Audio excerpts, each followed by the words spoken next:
This guy almost jumps out of his skin when he opens his eyes to find a face pressed right against his, asking if he is finally awake. Now that you are awake, read the introductory history of Beast Tamers, a request that leaves Chen Shu looking completely clueless. Laughing nervously, Chen Shu wonders what on earth a Beast Tamer is and if he walked into the wrong class, realizing he needs to escape this bad situation fast. With a faint smile, Chen Shu tells Teacher Li that this valuable question should be saved for the rest of the class, so he will not bother them any longer. Chuckling, Teacher Li grabs him by the collar and pulls him back, asking where he is going since he is now a member of Beast Taming Class 5. Down below, the other classmates look at Chen Shu with pure disdain and begin to whisper among themselves. They mock him for falling asleep on his very first day after transferring, complaining that students from regular classes are always trash and questioning the teacher. Some even whisper that his contracted beast talent is only F grade, leaving them completely speechless at his sheer uselessness. While Chen Shu is still trying to make sense of their weird chatter, a glowing system screen suddenly pops up and scares him out of his wits. The system triggers. Option 1 is to stay silent and bow his head, which will reward him with a small boost in beast taming power. Option 2 is to open his hands and sincerely state that he originally wanted to use his genius status to be friends with everyone, only to be met with alienation instead, confessing that he is actually just a failure who knows absolutely nothing.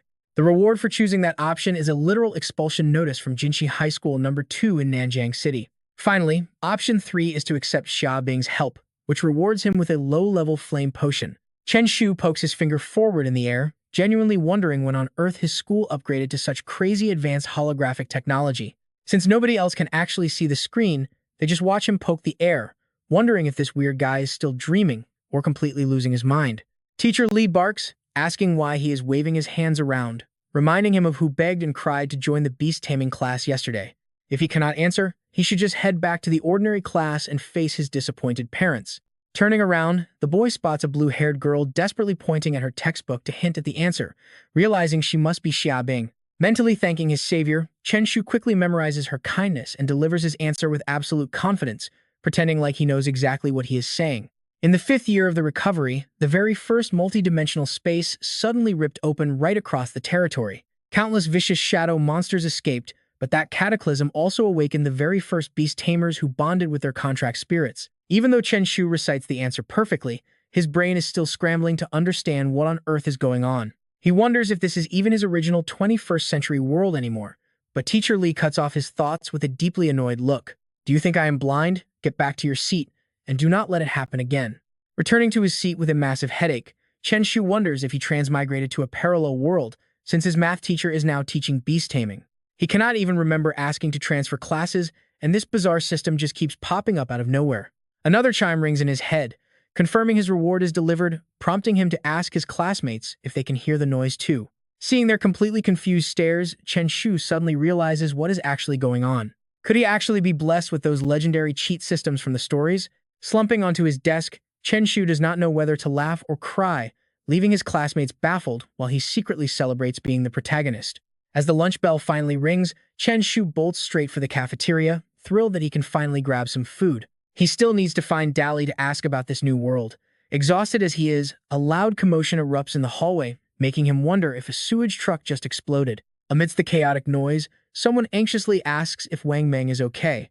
Shouting at the class 3 bully not to push things too far, they try to get the victim to the infirmary while both sides trade insults.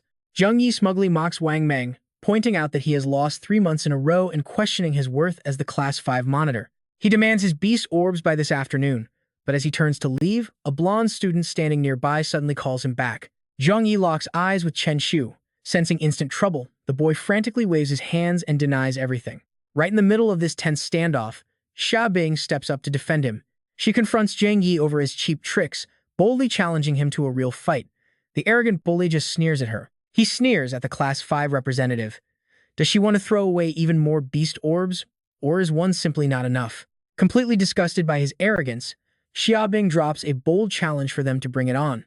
She wants to take on their entire class in the arena. If she wins, she demands double the orbs Wang Meng lost. Standing right behind her, Chen Shu folds his hands confidently, thinking that a good old brawl is exactly his specialty. The onlookers burst out laughing, wondering if this random new transfer kid is actually trying to act tough. Just as expected from the Class 5 idiot, they really are scraping the bottom of the barrel these days, letting absolutely anyone in.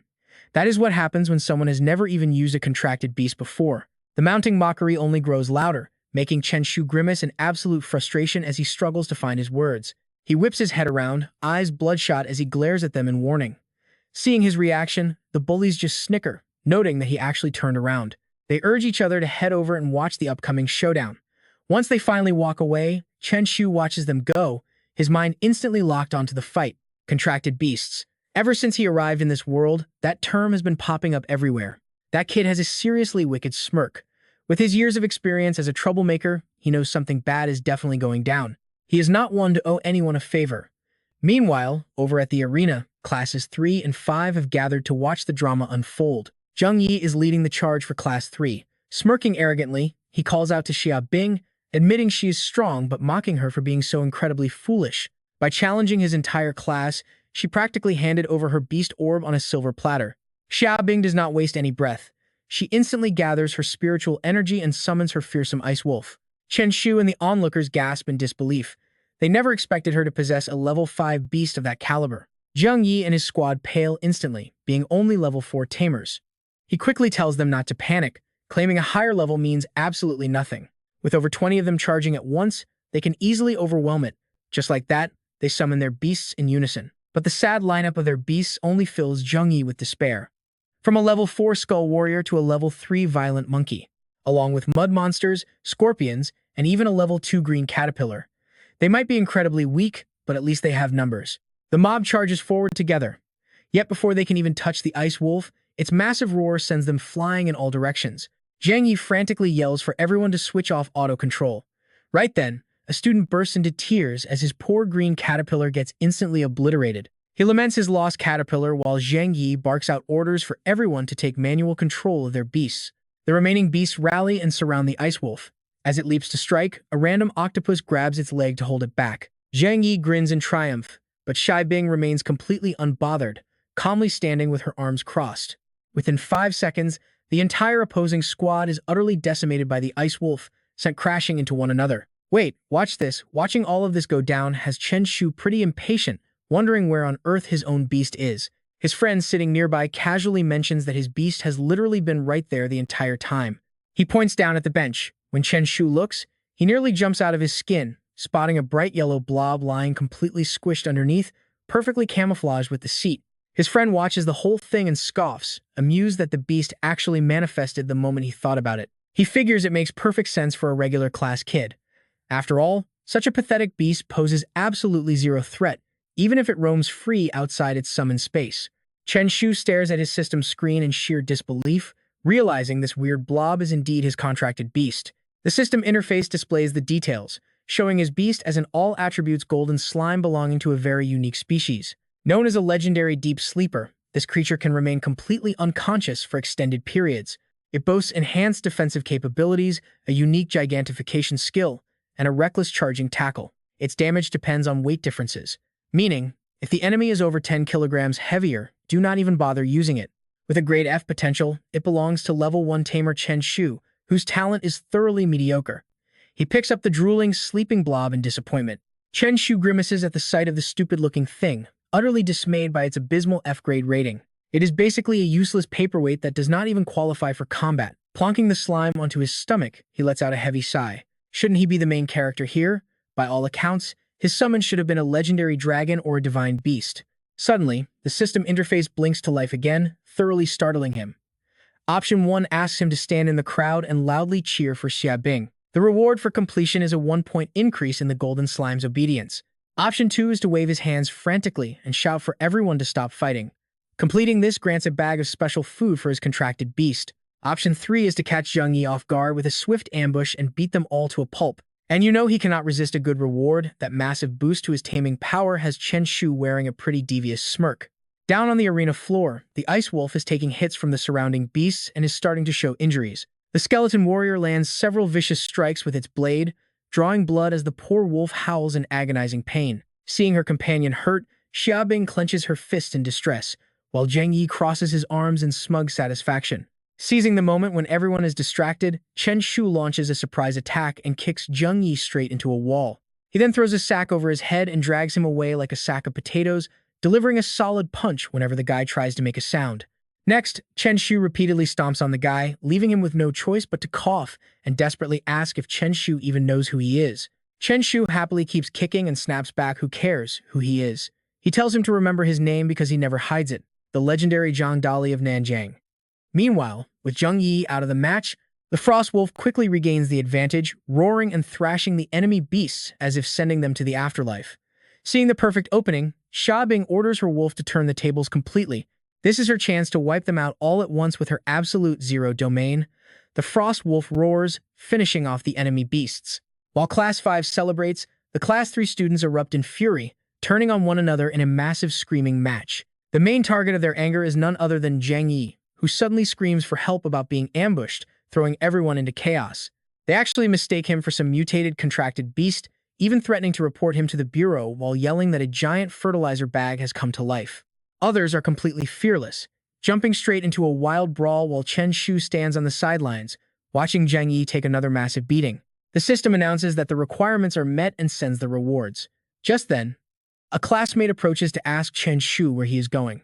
Crossing his arms, he casually replies that he is just going to the restroom to relieve some stress. With his face swollen up like a balloon, Zheng Yi cannot even stand and is carried out on a stretcher. Yet, he still screams that Class 5 must be behind this. He warns that they are not done yet.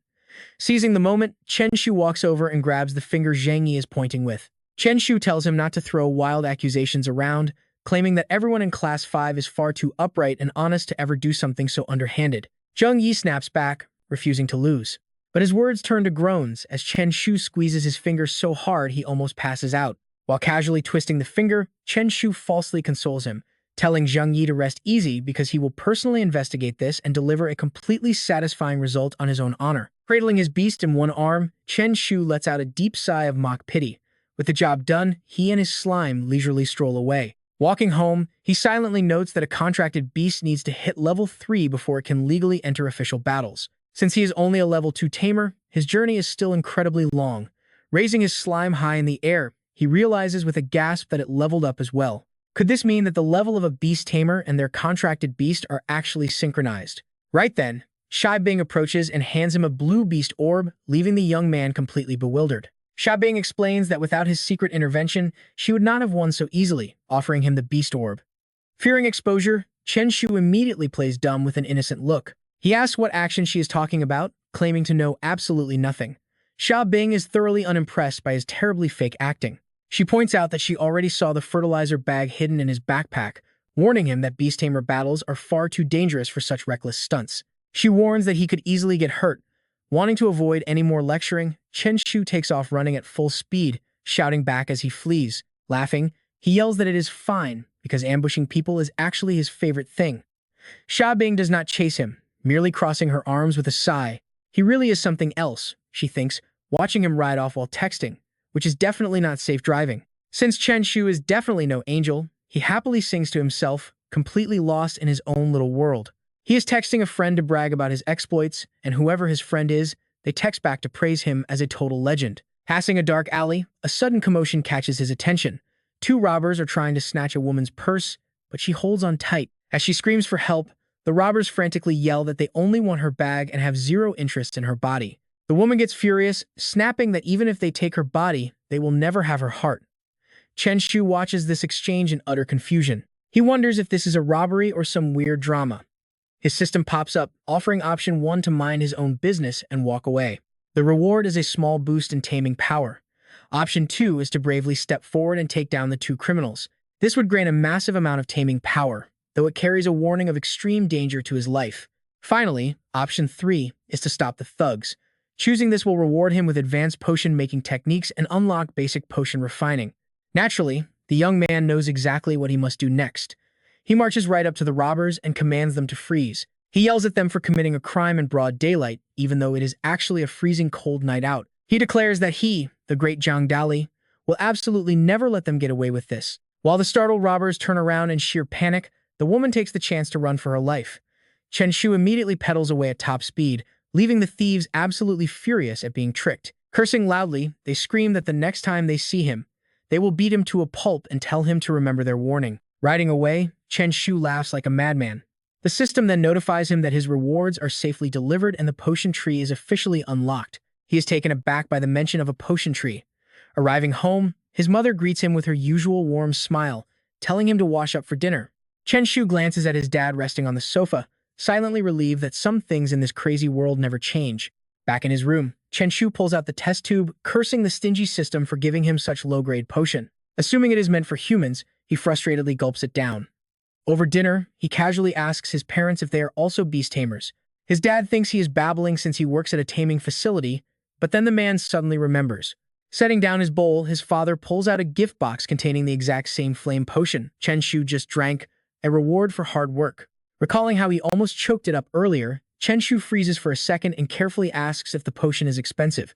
His father confidently explains that a flame potion like this permanently boosts the fire attributes of a contracted beast. One bottle costs several thousand yuan, leaving Chen Shu absolutely stunned by the staggering price tag. His father adds that creating these potions demands a pharmacist's absolute focus and energy. Constant observation is required to refine it properly, and since failure rates are sky-high, it is incredibly rare. His mother sighs. She laments that since Little Shu's contracted beast is not a fire type, they should just sell it for household goods. Forcing a fake smile, Chen Shu asks what happens if a human drinks it, and his dad bluntly replies they must be seriously ill. Clutching his empty cup, Chen Shu is completely left speechless. Thousands of yuan gone in a single gulp, and there is absolutely no getting it back. Back in his room, he studies his system panel, which displays countless locked potions. One particular strength potion catches his eye, promising to permanently boost his beast's physical power. Looking at the ingredients, they seem pretty easy to find. The main one is a strength flower, an item from the alternate dimension. Out of nowhere, his phone buzzes with a challenge. An invitation from Black Iron Sovereign pops up. Lonely Wolf wants to battle, asking if he accepts. Chen Shu grins at the message. This kid arrived at the perfect time. It is none other than Zhang Dali. He uses the opportunity to ask Dali if he knows anyone selling strength flowers. Dali immediately wonders if Chen Shu has some personal performance issues, forcing him to lie and blame it on his father. This triggers a whole chain of hilarious misunderstandings before Chen Shu finally asks to borrow some cash. The line instantly goes dead. Meanwhile, in a high-tech lab, researchers are hard at work conducting experiments. Even with a century of pharmaceutical history, crafting potions remains a highly complex and delicate art due to unstable, random reactions. Materials harvested from alternate dimensions cannot be fully analyzed, making mass factory production completely impossible. But for Chen Shu, simply scanning the right ingredients is enough. His system executes the entire refining process flawlessly, producing results that easily crush the work of master pharmacists. High-level pharmacists easily earn millions a year, while the elite ones enjoy unparalleled status and wealth. Reading this makes Chen Shu drool if it is true. He is about to be filthy rich and can fully upgrade his slime. The next day, at the entrance of the local black market, a guard stops the two young men. These two are Chen Shu and Dali, but the tall blonde guard wearing sunglasses delivers a blunt refusal. He explains that without a level 5 beast tamer escorting them, entry is strictly forbidden, but Chen Shu desperately begs him to make an exception. The guard responds with a single, sharp word scram, forcing them to beat a quick retreat. Dragging Dali, he offers to ask his dad to bring them next time, but then a familiar figure walks past Senior Xiao Yu. Chen Shu immediately accelerates, knowing that she is their absolute only hope of getting inside. Dragging Dali along, he rushes over and successfully catches the attention of Xiao Yu, their school's perennial top-tier genius student. She turns around at the call as the two boys instantly dash up, eagerly greeting her. Chen Shu introduces himself and Dali from the Beast Taming class, but Xiao Yu coldly asks what they want.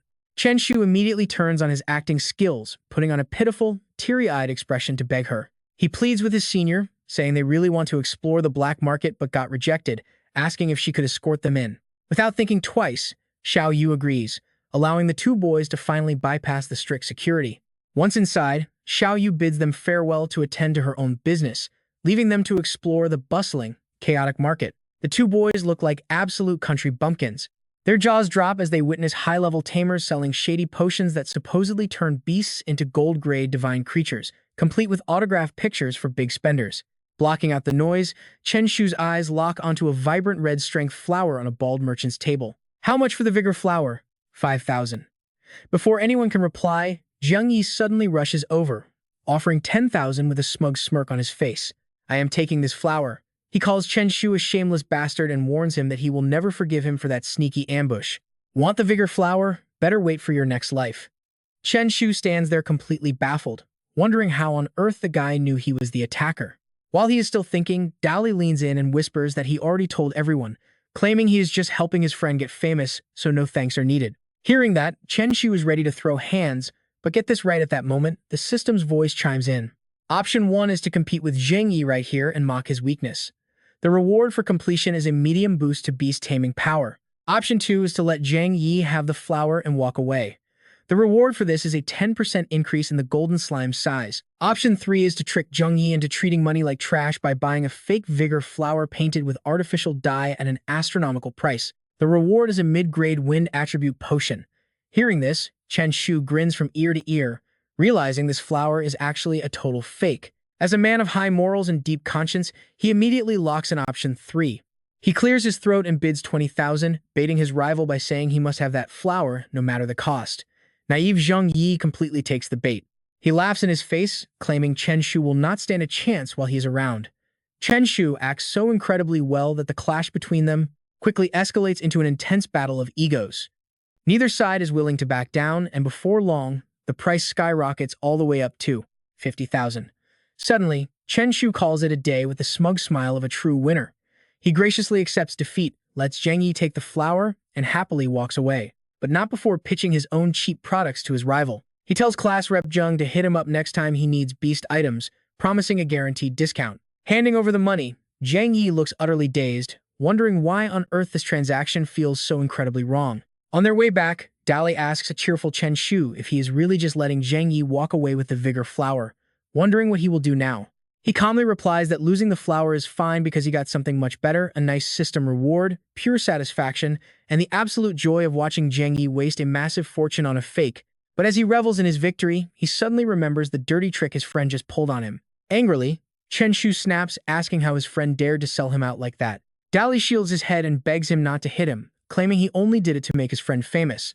Dali asks if they are still brothers, questioning why he had to summon a contracted beast just to punch him, leaving Chen Shu totally confused. The massive creature looming behind them does not belong to him at all. It is actually a level 7 blazing bird.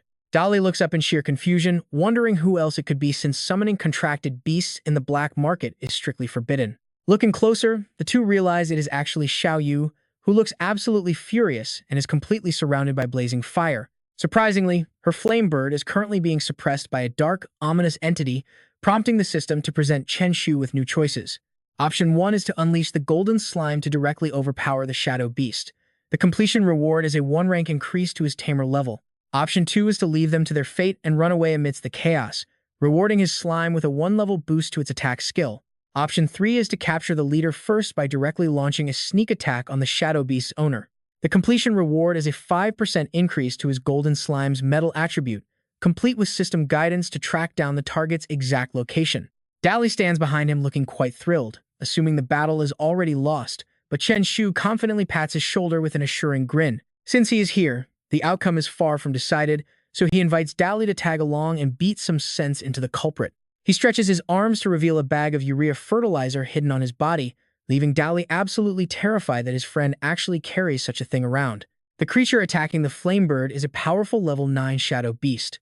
It turns out this guy is up to no good, but the system's automatic tracking system works like magic, allowing Chen Shu to sneak up right behind the beast's owner with a highly sinister look on his face. Surprisingly, the culprit is a level 9 beast tamer. Right then, the golden slime drops directly in front of him, making him jump in fear and wonder where on earth this weird yellow lump came from. While the man is still panicking over the sudden drop of the slime, Chen Shu wastes no time and slams the fertilizer bag right over his head. Seizing the moment, the young man delivers a brutal kick straight to his groin, causing unspeakable pain. As they beat him, Chen Shu and Dali immediately start shouting to shift the blame. He shouts to Zheng Yi to beat the guy unconscious before they do anything else. Dali chimed in, asking Wang Tang from high school number 3 if this beatdown is okay, while the victim screams in agony and begs them to stop hitting him. Seizing the distraction, the flame bird quickly dominates the shadow beast. Once the fight is over, Xiao Yu is thoroughly shocked to see the two boys. Before she can say anything, Chen Shu casually flashes a peace sign. He tells her not to mention it since they are just keeping the streets safe. Xiao Yu smiles, asking if they also came to deal with Lu Wuyi. Chen Shu is taken aback when he hears this completely unfamiliar name. Frankly, this is the very first time he's even heard it. As for Lu Wuyi, he has already been taken away by officers. A delighted Xiao Yu warmly thanks them for helping with the arrest. She promises to remember this favor, telling them they can ask her for help whenever they need anything. Chen Shu's eyes light up as he starts scheming.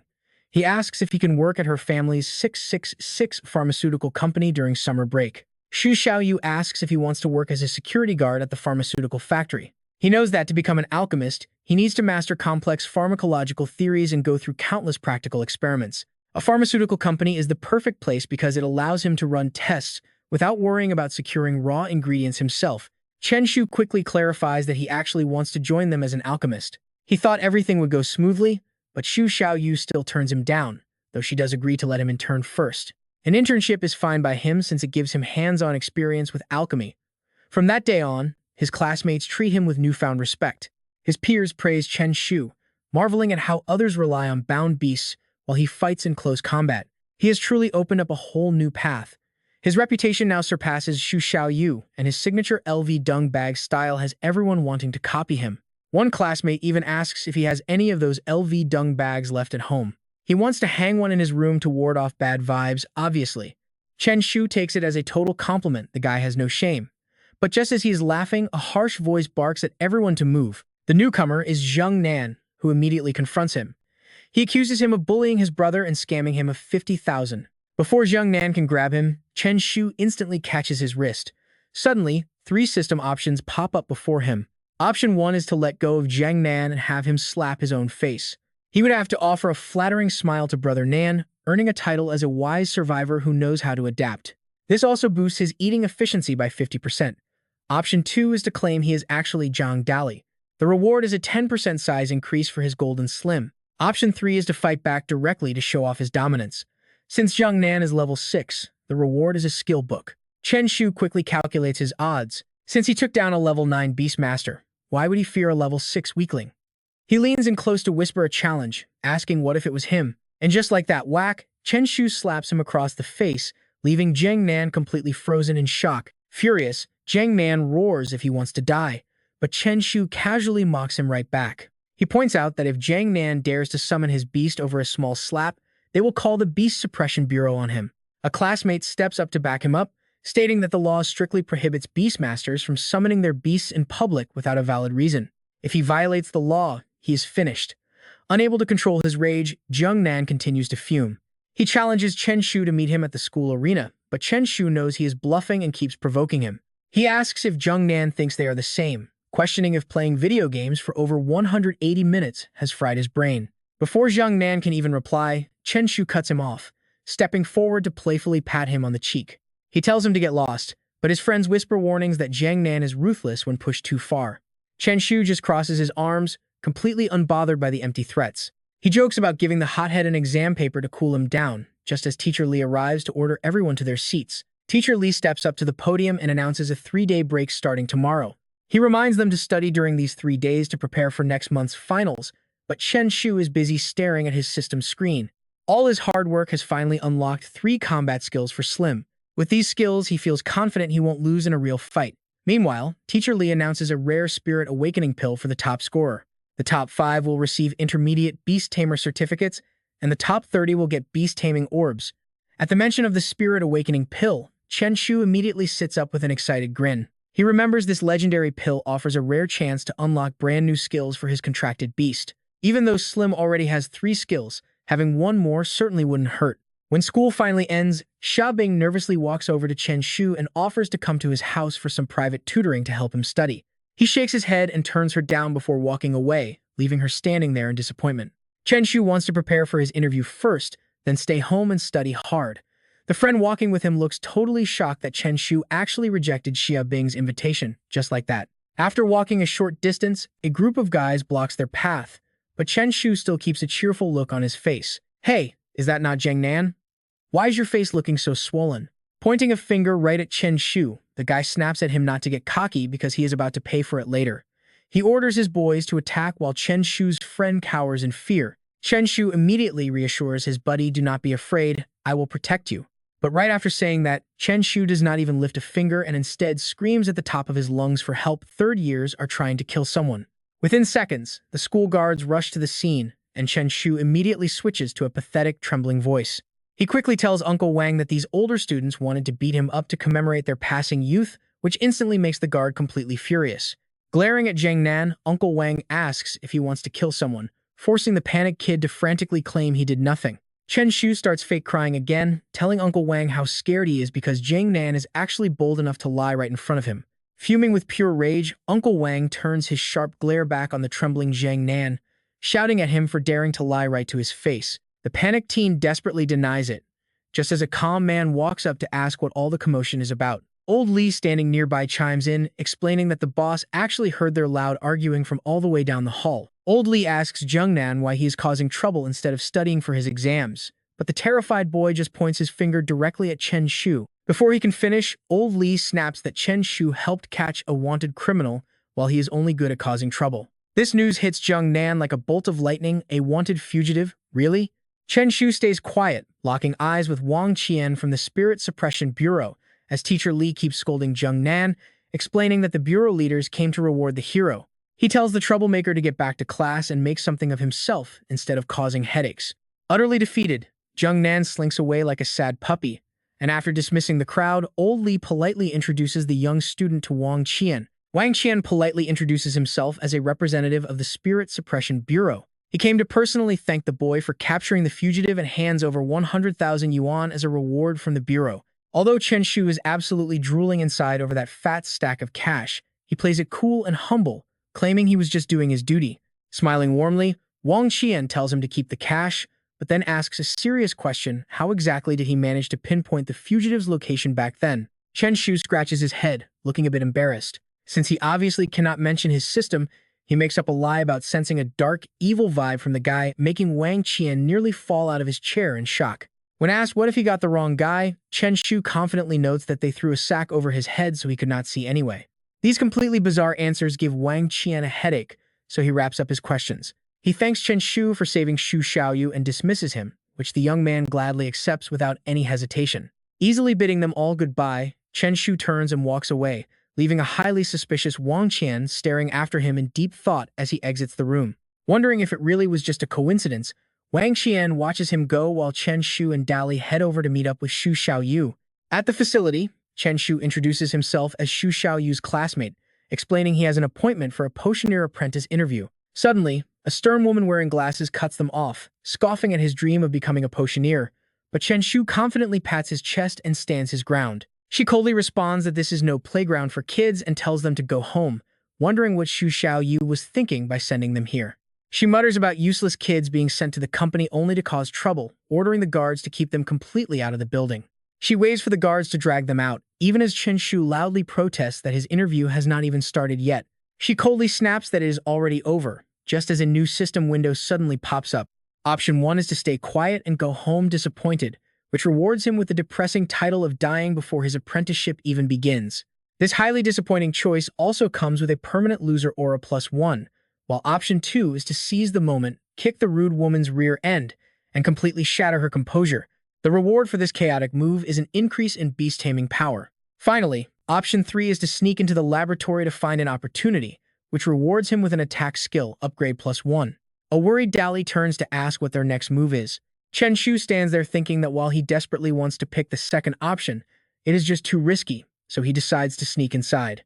Dali runs forward, slapping his own backside to taunt the guards to chase him, which instantly makes the two men boil with pure rage. Yelling at the brat to freeze, the furious guards chase after him, allowing Chen Shu to successfully slip inside while poor Dali gets absolutely pummeled in the background. Silently thanking his buddy for the sacrifice, Chen Shu vanishes completely, leaving the startled guard looking at an empty hallway. Conveniently, there was a set of clothes right where he was standing, so Chen Shu threw them on without thinking twice. Just like that, Chen Shu confidently strolled into the potion brewing area, casually wishing everyone good morning as if they were old friends. The moment he stepped inside, he was utterly shocked to see a massive abundance of giant lotuses filling the entire space. The system announced all ingredients for the strength potion were ready, prompting him to start crafting. After staring in awe for a few seconds, Chen Shu happily tapped the craft button, and after a quick mixing process, several bubbling potions were ready.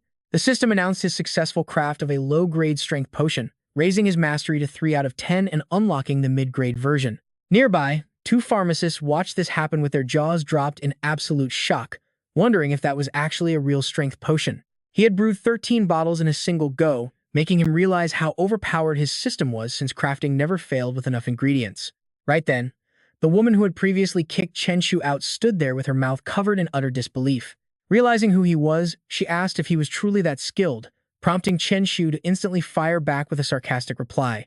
He joked that he was just a kid playing around and would leave without security, causing the panicked woman to look incredibly apologetic. She quickly bowed, sincerely apologizing for her earlier negligence and admitting she had failed to recognize a true prodigy right in front of her. She then offered him a position, inviting him to join their department as a professional pharmacist. As Chen Shu's eyes lit up, the system presented him with two options, the first being to accept Shu Qingshu's offer and become a full-time pharmacist. The reward would unlock all crafting recipes, but his spirit contract would be permanently lost. Option 2 was to only work part-time during summer vacation, keeping his true path as a beast tamer. The completion reward for this was an increase in his beast taming power. He began to weigh his options, because even though becoming a world-renowned pharmacist instantly was highly tempting, he ultimately set his sights on a different path. He chose to remain a beast tamer. Stroking his chin, Chen Shu replied that his chosen path was to travel the world. Because of that, he could only work there during his 2-month summer vacation. But Shu Qingshu still eagerly offered him an incredibly generous package filled with great benefits and perks anyway. She even agreed to give him extra bonuses if he could successfully minimize material waste during the brewing process. For the first 3 days of his break, Chen Shu spent every waking moment brewing potions at the 666 pharmaceutical company. After 3 busy days flew by, he was now sitting back, holding his golden slime and gently petting its head. Praying for a good result, he had his slime chug down the entire batch of prepared test tubes. The creature drank every drop, its belly bloating so much that it let out a massive burp, prompting Chen Shu to panic and yell that it was about to give birth. The bloated slime let out a satisfied squeak and flopped back right into his arms. Checking its stats, he found that the potion had boosted Slime's strength by 20%, but any further progress would require a higher mid-grade potion. Over those few days, he completely cleaned out the company's stock of ingredients, but luckily, Xu Xiaoyu had previously hooked him up with a black market pass. He decided to visit the place the following morning, strapping on his backpack and heading straight into the black market. It turned out that money really made the world go round, since paying up got him all the ingredients instantly. But as he approached a public restroom, the system suddenly popped up with another major choice for his life. Option 1 was to go home to brew his potions, while Option 2 was to brew them right there in the restroom for a high school history knowledge reward. Without a single moment of hesitation, Chen Shu selected the option to brew right inside the smelly restroom.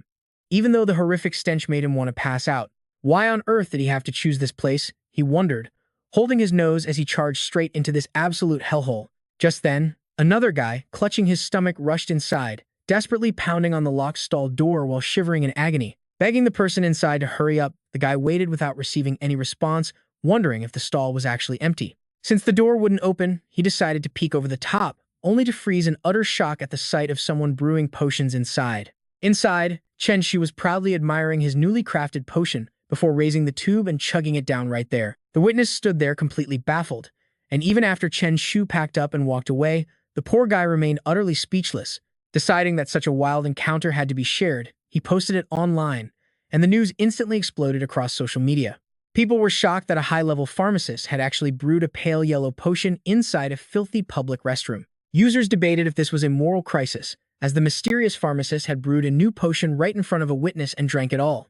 Everyone wondered if it was some kind of legendary performance art, and soon, Chen Shu was being stared at and whispered about wherever he went. He had absolutely no idea what was going on, left wondering why on earth everyone kept staring at him like that. He secretly wondered if they had somehow discovered he was actually the long-lost heir of some extremely wealthy family. While Chen Shu was daydreaming, a bright green snake suddenly lunged out of nowhere, giving him a massive, heart-stopping scare. He quickly summoned Slim to go one-on-one with the beast. The two clashed intensely, and Chen Shu gritted his teeth in fury at this cheap sneak attack. Squinting in the distance, Chen Shu spotted the coward who played dirty. He clearly lacked any sense of sportsmanship for pulling a cheap ambush like that.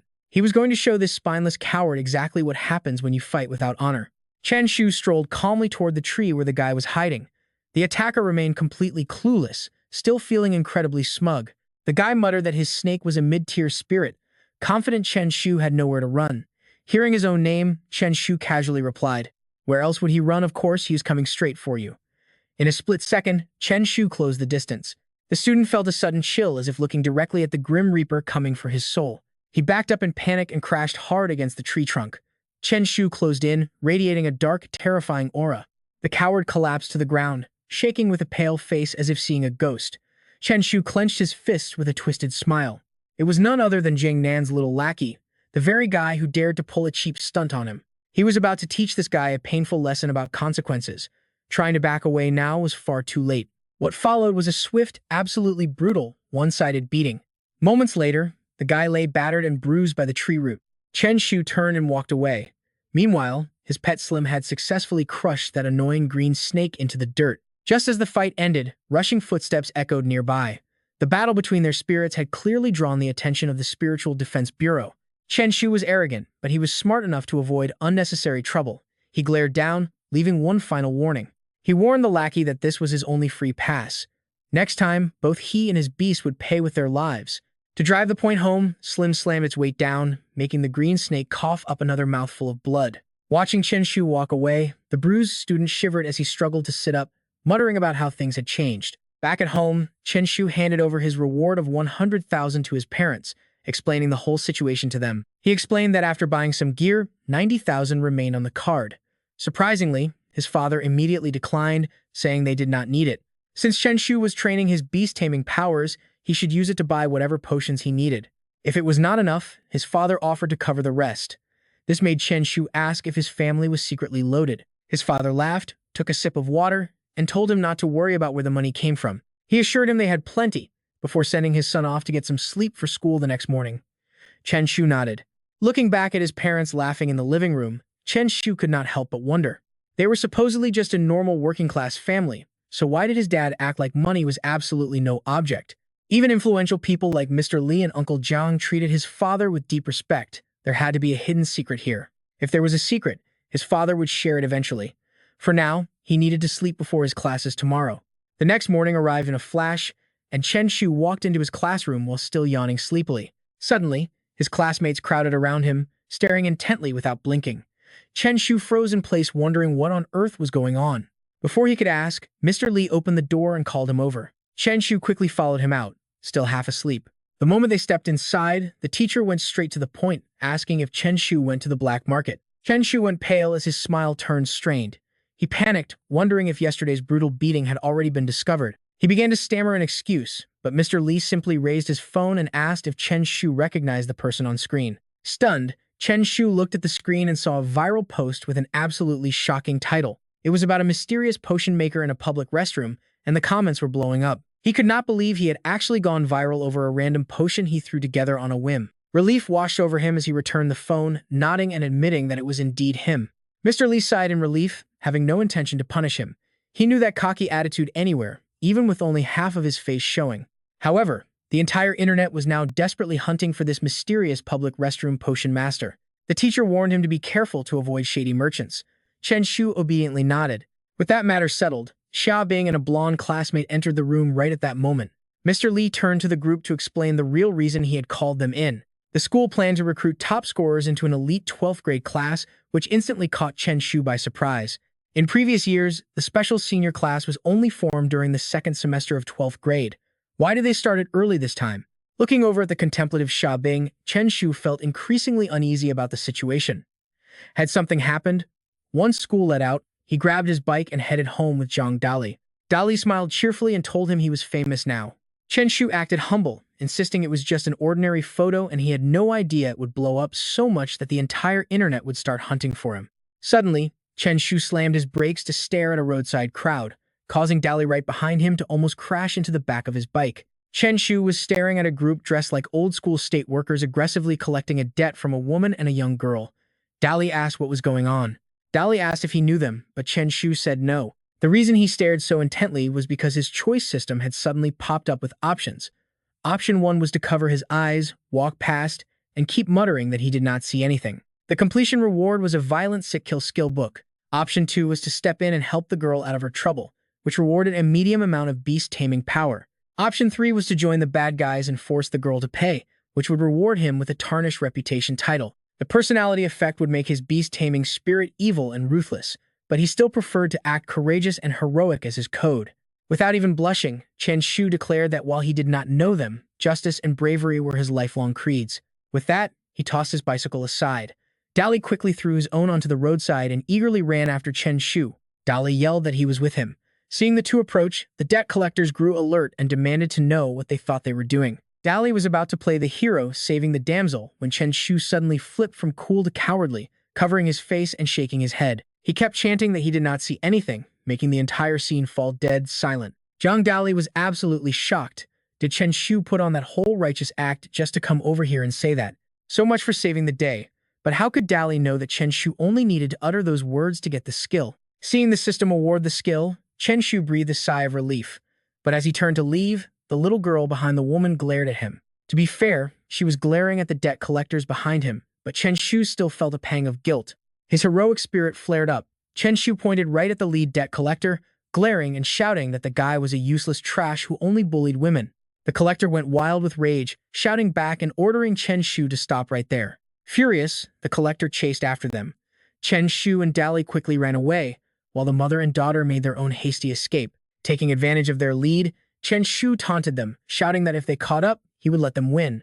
Laughing all the way, Chen Shu and Dali ran into a crowded area, pressed themselves against a building, and grabbed some branches to camouflage themselves. Right after they hid, the angry collectors ran past, but their eyes must have been useless because they did not see the two hiding right there and kept charging ahead. To Dali, this was bizarre. Chen Shu's behavior was completely abnormal. Even though they had lost the collectors, Dali could not help but feel that his friend was losing his mind. Chen Shu threw his arm around Dali, offering to treat him to a meal since he was in a great mood. Suddenly, a car pulled up right in front of them. Dali immediately jumped into a defensive stance to protect them. Whether anyone was actually scared remains unknown. Chen Shu quickly summoned his slime, readying himself for a potential fight. However, when the car window rolled down, a familiar face appeared, telling his son and Chen Shu to hop in. The driver was none other than Zhang Dali's father.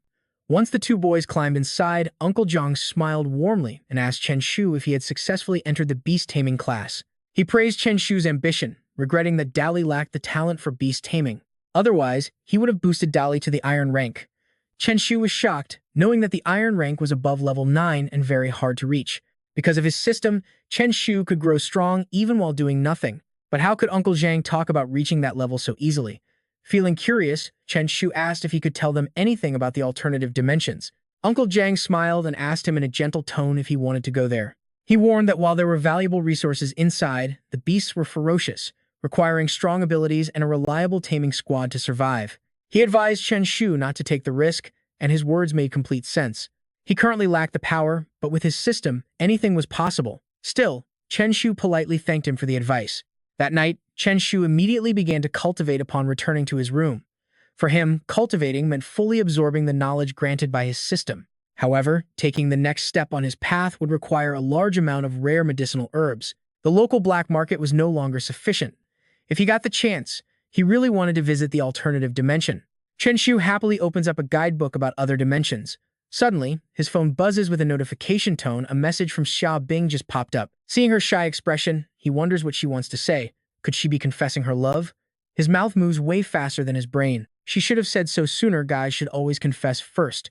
Quickly typing, he sends you like me, right? Fine, I will let you chase me. But before he can even hit send, another text from Xia Bing pops up, asking if he can lend her some money. She explains she is about to reach level 6 and wants to buy a mid-grade beast orb from the black market.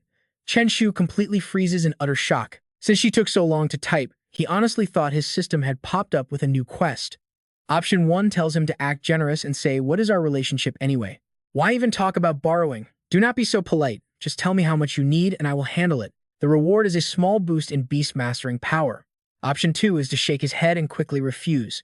He would say, "Look, I have cash, but I simply do not lend money." This option increases his golden slime size by 10%.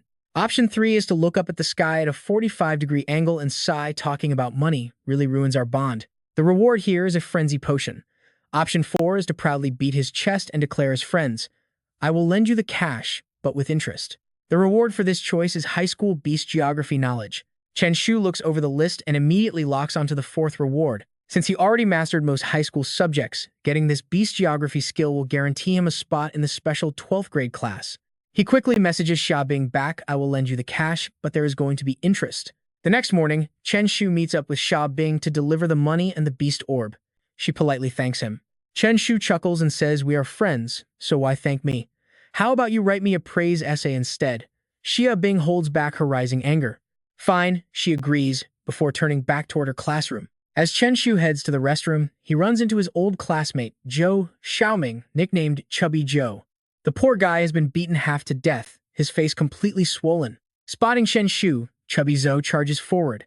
Throwing his arms around Chen Shu, he weeps Brother Shu, Zheng Nan and Zheng Yi from Class 3 bullied me. Chen Shu extends a finger to keep the heavy guy at bay. Wait, do not those guys usually avoid messing with ordinary people? Did you provoke them?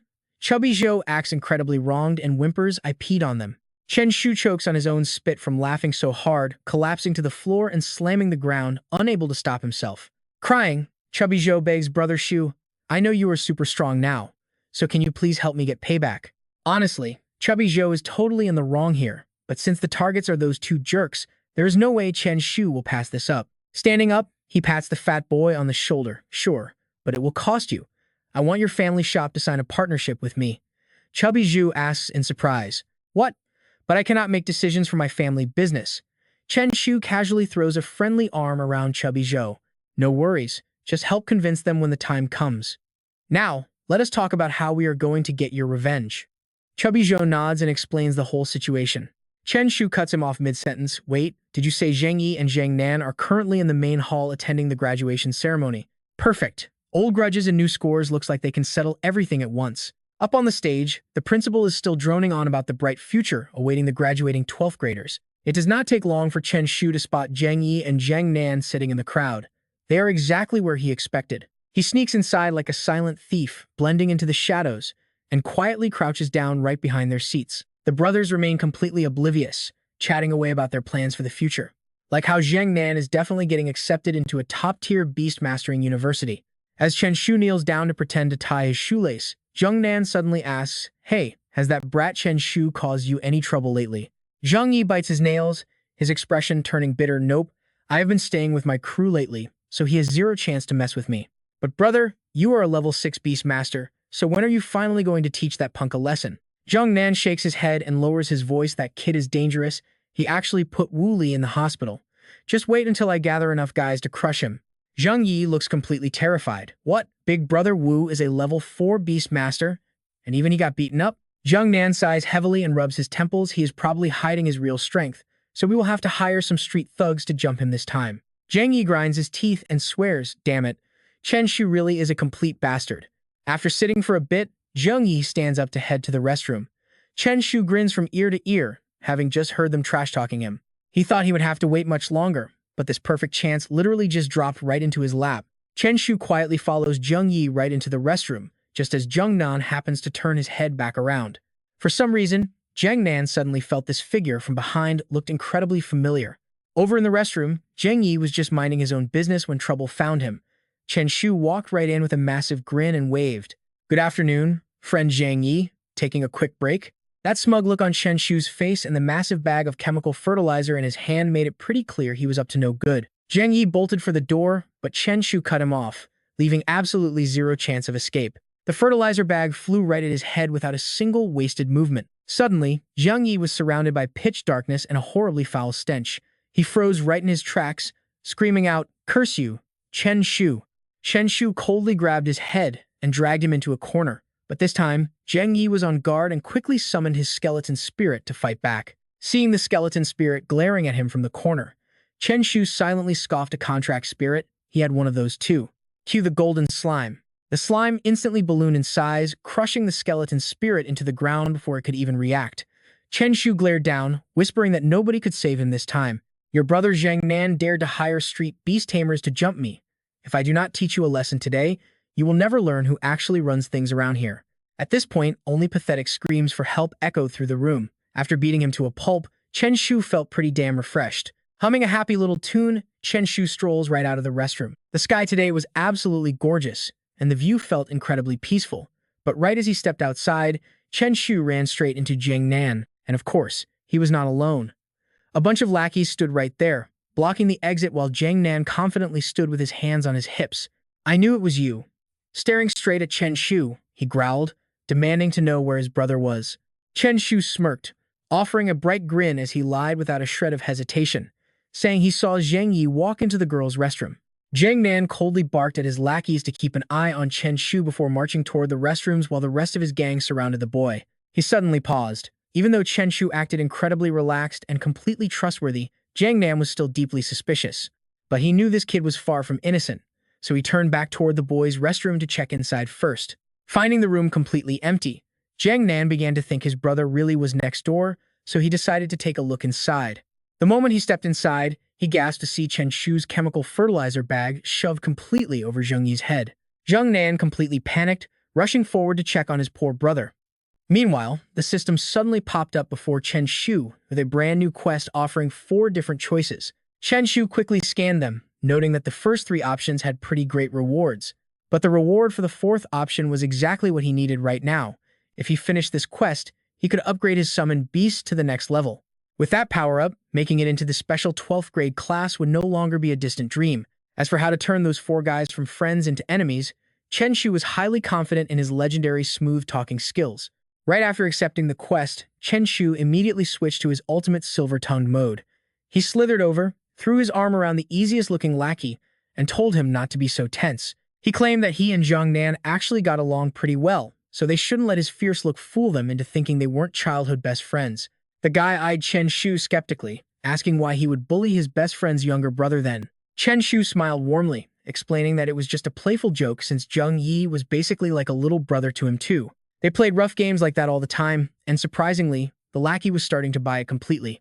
Chen Shu immediately threw out more bait, asking them to think about it if they actually had a beef. He would have run away ages ago instead of casually chatting here.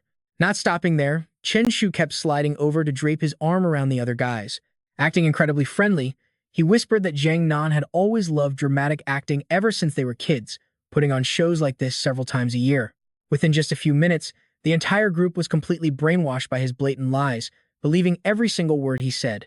Right on cue, Jiang Nan walked out supporting his beaten and battered brother, and let us be real, the timing could not have been worse. Meanwhile, Chen Shu kept passionately telling his tale, totally unaware that the target of his gossip had just stepped right behind him. He claimed they used to play even wilder games, like Jiang Nan dressing in girls' clothes and asking Chen Shu to play his unfaithful lover. Jiang Nan furiously roared at Wang Yu, demanding to know what they were doing, but the guys were still laughing hysterically at Chen Shu's absurd story and casually replied they were just chatting. "You really know how to play, Jiang Nan." His friends chuckled, saying they never expected him to have that side to him. Hearing this, Jiang Nan grew increasingly confused and demanded to know what they meant. By this point, his friends completely believed Chen Shu's ridiculous lies, convinced that Jiang Nan was just putting on another dramatic show. They treated him like a brother, but a furious Jiang Nan slapped his friend's hand away, yelling to ask what the hell they were talking about. Rubbing his sore shoulder, his friend grumbled that it was just a joke and there was absolutely no reason for Jiang Nan to get so incredibly angry over a little roleplay. Chen Shu smirked, telling everyone that Jiang Nan just got too into character, and they should all understand.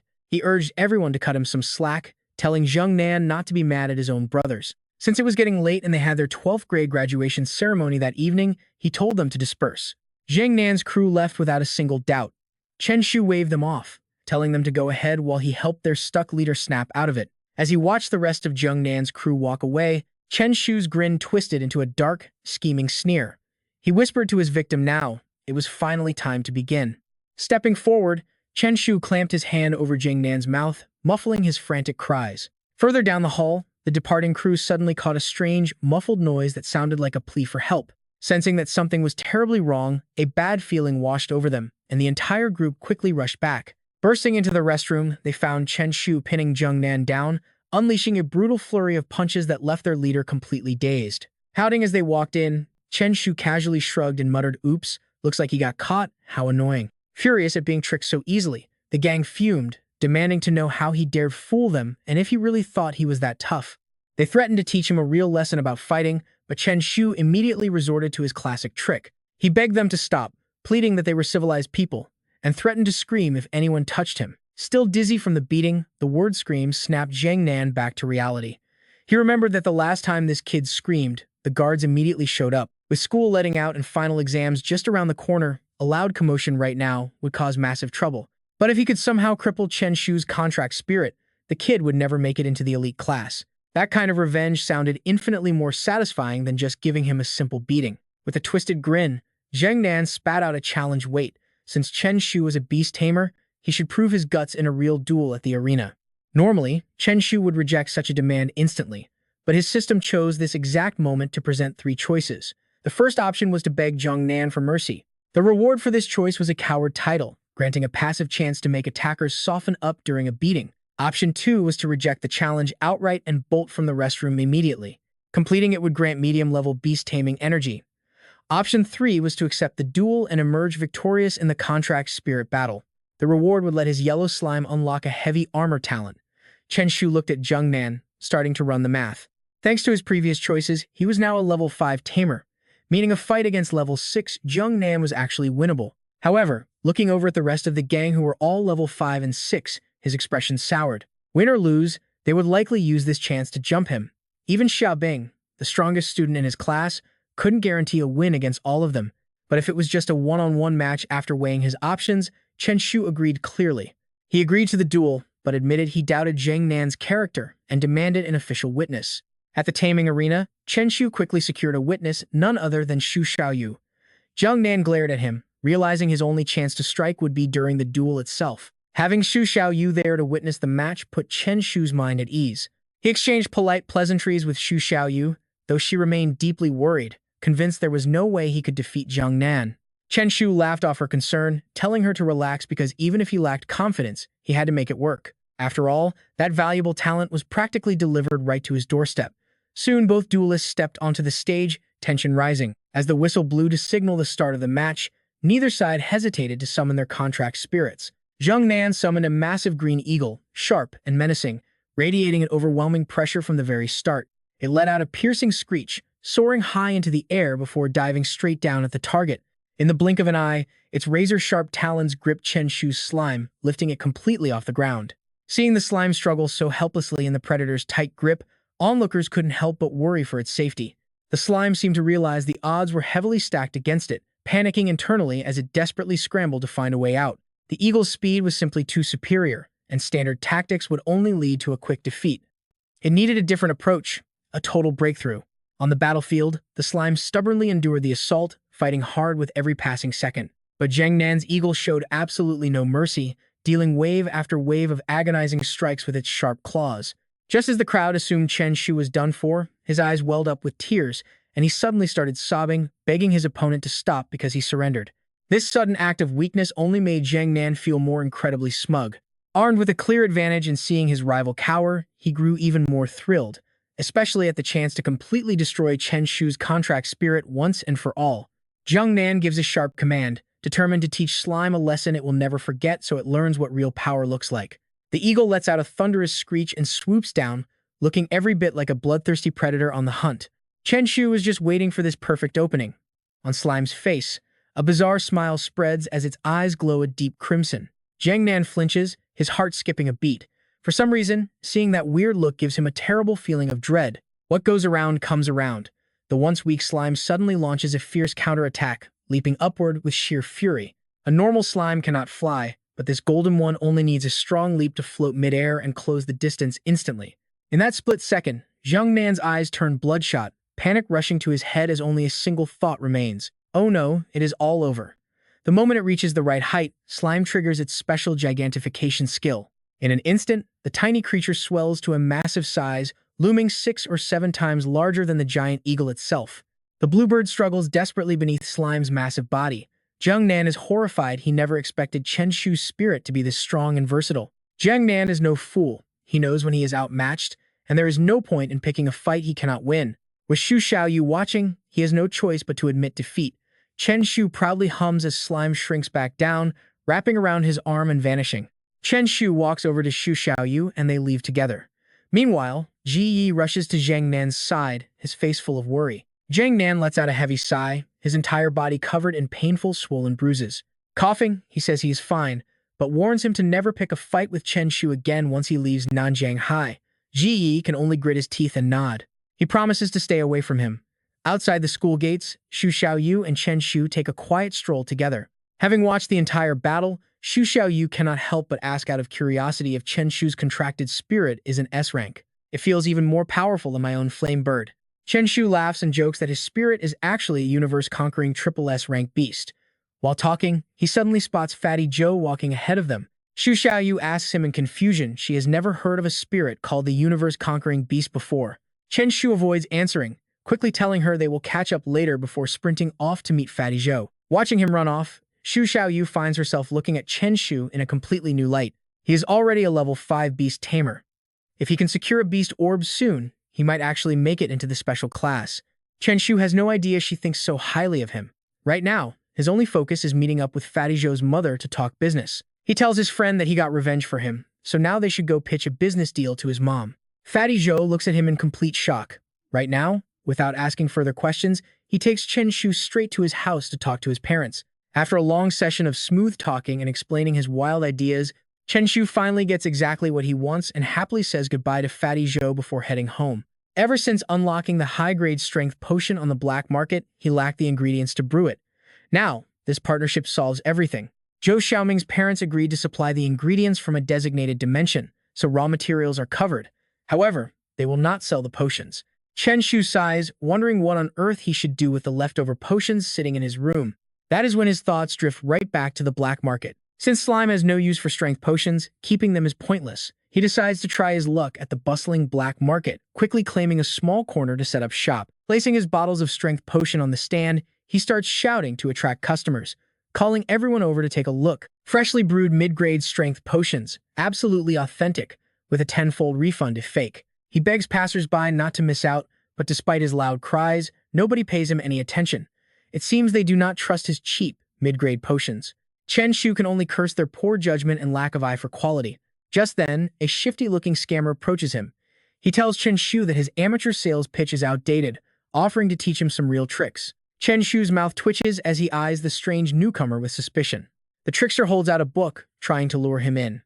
It costs only 998 to master black market business. He claims Chen Shu will lose money if he does not buy it.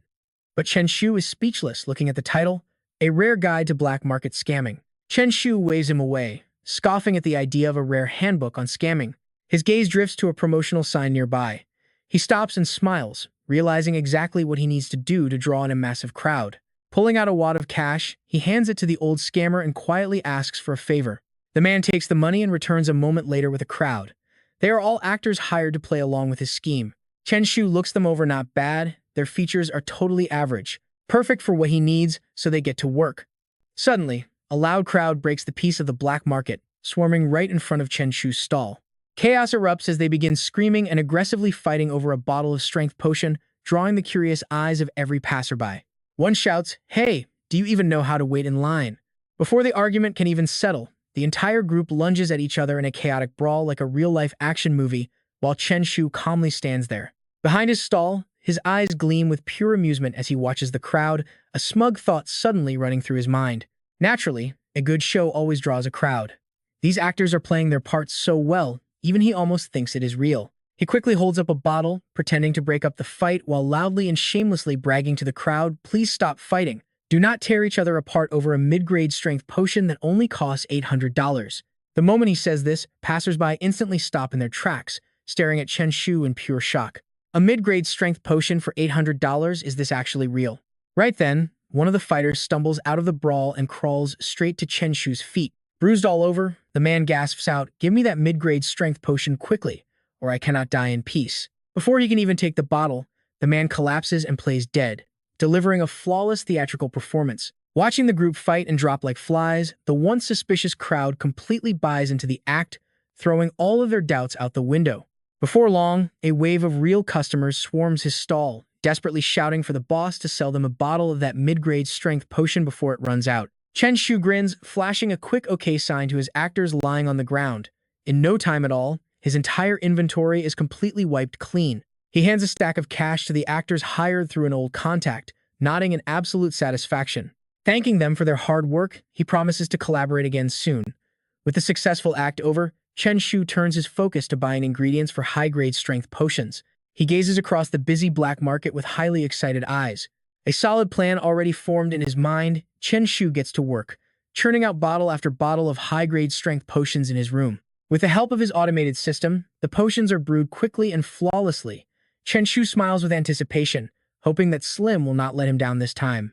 He lines up the massive pile of potions and summons Slim to the field. The moment it spots the potions, Slim bounces up and dashes forward at lightning speed. In a flash, every single bottle is devoured. With a round, bloated belly, Slim's power instantly skyrockets by 20%. Chen Shu gently pats its head, feeling incredibly proud. With this kind of rapid growth, he is absolutely certain the upcoming final exams will go smoothly. Time flies, and the test day finally arrives. Back in the classroom, Old Lee stands at the podium with a very serious look. He sweeps his gaze across the students, solemnly announcing that today is the day of their final exams. Once the written portion is over, they will head to the Beast Taming Arena to test their combat skills, hoping everyone gets a top score. With that, the exam begins. Sitting at his desk, Chen Shu writes furiously, his pen moving at a dizzying speed. Since he already mastered the material, he finishes in no time. But just as he places his pen down, the system triggers a new mission. Looking up, he immediately locks eyes with Old Lee, who is giving him a sharp glare. Chen Shu sighs softly, glancing at the system prompt as a wave of helplessness washes over him. This is a pretty tough choice, but the rewards are far too good for him to pass up. Hoping to pull off his plan, Chen Shu takes a risk, lifting his exam paper and noisily flipping it back and forth to break the absolute silence of the room. Within seconds, every head in the room turns to look, and Old Lee locks onto the noise like radar, marching directly over to Chen Shu's desk. Just like that, the mission is complete, even he cannot believe how easy it was. Old Lee taps the desk with a stern face and scolds him, telling him that if he does not know the answers, he should sit quietly instead of constantly rustling his papers. Chen Shu nods obediently, smiling and agreeing to behave. The moment the teacher turns away, Chen Shu immediately puts his head down to take a nap, knowing his work is done and his rewards are secured. By the time he wakes up, the papers have been collected, and a heavy, anxious atmosphere fills the room due to the brutal difficulty of the test. His close friend walks over, nervously asking how Chen Shu managed to handle such an insanely difficult exam. Chen Shu just smiles calmly, telling him that finishing it is what matters, and they should head over to the arena for the beast taming portion. At the combat arena, a long line of anxious students waits for their turns, and Chen Shu quickly joins them with his friend. 30 minutes later, it is finally Chen Shu's turn. Before he steps up, Lin pats his shoulder with a grin, teasing him not to cry when he loses. Chen Shu just laughs it off and steps inside, radiating the absolute confidence of a truly powerful master. His classmates are completely shocked to realize that, in such a short span of time, he has already reached level 5. Scratching his head and playing dumb, Chen Shu puts on his usual humble act, sighing that even though he went from level 1 to level 5 in just a month, he is still way too weak. Everyone hears this and can only stare in sheer, frozen disbelief. While Chen Shu is still happily chatting away with his classmates, Old Lee casually strolls over, scanning the entire beast taming hall before letting out a warm smile. Alright, the final exams are officially over, and the results will be sent straight to your phones. Everyone is dismissed, so I hope you all have a great break, and the students quickly begin packing up to leave. Amidst the chaos, Xiao Lin squeezes his way over to Chen Shu, his excited voice loaded with pure admiration. Not bad, kid, reaching level 5 without saying a single word to anyone. So do you want to train together at my family's Beast Academy over the break? Chen Shu smiles and shakes his head, replying that he has other things to do. Xiaolin's eyes go wide, wondering what could possibly be so important during a school break, while Chen Shu just raises his hands to the sky with a dead serious, incredibly heroic look. Doing something meaningful, of course, and 10 days later, the laboratory at the 666 Potion Company is thick with the heavy scent of raw medicinal herbs. During this brief break, Chen Shu has already built quite a solid reputation and credibility among local potion makers. Every single employee here deeply respects him now, even going so far as to call him Grandmaster Chen. Slipping into a pristine white lab coat, Chen Shu strides in, looking fully confident as if he owns the entire world of alchemy. To him, risking his neck on dangerous missions just for a tiny bit of experience is way too exhausting when crafting potions is safer and much faster. Everything goes absolutely smoothly until one fateful day. While he is busy brewing, Shu Qingshui walks in holding a bundle of vigor flowers, her expression tense and her voice unusually calm but carrying an ominous tone. She tells him it is the company's very last batch of vigor flowers, making Chen Shu jump as his eyes fly wide in utter shock. What? Is the company going bankrupt? He gasps, causing Shu Qingshui's mouth to twitch in total helplessness. Can you have a little faith in our company? She asks, setting the flowers on the desk before explaining further. Lately, a newly rising faction has been fiercely fighting us for the vigor flower supply, but since our company's beast taming squad has already set off to an alternate dimension to gather new raw materials, things should improve soon. And right on cue, the system's quest board flashes to life. The first option is to join the company's beast taming squad on their dimensional expedition, which rewards him with an exclusive contract spirit skill book. His second option is to say, well then, let's quickly get out of here. The reward for that is a mid-tier Beastmaster stealing stat, But after looking over the options, Chen Shu finds the first reward far too tempting, and without a second thought, he looks up with determination. Miss Shu, I want to go to the other dimension too. Once she nods in agreement, Chen Shu rushes straight back home to start packing his gear. Finally, he has a chance to visit another dimension, and this time he has no plans to be careless, making sure to pack every essential item for the journey. He scatters all of his survival gear across the table. Staring at them, he wonders if he should take everything since he has absolutely zero wilderness survival experience. But then, suddenly remembering something, he chuckles and lightly taps his own forehead. Oh right, Chen Shu quickly searches around, realizing he almost forgot about the survival skill book the system gave him. Reaching out to grab the skill book, Chen Shu summons his slime, Slim. He places his hand on its head to transfer the skill, instantly boosting Slim's stats significantly while unlocking an incredibly powerful new ability. Invincible Contract Spirit, Crush, Crush, Crush, which is an insanely overpowered passive skill.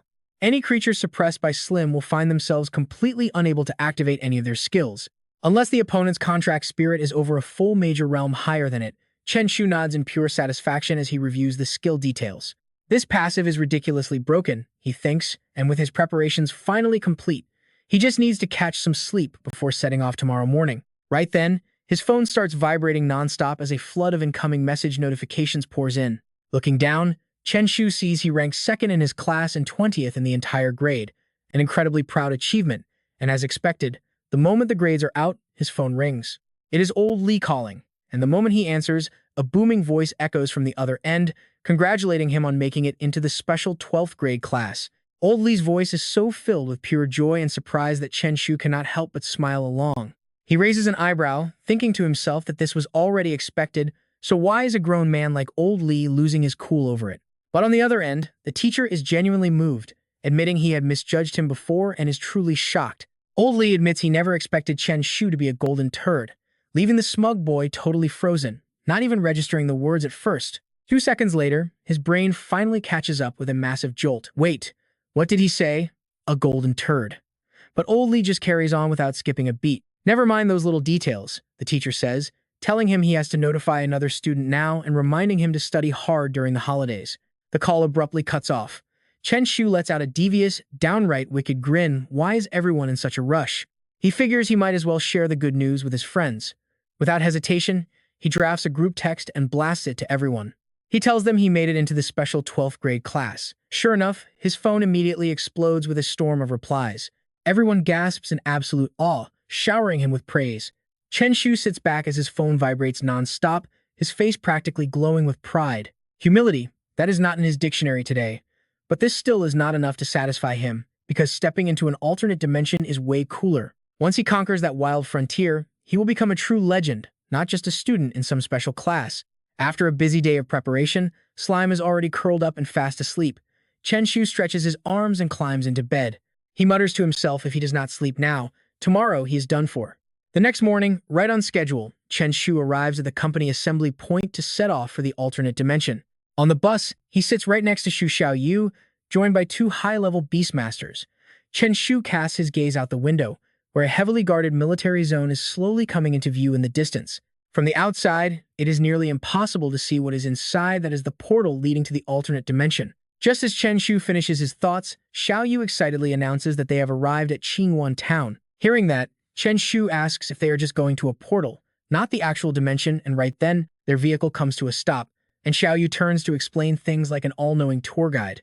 She says the portal is just designed so that people without real strength do not mistake it for the actual dimension. The actual dimension is hidden deep inside the Qingyuan forest within the town. She steps off the vehicle, still chattering away as she explains that no transport is allowed in town, meaning they must walk. He agrees without hesitation, and once they reach the checkpoint, Xiaoyu swipes her ID card as the system confirms her clearance. As they are waved in, Chen Shu realizes that without Beastmaster credentials, ordinary people do not even stand a chance of getting inside. They finally make their way forward, officially entering the bustling Qingyuan town. The massive crowds walking around make him silently realize that this place looks just like any other ordinary city. He stares at the heavily armed soldiers with a helpless look, noticing an incredibly high number of summoned beasts around. Suddenly, Xiaoyu chimes in with a warning, telling him that he absolutely must obey Uncle Joe and follow every single rule. She seriously warns him that the armed guards will put him down right on the spot if he misbehaves. Startled by her words, Chen Shu wonders if they really execute troublemakers on the spot. He nervously glances at those polished rifle barrels and nods his head rapidly. He assures her that he knows the dimension is the country's most critical high-security zone. Since rules are everything here, he promises to ask Uncle Joe before doing anything, but Shi Tuan immediately corrects him. Shi Tuan explains that it is simple, just do not pick fights. Chen Shu nods, giving him his most innocent look. He chirps that he is a model citizen who never starts trouble. After walking a bit, Shi Tuan stops to give them directions. They have finally reached their booked hotel to rest up before heading out tomorrow, so the group agrees and heads inside together. By the time they finish settling in, night has fallen. At the diner, Shi Tuan notices Xiao Yu is missing and wonders if she is skipping dinner. Chen Shu covers for her, explaining that she just wanted to get some rest, so Shi Tuan drops the subject. He decides to let her rest, ordering some braised rabbit, steamed fish, and crispy fried grasshoppers from the waiter. Zhou Ji cheerfully accepts the order, but Chen Shu finds the dish names pretty creepy, nervously asking if they are made from monsters. Shi Tuan confirms they are, explaining that monster meat is cheap and considered a local specialty due to their proximity to the wild. Chen Shu rubs his chin as the realization slowly sets in. Suddenly, a mocking voice echoes from across the room as Huang Wei and his crew approach their table to cause trouble. Shi Tuan has no interest in exchanging pleasantries, mockingly asking Wild Weasel Huang if he wants another beating. An angry lackey named Xiao Shu raises his fist to strike, but Huang Wei quickly steps in to stop him. He tells his angry lackey to back off before calmly pulling up a chair to eat, while Shi Tuan simply shrugs and tells Chen Shu to focus on their own food. Suddenly, a mysterious glowing screen pops up, startling him. A system screen displays a quest. Option 1 is to summon his yellow slime and fight, while Option 2 is to quietly eat. And Option 3 is to teach Huang Wei's gang a lesson. The sweet rewards make Chen Shu's eyes light up, especially the instant promotion to Black Iron rank. But before he can act, he notices the armed guards outside. Chen Shu casually asks a question that makes Shi Tuan choke and spit out his water. He asks Uncle Zhou what would happen if he unleashed his beast to beat them up right now, prompting a terrified warning from the older man. He warns Chen Shu to keep his cool, emphasizing that they could be beaten to death on the spot by the military. Internally, Uncle Zhou curses, wondering if the kid had truly never started a fight or caused trouble in his life. Chen Shu sighs in frustration. Option 1 is out, but choosing Option 3 would only guarantee another massive conflict. The soldiers would still show up, yet accepting Option 2 feels like a total cop-out. Suddenly, a wild idea sparks, and he slips his hand into his pocket. Got it, he strides right over, leaving Uncle Joe utterly baffled as Chen Shu promises to show them some real colors while the old man begs him to stop. Ignoring him, Chen Shu marches up to their table, slams his hand down, and makes a grand declaration like a literal superhero. He boldly announces he is here to show them some colors. This defiant attitude instantly infuriates Huang Wei, who snaps and asks what the punk is trying to do. Pulling out several bright, multicolored sheets of paper with mock excitement, Chen Shu points to one and loudly declares that it is the color red. Huang Wei stares in absolute disbelief. Then, Chen Shu pulls out another sheet, calling it yellow, leaving the entire group completely speechless at his bizarre antics. Meanwhile, Chen Shu keeps lecturing them like a preschool teacher teaching toddlers how to identify basic colors. He cheerfully asks what color is next before confirming it is green, prompting a furious Huang Wei to scream and ask if he is playing them. With a massive grin, Chen Shu insists he really just wanted to show them some color, while Xiao Shu points toward the guards as a tense warning. Realizing the threat, Huang Wei forces himself to calm down, muttering a mantra that life is just a play and anger is pointless. Chen Shu keeps pushing their buttons, forcing them to swallow their rage as he smugly notes that they finally seem to understand their colors. He tells them to keep the cards so they can practice. No thank yous needed. Mockingly telling them not to thank him, he leaves Huang Wei fuming with a pale face, desperately reminding himself that getting sick from rage is not worth. After finishing his teasing, Chen Shu urges the guide that they should get moving, and Uncle Zhou chuckles in agreement. Turning away, the guide whispers to ask if Chen Shu is really not afraid of offending Huang Wei. Chen Shu acts completely innocent, claiming he was just teaching them colors and did not offend anyone. The guide is not easily fooled. Walking along, he warns Chen Shu that Huang Wei is a spiteful and difficult person, and though he only wanted to teach him colors, he should avoid being so reckless next time. Otherwise, once they leave Qingyu in town, that guy could easily stir up some serious trouble. Chen Shu just smiles, completely unfazed, and says that the bully does not know him anyway, only the guide. Touching his bag, Chen Shu secretly smiles. If things actually get ugly, his cheat system means he might just come out on top. As they walk through the dense fog, Chen Shu asks if this is the entrance to Qingyu on town. Uncle Zhou explains they will cross Qingyu in forest tomorrow to enter a different space, but Chen Shu suddenly spots something and freezes in shock. Near the forest edge, a group of guards is escorting a massive iron cage. They are even carrying wounded men, and one of them shouts that they have a mutated blue-eyed snake for the highest bidder. A crowd immediately gathers to start bidding, and the price quickly skyrockets from 10,000 to 800,000. Chen Shu is shocked that the price rose so fast, wondering if a basic beast can really sell for that much. The guide smiles and explains that a normal blue-eyed snake is indeed worth very little, but a mutated one is completely different. Its gall can boost a tamer's power, and the eyes offer a rare chance for a beast to learn a keen vision skill. Patting Chen Shu on the shoulder, the guide says they are not buying the beast itself, but that lucky chance. With that, he urges they head back since it is late, hoping they might get just as lucky on this adventure. Later that night, back at their lodging, everyone is fast asleep and dreaming soundly. Chen Shu is suddenly jolted awake, wondering what that strange noise could be. His system panel has popped up again. Option 1 is to go to the guild alone, while option 2 is to go back to sleep. Yawning in frustration, Chen Shu sits up to think. While a 5% defense boost for his slime is nice, it is only a temporary upgrade. Learning to brew potions is a much better long-term goal. Getting out of bed and throwing on his jacket, Chen Shu decides to go with option 1. After that, he snuck away like a stealthy ninja. Once outside, he bolted down the street as fast as his legs could carry him, excitedly screaming in his head, Beast Tamer Association. Here I come. Chen Shu stared up at the towering building before him, completely blown away. So this was the legendary Beast Tamer Association. Strutting inside, he proudly looked around, analyzing the surroundings and figuring out that they did a lot here, trading info, selling dimension maps, tracking monsters, and taking quests. Surrounded by so many options, he eventually decided to check out the quest hall first. The search board was packed with all kinds of tasks, like gathering green claw grass or catching mutated blue-eyed snakes, but the top listing instantly grabbed his attention, hunting down the legendary Frost Wild Rabbit Lord. Right on cue, his trusty system popped up with 2 choices: accept any regular, normal tier quest, or hunt down that fierce Frost Wild Rabbit Lord. Chen Shu imagines the helpless giant rabbit and talks to himself. Is this some kind of joke? He thinks even if its bloodline is weak, a level 5 beastmaster like him cannot easily corner a beast like that. But then he remembers his main advantage. Slim relies entirely on its massive size to attack. If gigantifying Slim can boost its stats by 1, then all of its other skills should level up too. So he approaches one of the guides and asks if there is any actual punishment for failing to complete the mission. Gao Feng politely welcomes him, explaining that taking the quest requires a deposit, which they will lose if they fail. Hearing this, Chen Shu immediately asks how much deposit the Ice Wilderness Rabbit Lord quest requires. He calculates that with 100,000 yuan on hand, he can just treat any loss as buying a skill. He is flustered by the boy's passionate attitude, explaining that since the military issued this quest, no deposit is required and he will get a great reward upon success. Chen Shu is quick to catch on and immediately reaches a brilliant conclusion.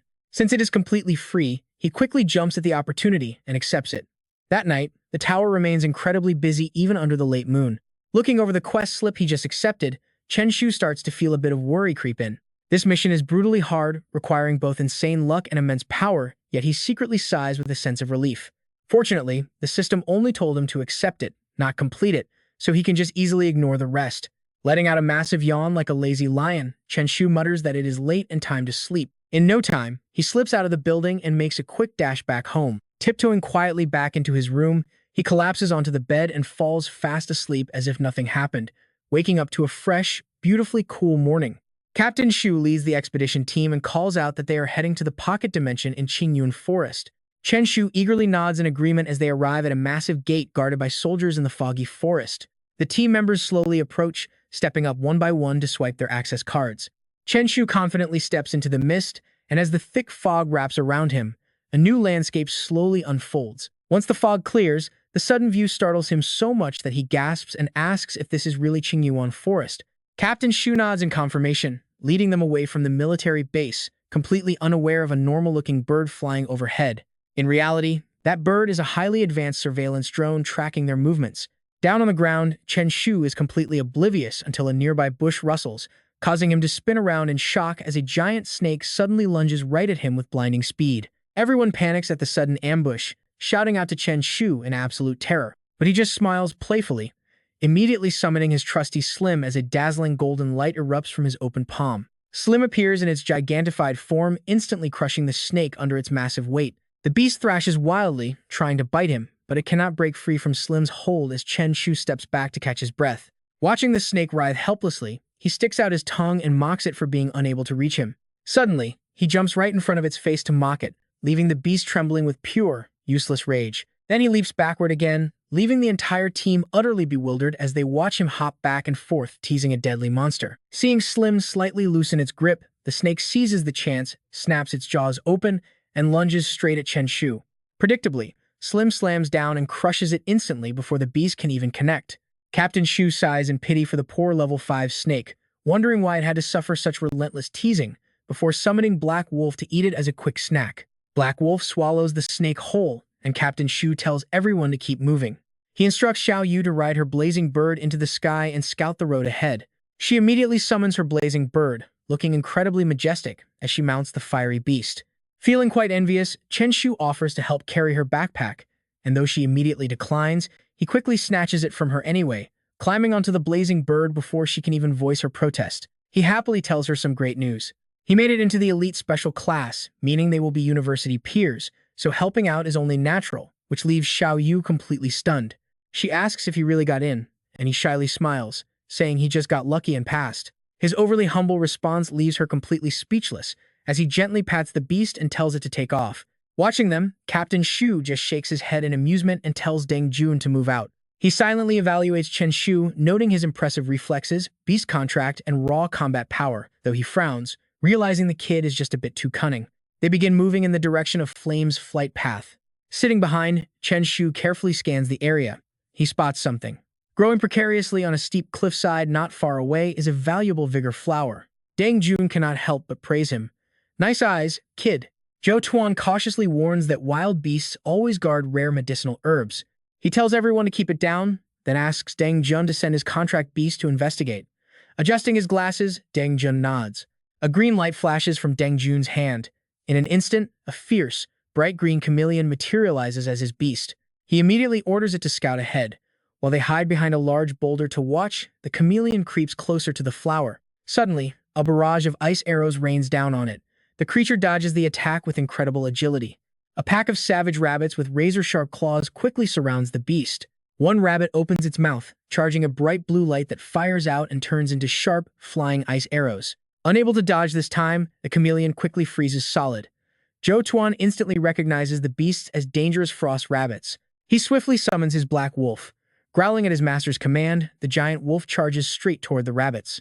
The terrifying black wolf scares the wild rabbits into an absolute frenzy. Harnessing immense power in its sharp claws, a single swipe is all it takes to easily tear through two of them. With such power, the rabbit pack is completely wiped out in just a few minutes. Watching this brutal display, a gentle girl like Xiao Yu is left utterly terrified. Chen Shu is the exact opposite. His eyes sparkle as he mutters, wondering if cumin or chili powder would taste better on them. Hearing this, she feels completely exasperated. She actually expected him to show some fear. What was she even thinking? Suddenly, he leaps off Flame's back, yelling at the big black dog not to eat those rabbits. Seeing him hit the ground and grab a sack to collect the rabbits, Zhou Tuan points out that frost rabbits have no real value. He cheerfully replies that he does not want to sell them, only wanting to roast them for dinner. Within minutes, he has a full sack. With no beasts left guarding the vigor flower, he eagerly looks up at the steep cliff, ready to harvest the plant. Chen Shu drops his heavy backpack to the ground and pulls out a small silver shovel. With Slime's help, he easily scales the cliffside. From below, Zhou Tuan praises him, noting that he must have done well in materials class. He knew that harvesting a vigor flower requires a silver tool. Hearing this, Chen Shu proudly brags about his school score of 396. This makes him laugh. 396, he asks. Does Chen Shu think Uncle Zhou never went to school? Even the absolute best students rarely score above 380. Though they doubt him, Chen Shu is not bothered. Chen Shu simply shrugs. Watching him harvest the vigor flower with such flawless precision, Zhou Tuan is amazed by his expert practice movements. After finishing, Chen Shu suggests keeping the flower safe with him for the time being, claiming he is good at storing valuables. Busy spraying deodorant, Zhou Tuan casually agrees to let him hold it. Once done, the leader signals that it is time to move. Ordering them forward, Xiao Yu and Chen Shu hop back onto Flame's back to lead the way and scout ahead. Just as they set off, the black wolf senses something in the bushes and growls. Zhou Tuan is the first to react. Sensing danger, he warns of a steel-toothed rat pack ahead and quickly summons his next contract beast, the black feathered eagle. As soon as it appears, Zhou Tuan gestures for Deng Jun to climb aboard, and both scramble onto its back. He calls out to Xiao Yu, telling her to make flame fly as high as possible. She quickly complies. Even in the air, Zhou Tuan nervously yells for everyone to hold on tight. Shortly after they ascend, a massive uproar echoes from the forest floor below. Looking back out of curiosity, Chen Shu suddenly screams in shock. Giant monster rats. A massive swarm of savage steel-toothed rats emerges on the ground. Squealing as they tear through the brush, they immediately lock onto the nearby adventurers as prey. Panicked players run for their lives, screaming for help as desperate cries echo through every corner of the forest. Seeing the chaos, Xiao Yu asks her uncle if they can do something to help them. Zhou Tuan reluctantly shakes his head. Under the sharp claws of the rats, players fall, except for the agile Lin Ji, who climbs a tree. Reaching safety, Lin Ji looks down to see if the nightmare is finally over. To his horror, the massive swarm crowds around the trunk and immediately begins chewing right through the tree. With things spiraling out of control, Zhou Tuan orders Xiao Yu to get them out. The horrific gnawing sounds leave both her and Chen Shu deeply unsettled. Xiao Yu immediately makes flames soar higher into the sky, steering far away from the terrifying scene. Stranded on the branch, Lin Ji spots them and desperately begs for rescue, but Zhou Tuan intentionally looks away, pretending he heard absolutely nothing. Seeing that, despair takes over him.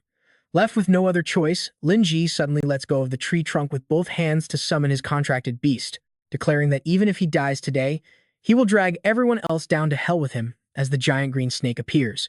Receiving the order, the beast immediately charges straight toward Uncle Zhou's team. Uncle Zhou quickly commands Little Eagle to dodge just in time. Within minutes, the rats on the ground completely wipe out the other hunters, leaving absolutely nobody behind. Uncle Zhou feels entirely helpless, knowing there was nothing he could have done to save them. Just then, he notices a very peculiar rat holding a pine cone, standing out among the massive horde. After taking a closer look at its appearance, Uncle Zhou gives a sharp warning it is a Lord-class steel-toothed rat, so everyone needs to hold on tight because falling down means certain death. The two massive beasts hovering in the sky quickly catch the monster's eye. Now, all four of them nervously watch every single movement of the swarm. After sizing them up, the beast realizes they are out of reach and signals its horde to withdraw. The swarm moves on at a terrifying speed to find new prey. Once they are gone, Chen Shu breathes a sigh of relief. They are finally out of here. Xiao Yu looks confused, asking her uncle why they did not do anything to save those people. Uncle Zhou explains seriously that she saw it herself, that man wanted to drag them down with him. Blue Star has strict laws and strong authorities, unlike these alternate dimensions where no law exists at all, meaning anyone can get killed here and nobody will ever find out. Finally, he warns her that while he hopes she will never be a bad person, she must not be blindly kind at the wrong time. After listening to his wise words, she nods obediently and says she understands. Sitting in the back, Chen Shu is quite surprised that Uncle Zhou would say something so deep. Even though things have settled, Uncle Zhou still remains highly cautious. Telling them they need to get moving before the swarm returns, he guides the beasts. Under the sunset, the two flying creatures soar off toward a safe zone. By the time they arrive, night has already fallen. In the quiet forest, Chen Shu sits back and peacefully roasts a rabbit. Seeing him pull out a small container, Uncle Zhou immediately catches on and asks him why he wanted that rabbit. Turns out Chen Shu brought some spices along, which smell absolutely amazing. He grins proudly, explaining he brought them specifically because he hates being hungry. Soon, the food is fully cooked.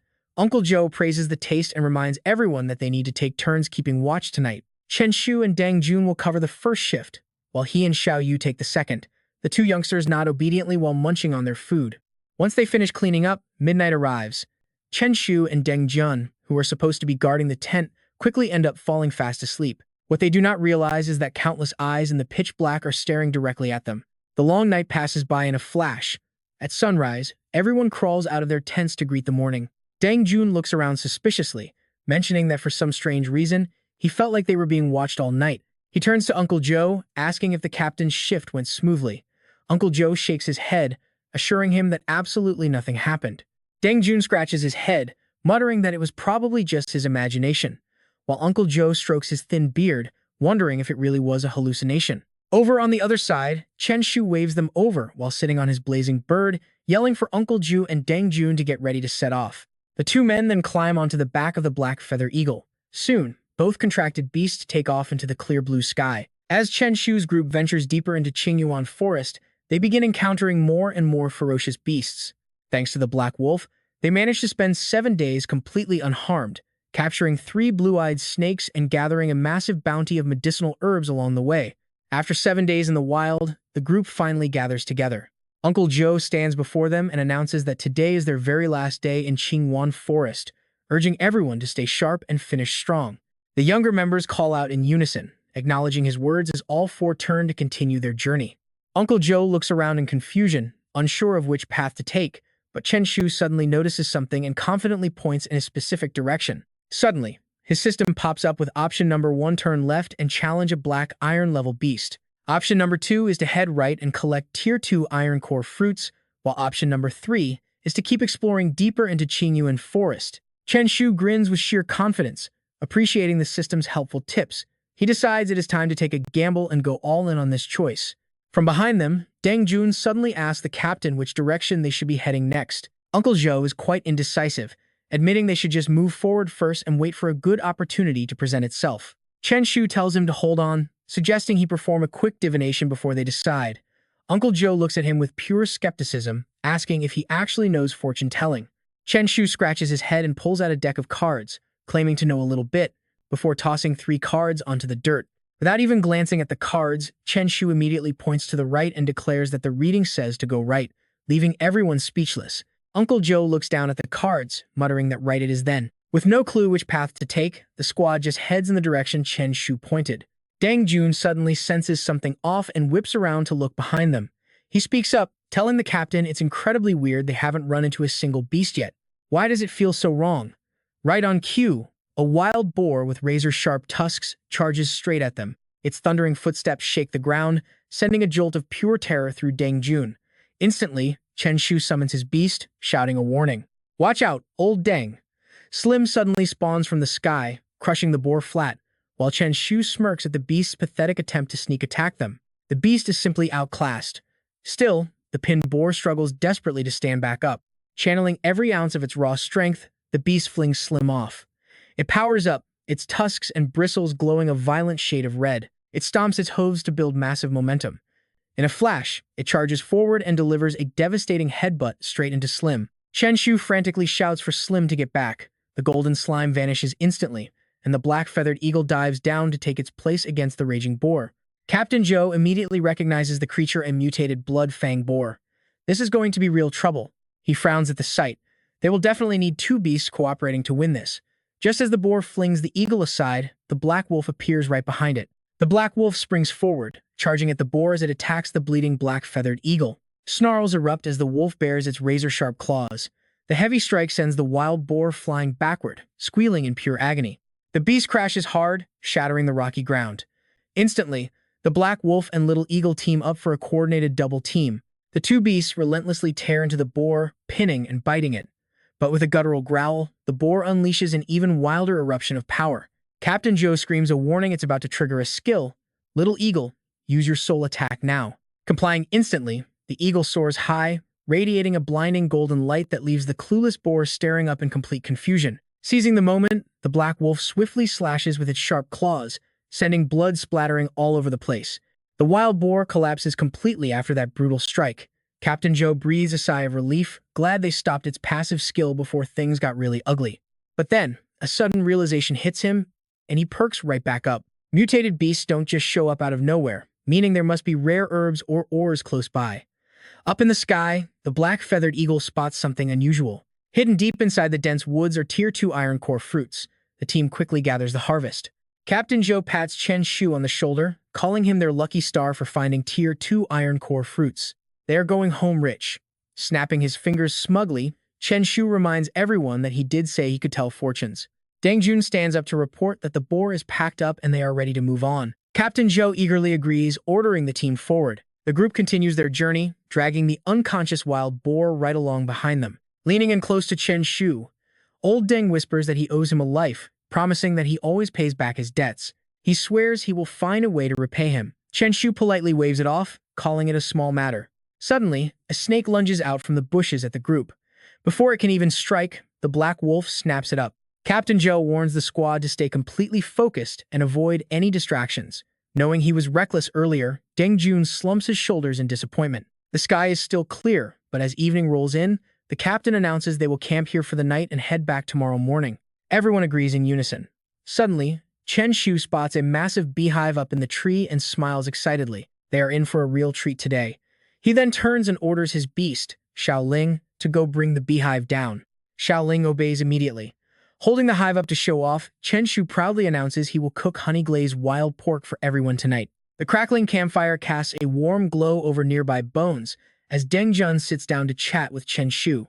He suggests that Chen Shu should look into becoming a master beast taming scholar, saying he'd excel way more at that than being a field tamer. But Chen Shu shoots the idea down, accusing him of trying to ruin a future legendary beast tamer's career. Besides, he claims his teammate's cooking is way better than his own anyway. Deng Jun frowns in thought, realizing Chen Shu might actually make a decent tamer. He asks if Chen Shu is 17 this year.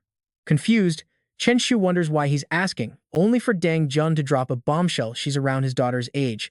Hearing this, Chen Shu vigorously shakes his head, telling him not to even think about introducing his daughter because he's definitely not interested. Amused, Deng Jun pulls out his phone, asking why he's acting like he's the one getting a raw deal. He insists he only wanted them to be normal friends. Snatching the phone away, Chen Shu dramatically tells old Deng to look at his own conscience. He asks if he's trying to get him thrown into prison. On the screen is a photo of a tiny little girl with pigtails. He demands to know how she's his age, but Deng Jun quickly argues that she's only about 10 years younger. Chen Shu scolds him with a straight face, asking if 10 years is the problem here. He points out that's literally a crime, and everyone has a duty to protect children. Chen Shu warns his uncle to drop the subject immediately and never bring it up again, or he is going to get seriously angry. The system choices pop up again. Option 1 is to roll 5 meters to the right, and option 2 is to believe he has an iron head. Staring at the bizarre options, Chen Shu gasps in shock. Then, without saying a single word, he kicks Deng Jun flat onto the ground. It turns out a giant beastly foot just crashed right where Deng Jun stood, as a massive bear roars furiously in front of both him and Chen Shu. Terrified, Chen Shu screams toward the tents for help against the attacking black bear, and the black feather eagle immediately swoops down to rescue them. Shi Tuan rushes out to check on them, asking if they are okay, and Chen Shu turns back to reply they are perfectly fine. But suddenly, his face pales as he points ahead, realizing the bear has company as a whole pack of angry black bears charges right at them. Shi Tuan gasps, forcing down his terror as everyone prepares for battle, while the blazing birds spread their wings and soar into the sky. Shi Tuan is deeply confused. They clearly got rid of the Beast Lord's carcass, so why are so many earth bears showing up now? Breaking out in a cold sweat, a panicked Chen Shu suddenly realizes the truth. It is probably because they ate that honey earlier. With the bears completely surrounding them, Flame, the black feather eagle, and Slime launch a non-stop assault to keep the beasts at bay. One massive bear rears up with a deafening roar, stomping its heavy paws to trigger a violent tremor that shakes the entire area. The violent earthquake leaves Chen Shu and Xiao Yu struggling to stand, as an angry Shi Tuan curses the beasts while channeling energy into his hands. He commands his beast to tear into the black bears, though he still cannot help but worry about the other's safety. He yells for Xiao Yu to watch out as a bear lunges at her, but the firebird swoops in just in time to counterattack.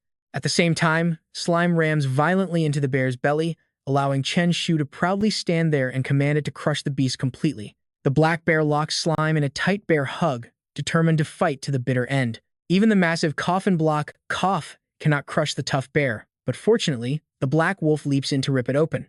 Chen Shu is utterly amazed, wondering if this is the true power of an iron-tier beast, staying incredibly lethal despite its wounds.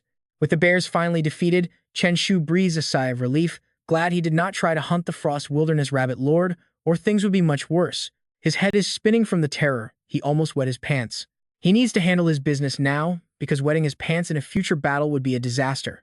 Suddenly, the system prompts him with new choices. Option 1 is to pee in the grass, while option 2 is to climb a tree and pee from above, leaving Chen Shu completely speechless. The system treats a simple bathroom break like some grand adventure, but he shrugs and decides to play along with its weird demands.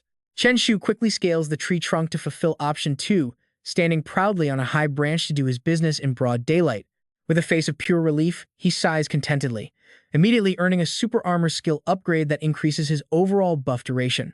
But then, he spots something below and his face instantly pales. There is a creature standing right under him, completely soaked in his urine. Staring up with absolute rage is the Frost Wilderness Rabbit Lord itself, sending Chen Shu fleeing in tears at top speed. He panics, screaming that the Rabbit Lord has arrived, before suddenly bursting into camp and leaving Xiao Yu and Shi Tuan watching in utter disbelief. A massive tree nearby is sliced to shreds, torn apart by the razor-sharp claws of the pursuing Frost Wilderness Rabbit. With the rabbit closing in fast, he runs for his life, wondering if he really did summon some kind of demon. Having run into a terrifying lord creature twice now, a grim Shi Tuan warns the team that this ice rabbit is at least an A-tier beast. Since their strongest black wolf is only C-tier, they are clearly in grave, mortal danger. The rabbit lord's furious gaze sharpens as it lets out a thunderous roar that echoes through the entire forest. Glows of eerie blue light erupt all around as more of its kind suddenly emerge, sending a wave of absolute dread through the terrified team. Shi Tuan wastes no time choosing the best tactical option available, telling everyone to run for their lives. Once everyone is safely mounted on the beast's back, Shi Tuan strictly warns them to dodge every single incoming ice projectile, as a direct hit will mean certain death. Watching the frost rabbits form an offensive line below, Chen Shu is so terrified his heart almost skips a beat. The rabbits lock onto them and open their mouths to unleash devastating energy beams, forcing Chen Shu to quickly think of a way out. He tells Xiaoyu to fly higher, allowing Flame and the Eagle to gracefully dodge the deadly barrage of frozen attacks. Absolutely furious that their attacks missed, the Rabbit Lord instantly commands its pack to hunt them down. Chen Shu is now the ultimate prize they are chasing, while other innocent beasts nearby get caught in the crossfire of their frozen rage. High up in the sky, Flame and the Eagle push their limits, flapping furiously to dodge the non-stop lethal projectiles. On the ground, their freezing aura instantly traps every creature in ice, even sending a massive bear into an early winter hibernation. Fueled by absolute rage, the rabbits unleash their final barrage, prompting a highly stressed Shi Tuan to finally demand some answers. If they keep running, they are completely done for. Uncle Joe demands to know what Chen Shu did to anger it. Why does it feel like the monster is targeting him? With no other choice, Chen Shu confesses the shocking truth he accidentally peed on that rabbit's head. Silence. Hearing this ridiculous confession, the entire team freezes in sheer shock. Uncle Joe can only shake his head in utter disbelief, calling him an absolute genius, before desperately explaining that these frost rabbits are legendary clean freaks. Too late for regrets. Now, they must keep running because this beast is absolutely out for blood.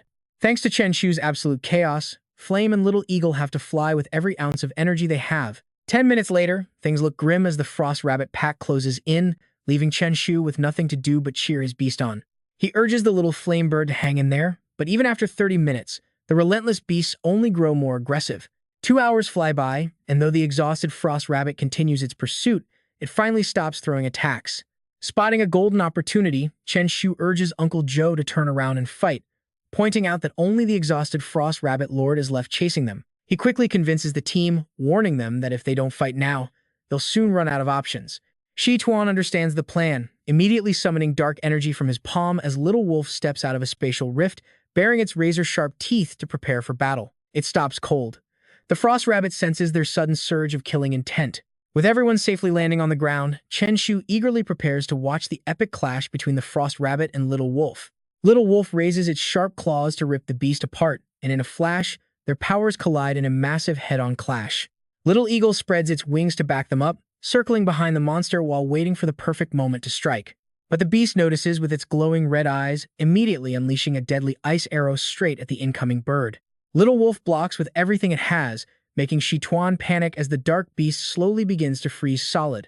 In the nick of time, Wei suddenly intervenes, shattering the lethal ice projectile into harmless tiny fragments. Chen Shu smirks, highly satisfied with his quick intervention, mocking the beast for thinking a sneak attack would ever work. No backing down. He commands the stiffened wolf to ignore the frost and press the attack. Seizing the perfect moment, the wolf lets out a fierce roar and charges alongside Little Eagle, launching a devastating coordinated double assault that leaves the giant rabbit completely overwhelmed. Frustrated by the double team, the beast flies into a murderous rage, prompting Chen Shu to quickly order a retreat. Sure enough, a lethal barrage of ice arrows erupts in a flash, but thanks to his quick warning, everyone escapes unscathed. The moment the onslaught stops, Chen Shu orders a full-scale counterattack, sending slime and flames straight into the chaotic brawl. Meanwhile, Little Wolf and Little Eagle charge up their energy, but strangely, the frost rabbit only flashes a highly sinister smirk. Stomping its massive feet, the ground beneath the beast instantly fractures under the sheer force of its incredible pressure. In the blink of an eye, the rabbit leaps high into the air, landing heavily on top of Little Wolf. As the surrounding foliage quickly freezes over, Chen Shu senses something is wrong and holds back the other battle beasts. Get back. The temperature plummets as the beast summons a deadly, spinning vortex of frozen blocks. Dang Jun watches in horror as his trapped wolf struggles, knowing that if they don't rescue it now, it's finished. Shi Tuan panics as well, but amid the suffocating tension, Chen Shu simply flashes a confident smirk, telling him to leave everything to him. Catching his master's gaze, Slime understands the plan and slowly wobbles forward to stand right before the massive beast. Xiao Yu bites her lip in worry, asking if sending Slime out like this is basically just a suicide mission. But Chen Shu remains completely unfazed, telling her to trust the process before ordering Slime to charge straight into the danger zone. Slime's massive, inflated body slams forward, knocking the trapped wolf out of harm's way just as Chen Shu barks another command to flame. The fiery bird swoops down, catching the falling wolf in mid-air and flying away safely, which drives the giant frost rabbit absolutely insane with rage. The beast glares murderously at Slime, who merely stares back with the most innocent, clueless face imaginable. The furious beast grinds its teeth, preparing to obliterate the pest, but Chen Shu senses the threat and instantly recalls his pet. Just as Slime retreats, a massive blizzard rains down, crystallizing into a giant, freezing flower across the battlefield. Strike now. Seeing the opening, Chen Shu urges his beasts to launch a fierce counterattack. The beasts combine their forces, unleashing a relentless onslaught before Little Wolf delivers the final, crushing blow with an incredible kick. With their coordinated efforts, the giant beast finally collapses to the ground, allowing Chen Shu to breathe a sigh of relief. Xiao Yu is absolutely thrilled, tightly grabbing Chen Shu's hand in excitement as she keeps asking if he saw their incredible victory. He gently pats her head, jokingly pointing out that the giant rabbit is right there, so there is really no need to panic. Calm down, keep calm. Suddenly, both of them shyly let go of each other, as the squad continues checking the wild ice rabbit carcass. A Lord-tier beast is easily worth at least 1 million, so they need to gather the loot and quickly leave Qingyuan Forest. Everyone calls out in agreement, relieved that the whole ordeal is finally over. Flame and Little Eagle flap their wings high in the blue sky while Chen Shu smiles brightly, glad to finally head back home. Arriving at a heavily guarded border town, one of the squad members excitedly shouts that they have finally made it back. After spending so many grueling days out in the deep forest, the man is literally crying tears of joy. He thanks everyone for their hard work and promises to transfer their share after selling the loot, offering a cut to Chen Shu, who immediately waves his hands in refusal. Chen Shu tells Uncle Joe not to worry about it, as he already packed his share of the harvested herbs into his bag. He suggests the others split the cash themselves, leaving Dang Jun and the group utterly speechless.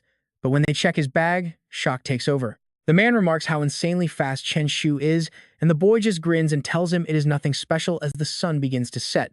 The leader instructs the group to rest up for the night and prepare to head back to Nanjiang City first thing tomorrow morning. Everyone agrees in unison.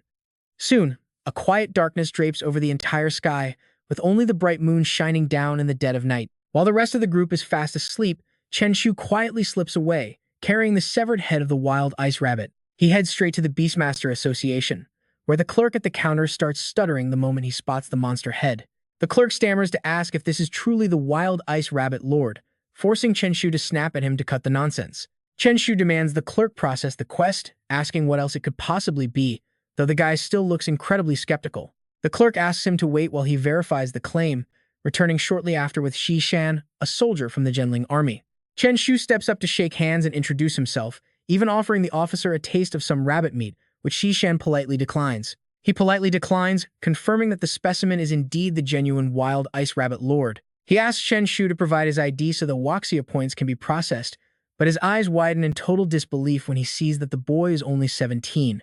Chen Shu casually asks if he looks older, causing Shi Shan to raise an eyebrow in sheer admiration and respect. The officer admits he is just stunned that a 17-year-old managed to take down a wild ice rabbit lord. He processes the reward, letting him know that 50 Wuxia points have been credited to his ID, which can be exchanged for cultivation resources at any government office.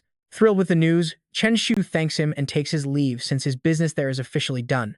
Shi Shan nods in farewell and watches the teenager walk away, unable to hide his growing amusement and intrigue. The next day, the squad's car pulls up outside Chen Shu's apartment, and the leader bids him farewell with a warm smile. He waves goodbye before heading inside his room to inspect his haul, which includes strength flowers and various other rare herbs. With iron core fruits and mind-opening fruits in his possession, he decides to use his knowledge to attempt brewing some intelligence and basic defense potions. Closing his eyes, Chen Shu focuses entirely on the mystical energy swirling around him. Inside his private crafting space, his skilled hands quickly brew a fresh batch of glowing potions. Once finished, Chen Shu realizes that brewing custom recipes outside of the system's official formulas comes with an incredibly high failure rate. Despite using so many ingredients, he only ends up with 9 basic defense potions and 6 intelligence potions, prompting him to test them out immediately. He commands Slim to drink the concoctions, and the cute slime eagerly gulps down every single bottle without any hesitation. With its belly completely bloated, The slime happily rolls onto the bed as system notifications pop up, showing a tiny defense and intelligence boost. The subpar results instantly make Chen Shu lose his cool, but he desperately tries to suppress his rage and keep from exploding. Reminding himself that system-gifted items must never go to waste, Chen Shu stuffs the leftover potions into his bag to try a completely different approach. He decides to take these strength potions to the black market to make a quick sale. He immediately calls up Da Li, telling his buddy that he is finally back and wants him to tag along to the black market. As they walk down the street, Da Li chuckles and teases him about jumping straight into the black market business after being away for so long. Chen Shu just smiles mysteriously, leaving his friend curious enough to ask what exactly they are planning to do at the black market. Giving him a knowing look, Chen Shu proudly boasts that he is about to show him how real business is done before they arrive at their usual stall. Chen Shu immediately notices that the spot is empty, realizing that old Wang did not show up today. Spreading out his plastic tarp, Chen Shu mutters about how wasting away in this dying era as a diligent scammer is a total dead end. Dali is completely taken aback by this and nervously looks around, asking if Chen Shu has actually resorted to becoming a low-life scammer. Chen Shu snaps back that his potions are completely legitimate, holding up a bottle like an energetic online influencer trying to pitch a hot product. Timothy boasts that he will show off his stellar reputation, claiming customers will flock to his stall without him lifting a finger.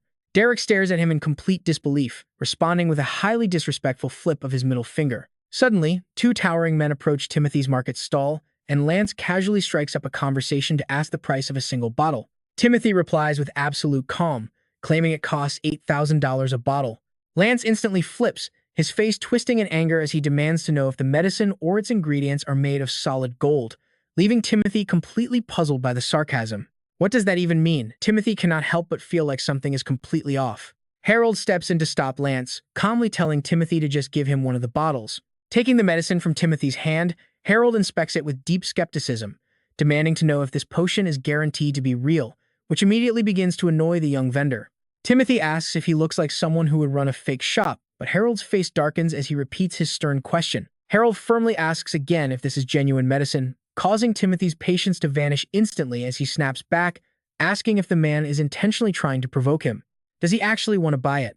Leaning in close to Timothy's ear, Harold growls that he will buy it if it is real, but demands to know what happens if it is fake. Exasperated, Timothy suggests that if it is fake, he will drink the entire bottle himself, which is exactly what Harold was waiting for, as he pops the cap and holds Timothy to his word. Harold brings the bottle to his mouth. Timothy quickly stops him, telling him he cannot drink without paying first, but suddenly, a pair of heavy handcuffs slaps onto Timothy's wrists as he is slammed hard onto the ground.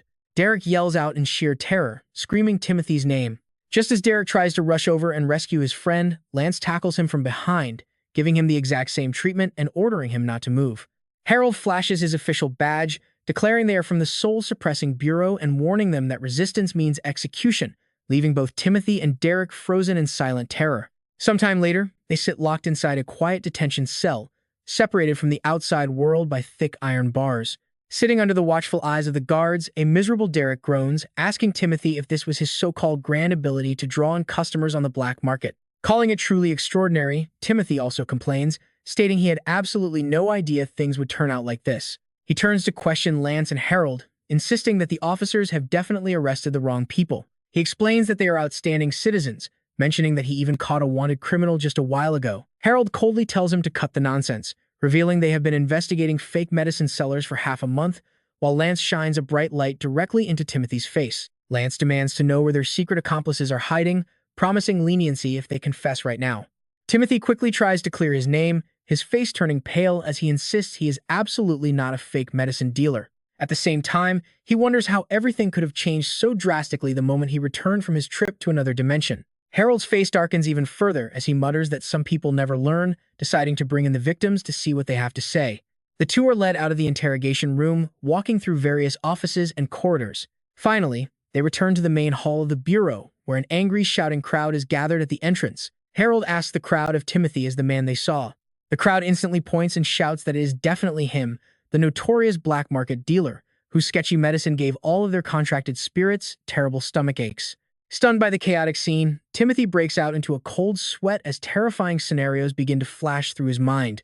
Wondering if he has actually become a fraudulent dealer, Timothy feels anxious, but quickly forces himself to calm down and resolve this mess. After all, Smile drank his medicine like pure water, so if there was really a problem, Why was his beast completely fine? Hesitating slightly, Timothy asks the crowd if they are absolutely certain that he was the one who sold them that medicine. Travis immediately shouts back, confirming that he bought the potion directly from Timothy. He confidently holds up his phone, asking if Timothy is working with a partner who personally guaranteed that all the potions were genuine. The screen displays a photo of Barney with his signature mustache, and Timothy immediately recognizes the scammer, finally putting all the pieces together. He realizes why the man disappeared so early in the morning because he had already fled, prompting Timothy to offer an apologetic smile. Explaining that the man is a professional scammer, Timothy clarifies they do not know each other and are on completely different levels. He asks if anyone has ever had issues with his actual formulas, but the crowd remains deeply skeptical, refusing to believe a word.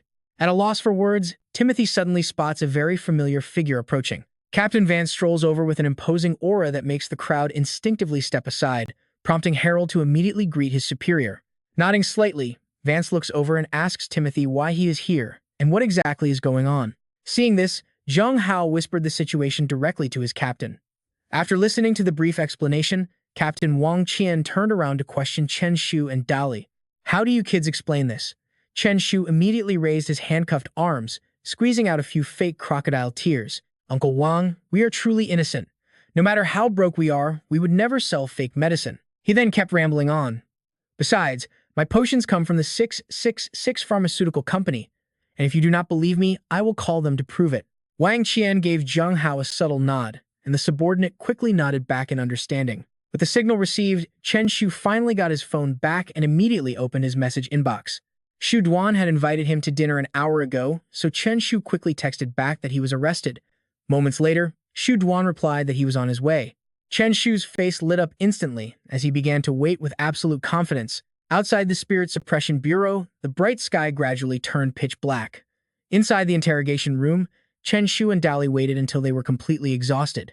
Finally, the doors swung open, and Shu Duan walked in with a loud laugh, asking how the prison food tasted. Slumped like a wet noodle, Chen Shu sighed. Uncle Shu, stop joking. If you keep talking like that, I will really end up locked up forever. Shu Duan turned to greet Wang Qian, calling him old brother and saying it had been a long time, to which the captain warmly responded. Skipping the formalities, Wang Qian went straight to the point, asking if the strength potions sold on the black market truly belonged to Shu Duan's company. Flashing his standard apologetic smile, Shu Duan confirmed that the potions did indeed belong to his company. Wang Qian easily accepted the explanation without any suspicion, telling the kids they were free to go since everything was cleared up. Shu Duan gestured to the anxious boys to get up and leave with him. Under the dark night sky outside the bureau, they stretched their arms high, joking around with absolute relief as if they had been reborn.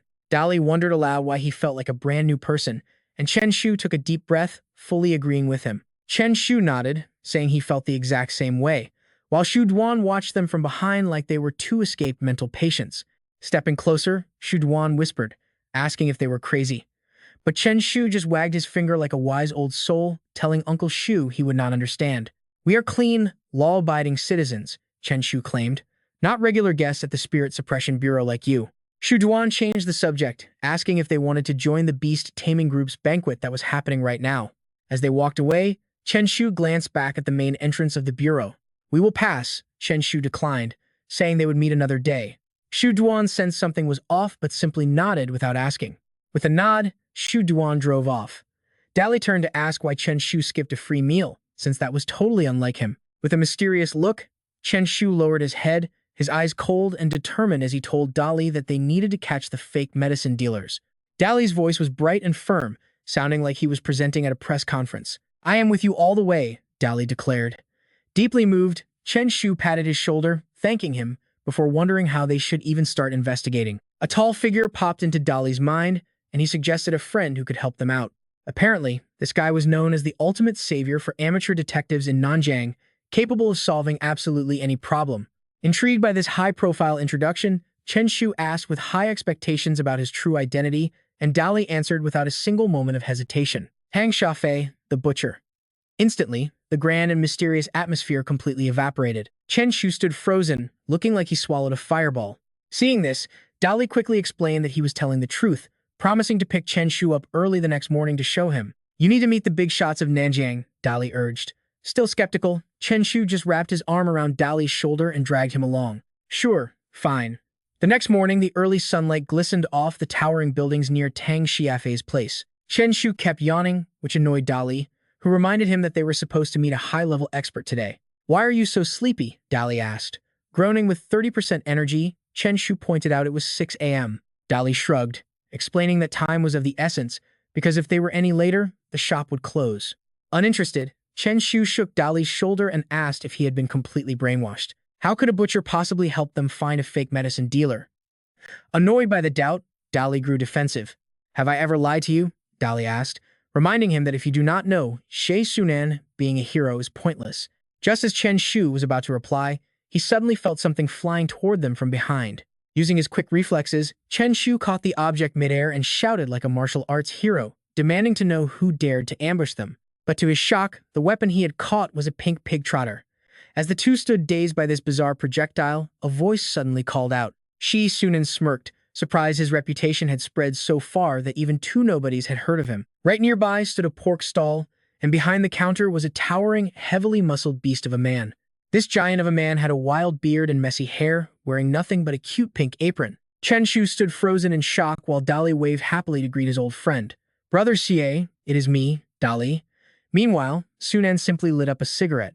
The big man recognized him, asking if he was the kid who wanted a background check. Chen Shu blinked in complete confusion. Dali snatched the pork leg from Chen Shu, acting incredibly submissive. Chen Shu watched him brown-nose the butcher, seriously wondering if Dali was secretly an adopted child. If Chen Shu ever did something that embarrassing, he would stay shut-in for life. Dali did not care at all, politely handing over the pig trotter while offering a big, shameless smile. He openly admired the man, thrilled that he was remembered. Shi Sunan grinned, claiming there was no way he could forget. He even remembered the exact color of Dali's pants from that day, making a horrified Chen Shu shudder in pure disgust. Chen Shu felt like their relationship was highly questionable, but Dali laughed it off, telling him not to sweat the details. Slinging an arm around Chen Shu, Dali introduced his friend and asked for a favor, prompting the butcher to look up with curious eyes. Shi Sunan asked if Chen Shu also suspected he was adopted, causing the boy's face to turn pale in instant refusal. Chen Shu snapped back that he had no such need, quickly explaining that he actually came to track down a certain person. The butcher flashed a warm smile, but his next question was bizarre enough to knock anyone flat on their back. He demanded details on their appearance, height, and even their bathroom posture, leaving Chen Shu staring blankly like a startled deer. Before Chen Shu could even process this, the butcher suddenly whipped out a massive cleaver and glared, asking if he had an issue. Sweating bullets, the boy stammered that everything was perfectly fine before quickly handing over a photo of Tiamba for the job. He admitted he only had this single picture, prompting the giant to turn dead serious and state his price. It would cost $50,000, ready in 3 days. Chen Shu gasped like he was being robbed, screaming in absolute disbelief. He turned to leave, muttering that selling his own beast wouldn't even cover that crazy sum, when suddenly the system screen popped up. The system offered 3 choices. Option 1, hire Ji Sunan and receive a massive boost to his Beastmaster power. Option 2, find another tracker for high-grade strength medicine. Or Option 3, solve it himself for a mid-grade beast seed.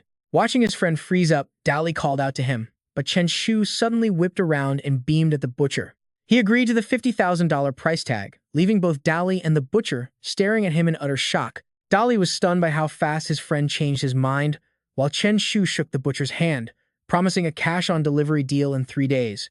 Right then, another customer walked up, and the butcher instantly switched back to his cheerful, welcoming salesman persona. He loudly offered 1.5 kilograms of pork, utterly baffling the boys as they left, with Chen Shu quietly asking if this crazy guy was actually reliable. If the Spirit Bureau couldn't track down their target, could a random pork butcher really pull it off? Dali nodded confidently, assuring him that selling meat was just a part-time gig for someone that talented. Staring back skeptically, Chen Shu scratched his head and realized that even if the guy failed, spending $50,000 just to unlock that massive system power-up was still a pretty good deal. With his mind made up, he nudged his friend. He suggested they pay a quick visit to the Beastmaster Association. Though he looked totally calm, Chen Shu was secretly crying over his lost cash, desperately hoping the association had some high-paying bounty missions to cover the loss while Dali quietly agreed to tag along.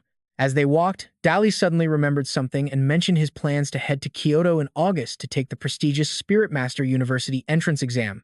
This was completely new information to Chen Shu, leaving him confused about what this early college entrance exam even meant.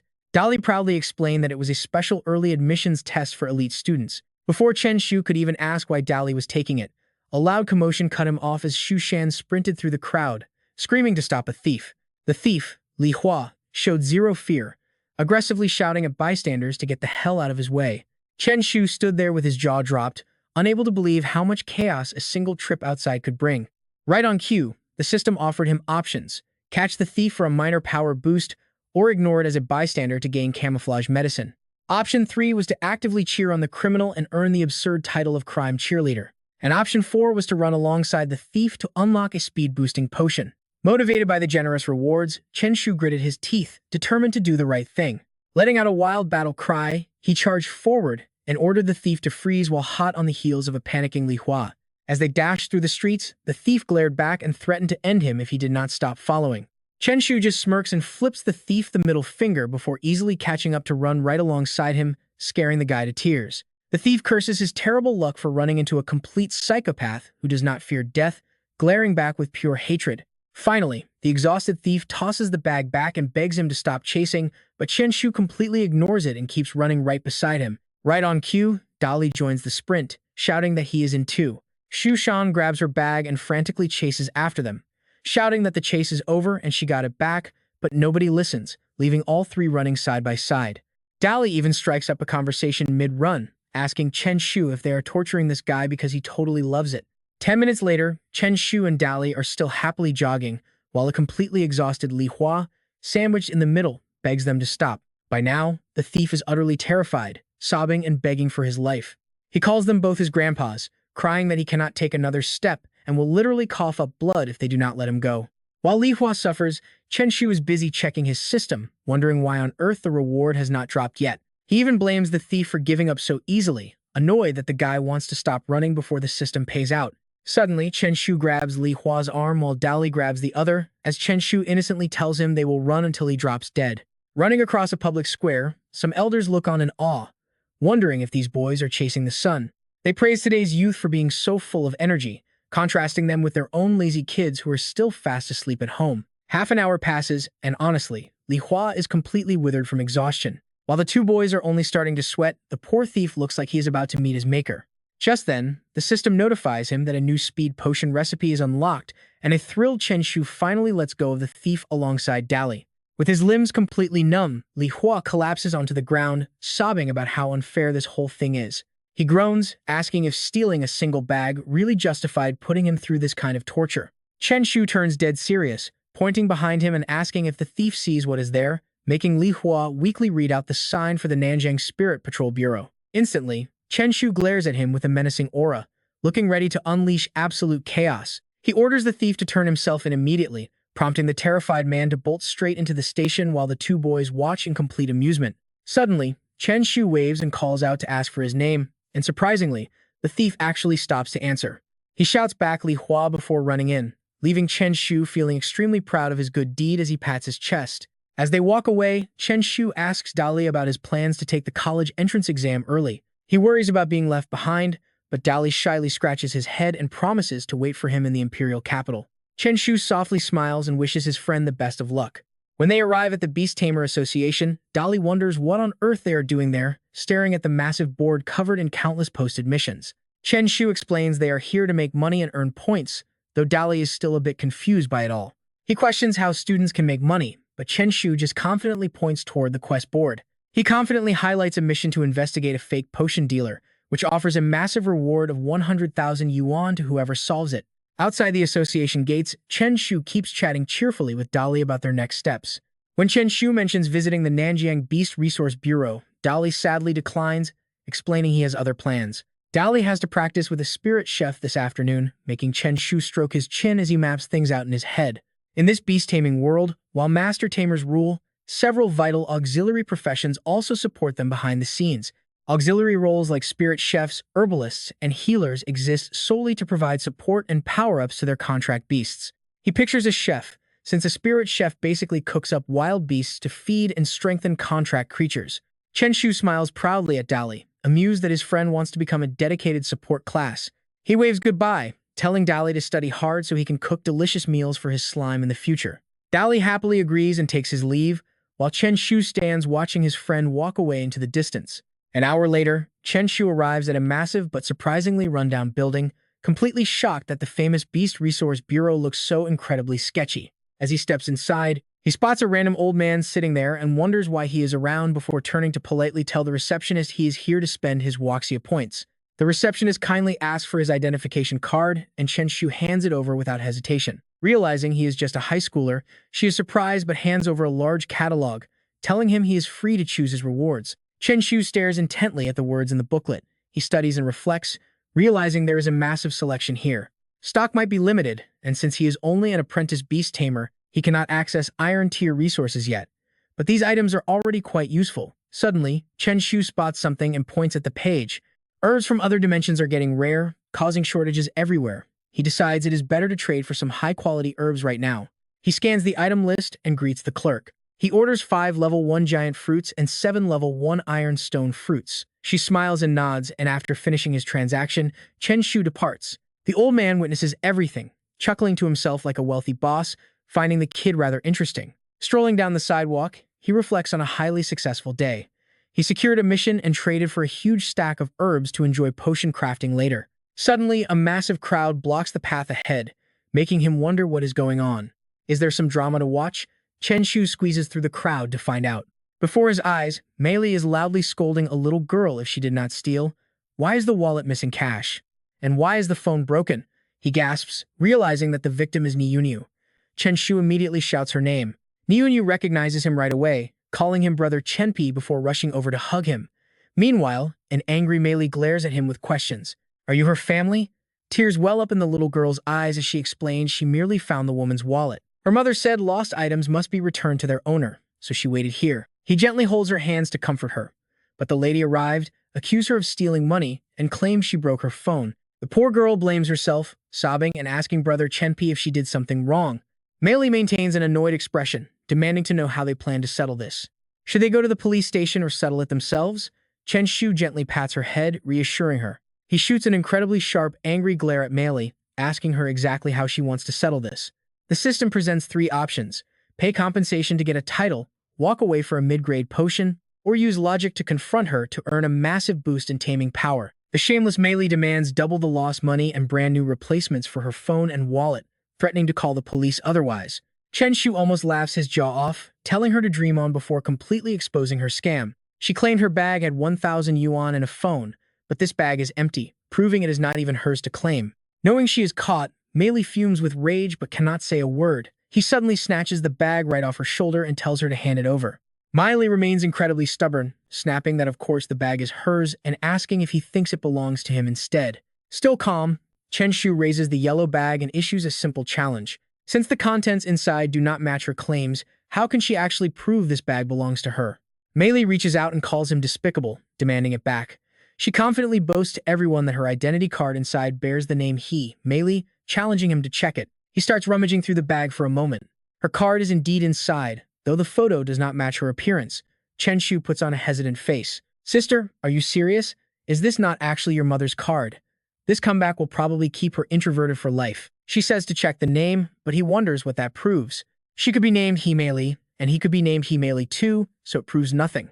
Hearing this, she tears up, playing the victim. She tells him to stop playing tricks and accuses him of being a man who bullies women. Frowning, he comforts Niyunyu and fires back, pointing out that as an adult scamming a child, she never once acted like one. The crowd watching agrees with him completely, nodding along in approval. Mei Li screams, demanding to know what he wants, and Chen Shu seriously demands she apologize to Niyunyu. Mei Li bows her head slightly, offering a quiet apology, but he immediately complains that it is too quiet. Enraged, she screams an apology that rings in everyone's ears, and Chen Shu crosses his arms, finally satisfied.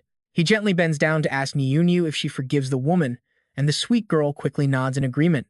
The system alerts him that he received a massive beast taming power boost. He turns and tosses the bag back to Mei Li. That is the proper way. People really ought to be kinder. It turns out to be a beautiful, sunny day.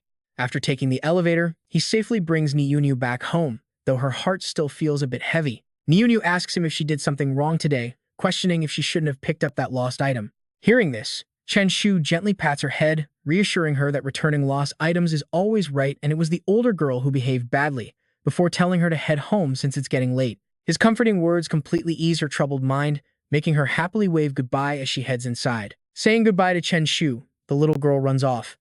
He watches her leave, reflecting on how that scammer tried to frame her, but luckily he stepped in just in time. If he hadn't, Niu might have been too traumatized to ever help anyone again.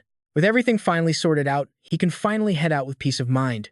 Back at his place, Chen Shu immediately hangs a Do Not Disturb sign on his front door, eagerly telling himself that it is finally time to focus on some hardcore alchemy. Opening up his potion crafting space, he sits down to cultivate alongside slime. By the next afternoon, he's already muttering to himself in exhaustion. After 2 long days of brewing, the work is finally done, prompting a system notification that grants him a +2 boost to both physical size and defense. He and Slime are absolutely thrilled, knowing that at this rate, taking on an Iron Rank Beast Tamer is practically right around the corner. Stretching his stiff body, he decides to grab some food and catch some sleep before heading out to find Shi Sunan tomorrow. The next morning finally rolls around, and Chen Shu cheerfully strolls down the busy street while humming a catchy tune. Wondering what kind of updates he'll get today, he hopes for some good news, until a sudden voice calls out his name. Turning around to see who called out to him, he spots Xiaobing standing there. He asks her in surprise what she's doing out here. Xiaobing smiles and explains that she was actually looking to pay him back today, and since they bumped into each other, she'll settle it right now. Chen Shu plays it cool, saying there's no rush since he is not exactly short on cash, yet his hand instantly whips out his phone anyway. Will it be bank transfer or cash?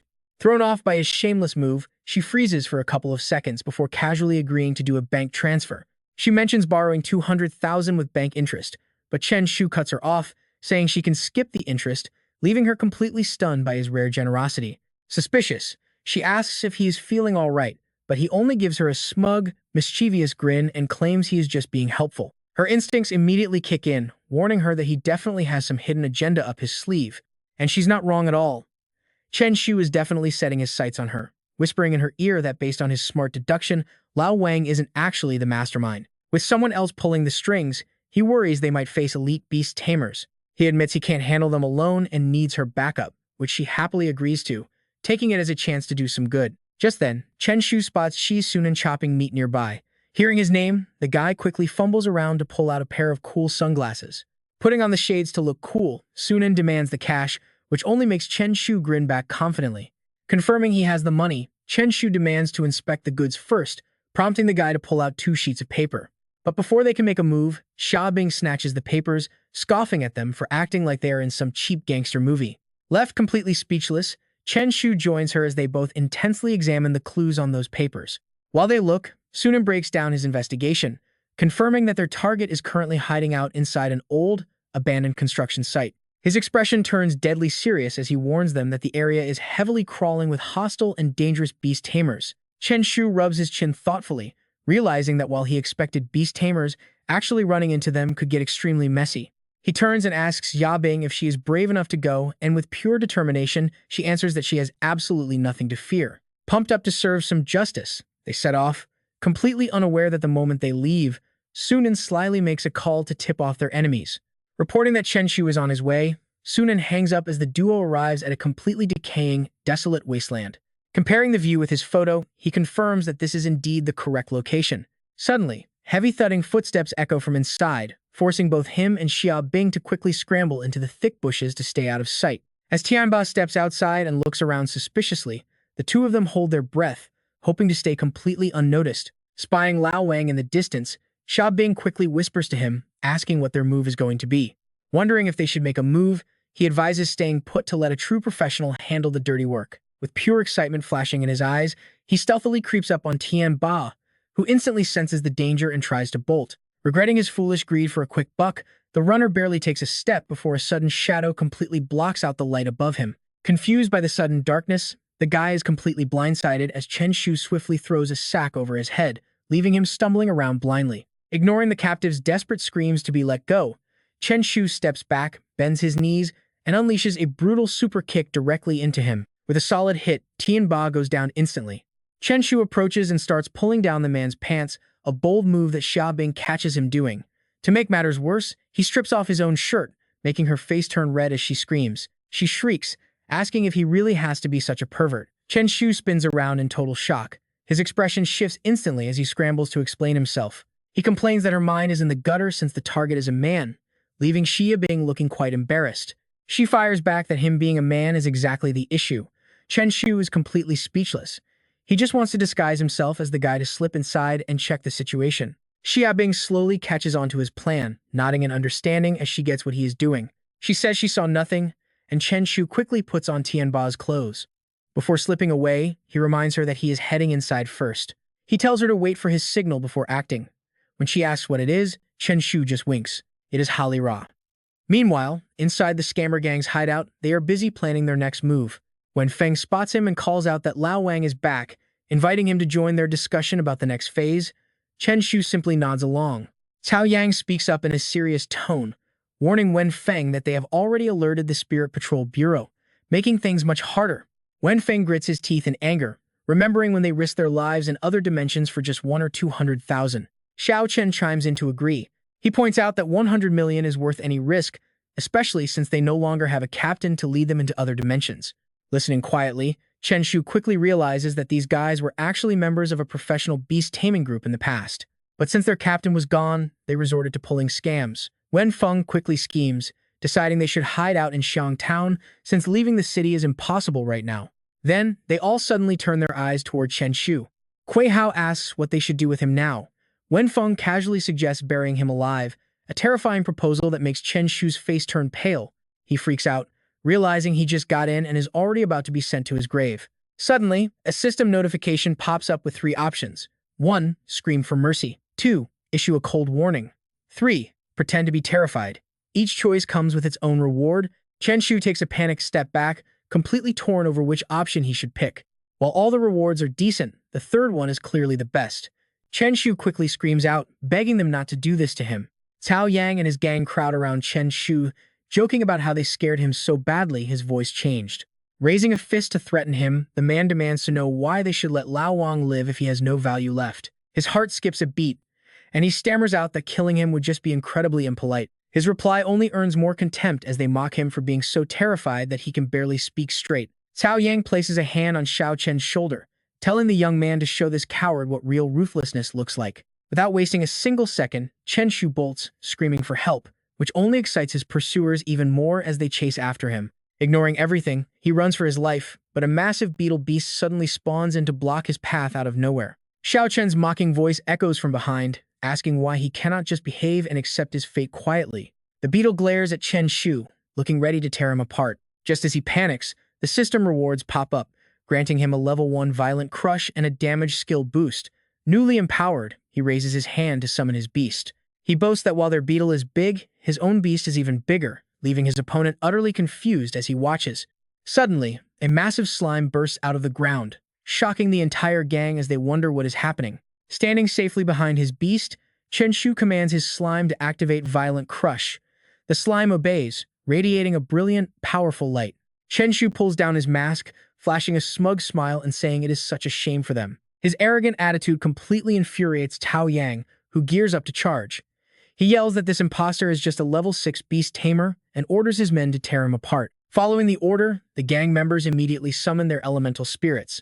Their sudden appearance throws Chen Shu into a panic as he realizes he cannot take on multiple fire spirits all by himself. He quickly changes orders, commanding his slime to go to sleep. The beast shuts its eyes, activating its giant defense mode. Cao Yang. Suddenly, the bluebird flies straight toward him. Riding on its back, Xiao Chen shouts that there is no way he can escape now. But as Chen Shu quickly shouts the counter-signal Halihu, sharp shards of ice pierce deep into the bluebird's talons. Wen Feng looks around in anger, only to find Xia Bing has arrived to save the day, asking Chen Shu if he is all right. Chen Shu happily replies that he is fine, telling her to take the bird while he handles the leader. Immediately, her little wolf clashes fiercely with the blue bird. Meanwhile, Chen Shu calmly approaches Wen Feng, who backs away in sheer terror, begging him to stay away. Chen Shu lets out a terrifying grin, chuckling softly before pulling out a sack to completely blindside his opponent. His expression turns downright sinister as he mutters, "You dared to prick me with a needle, now prepare for a world of pain." It was bound to happen anyway. Chen Shu lunges forward and pummels Wen Feng until the guy passes out from sheer pain. Wen Feng's lackeys stand there completely dazed. Chen Shu cracks his knuckles and warms up because they are absolutely next on his list. Wen Feng anxiously wonders why Song Mu is taking so long to show up, questioning if something went horribly wrong. That kid was easy prey, but if they were sent by the Spirit Bureau, they are in deep trouble, so they scramble in all directions. Deciding to flee, Cao Yang points toward a nearby exit, urging everyone to slip out through the back door. But the moment they step through, they freeze in their tracks. Xiao Lang is already waiting there, with a terrifying glare. Wenfeng shows no fear, immediately ordering his level 6 contracted beasts, the fire elemental and the wild boar, to launch a combined assault. Xiao Lang gets disoriented while surrounded by raging flames. Meanwhile, on the other side, the wild boar slams directly into its face, causing Xiao Lang to cough up blood. Watching this unfold breaks Xia Bing's heart. Worried for her ice wolf, Xia Bing turns to Chen Shu for guidance, but he just grins and asks her to keep them restrained. Xia Bing quickly complies, channeling her energy to send a powerful boost to Xiao Lang while simultaneously working to bind both the fire elemental and the rampaging wild boar. She struggles to hold them off, urging him to hurry as her energy begins to fade. Right at that critical second, Chen Shu gives a triumphant shout as Slim activates its skill, smashing through the wall to charge inside. Slim ruthlessly crushes both opponents. Enraged, Wenfeng curses, refusing to believe a mere level 6 beast could cause such chaos. He commands the wild boar to activate its berserk skill, but the beast cannot move a single inch. A full minute passes without any response, leaving Wenfeng and Cao Yang completely helpless, while Slim pins the boar down even harder. The helpless beast can only whimper in pain as thick smoke continuously pours out of its nostrils. Their faces pale at the sight, while Chen Shu just gloats, asking if they find this whole situation a bit confusing. He warns them to stop struggling and just surrender quietly. He pulls out 2 more urine bags, prompting a shocked Xia Bing to ask where he got them, but he just shoves them onto their faces. The sight makes her face turn completely pale. Meanwhile, Chen Shu happily calls Uncle Wang, telling him to come to West City to collect the scammers. They end up stuck at the Spirit Bureau from dawn until late at night, but Chen Shu looks extremely satisfied on his way out. With the matter fully resolved and his name cleared, a taxi pulls up and stops right in front of the two. He turns to Xia Bing, mentioning that his ride is here, but he needs to visit the Beastmaster Association next, asking if she wants to join. She declines, saying she needs to head home for dinner, so Chen Shu hops into the car and bids her farewell. He promises to see her when school starts, and with a quick nod from her, the taxi speeds off into the night. Before long, the car arrives at the association, and Chen Shu steps out looking incredibly thrilled about his successful day. He rejoices over catching the scammers and scoring a massive reward of 100,000 credits, which feels absolutely amazing. Wait, Chen Shu suddenly spots a remarkably familiar figure ahead of him. It turns out to be Shi Sunan, who suddenly spins around with sparkly eyes and a dramatic pout, leaving Chen Shu completely horrified. Chen Shu grabs his shoulder, offering a forced, highly uncomfortable smile as he asks what the guy is even doing here. He wonders if the pork business has expanded to the association, but the muscular man proudly claims he is here to check missions. Shaking with disbelief, Chen Shu asks if he is actually a beastmaster, which immediately offends the large man. Defending himself, Shi Sunan argues that a beastmaster selling meat makes perfect sense, prompting Chen Shu to quickly agree. Satisfied with his compliance, Shi Sunan lets it slide and tells him to go ahead, leaving Chen Shu smiling in relief. Approaching the front desk, Chen Shu hands over his identity card, explaining that it is the official proof from the Spirit Bureau. He announces that he is here to turn in his mission, prompting the receptionist, Tian Yu, to quickly verify his documents. Tian Yu looks up to confirm that his investigation into the fake medicine ring has been successfully marked as completed. The reward of 100,000 credits will be automatically transferred, prompting Chen Shu to rub his hands together in pure joy. Hearing that massive payout makes Xie Sunan completely lose his mind, spitting as he aggressively demands a huge cut of the money. He calls Chen Shu a dishonest middleman and demands 50,000 credits, causing cold sweat to start pouring down the boy's face. Chen Shu panics, realizing he completely forgot the giant was still standing right there, though his fear remains entirely internal. Poking his finger hard into the man's chest, Chen Shu yells back, asking if he has any idea what he went through. He flips the guy's questioning right back on him, his voice dripping with pure fury like some ancient, 1,000-year grudge. 5 whole criminals. Do you even know what I had to deal with today? Do you? I was the one out there risking my neck against 5 brutal criminals. His acting is absolute top tier, and he even thumps the guy's chest to demand his cut. 100,000 reward in total, and you took 50,000 for a tip. No way, you owe me at least 10,000. Sunan is completely speechless, his thick eyebrows knitting together in frustration. Can you cut the theatrics, bro? He has no energy left for this. Come on, without my tip, you never would have caught them. Chen Shu waves a dismissive hand fine. He'll let him keep a bit extra since they are supposed to be best buddies. He gives the guy a friendly pat on the shoulder. It's getting late, buddy, so I'm heading out first. Before Sunan can even process what is happening, the kid bolts down the hallway, leaving nothing but dust. Angry screams echo behind him. Damn it, tricked by that punk again. Chen Shu is practically glowing with pride when it comes to scamming. He's unmatched. The next day brings beautiful, clear weather. He sits under a red banner reading premium medicine certified by the Spirit Patrol Bureau, constantly selling to the crowd. Over the next 10 days, that official seal makes his potions fly off the black market shelves, and this massive boom brings him a serious fortune. Striding into the Beast Tamer hall with a heavy backpack, he confidently places his next order.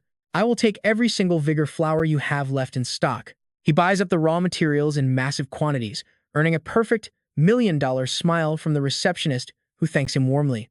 By exploiting the huge profit margin, Chen Shu clears a cool $3 million. Talk about hitting the jackpot. But this massive spending spree starts drawing some unwanted eyes. As night falls over the Xiaxing Pharma headquarters, a furious voice echoes through the executive boardroom. Vigor potion sales are down 70% this month. Look into this immediately. The outraged company president roars, slamming his fist down. I want to know exactly who has the nerve to steal from my company. Back in his room, Chen Shu is busy sorting through test tubes while Slim, his slime, snoozes peacefully beside him. Just then, his buzzing phone catches his attention, displaying a notification that a user named Lone Wolf Dali wants to match with him. Chen Shu stares at it, completely baffled. What is this guy up to now? Before he can think, another alert pops up on the screen. Sorry, fat boy, you do not qualify. Shaking his head, Chen Shu immediately dials his friend to find out what is going on. The ringtone starts playing, and the lyrics are so incredibly cheesy that Chen Shu immediately feels his temper rising. Loving your lonely shadow in the dark alley, loving your stubborn face, loving how you face despair and refuse to ever cry.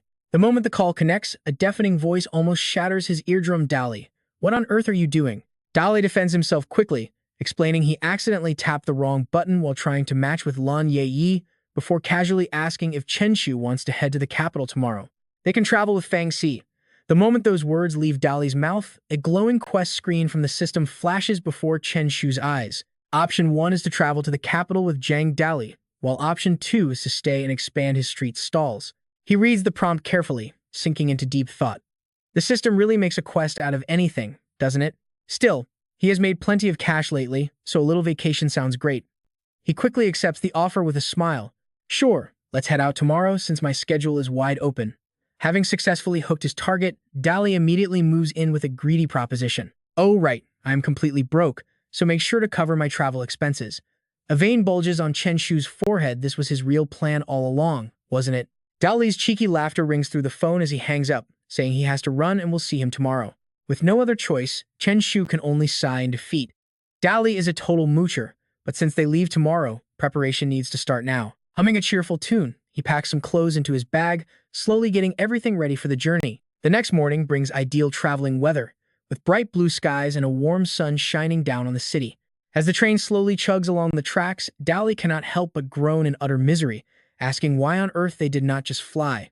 Looking smug and relaxed, Chen Shu begins to preach about how modern society moves way too fast, causing people to completely lose touch with themselves. We must learn to slow down and enjoy the journey. Dali has zero interest in this fake philosophy and tells him to talk like a normal human, prompting Chen Shu to admit flights are just too expensive.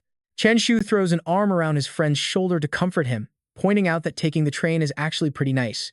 Besides, they are almost there anyway. Dali stares back in disbelief. Is an 8-hour journey his definition of almost there? An announcement crackles over the train speaker, stating they are approaching Bailey City, while Chen Shu just chuckles and continues his teasing. But his laughter is cut short as a frantic woman's voice screams out for help, shouting that she has just been robbed. Once again, the system quest screen flashes before him with two clear choices: step up and stop the criminal, or just ignore it and go back to sleep. With time running out, Chen Shu glares at the thief running his way.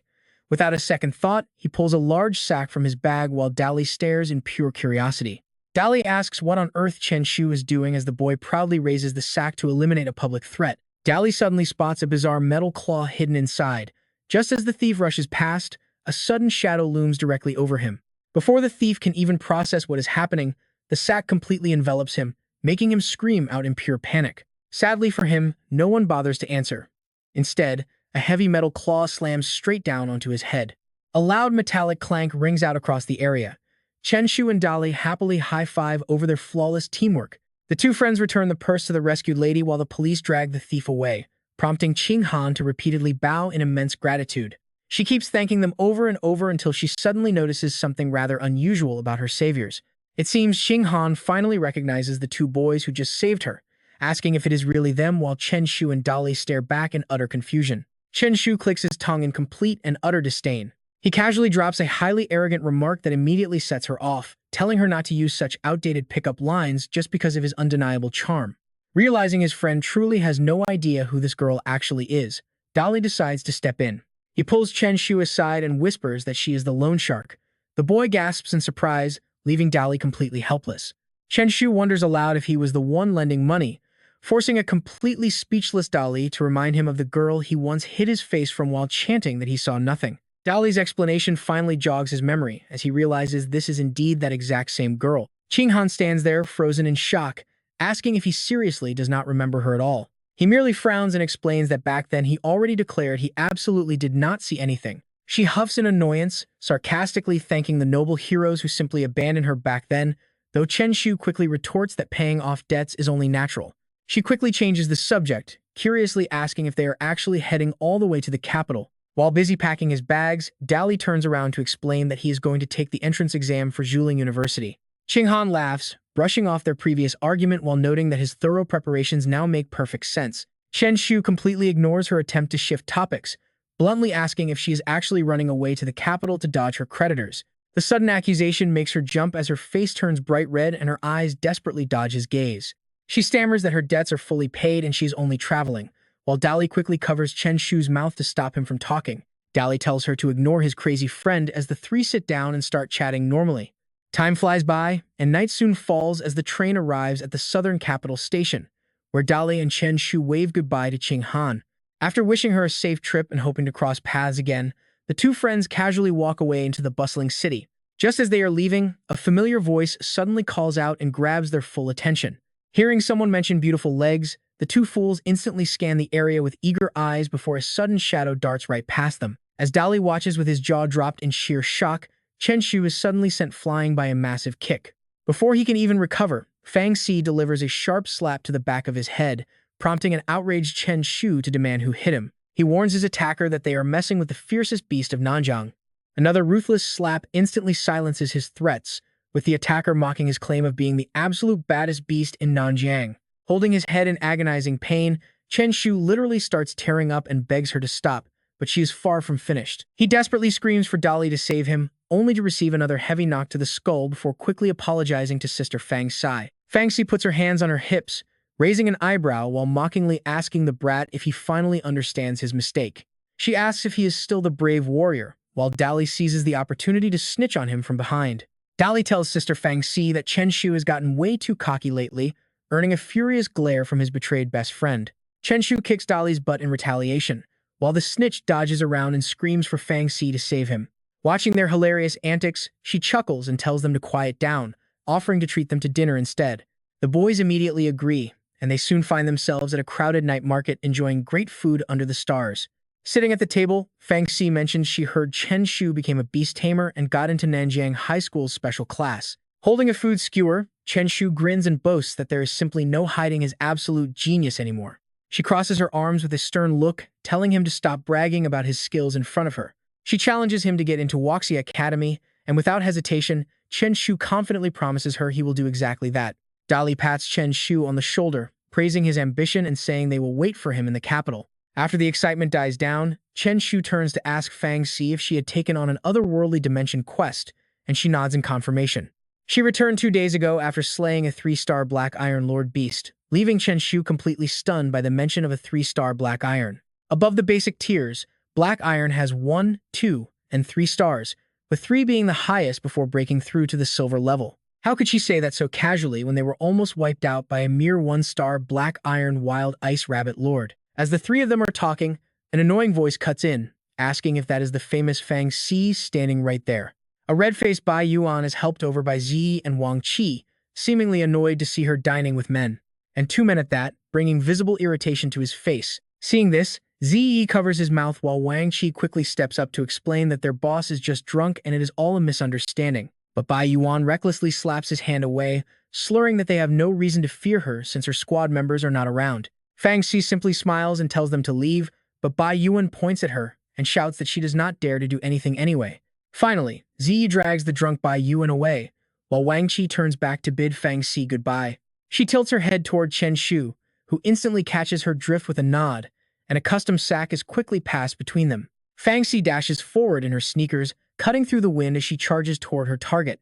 Still rambling to his friends, Bai Yuan fails to notice her silent approach from behind. For someone as swift as Fang Xi, before he can even finish his sentence, she slips the sack over his head, terrifying his companions. Fang Xi seizes the moment to land heavy punches, while the pale-faced Ziyi and Wang Qi can only stammer as she sneers at them. Want to help him, she asks, but they obviously do not dare, standing frozen with clenched fists. Enraged, Bai Yuan rips the sack off and goes wild, summoning his beast and screaming if she wants to die. Fang Xi brushes off his empty threat, scoffing back if he thinks he is even worthy of saying those words. She summons her bound beast, the red flame dragon, which emerges with a mighty roar that shakes Bai Yuan to his core. To the red flame dragon, his serpent beast is a mere toy, instantly getting snatched up in giant claws before it can react.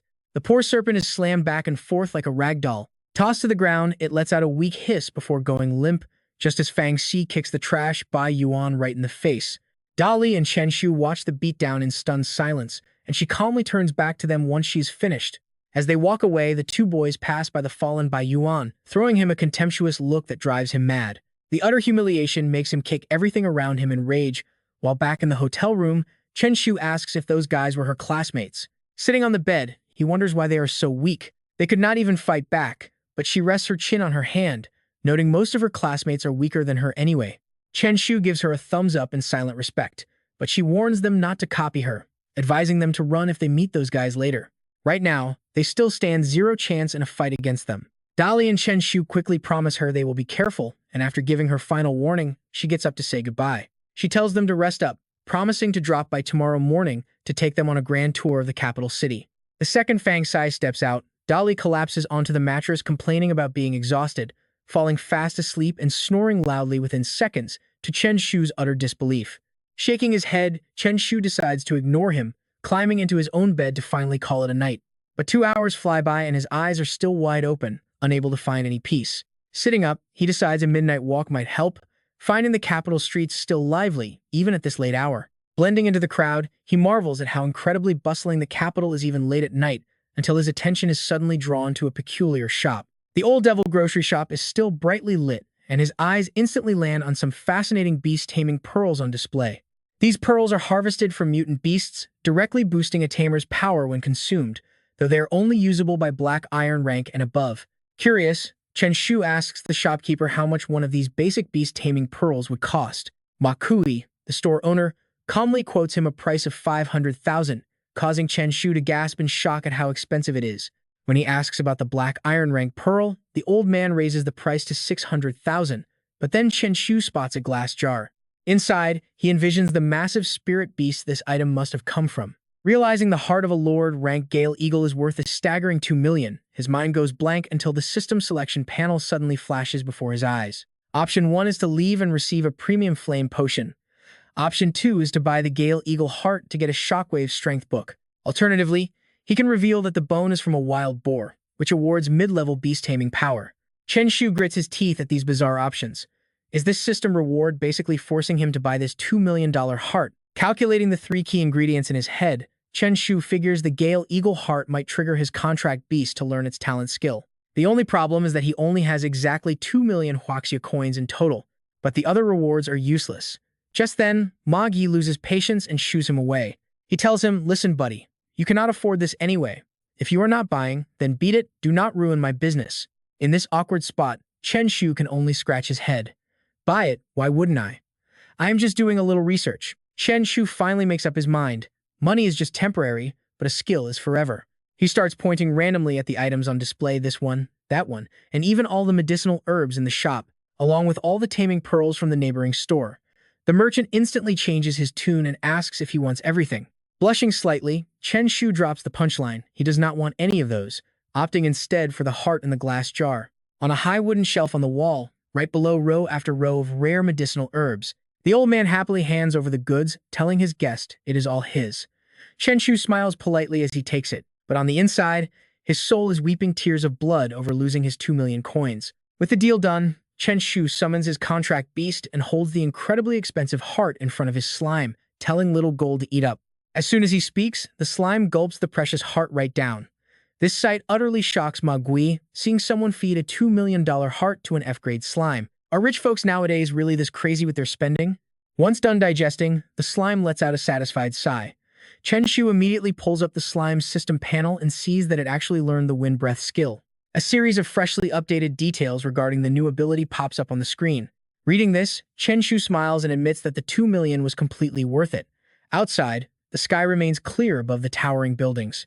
3 days later, Fang Sai takes Chen Shu and Zhang Dali on a tour of the prestigious Huaxi Academy. On the arena, an intense battle between A-tier contract beasts is unfolding. Witnessing the true power of Huaxi Academy, Chen Shu vows to get accepted here. Another 3 days pass. Inside their hotel room, Dali is fully packed and tries to wake up a heavily sleeping Chen Shu. He whispers that he is heading out for the exam. Chen Shu barely opens his eyes to tell him good luck. Dali turns to leave, letting Chen Shu drift back to sleep. Bright sunlight streams through the window, but before long, it slowly fades behind the massive skyscrapers. Meanwhile, Chen Shu is still snoring peacefully in his room. Suddenly, a loud ringing breaks the silence. He reaches out blindly to grab the vibrating phone. As soon as he answers, Dali screams frantically through the receiver, telling Chen B that it is an emergency and he has been cornered by thugs. The screen suddenly goes black as the call is cut off. Chen Shu springs out of bed and bolts straight out the door. Moments later, just as the sun begins to set, a taxi screeches to a halt at the side of the road. He scrambles out and spots Dali surrounded by a hostile crowd, immediately shouting his name without any hesitation. Chen Shu aggressively pushes his way through the curious onlookers and asks what is going on. Seeing him arrive, the leader of the group mocks Dali. "Is this the cloud-piercing arrow and thousands of backup troops you kept boasting about?" Glaring with cold fury, he tells them to cut the crap while secretly analyzing the entire situation to identify his opponents. The fat kid clearly looks like a spoiled rich young master, but the private bodyguards standing behind him mean business. Without delay, the fat kid arrogantly introduces himself as Zhou Dabai, from the wealthy Zhou family of the capital. He claims Dali was being too mouthy during the exam, even provoking him by saying he would win. Chen Shu knows he can fight them if needed, but decides to feel things out first. He casually asks how the match turned out, delivering some mental damage. Dabai proudly states he won, placing 5th while Dali got 50th. Hearing this, Chen Shu burst out laughing hysterically. He retorts that saying Dali will beat him is just showing him proper respect by actually setting a realistic goal. Tears well up in Dabai's eyes as his pride completely shatters. Enraged by the disrespect, he screams in a furious outburst. He demands they shut up, giving them 2 options: either battle his elite bodyguards, alternatively, they can go head-to-head against his contract beast. Ignoring him completely, the duo turns around to discuss their plans. Chen Shu asks why they do not just call Fang Si in a situation like this. Dali helplessly replies that he already tried, but she probably is busy. He looks at them impatiently, asking if they have finally made up their minds. Just then, the system panel pops up right in front of Chen Shu. Option 1 is to accept the challenge and win, boosting Slim's resistance by 10%. Option 2 is to flee and gain Beast Taming energy. Option 3 is to sneak attack Dabai while his bodyguard is off guard, which would boost Slim's speed by 5%. Chen Shu instantly locks in. What is this guy's actual strength? Dabai acts humble but boasts that he is a level 8 Beast Tamer, his eyes filled with pure contempt. Chen Shu breaks into a cold sweat. This guy is dangerous back home. Even Xu Xiaoyu is only level 7, yet she is already their absolute best. Being level 8 at this age shows the massive gap between Nanjiang and the capital, and dealing with his bodyguard will be rough. Gritting his teeth, he makes his decision. He might as well go all out and see what Slim can do after swallowing 2 million of his hard-earned money. Tension thickens between them. Chen Shu coldly agrees, telling Dabai that they have a deal and he will take on the match. Dabai turns to his guard, asking if they cleared these guys' backgrounds and if it's safe to beat them up. The bodyguard assures him it is fine since they are just kids from some small southern city, while Chen Shu gives his own friend some quiet instructions. He warns Dali to keep an eye on the situation, and if things go south, to run and never look back. Dali grunts in agreement.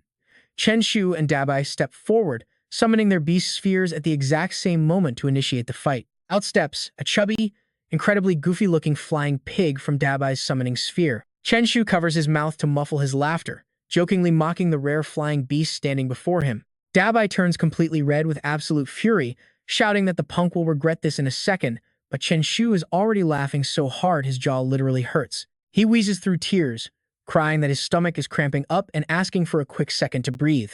Driven mad by the disrespect, Dabai points aggressively and orders his beast to tear Chen Shu apart. The flying pig immediately gathers massive power on command, releasing a devastating energy blast that streaks directly toward Chen Shu's summoning beast in the blink of an eye. Caught completely off guard by the explosive strike, Chen Shu freezes in shock, but thankfully Slim jumps right in to absorb the devastating impact. Without pausing, the flying pig bombards them with another energy blast as Dabai laughs in triumph, declaring that the battle is already won. No more games. Chen Shu instantly unleashes massive killing intent. Slim matches his resolve by hardening its defenses, before executing a swift counter move to completely deflect the incoming energy blasts. Chen Shu quickly calculates his chances, realizing they will surely lose if this battle drags on. Frowning, he resolves to execute his last remaining desperate plan. Sensing its master's resolve, Slim enters a state of absolute fury and launches forward, firing a continuous barrage of moves at the flying pig. Dabai yells out that he already saw this desperate move coming. Suddenly, Slim's entire body expands dramatically to 6 times its normal size, turning into a massive, towering golden sphere that completely dwarfs the opponent's beast. Yet Dabai smirks as if everything is going to plan, boasting that he saw this strategy coming from a mile away. Just as Slim charges forward to crush the pig, Dabai commands his beast to instantly activate its shrinking skill. White smoke immediately wraps around the tiny pig as it recovers, and it frantically resumes bombarding Slim with a completely relentless barrage of massive energy spheres. Dali pops his knuckles on the sidelines, nervously asking Chen Shu if they should run. Chen Shu quickly signals him to wait, declaring that he has one last trick, as he channels a surge of energy matching Slim's aura. While the pig frantically attacks, Slim opens its massive mouth to charge up wind breath. Clueless about the incoming trap, the pig stands completely frozen in place, while Dabai continues to laugh in mockery, totally blind to the danger. Dabai scoffs at them for not running, unaware that Slim is already executing Chen Shu's final command to collide. Suddenly paralyzed, the flying pig cannot move, allowing Slim to take full advantage and leap incredibly high to execute its absolutely devastating signature move, the violent slam. The beast squeals in terror as it gets completely pinned down, leaving Dabai absolutely speechless at the sudden reversal of the fight. Unlike his panicked opponent, Chen Shu simply breathes a soft sigh of relief. He is amazed that combining 3 completely unrelated skills works so well, analyzing how wind breath perfectly locks the enemy's direction. Collision provides the explosive momentum forward, while the violent slam delivers massive crushing force from above. Standing with hands on his hips, Chen Shu flashes a smug winner's grin. Talk about a flawless comeback victory. Dabai's blood boils with rage as he screams, cursing the country bumpkin for daring to injure his precious beast. His 2 bodyguards slowly close in on them, but Chen Shu steps protectively in front of Dali, demanding to know if they plan to go back on their word like cowards. Dabai points straight at Chen Shu's face and screams that he does not care about his word, ordering his guards to attack them immediately. As the guards charge forward together, Chen Shu casually steps to the side, dodging their attacks with ease. Chen Shu focuses and barks an order to his contract beast. His slime executes a tackle, springing high into the air before raining down a series of lightning-fast zigzag strikes on the enemy. He and Dali slowly approach Dabai with creepy, unsettling smiles. Asking if Dabai wants to go back on his word, Chen Shu suddenly slaps his face with a brutal left hand. He mockingly tells Dabai to go ahead and lie before landing another blow to even things out. Chen Shu then pinches Dabai's cheeks hard, warning him to watch his step next time instead of acting like a kindergarten bully. Never mess with people you cannot handle. Do you understand? With that, Chen Shu casually turns and walks away while Dali joyfully skips right behind him, praising his friend. Chen Shu raises an eyebrow and promises Dali that following him will always keep things wildly entertaining. Suddenly, Chu Dabai's intimidating Uncle Chu Xuan appears right in front of them. Chen Shu forces himself to stay calm as they silently brush past the dangerous man. Passing by, he quickly signals Dali. He tells Dali to run, but a massive tentacle instantly shoots out, wrapping around them as Chu Xuan roars for them to get back here. The beast lifts them high before slamming them onto the dirt. Cursing himself, Chen Shu realizes they are in deep trouble. This overwhelming aura clearly belongs to a black iron tier Beast Tamer. Chen Shu quickly fumbles through his pockets for his phone, only to find it completely smashed to pieces. Meanwhile, Chu Xuan checks on his bruised nephew, asking the boy if he is alright. Clutching his chest weakly, Dabai whines that he is fine but begs his uncle to take revenge for his poor flying pig. Pressure mounts as Chen Shu's mind begins to race talk about a total disaster. Nearby, the twitching flying pig lies completely defeated. Chu Xuan glares furiously at Chen Shu before stomping over to corner the boys. He demands 200,000 yuan for medical bills, asking if they have any problem with that. Dali's reckless outburst makes Chen Shu break into a cold sweat as his friend yells if Chu Xuan is trying to rob them. He keeps shouting, asking how many normal pigs that much cash could buy. The angry uncle immediately summons his contract beast, asking with a low growl if they refuse to pay. This terrifying display of power instantly scares both boys pale. Chen Shu frantically waves his hands, claiming that is not it at all. He shamelessly flatters them, lying that such a rare flying pig is absolutely worth every penny. He then flashes his most flattering, innocent smile. Desperately explaining they have no cash, Chen Shu begs to make a quick phone call, causing Chu Xuan to raise an eyebrow. The uncle wonders if these kids might actually have a powerful family backing them. Explaining that his older sister is currently a university student in the capital, Chen Shu gets ordered to bring her over with the cash. Chu Xuan scoffs to himself, knowing a mere student in the massive capital is nothing to fear. Dali quickly dials the number, telling her that he and Chen Shu are waiting at the university and desperately need her to bring 200,000 yuan. Seeing the call finish, Chu Xuan demands to know if it is done, and Chen Shu nods. Moving to the nearby Beast Battle Arena seems like a safer place to wait out the storm. Meanwhile, Fang Xi hangs up and senses immediate trouble, realizing Dali only calls her sister when they are in a massive desperate jam. She turns to her friend Xing Yi, urgently asking to borrow her Gale Falcon to handle an emergency. Back at the arena, Chen Shu and Dali sit quietly in a corner, praying for safety under the watchful eyes of Dabai's thugs. Dali nervously whispers, asking Chenpi if he really thinks Fang Xi can handle this terrifying situation. Sighing softly, he mutters that if things go south, they will just have to pay up. He comforts himself like a greedy capitalist, reasoning that 200,000 can easily be made back by selling a few more potions. Staring in absolute shock, Dali can only watch as Chu Xuan starts cracking his knuckles. Chu Xuan sneers that kids from a small town daring to touch the Chu family are practically begging for a brutal beating. Before Dali can even beg for mercy, a massive punch lands right on his jaw, followed by a barrage of kicks. Chu Xuan roars, asking how a low-tier trash Tamer dared to hurt his precious nephew's contract beast. Sweat pours down Chen Shu's face as he cowers in the corner, watching his friend get thrashed. He silently apologizes to Dali for the mistaken identity, praying for his soul while worrying that he might be next on the chopping block. Terrified, Chen Shu slips a fake blood packet inside his mouth. With his face beaten black and blue, Dali screams that the man is blind because he is not even the Beast Tamer. Chu Xuan pauses, raising an eyebrow in confusion. Just as Chu Xuan realizes he might have thrashed the wrong kid, Dabi points a finger directly at Chen Shu, exposing him as the real culprit. The menacing uncle slowly turns to Chen Shu with a raised fist, cracking a cold smile as he prepares to dish out another round. But the moment Zhou Xuan throws his punch, Chen Shu perfectly times it by spraying fake blood right out of his mouth. Zhou Xuan is completely dumbfounded. What on earth is happening? All he sees is Chen Shu sprawling on the ground, shamelessly acting. Chen Shu cries out that he is wounded, begging the big brother to hit him again to punish his crimes. Right after those words, he sprays another mouthful of blood, sending Zhou Xuan into a total panic. In his head, Chen Shu is laughing. Back when they were undercutting the black market, old Wang made this fake blood bag for him. It is a good thing he kept it, though he wonders if it has already expired. The uncle and nephew are horrified, silently cursing and praying that no one actually dies here. Chen Shu staggers toward them, begging the big brother to hit him again. Panicking, Zhou Xuan frantically waves his hands and yells for him to back off. Zhou Xuan yells for him to stay away, while Chen Shu acts like a flickering candle, gasping out his words weakly. Chen Shu insists he must come closer, coughing weakly and claiming he will feel too ashamed if the big brother does not strike him. With that, he sprays another massive splash of blood right onto Zhou Xuan's face. Terrified, Zhou Xuan catches him and screams to call emergency services. Meanwhile, Dali stares blankly at the fake blood bag in his own hand. Realizing the play, he immediately starts putting on the exact same dramatic performance. Dali weeps that since Chenbi is dying, he will absolutely not go on living alone. After delivering those overly dramatic vows of life and death, Dali sprays out fake blood with everything he has. The uncle and nephew stare in complete disbelief. Suddenly, the door clicks open.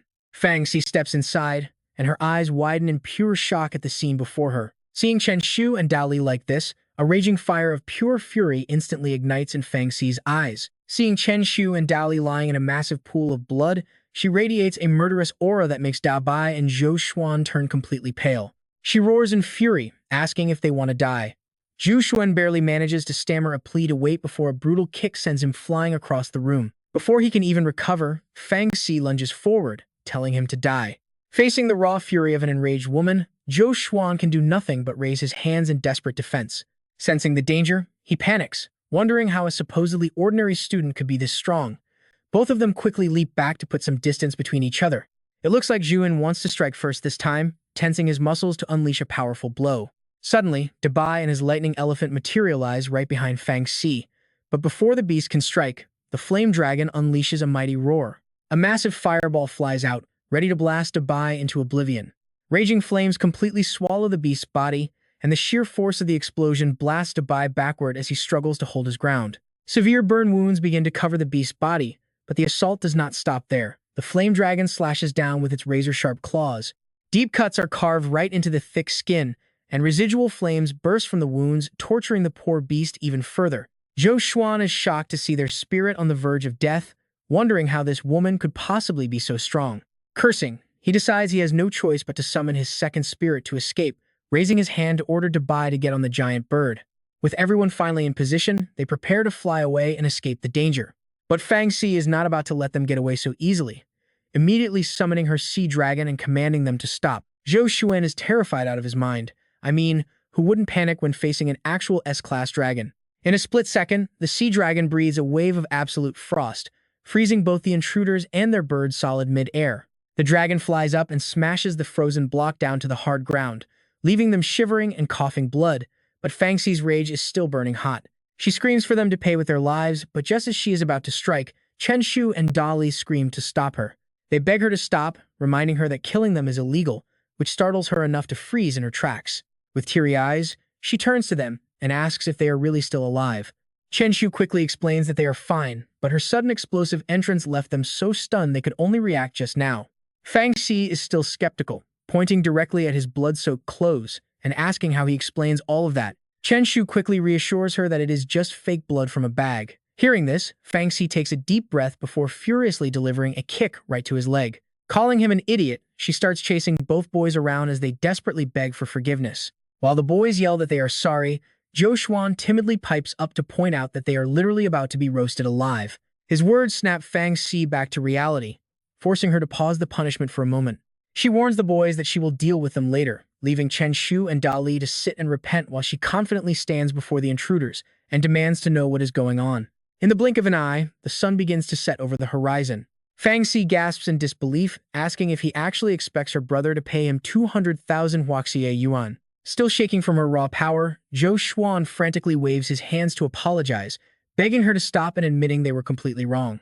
Sensing her total victory, Fang Xi smirks and asks if that is so, then immediately turns to check on her two younger companions. She asks Chen Pai and Da Li what they want, and the two immediately drop to the ground to play victim. Chen Shu whines to Fang Xi that his head hurts so much, claiming he needs 100 Beast Taming pearls to cure him. Da Li groans that he cannot even stand up, whimpering that only a Lord-tier beast can help soothe his intense pain. Seeing the two who were just bouncing around suddenly act like they are on death's door, Zhou Xuan can only grit his teeth in silence while Fang Xi happily plays along with their scheme. She puts on a pitiful look and asks him what he plans to do, given how badly her companions are injured. Backed into a corner alongside Dabai, Zhou Xuan has no choice but to negotiate, offering 300,000 yuan to cover their medical bills. But hearing that pathetic offer hurts Chen Shu even more than the beating, making 300,000 sound like pocket change. He quickly slips a fake blood pack into his mouth and spits it out dramatically, crying that his internal organs are completely ruined.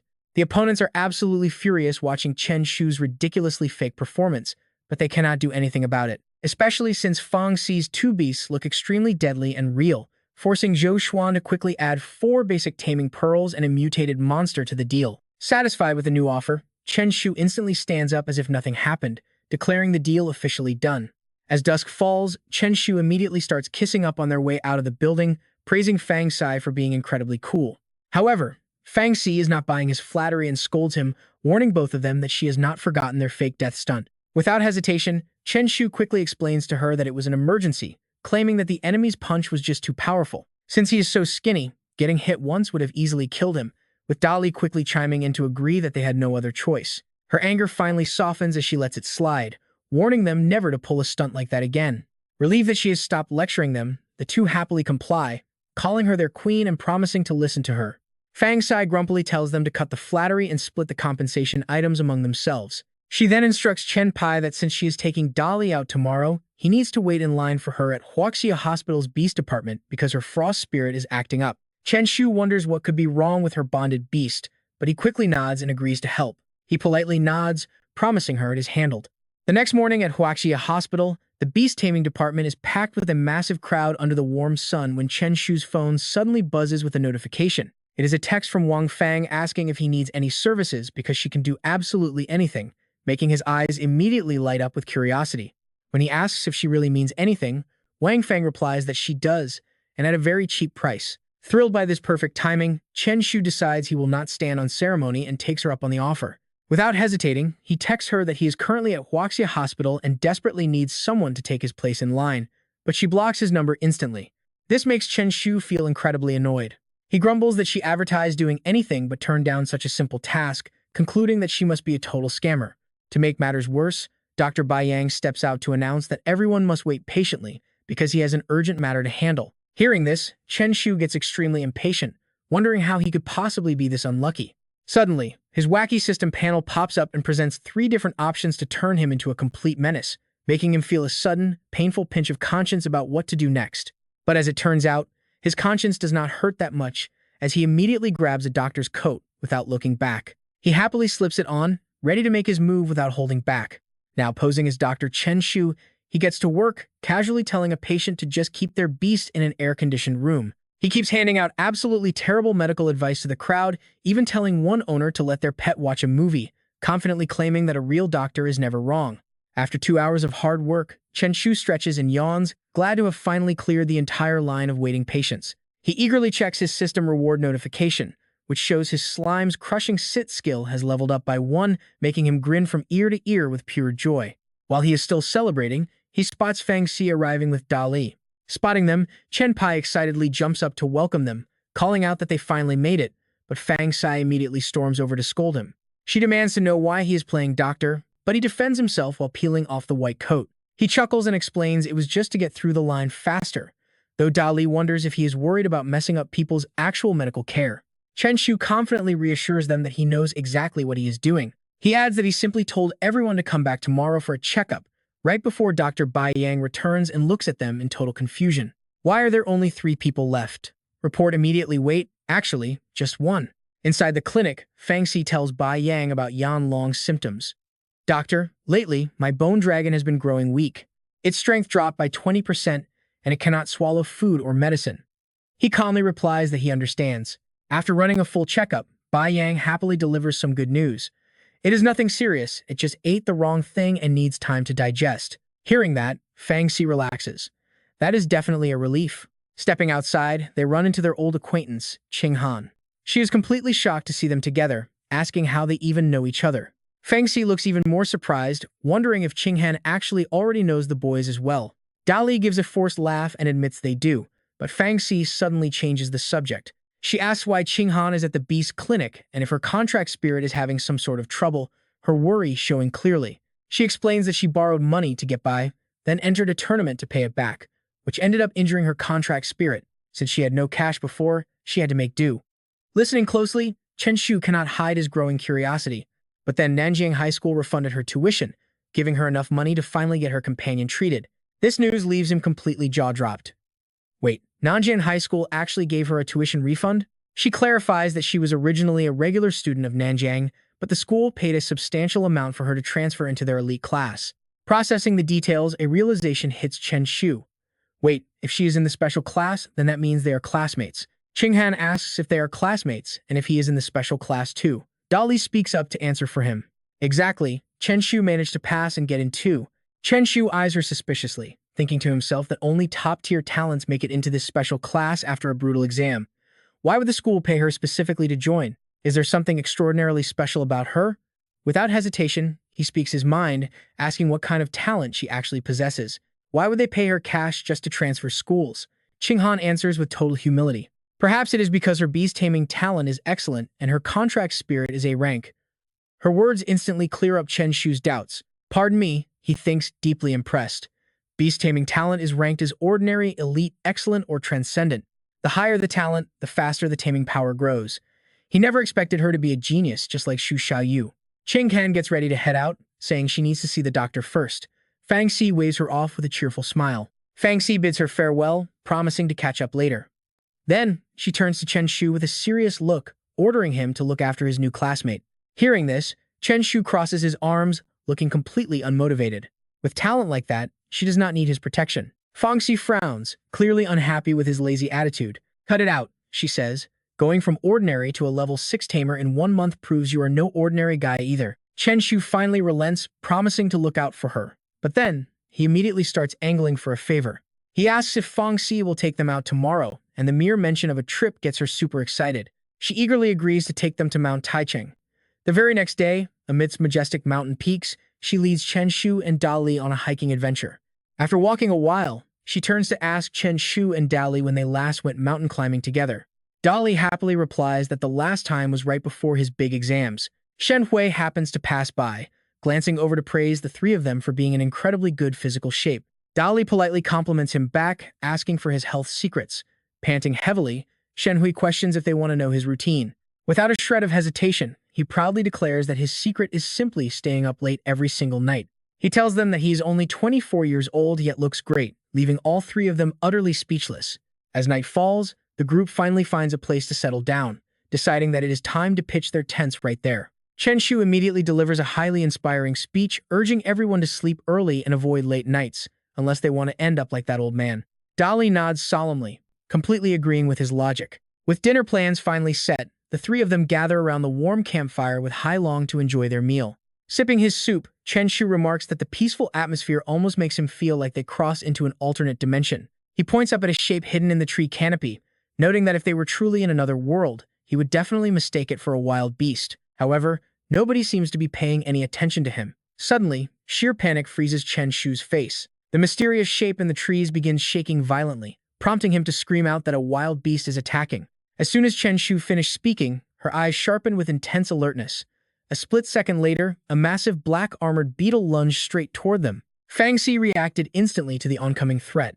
She quickly ordered her Red Sea Dragon to charge up its elemental energy. The monster's entire body froze solid in an instant. With the threat temporarily neutralized, the three of them cautiously approached to inspect the beast. This creature originated from the Mahi Plain. Judging by its mutated appearance, it seemed to be a hybrid born from a local blue planet insect. Fang Xi knelt down beside it, beginning her analysis. 100 years ago, the Mahi Plain was breached. Even though the invasion was quickly suppressed, some beasts managed to survive on the blue planet. Her eyebrows knit together normally. A stray beast like this would not be a major concern. But as she stood back up, deep worry was written all over her face. If a primeval black armored beetle from a century ago is still lurking on Mount Taichung, then they were all in serious trouble. Yet, before she could even finish her sentence, her two troublesome juniors were already gearing up to make a run for it. Chen Shu urged her to stop talking and escape Mount Taichung immediately before calling the Spirit Restraining Bureau to collect a reward, but then he suddenly paused. He realized their priority was totally wrong. They needed to secure their prize money over the phone before actually running away. Without wasting a second, he dialed the Spirit Restraining Bureau, immediately launching into a highly exaggerated, panic-stricken story the moment they picked up the call. He cried out that a massive disaster was hitting Mount Taichung due to an invading otherworldly beast. As Chen Shu kept babbling about the creature being impossibly huge, Fang Xi rolled her eyes at his dramatic acting, snatched the phone, and took over the call.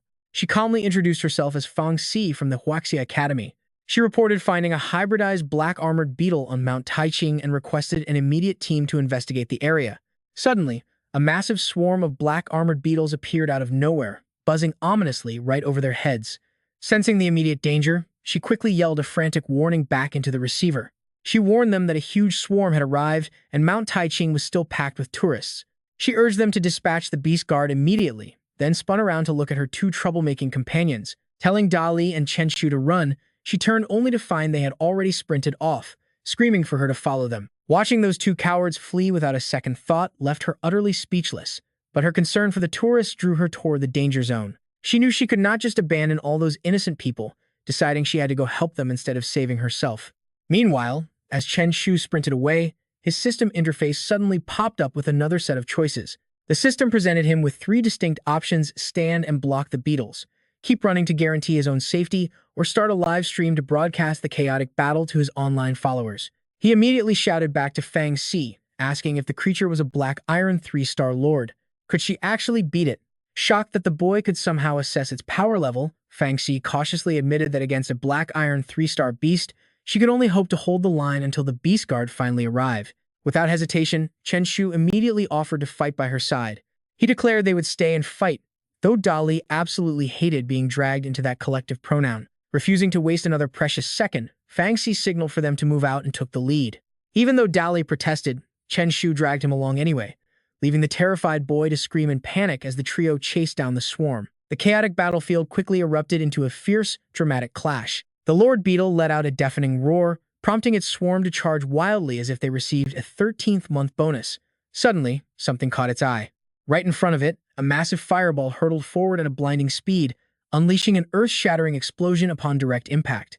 As the smoke cleared, the disheveled Lord Beetle stood there, visibly enraged and screeching in anger. Sensing trouble, Fang Xi quickly warned the boys to stay alert and find a safe spot to hide. But before she could even finish, the two of them were already crouching in a distant bush, waving to show they were safe. Their lightning-fast retreat left her completely speechless, while the furious Lord Beetle, still smarting from that painful blast, hissed in rage as it sought absolute revenge. Fang Xi swiftly conjured swirling currents of fire and ice. Her face was alive with excitement as she prepared for the clash, sending her dragon forward to unleash a torrent of flame. Even surrounded by scorching 100-degree heat, the beast remained unfazed. Her dragon quickly followed up with a freezing blast of ice, but the Lord Beetle effortlessly shattered the frozen shell with sheer force. Insulted by their tactics, the creature let out an angry, thunderous roar. Its jaws snapped open, spraying venomous drool everywhere, leaving Fang Xi momentarily paralyzed with shock. Chen Shu suddenly leaped up, yelling that the beast was targeting Fang Xi, while Dali screamed out a frantic warning for her to watch out. Completely unbothered by the continuous barrage of attacks, the frenzied Lord Beetle charged wildly toward them. Chen Shu feels completely crushed by its ultimate power. Is this really a battle between Iron-tier beasts? It is way too strong.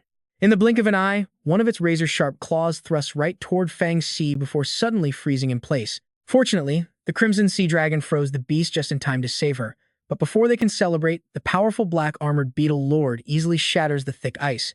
High above, the Crimson Flame Dragon and Crimson Sea Dragon unleash all their power to destroy it. From a nearby mountain villa, two people watch the chaotic battle unfold, shocked to see actual dragons in the sky. The woman rubs her eyes in disbelief, asking again and again if those are really real flying dragons. But their loud shouting immediately draws the attention of the dangerous black-armored Beetle Lord. It lets out a massive screech, ordering its entire swarm to attack the house.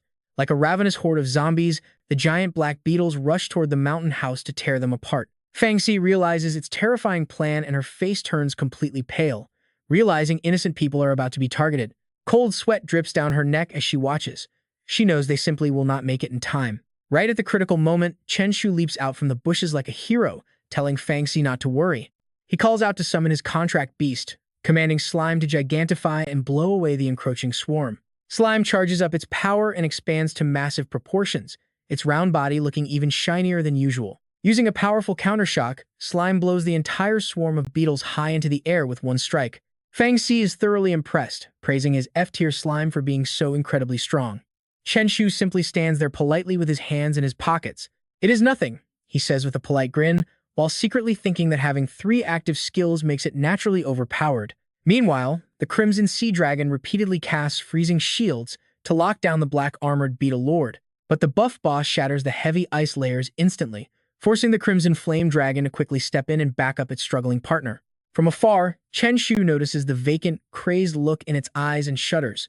The Beetle Lord lets out a deafening roar as sinister energy bursts from its body, taking its power to the absolute limit. Realizing things have gone completely out of hand, Fang Xi frantically shouts that the beast wants to fight to the bitter end. Chen Shu urgently orders both dragons to block it at all costs, but defying all their expectations, the Beetle Lord spreads its wings and takes off, abandoning its own swarm. Fang Xi stands completely frozen in shock. Is it actually running away? She quickly leaps onto the Crimson Sea Dragon's back. She commands her dragons to give chase, leaving a panicked Chen Shu behind, who yells that he needs to follow too. He hastily calls out to summon Slime, but suddenly, the fleeing Beetle Lord plummets straight down to the ground. This sudden crash makes him wonder if the Bureau of Spirit Control has finally arrived to help. As Fang Xi lands safely, Chen Shu's eyes suddenly widen in pure terror, realizing whoever just showed up is bad news. He urgently summons Slime and jumps onto its back the moment it materializes. Meanwhile, Fang Xi is standing in a secluded, dense forest when a massive, smelly foot with razor-sharp claws suddenly steps out from the shadows. She gasps in confusion as Su Han, a third-year student from Wuxia University, rides in on his wolf. Su Han wears a smug, mocking grin, scoffing that the legendary genius is not so special after all. The Beetle Lord already lies dead on the ground, and someone has clearly carved a chunk of valuable flesh from its body. Fangxi frowns deeply as she examines the completely empty corpse. Her face darkens as she angrily demands to know if he dared to hijack her prey and steal the core. Her two dragons roar in warning, but Su Han merely laughs with utter contempt. Do you think you are the only one with S-tier beasts? He slams his hand down to summon his second companion. A flamboyantly colorful creature appears, but just as Su Han smirks confidently, a dark shadow creeps up behind him. He is clueless about what is coming until a sack is suddenly thrown over his head. Seizing the golden opportunity, Dali leaps forward with a legendary pan to initiate a sneak attack. Dali repeatedly bashes Su Han's head with the heavy pan, sending him crashing to the ground in a daze. Once a tamer loses consciousness, their contract beasts are automatically recalled to their pocket dimensions. Fangxi kicks him a few times to vent her anger, while Dali and Chen Shu happily loot his valuables. Holding the beetle's shell, Chen Shu chuckles slyly, noting that the rookie has no idea how harsh society can be. He pats his stuffed backpack and happily reports to Fangxi that they are finally ready to leave. Before leaving, she even gives Su Han an extra kick before telling the others to get moving. They only take a few steps before Chen Shu turns back with a sneaky grin, telling them to hold on. While Fangxi and Dali watch in confusion, he runs right back to Su Han and starts waving his hands wildly. In seconds, he strips the guy clean, leaving him with nothing but bright pink underwear. Admiring his masterpiece, he stands up, dusts off his hands, and happily declares it is time to go. The other two are absolutely speechless. When they call him out for taking it too far, Chen Shu just smirks and asks who told that guy to show off in the first place. He laughs, wondering how the guy will even make it back. With the deed done, they continue their journey, but a massive shadow suddenly looms over them. The newcomer is none other than the elite Dragon Guard itself. Fangxi looks up, explaining that this is just the Dragon Guard handling major business, not some dangerous beast. The guard lands his massive eagle and calls out her name, prompting her to nod and quickly report the situation. She confirms they successfully eliminated the Black Beetle Lord, and the guard immediately states his business. The Bureau ordered him to collect the Black Beetle carcass, so she immediately points him toward the remains. With the Beetle King dead, Mount Taiching is finally safe, and after checking the body, he clears them to leave. Once the guard flies away, Chen Shu finally breathes a massive sigh of relief. He admits he was terrified, but luckily, he blocked the guard's view of Zhang Dali and Su Han just in time, or they would have been in serious trouble. Fangxi laughs it off, reassuring him that the guards rarely do detailed inspections anyway. She smiles and tells them to head out, since they should stay at a hotel tonight and head down the mountain tomorrow. He nods in agreement, and the three of them calmly make their way back. Late that night at the hotel, Fangxi pulls out a rare item to share, revealing the scarlet shell of the Black Beetle Lord. She wants him to keep it so his spirit beast can try devouring it to unlock the Black Beetle's defensive shield skill. But he just waves his hands, saying his beast has more than enough skills already. He plays it cool with a friendly smile, but internally, he knows his cheat system is more than enough. She doesn't push any further and shifts the topic, asking when he plans to head back since break is almost over. Dali quickly raises his hand, explaining that he got early admission and has to stay behind for the Academy's special training program. Chen Shu rubs his chin thoughtfully before announcing that he will be heading back in 3 days. Fangxi hands him a cold drink, encouraging Chen Bi to do his best and promising they will wait for him in the capital. The three of them clink their cans together, ready for what comes next. 3 days later, Fangxi and Dali see Chen Shu off at the hotel entrance, and he waves a cheerful goodbye as he finally departs. Getting into a cab, he tells the driver to take him straight to the southern pier. The driver, Lu Shi, turns around with a warm smile, mentioning that another passenger is heading the same way so they can share. Only then does he realize the car is not empty. As the car speeds off, Chen Shu sits in the back, uncomfortably staring down the stranger sitting right next to him. This guy looks suspiciously like Su Han, and right on cue, the system pops up with 3 options. Choice 1 is to run and get a massive boost to his beast taming power, while Choice 2 boosts his golden slime by 5% if he escapes the danger. Choice 3 is to shout that this is not a school bus to get a purification potion, making him even more curious about his companion. Getting a random carpool out of nowhere is incredibly suspicious, so he starts carefully weighing his options. Jumping out of a moving car on the highway for the first option is way too risky, despite the great reward. The third option would just blow his cover, so he decides to play it cool and act like a totally harmless bystander. He casually asks if the guy is an old friend, but Song Shu just frowns and tells him he has the wrong person. The system instantly identifies him as Song Shu, Su Han's younger brother. He apologizes with a friendly wave and a smile, but internally, he realizes this guy is definitely not a black iron level tamer, nor is he Su Han. A sudden wave of relief washes over him, meaning he can safely lock in the second option without any worries. He suddenly acts annoyed, calling out the driver for heading in the completely wrong direction of the southern pier. Realizing the jig is up, Lu Shi drops the act, telling him to shut up and sit still. Playing along, he sarcastically asks if they expect him to sit quietly while they kidnap him, before suddenly launching a vicious fist straight at Song Shu's face. He grabs the guy by the throat with lightning speed, wearing a sinister grin. He unleashes a brutal flurry of punches right into Song Shu's face, while the oblivious driver just panics and uselessly yells for him to stop. Song Shu, didn't you learn martial arts? Deal with him now. Hearing this, Chen Shu freezes for 5 seconds. Martial arts. Song Shu clenches his fists to strike back. Great move, but Chen Shu easily dodges and plants a heavy punch right on his face. He has a fiery temper, unleashing a brutal barrage of punches. Where's your martial arts now? The guy lies there, taking the beating in pure terror. Once Chen Shu vents his anger, he grabs Song Shu by the collar. So, is there any problem taking me to the South Capitol dock now? Beaten black and blue. Song Shu begs through his tears. No problem, Brother Lu will take you. The car quickly changes direction, and Chen Shu grins, completely satisfied with his success. Screams echo inside the car the entire ride. Once they arrive, Chen Shu jumps out, leaving a battered Song Shu behind. Barely looking human, Song Shu begs to go to the hospital. Meanwhile, Chen Shu walks off and pulls out his phone to make a call. Hello, Sister Fang Si, everyone watch out. Su Han sent people for revenge. Do not worry, I am fine. I am heading back now, so stay alert. After hanging up, Chen Shu keeps walking forward. Suddenly, he turns back to look at the city with a dark smile, whispering to himself that he will return in 1 year. Meanwhile, inside a luxurious mansion, Su Han holds a wine glass as he furiously yells at his subordinates. He calls them useless trash for failing to catch a high school kid, ordering them to be dragged away. With a face dark with rage, Su Han vows to destroy Chen Shu, Fang Si, and Zhang Dali before throwing his glass hard against the wall, shattering it into tiny pieces. Time flies by in a flash. Night has already fallen over the bustling docks of Nanjiang City. Chen Shu stretches his arms and happily shouts that he is finally back. He grabs a taxi, but before he can even settle in, the driver Jia Hao asks if they can pick up another passenger. He kindly agrees as long as it is on the way. Soon, the cab pulls over to pick up the next passenger. Xu Xing stands waiting in a hospital gown right outside the gates of a massive medical facility. Reading the bright red sign above, Chen Shu panics upon realizing it is the Nanjiang Psychiatric Hospital. Seeing Xu Xing standing there giggling, Chen Shu immediately wonders if this guy is actually insane. Xu Xing slowly opens the door and slides in, forcing Chen Shu to quickly shuffle over to make space. Under the quiet night sky, the taxi speeds down the empty highway. Inside, the three sit in complete silence, casting nervous glances. Seriously, you could cut the tension with a knife. Xu Xing excitedly breaks the silence, explaining that he only visits the asylum to conduct research. Chen Shu is highly skeptical but somewhat relieved, figuring a real patient could never just walk out of an asylum. Relaxing a bit, he strikes up a friendly conversation with the guy. He mentions they look about the same age and asks what kind of research he is doing. The guy calmly smiles, saying he is the one being researched.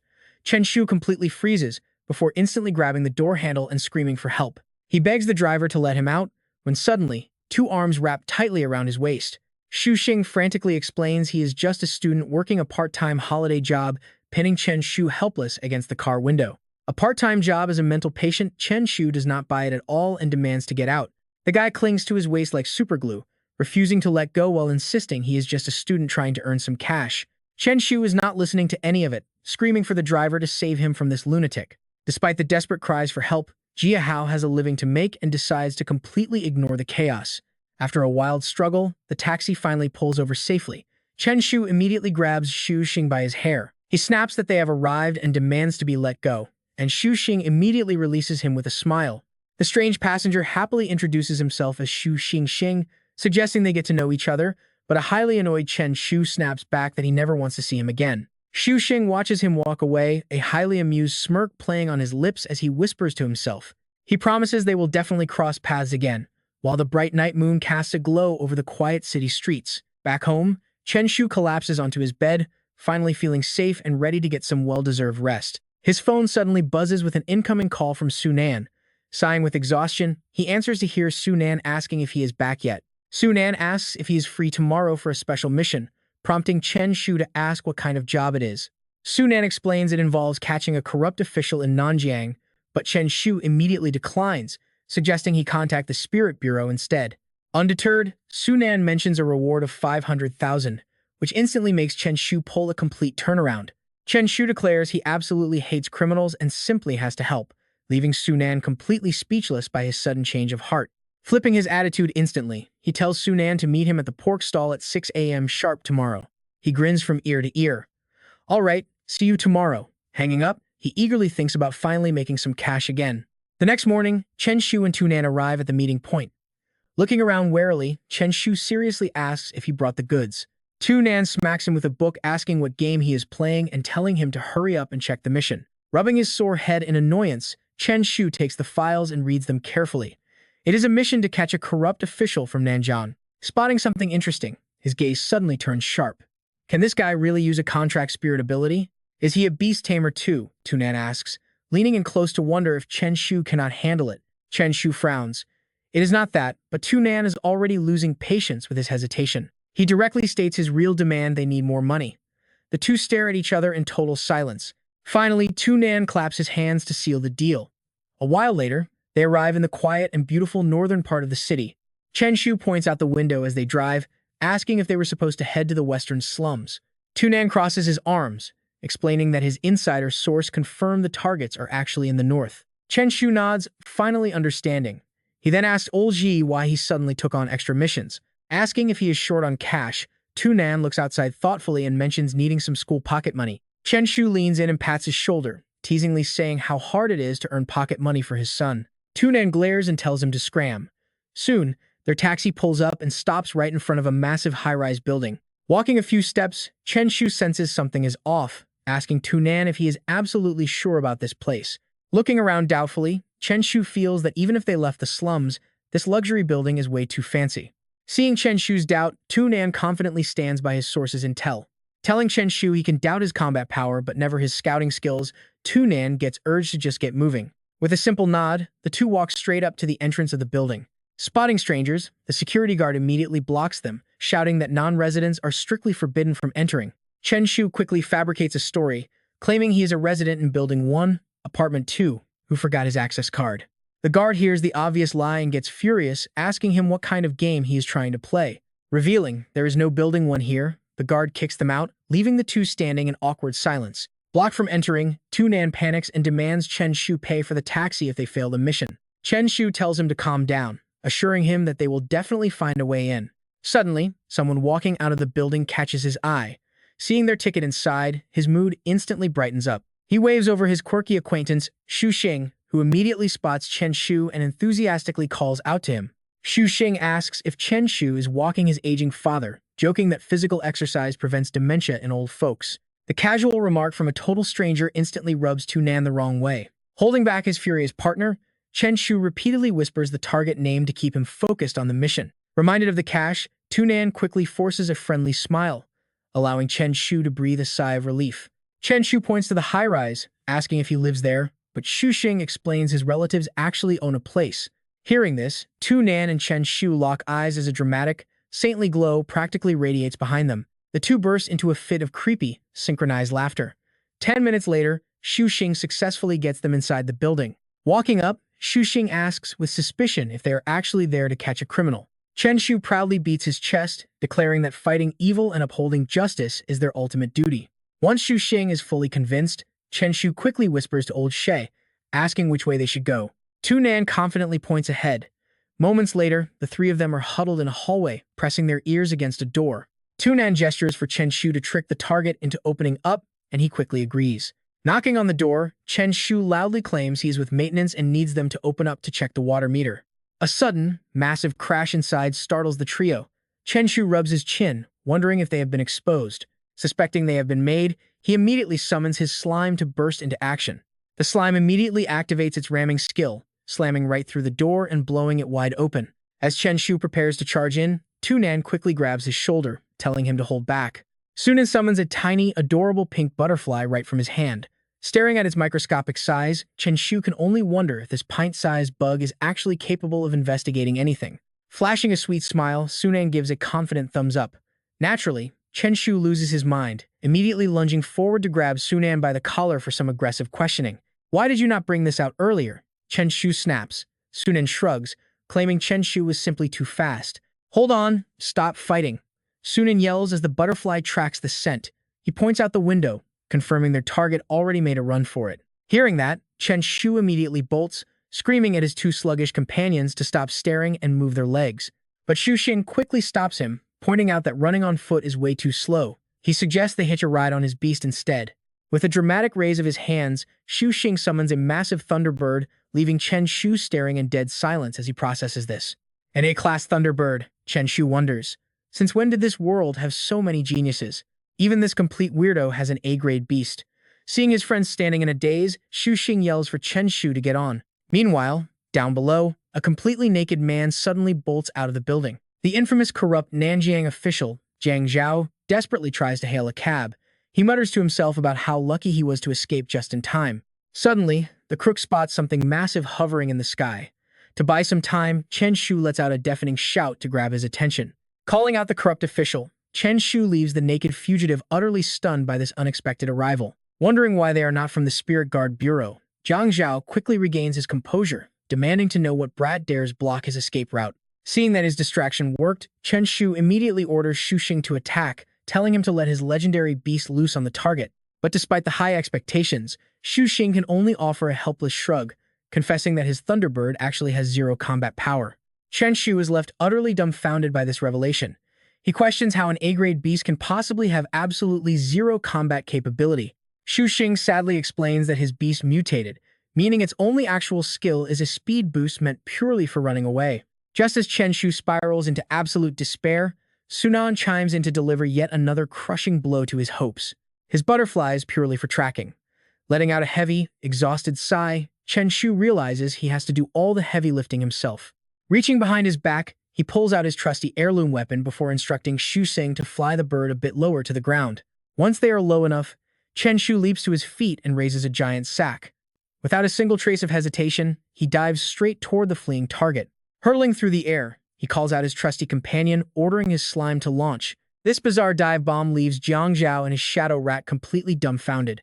Taking advantage of their shock, Chen Shu successfully bags the corrupt official with lightning speed. Right beside them, Zim uses its massive, heavy body to crush the enemy shadow rat flat against the pavement. Soon, the boys stand over the captured criminal. Jiang Zhao is completely drained of energy, barely breathing after the rough landing. Walking up to them, Director Wang gets straight to the point, asking if this is indeed the corrupt fugitive. Chen Shu confidently confirms it. Pleased with the result, the director pats his shoulder and praises them, saying Nanjiang is incredibly lucky to have young heroes like them. As the police drag the naked criminal away, Sunan steps up, telling Director Wang that he has some confidential business to discuss with him. He then gives Chen Shu a subtle nod, signaling him to keep their friend busy.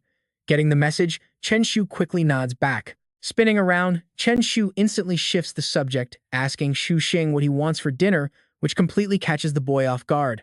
Confused, Shu Xing points out it is not even afternoon yet, before suddenly realizing something and asking Sunan where the director went. Looking highly satisfied, Sunan replies that the director went back to interrogate the suspect. Before the confused boy can even process this, Chen Shu grabs his hand with an overly enthusiastic shake. Showering him with praise, Chen Shu calls him Hero Shu, claiming they never could have caught the criminal or secured the city without his help. He goes on, saying Nanjiang is still full of crooks and that the citizens will need his heroic services starting tomorrow. Correcting himself, he says from this exact moment on.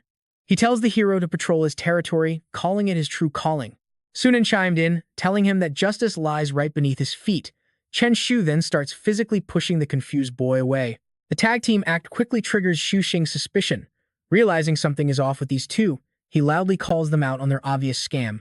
He asks if they are just trying to ditch him to split the bounty themselves, instantly freezing both scammers right in their tracks. Realizing the kid is actually smart, Sunan quickly turns back to deny it with a forced laugh. He insists they would never do that, quickly handing over his share of 500 yuan. After a tense moment studying Sunan's face, Shu Xing snatches the cash without hesitation, his expression completely shifting as he smiles. Thrilled by the easy money, his reaction allows both Chen Shu and Sunan to let out a massive sigh of relief. He is still an absolute idiot. Later that evening, Chen Shu takes a stroll, looking incredibly pleased with himself. He chuckles that getting rid of Shu Xing saved them from a three-way split. Right on cue, his phone buzzes with the transfer. Since Old Ji had previously given Shu Jingxing 500 yuan, Chen Shu explains that his remaining share is 49,500 yuan, which Sunan completely accepts without a single doubt. Then Chen Shu quickly changes the subject. Parting ways, he bids him goodbye. After thinking it over, Sunan finally realizes something is off, wondering why that 500 yuan was deducted from his own cut. But with Chen Shu already relaxing inside a taxi, the poor guy can only stand on the street screaming that Chen Shu tricked him again. 3 days fly by, and school is finally back in session after a 2-month break as Chen Shu walks through the gates deep in thought. 2 excited students run up. They eagerly greet him as Brother Bai. Then Lu Shuangfei steps forward to introduce himself as a student from the 5th Beast Taming class, prompting Chen Shu to happily return the warm greeting. Getting this kind of royal treatment makes him feel incredibly smug, thinking how amazing it is to be in the highly respected special class. Suddenly, his stomach let out a loud rumble as his face turns pale. Damn it, he forgot to use the restroom this morning. While he desperately looks around for a restroom, Principal Wu Shuang spots his frantic state from behind and mutters to himself. He looks absolutely desperate. Why run so fast? Finally, finding relief in the school bathroom, Chen Shu is about to stand up when a hand suddenly reaches out from the next stall, waving desperately and asking if he has any toilet paper. He begs for a rescue, and immediately, another voice from the opposite stall joins in, pleading for the exact same kind of help. Left completely speechless by this bizarre toilet emergency, Chen Shu helplessly hands over some paper to both of them. But right as he does, something strikes him as incredibly odd, wondering why those two voices sound so familiar to him. Eager to satisfy his curiosity, Chen Shu grips the stall walls and slowly climbs up to take a peek from above. Peeking over the wall, he instantly gasps in shock to find Xu Xing sitting right there in the first stall. Turning to look at the next stall, he spots Shi Sunan, who gets annoyed by his staring and snaps back that he is indeed Sunan. Chen Shu is totally dumbfounded, asking if he is really Sunan and demanding to know where his signature beard went. Sunan awkwardly explains that he shaved it off for the new school term to avoid getting scolded by their teachers. Absolutely shocked, they both ask in unison if he is actually a student attending this school, which Sunan firmly and confidently confirms. Leaving them completely frozen like statues in disbelief, Chen Shu eventually turns his gaze to Xu Xingxing to ask if he is also studying here. He gets a firm yes. This simple confirmation makes Chen Shu completely question his own sanity. It makes no sense because as the biggest boss of Nanjiang High School, he has never once crossed paths with either of them before. A realization hits Chen Shu, making him shout out, asking if the school literally paid them to transfer into the special class. A cold shiver runs down Chen Shu's spine. Wait, are they actually going to be in his class? He quietly assesses them, figuring Xu Xingxing is fine since he is young, but panics when looking over at the older-looking Shi Sunan. Suddenly, Xiao Yu's sharp voice cuts through the room, demanding that Chen Shu hand over his holiday homework, leaving him completely baffled. He protests that as a Class 5 student, their teacher never assigned any homework, but Xiao Yu immediately doubts his words. She demands to know where Xia Bing got her homework from, making Chen Shu guess that maybe she just did it on her own. But Xiao Yu refuses to back down, firmly stating that she does not care and he must hand it in today. Luckily, Wang Qian steps in from behind, telling Xu Xiaoyu to return to her seat, since Chen Shu is exempt from homework. Instantly, a voice protests, arguing that homework is a student's duty, and questioning why anyone should get special privileges on day 1. The complaining student is none other than Sun Xiang from their special class, who turns to glare directly at Chen Shu, which instantly grates on his nerves. Annoyed by this fat kid provoking him on day 1, Chen Shu watches as Wang Qian quickly steps in to defuse the situation. The teacher explains that Chen Shu scored 396 points on his exams, which easily excuses him from academic homework under school rules. This only makes Xiang angrier, demanding to know if having top grades really allows someone to just skip doing their homework. But Wang Qian bluntly replies that having top grades absolutely lets a student do whatever they want before addressing the entire class. He tells them that as students of the special class, having outstanding grades means they are fully allowed to disregard the standard rules. He demands to know if they understand, and the class instantly shouts back in unison that they hear him loud and clear. Hearing their enthusiastic response brings a very satisfied smile to the teacher's face. He happily announces that it is time for the new transfer students to introduce themselves to the class, prompting a group of them to walk up to the front. Standing in order from left to right are Wang Qinghan, Xu Xingxing, Shi Sunan, and Du Long. First up is Wang Qinghan, who introduces herself and her A-grade fire elemental spirit, backed by her highly impressive excellent grade beast taming talent. Then Du Long introduces himself next, boasting an A-grade earth subdragon spirit alongside his own excellent grade beast taming talent. Next up, Wang Xian formally introduces Tunan to the class. Xie Tunan's contract spirit is a B-grade butterfly specialized in tracking, but suddenly, a large butcher knife slips right out of his pocket. Clattering onto the floor, he frantically apologizes, claiming it is just an occupational habit from his part-time summer job as a butcher. The entire class instantly freezes in absolute shock. Wang Qian quickly steps in to break the tension, telling them not to worry before calling up the last new student. This is Xu Jingjing. His contract spirit is an A-grade mutant lightning sparrow with an excellent talent rating. After the introduction, the teacher frowns at Xu Jingjing's outfit, reminding him to wear the school uniform. Without hesitation, Xu Jingjing pulls his jacket wide open. He proudly displays his work uniform, explaining his director orders him to always wear it. The bright logo reads Nanjiang Mental Hospital. The classroom goes dead silent again. Someone even yells out in panic, wondering if they have a literal psychopath in class. Xu Jingjing frantically tries to clot hot. Hal is Hal, yelling that he is not crazy and only works there part-time during his break. But his desperate explanation only earns him extremely suspicious glares from the rest of the classroom. Within seconds, the students start panicking, begging the teacher to let them transfer out because their lives are worth more than high grades. They beg to leave, but seeing the chaos, Wu Shuang quickly waves his hands to calm everyone down. Suddenly, Chen Shu notices something. His system interface pops up with option 1, stand up and speak. Claim you are a normal person and be the first to withdraw, rewarding a disguise potion. Option 2, stay quiet and watch. This rewards a small beast taming power boost. Option 3, stand up, comfort the classmates, and confiscate their items in a waste bag. The reward is the Gale Breath level 1 skill. Reading the notification, he sighs in defeat, realizing he is the only one who can step up and resolve this chaotic situation.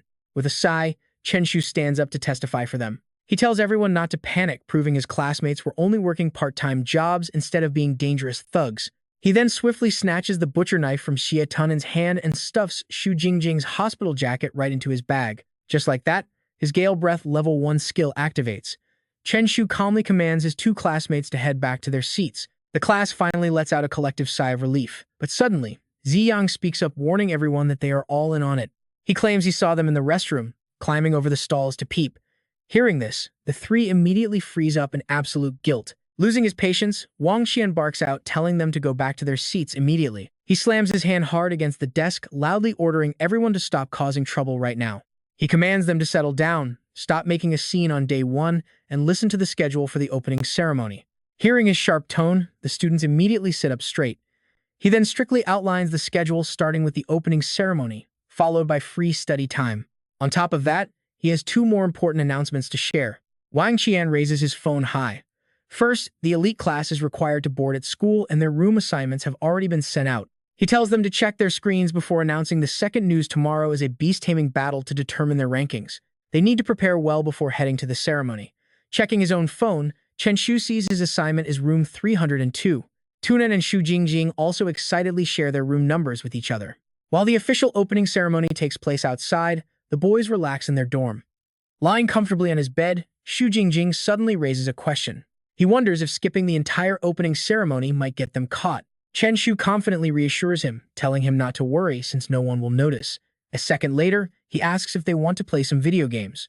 Thinking it is a great idea, Xu Jingjing quickly agrees just as heavy, rushing footsteps echo from the hallway outside. Suddenly, someone pounds violently on their door, ordering them to open up. Annoyed by the interruption, Chen Shu wonders who it could possibly be. He rushes over to unlock the door, only to be met by a cold, threatening voice on the other side. They ask if he is Chen Shu, and the 2 standing before him are Wang Yun and Hong Ming. Chen Shu is instantly annoyed, wondering if they are looking for trouble. Losing his patience, he barks out, "What do you want?" Seeing his attitude, Wang Yun cuts straight to the point, warning him that young Master Tang orders him to stay away from Xu Xiaoyu. The sudden threat only leaves Chen Shu confused. Who even is this young Master Tang? The thug smugly reveals his master's identity. Sophomore Tang Lai. Hearing this, Chen Shu cannot help but scoff, acting completely unimpressed as if it were nobody important. He tells them to get lost since he has important things to do, slamming the door shut. But before he can lock it, a hand blocks the frame. Wang Yun aggressively pushes the door wide open again, clearly annoyed that this kid does not seem to understand the situation. He then barks at Tunan and Xu Jingjing on the beds, ordering them to get lost so they can handle some private business. They stand there in absolute confusion, not having any idea what just happened. Then Chen Shu gently advises them to step outside for a bit since some people want to discuss things with him, and hearing this, the 2 quickly scramble off the bed. Sunan makes sure to glare at Wang Yun as they walk out politely, closing the door behind them before Chen Shu suddenly steps deeper into the room. Right before their bewildered eyes, Chen Shu searches around for something mysterious. But before Chen Shu can find it, A firm hand grabs his shoulder as an incredibly angry Hong Ming threatens him, calling him a brat who's way too arrogant. Suddenly, Chen Shu pulls a knife out from under his pillow, and the sight of the unsheathed blade makes Hong Ming freeze instantly. Without a single second of hesitation, Chen Shu slashes hard at Hong Ming, and as the guy tries to back off, Chen Shu grabs his arm and drags him closer. The table has completely turned now. With Chen Shu firmly in control, he asks if they still do not understand the situation, while Wang Yun stands nearby looking totally unbothered. Wang Yun tells Hong Ming not to worry because he does not believe Chen Shu actually dares to strike, prompting Chen Shu to swing his blade downward with full force. Sure enough, the blade stabs the table. Hong Ming is absolutely terrified. Furious, Hong Ming snaps at Wang Yun for treating him like a fool when his life is actually on the line. Instantly changing his tune, Hong Ming begs Chen Shu to calm down and talk things over slowly. Instead, Chen Shu kicks him hard, telling him to shut up and squat down before pointing the knife at Wang Yun, ordering him to do the same. Wang Yun obediently complies, and Chen Shu orders both of them to face the wall and sing the song "Don't Underestimate Me, I Am Just a Sheep" 100 times. Though utterly bewildered by the bizarre punishment, Hong Ming and Wang Yun have no choice but to start singing obediently. As they sing about not being simple sheep, Chen Shu calls out to the door, telling his friends they can enter now. Walking into this hilarious scene, Shu Xing finds it incredibly amusing, joking that he will definitely have to copy Chen Shu's unique punishment methods in the future. But unlike his cheerful mood, the captive duo is in deep despair as they sing about green grass, while Chen Shu humbly brushes off the praise with a smirk. Changing the subject, Shu Xing points out they have plenty of time this afternoon to head home and pack some dorm supplies. Chen Shu agrees immediately, noting he also needs to grab some clean clothes and buy a few snacks. Seeing them leave, Wang Yun glares back. He tries to escape with Hong Ming, but a sharp blade flashes in front of him. A cold voice warns them to keep singing, stating they cannot leave until they reach 100 times. Left with no choice, they keep singing the same old tune about the sky turning blue because of them. A while later, completely exhausted, Wang Yun miserably groans that they have finally finished their 100 rounds. Weeping in absolute misery, the broken duo heads back home while in another location. A relaxed Tang Lai asks them how everything went. He wants to know if they taught him a lesson, as night falls on Chen Shu peacefully riding his bicycle home, thinking it was a pretty good day. Even though he has to stay at school, being classmates with Sunan and Shu Xingeng is a solid win. He smiles, realizing he will not have to go through 12th grade all on his own anymore. Still, he needs to go home and pack some urine bags for ultimate self-defense. Suddenly, his system pops up with option 1, confront the danger and launch a counterattack to show off his strength, rewarding him with a Beast Tamer level upgrade. Option 2 is to flee for an invisibility potion, while option 3 is to shout that he wants to fight 10 people for massive beast taming power. Chen Shu mutters in disbelief at the sudden danger, carefully weighing his choices while pedaling along. While all 3 options look fantastic, if he can successfully upgrade to B-class status, this means he will finally be much stronger than Xu Xiaoyu and the rest. And with that sudden realization, Chen Shu instantly leaps off his moving bicycle. He hides in a dark corner to assess the situation before a sudden rustling sound above makes him look up, wondering if people actually hang out in trees nowadays. A second later, Chen Shu swiftly climbs up the trunk to investigate. Sneaking up behind the 2 suspects, he watches as Lu Qian busily swats at insects, completely unaware of his presence. Annoyed by the endless swarm of mosquitoes, a frustrated Lu Lei begins to voice his doubts. He asks if they will ever catch the kid after waiting there for half a month, only for Chen Shu to whisper behind them that they absolutely can. The sudden voice scares them out of their wits, and a frozen Lu Qian quickly turns around and recognizes Chen Shu instantly. Before they can even react, Chen Shu strikes them hard, telling them to take a hike. Both of them get thrown off the branch, but a strange light suddenly glows, leaving Chen Shu completely confused by what he is actually seeing. It is a summoned beast, prompting Chen Shu to instantly summon his violent slime to crush the enemies. As it approaches, it lets out a squishy popping sound while Slim glares with an incredibly fierce expression. Facing this sudden threat, Lu Tian refuses to back down. With just a single move, he makes the beast cry out in pain. Chen Shu is completely blindsided by this sudden strike, while a tearful Slim clings tightly to him. Va va va. While watching their movements closely, Chen Shu secretly analyzes the enemy's class black-tailed scorpion, and suddenly, a realization hits him. That is not right. A basic class beast should not be able to hurt Slim unless this tamer is actually level 9. Chen Shu's mind races with his options because a level 9 contracted beast is something he could actually fight. However, seeing that the 2 enemies are still standing there without moving makes him pretty anxious. That main guy still has not made a move. 1 second, Chen Shu is a nervous wreck. The next, he starts trying to reason with them. He claims he is just an honest, helpful guy who is a model youth of the new age. He adds that he probably never offended them, but hearing this, Lu Lei immediately snaps back, saying Chen Shu should blame himself for messing with someone else's profits. With that, the enemy instantly launches his first strike. Terror flashes across Chen Shu's face, but he quickly regains his composure and commands Slim to form a defense. Looking at the terrifying beast, Chen Shu gets deeply worried because this is another level 9 familiar, a Shadow Panther. He starts sweating over his chances. There is no way he can win this fight. Suddenly, Chen Shu signals Slim to go into a deep sleep. Seeing this, Lu Lei scoffs, asking if he plans to sleep because he cannot win.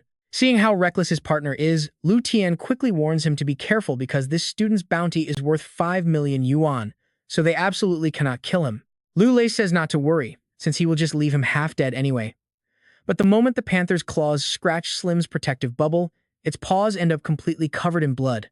This sudden setback makes Lu Lei scream in absolute shock. Seeing the failed attack, Lu Tian steps in, calling his partner useless before sending his own black-tailed scorpion charging straight at Chen Shu. Chen Shu quickly urges his beast, Slim, to wake up, his face turning incredibly serious in an instant. He mutters that they force his hand and calls for wind breath, riding Slim while threatening that they are both completely finished now.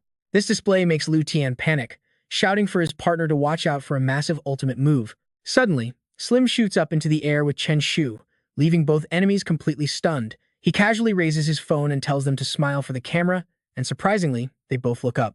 After counting to 3, he waves goodbye, thanking them for the photo before flying away. Lu Tian finally snaps out of it, realizing they got their picture taken and worrying that the kid might go straight to the police. Lu Lei agrees, calling the kid incredibly sly for pretending to fight only to run away, so they should pack up and escape immediately.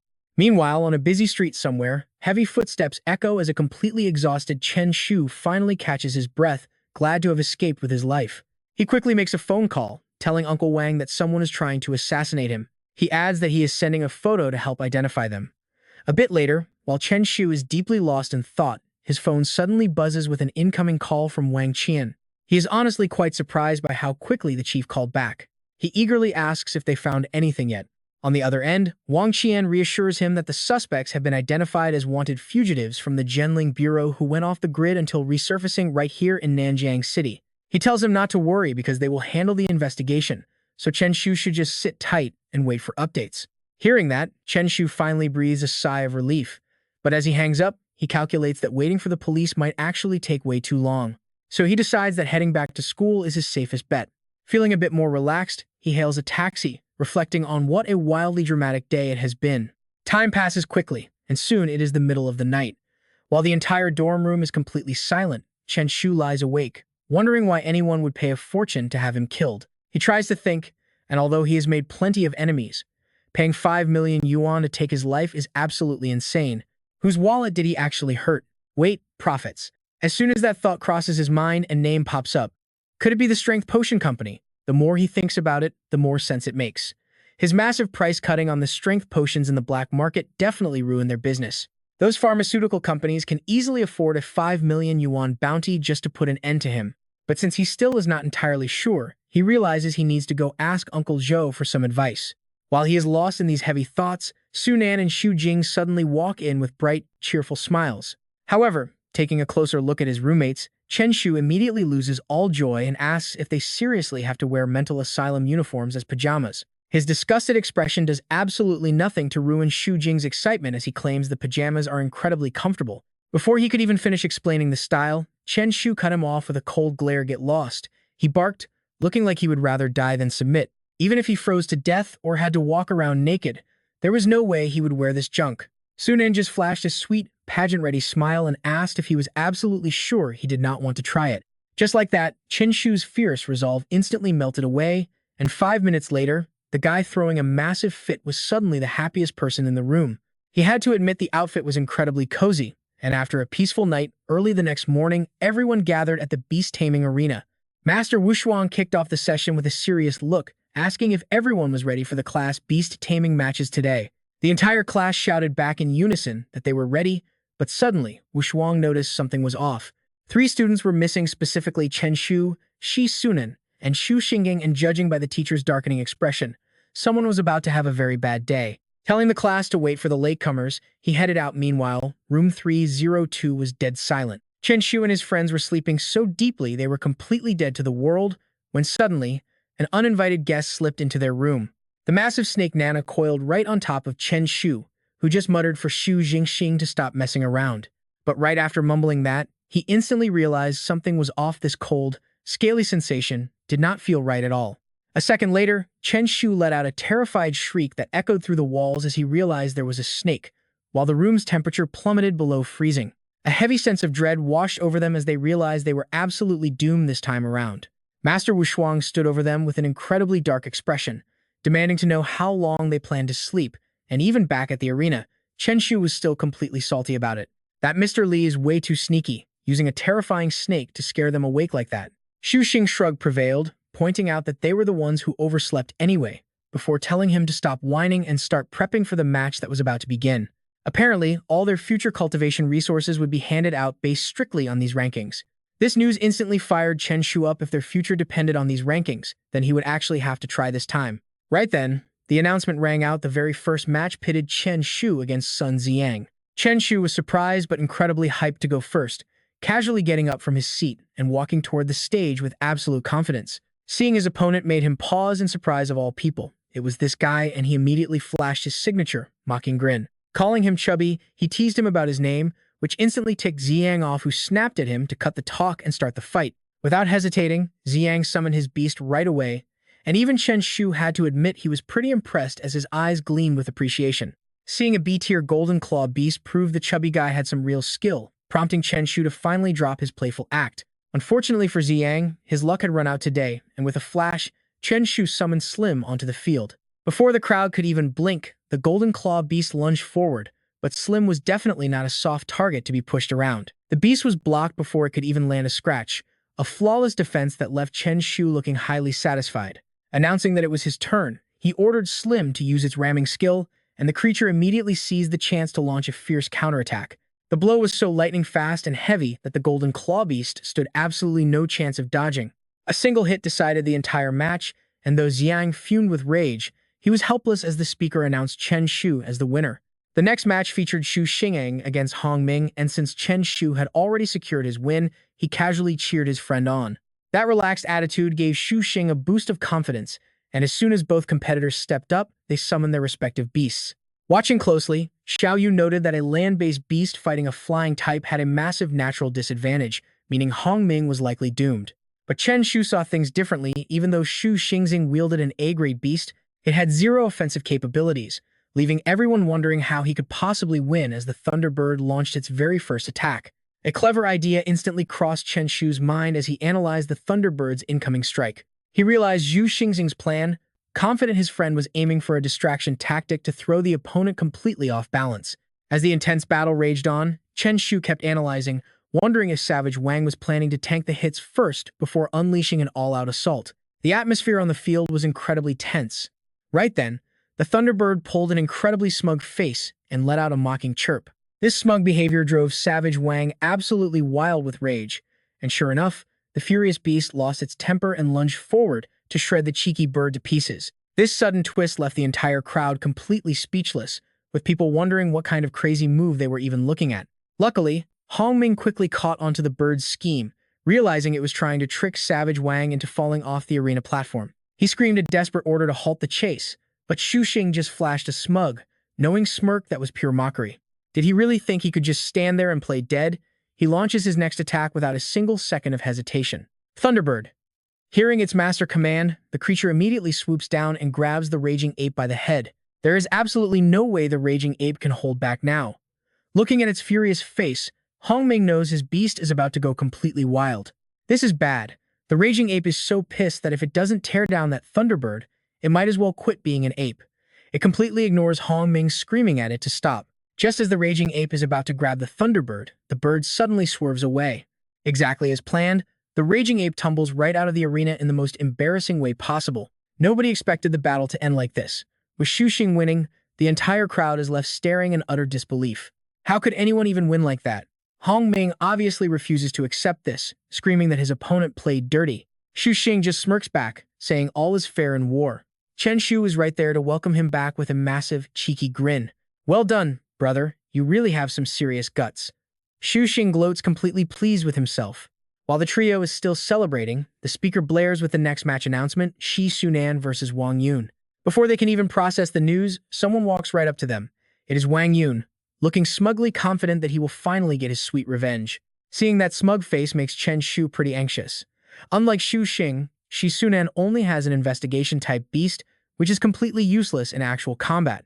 Shi Sunan just chuckles and tells him to relax. If things go south, he will just forfeit and walk away. Since they are out of options, that is their only play. Fine, just stay safe out there. Stepping up, Shi Sunan is dead serious, a massive shift from his usual goofy self. Across the ring, Wang Yun radiates a harsh aura, showing absolutely zero mercy. The moment their boots touch the arena floor, the surrounding air instantly drops to freezing temperatures. Wang Yun has clearly been dying for this payback. He tells his opponent to stop wasting time and summon his beast, immediately calling forth a massive, terrifying crocodile onto the stage. Even Chen Shu cannot hide his sheer shock when he gets a look at the massive beast. A B-class beast, the elite class, really is a breeding ground for monsters. Shi Sunan calmly observes Wang Yun, who is absolutely oozing confidence as if the victory is already his. Only now does Shi Sunan leisurely summon his own beast, Xiao Dai. As soon as the crocodile spots Xiao Dai, it charges forward, using its massive size to overwhelm her. Sure enough, the frail little butterfly cannot dodge the heavy blow.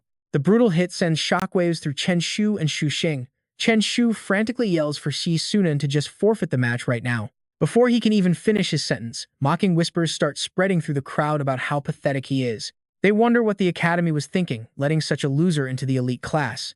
Hearing those insults, Xu Xing blood immediately starts to boil with rage. How can those jerks spout such garbage? He clearly cannot win this, so they need to tell him to call it quits before he gets hurt. Suddenly, Chen Shu holds him back. Wait a second, a wild thought crosses his mind, and it seems like Shi Sunan might actually have a plan. By now, Shi Sunan seems genuinely annoyed, asking his opponent who exactly is the one losing face here. The moment he speaks, Xiao Dai eyes flash with a dangerous light. That is when Chen Shu and Xu Xing realize he is about to unleash his ultimate move. Right on cue, a very strange change suddenly begins to wash over Wang Yun's body. Xu Xing practically squeals with joy, pointing at the glowing beam of light. The sight is so incredibly ridiculous that the entire crowd bursts into absolute hysterics. What on earth is that skill? The green light is so blindingly bright that people can barely keep their eyes open. Wang Yun is practically glowing green. Everyone is having the absolute time of their lives laughing, except for the victim himself, of course. Fuming and helpless, Wang Yun immediately resorts to snitching to the referee. He screams that Shi Sunan broke the rules by targeting a Beastmaster directly. But before teacher Wu Shuang can even respond, Chen Shu leaps right into action. The clever boy argues that Shi Sunan is merely adding harmless special effects with no real physical damage. Xu Xing nods along like a maniac to support him. Amazingly, the teacher actually buys their ridiculous excuse and agrees it does not count as a rule violation. This only makes the surrounding students laugh even harder. Wang Yun is practically vibrating with rage, screaming that this is literal emotional damage. He decides to ignore the mockery and focus, muttering that he wants to see just how long that fragile little butterfly can actually hold out. At his command, the giant crocodile lunges forward, locked onto Xiao Dai with absolute lethal intent. Shi Sunan simply gives a cool nod of approval, and Xiao Di suddenly spits out a fully functioning camera. She points it straight at Wang Yun and starts snapping photos like crazy, capturing his ridiculously bright green face in high definition. The hilarious sight leaves Chen Shu completely speechless. So that is how those embarrassing black market scammer photos are actually taken. Shi Sunan keeps fueling the fire, teasingly telling him to cheese for the camera. He tells him to pretend he is a massive superstar on a stage, with that ridiculous green light on his head acting as his personal spotlight. Poor Wang Yun. Driven to the absolute brink, he finally reaches his breaking point and cannot take it anymore. He surrenders on one condition, but Sunan already knows what he wants before he even speaks. Smiling, Sunan agrees to delete the photos, then casually turns and walks away. Shi Sunan takes the win, leaving his classmates completely speechless. It turns out that winning a fight does not always require raw combat power. Down by the stage, Chen Shu and Xu Xing welcome him back with massive grins, praising him as their true brother. As they celebrate, Wu Shuang suddenly appears and tells them to stay humble, advising them to rest because the top 20 round won't be so easy. Hearing his words, the three of them happily head back up to the spectator stands. The subsequent matches are just as thrilling, with all sorts of Beast companions ranging from low to high tiers taking turns on the stage. In contrast to the heavy tension building inside the arena, the peaceful sky outside offers a strange sense of calm. Soon, everyone gathers back together as the first round of the tournament officially draws to a close. Wu Shuang loudly announces the start of the top 20-second round, declaring that the very first match will feature Ji Sunan going up against Tang Lai. Hearing that name catches Chen Shu off guard as he wonders if Tang Lai is that second-year student. Across the arena, Wang Yun and Hong Ming look like they just found their savior, begging Tang Lai to avenge them. Tang Lai reassuringly pats his lackeys on the shoulders and tells them to rest easy, before confidently striding forward and asking his opponent if he dares to fight. Unlike his tense rival, Sunan remains incredibly calm, casually asking what there is to be afraid of. He flashes a smug smile, warning his opponent that once he accepts this challenge, there is no escaping the bright light of his love. That warning makes Tang Li flinch, but he quickly snaps back that he will not let his opponent cast a single skill. Sunan just shakes his head at such naive thinking, as the playful banter between them suddenly escalates into pure, raw tension. Sunan decides to take the initiative and initiate the fight, prompting Tang Lai to launch a swift attack without any hesitation. While the fierce Lan Niao charges forward with overwhelming force, the butterfly Xiao Dai slowly starts to back away. That sight makes Tang Lai incredibly smug, assuming his opponent is already giving up because he simply cannot keep up. But before he can even finish speaking, he watches in horror as Xiao Dai easily evades Lan Niao's strike and flies straight toward him. Everything happens too fast for Tang Lai to react, leaving him cursing his luck as he has no choice but to turn around and run. Suddenly, Sunan yells out, asking Xiao Yu why she is taking off her clothes, which instantly makes a running Tang Lai slam on the brakes. He eagerly asks where she is to take a look, but unfortunately, only Xiao Dai is waiting for him. Tang Lai watches in fury as it pulls out that familiar camera, demanding to know why he is doing this again. Sunan is absolutely delighted with this, viewing it as a great chance to collect blackmail material, until Wu Shuang finally steps in to save Tang Lai. He tells Ji Sunan that he has already lost and should retract his skill, prompting Sunan to finally order Xiao Dai to stop.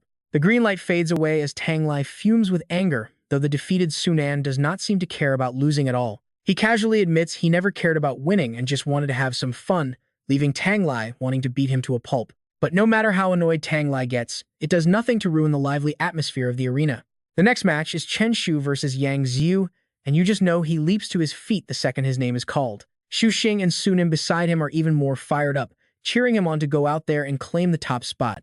Even though Chen Shu's expression looks a little uneasy, both competitors quickly summon their respective beast companions to the field. Before the match can even start, Xiu softly speaks up, asking Chen Shu if he can go easy on her. Chen Shu acts like it is no big deal, promising to take care of her, as Slim will surely yield the match. Secretly, though, he scoffed at her trying to pull such a cheap trick at her age, deciding to show absolutely no mercy. With just a single glance, Slim instantly reads his master's mind and begins creeping toward the opponent at a hilarious snail's pace. As Slim draws near, the fox's eyes suddenly shift, instantly hitting the poor slime with a powerful charm spell. Swept up in the spell, Slim wobbles and slowly drifts back toward the edge of the ring, prompting a smug grin from Ziyu. She proudly declares that she has won, leaving Sunan highly concerned by this completely unexpected turn of events. He never expected a summoned beast to fall for a charm spell, leaving Chen Shu in deep trouble, but then Sunan spots something surprising. Strangely, Chen Shu does not look worried at all, remaining totally relaxed as if the match is far from over. Right on cue, Slim suddenly snaps out of his charmed state and immediately unleashes a powerful body slam skill to strike back. The impact is so massive it sends the purple fox flying high into the air, leaving the entire crowd utterly jaw-dropped. A serious Chen Shu is truly terrifying, casually offering the young girl a single chance to surrender. On the other side, Slim wore an incredibly smug look on his face.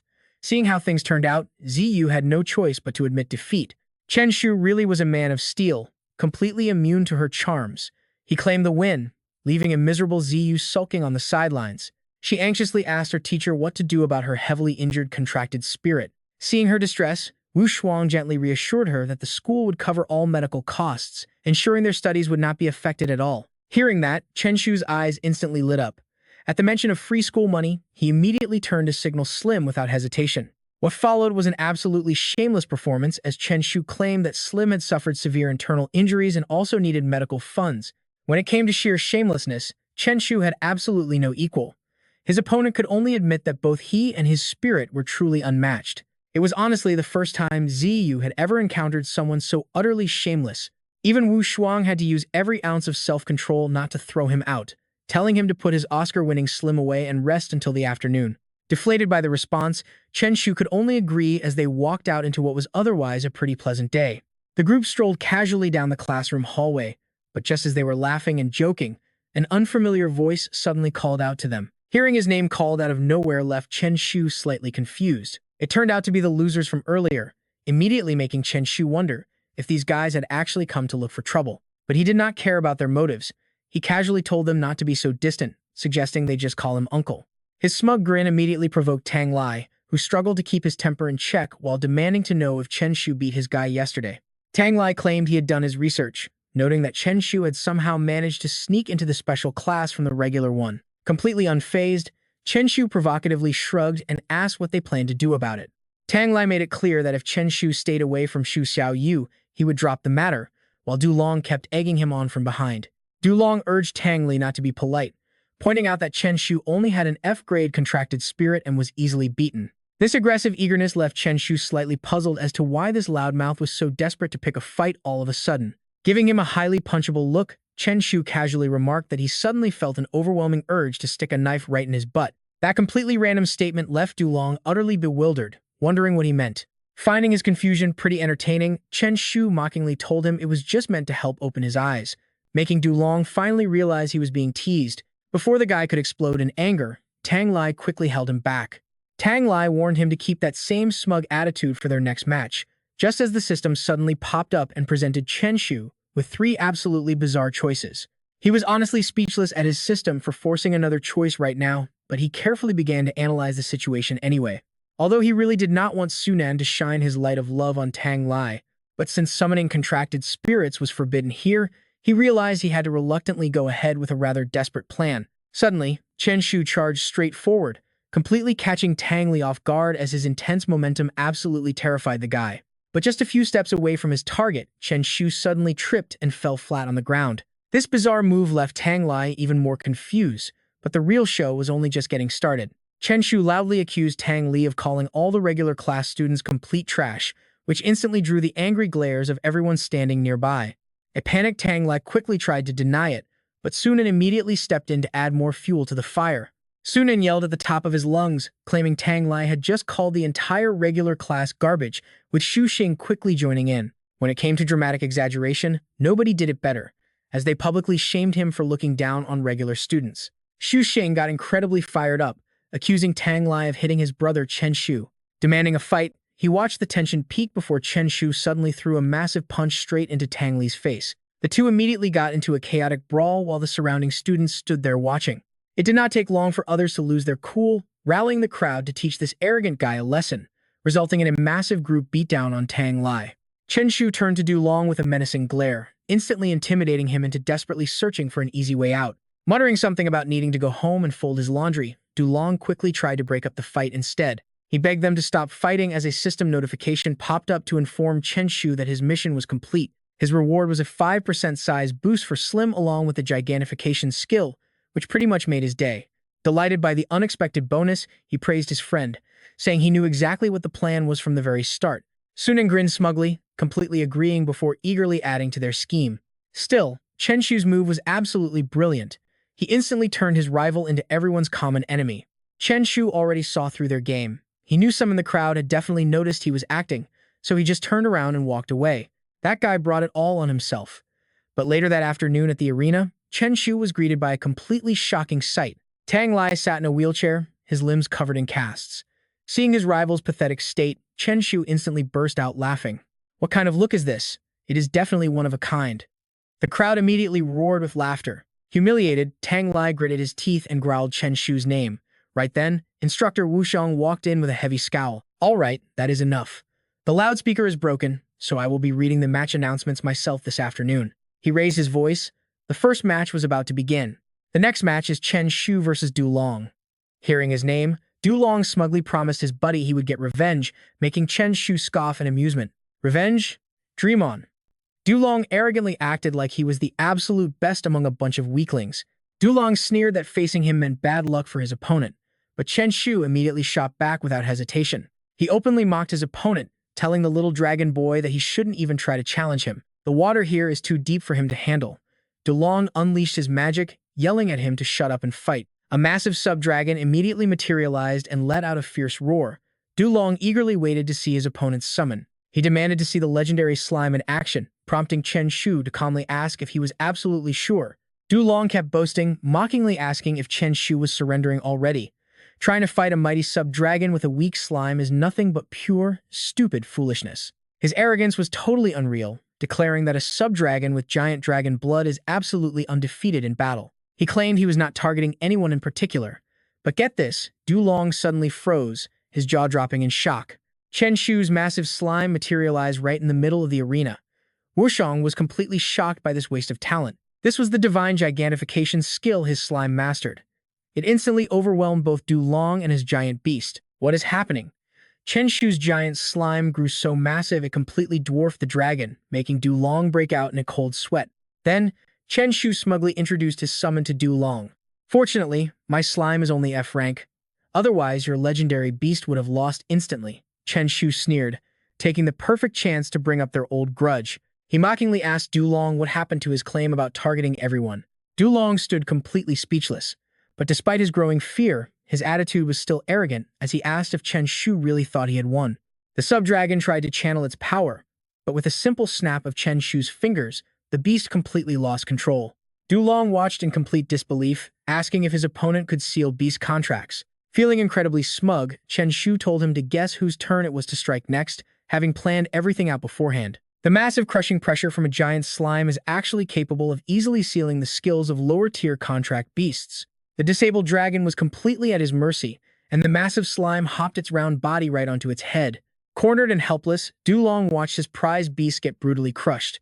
Realizing he had no way of winning, he finally had to speak up. He loudly yelled his surrender, begging them to stop squashing his beast before he completely broke under the weight. In response, Chen Shu smugly flipped him off before instructor Wushang stepped in to declare the winner. Even the instructor marveled at the victory. Honestly, who would have ever thought a simple slime could actually be this strong? Suddenly, the system screen popped up with 4 choices, and Chen Shu stared wide-eyed at a bloodline evolution reward. He immediately wanted to give it a shot, while Wushang watched him with goosebumps, sensing that this kid had some bad intentions. The instructor cleared his throat to regain composure and continued the announcements. The next match was Wang Qinghan versus Xu Xiaoyu, but Chen Shu kept staring directly at Wushang, trying not to get caught. This made Wushang highly suspicious, demanding to know what he wanted, while Chen Shu, already plotting his next move, began to probe. He politely asked Wushang about his actual Beast Tamer rank, and the instructor casually answered without any hesitation. He was a 2-star Black Iron. Hearing this, Chen Shu froze completely, wondering if the system was playing a joke on him. There was no way he could beat a 2-star Black Iron, so he politely bowed his head and made a quick exit. On his way back to his seat, Chen Shu stopped right in front of Tang Lai, choosing to take a cheap shot. He mockingly asked Tang Lai why he looked like a fresh mummy dug up from a pyramid, but his rival just ignored him. Suddenly, a dangerous spark flashed in Chen Shu's eyes, instantly sending a massive fireball flying straight toward the spectator stands. Chen Shu is absolutely determined to turn heads. Suddenly, young Master Tang is on fire. Seeing his pants go up in flames, Tang Lai panics and screams his head off. Having successfully gotten his reaction, Chen Shu pushes it further. "Don't worry, young Master Tang, let me help you." Tang Lai roars in pure rage, his screams echoing through the entire area. Chen Shu is targeting Tang Li's crotch with absolute precision. The higher the flames flare up, the more thrilled he gets. "Oh my gosh, young Master Tang, the fire is way too huge." Not stopping there, Chen Shu turns to call for backup to spread the utter embarrassment. "Come on everyone, help us out." Hearing the shout, Xu Xing and Shi Sunan rush over to Tang Lai. They exchange a quick look, completely on the same page. Just like that, Xu Xing and Sunan join the crotch-stamping brigade. Tang Lai shrieks in agonizing pain. The incredibly shameless Chen Shu even tries to drag Wang Yun and Hong Ming into it, telling them not to just stand there and watch. Seeing their clueless faces, he delivers a low blow. Do they really want to watch their boss lose his chance of ever having kids? Totally manipulated, the two run over in a panic. Right then, Chen Shu starts counting the beat for the group attack, shouting for everyone to match his rhythm. 1, 2, stomp. 1, 2, stomp. All the noisy chaos finally catches Master Wu Shuang's attention, making him wonder what the hell is going on. Finally, getting bored, Sunan suggests using water instead. The guys just stare at each other in total confusion, completely clueless. Wang Yun and Hong Ming only now stupidly realize they completely forgot they could have just used water. Raising a trembling hand, Tang Lai grabs the collar of the guy who started this whole nightmare, his voice practically dripping with pure hatred. Before Tang Lai can finish, Chen Shu interrupts with a smug smile, telling him not to thank him. After all, they are classmates, so it is only right he helps. With that, he pulls a blanket right over Tang Li's head. Back at the arena, the girls' match is about to begin. Seeing the tense situation, one student predicts that Wang Qinghan is pretty much done for. The girl beside him turns around, gasping at the weird pile on the ground. Why is there a white sheet draped over him? The crowd starts whispering, wondering if they should prepare to attend a funeral already. Sunan and Xu Xing even start playing a mock funeral march, joke planning which table they are going to sit at for the feast. While Chen Shu keeps up the hilarious drama, Tang Li finally snaps under that blanket, screaming that he is going to drag Chen Shu down with him. But Chen Shu immediately wraps him up tight like a cocoon. Telling him to rest up since he is weak, Chen Shu pats him. Just then, Jun Xuan arrives with a stretcher, asking where the injury is. He looks down at the wrapped bundle on the floor, and the bizarre sight instantly freezes him in his tracks. It looks like they cannot treat this here, so they will have to carry him to the clinic. Master Wu Shuang sighs with deep pity. He suggests putting off Tang Li's match, but Tang Li suddenly kicks off the blanket, stubbornly insisting that he is still good to fight. Everyone watches in dead silence as he literally crawls across the floor. Admiring his sheer determination, the master sighs in defeat. Fine. If he wants to fight, let him fight. Reluctantly, the master announces the next match between Tang Li and Xu Xing. Every bit of that humiliation has been added to Tang Li's blacklist.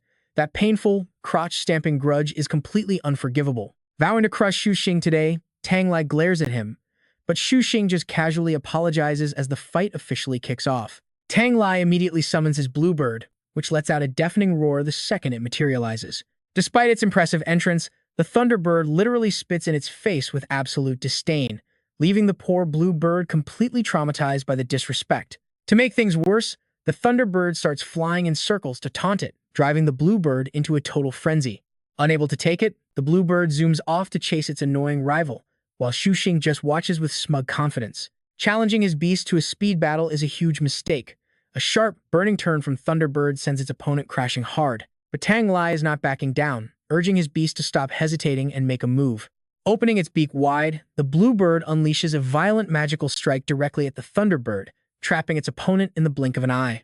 Xu Xing casually remarks that he never even cared about winning, he just wanted to mess with him. Empowered by its master's voice, the Thunderbird surges with energy and easily shatters the magic restraint. Before the bluebird can even react, the Thunderbird becomes a blur, pinning its rival down with sharp, brutal talons.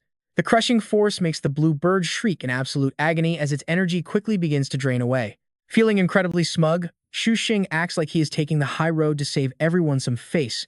But then, he suddenly declares that he forfeits, turning to tell Tang Li not to thank him since they are classmates helping each other. Master Wu Shuang sighs helplessly at their antics, but he still has to declare Tang Li the winner. Bringing out a box, the master summarizes the results and officially announces the top three as Chen Shu, Xu Ziyu, and Tang Li. Next, Master Wu Shuang moves on to another topic. Next, they draw lots to decide who fights and who gets the lucky bye. The three of them step up one by one, following his orders. They open their folded papers together. Chen Shu quietly reads his crumpled slip, while Tang Li is already celebrating like he won the lottery. Mine is a blank slip. Mine is a blank slip. But before he can even finish celebrating, Chen Shu completely crushes his joy. What are you flexing for? This is the real bye. Chen Shu shows him what real luck looks like, shoving the bye slip right in his face. Tang Li instantly freezes up in pure shock. Damn it, how did that bastard get the bye? Right now, Wu Shuang announces the matchup Xu Xiaoyu versus Tang Li. Instantly, Tang Li starts looking down on his opponent with pure arrogance. Xiaoyu, to get to Chen Shu, I have to take you out first. You will just have to forgive me. Xiaoyu doesn't even bother replying to his trash talk. She directly summons her fire bird, and the giant, majestic spirit instantly appears, catching Tang Li completely off guard. Terrified, he frantically yells out, "Hurry up and push me back a bit." Tang Li lets out a heavy sigh of relief, while Chen Shu starts cheering excitedly from the stands. Xiaoyu, just go all out. Hopefully you both take each other down, and you can leave the rest to me. His shameless attitude makes Xiaoyu look back in disbelief before she refocuses on the arena. Chen Shu has been waiting for this moment, and it is finally about to start. But Chen Shu notices something. Even though Xiaoyu won her previous match against Wang Qinghan, she used up way too much of her energy. Right now, the Firebird is completely suppressing the Blue Bird, raining down sparks of fire that make its opponent shriek in pain. Still, Chen Shu notices that the Firebird's flames are growing dim. It seems she might not actually win this round. Right then, the Blue Bird kicks back to counter, quickly sending the weakened Firebird crashing hard to the ground. Wu Shuang announces the official result: Tang Li wins the match. Chen Shu immediately locks eyes with the victor, and Tang Li stares right back without backing down. Chen Shu silently realizes that the battle for first place is now down to him and Tang Li. Suddenly, Wu Shuang steps up and points out that since Tang Li is quite injured, they should postpone the final match so he can rest up. Hearing this, Chen Shu happily agrees. Sure enough, an entire hour quickly passes by. Feeling fully recovered and energized, Tang Li confidently tells the teacher it is time to start. He desperately wants to crush Chen Shu right now to finally regain his lost pride. Meanwhile, Su Nan and Xu Xing are busy cheering for Chen Shu. Calling himself number one, Chen Shu steps onto the stage with his head held high. Unlike the relaxed Chen Shu, Tang Li stares back with pure hatred. A second later, Wu Shuang yells out the match begins. Their gazes instantly turn sharp and intense, but a second later, Chen Shu just smirks and tells him there is no need to be so serious. But Tang Li is already summoning. His bluebird bursts onto the scene with a massive aura, but suddenly, Chen Shu screams at the top of his lungs. Hold on. It turns out he just wants to warn young Master Tang that his pants are on fire again. Tang Li instinctively looks down to check, falling right into Chen Shu's trap as the trickster immediately summons his own spirit. Right on cue, the giant Slim appears, ready to sit directly on top of the bluebird's head. Slim's surprise attack leaves the bluebird unable to dodge, yet the giant blob still blinks with big, innocent eyes. Tang Li is absolutely furious, cursing under his breath that he underestimated them. Regaining his composure, he asks if Chen Shu thinks he is the only one who knows how to mock people. He tells him to watch closely as the bluebird spreads its wings and takes to the skies again. As the tension on the field builds up, Chen Shu looks up at his opponent. He expects some kind of ultimate move, but instead, the bird starts shaking its butt, leaving both Chen Shu and Slim utterly stunned. The bird's wings flap in a bizarre rhythm, and watching this ridiculous dance makes Slim's blood boil with anger. Chen Shu is absolutely furious. He points a finger, yelling that Tang Li is shameless for using such a dirty tactic, calling him the most disgraceful person in Nanjiang High School. The surrounding students instantly freeze up in disbelief, realizing that the one complaining about being shameless is actually him. Chen Shu has to snap his companion out of it, warning Slim not to look at its butt because they need to lose with dignity. Hearing its master's words, Slim quickly recovers its spirits and looks at Chen Shu, signaling that it completely understands. Suddenly, Slim buries its head inside its own chubby body. Thinking he has won, Tang Li begins to mock them. So what if you hide your head? You cannot even fly, meaning you are still forced to stare at my spirit's backside. Slim's body begins to swell up rapidly, giving Tang Li another excuse to mock him, asking if the blob is about to explode from pure rage. Wang Yun agrees and whispers in his ear that they should probably step back a bit, just in case it explodes and gets all over them. Hong Ming joins the conversation, joking that the round blob probably thinks it can fly like a balloon. But right then, Slim activates its wind-breathing escape skill and suddenly launches straight into the air. Nobody expected a single move to hit the blue bird, but with one strike, Slim leaves his opponent sprawling on the ground. To make matters worse, the slime excitedly jumps right onto the bird's head, flashing a smug winner's smile. Tang Li can only watch helplessly as his summon gets suppressed, but instead of accepting defeat, he shamelessly accuses Chen Shu of cheating. Chen Shu casually waves it off, claiming he did not cheat and merely gave Slim a flying weapon. He even goes out of his way to tease Tang Li, using another skill to make him look absolutely foolish. Chen Shu has no problem talking back, leaving Tang Li so speechless that he can only point a trembling finger in pure rage.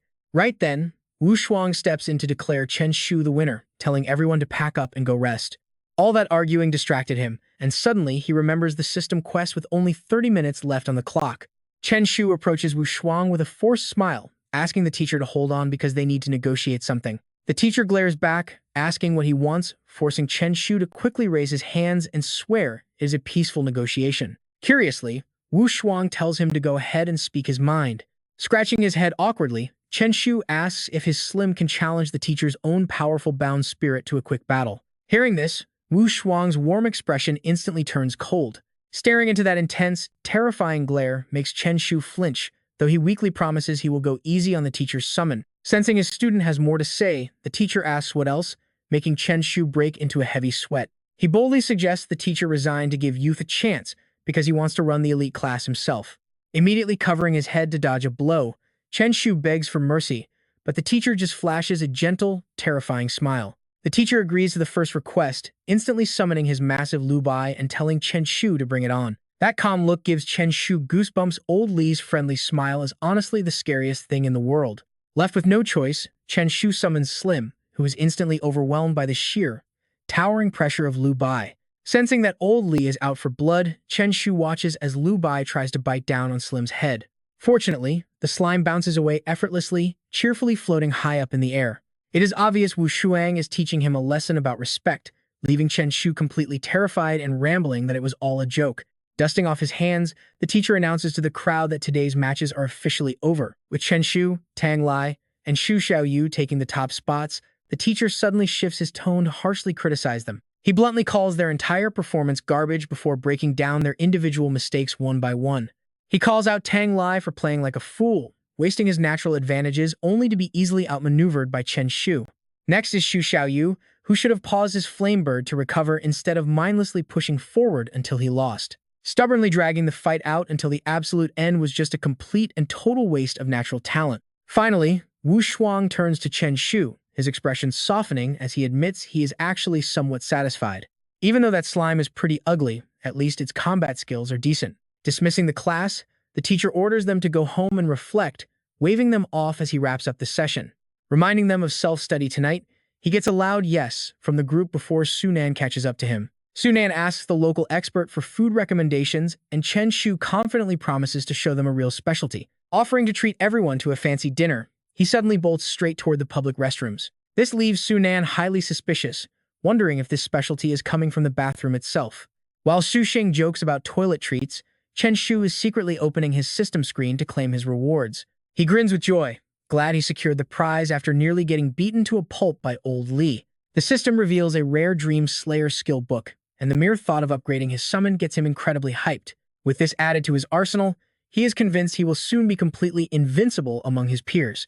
Sitting under a cheap wooden stall, Sunan dryly asks if this is his idea of a luxury restaurant. Chen Shu casually sets down a bowl, claiming that the absolute best places always have the most basic setups. Picking up his chopsticks, Xu Xing asks why he took so long in the bathroom and what he was doing.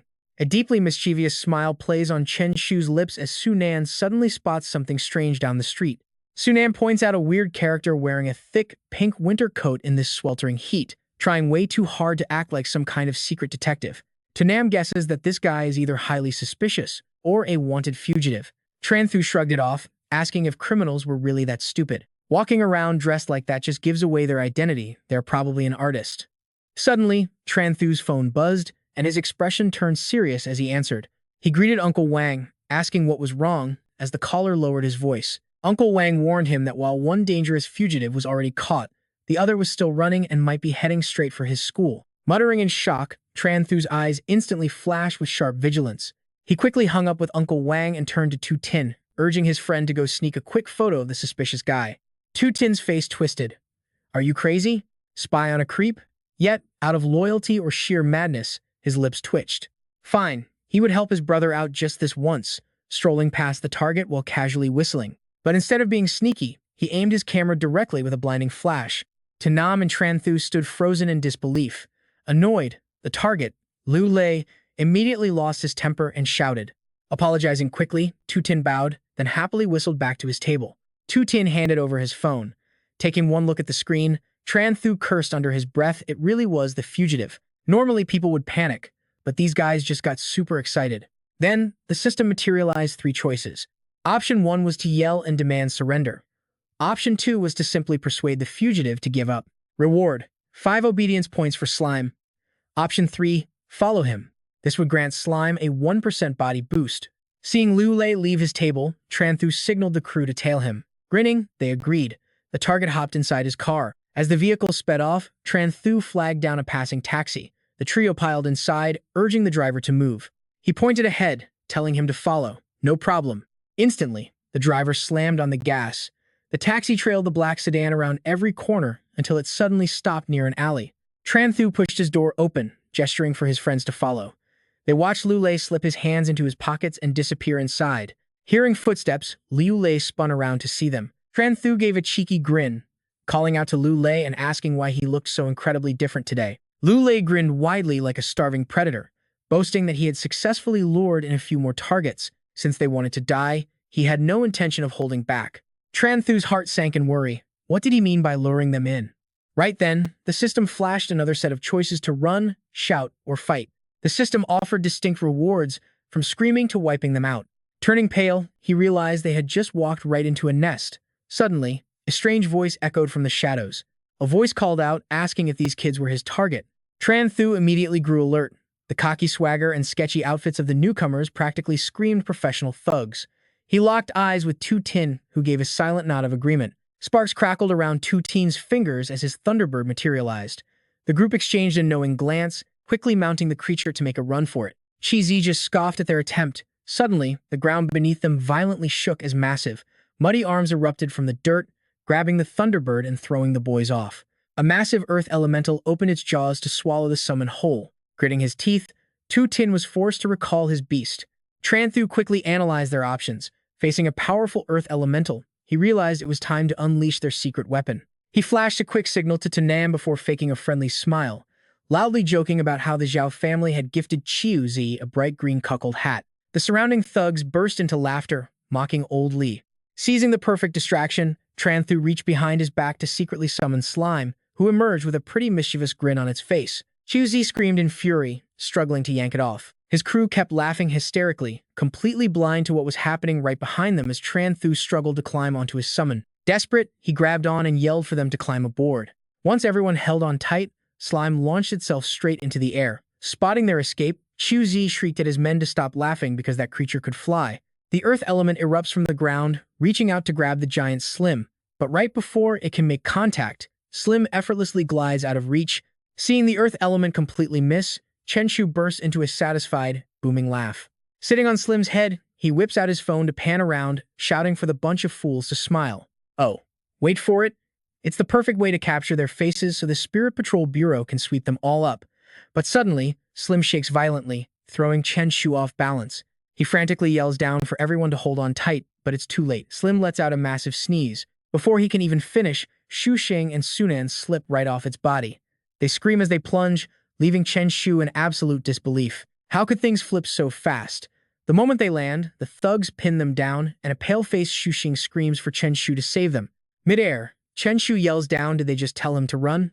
He orders Slim to hit the gas, and the giant slime bolts instantly without even looking back. Chi Zi has his earth element, and lackeys grab Sunan and Shu Xing, laughing mockingly that their friend clearly isn't coming back to save them. He orders his men to drag them away, warning that if Chen Shu alerts the Spirit Patrol Bureau, these two are dead. His subordinate nods obediently. They immediately drag the captives away, barking orders at them to stop stalling and move it. Chi Zi remains highly alert, turning back to scan the area as a cold breeze sweeps through the desolate district. Hiding in a nearby alley, Chen Shu peeks out carefully, realizing these criminals are going to be pretty tough to handle. A smirk plays on his lips. Luckily, when he ran into those guys last night, his choice to flee rewarded him with an invisibility potion. Looking at the sloshing purple liquid in his hand, Chen Shu whispers that it is all up to this bottle. He chugs it down, and a purple glow instantly envelops his entire body. The amazing stealth effect proves it is definitely a top-tier system reward. Heavy thudding footsteps echo through the buildings as he sprints at full speed. Panting heavily, he rushes forward, knowing one sip only grants 20 minutes of stealth. He has to move fast. Turning a sharp corner, Chen Shu suddenly halts as a tightly locked building comes into view. Chen Shu cautiously pushes the door open and slips into a nearby bush. Suddenly, a thug approaches from a distance, making his heart skip a beat. Did they spot him? Fortunately, Kai Zhe just walks past to lock the door, allowing Chen Shu to breathe a quiet sigh of relief. It was just a false alarm. Kai Zhe turns around and snaps at the others, demanding to know why they left the door unlocked. Tailing him inside, Chen Shu scans the room, but only the criminals are sitting there.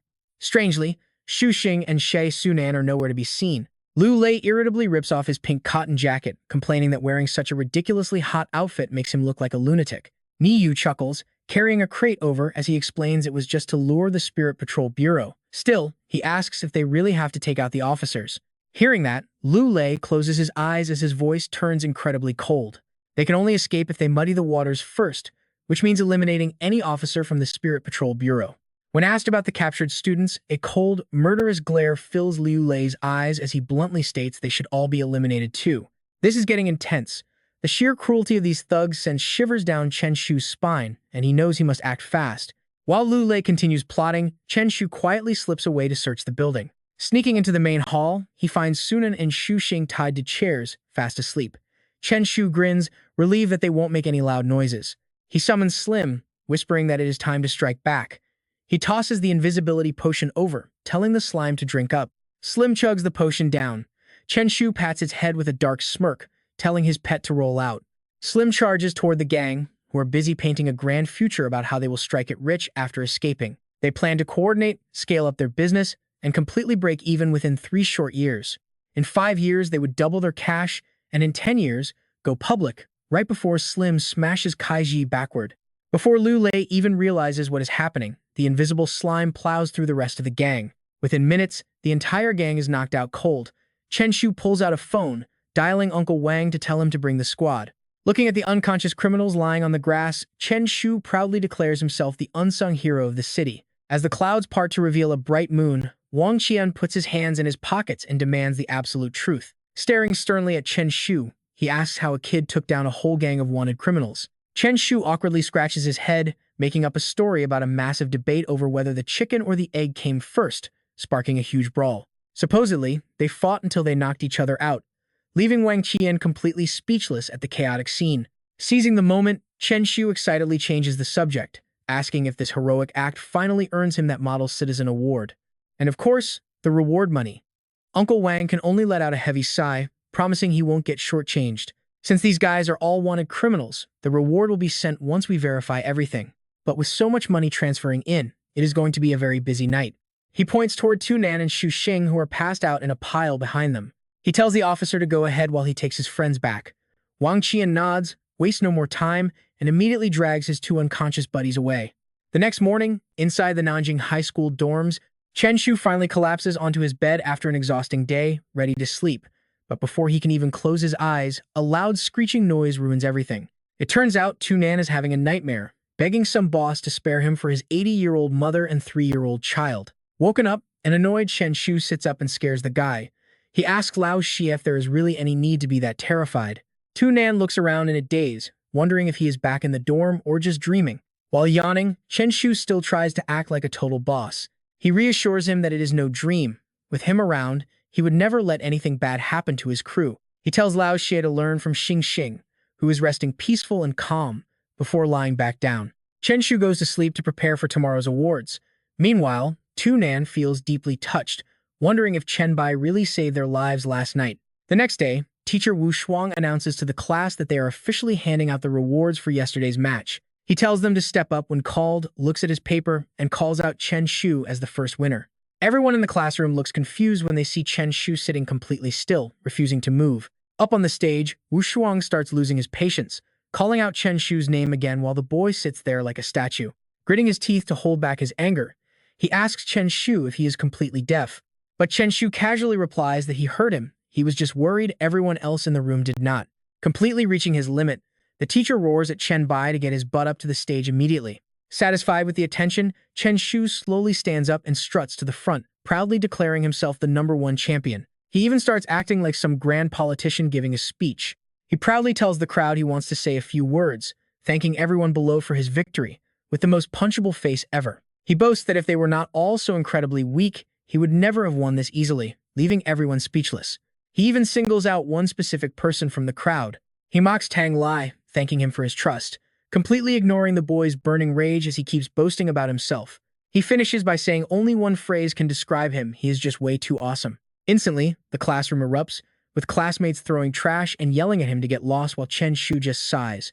He mutters about how kids these days just do not understand greatness, walking back while everyone glares at him with pure hatred. Tu Nan and Xu Xing quickly lean over to check the reward box, revealing a rare Ice Abyss Lion organ inside. It grants a War Roar skill that temporarily paralyzes enemies with fear, leaving Tu Nan absolutely stunned. He gasps that the 4 potions are worth 500,000, and with the organ, it easily tops 1 million. Chen Shu is thrilled by how generous the school is, but he quickly frowns, realizing these items are not very practical for him. He turns to his friends, asking Xiao Xing and Lao Shi if they have any connections. He wants to trade these items for Beast Taming Pearls, making Tu Nan stare at him like he is completely insane. He warns that, while taming pearls are faster, they are nowhere near as effective as taming seeds. Chen Shu just smirks, claiming he does not actually need to cultivate, which completely blows Xu Xing's mind. Tu Nan gasps, asking if he is literally eating beast taming pearls, since even the richest heirs would never dare do that. Chen Shu simply laughs it off, saying they just do not get it. With absolute confidence, He explains that true training is not just meditating, but also includes eating, sleeping, and even going to the bathroom. Leaving his friends totally speechless, Chen Shu drops the ultimate mic drop. He tells them they will only understand once they reach his level. Shu Xing sighs and tells him to hand over the items since his family actually has a solid trade connection for taming pearls. The shocked reactions of his friends only leave him confused. Chen Shu asks what his family does, and Shu Xing claims they just run an ordinary small business. Chen Shu and Tunan can only roll their eyes at his ridiculous definition of an ordinary family. A basic taming pearl costs 150,000, while iron-grade pearls easily go for 600,000. Dealing in those numbers is definitely not average. Up on stage, Wu Shuang wraps up the award ceremony. For today's lesson, Teacher Li tells his students to follow him to the Beast Taming Hall. Standing on the stage at the hall, Teacher Li starts explaining that they first need to learn how to use skills flexibly. With a swift wave of his hand, he summons his own contracted spirit, causing a massive, terrifying black and white python to materialize right before their eyes. Its main skill is binding, which can restrain enemies while providing a decent amount of armor protection. Teacher Li calls on Chen Shu to summon his slime. Chen Shu groans inside, wondering why his slime has to be the test subject, so he immediately drags Tang Li out as a human shield. He claims he is willing to risk young Master Tang's life to prove this snake's binding skill actually works. Playing the innocent card, Chen Shu softly suggests the teacher skip the demonstration since they have already seen it, and Teacher Li actually goes along with it. Agreeing to the request, Teacher Li gently strokes the chin of the massive python coiled around his body. He explains that binding is more than just crowd control before asking if anyone knows its other uses and right on cue. The system decides to make things interesting. Option 1 is to instinctively look down, while Option 2 challenges him to hold his head high and stare directly at the ceiling. Option 3 is to lock eyes with Teacher Li and stare right back, with each choice offering a pretty sweet reward. Sweating bullets, Chen Shu screams internally about being targeted by the system once again. But when he sees the glowing berserk potion reward on the screen, then he rubs his chin thoughtfully and decides he has to make a move. Raising his head, Chen Shu looks around the room, but none of his terrified classmates dare to make eye contact. The moment Chen Shu's gaze meets Teacher Li's, the man freezes, a look of pure astonishment washing over his face. Feeling an intense wave of pressure from the boy's eyes, the teacher calls on Chen Shu to speak, just as the system awards him the berserk potion. Stepping forward with a dramatic cough, Chen Shu smugly announces he will share a few simple thoughts. He quickly begins his lecture. He explains that rapid binding can instantly slow down an enemy, and if the summoner is in danger, it can wrap around them to block incoming attacks, acting as a perfect defensive shield before continuing his analysis. The third benefit is using rapid contraction to shrink its body and dodge enemy attacks, though he makes sure to add a quick warning about it too. He reminds everyone that no skill's use is set in stone, meaning they should always adapt their strategy to fit the battlefield. Proudly putting his hands on his hips, he finishes his speech, leaving the amazed crowd murmuring while Teacher Li nods with clear satisfaction. Teacher Li asks where he learned all this, immediately triggering Chen Shu's extreme narcissistic side. He casually remarks that anyone with a brain should know this classic Chen Shu, always finding a way to make everyone else in the class feel absolutely brainless. To clear the awkward silence, the teacher coughs lightly. Confirming that Chen Shu is actually correct about skills changing based on the situation, the teacher explains that even offensive abilities can serve as protection before calling up a female student named Xu Xiaoyu to the stage. He asks her to summon her contracted spirit so Chen Shu can analyze its skill flexibility for the class. Xiaoyu steps up and snaps her fingers to summon a little fire spirit, while Chen Shu plays the victim, whining to Teacher Li that he is only a student. Internally, he is screaming, wondering how on earth he is supposed to analyze spirits for over 20 students. Feeling completely tortured, he is caught off guard when Teacher Li calmly appoints him as the class monitor of this elite group. Chen Shu immediately refuses, claiming he has absolutely no interest in the role. The teacher immediately offers a bribe of 2 high-grade beast beads per month, and motivated by pure greed, Chen Shu instantly changes his tune, declaring he must serve his beloved classmates. Deeply moving his classmates, Chen Shu turns to analyze the fire spirit for Xiaoyu. He explains that she does not always have to use standard fireball techniques, urging her to think outside the box depending on the battle. Placing his hand on its snout, he suggests combining 3 small fireballs inside its mouth to unleash one massive blast instead. Stroking its soft fur, he adds that it does not even have to shoot fire from its mouth, giving its rear end a loud slap to suggest firing from the back. Hesitant, Xiaoyu looks at the teacher, but Teacher Li encourages her to give it a shot, noting that a rear-firing attack would definitely catch opponents off guard. Embarrassed, she reluctantly agrees, while Chen Shu quickly moves on to his next victim. The next victim is Tang Li, who grumpily stands up after being put on the spot, grimacing as he summons his contracted beast. The moment Chen Shu sees the blue bird, he brutally suggests he should just delete his account and restart from scratch. The harsh remark leaves Tang Lai completely speechless, boiling with absolute rage in his chest as he realizes he was only called up there to be publicly humiliated. But Chen Shu does not even care, keeping a perfectly casual tone as if he is just stating the obvious. Moving on to the next student, Chen Shu examines their Thunderbird before casually remarking that it is actually somewhat usable. He spends the entire morning going through the class, evaluating them one by one. The tedious process drags on until late afternoon when the sun finally begins to set, prompting Teacher Li to step forward and dismiss the class. Chen Shu complains to his two roommates that it is finally over, saying his throat is completely hoarse and suggesting they go grab food. Just as they are about to leave, Shu Xing suddenly remembers something and tells them to wait because he needs to grab some things at the school gate. Chen Shu happily nods in agreement. The three of them head out together, and as soon as they arrive, they spot a shiny luxury car already parked there. Standing beside it is a middle-aged man who has been waiting all along. Yu Qian bows respectfully, delivering the beast taming pearls his young master requested. Shu Xing smiles warmly and nods in a friendly way to accept them. This scene leaves Sunan and Chen Shu completely stunned, with one of them blurting out in shock, asking if they are witnessing some domineering CEO drama. Shu Xing then turns and hands the box to Chen Shu, saying everything he requested is inside. Without hesitation, Chen Shu opens it to find shiny, neatly arranged pearls. After a quick inspection, he snaps the box shut with a smug little grin. Sunan jokes, asking Shu Xing why he even bothers working part-time at a mental asylum when his family is clearly loaded. Chen Shu chimes in, saying that while they are actually working, Shu Xing is just experiencing normal life. After that, he whispers in his ear, teasingly asking if he has a sensitive stomach, insomnia, clean freak tendencies, and if his real last name is Gu. Chen Shu joins the fun, teasingly asking if Shu Xing acts cold even when constipated. Shu Xing is totally lost, muttering that those two have definitely lost their minds. They all laugh, joking around as they walk back onto campus. Watching from afar, Yu Qian feels happy, noting it has been a long time since his young master laughed like that. Night falls, and a quiet calm settles over the dormitory as everyone drifts off into a deep sleep. Suddenly, Chen Shu's phone vibrates. He opens it to find a message from Wang Qian, telling him to come to the Spirit Bureau tomorrow. Chen Shu frowns, wondering if they are finally going to hand out his rewards. The next morning, sunlight gently brightens the peaceful day. Inside the Spirit Bureau, a voice suddenly asks Chen Shu if his family owns a military tank. That bizarre question leaves him completely frozen, wondering what that even means. The officer points at a photo showing 8 criminals crushed under something massive, explaining their leading theory is that a tank was used. Chen Shu's face drops as he tells Uncle Wang he would never dare drive a tank through the city. Wang Qian rests his chin, looking deeply thoughtful. He agrees it seems impossible, which is why they are still investigating, but then his tone suddenly turns deadly serious. He explains he did not summon him to discuss that, because there is something far more important to share. Wang Qian pauses, looking straight at him to reveal they finally discovered who wants him dead. The news hits Chen Shu like a physical blow, leaving him completely shaken.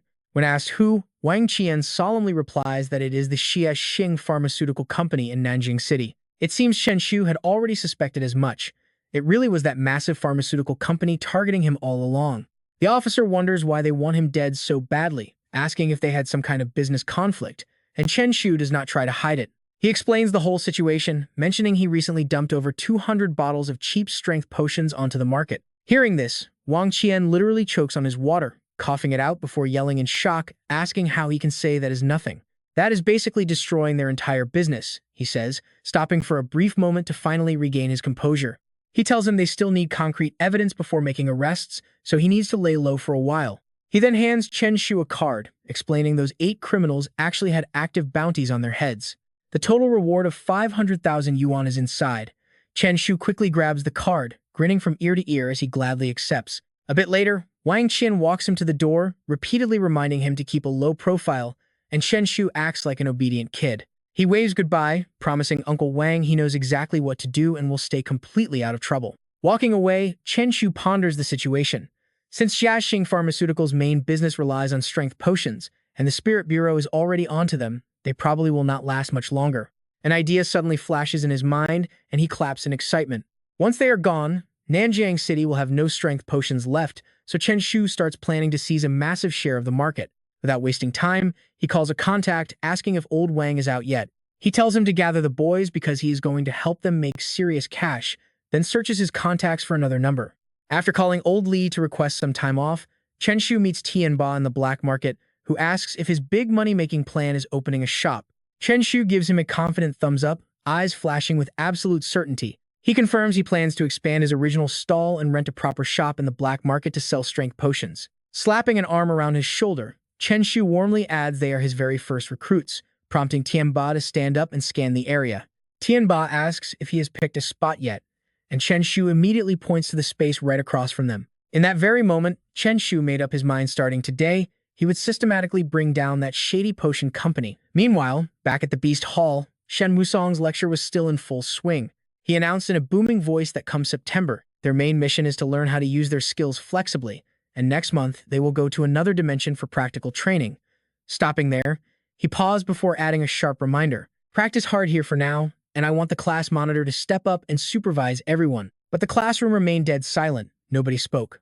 Frowning, the teacher looked around and asked, "Where's Chen Shu?" Sunan spoke up reporting, "Teacher, Chen Shu asked for a day off." Surprised, Shen Wusong quickly grabbed his phone to check. How did he not know about this? Did the boy send a text that got lost?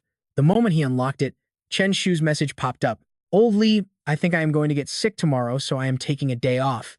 This is a notification, not a negotiation."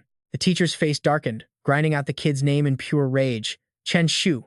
Meanwhile, that very troublemaker was glued to a computer screen, frantically pushing transactions through. Finally, every single top-tier strength potion was successfully purchased. By the time he finished, night had fully blanketed the sky. Stiff and exhausted, Chen Shu stretched his arms wide, letting out a heavy sigh to release all the built-up tension. After a hectic day, his new shop was finally close to opening. Turning to Tianba, he waved goodbye. "That is enough for today. Our shop will open soon, and I will let everyone know when the time comes." Chen Shu grinned, instructing his partner to head out because it was already getting quite late. Tianba played along perfectly, bowing deep like a highly loyal lackey. Understood, boss, and just a few minutes later, Chen Shu managed to hail a taxi back. Quietly returning to the dormitory, Chen Shu pushed the door open and tossed his backpack straight onto the bed. He called out that he was back, but Sunan and Xu Jing just stared at him with deep suspicion. Noting their strange looks, his brow furrowed. "What is up? Do you guys not recognize me anymore?" Xu Jing forced a tense smile. "Chen Pai, you pulled a fast one on the teacher, and now he is absolutely furious." Chen Shu tossed his chin back, completely unbothered. Why should a great guy like him care about a measly homeroom teacher? Xu Jing prodded him, asking if he was not afraid at all. Chen Shu puffed his chest, answering with sheer bravado. How could the fiercest thug of Nanjiang be scared of some ordinary teacher? But then Xu Jing pointed up, asking Chen Pai, "Do you not feel a cold draft on your head?" That made him freeze. Cold? Chen Shu felt wet droplets landing right on his scalp, utterly confused. Is the roof leaking? He reached up to touch it, his face turning pale as he stared at his dripping hand. Wait, this is not rain. Curious, Chen Shu slowly tilted his head back to check the ceiling. Instantly, a wave of pure terror washed over him, causing him to shudder. Coiled right above him, a massive black and white python was staring down, drooling heavily. Stumbling back in absolute panic, Chen Shu kept his eyes locked on the beast. Realizing it was caught, the giant snake quickly tried to look innocent and harmless. But just seconds later, Chen Shu gasped as it lunged straight down, his survival instincts forcing his body to react. He immediately summoned his beast, and in a flash of light, Slim appeared to shield his master. Without hesitation, Chen Shu scrambled onto his pet, urging it to fly up and escape. Slim's soft, gelatinous body shook as it lifted him. The poor slime carried him toward the exit, but the moment they reached the door, the giant python snatched them. Showing zero mercy, the snake yanked Slim back, sending Chen Shu flying face-first onto the hard floor. At that exact moment, a pair of slow, heavy footsteps approached him. A mocking voice echoed, "Well, if it isn't the fierce thug of Nanjiang." Right then, a blue system interface flashed before his eyes, presenting several choices along with their rewards. Chen Shu cursed internally, blaming his damn system for playing games at a life-or-death moment. With no time to weigh his options, he shut his eyes and picked one at random. Instantly, Chen Shu went limp, collapsing onto the ground with a pathetic groan. "Ah, I am dead." Seeing the boy pass out, Shen Wusong froze. "Wait, Chen Pai," he muttered in disbelief. "Surely you cannot be serious. That kid's skull was harder than steel." Stepping forward, the teacher bent down and placed a hand on Chen Shu's forehead to check. He noticed the boy sweating, immediately suspecting a cheap act. Stroking his chin, Shen Wusong raised his voice, "Well, since he is dead, let us just bury him." Without a second thought, the teacher ordered his giant python to carry the limp student out into a secluded forest. Chen Shu's heart began to race. Where is old Lee taking me? Why have we been flying for so long? Panic set in. Surely the old man wasn't actually planning to bury his body in the middle of nowhere. Finally, the giant python tossed him onto the dirt. Right after, Shen Wusong coldly ordered his beast to start digging. Chen Shu remained absolutely motionless on the ground, but inside, his mind was screaming, "No way." Hearing the frantic sounds of dirt being shoveled, he realized he had to act fast. There was no doubt about it, old Lee was cruel enough to actually pull this off. Fake coughing, he pretended to wake up. He wheezed out a plea, croaking that he could still be saved. But Shen Wusong showed absolutely no mercy, snapping back, "I do not care what you think." If his teacher felt today was a good day, he was getting buried for sure. Damn it, he cursed under his breath. Chen Shu quickly formulated a plan. It was time to pull out his secret weapon. He secretly reached into his pocket, slipped a small red packet into his mouth, and bit down, letting red liquid ooze from his lips. Coughing and looking ready to collapse, he pretended to be on death's door, secretly wondering if his teacher would totally freak out. Seeing him like this, Wu Shuang stepped closer, dabbed a bit of the liquid, and gave it a sniff. In an instant, Wu Shuang blew his top, shouting to keep digging because today, this kid was absolutely getting buried. Chen Shu wept internally, wishing old Lee would show him just a tiny shred of compassion. Just then, his system panel flashed, confirming he had secured the reward. Chen Shu cheered inside his trick actually worked, but glancing at the giant python still digging his grave, he dived to grab Wu Shuang's leg and beg. Screaming that he was sorry, Chen Shu's desperation finally made the teacher soften up a bit. When Wu Shuang asked if he was testing him, Chen Shu scrambled up, repeating that if he admitted he was wrong, then he was definitely wrong. Wu Shuang then demanded to know where he had gone that afternoon, forcing Chen Shu to admit he went to the Spirit Restraining Bureau. He started spinning the whole tale, right from the moment the moon was hidden behind the clouds. He rambled on until the sky literally began to clear, finally wrapping up his dramatic explanation. Having heard enough, Wu Shuang finally let it go, warning him to never dare pull a crazy stunt like that ever again. Wu Shuang sent him off to rest but left him with a warning: start training tomorrow, because they were heading to an alternate dimension in a month. Chen Shu froze in shock. An alternate dimension? From that day on, he spent his mornings training hard in class to prepare for this upcoming journey. By night, he teamed up with Tianba to finalize paperwork for their new black market shop. Half a month flew by, and soon enough, Chen Shu was holding the scissors for their grand ribbon-cutting ceremony. Today marked the end of their low-tier competitor and the grand opening of their very own strength potion shop. To celebrate their grand opening, he hyped up a special launch promotion, announcing 10% off for everyone who stepped inside today. Fei Lin grabbed a megaphone, shouting for passers-by to not miss out, while Wen Cheng bellowed that if people wanted their pets to be invincible, they had to drink up. They stood in front, taking turns shouting their sales pitches. 1 bottle clears your mind, 2 keep you energized forever, and 3 grant you eternal youth. Fei Lin eagerly shouted that their strength potion tasted amazing, chanting that when pets grew up, they wanted to drink it, conquer alternate dimensions, and become the strongest contract beasts around. He wore a massive smile, practically singing out his pitch to draw in the crowd. Only 28,888. Beside him, Wen Cheng eagerly promised high-quality strength potions for everyone, while the loud, non-stop clinking of potion bottles drew in curious onlookers. With only 10 bottles available daily, they warned people not to miss out on this rare chance. Watching the crowd gather, Chen Shu grinned, thinking he was finally going to strike it rich. But wait, his smile faded when he noticed people only buying in tiny amounts. Why buy just a single bottle?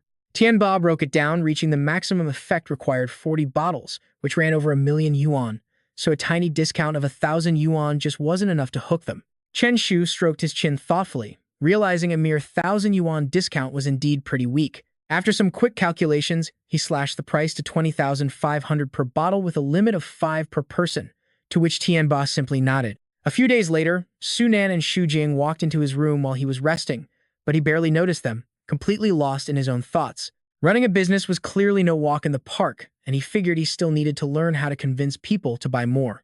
Deciding it was too late to stress, he figured he would sleep on it and sort it out tomorrow, instantly drifting off to sleep. Seeing how exhausted he looked, Su Nan wondered what Chen Pai had been up to every night. He nudges Xu Xing with a smirk, asking why Chen Shu looks so completely wiped out every single day. He is not actually worried, but if the guy keeps this up, even average workers will surpass him in a month. Xu Xing sighs, calling it a total waste of talent, but Su Nan suddenly senses something is off. Wait a minute! They witness Chen Shu's body starting to emit a faint light. He stares wide-eyed, asking Xu Xing what is happening to the guy. Su Nan and Xu Xing yell out in shock that he is about to break through. Can this guy seriously level up just by sleeping? Gentle morning, sunlight streams into the room the next day. Chen Shu wakes up and lets out a massive stretch, shaking off his lingering exhaustion. A good night of sleep really does wonders for the body. Suddenly, he jumps up finding Tu Nan and Xu Xing staring at him with heavy dark circles. Tu Nan slowly asks if he knows about last night, prompting him to look around in confusion. "Did that giant serpent return?" he asks. But Xu Xing screams about his sudden breakthrough. In contrast, Chen Shu looks completely unbothered, replying he noticed, leaving them staring in disbelief. Now he acts smug, asking why he should be surprised since reaching level 8 is basically effortless. That statement acts like an arrow straight to his roommate's pride, while Chen Shu casually gets out of bed. He speaks with supreme confidence, reminding them that even sleeping and using the bathroom count as cultivation. They did not believe him before, but now they do, so he promises to lead them to absolute ascension. Those words leave Xu Xing and Tu Nan completely dazed as time passes and the sun rises high. When class starts, everyone automatically stands at attention, and we can already feel the tension building. In the quiet room, Wu Shuang begins speaking, but before he can finish, Du Long suddenly raises his hand. When the teacher asks what is wrong, Du Long puffs his chest, inhales deeply, and summons his beast with absolute pride. He boldly claims the teacher once said only the strongest can be class monitor, and he is that guy.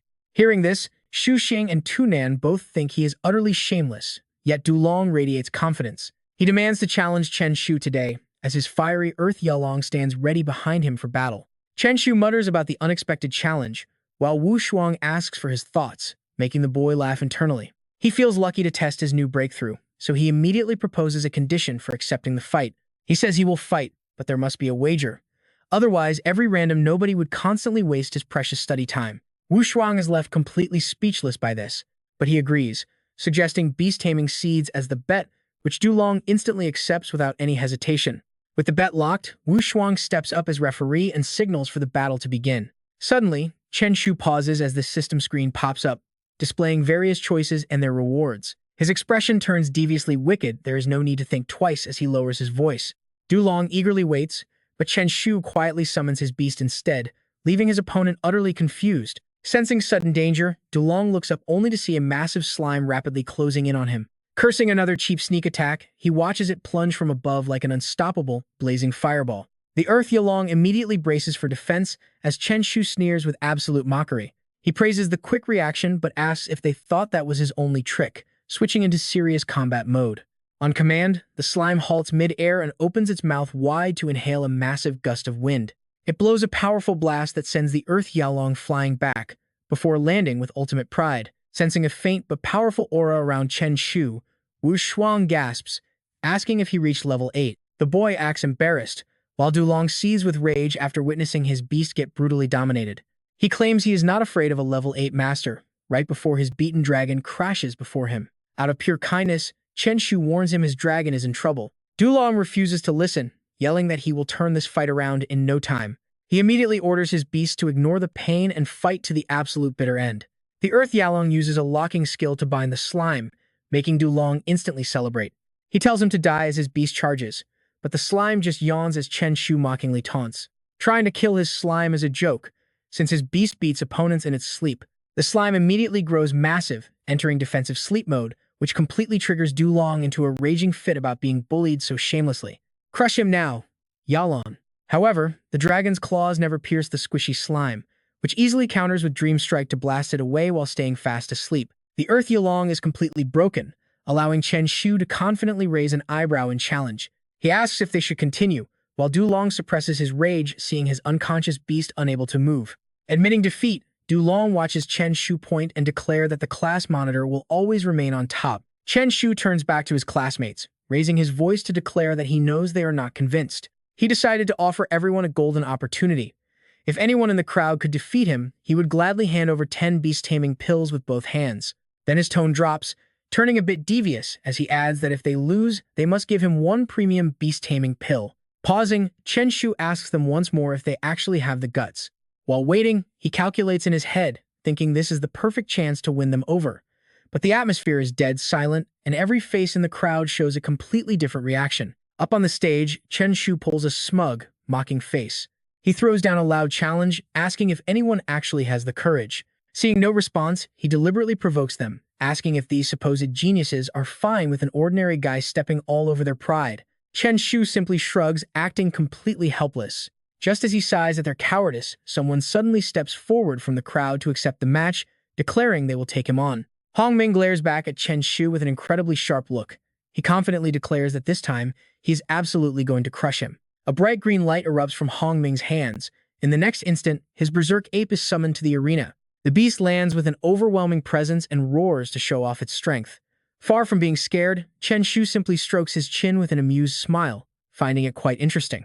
The match officially begins as the slime and the berserk ape charge at each other, but within a single second, the winner is already decided.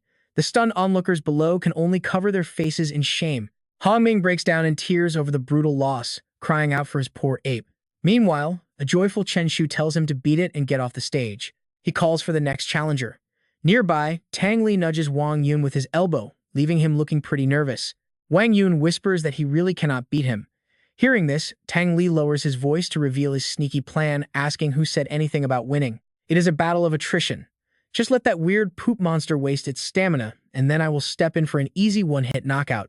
Wang Yun can only sigh in absolute defeat and agree to the plan, while Chen Shu patiently waits on stage for his next opponent. When Chen Shu asks if anyone is left, Wang Yun quickly raises his hand to volunteer.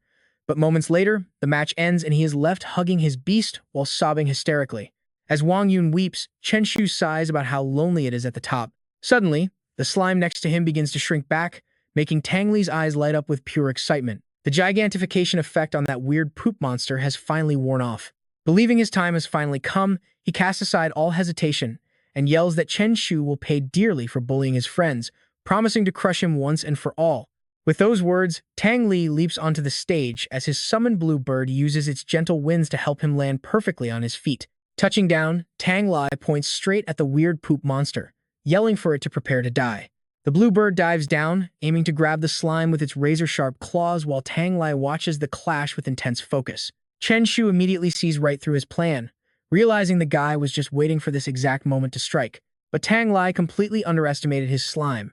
Keeping a close eye on his pet as it enters a deep sleep, Chen Shu calmly analyzes the situation. Even without the gigantification effect, he can still win.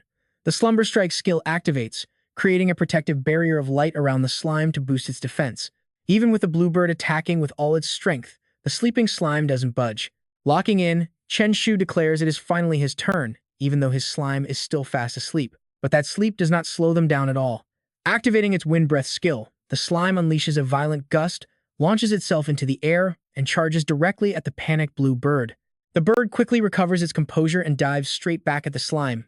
Just as the blue bird prepares to strike, a sharp blade of pure magical energy slashes it, causing a screech. Feathers explode into the air as the bird completely loses its balance, crashing violently down onto the hard arena floor. Seeing his pet defeated, Tang Li clenches his fists in absolute rage, but Chen Shu just sneers and throws some heavy shade. He tells young Master Tang to quickly join his two lackeys in the line to get his beaten beast treated. Tang Li can only grit his teeth and swallow his anger, muttering a classic threat about coming back for revenge. Completely ignoring the empty threat, Chen Shu looks out at the crowd, boldly demanding if there is anyone else left to fight. Instead of being excited, the terrified crowd is now too scared to even move, forcing Chen Shu to quickly cook up a brand new plan. Deciding he has to bait them, the slime suddenly begins to twitch violently, before abruptly spitting out a strange substance. Acting completely panicked, Chen Shu rushes over to his pet, frantically asking Little Yellow if it is going to be okay. Seeing the slime look incredibly weak, he gathers it into his arms and solemnly announces that they have to stop because his poor pet is too injured to continue. But before he can even finish his sentence, an excited voice cuts him off, demanding to challenge the class monitor. That is Lin Xingchen from the special class. Chen Shu looks on with pure contempt, calling him pretty underhanded. Did he really want to take advantage of someone in danger? Lin Xingchen simply smiles and asks if the class monitor did not just invite everyone to challenge him. Giving him absolutely no room to refuse, Xingchen immediately summons his Radiant Lion. Chen Shu acts a bit surprised at the A-grade beast, telling his opponent that such a victory would hardly be honorable. Yet Xingchen merely smiles, asking if the class monitor wants to take back his words. But the challenger's next words are absolutely dripping with sarcasm, mockingly asking if this is not enough. Since the class monitor is so powerful, how could he possibly back down? The crowd quickly pressures him to start, forcing Chen Shu into a helpless compromise. Fine, one more battle it is. Chen Shu gives the order for Slim to activate its gigantification skill. Seeing Slim expand massively makes Xingchen panic a bit, but he reassures himself that the slime is heavily injured and cannot possibly hold out for much longer. Taking the initiative, he commands the Radiant Lion to unleash its powerful light roar. Fierce bolts of lightning immediately erupt around the Radiant Lion, while Slim, even though fast asleep, still charges forward to meet the clash head-on. As the gap closes, Xing Chen smirks, entirely confident of his victory. Yet the mighty Radiant Lion is effortlessly swatted away by Slim. Chen Shu puts on a great show of deep regret, sighing that he repeatedly warned them not to fight anymore.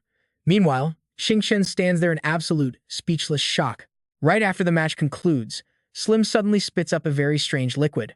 Seeing this, Chen Shu waves his hands frantically, declaring they must stop before demanding they hand over the beast-taming cores for his poor Slim. He fakes extreme worry, muttering that a loss means 10 premium cores worth 1.2 million, a debt he simply cannot afford. That massive sum instantly makes the crowd's eyes light up with greed. Another challenger steps forward, and honestly, you can't blame them for biting. He demands Chen Shu keep his word. Xiang quickly summons his golden claw beast, determined to deny Chen Shu any chance of backing out. On the inside, Chen Shu is laughing hysterically at how easily they take the bait, thinking they are all far too naive. He then activates his Hollywood-level acting skills, wrapping his arms around Slim and weeping dramatically. The onlookers buy the act completely, chanting that the class monitor cannot back down now, leaving Chen Shu looking utterly defeated. Sighing that he has no choice, Chen Shu agrees. Xiang steps forward, fully confident that this easy victory is already his. But just like the others, the Golden Claw Beast is quickly crushed. Yet after the win, Slim continues its act, quietly oozing liquid as if on its deathbed. Chen Shu keeps the drama going, pleading to stop so he can take his poor pet to the clinic. By now, the crowd is hook, line, and sinker. Everyone rushes forward, and seriously, who could resist a piece of this action? Letting out another heavy, faked sigh of defeat, he accepts. Spirit after spirit is summoned, only to be utterly demolished by Slim. Even the flying beasts cannot stand against Slim.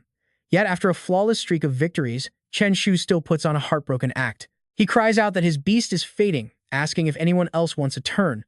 But finally, the crowd realizes they are being played and freezes. Seeing the dry well, Chen Shu turns to leave, though not without making one final announcement. He laments that since no one else is brave enough, he must go save his pet. Then, his face instantly twists into a massive grin. The synergy between the sleep strike skill and Slim is absolutely perfect. Chen Shu snickers to himself as he walks away, incredibly satisfied with his massive haul of beast taming cores. He steps back into his shop to check on the daily revenue, asking how the profits are looking.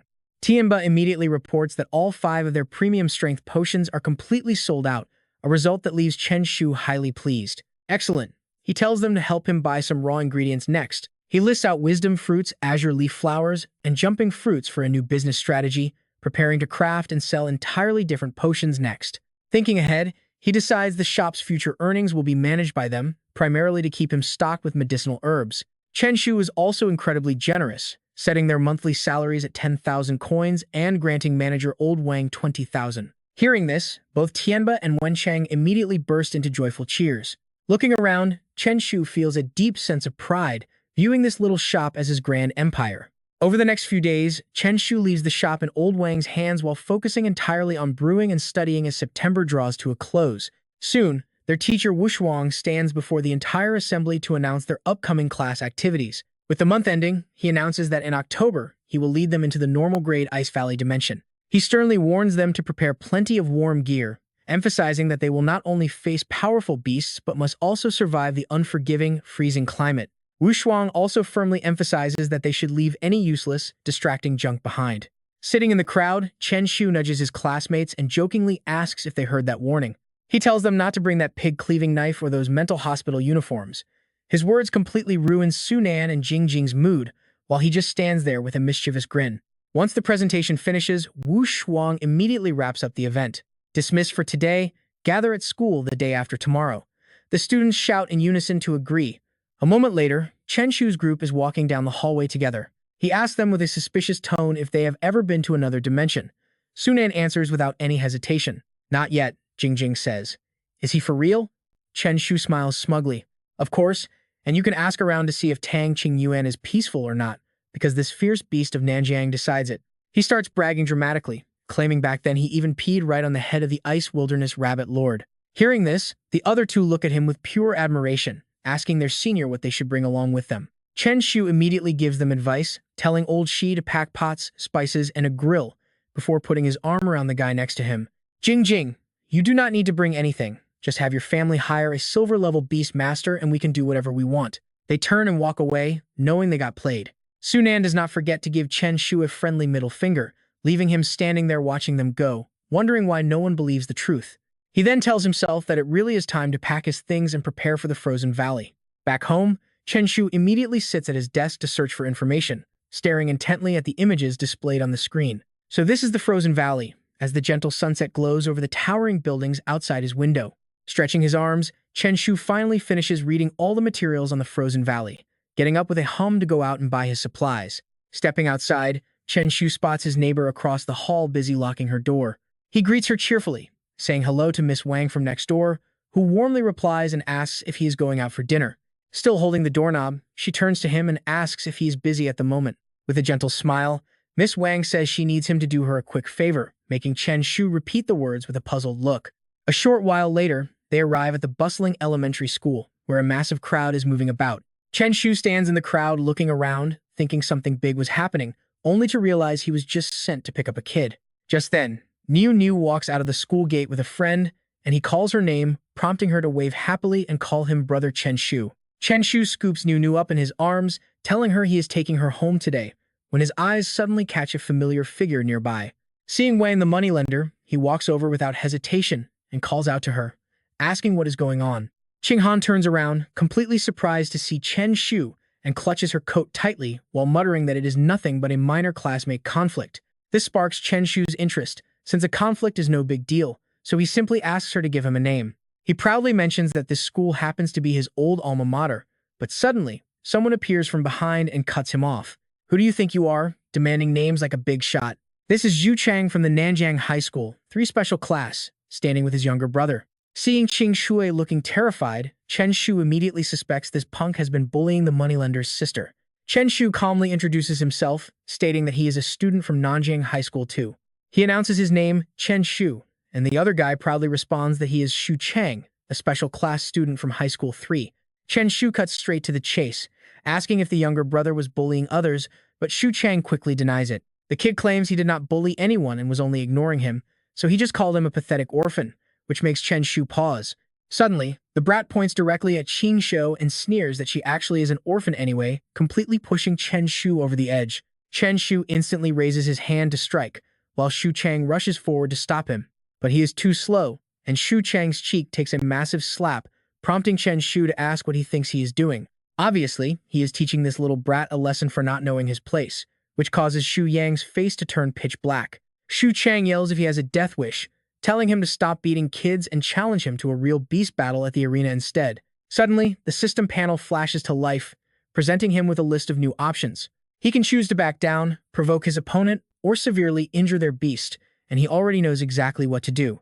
If you want to die so badly, Chen Shu accepts the challenge. Get ready, because things are about to get wild in this arena as the two sides face off in silence.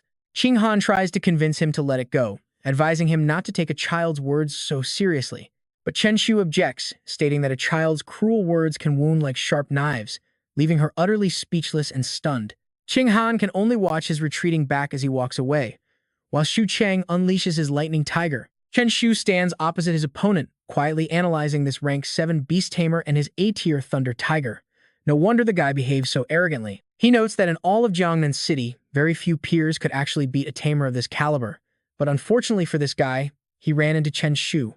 Having flexed his power, Shu Chang only becomes more smug. Sneering, the guy asks if Chen Shu still dares to fight, while a golden glow begins radiating from Chen Shu's palm. Chen Shu cheekily advises the guy to head straight to the Central Hospital's Beast Taming emergency room right now. Shu Chang's lips curl into a mocking sneer as he snaps back that Chen Shu should go instead, but Chen Shu just hopes he can keep that tough attitude. Right then, Slim is successfully summoned. Shu Chang points and laughs like a madman, mocking the fact that it is only an F-rank slime. Ignoring the mockery, Chen Shu remains highly confident, declaring that Shu Chang is absolutely ending up in the hospital today. Ready to fight, Shu Chang snaps back, telling Chen Shu they will see who actually gets sent to the hospital. The Thunder Tiger stomps the ground and charges straight towards Slim without a second of hesitation, roaring fiercely. Watching this, Chen Shu shows zero fear, simply muttering a calm agreement while Slim looks so incredibly bored that it actually starts yawning. Suddenly, the Iron Slumber skill activates, leaving Shu Chang highly confused by this bizarre ability. Right after, Slim's crash skill is activated, launching it forward. Only now does the arrogant opponent realize things have spiraled completely out of control. Desperately screaming for his beast to dodge, it is already far too late, and he can only watch helplessly. Slim slams directly into the tiger's face, sending the beast flying back. Slim immediately follows up with its violent crush skill. It leaps and crushes the tiger, mercilessly ending the match instantly. But wait, when did Chen Shu get so close to Shu Chang? Having dealt with the beast, Chen Shu takes a slow step forward, noting it is now the owner's turn while Shu Chang retreats in fear. Chen Shu calmly raises his hand, delivering a massive slap that lands instantly, distorting Shu Chang's face completely. Clutching his swollen left cheek, the guy stammers in terror, unable to form a single coherent sentence. As the guy stammers, Chen Shu suddenly turns to the younger Shu with a dark look. "You are next." Another brutal slap lands on the kid's face, Chen Shu's sharp eyes demanding to know who allowed him to act tough. Did having a big brother mean he could do whatever he wanted? Chen Shu uses his overwhelming aura to threaten him. He warns him to remember that whatever Wang Qingxie says in class goes.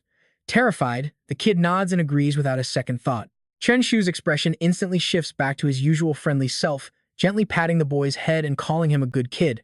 A bit later, Chen Shu's group leaves the Beast Taming Hall, and Qing Han shyly calls out his name.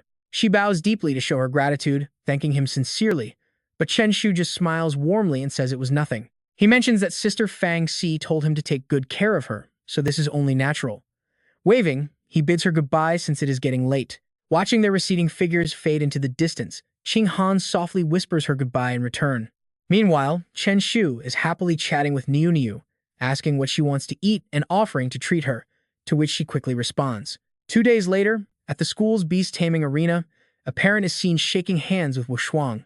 The parent entrusts their child to teacher Li, while Chen Shu happily tells his father that he is leaving too. Chen Yu does not forget to remind him to stay safe and remain extremely careful as the boy walks over to the class bus. Stepping onto the bus, Chen Shu's attention is immediately drawn to Jing Jing, who has already saved a seat for him. He sits down beside his friend, relieved to finally be on the road. Soon, they arrive at a hotel in Ice Valley Town, where Wu Shuang plans their schedule. Resting in town for the night is the plan, before they head to the Ice Valley tomorrow morning. He also warns them that they can explore the streets in the afternoon, but must absolutely avoid causing any trouble. Wu Shuang glares directly at Chen Shu's trio, emphasizing that this goes especially for them, but Chen Shu clearly has other plans cooking. Since they do not want him causing trouble, he naturally wants to do it even more, quickly dragging Jingjing and Sunan along. Urging them to grab a quest, the trio soon arrives at the Beast Taming Association lobby. Approaching the front desk, he asks about Lord-tier beast quests. Lu Qian grabs a document and reveals a mission to hunt a frostbone giant wolf. Hearing this, Chen Shu simply cannot contain his intense excitement. Declaring that this is the one, she politely hands over the document. Reading the paper, the task requires obtaining the wolf heart, with a 50,000 deposit and a massive reward of 4 million. After studying it, Chen Shu rubs his chin thoughtfully at this Black Iron Lord-tier opponent. Knowing their trio cannot defeat it alone, he wonders if they can trick old teacher Li. Reading next, Sunan frowns and hands it back. Forget it, too expensive. But right at that moment, a hand suddenly stops them. Wait, Chen Shu pats his chest and proudly declares that he is taking this mission. The moment those words drop, Lu Qian and Sunan freeze in utter shock.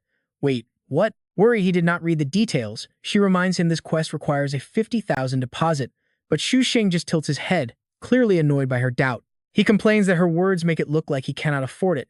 And just watch, he immediately flexes his wealth, acting like a rich kid who needs everyone to know he is absolutely loaded. He demands one quest for each of the three of them. Even with his generous display, Lu Qian remains cautious and double-checks to make sure. She politely explains they can only accept it once and asks if he is absolutely sure about this. Just then, a hand quietly and gently taps Xu Xing on the shoulder. Sunan leans into Xu Xing's ear and whispers to look for a simpler quest to show off with, begging him to skip this because it is way too expensive. Seeing his friend hesitate, Xu Xing waves his hand with a bright laugh, saying it is fine since this is his first mission. Naturally, it has to be grand, and 50,000 is nothing. Facing this sudden flex of wealth, Chen Shu and Sunan freeze, screaming inside that they have been completely flexed on. Chen Shu glances over, looking like he wants to say something else. But right then, a mocking voice cuts in, scoffing at who could possibly be acting so incredibly arrogant. Huang Wei steps forward across arms and sneers, mocking Chen Shu by asking if he is in such a massive rush to go and get himself killed. Chen Shu remains totally calm, firing back with a relaxed smile, asking if that isn't his favorite colorful bro. He asks what brings him here after 2 whole months. Huang Wei smirks, noting the kid still has a sharp tongue, but Chen Shu just replies with a casual shrug. He casually boasts about being third place in Nanjiang, which instantly triggers the guy's fiery competitive spirit. Coincidentally, he is also heading to the Ice Valley, warning that the Zhou group cannot protect him there. Just as those words leave his mouth, a heavy hand suddenly drops onto his shoulder, asking if he is trying to bully his student. Startled by the sudden voice, Chen Shu glances back while Huang Wei reflexively spins around to see who it is. Spotting the familiar face, he cannot help but gasp out Teacher Li's name, his annoyance instantly flaring up as he grumbles in irritation. He grumbles that it is indeed him, but Wu Shuang remains completely unfazed, slowly delivering a cold and heavy threat. He warns him to stay away from his student, or else he will personally bury him deep inside that ice valley. Stunned by the threat, the guy stands completely frozen. As soon as he slinks away, Chen Shu gives a gleeful thumbs up. He praises Teacher Li for being absolute boss, but before he can even celebrate, the teacher leans over to warn him to stop causing trouble. The teacher grumbles that he somehow managed to provoke a black iron rank beast master. Seeing his anger, Chen Shu quickly shields his face with his clipboard. Chen Shu mumbles that it was just a tiny old grudge, but as Wu Shuang glances at the quest paper, he suddenly freezes in shock. Inside, it lists a Lord-tier Frostbone wolf.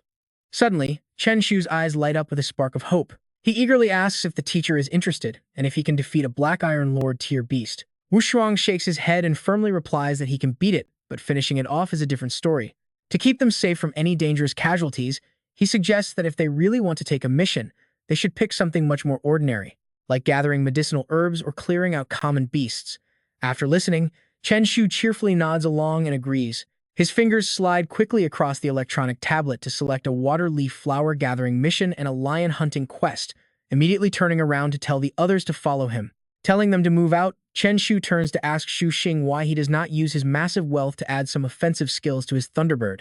Xu Xing happily raises his hand to correct him, boasting that he already has 3 configured skills. Hearing this, the entire group narrows their eyes and grumbles in unison about how ridiculously rich he is. Seeing that the sun is already setting, Wu Shuang sighs and gently tells them to go home and sleep, which Chen Shu and Sunan immediately agree to. They happily head off together as the teacher watches their lively young figures fade into the distance, sighing with a soft smile.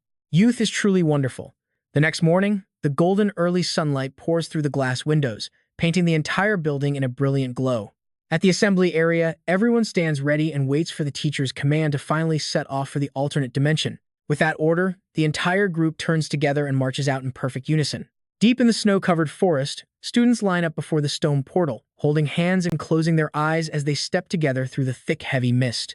Moments later, Chen Shu steps out of the blinding white snow and slowly opens his eyes.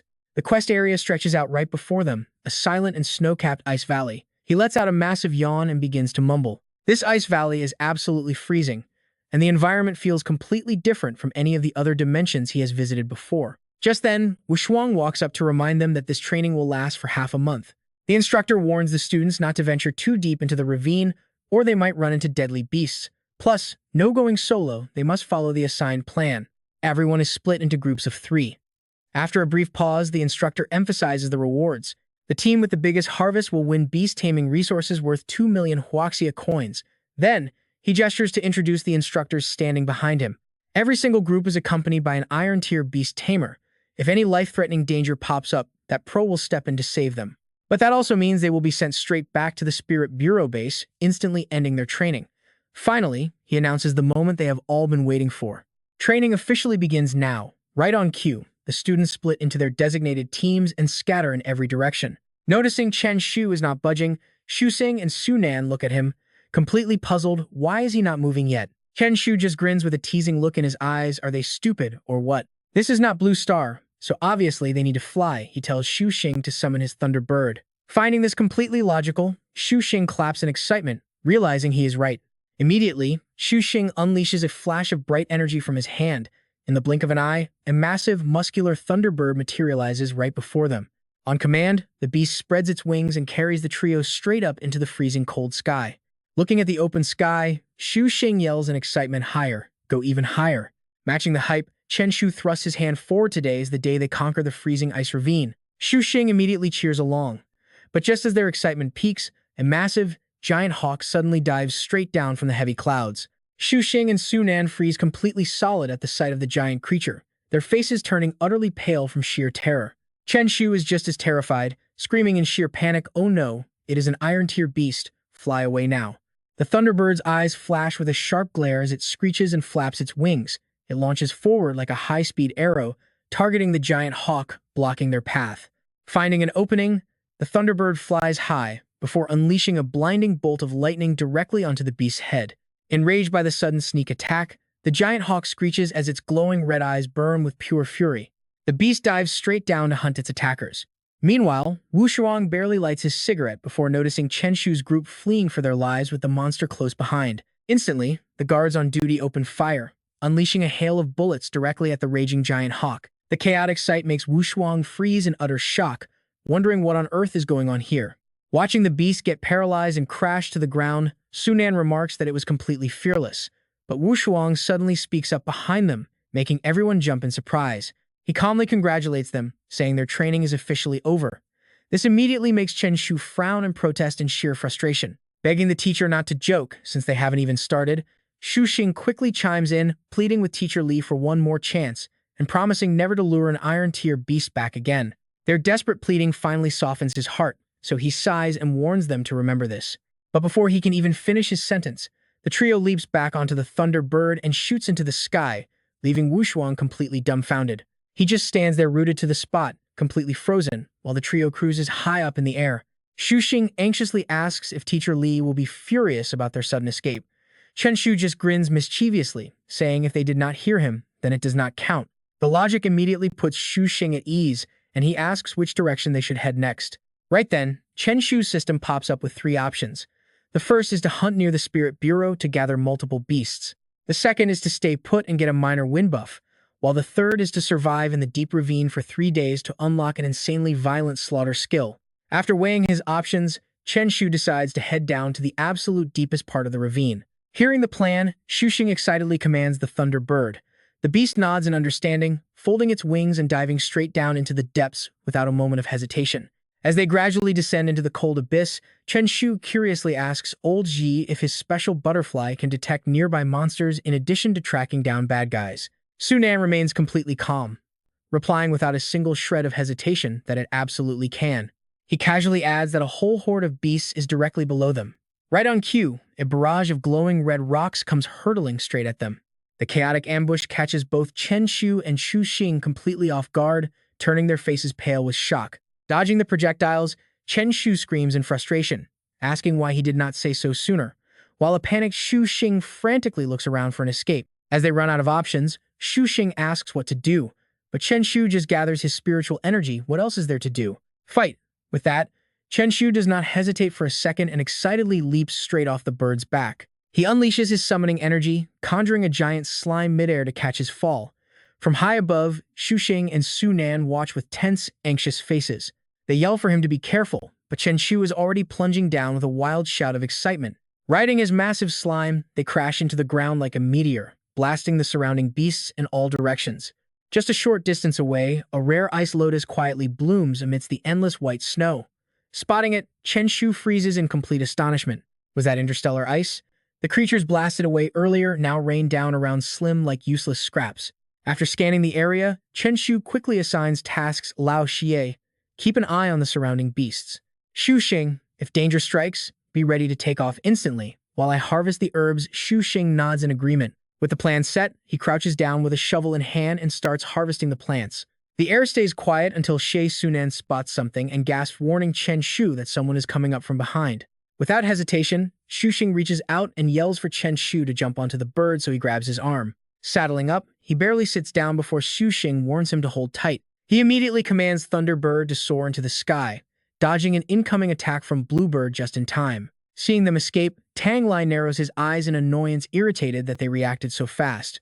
Recognizing that familiar face, Chen Shu frowns in annoyance. It turns out Tang Lai is playing dirty with a sneak attack, completely remorseless and highly provocative. But so what? Chen Shu does not back down, firing right back with a knowing smirk.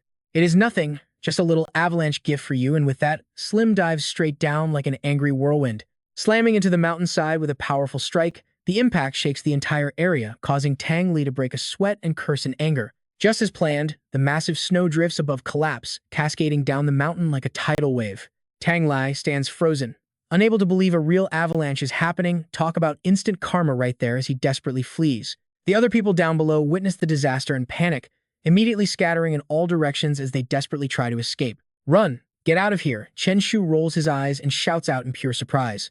Oh man, is it really this bad? Sensing the danger, he yells for Shu Xing to speed up immediately. On cue, Shu Xing commands Thunderbird to rocket high into the sky while the snow slides down the cliffs, burying everything in its path. Once things finally quiet down, Chen Shu lets out a massive sigh of relief. Thankfully, they are safe.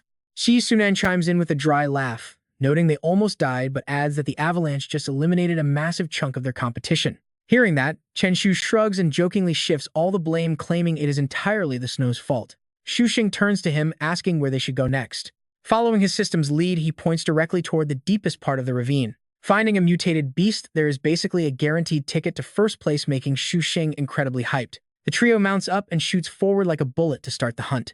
From a distant corner, someone silently watches the crazy stunt they just pulled has fully caught Wu Shuang's eye.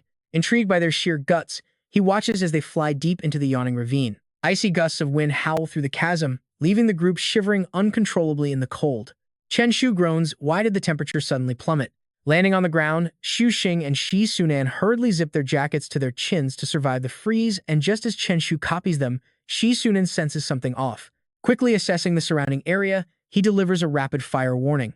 There are 8 level 8 beasts ahead, an unknown horde of monsters on the left, and 2 iron-rank creatures just ahead of them. Hearing this, Chen Shu calculates his options, knowing that valuable medicinal herbs are usually guarded by iron-rank monsters. With his mind made up, he orders the group to fly higher and head straight toward those iron-rank beasts. Receiving the command, Shu Xing immediately signals his agreement as a powerful surge of spiritual energy floods from his palms like a waterfall. Over on the distant slope, they spot 2 snow spirits guarding a beautiful, sparkling flower. Pure spiritual energy radiates from the petals, glowing as brightly as starlight. Chen Shu stares in shock before shouting that it is the ice leaf flower from their accepted mission. Suddenly, his system pops up with options: either leave for a mid-tier beast reward, snatch the flower for explosives, or defeat the beast to boost Slim's stats by 5%. Chen Shu quietly strokes his chin, lost in thought, while Shi Sunan and Shu Xing watch him with total confusion. After weighing his choices, he turns to ask Lao Shi and Shu Xing if they think Slim can take out those 2 snow spirits. Shi Sunan says nothing. He just places a hand on Chen Shu's shoulder and shakes his head. Meanwhile, Shu Xing crosses his arms with a sharp look, joking that he wants to report Chen Shu for trying to get them killed. Their absolute lack of faith immediately annoys him, asking why they do not trust his partner at all. To test his new power, Chen Shu unleashes a burst of energy with a confident smirk, ready to show everyone his real skills. Shu Xing gets ready to steal the herbs. In a flash, Slim is summoned, materializing right behind the 3 of them. Chen Shu squints at the terrain, mapping out a quick plan. Once the target is locked, Slim slides straight down the nearby cliffside.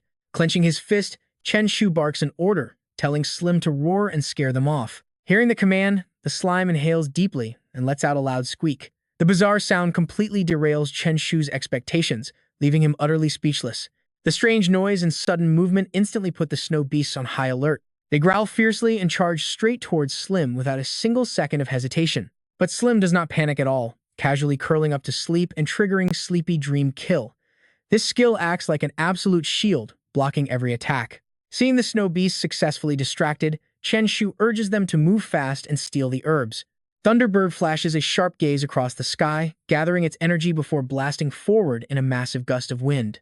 This sudden power spike completely catches Chen Shu off guard, making him look at Shu Xing with a highly suspicious glare. He demands to know if Shu Xing was hiding his true power. His friend simply shrugs, keeping it completely casual. It turns out he unlocked the skill right after the tournament. Hearing this, Chen Shu fake cries in absolute betrayal. Tricked again, how frustrating. Thunderbird beats its wings and glides down, bringing them close to the edge of the cliff. Chen Shu carefully reaches out to harvest the rare ice leaf flower. Right then, the snow beasts snap their heads back, sensing their treasure is being stolen. Feeling the danger closing in, Chen Shu screams for them to get out of there. Shu Xing and Su Nan grab him from both sides, hauling him onto Thunderbird's back. The moment they settle, Shu Xing orders a full-speed retreat, and the beast rockets into the sky like a missile. The 2 snow beasts can only growl in absolute fury from below, watching the sneaky humans escape. Laughing at the angry monsters who cannot touch them, Chen Shu mocks them, shouting that they missed their chance. After that, Chen Shu keeps spamming his Slim Summon trick as bait, casually looting items without any stress. But get this, they keep pulling this exact trick off for 6 straight days, dominating the mountains and leaving a trail of furious monsters behind. By the 6th day, Sunan sends Little Butterfly out to scout the surrounding area. Meanwhile, the three of them relax inside a cave, grilling food. Shu Xing turns the skewers and starts chatting.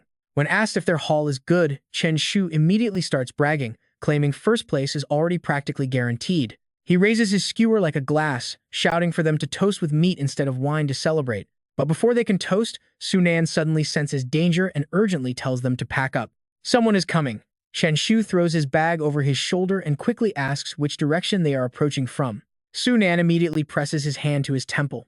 Receiving signals from Little Butterfly, he reports they are 300 meters to the left, moving slow and likely planning an ambush. Chen Shu tightens his backpack straps, deciding they should hide first instead of rushing.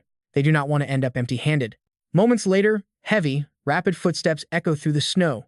A group clad in heavy winter gear marches aggressively forward. Peeking from behind a rock, Chen Shu instantly recognizes them as a beast taming squad. Unable to let them go any further, the three jump out to block their path, demanding to know who they are. Lu Hang leads the group with an arrogant smirk, noting they must have a scouting beast. He sneers, tossing out a blatant threat. Hand over your loot and get lost, kid, or things are about to get incredibly ugly. Instead of showing any fear, Sunan calmly speaks up, addressing the leader. They are special training class students, backed by the spirit guard, so does he really want to pick this fight? Hearing those words, he freezes in a mix of shock and confusion. He slowly turns his head, only to spot a guard lurking near the cave entrance. Still, Lu Xing refuses to back down. So what if they are the spirit guard? Do you really think they will make a move? The three people in front of him stay dead, silent, making him even more arrogant. Kid, think carefully, because the moment they step in, your training is officially over. Chen Shu slowly raises the bag in his hand and suggests that if he wants the herbs, he should come and get them alone.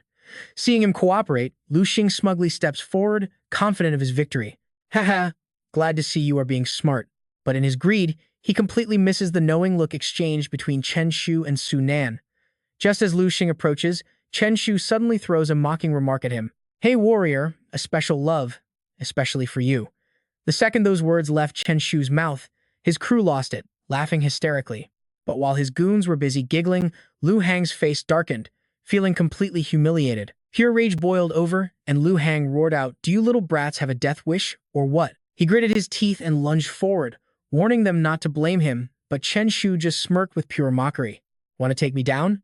Chen Shu unleashed his power without hesitation, telling them they were the ones about to die. He summoned Slim, who charged straight at them, leaving the goons totally stunned and screaming for help. Is that a giant blob of poop? Slim used its massive body to squash the entire group flat without mercy. Meanwhile, Chen Shu and his friends leaped onto the Thunderbird's back.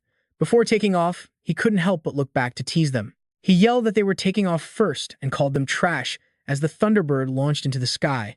Just as they got some distance, Slim vanished. Lu Hang scrambled to his feet, his hair standing on end from absolute fury. Unable to take the humiliation, he channeled his spiritual energy into his palms, determined to make those brats pay dearly for mocking his gang. He jumped onto his summoned beast and cast a quick glance at his comrades, still sprawled on the ground. He ordered Xiao Li to take care of the wounded while he went to seek revenge, immediately riding the wind to chase down Chen Shu's group in the distance.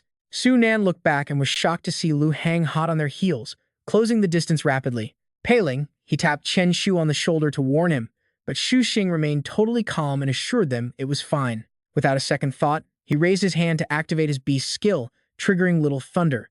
Massive electric energy surged from the Thunderbird like an overloaded high-voltage power grid, sending them blasting forward like they had just been strapped to a rocket engine. Chen Shu leaned over to Shu Xing, squinting his eyes with a look of pure suspicion. He asked if all of his skills were designed for running away, but Shu Xing just shrugged proudly. He replied that staying alive was obviously the #1 priority, leaving Sunan utterly speechless while he and Chen Shu exchanged a look of pure sympathy. Suddenly feeling a bit sorry for their pursuer, Chen Shu let out a sigh and called out to him. He warned the guy to save his strength and stop wasting his breath, though he wasn't doing it out of kindness. After all, his opponent's mount stood no chance against Little Thunder, but Lu Hang completely ignored the warning. He screamed that they would pay for this, forcing Sunan to furrow his brows in pity at the man's stubbornness. There was really no need to be this persistent, but then, a sudden vision from Xiao Dai made him gasp. Staring at the projection for a few seconds, his face turned pale as he screamed at them to run, because a massive horde of monsters was heading their way. Right on cue, A terrifying sight left them completely stunned. A massive flock of beasts enveloped in dark mist was charging straight at them. Once the mist cleared, Chen Shu immediately recognized the oncoming threat as a giant swarm of ice bats. "We are in real trouble now," he muttered, wondering if a swarm this massive meant something even worse was hiding inside. Just as he feared, a massive figure emerged from the center of the flying horde, a terrifying, iron-tier ice bat lord. The Thunderbird tried to maneuver but was quickly surrounded by the swarm, prompting Shu Xing to turn to Chen Shu for a plan. He asked what they should do since a Lord-tier beast was blocking them, just as the system screen flashed before Chen Shu's eyes. Option 1 was to wipe out the swarm to receive an immortal tombstone. Option 2 was to scream that he was dying and retreat, while Option 3 was to dive into the canyon and use other beasts for cover. Staring at the immortal tombstone reward, Chen Shu's mouth twitched, wondering what kind of sick joke that option even was. Looking down into the abyss, he realized they were already 500 meters deep, and going any further down would mean facing even stronger monsters. Still, he made his choice and ordered them to descend, and Shu Xing nodded in agreement without a single doubt. Leaving their pursuers paramount to face the terrifying swarm alone, the Thunderbird dove straight down into the canyon's depths. Lu Hang was absolutely furious at their reckless move, cursing that those crazy brats really had no fear of death.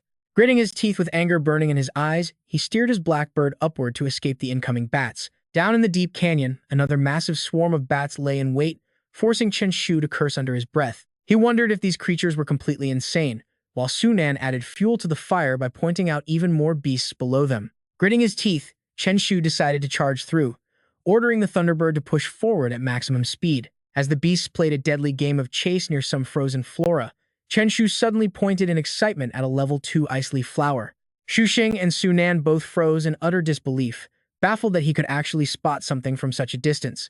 He wears a highly provoking grin to deny it all, remaining completely quiet about his talent. "Let us just harvest some ice leaf flowers," so they agree to let it go. Deal. Landing nearby, they spot a massive frost-boned giant wolf sleeping soundly beside the flowers. Chen Shu frowns. What a coincidence, running into a frost wolf here. "We should not startle it. Let us grab the ice leaf flowers first." With his summon's help, he carefully plucks the icy blooms. Suddenly, the giant wolf snaps its eyes open, utterly shocked to find its precious treasure has vanished into thin air. Sensing something is off, Chen Shu glances back.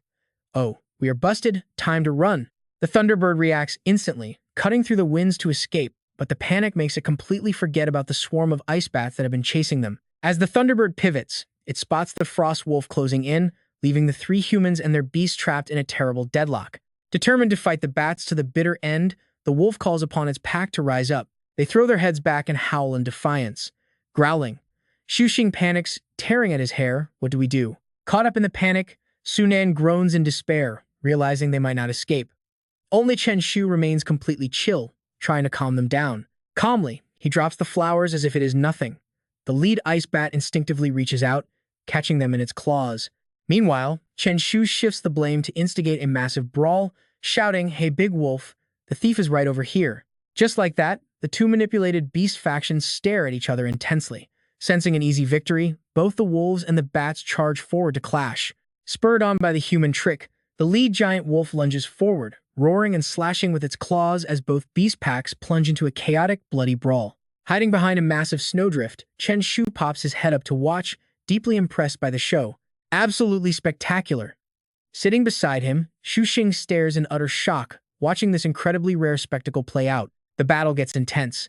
Though the bats are much smaller than the wolves, they utilize overwhelming numbers to slowly wear down their opponents. Observing the situation closely, he notes, "Man, that giant wolf is in deep trouble now. It is getting bitten to pieces. We need to move." Meanwhile, Chen Shu silently notices a strange pocket dimension behind a giant rock it is too tempting to ignore. Suddenly, a loud shout startles both Shu Xing and Sunan. "Oh my god." Chen Shu accidentally provoked a massive wolf and is now running for his life. It is a Lord-level frostbone giant wolf. Retreating just a few steps, he summons his contract beast. Using his slime's elastic body, he blocks the path of the Wolf King like a solid door. Realizing the urgency, Shu Xing quickly summons the Thunderbird once more. But he never expected the Lord-level beast to completely freeze his slime. Oh no, it is totally iced over. Recalling his beast, Chen Shu urgently yells out, "Pull it back quickly. Slime cannot hold on any longer." With the barrier gone, the murderous giant wolf bursts right through. It lunges with blinding speed toward the struggling, flapping Thunderbird. The kids on its back urge it to hurry up, "Stop wiggling, let us go." Meanwhile, the clever giant wolf unleashes a deadly ranged attack. The Thunderbird spreads its wings to escape, but its tail gets frozen solid, causing it to shriek in sheer agony. The intense pain acts like adrenaline, forcing it to fly at breakneck speeds. Riding this aerial roller coaster, Chen Shu feels a bit terrified. That bird has absolutely no fear of death. Yet, it does not take long for Chen Shu to start laughing, enjoying the wild ride. Meanwhile, Shu Xing holds on with his eyes squeezed shut, crying out, "Oh my god, we almost fell to our deaths." After some time, the boys warm themselves by a campfire while Sunan suggests today was way too dangerous. Chen, let us head back up. Chen Shu's face darkens instantly as burning rage flares up in his eyes. That thing dared to freeze my slime. This is absolutely unacceptable. With a determined look, he frantically rummages through his backpack for something. Finally, he pulls out a vial, grinning. "Oh, this is going to be good." Turning to his friends, he says, "All right, boys, time to strike back." The two have absolutely no idea what he is planning. Swirling a sinister orange liquid, the mischievous Chen Shu declares, "I am going to blow those bone wolves sky high." The group watches the battle unfold from a safe distance. Sunan asks seriously, "Chen, do you really want to blow them up?" At this moment, he looks like a classic cartoon villain, trying hard to look menacing but appearing a bit childish. Of course, Chen always keeps his word, and besides, do you guys not want to finish this mission? The timid Shu Xing turns pale, wondering, but what if the explosion does not kill them? Suddenly, Chen Shu laughs aloud, clapping their shoulders. "Do not worry, even if they survive, it will wipe out the ordinary beasts, leaving us with only the Lord-level boss to handle." He confidently lays out his plan. "We can just get Old Lee to step in, and our mission will be successfully wrapped up." Without waiting for his friends, he quietly crawls forward across the snowy ground. "Now, watch me work." Soon, Chen Shu manages to close the gap on the wounded giant wolf, but his eyes suddenly widen in pure shock. Oh no! Has he been spotted? Chen Shu carefully hides from the wolf. He decides retreating is definitely the safer play. Gritting his teeth, he stays low and slowly crawls backward. He finally returns to his teammates. Shu Xing looks at him in shock, asking why he returned. Chen Shu looks up to see a massive stampede of creatures heading right for them. Why are there so many wild beasts here? Right then, the icebone giant wolf howls toward the sky. Witnessing the chaos, Sunan warns everyone at the top of her lungs. She shouts to Chen that 7 more beasts are closing in from another direction. Guided by their leader, the snow wolves tear through the snow while 7 other monsters charge ahead. Dozens of deadly creatures converge in the canyon, creating an unexpected standoff. With terrifying monster energy locking them down from behind, they are completely surrounded. The giant wolf bares its fangs, and the ice bats opposite screech back, ready for a bloody showdown. The two factions lock eyes, thick killing intent filling the air. Fear washes over Shu Xing. He wonders when this cycle of revenge will ever end, and if one single flower is really worth all this madness. Sunan looks grimly at Chen Bai and suggests they make a run for it before the war erupts, since they are vastly outnumbered by the beasts. She points out they would barely make a snack. Meanwhile, Chen Shu quietly tightens his grip on the vial of liquid explosive. Chen Shu snaps his head back in absolute refusal. He declares that if he does not blow things up tonight, he will never sleep peacefully again. He flashes a bright grin to reassure them, telling them he will just drop the bomb and run. He is convinced Old Lee is hiding nearby, ready to bail them out if things take a turn for the worse. Across the gorge, the wolf leader howls to start the war. Instantly, both monster groups charge headfirst into each other with reckless fury. Rocks and debris fly everywhere as absolute chaos erupts. Seizing the perfect moment, Chen Shu does not hesitate to chuck the liquid explosive straight into the melee. He commands the bomb to go. The fragile glass shatters, releasing a highly volatile orange compound everywhere. He watches the unfolding chaos while patting his Thunderbird, telling it to get ready to bolt. The 3 of them mount up and take off into the sky. Even from midair, Chen Shu remains completely unfazed as he tosses another tube behind them. He yells out as he lets it drop. The explosive hits the ground and instantly ignites a massive fire, but he proudly reminds himself that real men never look back at explosions. Suddenly, a massive serpent pulls up right alongside their Thunderbird. Hearing an unusual sound, Chen Shu glances over and freezes. He frantically screams at Li Wushuang to get out of there immediately. The older man is caught completely off guard, but a split second later, the color drains from his face. A terrifying blast echoes across the snowy peaks, sending a massive mushroom cloud of smoke and fire straight into the sky. Wushuang stares in absolute disbelief, wondering if the kid just dropped a nuclear bomb. He quickly scans the sky for the retreating bird. Over at the spirit-suppressing army base, soldiers spot the massive, dangerous blast lighting up the horizon. Their enemy, Captain Lin Xiang, immediately orders his troops to assemble for an incoming attack. Armed troops line up on the snow, ready for war. Meanwhile, Li Wushuang rides his beast to catch up, roaring at the trio to halt right where they are. Hearing the booming voice, the Thunderbird immediately slams its brakes in midair. Chen Shu quickly plays dumb. He compliments his teacher on how cool his flying serpent is, asking if it is a flight skill. Wushuang snaps at his student to cut the act. He demands to know where they got a nuclear bomb. Wearing a suspicious grin with sweat dripping down his temple, Chen Shu asks if his teacher is feeling all right, pointing out that normal weapons do not even work in alternate dimensions. The furious teacher points directly at the ruins below, asking if he is seriously claiming that was not a nuke. He rants that if it was not a nuke, there is no way it could have blown up an entire ice canyon and alarmed the military. Shifting his gaze guiltily, Chen Shu realizes they are in deep trouble. He quickly puts on his most charming smile and flatly denies any involvement. He insists he had absolutely nothing to do with it, claiming his only wish in life is world peace. Defeated by their childish antics, Wushuang gives up. He warns them that regardless of who did it, they must play dumb if anyone asks. The three teens eagerly agree, but their relief is cut short when the tail of the giant python is suddenly frozen solid. Sensing danger, Wushuang warns them that things just got worse because two giant Lord-tier wolves have tracked them down. Chen Shu looks up only to see a swarm of bats charging them like a hurricane. He gasps, pointing out 5 Lord-tier ice bats heading their way. Swallowing hard, Chen Shu tries to play it cool. He notes they are officially surrounded by 7 Lord-tier monsters as the group stares at each other in silence. Chen Shu is the only one brave enough to ask what they should do. In response, Wushuang smacks him right on the head. He yells out that they obviously need to run. With 7 of those things out there, they do not stand a chance in a fight. Suddenly, a system screen pops up before his eyes. Option 1 is to make a swift escape, while Option 2 is to pacify the Beast Lords. Option 3 is to fight for their lives. Chen Shu mumbles to himself that the correct choice here is incredibly obvious. His words are cut short as he pats the Thunderbird's back. The bird instantly gets the hint and rockets off, leaving his screams echoing behind. "Run!" Wushuang screams.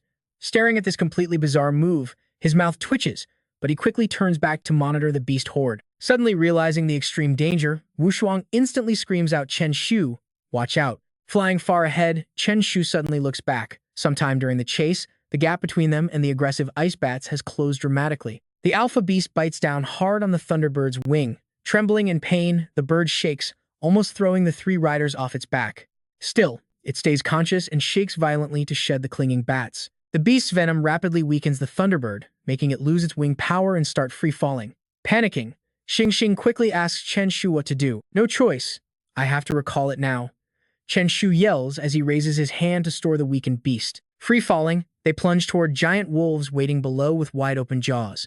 Chen Shu flips mid-air to summon his contract beast. A very serious-looking Slim instantly appears right in the middle of the sky. The group immediately locks their eyes onto the slime, and without a second thought, they all grab onto Slim's mouth. The 3 companions cling tightly to their spirit beast's mouth, desperately trying to slow their descent and avoid a fatal crash. Sunan sighs in relief, thinking they are safe, but an ice bat suddenly lunges, shocking him. Oh god, here they come again. The beast's massive jaws clamp down hard, sinking its teeth deep into their contract beast's body. In absolute agony, Slim actually starts tearing up. Chen Shu screams his partner's name in worry as the terrified slime begins to fade into invisibility. Losing their grip, they fall. Slim is out of action, and the bats pursue them relentlessly. Suddenly, an azure python erupts from the ground right into the battlefield. The distracted beasts chasing them are caught off guard and collide directly. The stunned frost bat lord crashes headfirst straight into the ground.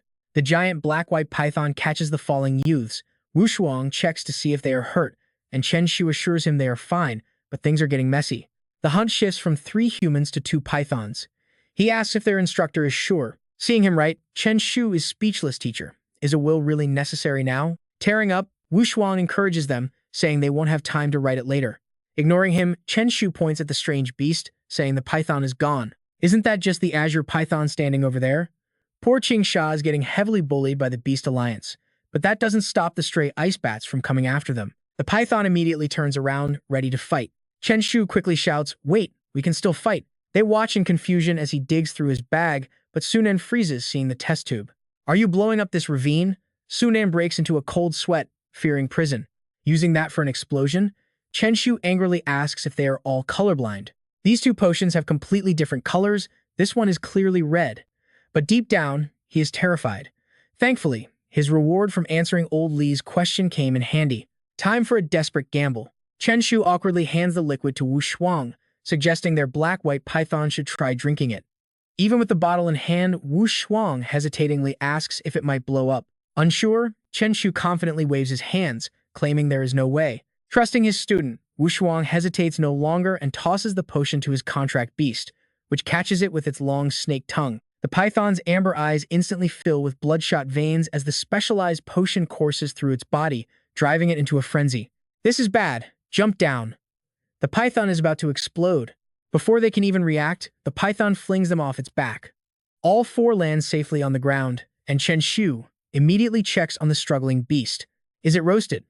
Xing and Sunan sniff the air, finding the grilled smell quite nice.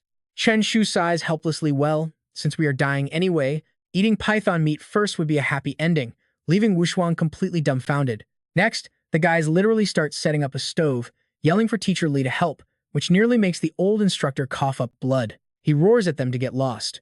Suddenly, the energized python stops, shocking Wushuang. Wait, the medicine is working. The beast's eyes regain their whites. Hovering in midair, a dark purple aura wraps around its writhing body. Having regained its sanity, the python spots the azure snake being brutally ganged up on. Without hesitation, the python unleashes its innate ice ring. Its mouth opens wide to charge up a surge of blue energy as a matching magic circle forms high in the sky. Countless ice spikes rain down from it to join the battle. Chen Shu times it perfectly and yells for Teacher Li to quickly recall his green python. The green snake shrinks on command and wraps around Li Wushang's arm, while the ice array expands to trap all the demon beasts. He swears in pure panic, realizing the range and power 10 times larger than before. The first giant wolf takes the brunt of the falling ice spikes, and soon, both wolves and bats are completely covered in wounds. Chen Shu quickly notices something wrong and warns Teacher Li that the beasts are about to run. Li Wushang casually crosses his arms with a smirk they can't escape. Right on cue, the giant python's eyes glow a bright green. The defeated beasts try to flee but suddenly scream in absolute agony as their wounds suddenly burst open. Standing in the heavy mist, Li Wushang controls it all. Chen Shu finally sighs in relief they are out of danger, but the giant python starts running out of steam, collapsing heavily to the ground and kicking up a cloud of dust. Getting blasted right in the face with dust, Chen Shu freezes. He slowly walks over to check on the python and it is completely motionless. Holding a seasoning bottle, Shu Xing smiles goofily and asks if the black and white python just kicked the bucket. Annoyed, Li Wushang lifts his chin and snaps that it is not dead, it is just suffering from blood loss. But his expression quickly darkens as he demands to know what that thing was and why it is so overpowered. Hearing this, Chen Shu guiltily avoids his gaze. Claiming he just found it in a public restroom, Chen Shu ignores the chatter and keeps his focus entirely on the giant wolf. Wait, is it still breathing? Chen Shu instantly prepares to summon his sprite. He tells Teacher Li to rest up and leave the rest to him, wearing a devious look that screams textbook villain. Today is the day Slim is going to send these 7 black iron-level lords straight to the underworld. It is a cold day, meaning it is time for these lords to draw their last breath. Sensing danger, the ice bats huddle together in fear. Riding their flying beasts, the spirit guardian army arrives at the explosion site. Li Kai gapes in shock, seeing Chen Shu smugly watch Slim punish the remaining beasts. Smugly laughing at their misery, Chen Shu mocks the beasts, but wait, he suddenly gets a strange feeling and turns around. Oh no, the spirit guardian army has arrived. One of the riders steers his beast close and asks old Li what happened. Li Wushang calmly explains that the previous explosion is what actually blew up these lord beasts. He adds that his student just wanted to take credit for it, calling him a total show-off. Chen Shu can only swallow his tears and force a smile. Li Kai nods in agreement without a single shred of suspicion. After accepting the explanation, he gets straight to the point. He asks if they know anything about the explosion. To avoid getting blamed, Chen Shu immediately hides behind his teacher and acts completely innocent. Li Wushang is forced to play along with his troublesome students and denies everything. Li Kai accepts the answer but leaves them with a warning. He tells them this ice ravine will be temporarily sealed off, so they need to pack up and leave immediately. Li Wushang is about to agree and lead them out when he suddenly freezes, staring at his greedy student. Dollar signs practically flash in Chen Shu's eyes as his hands fly, packing up loot as he mutters about striking it rich. His teacher can only press his lips together in absolute defeat, completely speechless. High up in the towering, snow-capped mountains lies the heavily guarded Spirit Guardian base. Inside a room, Li Wushang calls his students together to deliver some news. He explains that because of a certain troublemaker, training is cut short. They will rest tonight and head back to school tomorrow. The students obediently agree, leaving the tall building standing quiet and still under the crescent moon. Meanwhile, Chen Shu is excitedly checking his loot, quite pleased with his haul. He decides he definitely is not turning in the frostbone giant wolf's heart. He has already contacted the association to have the client buy it directly from him, planning to split the cash with his friends. As he is busy calculating the massive total value of the remaining items, Li Wushang quietly slips into the room. Raising his voice, the teacher guesses the loot is worth around 20 million. Startled, Chen Shu clutches his bag tight and asks what he wants. Smiling brightly, the teacher demands his cut of the spoils. Shoving his hands in his pockets, he asks if Chen Shu has a problem with that. Crying on the inside, Chen Shu quickly denies it, promising to sell everything and hand over his cut as soon as they get back. Suddenly, a voice interrupts. Walking right in, Shu Xing declares there is no need to sell to outsiders. He offers to buy it all himself and send the cash tomorrow, adding that they can just split his own share of the loot. He beams with pure joy as the entire group gives him an enthusiastic thumbs up. Right then, Chen Shu glances down as his phone vibrates to signal a brand new message.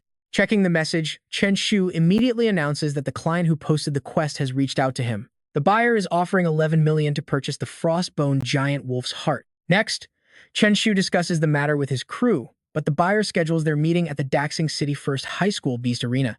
The next morning, the trio waits outside a massive administrative building at Daxing City First High School, hoping things move quickly.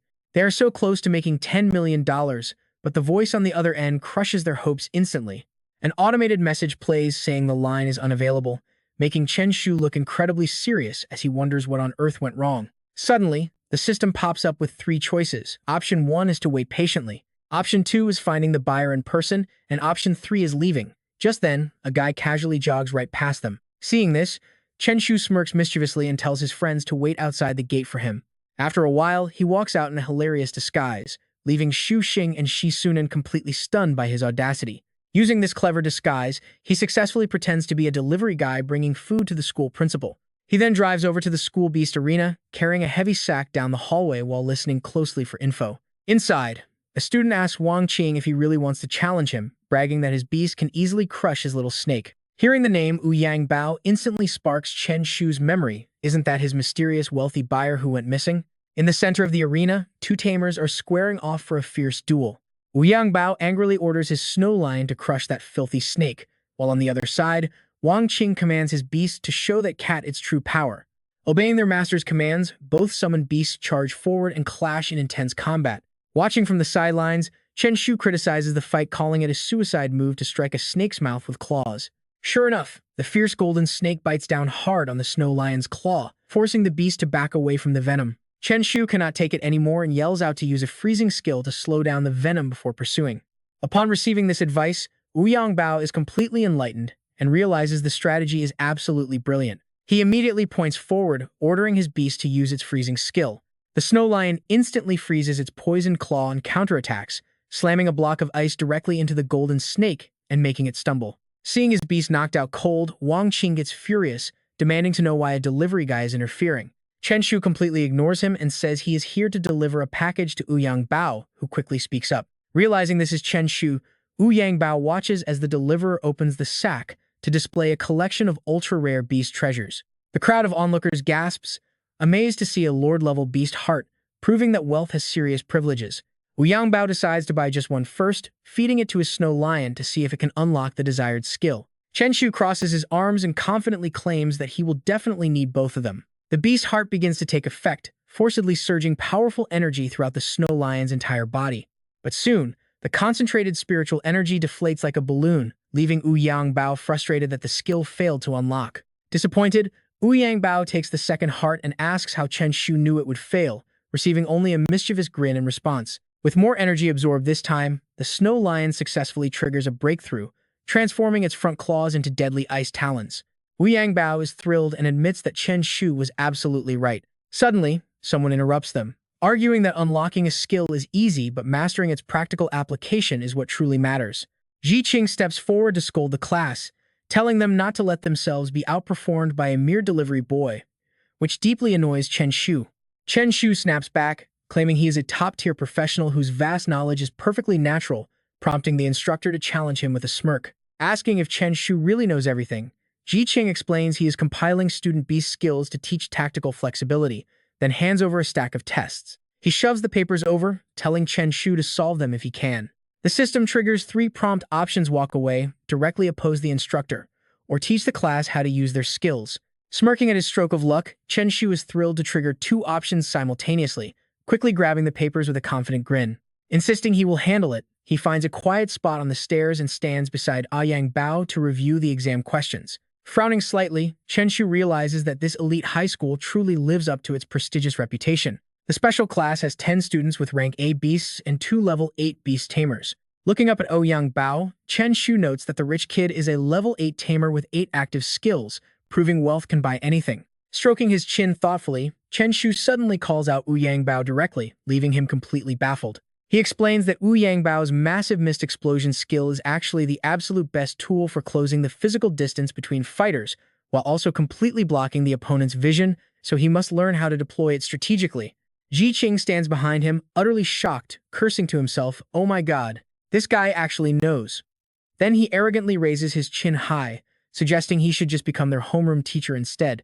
Looking at him, Yang Bao's eyes are filled with pure obsession, thinking it's not a bad idea at all.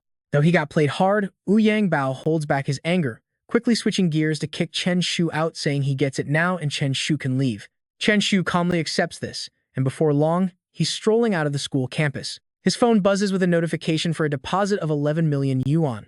Checking a text from Yang Bao, it's an invite for dinner tonight. Chen Shu hesitates for a moment before accepting, telling him to pick the spot. Once the plans are set, Chen Shu pockets his phone, unable to hold back a sly grin. A wealthy, gullible client like this is a goldmine. He needs to keep him close to scam him again later. Next, Chen Shu adjusts his collar, deciding to send Jingjing and the others back first, so he can handle this alone. Soon, he stands calmly at the door of a lavish banquet room staffed with professional waiters. Chen Shu stands there, completely unfazed as everyone stares at him. A crowd of lackeys bows respectfully, greeting him as the boss. Slouched on the sofa, Yang Bao proudly welcomes Chen Shu, eager to chat. Chen Shu wonders if a simple dinner really requires this much luxury, booking the entire place and hiring dozens of bodyguards. Is he some rich second-generation heir? Yang Bao awkwardly shakes his thumb, claiming he's not the rich one his dad is. Left speechless, Chen Shu cups his hands to say goodbye, but Yang Bao awkwardly scratches his head to stop him. Yang Bao admits he genuinely wants to learn how to win fights, but Chen Shu immediately waves his hands, asking why he would teach him that. To block any rejection, Yang Bao plays his trump card, declaring that money is no object if Chen Shu agrees to teach him. He points toward a literal truckload of cash, telling him to take as much as he wants, leaving Chen Shu completely speechless. Claiming that discussing money ruins their friendship, Chen Shu offers to teach him one trick for free. The ultimate secret of fighting is the sneak attack. The two young men lean in close, whispering together as Yang Bao eagerly nods along. With the room dead silent, Chen Shu starts negotiating prices seriously, saying they are basically brothers now, so Yang Bao can just text him any questions. For each question, he'll only charge 10,000 yuan. Completely brainwashed, Yang Bao respectfully hands over a red envelope. Thanking his boss, Yang Bao hands it over, while Chen Shu gladly accepts, celebrating this easy way to make money. Over the next few days, Chen Shu dedicatedly teaches Yang Bao a new combat skill every day, patiently guiding him on exactly how to execute them. 3 days later at the train station, Chen Shu waves goodbye, telling Yang Bao to head back and just text him if anything comes up. His phone lights up with a call from Shi Sunan. He calmly answers, but suddenly starts yelling in shock right in the middle of the crowd. What? Namjiang No. 1 High School is invading their campus? He tells him to hold the line for 2 hours while he rushes back. Inside the Beast Taming Hall, defeated spirits are scattered all over the floor, with only a single red bird still standing strong. Hands on his hips, Lin Zixuan mockingly recalls his principal's warning.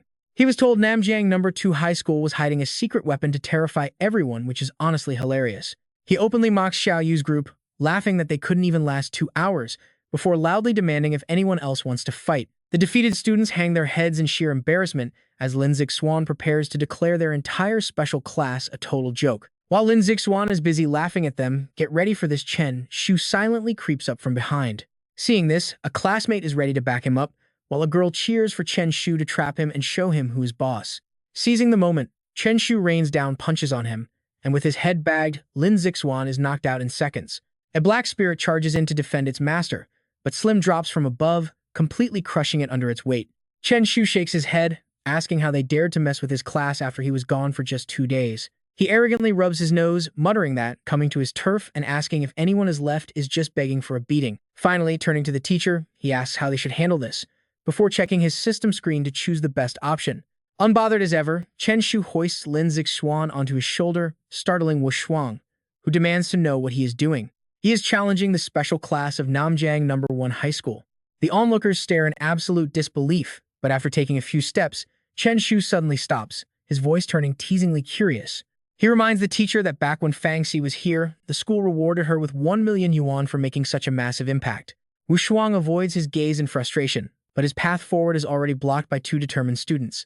Not wanting to make a scene, Chen Shu gently urges teacher Li to lead the way so they can go make a deal. That same morning, in the principal's office, Ming Tai sat in front of his computer, repeating in utter disbelief, "What? You really want me to give you 2 million? The principal looks absolutely furious. You actually want to go alone and challenge the elite class of Jiang High School No. 1? Suddenly, his expression turns dead serious. How on earth can I believe that you will actually succeed? Chen Shu just sighs and glances down at the guy on the floor, before casually delivering a hard kick to Zixuan's ribs. Let me show you how a real Beast Tamer deals with Lin Zixuan. Seeing things go this far, Ming Tai stands up to stare down Chen Shu with a cold gaze. Deep down, the principal is secretly intrigued by the kid's guts, deciding to let him give it a shot. With the deal officially locked in, Chen Shu flashes a grin that sends a cold shiver down your spine. Haha, then I won't hold back. Looking down at the unconscious Zixuan, Chen Shu raises his hand and slaps him right across the face. Waking up, the very first person the guy sees is Chen Shu, sending him scrambling backward in pure, unadulterated terror. What do you want? Zixuan stammers as Chen Shu flashes a wicked grin, demanding a rematch. Inside the massive Beast Taming gym, both competitors face off. Regaining his composure, Zixuan summons his pet, mockingly asking if Chen Shu is actively looking to get himself killed. I will happily grant your wish, he sneers as his fierce ice wolf emerges, eager to test Chen Shu's actual strength. Right on cue, Slim drops from high above directly onto his opponent's head, leaving Zixuan to curse in absolute fury. Unbelievable, another dirty sneak attack.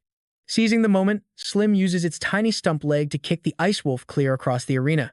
Chen Shu self-righteously defends himself, arguing that a tactical Beast Tamer's moves can never be called a sneak attack. He then stands proud with hands on his hips, laughing like a classic cartoon villain while a stunned principal Ming Tai questions his assistant. Is this really the top-ranked student in our entire class?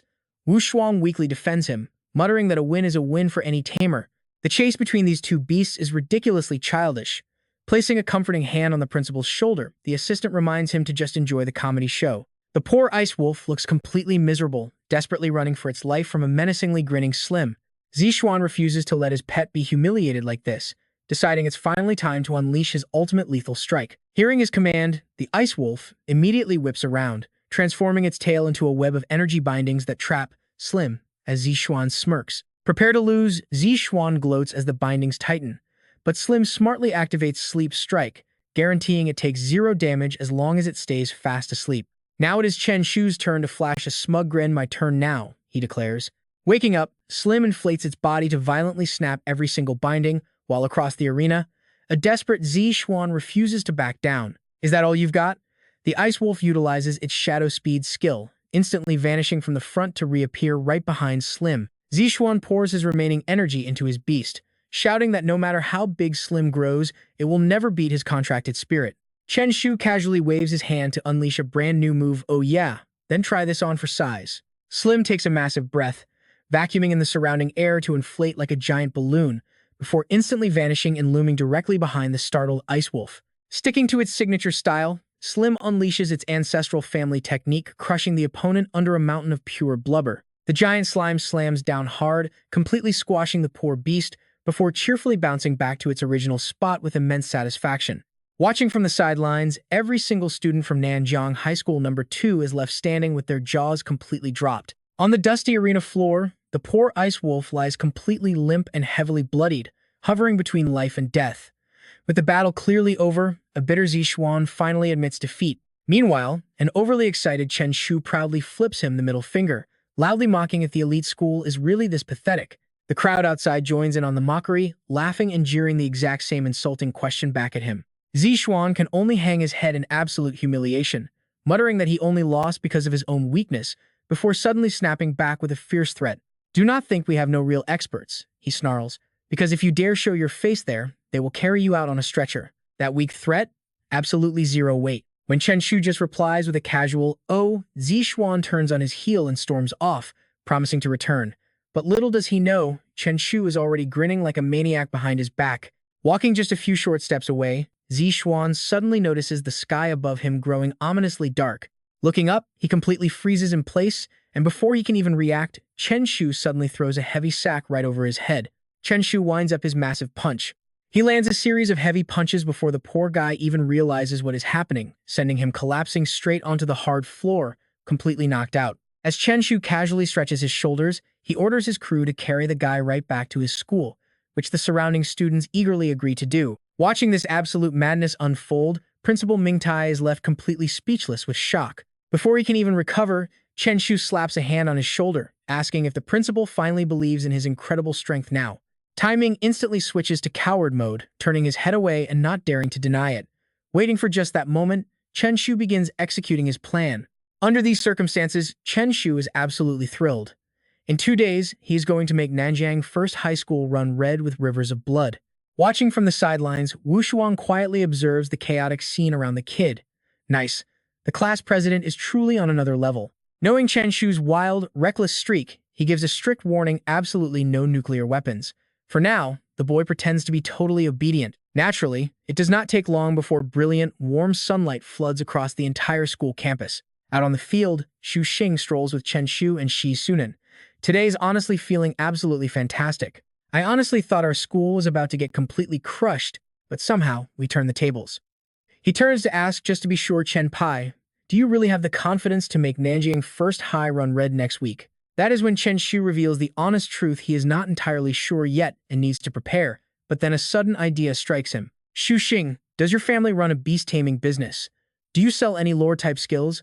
And by the way, can I get a discount? The friend quickly offers a special exception, of course. Since it is you, I can do a 10% discount. Chen Shu seals the deal immediately, telling him to check if they have these 3 specific types of skills available. Back in the safety of their dorm room, the crucial phone call finally ends.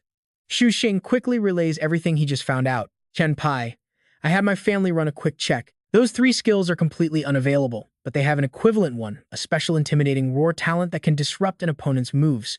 Hearing this, Chen Shu's eyes light up instantly. That works, so how much is it? Xu Xing innocently holds up his fingers to name the price: 4 million. Even with the special discount, the staggering price nearly sends his soul flying. What? $4 million for a single skill? 2 days later, inside the Nanjiang Second High dorm, Chen Shu looks at the item in Xu Xing's hand with absolute disbelief, wondering if this tiny thing is truly worth 4 million. Xu Xing quickly corrects him: yes, do not look down on it, this is top-tier stuff. Hearing that, Chen Shu solemnly accepts the item, holding it as if it were the most fragile treasure on earth. Getting the message, Chen Shu holds the item and sees absolutely no reason why he shouldn't test it out immediately. He even clasps his hands to pray with deep sincerity, offering to sacrifice 10 years of his roommate's lifespan just to guarantee a successful breakthrough. Miraculously, Slime's skill successfully levels up. He is so incredibly ecstatic that he pumps his fist in the air to celebrate. His expression immediately morphs into something devious. Today is finally the day he washes Nanjiang First High School in blood. Fully geared up and locked and loaded, Chen Shu drags his crew straight to the front gates of their rival school. Stepping right up, he introduces himself with a brilliant, fake smile. Hello there. We are from Nanjiang Second High, here to issue a challenge. Ducey stares at that incredibly fake smile, completely speechless, before waving his hand to dismiss them like a pest, saying they received no notice and they should go back home. Angered, Xu Xing snaps back: how is that possible? Our principal explicitly said he already worked everything out with you guys. The guard is already wound tight as a spring. I told you we have no notice. Now get lost right this second. Right at that moment, a voice calls out from behind: what is going on here? Turns out it is the dean of Nanjiang First High. Ducey quickly spins around to report Dean Lin. They are students from high school number 2, claiming they came here for a duel. Lin Jiang finds the claim absolutely ridiculous, pointing a contemptuous finger directly at the visiting students. Since when does high school number 2 dare to act so arrogant here, except for 3 years ago? When have you ever stood tall? Did Lin Zixuan beat you all into stupidity? But Chen Shu is no pushover, throwing back a jab that instantly rattles everyone. Sir, did you forget to have them bring Lin Zixuan back, or did you just go ahead and bury him somewhere? Wu Shuang quickly steps in to diffuse the tension. Bury him? What nonsense. I sent him to the hospital. They are probably treating his shadow phantom beast right now. But the teacher's face pales the moment Chen Shu lets out a heavy sigh. Old Li, I completely misjudged you. Since when are you this kind-hearted? He then immediately pivots to provoke Lin Jiang further. Your precious Lin Zixuan already suffered defeat at my hands, but the man does not believe a single word, telling him to stop lying and get lost. This statement instantly sends Chen Shu into a raging fury, so arrogant, actually telling me to get lost. Sensing immediate danger, Wu Shuang tries to hold him back, but it is already too late as Chen Shu's eyes flash with pure madness, charging forward like a crazed bull. A direct kick straight to Lin Jiang's face sends the dean flying backward, prompting Du Si to immediately scream into his walkie-talkie. "Call the police. We have an intruder inside the school." Lin Jiang groans on the ground, barely able to sit up, asking who they are. On the other side, Chen Shu casually brushes a layer of dust off his pants. Shoving his hands into his pockets, he stands tall like a total badass, but just as he prepares to deliver a swift kick to the man's groin, a loud voice barks out, "Who goes there? Who dares to cause trouble on these grounds?" Standing right before them is the special class head of Nanjiang First High, Wang Feng. Once Sean checks the system info, he freezes instantly. Huh? A black iron rank Beast Tamer. Realizing he is totally outmatched, he immediately passes the buck to Winston, calling out that someone is looking for him.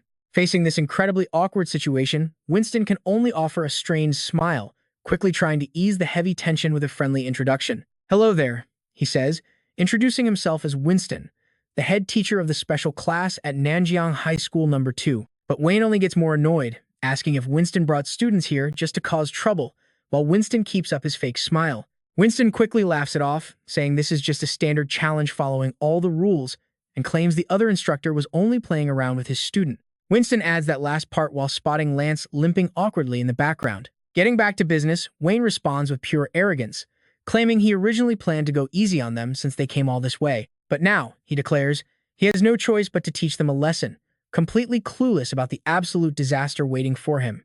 Winston keeps smiling calmly, while Sean actually panics a little seeing how easily Wayne agreed to the matchup.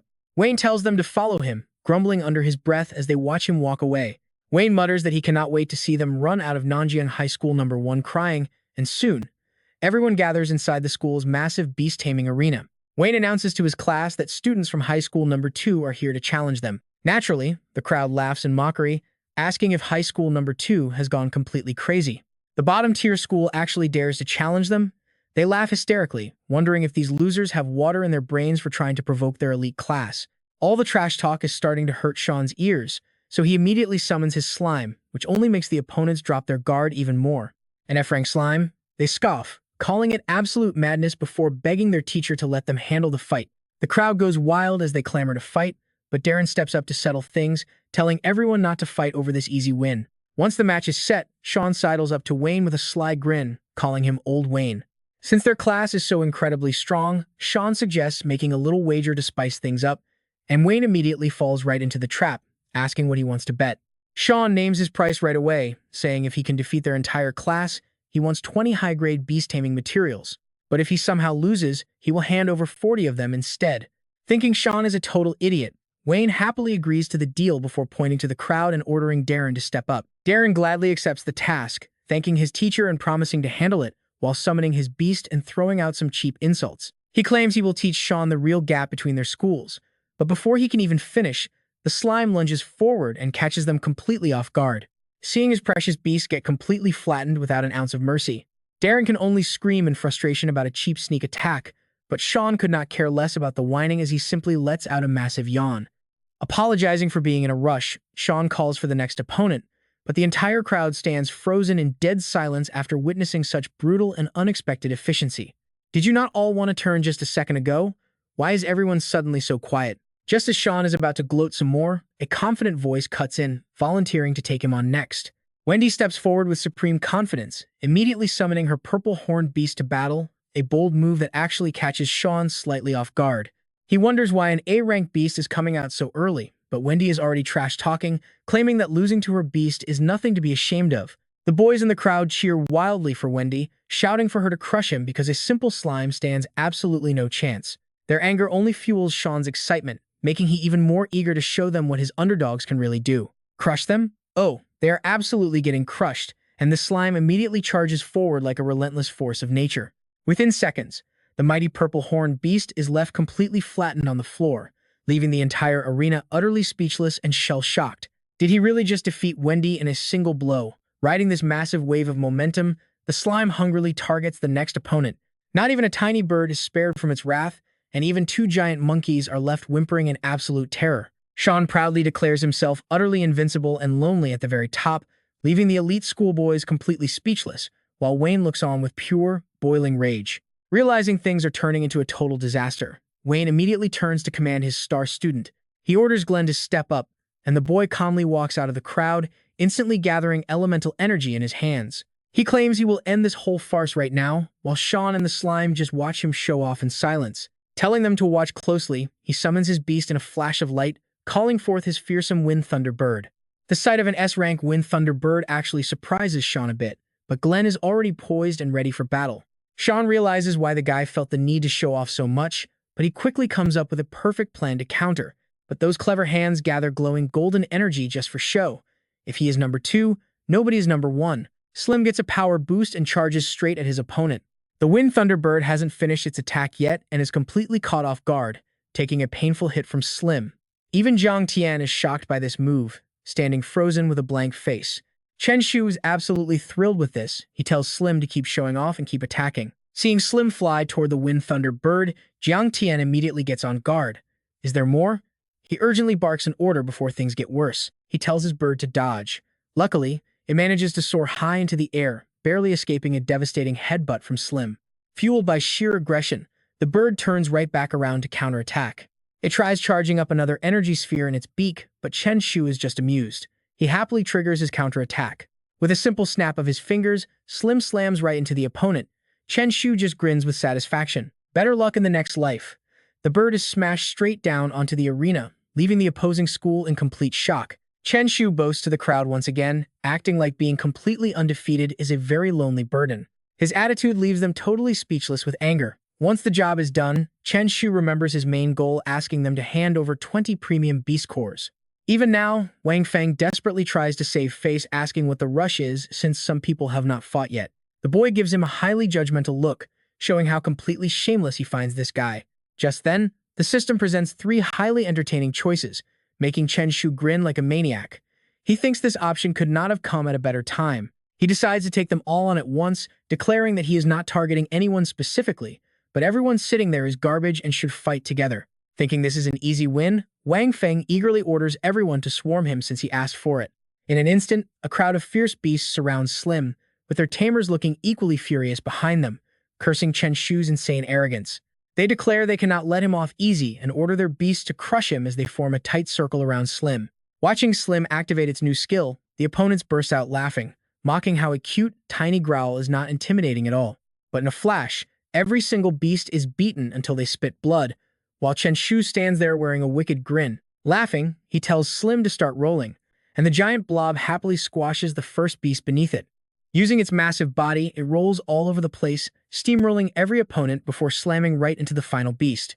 Before it can fight back, Jia Shu tries to salvage the situation from the sidelines, calling out an attack and claiming the target is injured. The beasts regain their senses and unleash their ultimate moves, but the attacks bounce harmlessly away, leaving Slim looking completely relaxed. Catching them completely off guard, it delivers a direct headbutt that sends the entire group flying backward. Staring at their beasts scattered across the floor, the opposing team falls into a heavy, stunned silence. Jia Shu and Dan Chu look on in disbelief, muttering about how impossibly strong Slim is for an F-rank beast and wondering if it mutated. Just then, Chen Shu receives more great news as his charged skill levels up, boosting all of Slim's stats by 10%. Wang Feng flinches from a distance as Chen Shu calls out to ask if he has learned his lesson yet. Without waiting for a response, Chen Shu proudly waves his hand to signal their departure, leaving Wang Feng watching them with deep worry. He fears Jian High School No. 2 might actually make a comeback in this year's tournament. Soon after, right at the gates of High School No. 2, Chen Shu is already eagerly pitching a business deal. He tells his teacher to let the principal know it costs $2 million per school, a fair price with no tricks, and he can reach out any time. Though Wu Shuang looks highly skeptical, he has no way to refuse, telling Chen Shu he will go find the principal and they should head back first. Watching the boy walk away with such infectious excitement, the teacher can only let out a deep, heavy sigh. It looks like the principal is going to lose some serious cash this time.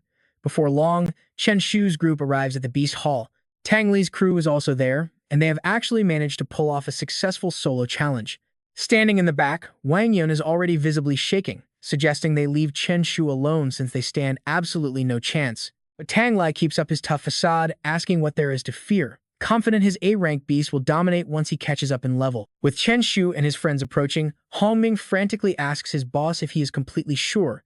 Tang Lai clenches his fists with dramatic determination, boldly declaring that he will fight against these evil forces until the very end. Yet his face quickly betrays his fear as he whispers that the guy is already heading their way. He stands completely frozen as Chen Shu calmly walks past him, only to suddenly stop and shoot him a terrifying, murderous glare. Hearing just that single name is enough to make Tang Lai break out in a cold sweat. Tang Lai tries his absolute best to stand his ground against Chen Shu, but his face is completely pale. He desperately maintains a threatening facade, his voice sharp with 30% coldness and 70% murderous intent. "Nice clothes you have there." This bizarre compliment instantly leaves Tang Li's entire crew completely speechless. Only after they finally leave does Tang Lai dare to breathe. The heavy, depressing atmosphere is thick with silence. Wang Yun asks if this is really how he plans to get revenge. Soon, they are back in Wu Shuang's classroom. As class is dismissed, Chen Shu spots a golden opportunity and tells Xu Xing and Su Nan to go ahead without him. Telling them he needs to discuss some business with old Li, he cheerfully walks over to stand before Wu Shuang. He asks what the principal said. Wu Shuang's face falters, but he stays calm enough to lie that the principal needs to consider it. This answer doesn't satisfy him. What is there to consider? If the teacher cannot do it, Chen Shu will handle it himself. Chen Shu happily struts out of the classroom, his mind entirely focused on his next big business venture. After all, how could he ever stop making money? Only Wu Shuang is left behind, his face tight with growing anxiety. Not long after, Chen Shu actually visits the principal, Kai Ming. The moment the old man sees him, he immediately senses trouble. Asked if anything is wrong, Chen Shu gets straight to the point in the most brazen way possible. He asks if the principal wants high school number 2 to be famous across Nanjing, causing Kai Ming to furrow his brows in suspicion. Kai Ming admits he does, but training the special class is incredibly expensive. Chen Shu instantly offers a discount of 1 million per school. Faced with this sudden proposal, the principal hesitates for a moment. Even though Chen Shu's contract beast is only an F tier, his actual power easily rivals Fang Xi.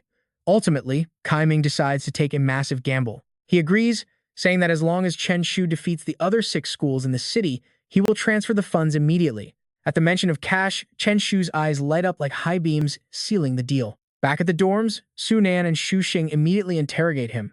They ask if he really wants to challenge 6 other high schools. Grinning widely, Chen Shu gladly explains his reasons. He explains that the school is simply offering way too much money, before quickly shifting the topic. He asks Xu Xing if his family has any Iron-tier Beastmasters to help. Despite being fueled 90% by pure audacity, Chen Shu still has some concerns. He fears the defeated schools will play dirty, but Xu Xing eagerly suggests a much better alternative. They do not need any high-level guardians. Chen Shu just needs to alert the Nanjing city media. An F-tier slime challenging the geniuses of 6 prestigious high schools will easily draw a massive crowd of reporters. He explains logically, delivering a final point. With cameras and reporters everywhere, who would dare to play dirty? Chen Shu's eyes turn into literal dollar signs, realizing they can also attract sponsors to secure even more cash, making even more profit. Without a second thought, he snaps his fingers in agreement and promises to arrange everything. A second later, he pulls out his phone. The moment the other side answers, Chen Shu enthusiastically pitches his plan. "Greeting, Uncle Zhou." Chen Shu eagerly asks if he wants in on a golden, highly profitable business deal. A few days later, news of Chen Shu's challenge completely floods social media with all kinds of wild, sensational headlines. Countless media outlets scramble to cover the story, capturing the attention of curious netizens everywhere. Very quickly, the morning of the highly anticipated challenge arrives at the school dorms. Before he leaves, Su Nan offers some encouragement, telling Chen Shu to do well since he bet on him to win. Sensing something highly suspicious, Chen Shu's face sours. "What do you mean you bet on me?" Su Nan explains the entire situation, asking him if he really did not know. An underground betting pool has opened for his challenge. Some bet he'll defeat all 6 high schools, while others expect him to fail, with current odds at 1-to-1. Hearing this, Chen Shu is surprisingly unenthusiastic. 1-to-1? They think that highly of me? Just then, the system presents 3 options that trigger his inner troublemaker. Without hesitation, he makes his choice. If that is the case, he will bet on himself to lose, leaving Su Nan and Xu Xing utterly shocked. They ask if he plans to throw the match. His next response leaves them completely speechless, denying any match throwing. "I have fought so many battles, so making one little mistake is completely normal." He then acts incredibly righteous, declaring that illegal gambling is a crime he cannot tolerate as a protector of Nanjing, urging them to quickly withdraw their winnings after tomorrow's fight. Chen Shu gives this sincere advice, but a devious smirk instantly takes over his face. This time, whether it is clean or dirty money, Chen Shu is taking it all. Deep down, he is incredibly proud of his life motto. Real adults do not make choices, they want absolutely everything. Xu Xing and Su Nan are still completely shocked, both calling him an absolute menace in unison. Shortly after, crowds pack into the Nanjiang High School No. 3 arena to watch. Down in the stands, a chaotic mix of cheering and cursing fills the air. With cameras rolling, Kai Ming eagerly encourages Chen Shu, calling him trash while telling him to fight hard. Kai Ming tells him to match the crowd's energy, but Chen Shu confidently replies that he has it all under control. With those words, Chen Shu casually struts onto the stage, hands on his hips in a heroic pose, as his opponent eagerly steps up. Told to go first, Li Xuan keeps his hands in his pockets, slowly walking up before pulling off a flashy leap to show off. Striking a pose right in front of Chen Shu, Li Xuan formally introduces himself as Li Xuan. He opens his palm as a swirling dark mist suddenly manifests, taking shape in an instant. The dark element beast stands revealed to the crowd, making Chen Shu look slightly panicked. An A-rank dark element spirit proves this opponent is strong, but Chen Shu quickly regains his cool. He tosses his jacket aside, channels his spiritual energy, and drops down to face him. Matching outfits make the Tamer and his spirit stand out, though this overly dramatic intro has the spectators cringing hard. Before the fight begins, Chen Shu stops to snap a few pictures. He starts with a cool boy pose, then puffs his cheeks to look cute, and finally finishes with a charming stare to show off his incredibly sharp jawline. Seeing him go overboard with the posing, Kai Ming clears his throat and loudly reminds Chen Shu to finally start the match. Luckily, he snaps out of it enough to turn around, though not without blowing a passionate kiss to the media cameras. Telling everyone to wait a second, Chen Shu finally focuses on the arena and waves his hand to summon Slim. The moment the slime lands, it immediately triggers its gigantification skill, making a nervous Li Xuan break out in a cold sweat. Feeling completely fired up, Chen Shu commands Slim to smash their opponent into pieces. Slim activates its charge, skill, and barrels toward the enemy, but the dark element remains calm as its body begins to fade. In an instant, the dark element blends completely into the air, easily dodging the slime's heavy headbutt. While Slim stands there completely baffled, even Chen Shu is caught off guard by this unexpected turn. Boasting about his beast's intangibility skill, Li Xuan smugly claims that a mere slime stands absolutely no chance of beating him. With his main character aura, there is no way Chen Shu will back down as he immediately commands a counter-strategy. Chen Shu boldly challenges him, wanting to see if that intangibility can outlast his slime's relentless physical charging. An intense game of tag plays out between the two beasts until the exhausted dark element finally materializes while Slim remains strong as ever. Seizing the perfect opening, he loudly declares that this is the moment. Slim accelerates and rams directly into the enemy's stomach, sending the dark element flying dozens of meters into the stands. Highly amused by the outcome, Chen Shu smugly boasts that A-rank beasts are nothing special, leaving the watching students completely dumbfounded. He quickly pulls a megaphone out of nowhere and sets it down, letting it blare loudly right in front of them. As he casually calls for the next challenger, his incredibly smug attitude immediately puts everyone on high guard. Staring back at the silent crowd, Chen Shu is surprised that nobody dares to step up, forcing him to change his tactics. He proposes they all attack together, offering 40 high-grade beast cores if they win and only asking for 20 if they lose. Furious at the insult, Shen Yi snaps that the boy is going too far, boasting that everyone at Nanjiang Gnome 3 High is a genius. They have 6 A-rank Beast Tamers and the rest are B ranks, but Chen Shu merely scratches his ear in sheer boredom. He asks if the principal is accepting the bet, but despite the big talk, the man predictably chickens out and refuses. Refusing to be fooled, the principal brings up the grim fate of Nanjiang No 1 High, making Chen Shu's mouth twitch. Mocking him for just talking trash, Chen Shu locks eyes with the principal as an awkward silence settles over them. Forced to take a step back, Chen Shu offers a compromise and decides to let them have it their way without any wagers. He challenges all A and B rank Tamers to attack him at once with 0 stakes, loudly asking if they accept. Shen Yi was waiting for exactly this, accepting the offer without any hesitation. Before long, Slim finds itself surrounded by rival beasts, but it unleashes a massive burst of power to easily crush them one by one. Slim lands triumphantly after an absolute victory, leaving a wide-eyed Kai Ming completely stunned that Chen Shu actually defeated Gnome 3 High. Basking in his glorious victory, Chen Shu takes the opportunity to show off, dramatically declaring that being invincible is truly lonely. Later that night on the dorm balcony, Chen Shu gets curious when he notices Xi Sunan intently staring at his phone. He asks old Xie about the betting odds, which have shifted wildly thanks to Chen Shu's Oscar-worthy performance in the arena. Xi Sunan replies that the odds are 5-1 for Chen Shu to win, prompting him to initiate his real scheme. He instructs him to use his ID to bet 10 million that he will actually lose the next match. The more Chen Shu talks, the more his grin loses all humanity. Up next, it's time for him to rob the rich and give to the poor. Watching from the sidelines, Su Man doesn't dare to complain. From that day on, Chen Shu challenges a different school every day, quickly becoming a media sensation. Without a doubt, Chen Shu sweeps every single match, leaving his utterly humiliated opponents sobbing right there on the stage. The final match arrives in a flash. Facing off against Nanjing Special High, Chen Shu has already drawn in a massive crowd of sponsors.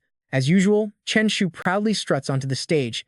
He tells them to skip the talk and just fight him all at once. Even before starting, he already envisions stacks of cash flying before his eyes. 50 million is practically in his pocket. But reality is never that simple. Chen Shu's sharp intuition suddenly flares up, warning him that something is deeply wrong here. Even so, he merely clears his throat lightly and spreads his arms with a fake, friendly smile, inviting everyone to fight. Yet, only Wolong raises his hand to speak up. Chen Shu rejoices internally, thinking it's a one-on-one challenge. But Wolong is about to douse him with a bucket of ice-cold water. Our elite class chooses not to fight today. It's not out of fear, but because the timing isn't right. Therefore, we surrender. The crisp declaration is spoken so clearly that it instantly leaves Chen Shu completely dumbfounded, with his eyes almost popping right out of his head. The other students eagerly echo him. We forfeit, we forfeit. This chant only throws Chen Shu into a total panic. He can't let them off that easy, so he immediately rejects it, screaming his objection. Not backing down, Wolong steps up to argue his case. We already surrendered, so since when does a challenger get to object? This completely stumps Chen Shu, who immediately whips out a megaphone. Telling himself to stay calm and provoke them, Chen Shu immediately sneers, calling them out for giving up without even attempting to fight. You guys from the special high school are nothing but a bunch of cowards. Outside the special high school, the sun shines brightly, but the atmosphere inside among the students is tense enough to snap. A Beast Tamers battle relies heavily on their spirit companion, but if the master has a weak mind, it ruins their combat performance. To make his speech more vivid, Chen Shu brings up Tang Lai from their class as a prime example. Despite his highly prestigious family background and an A-grade Gale beast, Tang Li was beaten repeatedly, leaving him with deep, lasting psychological trauma. The crowd bursts into laughter, fueling Chen Shu's passion as he asks if they truly believe Tang Lai has given up. Is he terrified? Let me tell you, even now, he is still determined to battle against this evil force to the very end. Chen Shu declares grandly before everyone, wrapping up his dramatic speech with a highly philosophical note on what a true genius should look like. He might be knocked down, but he is never defeated. Deeply moved, the surrounding students slowly begin to applaud. Chen Shu's eyes light up. Seizing the perfect moment, he asks if anyone else is brave enough to challenge him now. Suddenly, the entire arena falls dead silent, making Chen Shu anxious. Did his inspiring speech fail to work? Fortunately, a voice suddenly calls out from the crowd, asking everyone to please step aside. It is Wolong, burning with absolute passion as he steps forward, shouting his challenge. Overjoyed, Chen Shu feels like crying at this sight his savior has finally arrived. In his sheer excitement, Chen Shu almost slips up, asking for his savior's name instead of his actual name. He confidently replies that his name is Zhu Wolong, instantly earning a warm, excited welcome from Chen Shu. With that, Wolong proudly steps up onto the stage. In no time, the two stand face to face. On one side is Chen Shu, practically bathed in main character energy, and on the other is a challenger with nothing but raw courage, who immediately summons a massive, swirling vortex. Summoning Azure Dragon, Wolong ignites a spark of hope in the crowd. That name definitely sounds incredibly powerful. To their absolute horror, it's just a tiny little worm, leaving everyone completely speechless. One spectator even shouts out, asking how he could possibly bring a caterpillar to a fight. Another girl loudly complains, wondering what kind of absurd fight places his slime against a tiny little caterpillar. She tells him to get off the stage. Watching Wolong panic, Chen Shu becomes even more unsettled. Noticing his opponent's confusion, Chen Shu quickly forces a smile, waving his hand forward to signal the start of the battle. Slime appears majestically right behind him, flashing a menacing, deadly grin that instantly terrifies the tiny Azure Dragon to tears. The spectators watch the unfolding scene in pure dread. On the stage, Slime wastes no time, charging directly at its tiny opponent. But suddenly, the massive slime completely loses its balance, sliding sideways and brushing past the confused caterpillar like a sudden gust of wind. Carried by momentum, Slime slams face first into the arena wall. Chen Shu immediately acts along with the blunder. Chen Shu dramatically announces his surrender on the spot, leaving Wolong completely unable to process what just happened. But the crowd is already highly suspicious. How on earth did Chen Shu just lose like that? The great demon king of Nanjing defeated by a total nobody? Suspecting a completely fixed fight, the crowd immediately gathers to interrogate him, making Chen Shu break into a cold sweat. A forced smile plasters his face while his mind races with sheer panic. What now? Spinning around, Chen Shu instantly faces the VIP stands. Pledging his utmost sincerity, he pleads with them. I know this comes as a complete shock. He claims he is the ultimate undefeated hero of Nanjing, but then he simply points a finger at Slim, sleeping soundly in the distance. Look at those wise eyes, he says, claiming the slime is just too smart to obey simple orders. Even though Slim's awful performance almost ruins everything, Chen Shu adapts instantly. He claims that even with its eyes shut, his pet's supreme intellect makes it ignore commands, which is why he lost. He promises the crowd he will train much harder from now on. Vowing to fix the obedience issue, he gets choked up with fake emotion, successfully escaping the heavy pressure of the moment. Yes, indeed. After all, Slim is just an F-tier beast. Clasping his hands together, he boldly shouts that Chen Shu is bidding them farewell. He turns around and walks away without a single wasted movement. Watching him leave, the crowd of students wonder if they just witnessed a true king. Soon after, inside the quiet dorm room, Chen Shu can barely hide his wicked grin while staring at his phone. The cache finally cleared, but Shu Xing catches him immediately, asking if he actually threw the fight for some pocket change. But he fires back, asking how this could possibly be pocket change before flashing his phone screen to prove the deposit. Chen Shu shoves the screen directly into his face, shouting that it is 70 million, before turning to Shay Sunan for backup. He asks if old Shi would ever walk away from 70 million, but his friend only offers a forced smile and looks away. Not even waiting for a response, Chen Shu throws his arms around them, declaring that nobody turns down that kind of cash. Newly rich, he immediately brings up a business deal with Shu Xing. He asks if Shu Xing's family sells beast pearls in bulk since he wants 40 million worth, leaving his friend completely baffled. Chen Shu has absolutely no reason to hide his plans, admitting he is about to reach level 9 as a beast master. 3 days quickly fly by, and inside the quiet training hall, Wu Shuang starts laying out their next big plan since November has already arrived. After a month of hard work, their combat skills should have improved, meaning it is time to start their cultivation course. With a completely calm expression, he explains that this grueling training program is going to last for 2 full months. Whoever raises their beast level the fastest within these 2 months will claim the top spot. Hearing this, Chen Shu knows he has got this in the bag. Fast leveling is his specialty. But his confidence shatters when Wu Shuang suddenly points outside. The training ground is actually somewhere else entirely, so they must gather their things and prepare to set out immediately. Before long, a blue bus pulls up outside. A sudden wave of excitement hits him, making him wonder if they are heading to another dimension. Wu Shuang is forced to lay down the law.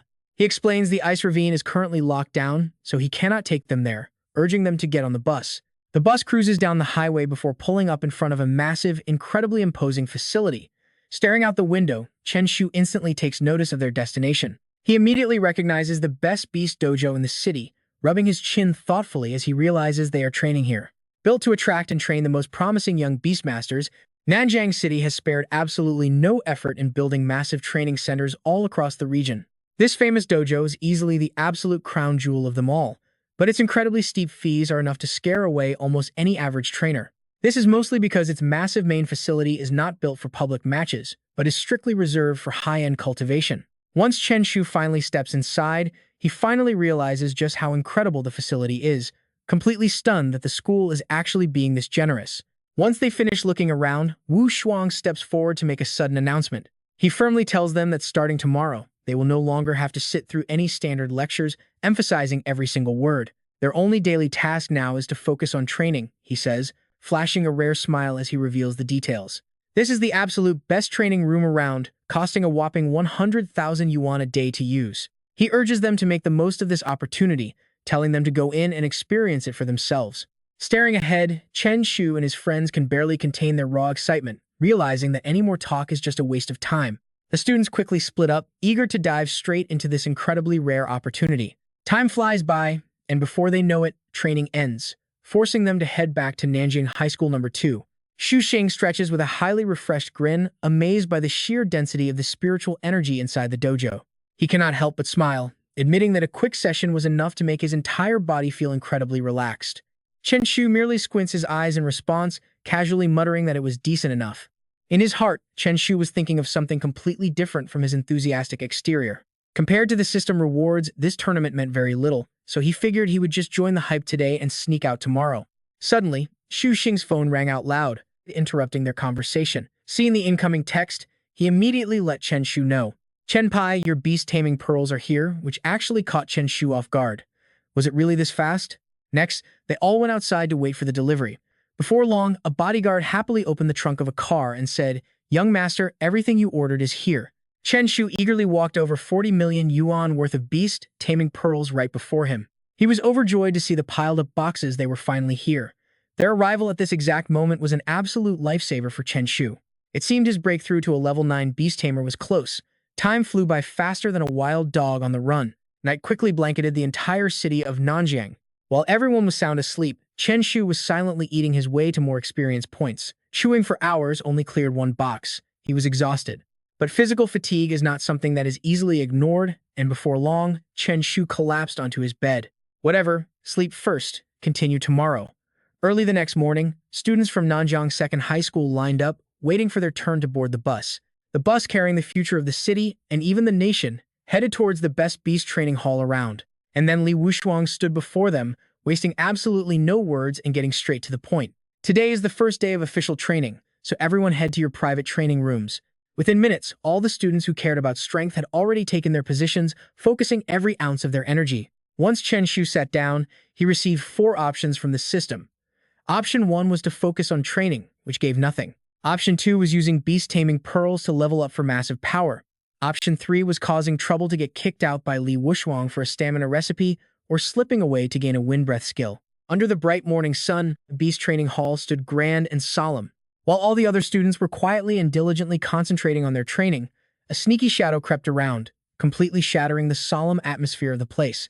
It was none other than Chen Shu, who was successfully sneaking out to complete his system quest. However, out of the corner of his eye, he noticed something. He was stunned to find Li Wushuang already waiting with his black and white giant python. Facing his mischievous student, old Li was so used to this that he calmly smiled and wished him a good morning. Chen Shu stood frozen, accepting his fate.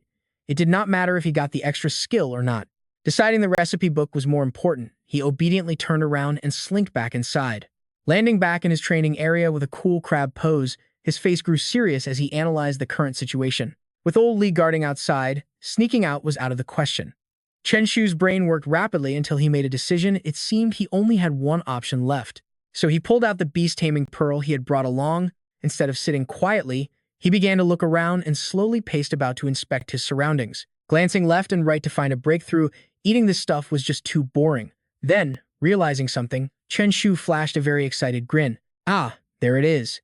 He quickly chose the third option offered by the system, which was to cause trouble, finding someone to pick a fight with. But before he could act, a chilling, killing intent from Li Wushuang froze him in his tracks. It was so palpable that before Chen Shu could even turn around, he panicked and screamed internally, "Old Li, when did you get in here?" Without waiting for him to say a word, Chen Shu knew his place and muttered, "I'm going to train now." Cursing inwardly, he decided to play nice first. He ignored all the system options, sat down, and started an endless mukbang session, shifting through positions crazier than advanced yoga. Still uneasy, Li Wushuang watched him for a long time before finally feeling satisfied. It looked like the kid would not cause any trouble. He finally left, and Chen Shu immediately drifted off to see the god of dreams. Time flew by, and the sky soon turned into a romantic sea of stars. Only at that late hour did he finally open his eyes groggily. Turns out he woke up because he was absolutely starving. Fortunately, Chen Shu had prepared well and was ready for dinner. It was not just ordinary food either. He actually pulled out a barbecue grill. Then, he started rummaging around for something else. Turns out it was his essential toolkit for outdoor dining. In no time, Chen Shu set up his beast-taming pearl barbecue. To level up faster, he had to eat like there was no tomorrow. If he did not eat now, he might never get another chance.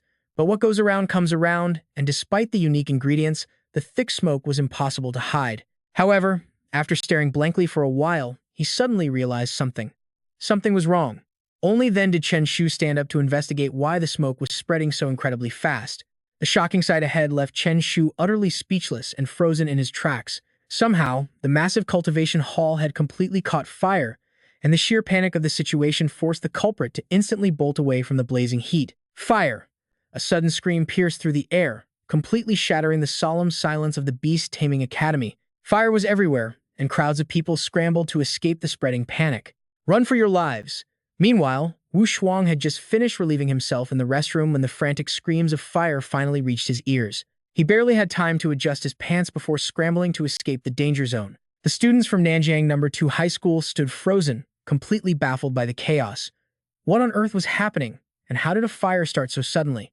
In all these years, this was the first time anyone heard of the Beast Academy catching fire. Everyone's eyes, especially Jihong, instinctively drifted toward Chen Shu. It felt incredibly suspicious, leaving them wondering if someone had actually set the place ablaze on purpose. Looking guilty, Chen Shu quickly stepped forward to shout, "This is terrible. Just wait until I catch that arsonist." Whether it was his overly dramatic speech or something else, Gehong and the others could only stare in absolute, speechless silence, and honestly, can we blame them? Unbeknownst to anyone, Wu Shuang had already sneaked up behind them. Squinting his eyes with a suspicious smile, "If you catch the arsonist, what exactly will you do to him?" Chen Shu confidently declared he would beat him to a pulp, but Wu Shuang immediately grabbed the obvious culprit without wasting another second thinking. "That's wonderful, so let's go check the security cameras together." Time passed like a runaway train, and before anyone knew it, 10 minutes had gone by until Wu Shuang's sudden, thunderous roar shook the entire area. "Chen Shu, how dare you grill barbecue in the Beast Taming Hall?" Back in the office, the furious teacher simply could not stop shouting his endless stream of scoldings. "If you are bold enough to grill here, why didn't you just do it at a gas station instead?" Chen Shu scratched his head innocently, making everyone want to flip a table in frustration. Talk about zero self-awareness. "I've grilled in alternate dimensions and even public restrooms, but I never tried a gas station, so thank you for the suggestion." He immediately used his own cheeky excuse to turn around and try to sneak away. With that, he tried to leave, but Wu Shuang was not about to let him off so easily, instantly summoning his massive black and white python. Running on his own two legs, there was absolutely no way Chen Shu could outrun the terrifying beast. Within seconds, he was brutally dragged right back to where he started. The rage of the teacher had completely boiled over, and he looked ready to explode like an actual bomb. Trying to escape, Chen Shu quickly waved his hands in panic, pleading that he only wanted to go pay for the damages. Satisfied with that answer, the teacher grabbed him and offered to escort him personally, only letting a thoroughly frustrated Chen Shu go once the payment was settled. It was so frustrating to pay 300,000 for a single barbecue meal and get blacklisted on top of that. Wu Shuang could only roll his eyes at his incredibly reckless student, asking if he actually realized how ridiculous he was being. At least the matter was settled without him ending up behind bars, but the voice of the teacher suddenly turned very serious as he spoke next. He demanded to know the truth about whether Chen Shu really had no desire to cultivate, but the boy merely shrugged indifferently. It was not a lack of desire, but rather a complete lack of talent, since he could not even absorb basic beast-taming energy, a shocking revelation that left Wu Shuang stunned. When asked where his actual beast-taming level came from, Chen Shu simply pouted, offering a vague, half-truth explanation to dodge the question. His cryptic response only left the teacher even more confused, but Chen Shu quickly avoided further questions, pleading desperately with his best puppy dog eyes. He promised that by the end of the year, he would definitely become a level 9 Beastmaster, at the very least. Begging his teacher to finally let him off the hook, Wu Shuang decided not to push the matter further, offering to make a deal with him instead. If he failed to reach that level, he would have to pay 30 million, a deal Chen Shu accepted immediately without a single shred of hesitation. By the time the entire chaotic situation was finally settled, the moon was already hanging high in the night sky. He proudly walked away holding his new reward, a guidebook from the system, proving that his persistence had finally paid off after all. Having survived such a stressful ordeal while trying to manage Chen Shu, Wu Shuang couldn't help but sigh deeply from the bottom of his heart. The boy was truly a walking legend. Meanwhile, Chen Shu strolled aimlessly down the completely empty road, feeling a bit bored. It was still too early to go home, as returning now felt way too boring. Suddenly, a brilliant idea popped into his head. Maybe he should pay a visit to the black market shop instead. Actively putting his plan into motion, he immediately hailed a taxi to take him straight to the black market, and before long, he arrived only to run into a very familiar face. The moment old Wang Tianba recognized the newcomer, he jumped in surprise, calling out to young Master Chen. He and his underlings immediately bowed with deep respect, but Chen Shu merely waved them off, already completely used to this kind of treatment. With a nod from Chen Shu, Tianba eagerly stepped forward to deliver his latest report. Business at the shop was booming, with everything selling out by noon, a piece of news that left even Chen Shu feeling quite surprised. He runs some quick mental calculations about his future. If he wants to get into the Imperial Capital Academy, raw strength is everything. Even if he fails to break through as a level 9 Beastmaster, raising his potion skills to Grandmaster tier could still get him in. With a highly confident brow twitch, he decides he should practice his potion guide mastery while boosting his shop's popularity at the same time. He is genuinely a man of action, The very moment he finishes thinking, he immediately starts working on something with a huge grin. His brand new advertisement is finally ready. It claims the public restroom potion master offers free compounding with a 100% success rate. This includes potions for defense, physique, intelligence, jumping power, and explosive speed. Without wasting a single second, he turns around to hand out some orders. He tells his crew to take this wooden sign to the black market entrance and shout. Then he turns to Tian Ba, demanding his clothes, which the man hands over right away. In no time at all, Chen Shu has everything perfectly arranged. Everything is set, and the only thing missing is a proper title. Soon after, Chen Shu makes his way to a familiar spot he has not visited in ages. It is time for the legendary public restroom potion master to return. But the moment he steps inside, Zhou Yu pops out of nowhere, completely stunned to see him. "Oh my god, boss, it is actually you."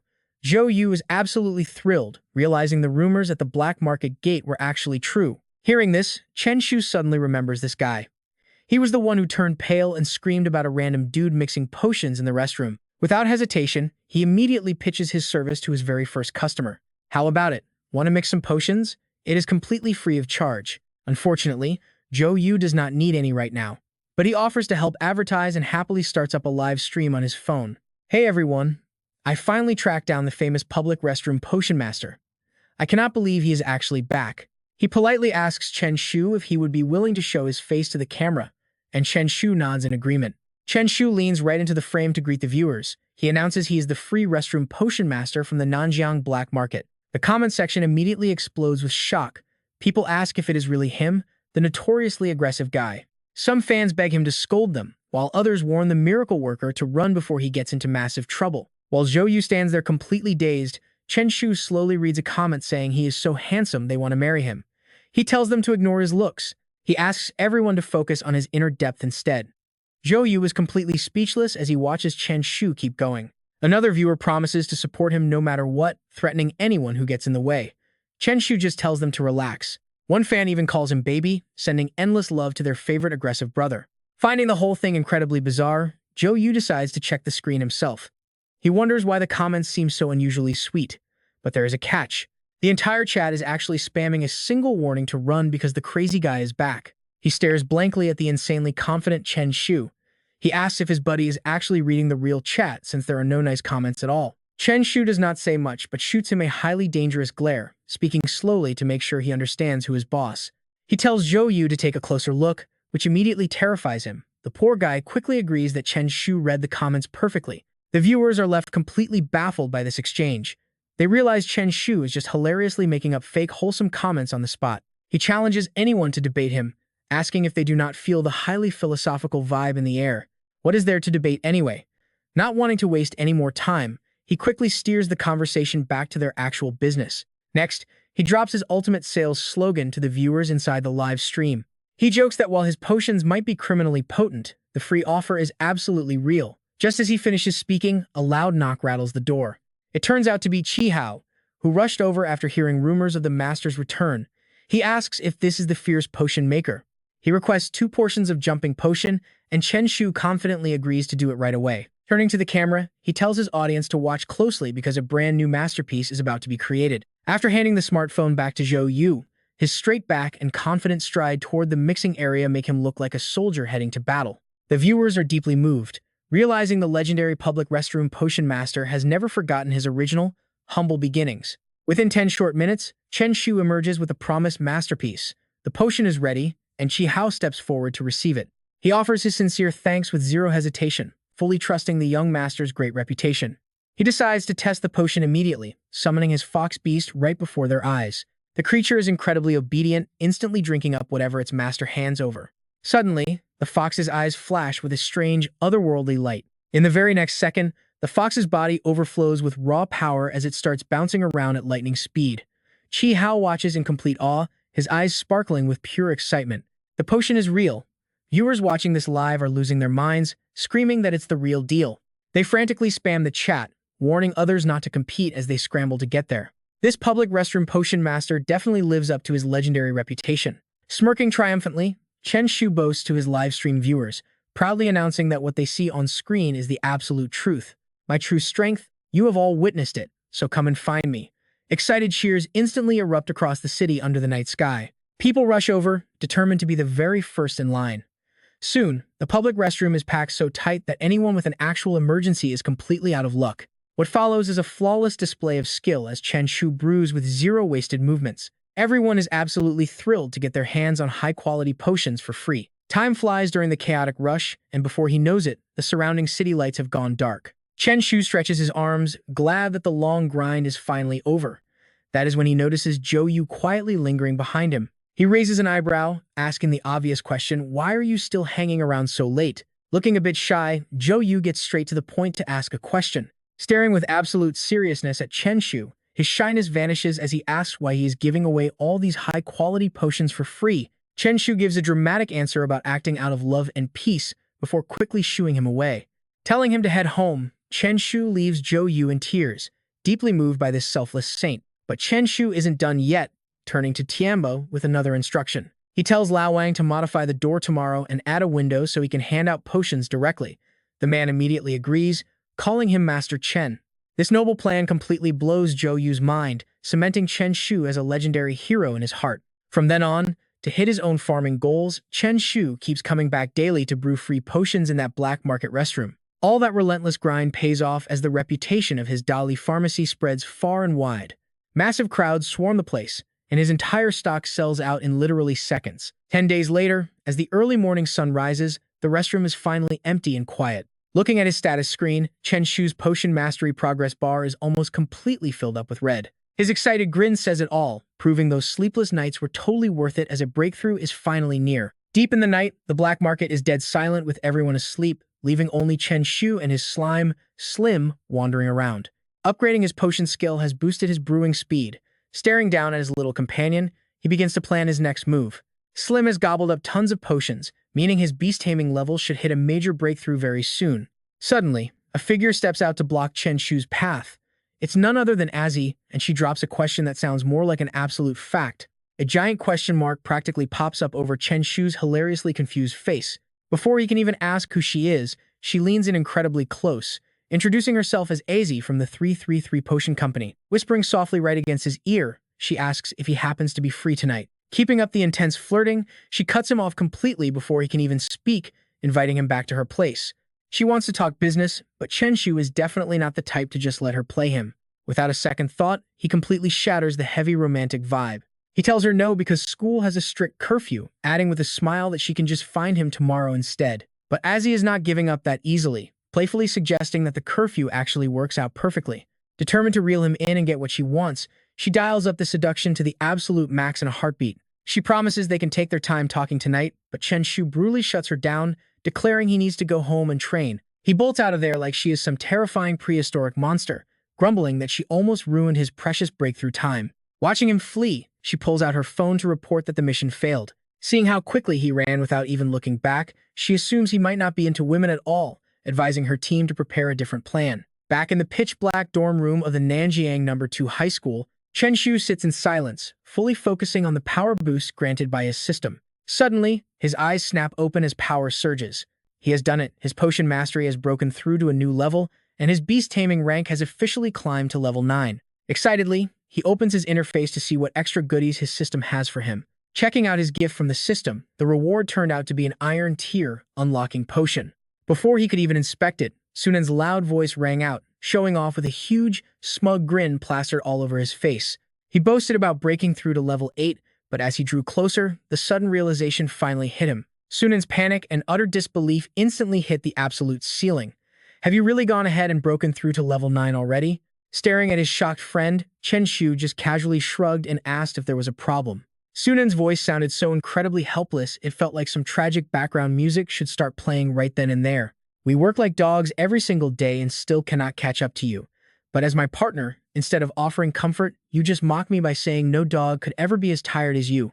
Then, he dropped the dramatic act and quickly got straight to the point. Chen Shu immediately offered a joke of a solution, telling Sunan to just have his family prepare tens of millions of beast pearls to close the gap. This instantly triggered Sunan, who raised his hand to teach Chen Shu a little lesson in respect. "Get lost."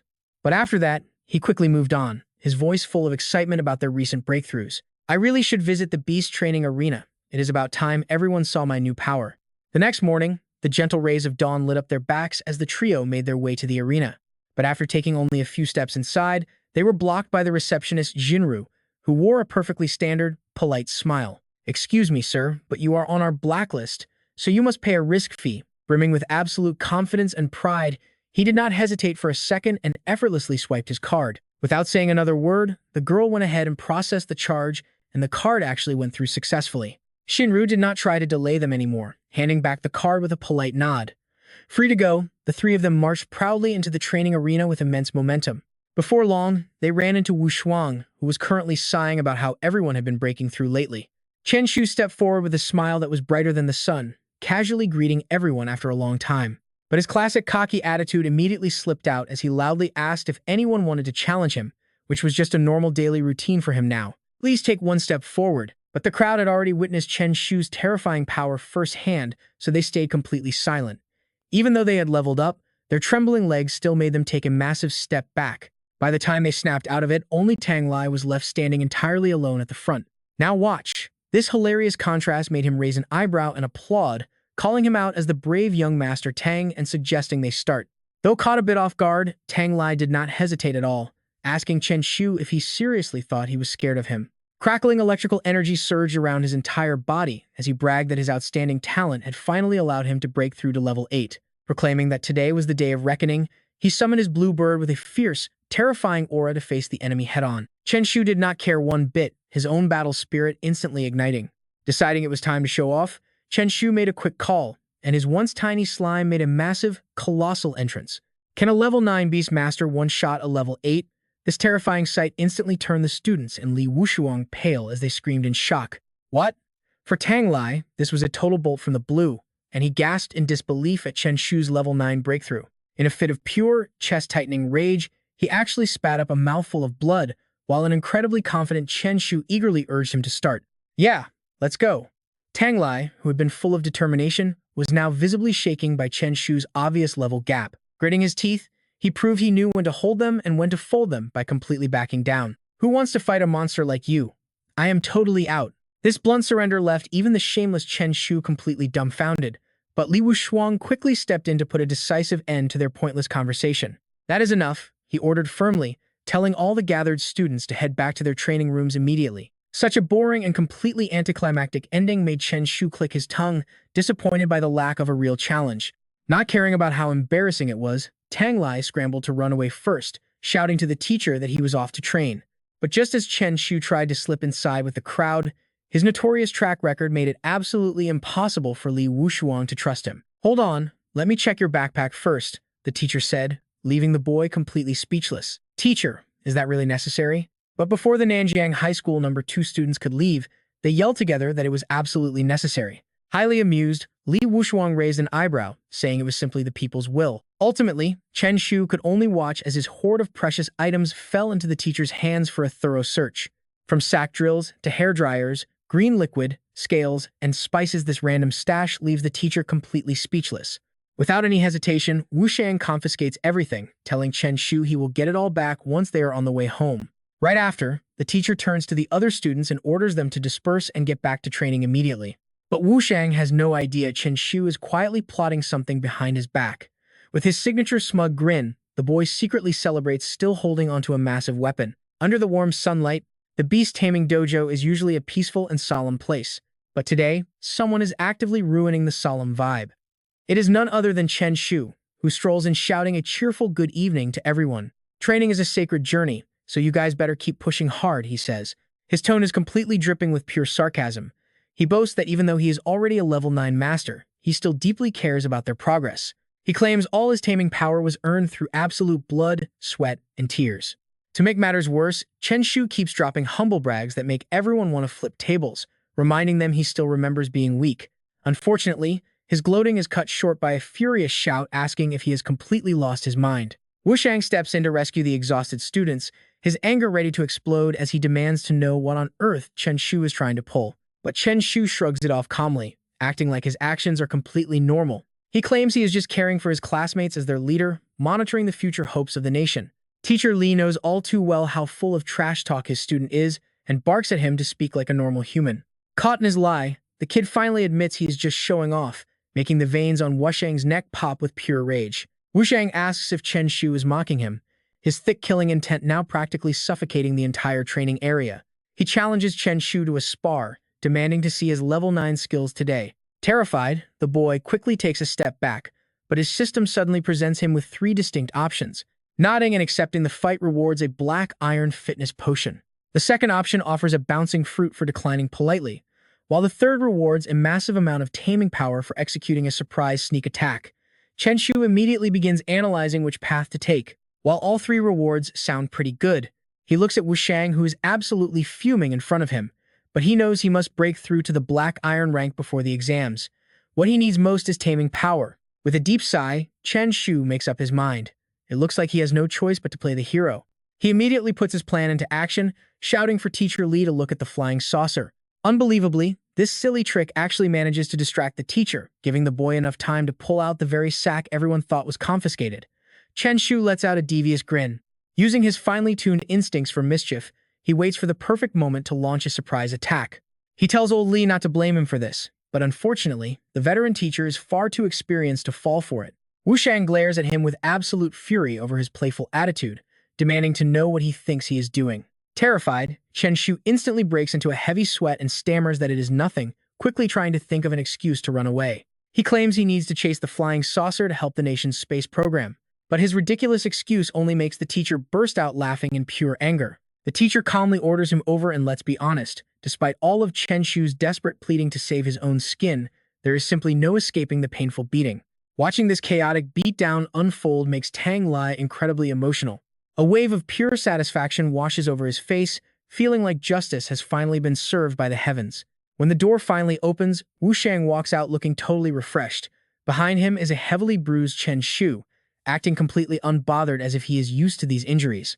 It turns out he just loves acting cool in front of others, pretending to face his struggles with absolute calm. His stubborn refusal to drop the tough guy act leaves Sunan completely speechless and hesitant to say anything. Before long, night falls over the dormitory. Seeing Chen Shu return looking completely drained, Sunan quickly tries to cheer him up. He asks Shen Pai if he wants to grab dinner, but the boy is currently drowning in a dark aura of defeat after failing his system quest. Instead of going, he claims he needs to train alone. But of course, he does not actually intend to go hungry. He immediately asks them to bring back 3 bowls of beef noodles, 4 meat buns, and a massive burger. Sunan feels a bit bad seeing his friend look so downcast, assuming his friend actually took a massive blow to his pride. Meanwhile, knowing Chen Shu already reached level 9 has inspired the other students to train harder than ever before. Just like that, 2 months quickly fly by, kicking off with a beautiful new day. Wu Shuang stands before the class to make an important announcement. Their 2-month training period has officially ended, and without wasting any time, he gets straight to the point. It is time to announce the rankings, and to absolutely nobody's surprise, first place goes to Chen Shu. He steps forward with a smug, highly punchable grin on his face, thanking everyone for their hard work. Tang Lai stands in the crowd, fueled by envy, as he asks Du Long if he still wants to protest the rankings. Instead of stepping up himself, he has absolutely no shame in pushing the other guy forward. This is the perfect time to complain, and surprisingly, Du Long actually listens to him. Just as Wu Shuang hands the first place certificate to Chen Shu, Du Long jumps out to protest, instantly making Chen Shu frown in pure annoyance. This sudden interruption makes Chen Shu quietly watch Du Long step forward, but he is already preparing a very familiar tool to deal with him. Du Long immediately spots the weapon and feels a cold shiver down his spine, yet he stubbornly pushes on with his protest. Teacher, I believe this ranking, but he stops as he notices the bag and Slim's massive shadow looming right behind Chen Shu. Chen Shu flashes a bright but incredibly threatening grin, asking about the rankings, which is enough to freeze Du Long right in his tracks. Du Long quickly backs down and laughs nervously, declaring that this ranking is actually completely fair and reasonable. Just as Chen Shu is feeling quite satisfied with this smart answer, someone suddenly taps his shoulder from behind, cutting the whole conversation short.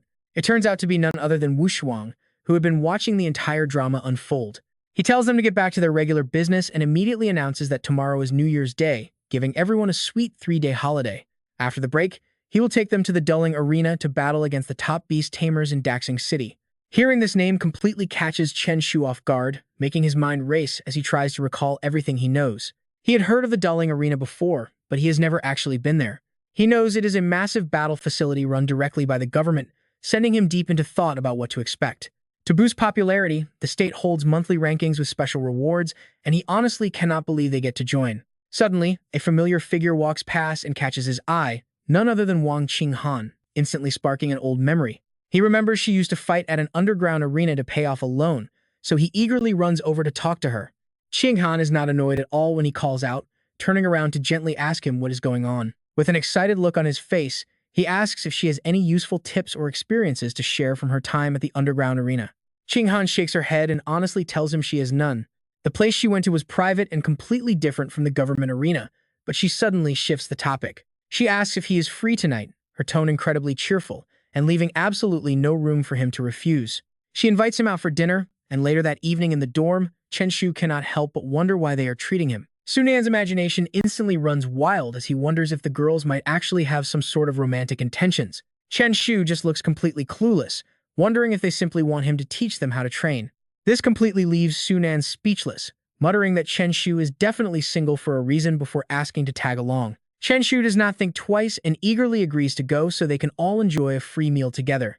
The three boys soon arrive at the top-rated hot pot restaurant to meet up with the girls, and Chen Shu looks around to find table number 234. He mutters to himself while scanning the tables for table 234. He quickly spots Xiao Yu shyly chatting with both Qinghan and Xia Bing, and before he can even make a move, Qinghan happily spots him in the crowd.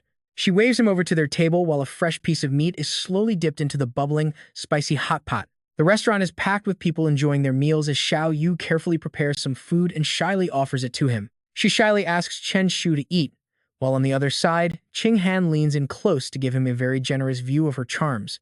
Xia Bing cheerfully piles even more delicious food onto his plate, telling him to try this one too. Surrounded by three beautiful girls, the young man finds himself completely overwhelmed and highly embarrassed by all the sudden attention. Everyone is smiling happily under the warm lights, while Su Xing and Sunan are left sitting there completely ignored. They shoot judging glares at the lucky guy sitting across from them, prompting Sunan to finally speak up and remind everyone of their existence. He asks them what the real reason is for inviting them out to dinner tonight. Qinghan's attitude flips a full 180 in an instant, bluntly stating they never invited them, which completely freezes Sunan right on the spot. He takes a deep breath to swallow his sheer embarrassment, quickly changing the subject. "So what did you want with Chen Shu then?" he asks, while Chen Shu just nods, his mouth stuffed with food. "Exactly, what do you want with me?" he asks, as she blushes like a teen in love. A gentle hand tugs lightly at his sleeve to get his attention, and Xiao Yu steps in to directly explain their true intentions on behalf of her rival. "Honestly, we just wanted to hang out and thank you for helping us before. Plus, we wanted to ask which university you plan to apply to." Her beautiful face instantly lights up, shining as brightly as the stars. They wanted to go together after graduation, but the communication gap is absolutely massive here. Chen Shu completely misinterprets the situation, asking if they seriously want to compete with him over school choices. He proudly announces he is aiming for Wuxia Academy, and Xiao Yu's face instantly drops as her entire pink romantic dream world collapses in a split second. She stares blankly into space, telling him to forget it since they just wanted to thank him with a meal. Wait, forget it? What does that even mean? He wonders. A glass of juice is suddenly thrust right in front of him, catching Chen Shu completely off guard and leaving him totally baffled. The three beautiful girls cheerfully toast, leaving him to just watch them in utter confusion. Night slowly falls over the modern skyscrapers, rising into the deep blue sky, accented by drifting clouds and the bright moonlight shining down. A short distance away, the friendly group of girls waves goodbye to Chen Shu. Even now, he still blurts out the most clueless question imaginable. Seriously, how can anyone be this dense? Wondering what their actual goal was in treating him to dinner. Su Nan gives him a highly judgmental look, telling him there is a very good reason he is single, as Shu Jing nods along. Chen Shu is about to talk back when an emergency notification pops up. The Beast Tamer Association just released a new mission to hunt down and eliminate a pack of level 9 wild beasts. It offers 2 choices and rewards, leaving him thoroughly surprised. It is an emergency mission, and he carefully weighs it in his mind since Slim has already broken through to level 9. Turning to his friends, he asks if old Shi and Shu Jing want to join him on a mission. Su Nan and Shu Jing answer in perfect unison, giving a firm yes to the offer. Under the night sky, a majestic view of layered mountains unfolds, with a thick carpet of dense vegetation stretching across the massive area. Chen Shu slowly steps out, and the 3 young men quietly observe the area. In his hands is a sheet detailing their dangerous quest, which is to eliminate the level 9 fire snakes appearing on Mount Taiping. To keep the citizens of Nanjiang City safe from danger, the bounty is set at 1 million Huaxia yuan, along with a hint that their cold resistance is pretty low. Su Nan asks him once more to confirm what their plan of action is. His answer is clear. "Let's do this." The young tamer's back is turned toward the towering mountain standing tall under the moonlight, somehow fueling the determination of everyone ready to conquer this peak. The thunderbird continuously crackles with lightning as it dives down from the dark night sky, following the guidance of the little butterfly ahead. Sunan suddenly calls out to alert them. The thunderbird immediately shifts its wing direction over there, and right at that moment, something suddenly catches Chen Shu's eye.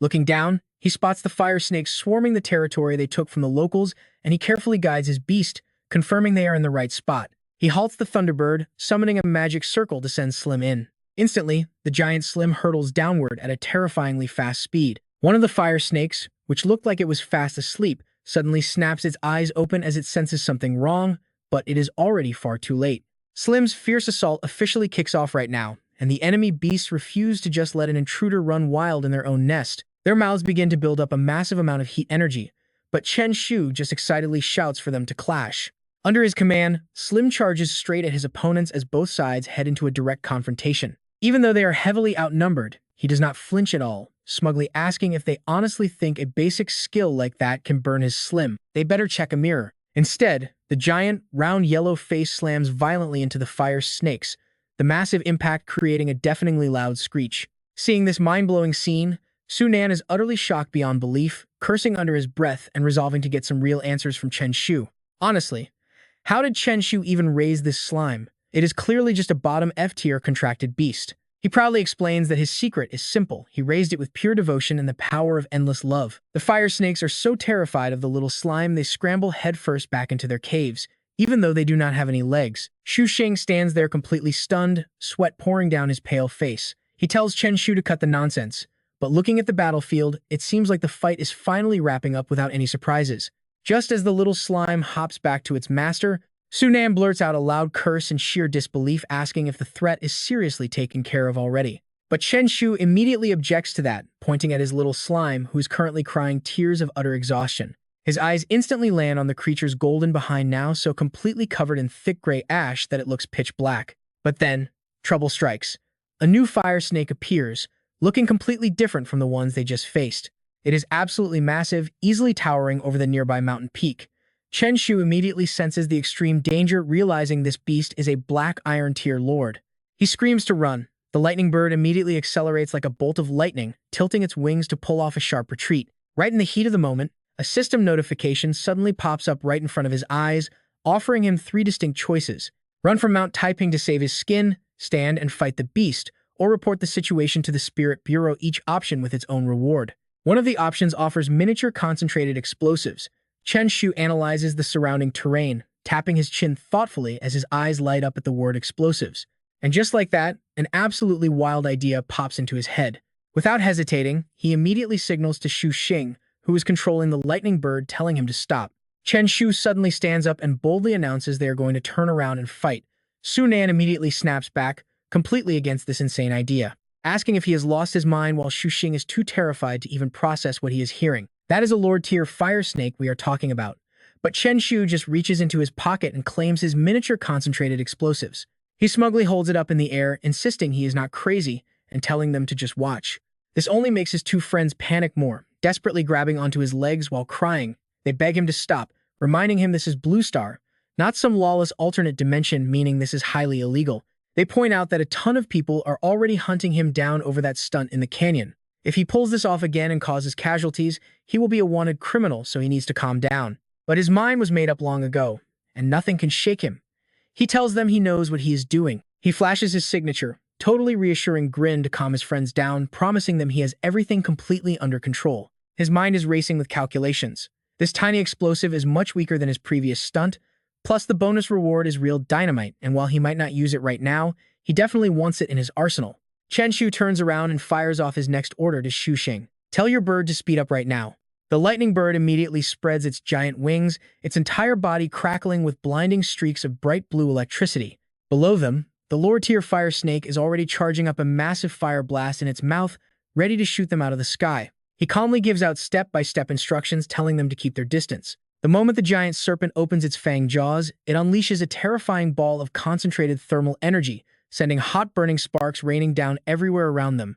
But thanks to its incredible agility and speed, the lightning bird easily weaves through the attack without breaking a single sweat. It does not stop there either. immediately pulling off another massive burst of speed to charge straight forward. Determined not to give the beast another chance to strike, Chen Shu prepares his ultimate trump card, telling the snake to eat this. The giant bird never planned on a head-on clash, instead swooping directly over the massive fire serpent's head so Chen Shu could get the perfect angle to toss the explosive potion right down its throat.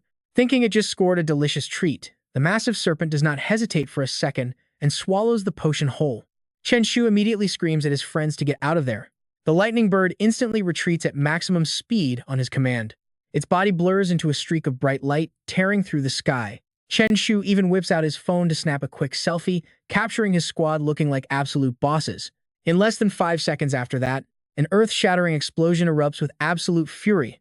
The massive shockwave surges outward like a violent whirlwind, carrying a towering column of thick black smoke and dust high into the sky. The ground beneath them shakes violently as the blinding flash of the blast quickly swallows up the entire surrounding area. In another city altogether, Li Wushuang cannot even enjoy his bowl of hot noodles in peace.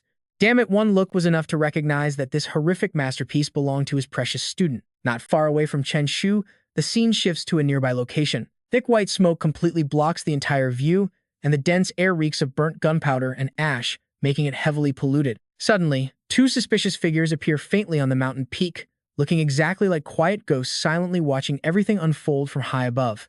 The mysterious black-cloaked figure suddenly asks if Chen Shu was really the one behind all of this. Z quickly gives a firm confirmation, stating her investigation proved that the recent incident at the ice ravine was also his doing. Chen Shu and his friends ride their Thunderbird, soaring over the area that was just rocked by the massive explosion. Below them lies a massive crater, with ash and dust still drifting through the air in thick gray clouds. Xu Xing is pale and shivering, asking his friend if he actually has some sort of plan. Chen Shu just scratches his head with a brainless laugh while asking about it, which causes the highly anxious Sunan to quickly warn him. They need to run because Mount Taiping is gone, and the Spirit Patrol Bureau will surely lock them up if caught. Sunan immediately signals the Thunderbird to turn back, realizing his friend has a point. The group retreats from Mount Taiping after causing absolute chaos, completely unaware that a suspicious cloaked figure on a flying beast is watching their every move from afar. This shadow has likely been silently tracking their every move from the very start. The 3 youths finally make it back to the quiet city streets, which are completely empty in the dead of night. Sunan finally brings up the wild adventure they just survived. He asks if they are still submitting the quest, but Chen Shu sighs, noting they failed to collect the fire serpent scales. Xu Xing knows that blaming his troublemaking friend is completely pointless since it will not change their current situation. Still, he cannot help complaining about the fact that they could have easily run away instead of blowing up a whole mountain. He turns back to continue asking Chen Shu what his actual goal was in blowing up this entire mountain. He even asks if his archenemy's grave was up there, a question that instantly freezes Chen Shu completely dead in his tracks. He immediately makes up a completely nonsense reason. He claims he only wanted to boost the holiday atmosphere for the locals since there were no fireworks for the new year. Right at that moment, the phone in his pocket begins to ring non-stop, forcing him to pull it out and check the caller. Seeing the caller ID instantly sends him into a panic. It is old Li. Chen Shu quickly softens his tone and greets his teacher, trying to act natural. Wushuang seems ready to jump through the screen, screaming at the boy and asking if he was the one who blew up Mount Taiping. This plays out exactly as he predicted, so he immediately starts playing dumb and tries to avoid the subject. He acts completely clueless, but his teacher immediately shuts down the act with a warning. Li commands him to stop pretending, stating he is at the scene and found undeniable proof of his antics. He warns him never to reveal the truth to anyone, prompting a highly stressed Chen Shu to quickly hang up the call to avoid the headache. Pocketing his phone with a deep sigh, Chen Shu mutters about how hot-tempered his teacher can really be. Both Sunan and Xu Xing immediately hit their friend with the ultimate judgmental stare. Their heavy silence speaks volumes as they finally ask him what they should do now. Chen Shu looks up at the dark sky and decides it is best for everyone to head home. With that, the 3 friends split up and head their separate ways into the night. Back at Chen Shu's apartment complex, the towering high-rises stand silently under the cloudy night sky, creating a quiet and peaceful urban landscape. As he slowly climbs the dark steps of the indoor staircase, a pair of legs suddenly appears waiting right ahead of him, giving him a massive fright. It is none other than Z. She is an absolute stunner with eye-catching curves and long flowing hair, radiating an incredibly seductive charm that is completely impossible for anyone to look away from. She greets him with a voice that is as sweet as honey, calling out to him with a gentle and highly playful voice. Her sweet words seem to melt completely and effortlessly into the quiet night air. She notes they meet again, causing Chen Shu to furrow his eyebrows in deep suspicion. He asks why she is at his house while putting his key into the door lock. He tells her to visit his shop tomorrow morning if she wants potions, warning her to leave quickly before his parents return home. Ozzy suddenly grabs him out of nowhere, completely freezing him in his tracks just as he is preparing to leave. She can't wait any longer and boldly pushes Chen Shu right up against the edge of the door. Ozzy is fully in control now, her gorgeous face slowly heating up until she's blushing red like a tomato. Whispering Chen Shu's name, she breathes softly against his sensitive ear, sending a sweet, warm scent his way as she demands to know his answer tonight before immediately pulling out every seductive trick in her book to tempt the innocent guy. She tells him he doesn't need to worry about his parents coming home. It turns out Ozzy planned everything perfectly beforehand, casually letting him know she heard his parents won't be returning tonight. She fully leverages her gorgeous, voluptuous curves that could easily wrap any strong man around her finger, whispering that they can stay at his place. Her assets subtly shift slightly higher, pressing in just a little closer. Her tight dress highlights every stunning curve of her body as she leans in closer, speaking to him in a deeply intimate whisper. Yet, despite this gorgeous prize literally handed to him on a silver platter, only one specific detail actually catches Chen Shu's attention, the fact his parents aren't coming home tonight.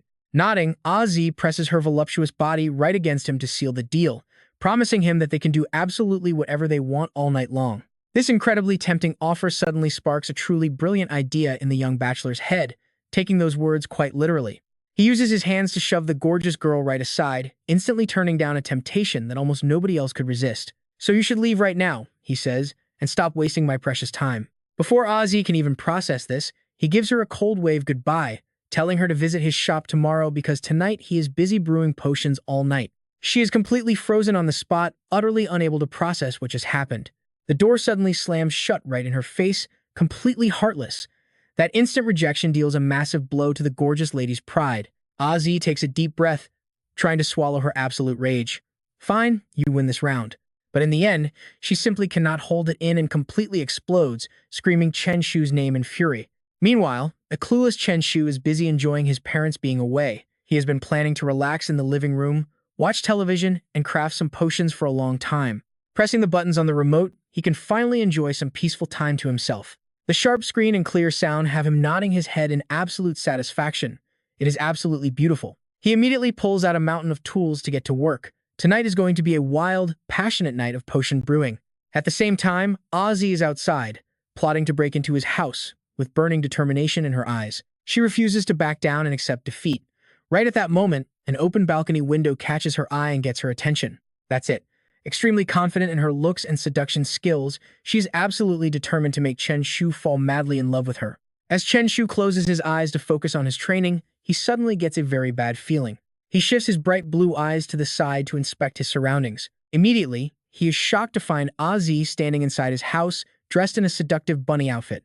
"Hello there, I have been waiting for you." She even playfully sways back and forth right in front of the stunned young man, who looks as innocent as a deer. Ever since that day, Ozzy has been trailing Chen Shu around like a literal stalker, entirely focused on finding every possible moment to flirt with him. Another time, she silently stands outside, watching her target right through the glass window. No matter where Chen Shu goes, she always tracks him down, making any of his attempts to hide completely useless. A new day begins, under a crystal-clear sky with fluffy white clouds, as a bright blue bus smoothly rolls down the open road. Inside, Chen Shu is weeping and whining nonstop about something, tears streaming down his face as he puts on a completely pitiful act. He keeps grabbing Su Nan's arm while complaining about how terrified he was, continuously questioning what was even going on. He asks them who could have possibly sent her as a spy just to disrupt his precious study time. Xu Xing is totally done with his blockhead friend, asking if he seriously thinks she came all this way just to ruin his studying. Chen Shu asserts with absolute certainty, why else would someone randomly seek him out to study, especially in the dead of night, if they weren't trying to hold his education back? Su Nan desperately wants to smack some sense into this clueless guy who doesn't know how lucky he actually is. There is a clear reason why he remains single, especially since he's still wearing that completely blank, innocent, deer-in-the-headlights look. What does this even have to do with being single? Both he and Xu Xing can only shoot heavy judgmental looks at the whining guy as he continues to cry. "Old Xi, little Xing right then." Wu Shuang suddenly raises his voice to announce, "Everyone quiet down and listen up." Teacher Xu Shun steps in to explain the details of the upcoming competition as they approach Daxing City. Tomorrow marks the start of the Beast Taming competition, a 3-person team event, so get your teams together and pay attention to these crucial details. Additionally, the city-level Beast Taming competition will take place here at the end of February. Landing the absolute top spot in this event means securing a direct ticket to the provincial championship tournament. Here is the real goal for anyone wanting to reach the peak. Placing in the provincial top 5 earns you massive bonus points. Teacher Wu Shuang had already drafted his hand-picked list of invited competitors well ahead of time. Because of that, he expects a certain someone to stop slacking off and actually work hard, pointing right at Chen Shu. Even Chen Shu finds this call-out highly suspicious. Why say some students but look directly at him? But thoughts of the provincial tournament quickly trigger some serious memories. Years ago, his senior sister Fang Xi dominated the city tournament, taking first place with an S-class beast. Yet she only placed 15th at the provincial level. If someone that insanely strong struggled, the competition must be fierce. Meanwhile, Wu Shuang continues explaining the rules. Chen Shu, you are absolutely participating in this tournament. Now, as for your teammates, Su Nan and Xu Jing immediately raise their hands to volunteer. Teacher, is that even a real question? It has to be the 3 of us.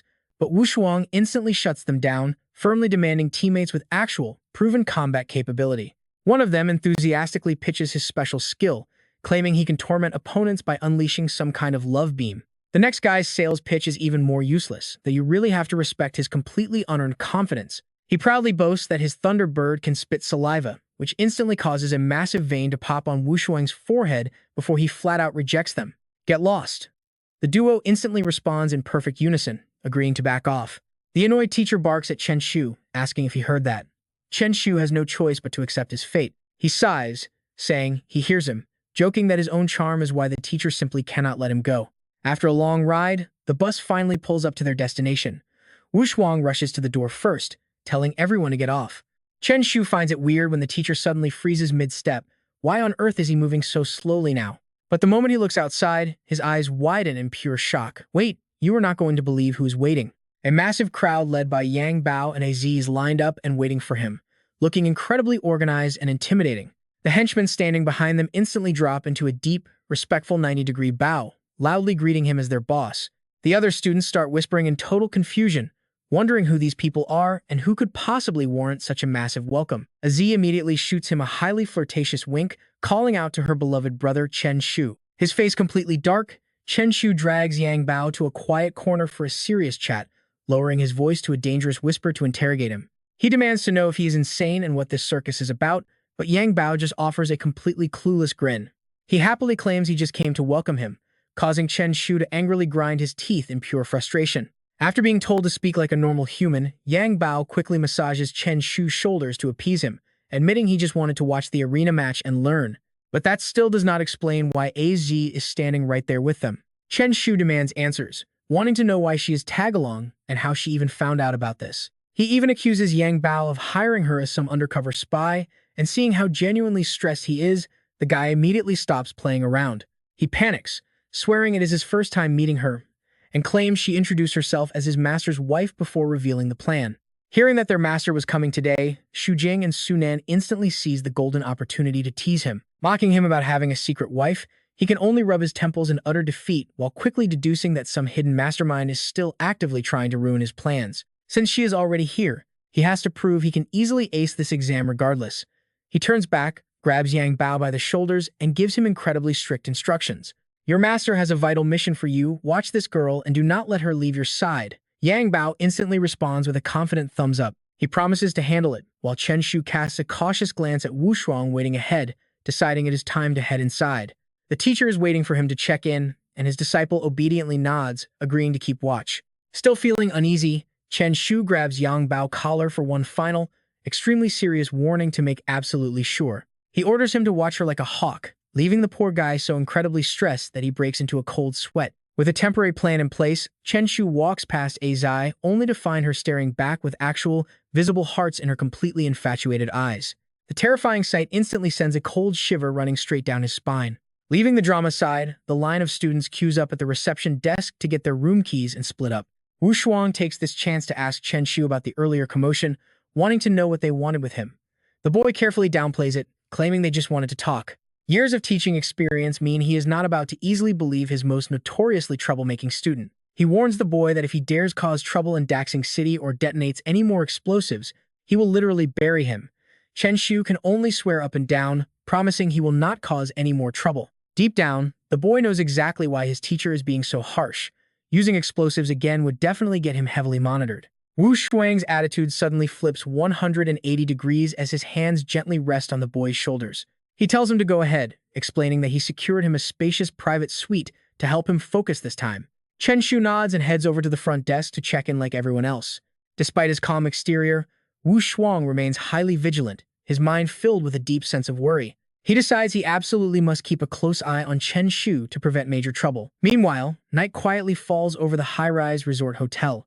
The boy is now curling up under the warm blankets of his comfortable white bed, ready to get a good night of sleep until morning comes. Time to pass out. But trouble finds him yet again when a sudden, persistent knocking echoes from the door. Chen Shu bolts upright, his eyes darting toward the suspicious noise. He wonders who could possibly be visiting this late. Maybe his old friends are already missing him.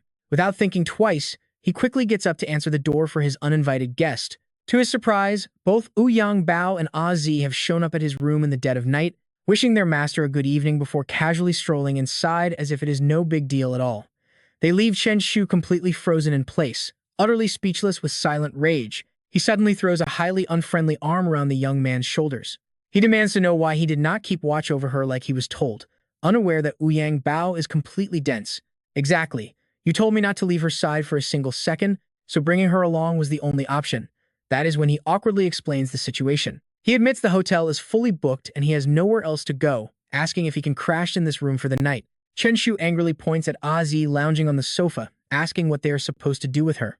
Ouyang Bao confidently answers that she will stay with them, pointing out the massive bed easily fits all three of them. Her sweet voice suddenly chimes in as she tries to seduce him, calling out for her sweet Chen Shu to join her. Caught in this absolute nightmare of a dilemma, the boy has no idea how to even react anymore. Chen Shu silently grits his teeth in sheer frustration at his clueless disciple. Before Ouyang Bao can even react, Chen Shu grabs him like a stray kitten and shoves him toward the door, telling him to wait outside in a freezing, emotionless tone. He cold shoulders him, stating he needs a private word with Ah Zi, slamming the door shut before his disciple can argue. Turning around, Chen Shu cuts straight to the point, demanding to know what she is actually planning. Ah Zi shows zero embarrassment, dialing up the seductive charm before suddenly grabbing and pulling him close without saying another word. The sudden physical advance catches him completely off guard as she presses her body against his, throwing him off balance. What on earth is happening here? Sensing the heavy atmosphere, she is definitely not passing up this chance to turn up the heat. She whispers that she just wants some quality time with him, her slender fingers gently tracing across his chest. She asks how many times he plans to reject her, begging him to finally give in to her just this once. His gaze begins to grow hazy under her mesmerizing words, almost losing his grip on reality. Just as things are about to cross the line, Ouyang Bao suddenly bursts back through the door, thankfully stopping the madness. He cheerfully explains he got a spare key card from the front desk, but his eyes nearly pop out at the wild sight. Ah Zi aggressively screams at him to get out, leaving Ouyang Bao pale and slowly backing away, apologizing for the terrible timing. The loud commotion snaps Chen Shu back, and he shouts for him to stay. Without another word, he immediately pulls out his classic distraction trick, the exact same one he has used countless times. Pointing away, he yells out to look at the flying saucer, and surprisingly, the silly trick works yet again. Moving with razor-sharp precision and perfect timing, he instantly locks her down before she can continue her aggressive advances. Finally, letting out a deeply exhausted sigh, Chen Shu looks over at Ouyang Bao and firmly tells him that this room is officially all his. He issues a strict order, reminding him that no matter where he goes, she has to stay right here. Chen Shu hissed out every single word. He warned that if that girl ever came looking for him again, their master-disciple bond would end right then and there. Yang Bao did not quite understand, but he obediently nodded and said he got it. Without wasting another second, Chen Shu turned to make a run for it. He shouted back not to bother seeing him out, making sure to shut the door behind him with a cheerful wave. "Bye-bye, my good disciple," Chen Shu called out, though his sharp, villainous smirk through the glass suggested he was plotting something absolutely devious. A split second later, a wave of pure, righteous energy seemed to radiate from his very core. Finally, he could study in peace. Soon after, Chen Shu and his two friends met up with Wu Shuang, who was already waiting for them. The boy looked completely drained, barely holding back a massive yawn. Sensing something was off, Wu Shuang asked what was wrong with him today. Wondering if he missed out on sleep, Wu Shuang stared at Chen Shu's dark eye circles. The exhausted teen just gave a weak nod in response. Flashbacks of last night hit him, when Tunan and Xu Xing cornered him to complain about how heartless he was being to a girl who practically begged at his doorstep. They angrily shoved Chen Shu out of the room while mocking him. They told him to go sleep somewhere else because they did not want to stand in the way of his romance. Chen Shu dug his heels in, trying to resist, but they dragged him out of the room like a common criminal anyway. The moment the three of them had stepped into the room earlier, they were greeted by an extremely suspicious scene. Azi was lying, tied up on the bed, showing off some highly questionable curves. She had given them a huge grin. Snapping back to the present, Chen Shu scratched his head in frustration, giving his teacher a vague, dismissive answer. He claimed he was just a little tired. Wu Shuang let it go and advised him to grab a quick bite once they got on the bus. With that, they departed, and Chen Shu dragged his exhausted body onto the vehicle. From the very back of the bus, Tu Nan and Xu Xing poked their heads out, wearing highly suggestive, creepy smirks. Letting their wild imaginations run free, they assumed Chen Shu had a wild night, leaning in to whisper and ask how it went. Exhaustion had made him extremely irritable, and he muttered about fighting a fierce battle until the break of dawn. Remembering his chaotic struggle with Azi, Chen Shu sighed that he had spent the entire night locked in a grueling battle of wits with her. He lamented how terrifying that undercover spy really was. Soon, the bus arrived at the Dahing City Spirit Arena, and the students filed out. An arena official immediately ran up to inform Teacher Li that the opening matches had already been fully scheduled. Hearing that he was scheduled to fight first, Chen Shu instantly perked up, a spark of energy returning to his dull eyes as he questioned it. He turned only to meet Wu Shuang's scheming gaze, realizing that Teacher Li was testing him to see what he was truly made of. Slipping his hands into his pockets, Chen Shu flashed a smug grin and began quietly searching for something. Down on the field, the announcer, Luo Qian, roared into his microphone to declare the start of the Level 9 match. He enthusiastically introduced Xu Yang from the Blue Sky Beast Taming group, who stepped onto the platform with a cold, focused expression. The announcer then pointed to the opposing side, introducing Chen Shu from Nanjiang No. 2 High School. Smirking confidently, the boy calmly sized up his opponent as both competitors locked eyes across the ring. The announcer declared the start of the battle, and a ferocious wolf materialized on the stage. With razor-sharp claws and teeth, it looked ready to shred anything. Xu Yang grinned, feeling so lucky he wanted to buy a lottery ticket. He had not expected his opponent to be a mere high schooler with only one summoned beast. But before he could even finish that thought, his smug expression shattered completely. Chen Shu just stood there with crossed arms, looking completely unbothered. Right next to him, his slime was practically fast asleep, snoring softly. Xu Yang let out a mocking laugh. Acting like a generous senior, he advised the kid to surrender now, unless he wanted to suffer a humiliating defeat. Having heard empty threats like this 1,000 times before, Chen Shu was far from intimidated. He calmly fished around in his pockets, leaving Xu Yang completely bewildered as to what he was doing. Meanwhile, Slime took the chance to slowly creep toward the enemy wolf. Finally, Chen Shu pulled out a megaphone. He raised it to his mouth and arrogantly announced to the entire stadium that the menace of Nanjiang was finally stepping up. He advised everyone to just forfeit immediately because his team would not be paying for any of their medical bills. Completely ignored, Xu Yang gritted his teeth, wanting nothing more than to smash this arrogant kid to pieces. He sneered that real beast tamers were not fragile greenhouse flowers, and he was absolutely going to teach this brat a harsh lesson. Chen Shu smirked and told him to double-check his beast first. A sudden wave of dread washed over Xu Yang, his instincts screaming that something was terribly wrong with his summon. Turning around, he watched in horror as his wolf coughed up blood, its lower body completely pinned under the slime's massive weight. Xu Yangshin's anger boils over as his eyes turn red, accusing the other of a cowardly sneak attack. But Chen Shu just flashes an innocent smile. How could a beast tamer's tactics ever be called a sneak attack? Chen Shu demands to know if he yields, while Slim cranks up the gravity, forcing the wolf to cough up fresh blood in agony. Xu Yangxin grits his teeth, swallowing his pride as he finally mutters that he surrenders. Finally satisfied, Chen Shu twists the knife a bit deeper, happily reminding them that absolutely nobody is going to cover their medical expenses. Chen Shu raises his megaphone once again to loudly declare his warning to the entire crowd. If you go up against the Nanjiang menace, just surrender immediately instead of hoping for luck, because facing me only ends in absolute disaster. The incredibly unlucky Xu Yangshin turns pale with rage but cannot find any words to argue, simply pointing a trembling finger and swearing he will definitely get his revenge next time. As the arena doors slide open, Chen Shu casually strolls out under the watchful gaze of hundreds of spectators.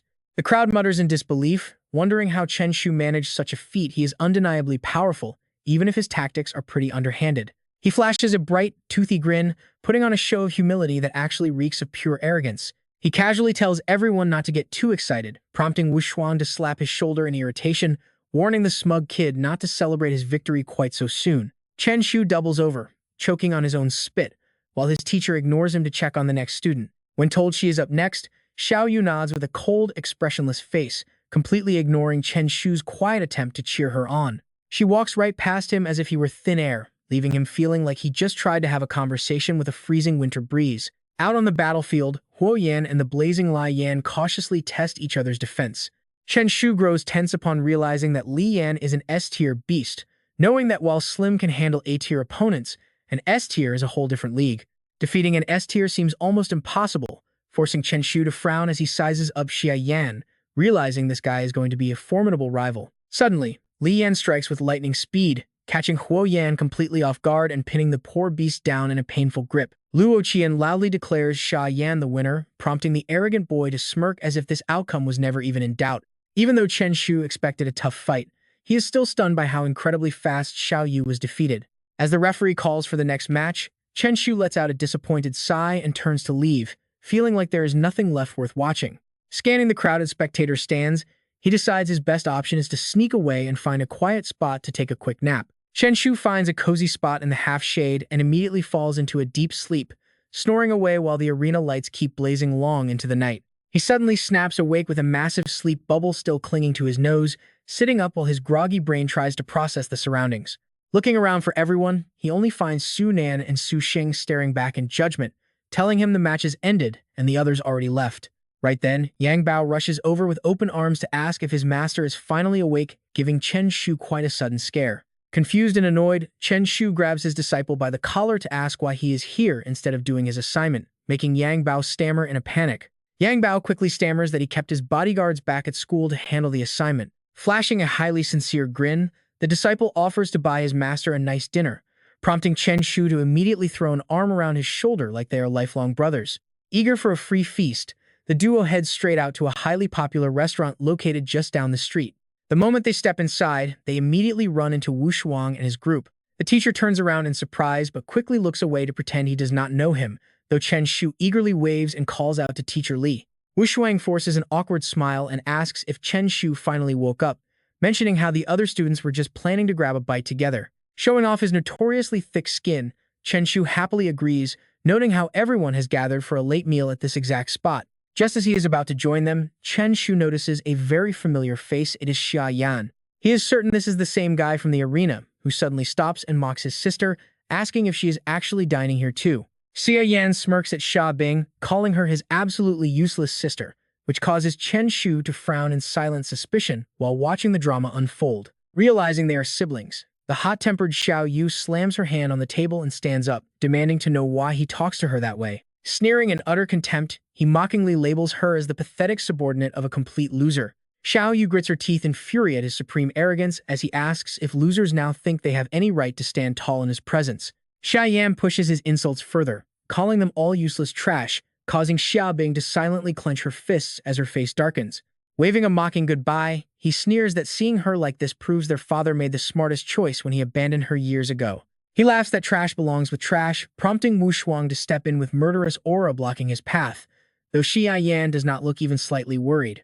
Mocking them for trying to bully a junior, Xia Yan watches as Teacher Li quickly forces a friendly smile, patting the boy's shoulder while dropping a subtle yet highly ominous warning. Better watch your back when you are alone. Xia Yan leaves with an arrogant smirk, telling everyone not to worry. Suddenly, a system screen pops up, offering Chen Shu 3 choices. Option 1 is to praise the guy and build a good relationship. Option 2, turn a blind eye. Option 3, retaliate immediately. Whichever he chooses, a massive reward awaits. He silently signals Su Nan with a quick glance. Understanding the plan, Su Nan nods. Meanwhile, the quick-witted Xu Xing quietly closes the door. Su Nan quickly summons Xiao Dai, and the creature takes off, flying straight towards Xia Yan's retreating back. Xiao Di arrives, casting a bright green glow right over Xia Yan's head. He panics in shock. What on earth is this? Now looking like he is growing green grass on his head, he wildly flails, screaming at it to get away. Chen Shu seizes the moment to pull out his phone and snap photos. He deliberately provokes Xia Yan, his fingers never stopping as he laughs that his buddy is about to go viral. He thrashes in pure rage, screaming if he wants to die, but Chen Shu just flashes a cheeky grin and bolts. T-esque, to live a peaceful life, you have to wear a little green on your head. Blinded by rage, Xia Yan prepares to summon his contracted beast, but Shen Wushuang quickly steps in and tells him to wait. Grabbing his wrist, the teacher coldly warns him, is he really trying to attack a student right in front of him? Xia Yan grits his teeth, veins popping on his forehead. Reading the room, he restrains himself and storms off, warning them that he will not let this go. The other students watching this scene feel incredibly satisfied. It is a total victory for them. It seems dealing with fools really requires Chen Shu. Anyone who offends their class gets punished. Let us see if he ever dares to bully Xiaobing again. Haha, the green hat guy. Blushing, Xiaobing shyly approaches and thanks Chen Shu, who casually smiles and shrugs it off as a minor thing. Suddenly, Chen Shu freezes, noticing something strange. Wait, why is the quest still not marked as completed? Looks like he has to personally handle this. He immediately moves to prevent Xia Yan from escaping, waving goodbye and telling Xiaobing not to thank him yet. He calls out to old Li that he is heading out and everyone should head back first. Shen Wusheng warns him not to overdo it and absolutely forbids bombs, which Chen Shu quickly agrees to. His excited classmates cheer loudly, chanting that their mighty Chen Shu rules. Meanwhile, on the other side, Xia Yan is still fuming over his humiliation. Furious that they dared release a contracted beast in the city, his face darkens as he vows to get even. He decides to call the Spirit Bureau to make them pay, immediately pulling out his phone to make the call, asking if this is the Spirit Bureau. Xia Yan is so focused on his call that he fails to notice Chen Shu sneaking up behind him. Taking advantage of his distraction, the student from No. 2 Nanjiang High School quickly throws a large sack right over his head. Completely blinded, Xia Yan screams in confusion, demanding to know what is happening. Chen Shu wears a wicked smile, kicking him to the ground like trash, replying that it is just some good old-fashioned punishment. His legs completely collapse, sending him rolling across the road. Chen Shu delivers another brutal kick. Xia Yan screams in agonizing pain. Though trembling in absolute fear, his mouth is still tough as he tries to threaten him. Asking if Chen Shu knows who he is, his pathetic, battered state only brings Chen Shu pure joy. Calling him too talkative, Chen Shu brutally delivers a low blow right between Xia Yan's legs. In the quiet street, a sharp cracking sound echoes. This ultimate insult to his manhood is too much to bear. Even if he gets penalized, he must summon his contracted beast. Screaming that he wants Chen Shu dead, the blazing tiger emerges from thin air, baring its sharp teeth as it charges. Xia Yan's intense rage fuels the beast, making it roar and raise its claws aggressively. As sparks brush past his face, Chen Shu smirks in disdain, mocking if this is all he has got. With a slight hand gesture, a golden spiritual light flickers. The slime is summoned right above the blazing tiger's head, just as the beast prepares to bite down on Chen Shu. The slime squashes the tiger with its massive body, leaving the beast tearing up in pain. Though completely blinded by the sack, Xia Yan can still feel his beast's agonizing condition, gasping in shock. Meanwhile, Chen Shu clenches his fist with a sinister grin. Telling him it is his turn, Xia Yan backs away, begging him to stay back. Chen Shu grabs another sack to throw over him, unleashing a flurry of punches and kicks as Xia Yan helplessly screams for help. A moment later, silence returns, with fresh blood staining Xia Yan's hands and clothes. Chen Shu ignores his pathetic, battered state, issuing a cold, chilling threat. Asking if he will ever dare call anyone else trash again, the question immediately reveals Chen Shu's identity to him. Realizing he is from No. 2 Nanjiang High School, Chen Shu grinds his foot down, calling him talkative. Chen Shu grinds harder, claiming that he is merely a messenger of justice. He then kicks Xia Yan's rear, sending him flying like a ball, before flashing a thumbs down as a warning. If he acts smug again, it will only end worse. Chen Shu slowly cracks his knuckles, letting out a terrifying sound. Told to cover his head and run forward without removing the sack, Xia Yan quickly obeys, looking more pathetic than ever. Begging for mercy as he flees, the target runs away. Immediately, the system sounds off, completing the quest and rewarding him with massive beast-taming power. Finally finished, he sighs in relief clearly. He had to handle this himself. Passersby stop to stare at the bizarre moving object. What on earth is that?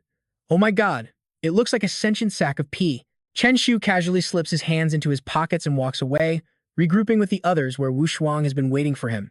Did you handle it? Chen Shu proudly tosses his hair to boast, asking if it wasn't incredibly easy when he took action. Blushing with emotion, he rubs his cheek against his mentor's shoulder, saying he honestly did not expect Wu Shuang to care so much and wait right outside. Shuddering with a cold chill, Wu Shuang bluntly corrects him, telling Chen Shu he is overthinking things. He only worried he might drop another nuke. Chen Shu is instantly petrified with shock, pursing his lips to fake cry and look as pitiful as possible. Wu Shuang chuckles helplessly and advises him to get some rest early, since they have to visit the spirit arena tomorrow. Nodding in a daze, his mind wanders until he remembers something. Suddenly, the image of Ozzy bound and gagged flashes through Chen Shu's mind. Oh no, he forgot. Hurrying after Wu Shuang, Chen Shu drops to the ground to grab his teacher's leg, looking up with pleading eyes. He begs to discuss something. The next day, the spirit arena is packed, with loud cheers echoing from within.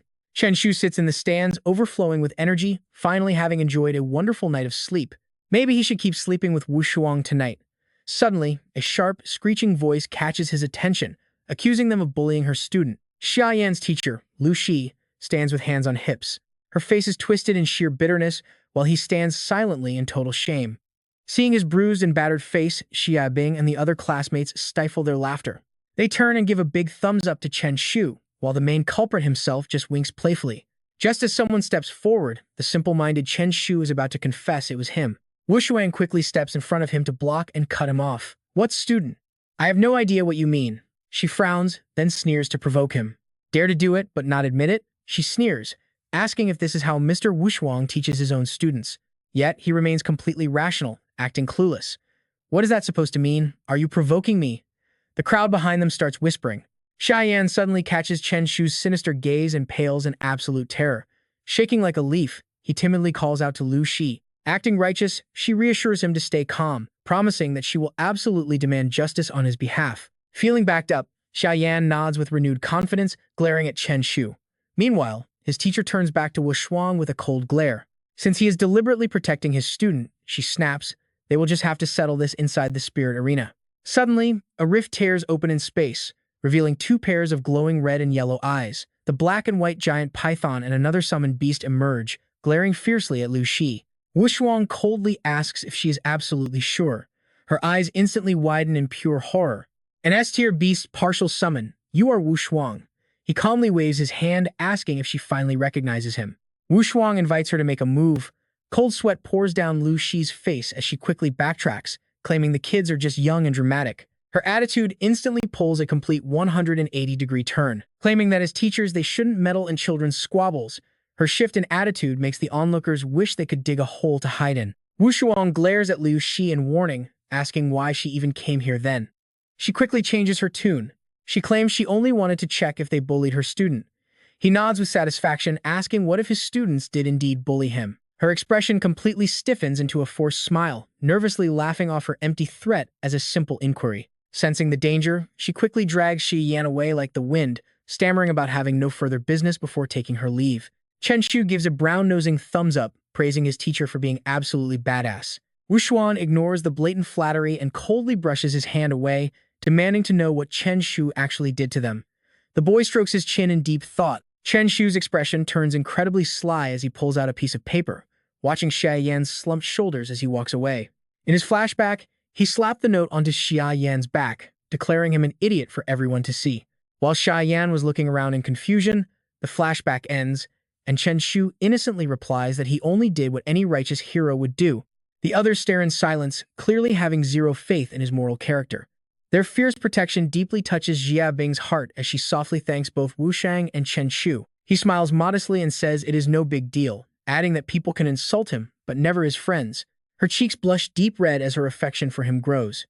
She hesitates, about to confess her feelings, when the loudspeaker suddenly cuts her off. A staff member walks over to announce that it is Chen Shu's turn on the battlefield.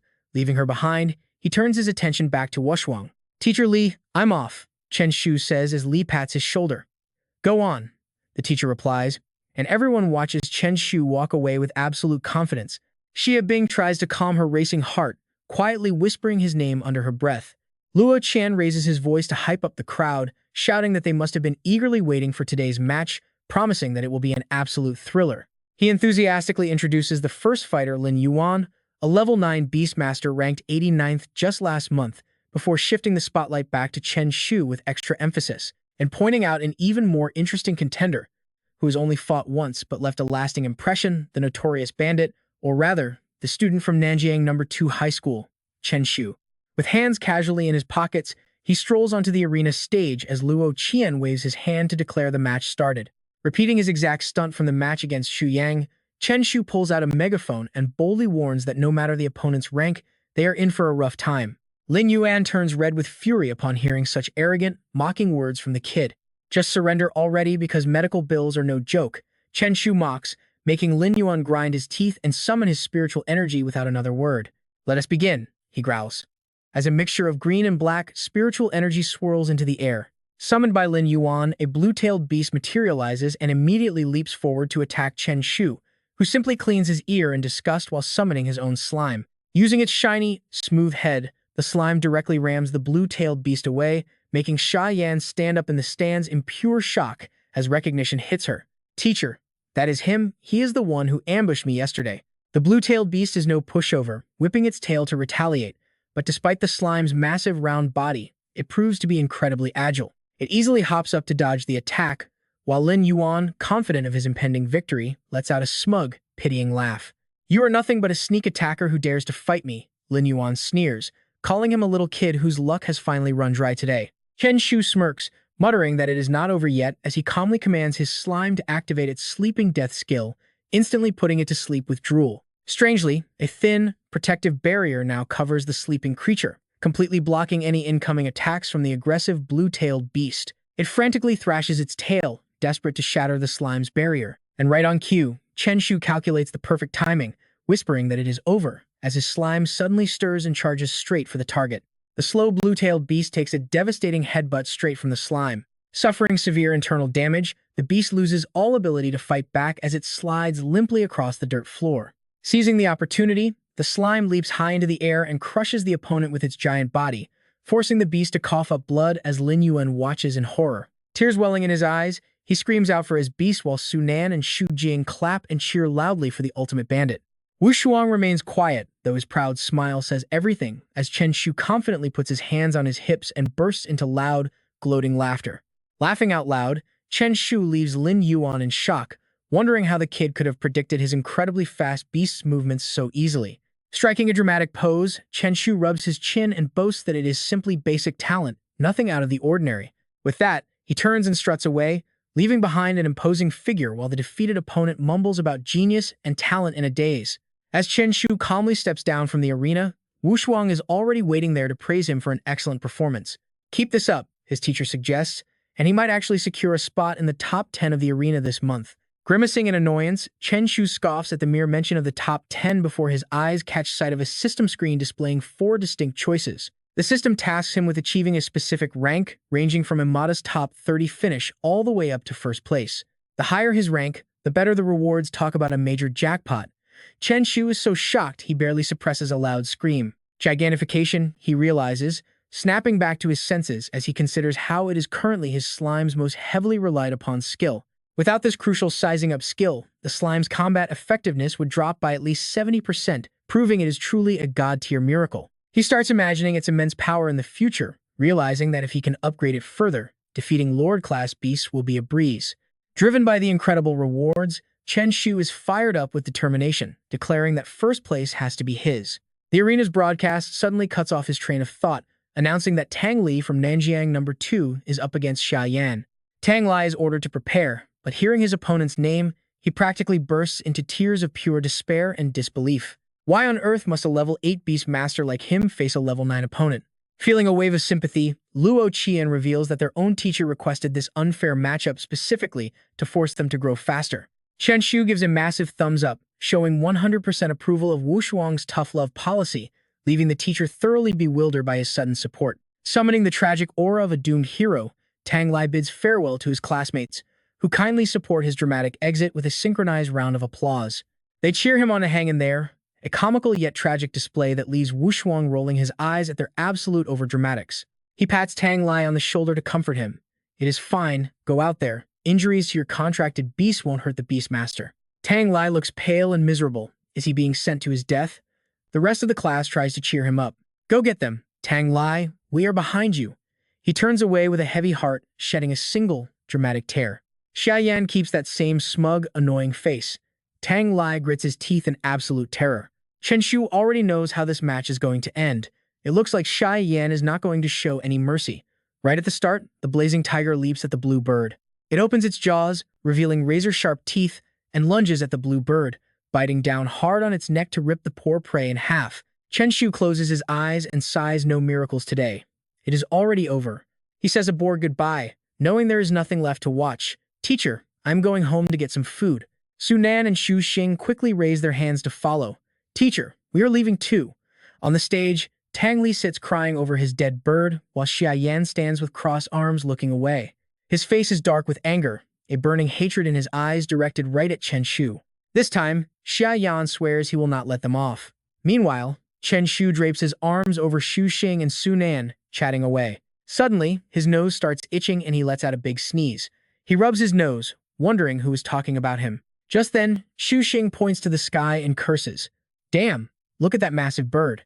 Under the sunset, a giant iron feather with jet black feathers swoops down. Right on time, the system screen pops up with 3 options.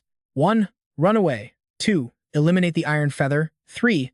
Throw a urea bag over its head. Each comes with a different reward. Chen Shu immediately focuses on the main threat, the Iron Feather Lord. Keeping his cool, he starts formulating a plan to take it down. Shaoxing, have your mutated Thunderbird carry me up in a bit. His friend nods without hesitation, agreeing to the plan. Chen Shu is not afraid at all. In fact, he is thrilled. He is going to show everyone what a real man can do. Summoned by Xu Xing, the Thunderbird appears with bright lightning crackling all over its body. Once they are safely on its back, it takes off, flying straight toward the massive iron feather. Comparing the size of the 2 birds, it is literally like an ant next to an elephant. The closer they get, the more terrifying its presence feels. All 3 of them stare in absolute shock, and Xu Xing starts having doubts. Chen Bai, can we really pull this off? That bird is way bigger than you. Chen Shu, who chose the 3rd option, quietly pulls his hand back with a twitching mouth and sweating brow. Sometimes, a gigantification potion works better than beast taming skills. He nudges Xu Xing, making a tactical decision to run away. But just as they prepare to flee, something else catches his attention. Wait. Chen Shu realizes the iron feather is ignoring them, instead targeting someone who just happened to wander into its path. His heart leaps into his throat as he screams a warning for Wu Yangbao to get out of the way. But Wu Yangbao is frozen on the spot, too paralyzed by fear to react as the giant beast closes in. He can only watch in horror as death approaches. Desperate to save him, Chen Shu activates his soul power, and a giant Slim charges forward to intercept the beast. Moving with incredible speed, Slim delivers a powerful headbutt right into the bird's back. The slime lands safely, while the heavily injured iron feather goes into a free fall. It seems today is just not Wu Yangbao's lucky day, because the falling beast is heading straight for him again. Just as his soul is leaving his body, a hand grabs his collar. Chen Shu pulls him out of the way just in time. The iron feather crashes heavily into the ground like a bomb going off. Seizing the moment, he orders Slim to finish it off. Meanwhile, Wu Yangbao grabs Chen Shu's leg, weeping uncontrollably. Master, you are my savior and my second parent. Thank you so much. With immense power, Slim leaps high into the air, preparing to crush the bird with a devastating body slam technique. Even though it is dying, the iron feather still struggles. Hit by continuous jolts of electricity, the beast coughs up blood, its burnt feathers smelling of smoke. Sunan cannot believe his eyes. How could a black iron tier boss beast be defeated just like that? Pale with shock, he mutters to Chen Shu, asking if slimes are really this strong now. Meanwhile, Chen Shu is thrilled to receive a system notification upgrading his body slam skill. He scratches his head, winking playfully to act humble. It is almost embarrassing how strong he is, though deep down, he knows he got lucky. The boss was probably already wounded, making it easy to finish off, but taking advantage of the situation feels amazing. Sunan's lingering doubts completely vanish, totally overwhelmed by Chen Shu's dramatic showboating. Suddenly, Chen Shu's heart skips a beat as he spots a familiar figure flying in the sky. It is a member of the Royal Dragon Guard. Wang Xianyang approaches them with an imposing aura. Chen Shu and Slim exchange a quiet glance, instantly agreeing that they need to swallow the valuable loot right away. Slim instantly turns into a blur, rushing to the carcass to yank out the monster's heart and swallow it whole. Arriving at the bloody scene, Xianyang asks what happened in utter shock. Since they took down the Iron Feather Beast, they all put on an acting performance worthy of an Oscar. He smiles sheepishly and admits it, saying serving the people is just his duty. Xuanyang points at him suspiciously, identifying him as the notorious Chen Shu from Nanjiang. Suddenly, Chen Shu feels his instincts screaming that danger is near. Xuanyang's attitude turns completely cold, replying that even if they didn't know each other before, they certainly do now. Xuanyang casually probes, mentioning he heard the incidents at Mount Taiping and the ice ravine are connected to him. Though his heart is pounding with pure anxiety, Chen Shu keeps a totally straight face, playing dumb to brush off the heavy suspicion. He asks what Mount Taiping even is, claiming some complete maniac must have blown up the ice ravine before he arrived. He clenches his fist tightly to prove his innocence, swearing he will personally beat down the culprit if they ever cross paths. Xuanyang still looks skeptical, wondering if this kid really had nothing to do with it. Chen Shu chuckles awkwardly and nods rapidly, insisting that it absolutely has nothing to do with him. Fortunately, Xuanyang drops the subject, deciding not to push the matter any further. Xuan Yang summons his contract spirit to leave, letting them keep the Iron Feather Beast corpse as their prize for killing it. Letting out a massive sigh of relief, Chen Shu wipes the cold sweat from his forehead. With that close call out of the way, he turns to his teammates and starts drooling. He tells them to fire up the grill because tonight they are feasting on roasted monster meat. Night falls as thick smoke drifts over a quiet stream on the outskirts of the city. The group of four sits in a neat row, eagerly watching the golden brown skin of the roasting beast release an incredible aroma. Yang Bao looks at him with pure admiration, calling his master amazing, though Chen Shu just shrugs it off modestly. Chen Shu rubs his hands together, hinting that a reward for saving his life is in order. Yang Bao smiles, replying that he has already prepared a special surprise. He points toward the trees, telling his master to look, earning him high praise from a very satisfied Chen Shu. Calling him a good boy, Chen Shu turns around, only for his face to instantly drop. He gasps, wondering why Ozzy is there. Striking a pose against a tree, she calls out his name, making his cheeks instantly flush bright red as he stutters in absolute shock. Ozzy saunters over, teasing that she finally found him, while Yang Bao grins, completely clueless that he just set his master up. He proudly admits he invited his mistress over because she wanted to show her deep appreciation for being saved. Before Chen Shu can even react, she suddenly pins him hard against the massive rock right behind him. Chen Shu freezes completely, stuttering in frustration at his useless disciple, while Ozzy just giggles in agreement. She purrs that a heroic deed absolutely deserves a proper reward, casually sliding right onto his lap while her hands start wandering all over him. She shoots a murderous glare at the other teammates, instantly making them shiver in pure terror. Su Nan and Xu Xing immediately grab the clueless Yang Bao and drag him away, leaving the two of them entirely alone. As they flee, Chen Shu desperately begs them not to leave, but Ozzy just smiles, eager to continue where they left off. Ozzy slowly leans in close to his face, one hand gently caressing his chest while the other begins to slide lower. Just before she can make her move, Chen Shu snaps, putting on his coldest expression to warn her to stop. He warns her that he won't be nice anymore, but his threats completely fail to intimidate her as she asks how he plans to play dirty. He instantly pulls out his phone, resorting to the most childish yet incredibly effective move in his playbook. He calls the local police to report harassment of a minor, and although it seems like a completely ridiculous stunt, it turns out to be surprisingly effective. 5 minutes later, she is in handcuffs being dragged away to the station. Su Nan and Xu Xing watch in total disbelief, giving him a massive thumbs up of admiration for actually getting her arrested. Chen Shu smiles proudly from ear to ear, asking them if they finally realize who they are dealing with. After polishing off the delicious roasted beast meat, they head back to the hotel, their footsteps echoing down the quiet hallway. He collapses onto his soft bed, finally celebrating the fact that he can sleep alone in peace. Hugging his pillow like a happy child, he enjoys the comfort of his bed before suddenly freezing as he realizes he forgot something. He smacks his forehead as it hits him that he successfully defeated an Iron Feather Beast today.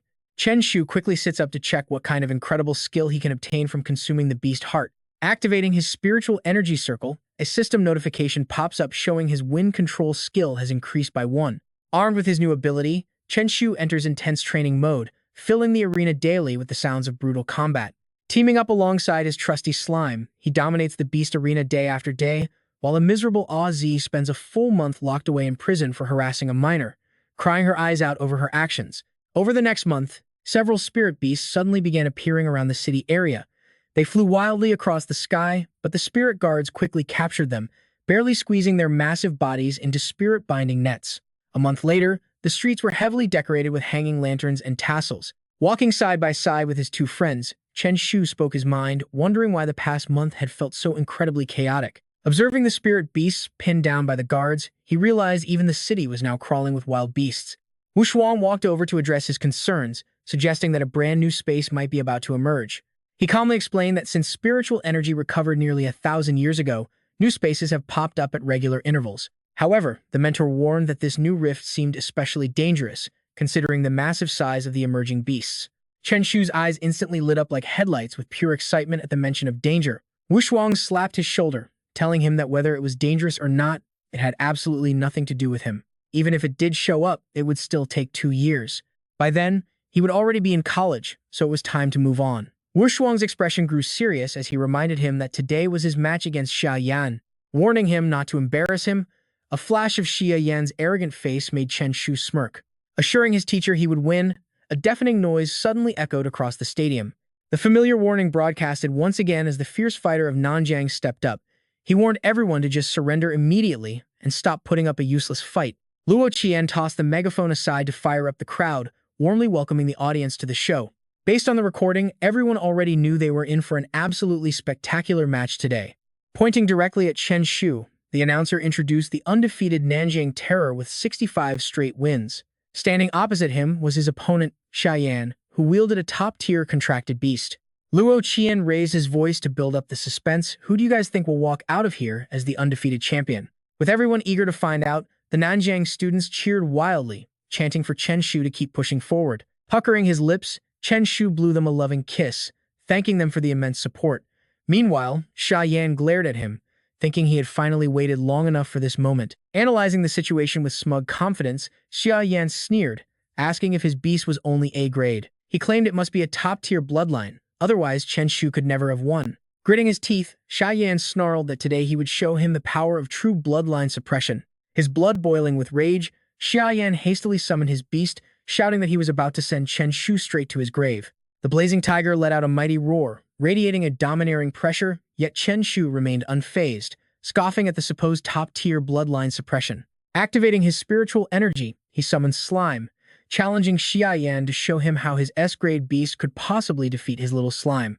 In stark contrast to the tiger's fierce appearance, the incredibly cute slime landed confidently, ready to face its opponent. Standing face to face, the tension between Slime and the blazing tiger quickly reached a boiling point. The blazing tiger seemed to sense the familiar aura of the one that defeated it before, growling in pure hesitation. Smirking, Chen Shu mocked him, asking if his sick little kitten was feeling scared, which Xiayan furiously denied, snapping that he was overthinking it.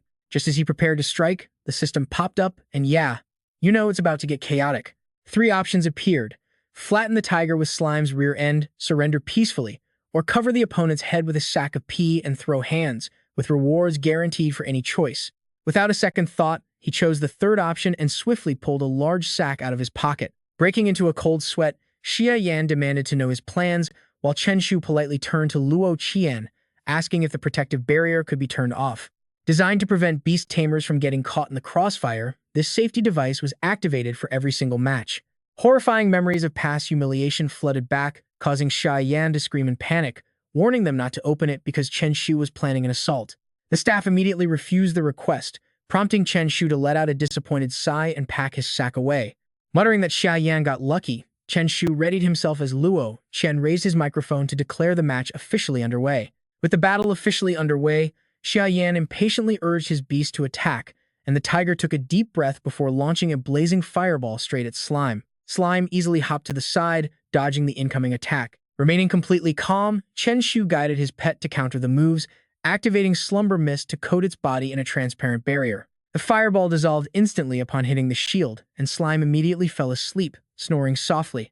Once safe, the creature snapped its eyes open, letting out a bizarre, high-pitched squeak. Using its body as the epicenter, layers of sonic waves rippled outward in all directions, leaving the blazing tiger dazed with spinning, unfocused eyes. Seizing this perfect moment, Slime instantly triggered its tackle skill, launching like a deadly arrow. Blazing Fox slowly regained consciousness, quickly pulling himself into a defensive stance. Too bad, it was already too late, forcing him to headbutt Slim directly. In less than a second, Blazing Fox was sent flying. Fresh blood splattered as his body crashed backward right next to Xiayan. The master stood there in absolute shock, completely paralyzed by the sudden turn of events. But Slim was not done yet, leaping high into the air to crush Blazing Fox under his massive weight for the final blow. The entire crowd rose to their feet in sheer excitement, desperate for a better view. Everyone wondered if it was over, while Wu Shuang silently prayed for Chen Shu. Xiayan trembled all over, gritting his teeth as he muttered that he had lost. His massive ego was completely shattered, leaving him desperately clinging to denial. "No, it is impossible. You must have cheated," he muttered, feeling a cold dread wash over him like ice. He desperately hoped this was just an illusion. "You cheated. Otherwise, how could I possibly lose?" Xiayan stubbornly refused to accept that he had actually been defeated like this. "I am reporting you for cheating," he screamed, showing Chen Shu a whole new level of shamelessness. "Cheating?"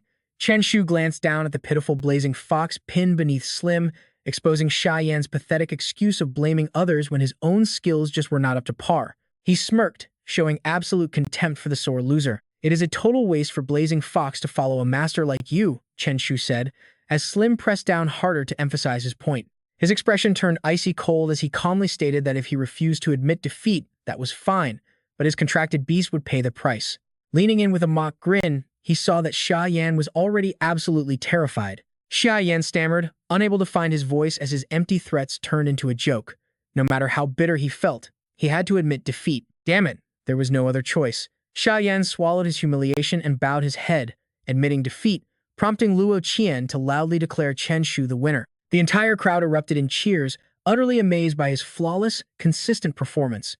They chanted his name in unison, calling him invincible, while Chen Shu casually swept his hair back to strike a cool pose. Being invincible is truly a lonely path, he thought, while Xia Yan gritted his teeth, swearing vengeance in his heart. I will never forgive you, Xia Yan cursed, while Chen Shu calmly stepped off the stage to find Wu Shuang waiting with a warm smile. He sincerely praised the boy for an excellent performance, which immediately sent Chen Shu's ego off the charts as he began bragging. It cannot be helped, since I am just too strong, he boasted, leaving his classmates shaking their heads, unable to get used to his massive ego. Wu Shuang massaged his temples to ward off a headache, telling him to stop bragging and sit down to watch the other matches.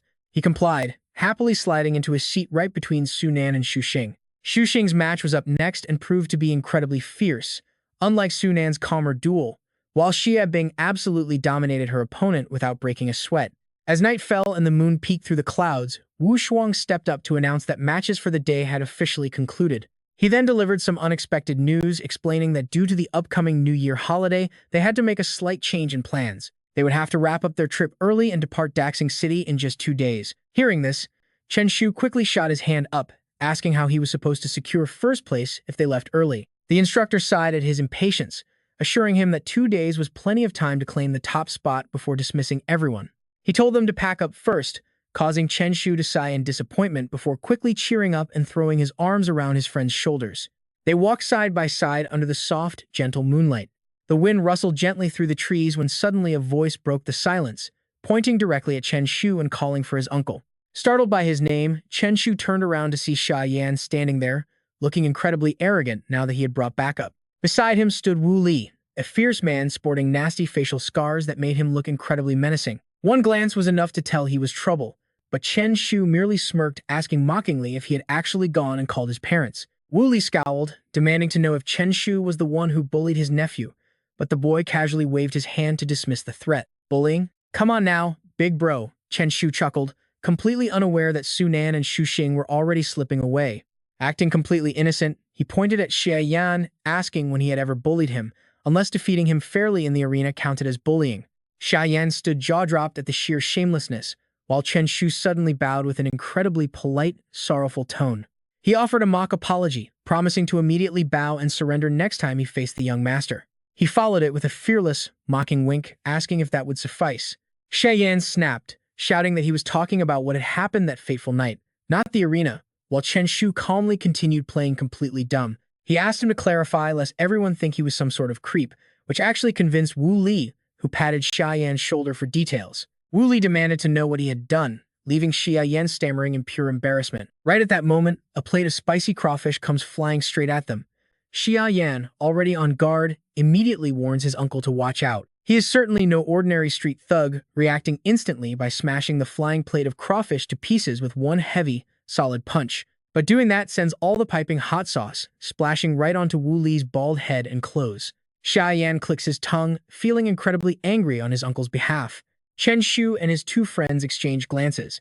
He flashes a thumbs up in approval before they immediately scatter in 3 different directions to flee. He screams at the top of his lungs, calling for Teacher Li to save them from being killed. With his clothes still steaming, Wu Li grinds his teeth and growls, asking if they really think they can run. He immediately lunges forward, catching up to Chen Shu in the blink of an eye. Grabbing the boy's collar in a tight grip, he leaves him completely immobilized, pale-faced, and breaking out in a cold sweat. Suddenly, a streak of purple spiritual energy flashes past, forcing him to turn around in shock only to see a giant serpent with a bloody red mouth about to attack him. Wu Li tenses up for a split second before quickly realizing it is just a summons illusion. Too bad for them, because absolutely no one can use a bound spirit inside the city limits. This time, he is truly furious, with veins bulging all over his forehead. Wu Li raises his fist, threatening Chen Shu that he will definitely die by his hands today, preparing to beat him to a pulp. Chen Shu shrinks back but finds his path blocked with nowhere left to run. True fear finally kicks in. Is the infamous tyrant of South River actually going down like this? Right in the middle of this tight spot, he spots 2 very familiar figures walking past nearby. His eyes light up like sparkling stars as he calls out in pure excitement to Sister Fang, Sai, and Dali. Hearing his voice, they stop in their tracks and look over, asking Chen Shu what is wrong. The sudden commotion also catches the attention of Wu Li and Xiayan. With teary eyes, he acts as pitiful and helpless as possible, begging them for help. Fang Xi's face darkens instantly as the surrounding air turns incredibly tense. Asking who gave them permission, Fang Xi bends her knees and leaps gracefully into the air. Fuming with rage, she raises her leg high, ready to kick Wu Li straight into oblivion for picking on her little bro, while Dali grabs his multi-tool claw to back her up. Dali shouts that he is coming, while Chen Shu watches the scene unfold, swallowing hard at how utterly brutal and savage his friends are. Fang, Sai, and Dali rain down a relentless barrage of attacks. Only when Wu Li and Xiayan are beaten black and blue does she finally decide to stop. Chen Shu asks teasingly if they want to keep going. Wu Li instinctively shields his face with his hands, begging them to stop because he is a member of the prominent Wu family from Daxing City. He thinks that prestigious family name will scare them off, but it has the exact opposite effect as Fang Xi frowns in annoyance. She steps forward and grabs his collar with a murderous look, mockingly asking if he is really from the Wu family, before landing a heavy smack on his bald head. Wu Li yells out in sheer frustration and despair, complaining that there should be some sort of limit to all this. But that only makes her punch harder as she asks about his limits. Unable to take it anymore, he cowers in the most pathetic stance, begging her to stop. He pleads that they are all respectable figures, yet he still takes a merciless blow from Fang Xi that sends him flying straight into a wall. Asking him about his status, she watches Wu Li hold his head, crying out that he was wrong. Unsatisfied, she delivers a flurry of kicks to his backside, asking if he is truly sorry. Beside them, Dali and Chen Shu have turned pale as ghosts, with Dali trembling as he points forward. Dali asks Chen Pai if he could handle that strike, and Chen Shu shakes his head frantically. Chen Shu whispers that even a wild beast could not survive it. Right then, Fang Xi glances over and orders Chen Shu to hand over the bag of urine. Out of reflex, he snaps into a sharp military salute, leaving her completely baffled as she asks why on earth he is acting so excited. Chen Shu drops to his knees, offering the sack like a royal seal, telling Sister Fang Xi it is all hers. Her expression is totally unreadable as she takes it, wondering if the poor kid has been completely traumatized by her violent display. Shrugging it off, she tosses the bag to Wu Li and commands him without hesitation to put it on his head and run a full lap around the city with his nephew. He immediately grabs the sack and obeys, throwing Xiayan over his shoulder as he runs away. Chen Shu's eyes turn into sparkling stars again as he gazes at her in absolute awe, praising Sister Fang Xi for being so incredibly awesome. Getting goosebumps, she waves him off and tells him to cut it out, asking what trouble he has caused this time. He grins and starts rambling on, saying it is a long story that he will explain. As the three walk down a quiet road, he finishes laying out the entire situation. Fang Xi strokes her chin thoughtfully after hearing the whole story. She promises that if that guy ever causes trouble for him again, he should just let her know and she will happily beat him up. Chen Shu shrugs it off, moving on to the main point. He says beating him up is easy enough, but since they are here, he wants to invite them to the Battle Spirit Academy tomorrow. Dali asks in surprise, wondering what they are going there for. Flashing a knowing grin, he drapes his arms over their shoulders and announces that they are going to watch him show off. Just as he steps onto the arena floor, Luo Qian excitedly steps up to announce the arrival of the undefeated Chen Shu from Nanjing High School, No. 2. He skillfully works the crowd to build up an electric atmosphere. As January's rising star, Chen Shu is highly favored to top the spirit battle ranks. Luo Qian excitedly turns to interview the opponent. As far as anyone knows, no student in Daxing history has ever managed to claim that legendary first-place spot. Could Chen Shu be the one to break this record? Chen Shu confidently raises his hand high to firmly declare his intent. Naturally, he insists that records only exist for him to smash. Suddenly, Luo Qian shifts his attitude faster than a heartbeat. He hesitates slightly but manages to grab everyone's attention before making a loud and clear announcement. He reveals they actually have another prodigy just like him, December's top-ranked Beast Tamer, Wang Zishan. Get ready, because this highly anticipated showdown of champions is finally about to begin. Wang Zishan slowly walks to the center of the ring, his eyebrows knit together as he sizes up his rival. Meanwhile, Chen Shu looks up at the stands and spots a familiar face waving frantically. Fang Xi flashes a bright smile, cheering him on with all her might. Feeling a surge of motivation, Chen Shu smiles and signals to the referee that he is ready to start. Slim is quickly summoned, its massive jelly-like body landing with a happy bounce. Wang Zishan laughs in mock disgust, all that big talk just for a weak Slim. He arrogantly calls forth his own beast, telling Chen Shu to watch and learn. A majestic thunder beast materializes, its body crackling with raw electricity and an intimidating presence. Chen Shu is genuinely impressed by the sight. An A-rank Thunder Beast explains his arrogance, but Chen Shu knows his own Slim is absolutely no pushover either. He sneers, throwing down an immediate challenge to see whether his A-rank Beast or Chen Shu's F-rank creature will ultimately rule this arena. Without wasting a single second, the Thunder Beast immediately unleashes a vicious attack. Lightning strikes rain down like a furious storm, targeting the opponent directly. Even Slim is caught off guard by the sheer speed. The lightning attack is too incredibly fast to dodge, but the resilient jelly creature quickly recovers its composure. It happily absorbs the electric shocks as if they were tasty warm snacks. Meanwhile, Chen Shu calmly notes the built-in paralysis effect of the move. Against any normal beast, that stun would guarantee a win, but his Slim fortunately possesses a powerful crowd control immunity skill. Its body turns into an impenetrable fortress, completely deflecting every stray spark. Wanting a quick wrap-up, Chen Shu coldly orders his beast to finish the job. Dismissing his opponent as a mere joke, Slim coils back and launches itself forward like a high-speed rocket. It charges headfirst, but the Thunder Beast is no small fry and easily prepares to react. The lightning creature dodges effortlessly. Slim refuses to give up and keeps pressing the attack, but the opponent cleanly evades every single strike. It's almost like the two beasts are reading each other's minds. Chen Shu frowns slightly, genuinely surprised by such insane speed. Noticing the shift in Chen Shu's expression, Xu Yang sneers and points out that even geniuses have obvious weaknesses. Annoyed by the guy's inflated ego, Chen Shu fires back that Xu Yang's own flaws are far more pathetic. Activating its sleeping skill, Slim casually dozes off, completely ignoring the deadly threat creeping up right behind its back. Still acting incredibly smug, the opponent asks if Chen Shu honestly thinks he is the only one with special tricks. He orders his beast to use lightning claws. The moment the beast receives the command, it lets out a deafening roar and bares its lethal claws, ready to finish off Slim.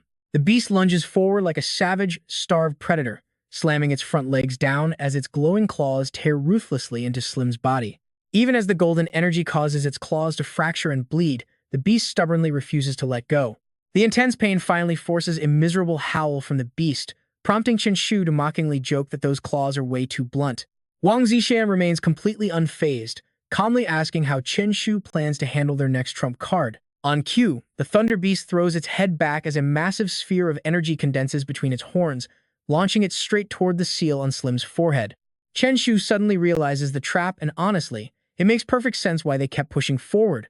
It was setting up a detonating strike on the seal. Slim suddenly scowls, revving up its inner power like a high-performance engine. Chen Shu wears a crafty grin, insincerely sighing that their grand plan is unfortunately too late. Curling up into a giant ball, Slim completely shatters the Thunder Beast's protective energy shell within seconds, unleashing a devastating crash and heavy slam combination to totally turn the tables. Chen Shu locks eyes with Wang Zishan and declares that since the Thunder Beast's ultimate cannot be cancelled, the match is officially over. Right then, Slim launches itself high into the air, preparing for a devastating body slam on its helpless target.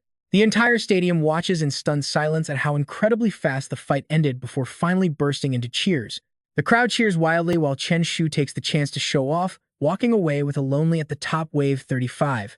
Elsewhere, two mysterious figures watch the entire match unfold on a giant screen. Zhang Shang studies him closely for someone with only an F-grade spirit. This Chen Shu guy is definitely not simple. He immediately orders AZ to release A Hong in 2 days, demanding they recruit Chen Shu at any cost, and she instantly obeys. Meanwhile, Chen Shu is basking in his victory, smugly asking if they finally see how awesome he is. His shameless attitude leaves Fang Si and Dali completely speechless, though she eventually takes pity and offers a little praise. She admits he is strong but asks if he should head back to class, leaving him standing there like an idiot who forgot. Scheming once again, Chen Shu begs Fang Si to tag along and walk back with him. He claims Teacher Li always talks about missing her, and since it is a small favor, she quickly agrees to go. They soon arrive at the classroom door in high spirits, but as Chen Shu calls out to Teacher Li, he suddenly stops dead in his tracks.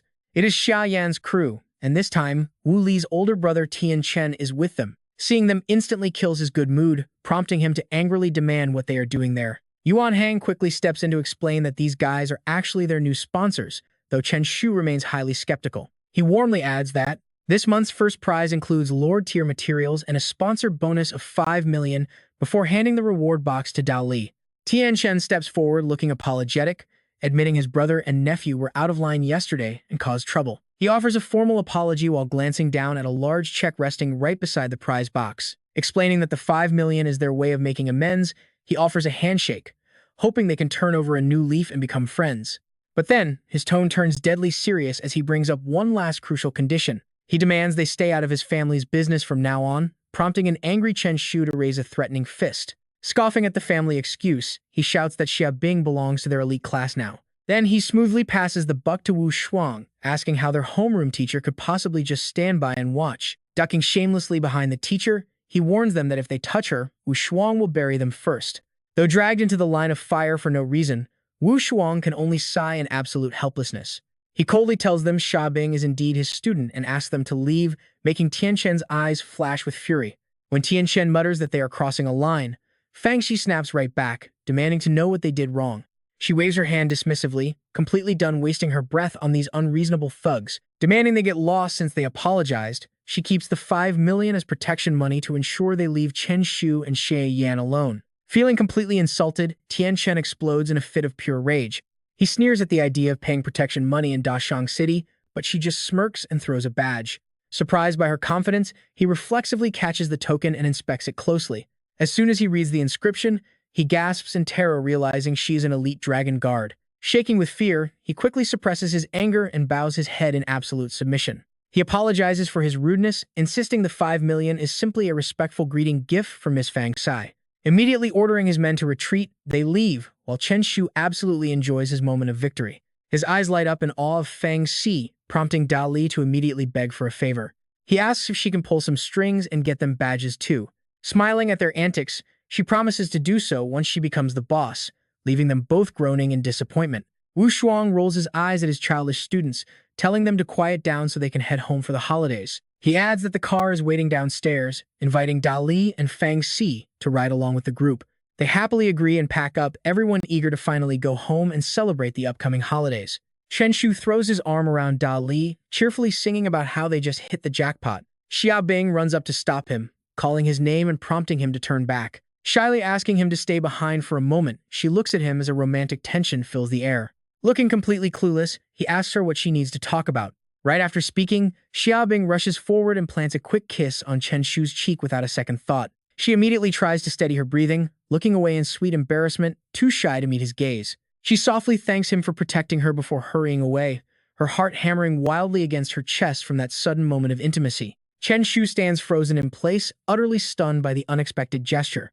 Seeing Xia Bing react like that triggers his overthinking mind, and his shocked face mimics the famous scream painting by Munch. Did she think he stole her top spot and decided to use a honey trap to get him killed? That wild thought immediately sends him into a panic, making him shake his head violently to dismiss it before making a firm decision. He tells himself he must stay focused on his studies with zero distractions, yet suddenly, remembering her soft touch makes his face flush red like a ripe tomato.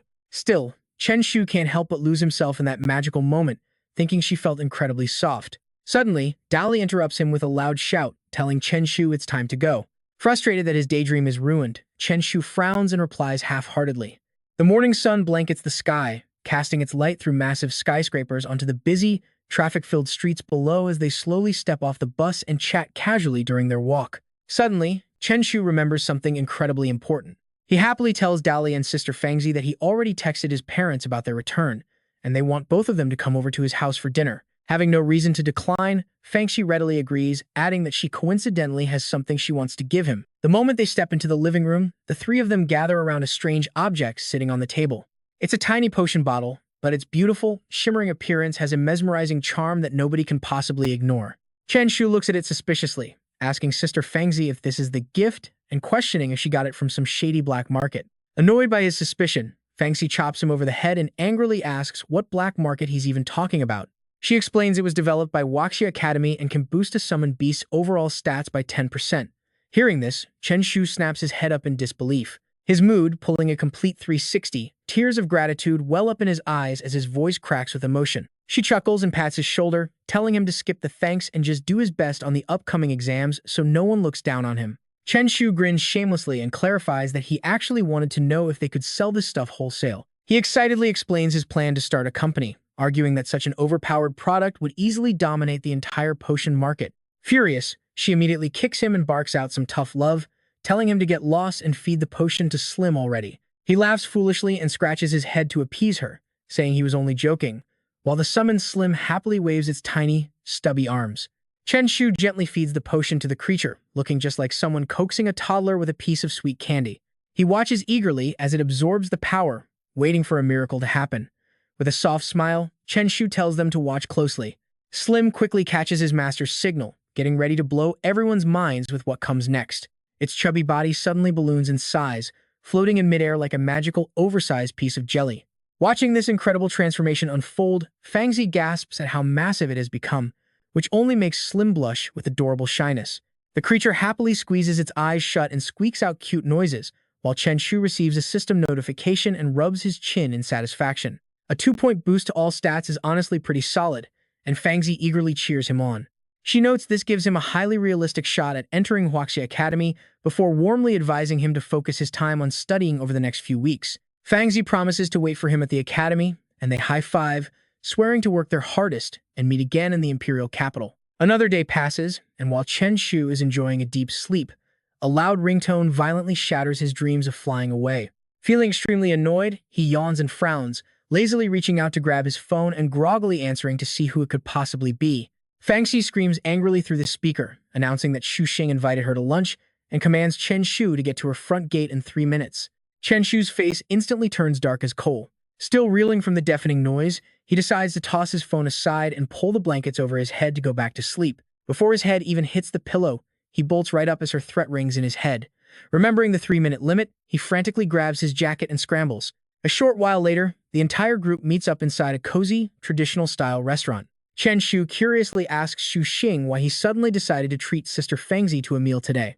Xu Xing shyly places a piece of food into Fangzi's bowl. He mutters that he simply admires her a lot and wants to get to know her better, leaving Fangzi blushing as she tries to politely brush it off.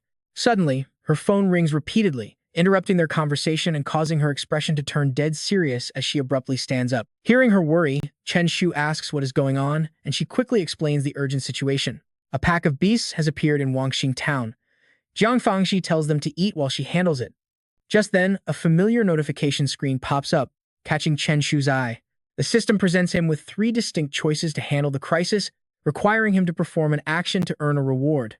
Without any hesitation, Chen Shu quickly locks in the 3rd choice on the screen. He tells Jiang Fangxi to wait because he is tagging along, then immediately orders Zhu Xingxing to summon his bird. An excited Xu Xingxing quickly obeys the command, and the Thunderbird materializes in mid-air with a bright flash, its entire body covered in a gorgeous, vibrant blue plumage. Chen Shu gets straight to the point, asking Jiang Fangxi exactly where they are headed. She is quite used to his extremely fast-paced style, so she calmly reports their destination to the local Beastmaster Bureau first. Meanwhile, Xu Xingxing cannot contain his excitement for the upcoming mission. The Thunderbird quickly carries everyone up into the darkening night sky, keeping them well hidden. Meanwhile, over at the local Beastmaster Bureau, a large and heavily armed defensive force has already gathered. Captain Wang leads the unit with the strict discipline of a seasoned commander, radiating absolute authority. As soon as Jiang Fangxi arrives, she urgently asks Captain Wang where the pack of beasts was spotted and what kind they are dealing with. He immediately briefs her with highly precise details on the situation. The monsters look like black chimpanzees and are currently heading south. After a brief moment of silent thought, she deduces they must be dealing with dark-tide beasts. He politely pulls out a pre-prepared red envelope and offers it to them as a token of gratitude, calling it a small gesture. Chen Shu acts shy, telling him to skip the politeness and just hand it over. But before his fingers can even touch the envelope, a slender hand slaps him away in warning. Jiang Fangxi firmly tells Captain Wang that she will handle the matter, demanding he take his money back.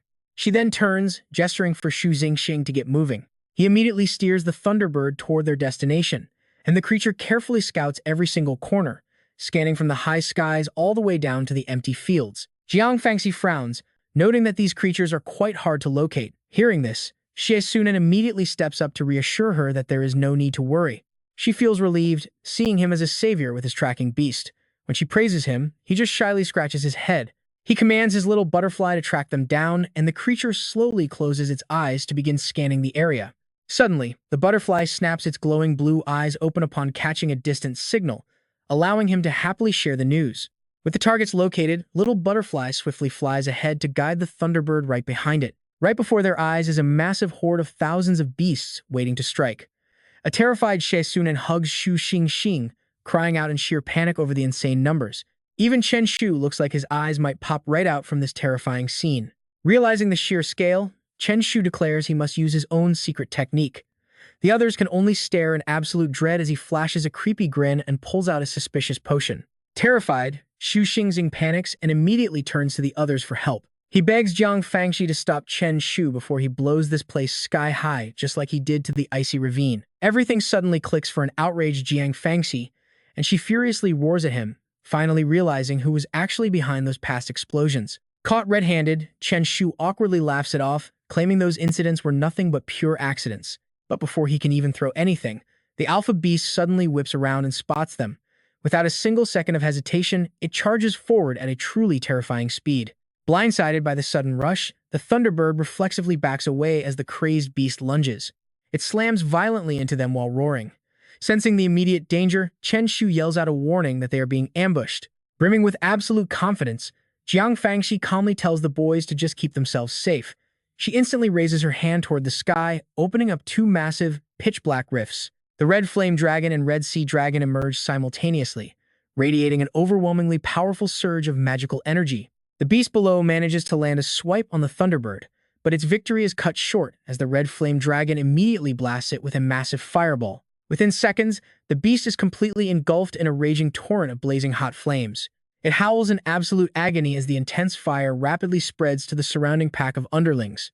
Before long, the entire horde is engulfed in a sea of fire, burning them to a crisp. Enraged, the alpha beast utilizes its special cloning ability, splitting into multiple versions to turn the tide. This trick actually catches Jiang Fangxi slightly off guard. Recognizing the cloning technique, the Thunderbird swoops back in, eager to get payback on these annoying pests. Seizing the distraction, the Red Sea Dragon glides in from behind, freezing the clones solid with a single wing beat. Jiang Fangxi watches with cold disdain, calling them weak. Not to be outdone, the Red Flame Dragon aggressively swoops in to join the fun, breathing pure fire. Left freezing one moment and scorched the next, the beasts stand no chance, collapsing to the ground one after another. The contract spirits keep their eyes glued to the scene, refusing to look away. Fangxi slides off the Thunderbird to go check on the situation. The fierce beasts are indeed charred to a crisp, but she has absolutely no idea that she has just entered someone's crosshairs. From a distance, Dong Ming aligns his high-tech sniper rifle, aiming directly at Fang Sai. He smirks, fully confident in an easy kill. Soon, he will take out the top genius of the prestigious Huaxi Academy. The system immediately gives Chen Shu an emergency quest option. One is to ignore it and hope for reincarnation. Option 2 is to speed up the Thunderbird, and Option 3 is to summon Slim to block the hit. Seeing this, he realizes a bullet is coming, and with his perfect vision, he spots Dong Ming's sniper nest. A sniper. Panicking, Chen Shu screams at the top of his lungs to warn her that they are under ambush. Knowing there is no time to lose, he summons his contract spirit. Just then, Dong Ming pulls the trigger with a cold declaration. She is dead meat. Fangxi finally senses the danger, but Slim is already there, perfectly blocking the oncoming bullet. Fangxi stands frozen in shock as blood splatters. Sensing the looming danger, Chen Shu quickly barks out an order. He tells the Thunderbird to hide behind Slim. Staring at the chaotic scene, Dali is completely baffled, wondering what on earth is going on. Chen Shu grits his teeth in fury over the sniper ambush, but right then, his quest reward notification pops up. With the death and rampage potions now in his possession, he wastes no time and orders his spirit to charge into battle. He commands Slim to activate its shield. Dong Ming is stunned, his face darkening at the blocked shot, but he immediately summons his own beast to continue the hunt. His penguin beast emerges with a majestic cry, its eyes flashing with the exact same arrogance as its master. Mounting the beast, Dong Ming commands it to charge straight toward the giant enemy without a single second of hesitation. Chen Shu eyes him skeptically, asking if he was the sniper. Dong Ming slowly stands up, cursing that his plan was ruined by a mere level 9 beast master.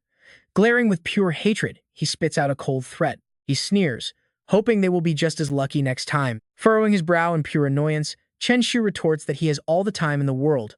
Dong Ming merely chuckles with a deeply mocking sneer. He mockingly calls Chen Shu a foolish newborn calf, warning that next time he will only need half his strength to crush him. With that, the sniper turns his back to leave, bidding them farewell. Chen Shu can only roll his eyes at the sheer arrogance of the guy. But fueled by sudden rage, Chen Shu pulls out his treasured potion, muttering that nobody gets to talk big and just walk away. Asking if the guy thinks he is dealing with some pushover, Chen Shu hurls his toxic gift directly at the retreating sniper without a single moment of hesitation. The vial shatters, splashing a blood-red liquid all over the majestic penguin. Instantly sensing something is horribly wrong, Dong Ming panics, wondering what is happening to his beast. An earth-shattering shriek rings out as the penguin completely loses control and plunges face-first into the dirt, causing a massive crash. Dongming painfully drags himself from the wreckage, utterly bewildered by the sudden disaster. Spotting a familiar silhouette approaching, his face turns pale as he realizes in horror that it is those crazy students. Chen Shu slowly walks over, casually kicking a stone and asking who they have here. Backed by his crew, Chen Shu wears a terrifying, murderous look, their eyes locked on him like bloodthirsty vampires, mockingly asking why he stopped running. Dongming desperately scrambles for an excuse, pleading that this is all just a huge misunderstanding, while Chen Shu merely flashes a deeply unsettling, wicked grin. He dryly asks the sniper to guess if they believe him, suddenly pulling out a large sack and hinting that the next scene might get a little too graphic. Shoving the sack right over the sniper's head, Chen Shu gives his friends the signal to start beating him. The trapped man still tries to fight back blindly, warning them not to push him too far. Before he can even unleash a single spark of energy, Fang Xi ruthlessly stomps her foot right onto his head, launching a relentless, non-stop barrage of attacks. Asking if he seriously still wants to fight back, the only sound left is his agonized screaming under their group beatdown. Just then, a sinister idea pops into Chen Shu's head. Smiling wickedly, he suggests burying him alive, prompting Dali's eyes to instantly light up in agreement. Not to be outdone, Dali pulls out some random cooking utensils from who knows where, laughing as he suggests boiling the guy instead. The group freezes in pure disbelief, their jaws dropping. Where did he even get those? Fang Xi sighs, stepping in to stop the madness. Telling them to cut the nonsense, she says they should just hand this guy over to the Imperial Dragon Guard for investigation. Acting as the group's final voice of reason, Xu Xing agrees, pointing out how bizarre it is for an iron-grade beastmaster to hunt down prestigious academy students. He delivers this serious observation, sensing a much deeper conspiracy at play. Fang Xi nods in agreement, guessing that the sniper might actually be a hired hand working for a mysterious, underground organization. Stirring awake from the surrounding noise, Dongming slowly blinks his eyes open to assess the situation. He grits his teeth in absolute fury, silently cursing his captors. Sneakily sliding his hand into his coat pocket while their backs are turned, he prepares to draw his secret weapon, completely unnoticed by Chen Shu. As if guided by his wise ancestors, Chen Shu immediately looks down to inspect the man who's pretending to lie completely motionless. Unaware that his cover is blown, the man casually pulls out a remote control and prepares to press the button. Sensing immediate danger, he screams a warning to his team to watch out because the lunatic is trying to blow himself up. Without a second of hesitation, he quickly summons his slime to shield them. An earth-shattering explosion erupts, and the creature uses every ounce of its strength to block Rong Zhen with its massive body. Only after his pet lands safely does Chen Shu finally let out a massive sigh of relief. That was way too close. They were almost blown to pieces. Her face darkening, Fang Xi doesn't hesitate to declare that they need to head back immediately. Understanding her intent, he nods in agreement and tells Sister Fang Xi that sounds like a plan. The Thunderbird quickly materializes, and they climb onto its massive back one by one to make their escape. In no time, it carries them from the quiet outskirts back to the bustling city. Within the blink of an eye, Fang Xi and her group land right in the town center. Not wanting to waste any time, she says goodbye, needing to submit her quest and report this incident to the Yulong guards. She tells them to head home first, leaving Chen Shu waving goodbye with a bit of reluctance in his eyes. Xu Xing and Su Nan also offer warm smiles and wave their farewells. As her figure disappears into the busy crowd, the others go their separate ways. Chen Shu eagerly turns to Dali and excitedly suggests that they head off too. Suddenly, a loud phone ring cuts their conversation short, causing him to furrow his brows in utter confusion. He wonders what old Wang wants with him right now. But the second he answers, Tianba sob cries that they have a huge problem. The shop is under siege because some guy is claiming their potions are fake and is threatening to report them. The shocking news catches him completely off guard, and he unconsciously blurts out aloud what in sheer disbelief. By now, a growing crowd starts paying attention to the commotion stirring at a shop across the street. People gather to watch the drama unfold, crowding so tightly that only a helpless voice cuts through the noise, pleading that they do not sell fake potions and telling the man to stop causing trouble. Cheng Kang and his angry associates shout in fury, repeatedly chanting their sole demand to get a full refund. Tianba is totally cornered and clueless about how to handle the mob, but his eyes light up when he spots a very familiar figure approaching. Grabbing his lifesaver, his eyes light up as he calls out that young Master Chen has finally arrived. Chen Shu calmly asks what is going on, and his manager quickly breaks down the details of the whole mess. This guy bought 10 bottles of potion earlier today, and immediately after the purchase, he claimed they were fake and started throwing a tantrum outside. Remaining completely unfazed, Chen Shu nods confidently and steps forward, announcing to the rowdy crowd that he is actually the owner of the shop, He invites them to speak up, prompting Fei Yang to step forward and voice their demands. Demanding a refund, Chen Kang quickly fans the flames, yelling that since he is the boss, they only want one thing for selling fake goods. Chen Shu calmly fires back, asking what concrete proof they have that his potions are fake or if they're just making things up. Feigning total shock, he acts as though he has just uncovered a massive hidden conspiracy behind their claims. He boldly accuses them of being a coordinated gang working together to frame his shop, immediately striking a nerve and leaving the scammers anxiously exchanging uneasy glances. Refusing to back down, Lu Rui quickly demands to know what he means by working together. He claims they are total strangers, telling Chen Shu to stop talking nonsense and just pay up. The other scammers immediately chime in, shouting that selling fake goods requires an instant refund, and reiterating that no matter what he says, his potions are fake. Right on cue, Wen Shu conveniently shows up to defuse the tension, suggesting there is actually another way to prove if the potions are fake. He smoothly proposes a simple solution. All Chen Shu needs to do is brew a batch of strength potion on the spot, then feed it to their contract beasts to verify the quality. But he is not as clever as he thinks, accidentally exposing his hand by mentioning he is from Nanchang Pharmacy College and inviting Chen Shu to a brewing face-off. Narrowing his eyes, Chen Shu realizes they set up this entire trap specifically for him. Connecting the dots, he realizes they hired actors to claim his potions were fake, all just to force him into a public competition. All to step on his reputation and take over his black market business, but he is more than happy to play along. Refusing to play their game, he suggests letting the Beast Control Bureau decide, immediately whipping out his phone to dial a very familiar number. As soon as he greets the authorities, a panicked Wen Shu desperately backtracks, stammering that there is no need to get the Bureau involved. Hanging up the phone, Chen Shu silently ponders his options while staring directly at the glowing system screen floating in front of him. Carefully plotting his next move, he ultimately decides to accept their blatant declaration of war. Agreeing to the duel, he watches a relieved Wen Shu clap his hands together, ordering his lackeys to bring out the brewing equipment. The lackeys quickly bring out the gear as ordered, calling out to Boss Li that everything is ready. Chen Shu wears an amused smile, realizing his opponent came fully prepared as Wen Shu arrogantly pulls off a white cloth to reveal a stash of pre-made potions. With a smile, Wen Shu confirms his potions are ready, eager to begin the contest. Calm and unfazed, Chen Shu opens the reward box, but suddenly yells to stop. Wait a minute, he challenges, daring his opponent to brew blindfolded. Looking deeply annoyed, Wen Shu scowls and asks if he is joking, but Chen Shu merely scoffs back, asking if it sounds like a joke. Before his rival can even utter a reply, Chen Shu taunts him further, flat out calling him a useless coward. Incensed by the blatant disrespect, Wen Shu is completely speechless, sputtering in rage while Chen Shu calmly holds up a black blindfold with total confidence. Sarcastic as ever, Chen Shu quickly ties the blindfold on, telling him to watch closely. Raising his hand with his smug grin, he proclaims that true brewing relies on the heart, not the eyes, before setting his beaker down to signal the start. Wen Shu is left absolutely speechless by this stunt, but he quickly shakes it off and gets to work.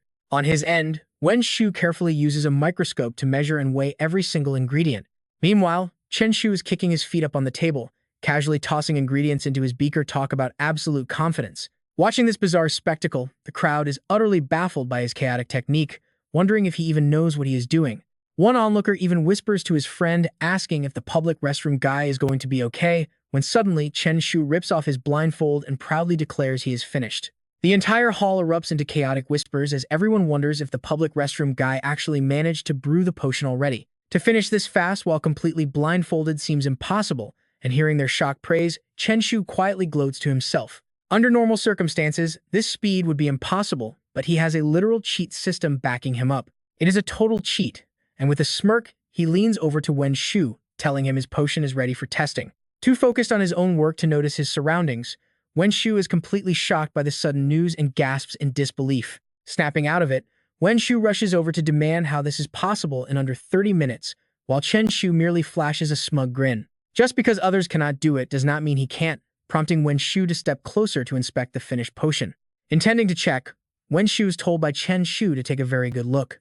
Picking up the beaker, Wen Shu is absolutely stunned to find that the potion is indeed fully complete, spinning around to ask if he truly brewed this while blindfolded. Offering no explanation, Chen Shu simply hands over the blindfold, suggesting he try it out for himself. Grabbing the blindfold, Wen Shu slips it on and adjusts it repeatedly, confirming he absolutely cannot see a single thing through it. Right on cue, Chen Shu wears a mischievous smirk knowing his opponent fell for the trap, immediately winding up a heavy punch to throw his way. Taking the hit dead on, Wen Shu stumbles backward, completely enraged as he screams in fury at the cheap shot. This is completely unfair. Ignoring the angry complaints, Chen Shu turns to the crowd and cheerfully announces that all his newly brewed strength potions are free on a first-come basis, sending everyone into a frenzy. As the excited crowd clamor for a bottle, Chen Shu calms them down, instructing them to head inside and see the shopkeeper to get their share. The crowd below descends into absolute chaos, with everyone eagerly shouting that they want one too. Wen Shu rips off the blindfold in frustration, and seeing the massive crowd, he decides it is best to make a quick retreat. Chen Shu quickly spots his rival trying to slip away, narrowing his eyes as he quietly questions where he thinks he is going. He quickly signals Dali, who is hiding in the crowd, to tail the runner, and the big guy raises a hand and whispers back a confident, "Okay." Wen Shu hurriedly flees the scene, but before he can get far, Dali blocks his path with a massive club, casually asking where he is headed. Unhurried, Chen Shu strolls over to find his companion, figuring Dali must have headed down this specific alleyway. Spotting Chen Shu, Dali waves him over, prompting his friend to eagerly jog up and ask if the runner has been properly taken care of.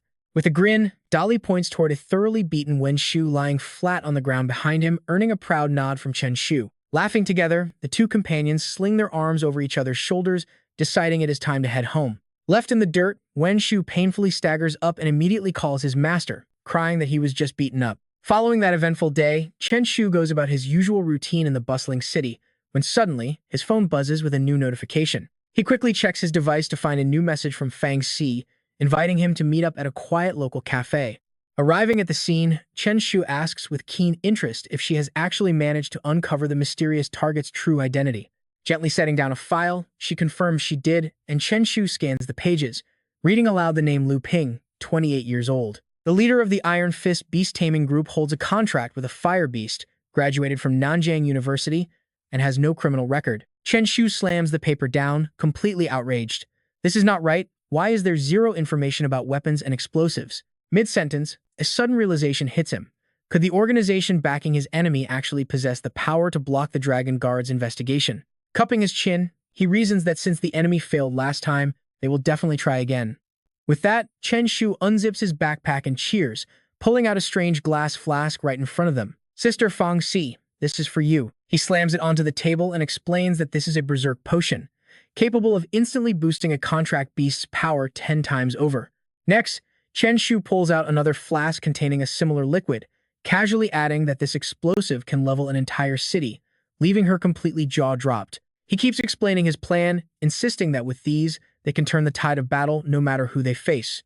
But if they cannot turn things around, Chen Shu suddenly turns dead serious, pointing at her and promising that he will definitely attend her funeral. Fang Xi sees right through him and sighs in disappointment, wondering if she could ever expect anything useful from him. Seeing her reaction, his face immediately darkens as he vows to slice her enemies into 100 pieces, a promise that deeply touches her. Smiling, Fang Xi reassures him that she will be fine before quickly changing the subject.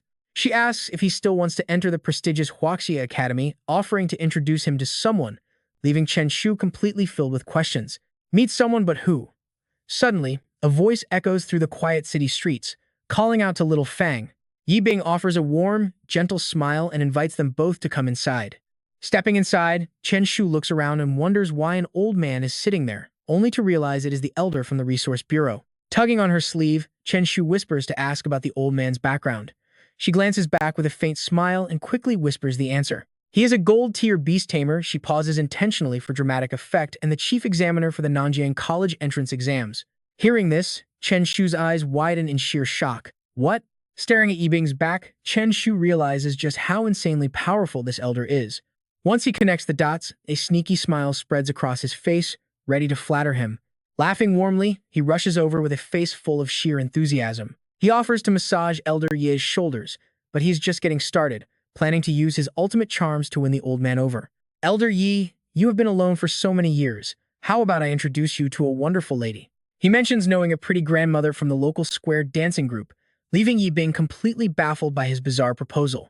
The elder looks at him like he has completely lost his mind, while Fang Xi wishes the ground would swallow her whole as she desperately tries to salvage the situation. Clearing her throat, she says her mentor sent her to pay Professor Ye a visit. Placing a small box on the table, she bows politely to present her gift, offering it as a humble token of respect. She politely asks him to look after her younger brother during the upcoming exams, prompting Yi Bing to open the box and reveal a highly expensive bottle of Potion 01.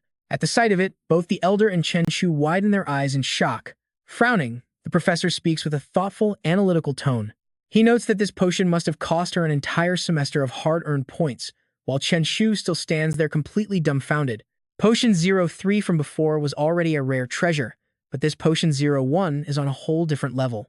Yibing firmly declines the gift, maintaining a strict yet polite and respectful demeanor. He tells her to take it back as he cannot break the rules, promising to give the boy points only if he has actual talent. Hearing this, Chen Shu smiles confidently. He reassures Fang Sai to not worry, claiming he can easily score high on his own merit. Since she is a dragon guard, she should not break the law, leaving her worried but willing to go along with his wishes. Conceding, Chen Shu shifts his focus back to Ye Bing and directly asks if he can ask a quick question. He asks what would happen if he becomes a Black Iron Tier Beast Tamer before the exam, his tone quickly shifting. His eyes shine with pure excitement as he asks if that would guarantee him direct admission into Wuxia Academy, earning a highly skeptical look. A Black Iron Tier Beast Tamer at your age? You must be dreaming, as no one has achieved that in years. But Chen Shu ignores the scoff, keeping a grin as he pushes for a direct answer. Laughing it off, he asks regardless of whether he is dreaming, if becoming a Black Iron Tier Beast Tamer guarantees him direct entry into Wuxia Academy. Seeing his pure determination, the elder replies directly that if he actually pulls it off, he will bet his entire gold tier reputation on it. He guarantees the boy will get direct admission, prompting Chen Shu to instantly celebrate a done deal in his heart with pure joy. Now, he does not have to worry about the exam anymore, letting Slim's massive potential take care of the rest. A moment later, after Chen Shu and his friend leave, Yibing quietly watches them go. His eyes are filled with expectation, wondering if he's really a Black Iron Beast Tamer. At the same time, while walking back, a sudden thought flashes through his mind. He tells Fang Si that his dad wanted to celebrate the new year at his place, and since Dali and the others have arrived, they should head home. Fang Si softly agrees. Before he can say another word, his phone suddenly starts ringing from inside his pocket. He pulls it out and grumbles, wondering who is calling from an unknown number at this hour. As soon as he answers, a serious voice speaks.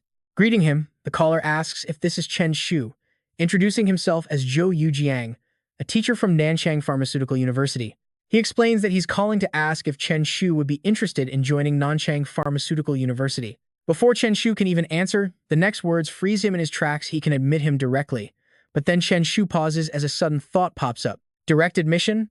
He isn't even a Black Iron Beast Tamer yet, and a university is already trying to recruit him? Suddenly, the system screen flashes right before his eyes.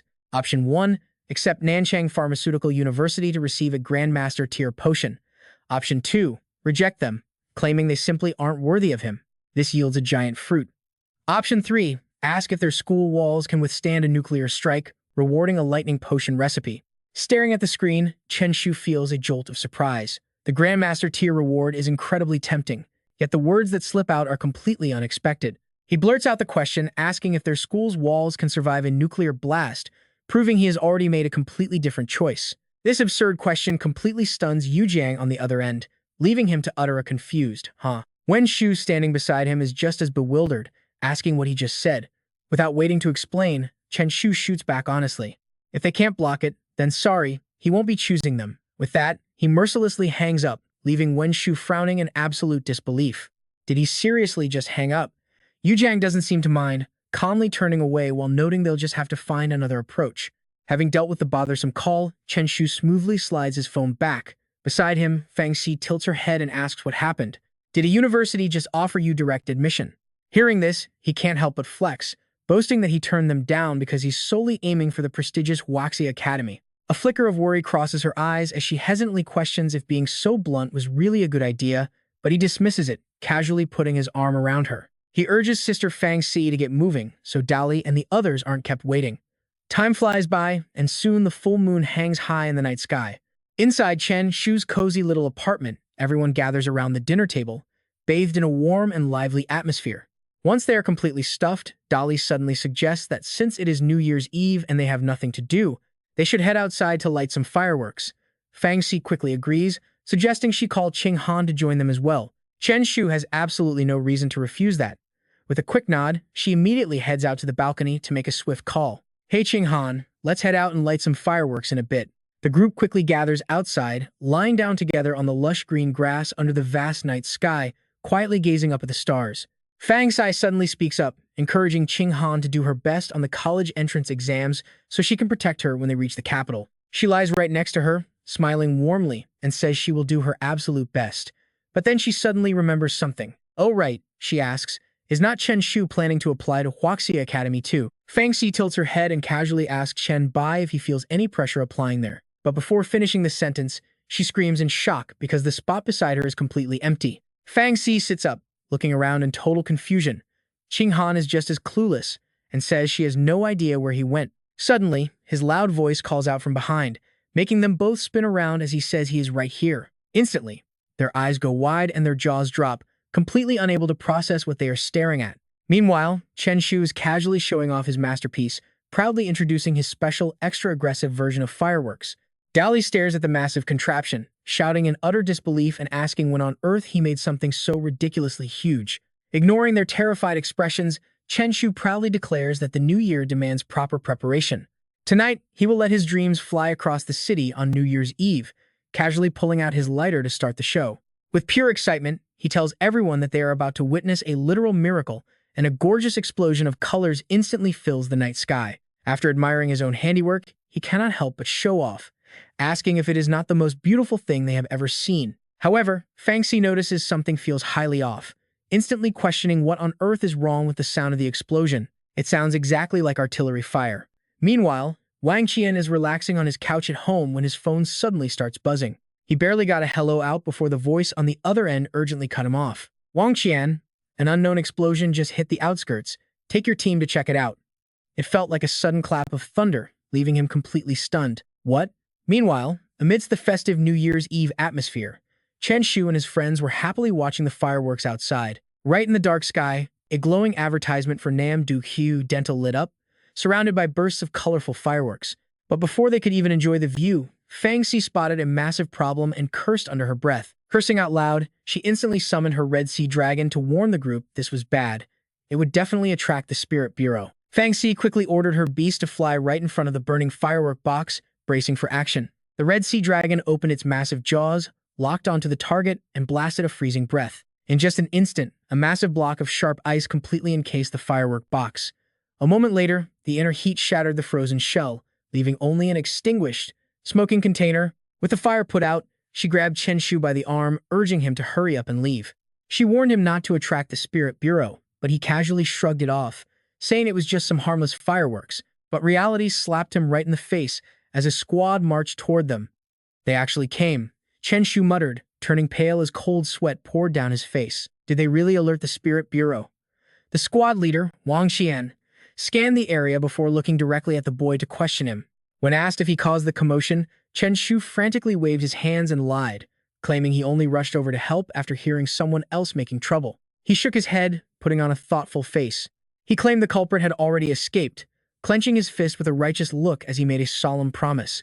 He begged Uncle Wang for some time, promising to catch the troublemaker, but the older man suddenly slapped a heavy, terrifying hand onto his shoulder. Asking if the boy seriously expected him to believe that, Wang Qian gestured for his armed troops to step forward and arrest him. The soldiers immediately surrounded Chen Shu, leaving him absolutely no room to escape as he froze in sheer panic. After a night of absolute emotional chaos, Chen Shu sat resting his chin on his hand, completely questioning his life choices. Sitting behind bars on a squeaky bed, he looked incredibly pathetic. Outside the cell, Dali turned to Fang Xi, asking if they were seriously going to leave their friend locked up without bailing him out. She just stared coldly at him. Fang Xi declared that he needed to learn a lesson, otherwise he would just pull the same stunt again next time. Having seen enough, she urged Dali to leave since it was getting late, and though he felt a bit bad, he agreed to go. The two walked away, leaving Chen Shu utterly alone in his dark cell. Fortunately, the next morning brought a bright new day at the Spirit Bureau. Wang Xian frowned, telling him to behave himself next time and stay out of trouble. Chen Shu bowed deeply and apologized, which made the older man sigh and wave him off, telling him to just go home. They parted ways right after, with Wang Qian heading back to his office and Chen Shu walking to his ride home. Just as he was about to step into the car, his phone rang, and he picked up to hear Fang Xi on the other end. She urgently asked to borrow his friend's Thunderbird because a pack of fierce beasts had appeared, leaving him utterly shocked. Suddenly, a digital system screen popped up in front of his eyes, displaying 3 different options. As he read through the options, he hesitated, realizing that setting off explosives in Nanjiang City was too risky. Having just been jailed for illegal explosives, Chen Shu shook his head frantically to clear his mind of that crazy thought. Without any more hesitation, he made his choice and told Fang Sai that he wanted to tag along. On a beautiful morning, bright sunlight illuminated a grand, luxurious villa where Shu Xing stared at the meal his butler brought, clutching his hair as he whined about eating it so early. His butler, Fan Hao, was entirely used to this whining and calmly explained the situation. He explained that the master ordered the young man to consume at least 30 beast taming pearls daily because his growth progress was simply too slow. Hearing this, Shu Xing felt his soul leaving his body, tears streaming down his face in absolute misery. Just as he was drowning in self-pity, his phone started ringing, offering him a perfect escape as he quickly answered. He asked why Chen Shu was calling so early, but when there was no answer, he patiently spoke into the receiver once more. After another greeting, Chen Shu finally responded, asking if he could borrow his friend's pet bird for a quick favor. The bizarre request made him grin, immediately teasing his friend about asking for his bird so early in the morning. Annoyed by the teasing, Chen Shu snapped back, reminding him that he lacked a flying beast and needed serious help. He demanded that his friend send the bird over to wait outside his house within the next 10 minutes. Shu Xing sighed and told Fan Hao that a friend needed his help, so they would have to skip training for the day. Far from being flustered, the elder quickly came up with a perfect solution. He told the young master to let Xiaolei go and continue training. Those words crushed Shu Xing's hopes of skipping practice, leaving him utterly depressed. Turns out having money is not all that fun. Soon after, the silhouette of the Thunderbird appeared in the sky, carrying the two of them toward a mountain range. Chen Shu sat right on the back of his friend's spiritual beast.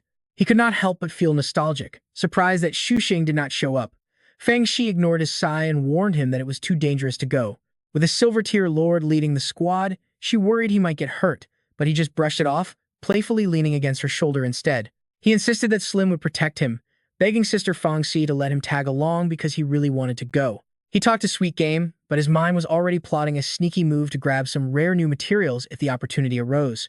He kept calling her name in an incredibly whiny, annoying tone, slowly pushing Fang Xi past her absolute limit. Unable to stand his relentless pestering any longer, she finally gave in. She made it clear that they would only handle ordinary beasts, leaving the serious threats entirely to the dragon guards. Chen Shu cheered in absolute delight at her agreement, but as they glided smoothly through the air, the Thunderbird suddenly flinched, sensing something highly unusual up ahead. It slammed on the brakes instantly, completely ignoring the loose feathers drifting down around them. The bird spun around decisively, fleeing in the opposite direction at absolute maximum speed. The sudden U-turn threw him off, prompting him to curse that whatever lay ahead must be terrifying if even the Thunderbird was running for its life. Seeing his hesitation, Fang Xi suggested they turn back if he was scared, but he just smirked with a mischievous grin, saying he had to go now. He secretly calculated that if they crossed paths with a powerful beast, it would be extremely beneficial. Exploiting a powerful monster would be perfect for leveling up Slim. The plan. Xi quickly warned him that the Thunderbird refused to go any further. Chen Shu did not care one bit, pulling something from his pocket while stating that this was not for Xiaolei to decide. He slyly brandished a bag, threatening that if the bird did not move forward, things were about to get very ugly. His sharp shout terrified the beast, leaving it with no choice but to pull off a dramatic swoop and fly straight back on track without a single second of delay. Fang Xi could only shake her head in disbelief, giving him a quiet thumbs up. From above, they watched a wild clash between contracted beasts, with a herd of fire bulls clearly dominating the battlefield. The scale of the battle left Chen Shu completely speechless, amazed by just how powerful silver-tier contracted beasts could actually be. Patting his head gently, Fang Xi urged him to stop staring and focus on reaching the spatial fragment location. She ordered her beast to move forward, but Chen Shu tapped her shoulder, clearly wanting to linger around for just a bit longer. His sudden hesitation annoyed Fang Xi enough to make her curse, asking what on earth he was trying to do. She warned him not to throw any explosive potions, but he simply grinned smugly, telling her not to worry. He stretched out his hand, channeling his energy to summon Slim right into the action. He claimed that a spectacular battle like this simply would not be complete without his direct involvement, and in a flash, Slim materialized to completely surround the brawling beasts. The creature opened its massive mouth wide, preparing to swallow the fireballs whole. Caught completely off guard by the sudden attack, the beasts froze in terror. Xuan Yang was completely stunned by Slim's massive descent, wondering aloud if a powerful gold-tier dragon guard had finally arrived to back them up. Instead of a terrifying roar, Slim unleashed two incredibly cute squeaks, leaving all the enemy contracted beasts completely frozen in sheer, awkward confusion. Meanwhile, Qinchuan and Ziming could only sigh in deep disappointment at the ridiculous sight. Fang Xi rolled her eyes in exhaustion, prompting Chen Shu to quickly play it off by questioning why the roar failed. Laughing off the embarrassment, he recalled Slim back to his summoned space, acting as if absolutely nothing had just happened. Within seconds, Slim vanished back into the sky, leaving a baffled fireball staring upward. But once it realized it had been tricked, its eyes flared with pure, murderous rage. The rest of the herd refused to let it slide, charging forward in a furious stampede to settle the score. Their collective rage was locked directly onto the Thunderbird hovering in midair. Realizing the danger was closing in, Chen Shu screamed for them to get out of there immediately. Fortunately, the flying Thunderbird easily dodged the stampede of headbutts, proving that their aerial maneuvering was on another level. The frustrated fireballs could only watch the bird vanish into the clouds, letting out helpless, angry cries. But in a cruel twist of fate, the furious herd spotted Qin, Chuan, and Ziming still stranded on the field, immediately making them the next targets. Watching the chaos unfold from safety, Fang Xi muttered anxiously that the battle was about to get a whole lot bloodier. She turns around to confront Chen Shu, asking if he actually wants them to get expelled. He just smiles awkwardly and tries to smooth things over. He begs Sister Fang Xi to listen to his explanation, clearly trying to distract her with some made-up stories. That Silver Lord looks incredibly cunning, and there is no doubt he is hiding some evil intentions. He proudly declares that he only angered the beast to ruin its plans, claiming he has a real strategy. Still, she is not fully convinced, asking why he is so worked up if he is actually telling the truth. Hearing this, he clasps his hands in pure joy. He says of course, but she only sighs in exhaustion, wondering why he always sounds so completely untrustworthy. A moment later, hoping to change the subject, he gently turns her head to look straight ahead. He tells Sister Fang Xi to look ahead, and she immediately notices a strange energy in the sky, realizing a massive spatial portal is slowly forming exactly as he said. Under the clear open sky, Xuanyang stands quietly, waiting for Fang Xi to arrive. Suddenly, Qin Chuan appears from behind and asks in an exhausted tone if Fang Xi has still not arrived yet. He only smiles and says she will be here soon, but Shi Ziming immediately starts mocking them with a deeply sarcastic tone. He sneers, asking if the great genius of Wuxia Academy is actually chickening out, making Qin Chuan's expression turn deadly serious. Qin Chuan immediately fires back, warning Shi Ziming that he had better watch his mouth. The argument heats up as Xi Ziming puts his hands on his hips, mockingly asking why someone with an S-grade companion beast is so terrified of a single girl. But Qin Chuan just shakes his head, reminding him that some people are simply built differently. Suddenly, a massive Thunderbird swoops in, carrying Fang Xi and Chen Shu to the scene. Qin Chuan proudly declares that she has arrived, while the two on the bird look incredibly fierce and powerful. Once they land, Xuanyang steps up to welcome her, but he quickly notices Chen Shu waving in the back and asks who this guy is. Confused as to why Chen Shu is even there, Fang Xi introduces him to the team as her younger brother who came to help. Hearing this, Xuanyang nods and tells her it is good she came, instructing her to lead the guard here. He orders her to report any trouble immediately while he goes to support the others, and she gives a brief nod. Fang Xi then spots Shi Ziming watching her from atop his beast, his arms crossed arrogantly as he asks if she is really Fang Xi. He claims he is highly interested in her strength, but she looks completely underwhelmed and simply asks who he is. That response only fuels his ego, and he proudly declares himself as Xi Ziming, the top genius of the Demon Academy. Suddenly, a terrifying roar echoes from somewhere nearby. Sensing the immediate danger, Fang Xi channels her energy and commands everyone to prepare for battle, while Qin Chuan instantly obeys. Everyone summons their companion beasts to prepare for the fight. Meanwhile, Chen Shu quietly reaches into his pocket for a strange red potion, but Fang Xi immediately catches him, making him turn pale. She warns him not to use that potion. He is told to behave, forcing him to reluctantly comply with a couple of nods. But then, she spots another terrifying threat as glowing red eyes begin to float in the dark air, leaving both of them completely shocked by this bad omen. Within seconds, a pack of red fire monkeys and their massive leader fully emerge from the shadows. Chen Shu panics as the dangerous beasts close in, shouting to Sister Fang Xi that they are dealing with red fire monkeys. Suddenly, one of the monkeys tries to ambush her from behind, prompting him to scream a frantic warning for her to watch out. Right in the middle of his screaming, Chen Shu suddenly freezes, completely silenced by the incredible sight unfolding before him.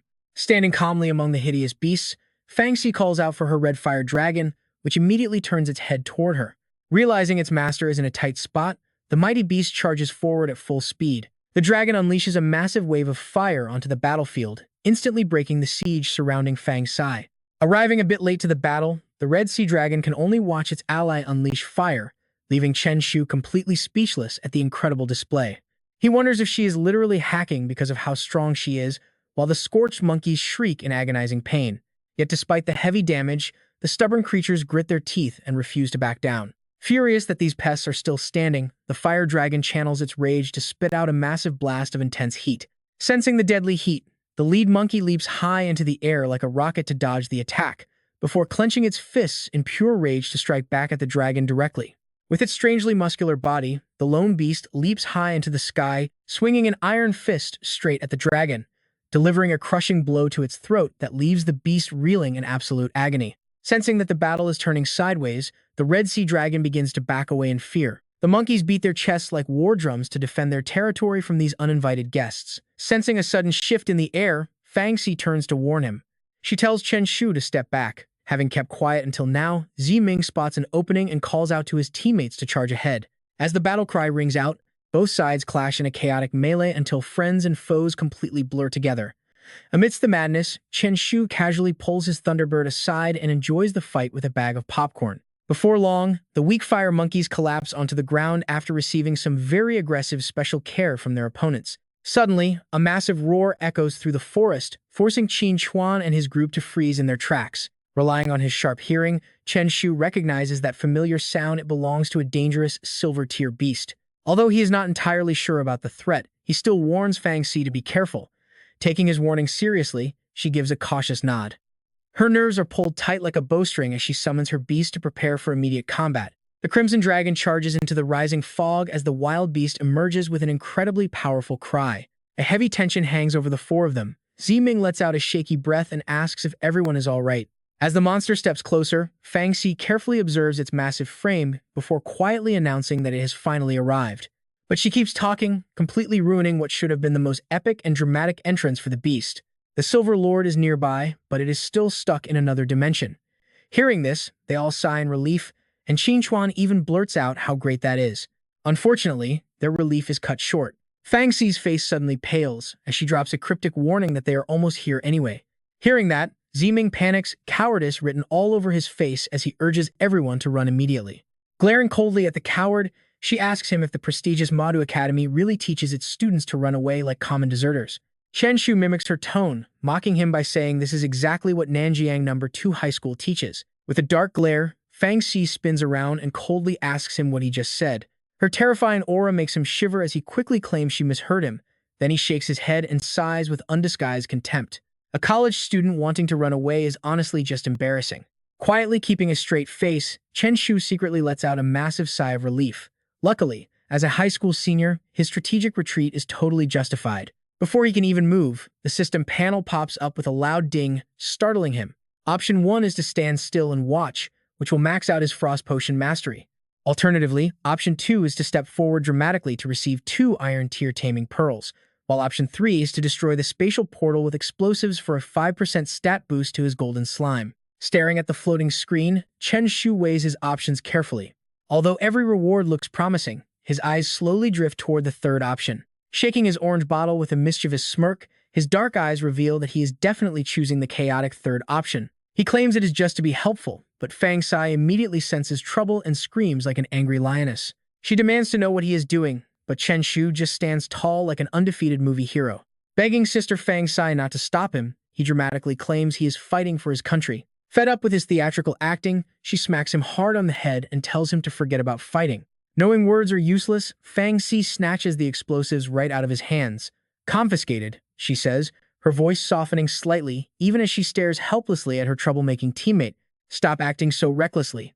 While she warns him about the blast radius reaching the city, Chen Shu just rubs his sore head and mutters that blowing up the portal is their only choice now. Fang Xi frowns, her voice turning icy and completely uncompromising. Under her threatening gaze, he immediately cowers and blurts out the most ridiculous excuse ever, claiming it is because school starts soon. Completely exhausted by his stubborn attitude, her temper flares as she tells him to beat it. After letting out that furious roar, she sighs deeply as her brain shifts into high gear, quietly analyzing their desperate situation like a detective. Calling for backup now would take way too long. By the time help arrives, another Silver Lord will already be here. She looks up at her beasts, letting her sharp mind calculate every move. It comes down to either using a Rage Potion or the explosives. The Rage Potion could temporarily boost her Crimson Dragon to Silver Tier strength to at least buy them some time. While the others watch in confusion, Chen Shu remains completely silent as if reading her mind. Sensing Fang Xi's deep worry, Chen Shu steps up with a confident grin and asserts that their current explosive potions simply won't cut it. If they cannot stall until Wang Shenyuan and his team arrive, they are all as good as dead. Seeing her hesitation, he gives her shoulder a reassuring pat, urging Sister Fang Si to take the leap. He suggests taking the explosion to another dimension instead, and with a heavy sigh, Fang Si finally relents since their remaining time simply won't allow any more hesitation. Yet, something still worries her, and honestly, she has every right to feel anxious. She warns that the other dimension is strictly guarded by a fierce Silver Lord, prompting Chen Shu to immediately call out his lazy summon, startling it awake. The mutated Thunderbird catches his drift in a single second. It frantically shakes its head, completely terrified of getting dragged into another one of its master's chaotic schemes, while Chen Shu merely flashes an utterly shameless grin. He asks the bird how it feels about being used as a decoy bag, leaving the poor blue summon completely speechless and utterly resigned to its fate. He casually pats its head in approval, ignoring the bird's silent tears. Fang Si turns a cold gaze toward the two men in black, strictly ordering them to handle any wild beasts lurking outside the dimensional portal behind them.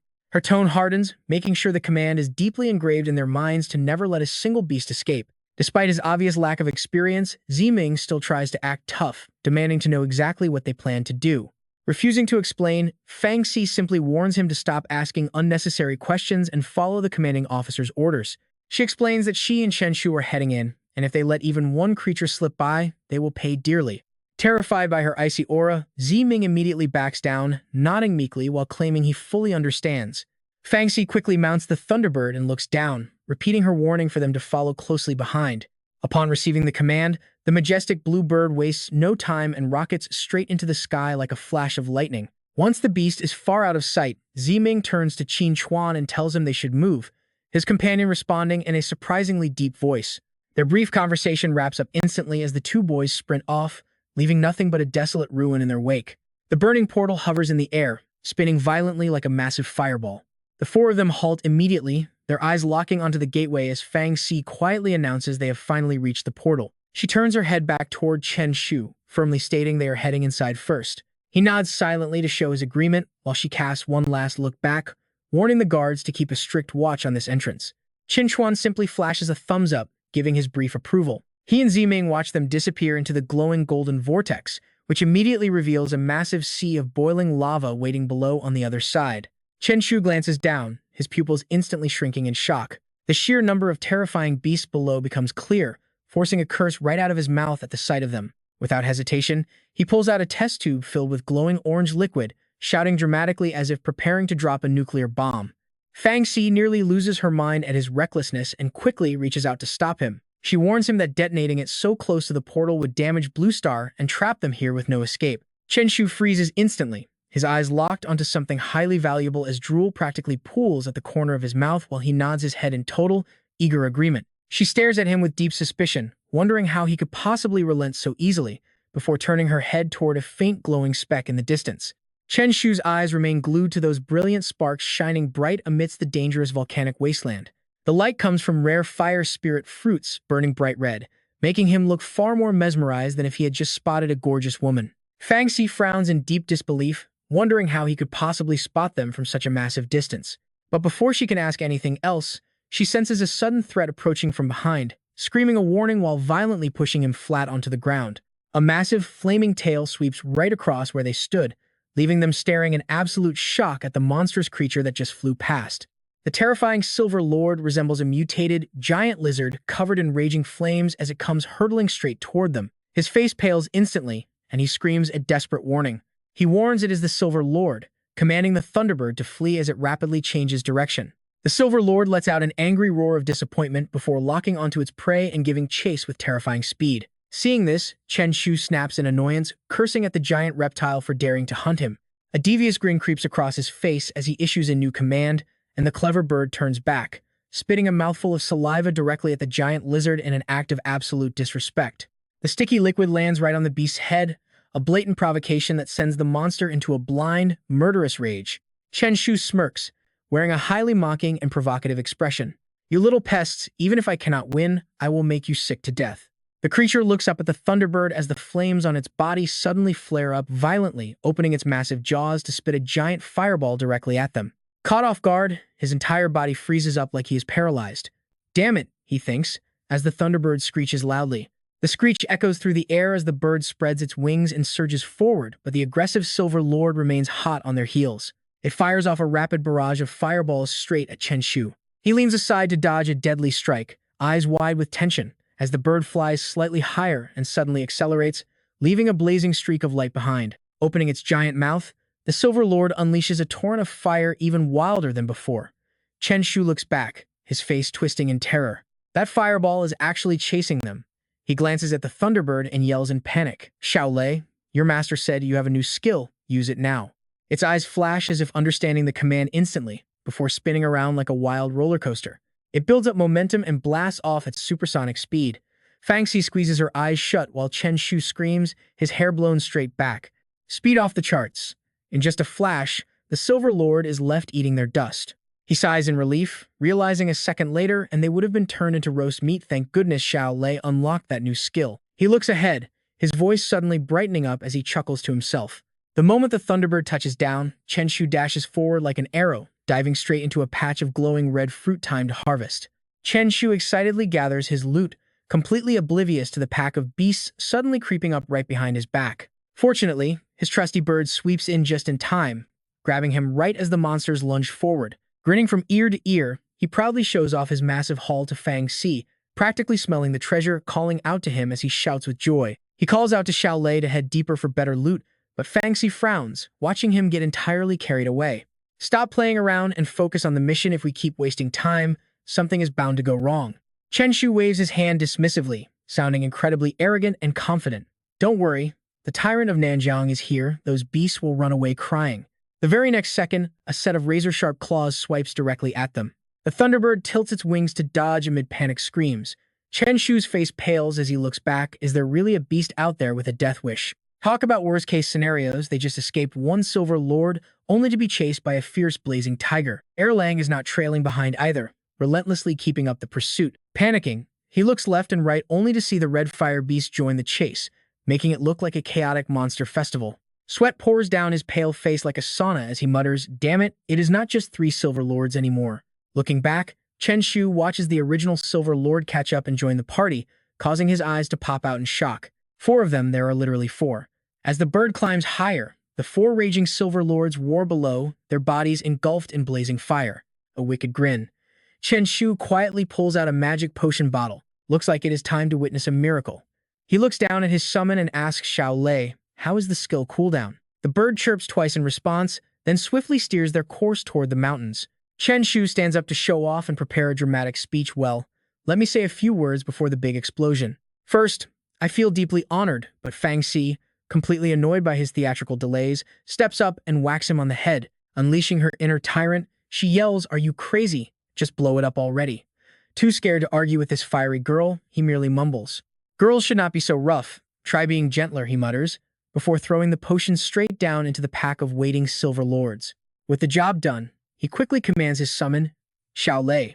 Hearing its master, the Thunderbird lets out a loud screech as countless lightning bolts crackle across its blue feathers. With a sharp boom, the bird pushes its speed past the absolute limit, zooming away from the danger zone. Down below, the Silver Lords stand completely frozen, watching the spinning potion bottle slowly fall from the sky. Wait for it, the second it hits the ground, a blast as powerful as an atomic bomb erupts. Luckily, the Thunderbird had already carried Chen Shu and Fangxi safely out of range. The scorching heat wave and massive shockwaves wake up the sleeping volcanoes in the area, triggering violent eruptions all around them. The Silver Lords can only stare in absolute horror at the sudden, chaotic chain reaction unfolding right before their eyes. By the time they realize, it is already too late to run. They are forced to meet their doom, buried under the boiling torrent of lava. The landscape is a hellish wreckage of red fire, with only the rumbling echo of continuously erupting volcanoes left behind.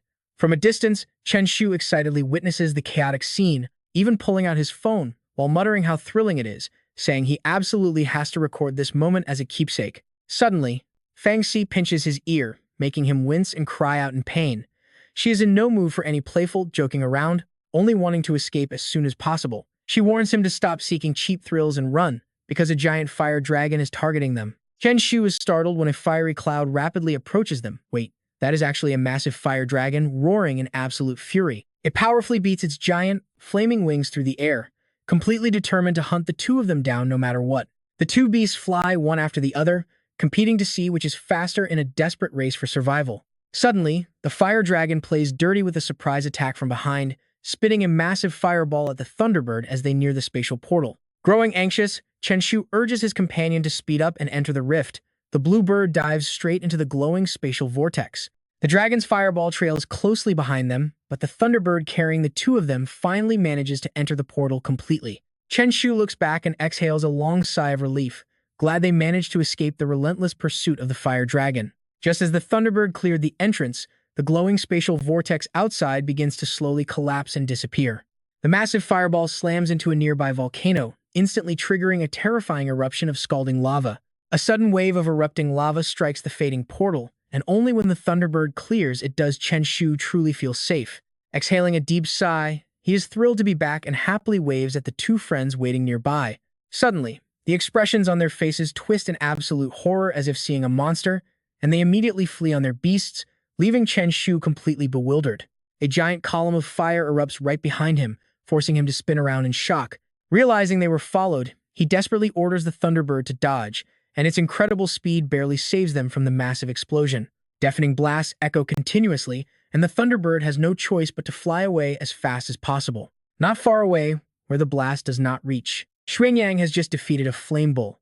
Relieved to have finished, he decides to check on Fang Xi and the others. Suddenly, his sharp instincts pick up on something incredibly unusual happening nearby. Something is wrong. Turning around, Xuanyang is horrified to find everything completely empty, wondering where on earth his mountain went. Where did his portal go? Panicking as he recalls that terrible explosion, he wonders if this is it, just as Qin Chuan and Ziming rush over. Calling out to Brother Wang, they try to report, but before they can finish, the Thunderbird suddenly swoops down right behind them. Chen Shu sits casually on its back and asks what they are reporting. Ziming instantly pales and shuts his mouth, cold sweat dripping down his forehead. The group climbs down from their spiritual beasts and walks over to face Xuanyang. Staring at the most reliable person in their group, Xuanyang demands that Fang Xi explain exactly what happened to cause both the mountain and the portal to completely vanish. She and Chen Shu exchange a knowing look, understanding each other instantly without speaking, though Chen Shu feels a wave of panic rising inside. He is terrified his secret might get exposed. The matter of the explosives is critical and must be kept hidden, otherwise they might drag him off to some lab to be researched. Chen Shu's brain goes into overdrive as he desperately cooks up a highly logical explanation, needing a perfect lie to make them believe him until his mental gears finally click together. He has it.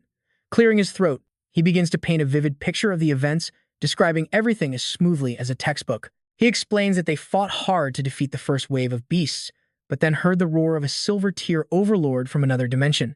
Spinning his tail with growing passion, he claims that to neutralize the threat, he and Fang Xi bravely ventured into that dimension first. His grand, dramatic tone commands everyone's undivided attention, allowing him to successfully buy more time. But once inside, they supposedly encountered the silver-tier volcanic monarch. With that, he slowly builds up the story toward its dramatic climax. At that moment, they accidentally enraged the mighty beast. He claims they were several thousand meters apart, even wildly gesticulating with his hands to show how heroically the two of them fought off the monster. A blinding white light then gathered in its jaws, firing a direct, devastating blast right at them. Not forgetting to credit his beloved pet, he adds that the mutated Thunderbird was incredibly fast, whisking them safely back through the spatial portal just in time. Finally, Chen Shu wraps up the entire ordeal with a concluding remark, stating that even so, the sheer power of that skill still tore through space, resulting in this massive destruction. Drenched in sweat, Chen Shu forces a tight smile, claiming that is exactly what happened. He truly believes his made-up story is absolutely flawless, leaving zero room for any suspicion or doubt. Chen Shu looks at Xuanyang with sparkling, innocent eyes, silently praising his own stellar acting and hoping his leader fell for it. However, Xuanyang still harbors a mountain of unanswered questions. He was right there at the icy ravine of Mount Taiping, so could it really be him?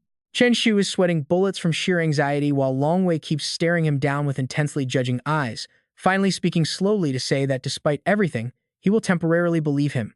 Hearing that, Chen Shu lets out a massive sigh of relief like he just paid off his monthly debt.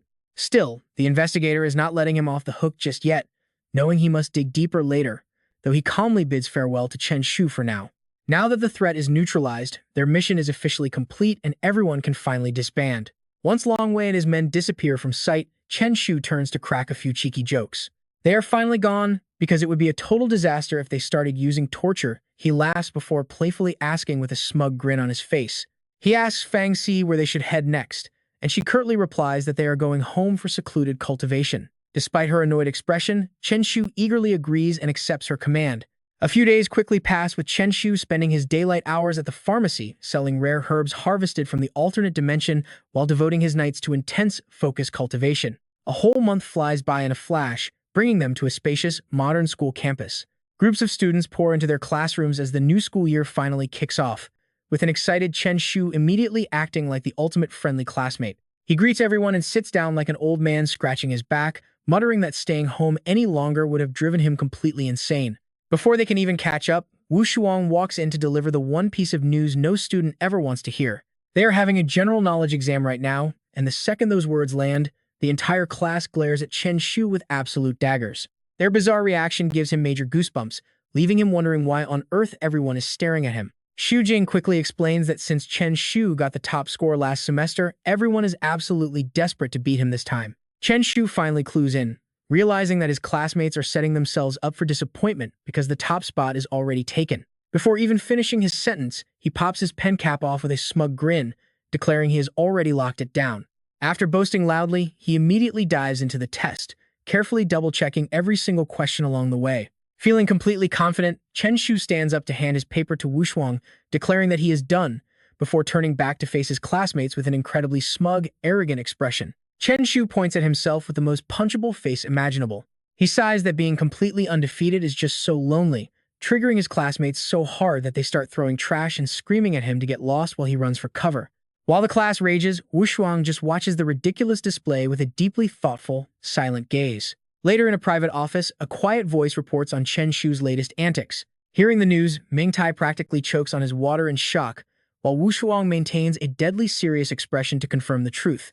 Crossing his arms, he asks if Teacher Li is absolutely certain about making Chen Shu the captain for the upcoming Beast Taming competition. Following that private meeting, the school holds a grueling series of exams lasting 3 straight days. On a beautiful morning at school, Wu Shuang stands proudly at the podium to announce the final exam results. Just as he bragged, Chen Shu easily secures the top spot in the general knowledge exam once again. Wu Shuang wraps up the class quickly, telling everyone that they will continue training at the Beast Hall this afternoon before dismissing them. Suddenly, Wu Shuang holds Chen Shu back to tell him they need to talk, waiting patiently until the classroom is completely empty before starting the conversation. Getting straight to the point, Wu Shuang explains that after discussing with the principal, they decided to let Chen Shu lead the school team in the upcoming Beast Taming match. The news shocks Chen Shu completely, leaving him unable to believe his own ears.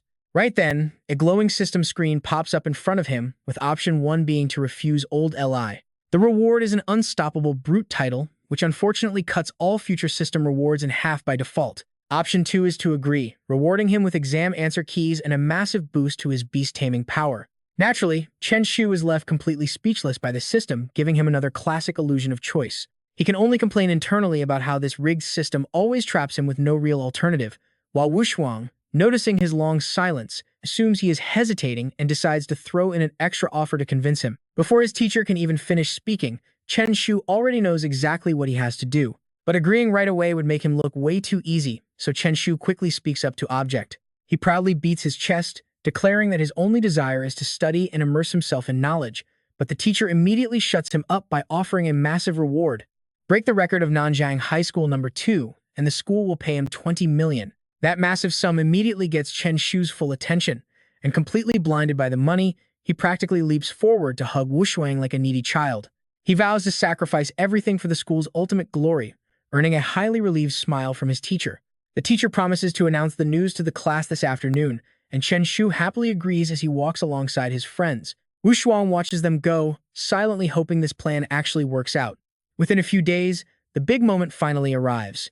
Standing before the entire class, the teacher announces he has some major news to share with them today. Registration for the citywide Beast Taming tournament has officially opened, and their school is definitely entering the race. Wu Shuang looks at them with absolute determination, explaining that winning first place in the city means securing a ticket to the provincial championships.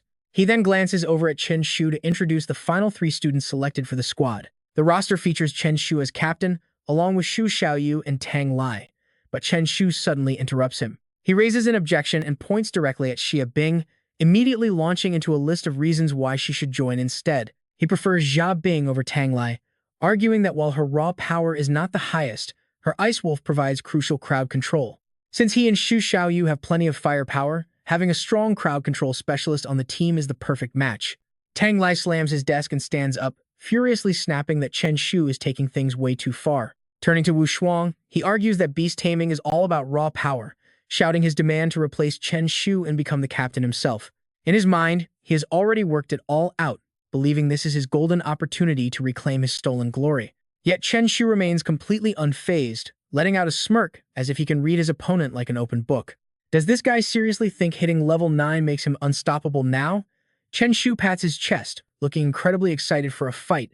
He asks Tang Lai if he truly wants to test his luck against him. Seeing Chen Shu so confident makes Tang Lai hesitate, but he clenches his fists and reminds himself that he is now a level 9 beast master. He is one of the top elite students now, refusing to believe Chen Shu could have outleveled him over a single break. Confident in his power, he steps forward to throw down the challenge, which only makes Chen Shu smile wider. Chen Shu turns toward the arena and calls him over, prompting the battle to begin as he summons his deceptively cute contract beast.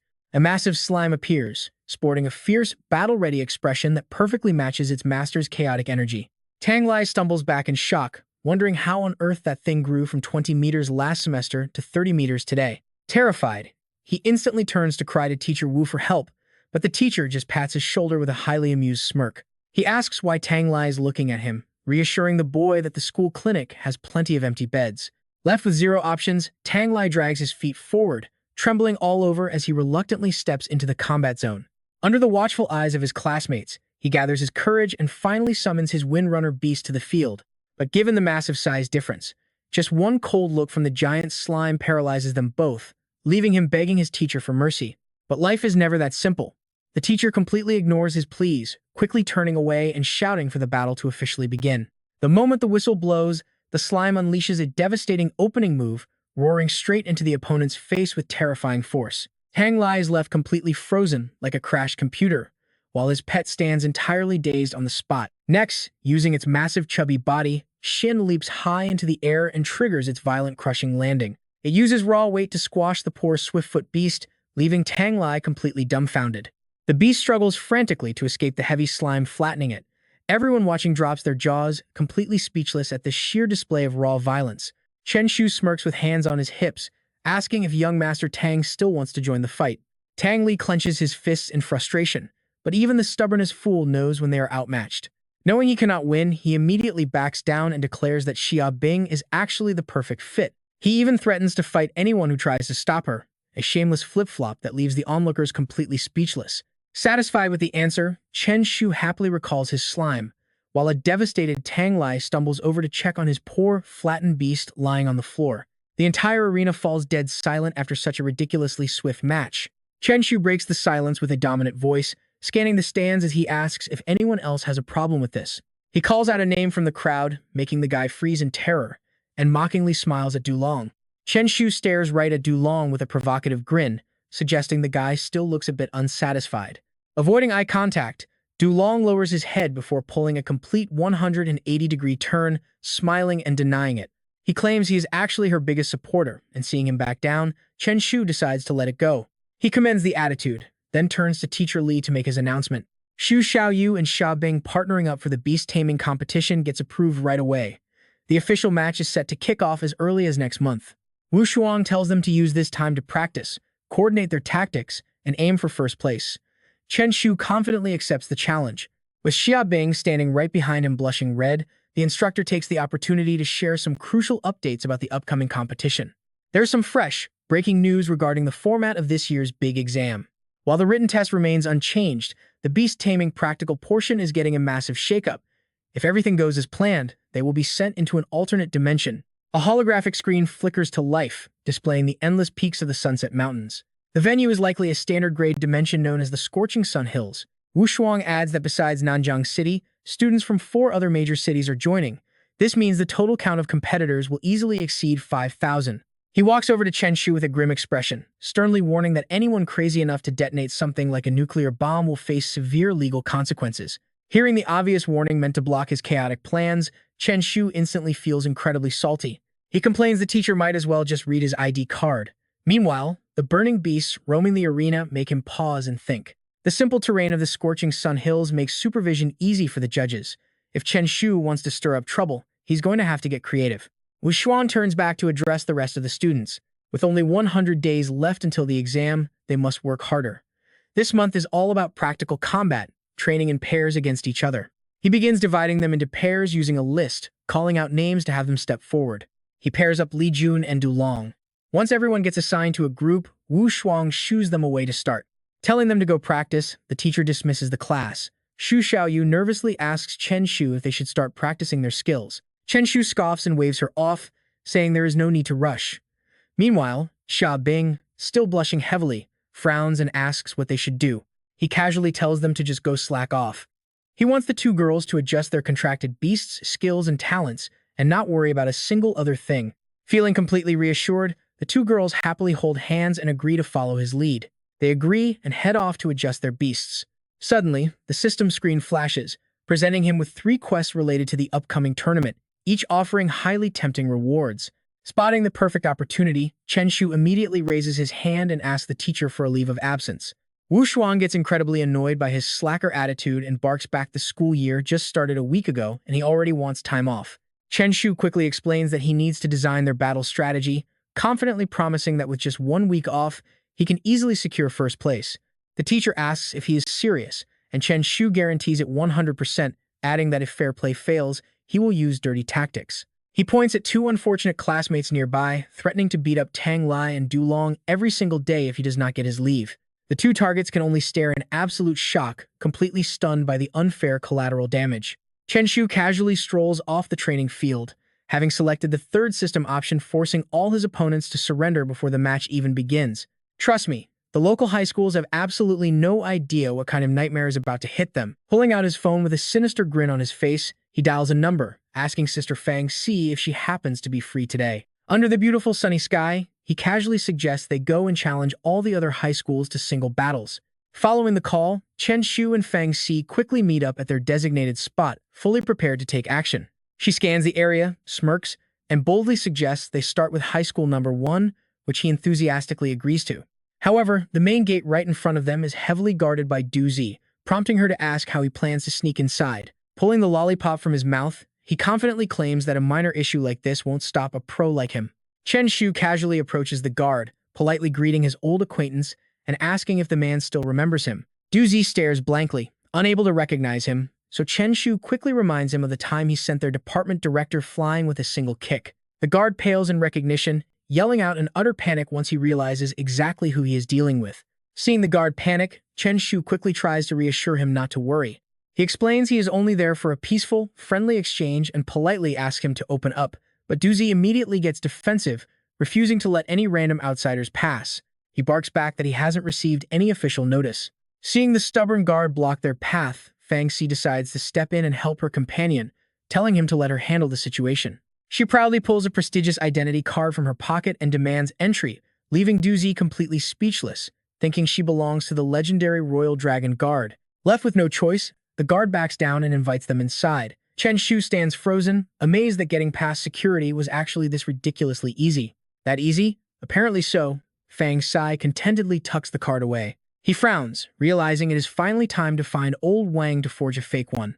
With that settled, they boldly walk right through the main gates of the school. Inside the classroom, Wang Feng stands at the podium, handing out assignments to his students. With the Beast Battle tournament starting soon, he appoints Jiang Tian as captain, with Wen Yu and Lin Zixian backing him up. Wrapping up his announcement, the teacher asks if anyone has any objections, and the students quickly answer back in polite unison. But just as he is about to dismiss the class, thinking everything is settled, a hand suddenly shoots up from the back. Chen Shu's voice rings out, "I object." His sudden defiance leaves his classmates completely stunned as whispers fill the room. Everyone wonders who it is, as Chen Shu and Fang Si casually stroll inside under a sea of bewildered stares. Wang Feng instantly glares at them and tries to kick them out, shouting for Chen Shu to get lost right now. Fang Si does not show the teacher any respect, snapping back that he should not be so quick to dismiss her younger brother before he finishes speaking. Feeling completely humiliated, the furious teacher demands to know who she thinks she is, and why he should ever listen to her. Fang Si just stares right at him with a provocative smirk, calmly channeling her magic as a brilliant, blinding light erupts from her palms. 2 massive summoning arrays appear, and her overwhelming pressure quickly fills the entire room. Out of those arrays, a massive water dragon and a blazing fire dragon slowly emerge. They roar loudly. The entire room instantly becomes thick with tension. Terrified, Wang Feng stumbles back a few steps in complete shock, realizing she has contracted two actual dragon-type beasts. He finally recognizes her true identity as Fang Si, but it is already far too late. Standing before the powerful sibling duo, Wang Feng trembles uncontrollably with fear, barely able to keep his composure. Chen Shu steps forward and calmly tells the teacher he is not here to cause trouble, before turning to his classmates to make a bold declaration. He has some simple advice. Just forfeit the upcoming Beast tournament entirely. Flashing a bright, incredibly confident smile, he proudly announces that he will be participating, causing the entire classroom of students to instantly boil with anger. Jia Shu is the first to snap back, asking if he still thinks they are in the last semester. Everyone is on equal footing now, so he cannot just do whatever he wants just because he has Slim. Tan Shu quickly chimes in, calling him incredibly arrogant and challenging him to a duel in the arena, while Shu Kai and Wu Ning yell at him to wait and see. Fight in the arena. The crowd yells, but Chen Shu just crosses his arms, completely unbothered. He suggests the old rules the entire class against him alone, which pushes his furious classmates past their breaking point as they prepare to attack. Talk about an absolute flex. But look, one talented student among them refuses to back down. Jiang Tian steps up with absolute confidence, declaring that he does not need a crowd to take him down. He points at Chen Shu, claiming his past defeat was just due to carelessness, but today he will lose for sure. Chen Shu just sighs, amused by how dramatic this guy is being, thinking there is no way someone could show off more than him. He just smiles. Bring it on. He keeps that mischievous grin and challenges his rival to try. Instantly summoning his trusty Slim, Chen Shu looks down at his classmates.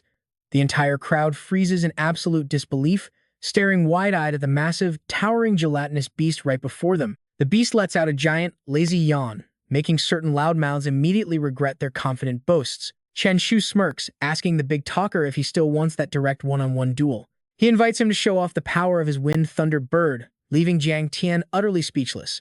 Paralyzed with embarrassment, the coward quickly turns to the rest of the class, shouting that this guy is actively challenging all of them. He rallies everyone to attack together to give him what he wants, leaving Chen Shu amazed by how shameless the guy actually is. Wow. This guy changes his mind faster than anyone. Lin Jiang yells for everyone to attack at once, and they swarm forward like angry flies. In the chaotic brawl, Slim takes on the entire group alone, activating its devastating dream kill skill. Go. The angry students order their beasts to charge straight ahead. Opening its giant mouth, Slim charges up a bright yellow light as its body expands rapidly. The weak opponent beasts look on in complete confusion just as Slim leaps high into the air, growing even larger. By the time they realize the danger, it is far too late. Slim crushes them into the dirt, leaving a defeated wolf howling in pure agony. Sweeping through the remaining opponents, Chen Shu's beast proves to be completely unmatched in battle. Dominating the battlefield, its powerful strikes leave the opposing spirits crying out in pain, swept up in a massive vortex of blinding dust as chaos spreads everywhere. Jiang Tian watches in stunned silence as everything goes exactly as expected. Wang Feng flashes a sly grin and speaks up, saying it looks like he has to step in after all, immediately raising his hand high to summon his absolute pride. He summons his Wind Thunder Bird, which immediately flies out at its master's command, fully prepared for battle. Fierce sparks and crackling lightning gather at its massive beak, sending shivers down everyone's spine. A crackling ball of lightning forms quickly inside its wide-open, razor-sharp beak, and without a single moment of hesitation, the creature aims the strike directly at Slim. The impact is brutal, forcing the beast to grit its teeth and endure the agonizing pain of sizzling, scorched skin. Despite the damage, Chen Shu mockingly taunts him, asking if that is really all he has got to break his Slim. With a wave of his hand, Chen Shu summons a violently shaking sphere of light, instantly triggering Slim's ultimate armor. A layer of bright golden light wraps around the beast like royal battle armor, sending it charging forward so fast it leaves only after images. Its perfectly round body resembles a massive bowling ball as it flies straight toward the Wind Thunder Bird. The force of the attack instantly crashes the opponent into the dirt, kicking up a massive cloud of dust.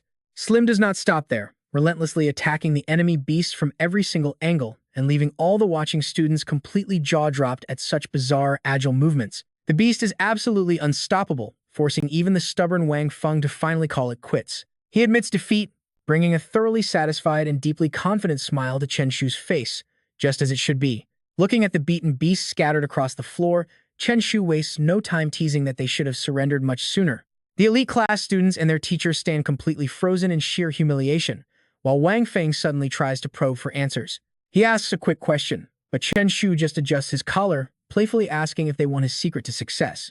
Wang Feng directly asks if he is willing to share, while the students behind him eagerly prepare to take notes. With zero hesitation, Chen Shu steps up to explain, sharing that success requires 3 key things. First, persistence, he says, and the elite class immediately starts copying it down, nodding along in full agreement. But when he lists the second rule as starting trouble, they all gasp in absolute disbelief.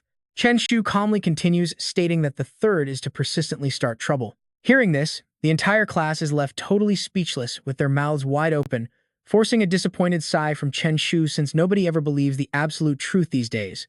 He sighs, then turns around and waves to his friend, telling Sister Fang it is time to head to Nanjing No. 3 High School. She instantly agrees with a quick nod as they head out. Watching them leave, the elite class can only silently wish Nanjing No. 3 High School the absolute best of luck.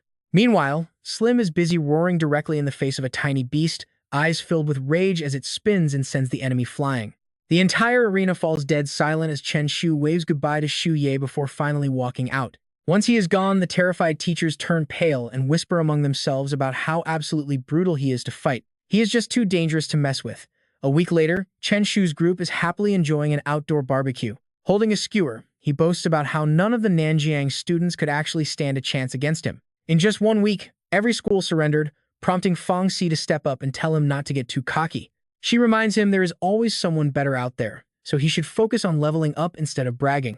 But Chen Shu completely ignores her advice, focusing entirely on the delicious grill and inviting everyone to eat since the big match is tomorrow. Asking if they are coming, she looks highly excited while holding a fresh skewer. She must return to the capital tomorrow as school starts soon, and Dolly agrees while stuffing his face. Hearing this, he sighs with deep regret, complaining that they are going to miss the absolute peak of his heroic glory. But his spirits quickly bounce right back as he raises his glass with an enthusiastic shout. He suggests meeting up in the capital, and all 3 clink their glasses together to make that promise. A few nights later, Fang Xi happily waves goodbye to them from just down the road. Chen Shu enthusiastically bids them farewell, watching as the taxi quickly drives off before putting his hands on his hips with pure determination. The next battleground is finally ready. The following day, the entire arena sits in absolute dead silence. Li Wushuang immediately senses something is off, his serious face filled with worry as he nudges the boy's shoulder. He asks if Chen Shu nuked the other schools, leaving the boy completely speechless. He wonders how old Li's first thought could possibly be a nuclear bomb before proudly beating his chest. He declares that he relies purely on raw strength and wins people over with his outstanding virtue. Chen Shu casts a knowing look at the other students and suggests they say something, instantly leaving everyone completely stunned. Even though they are clearly reluctant, they still try to cooperate. He happily turns to Wushuang, asking the teacher to confirm that his words are absolutely correct. But Wushuang's aging face still betrays his deep skepticism as he weakly wonders how he could possibly believe that. Meanwhile, up on the stage, Zhuo Xuan raises his voice to grab everyone's attention, inviting the teachers from each high school to step up and draw lots. Wushuang, sitting in the stands, happily calls out, and the entire group quickly gathers down at the arena. Chen Shu suddenly shoots a sinister look at his classmates, warning them that they are up next. His eyes are burning with pure anticipation and determination, while over on this side, both Tong Yu and Fu Qi wear incredibly grim, distorted expressions. Standing right in front of them, he keeps asking if they still remember last week's promise, making both of them nod frantically out of pure terror. Hearing them quickly confirm that they do, Chen Shu grins with sheer delight and calls them good. His classmates can only stay completely silent at his antics. The stands fall quiet once more as the lot drawers finally make their way back. Gong Hao immediately cheers that their teacher is finally back, but as Wushuang stands before his students, his voice becomes remarkably solemn. He announces they are up against Nanjiang High School No. 3, prompting Chen Shu to turn his head and shoot a knowing look at their opponents. The opponents instantly shiver under his piercing gaze, and before long, the live screen lights up to signal that the match is about to begin. The special guests and judges have also settled into their seats. As the introductions echo through the hall for Nanjing City's 981st Beast Taming Tournament, Shen Ling steps under the spotlight, introducing the grand event to the crowd with pure excitement. He declares that all the high school contestants are fully prepared and ready to go. For the opening match, Nanjiang High School No. 2 goes up against Nanjiang High School No. 3, so everyone give a warm welcome to both teams. The moment the announcement ends, Chen Shu and his teammates march onto the battlefield, overflowing with massive confidence. Even in the face of battle, their opponents maintain a completely calm and confident posture as they march out, eager to show the audience what they have. With a single call signaling that the crucial moment has finally arrived, the match begins, and the surrounding crowd erupts into absolute chaos. Cheers for the infamous thug echo through the arena, yet Chen Shu remains completely unfazed, standing tall with absolute pride. The moment the starting command is given, Chen Shu unleashes a flashy attack to show off his power, forcing Wang Tang to raise his guard as he spots crackling lightning. The two teammates behind him are not doing any better, their foreheads already drenched in cold sweat. But as the undisputed ace of the team, Wang Tang quickly regains his composure to psych himself up for the fight. Declaring that he has never tasted defeat, Wang Tang stands tall, while Chen Shu merely responds with a knowing, confident smile. With absolute determination written all over his face, Wang Tang confidently proclaims that today will be no different. This intense pre-fight banter only gets the crowd even more hyped up as they cheer for an exciting showdown. Suddenly, Wang Tang turns around and calls out loudly to the referee, leaving the excited crowd wondering if he is about to unleash some ultimate secret technique. Another spectator cannot stop praising Wang Tang's incredible confidence. Everyone knows that Wang Tang from Nanjiang High School No. 3 is incredibly talented and carries himself with unmatched confidence. The entire crowd keeps their eyes glued to the arena, eager to watch a legendary showdown between Wang Tang and the infamous thug. Wanting to hyping up the crowd and satisfy his own curiosity, Shen Ling quickly responds, asking what kind of request he has. Wang Tang narrows his eyes with a deadly serious look, yet his next words are incredibly casual and lighthearted. He calmly announces that they want to surrender, leaving the entire crowd wide-eyed with confusion as all their previous excitement completely evaporates. Showing absolutely zero shame, Wang Tang proudly stands tall and confirms his decision once again. This shameless admission leaves Shen Ling standing there with a mixture of utter disbelief and helplessness. Surrendering with that much passion is truly bizarre. But with the outcome decided, the host quickly announces Nanjiang High School No. 2 as the official winner, while Wang Tang walks off with unexplained pride. As the two rivals pass each other, Chen Shu locks eyes with him, unable to help but admire his absolute shamelessness, and raises a thumb to praise him as the ultimate king of showing off. As the subsequent matches play out, the audience begins to realize that something is seriously wrong. It seems like every single team is actively trying to lose, with their beasts putting on some incredibly fake performances the moment they face Chen Shu and his squad. Before Chen Shu can even make a move, his opponents immediately forfeit the match.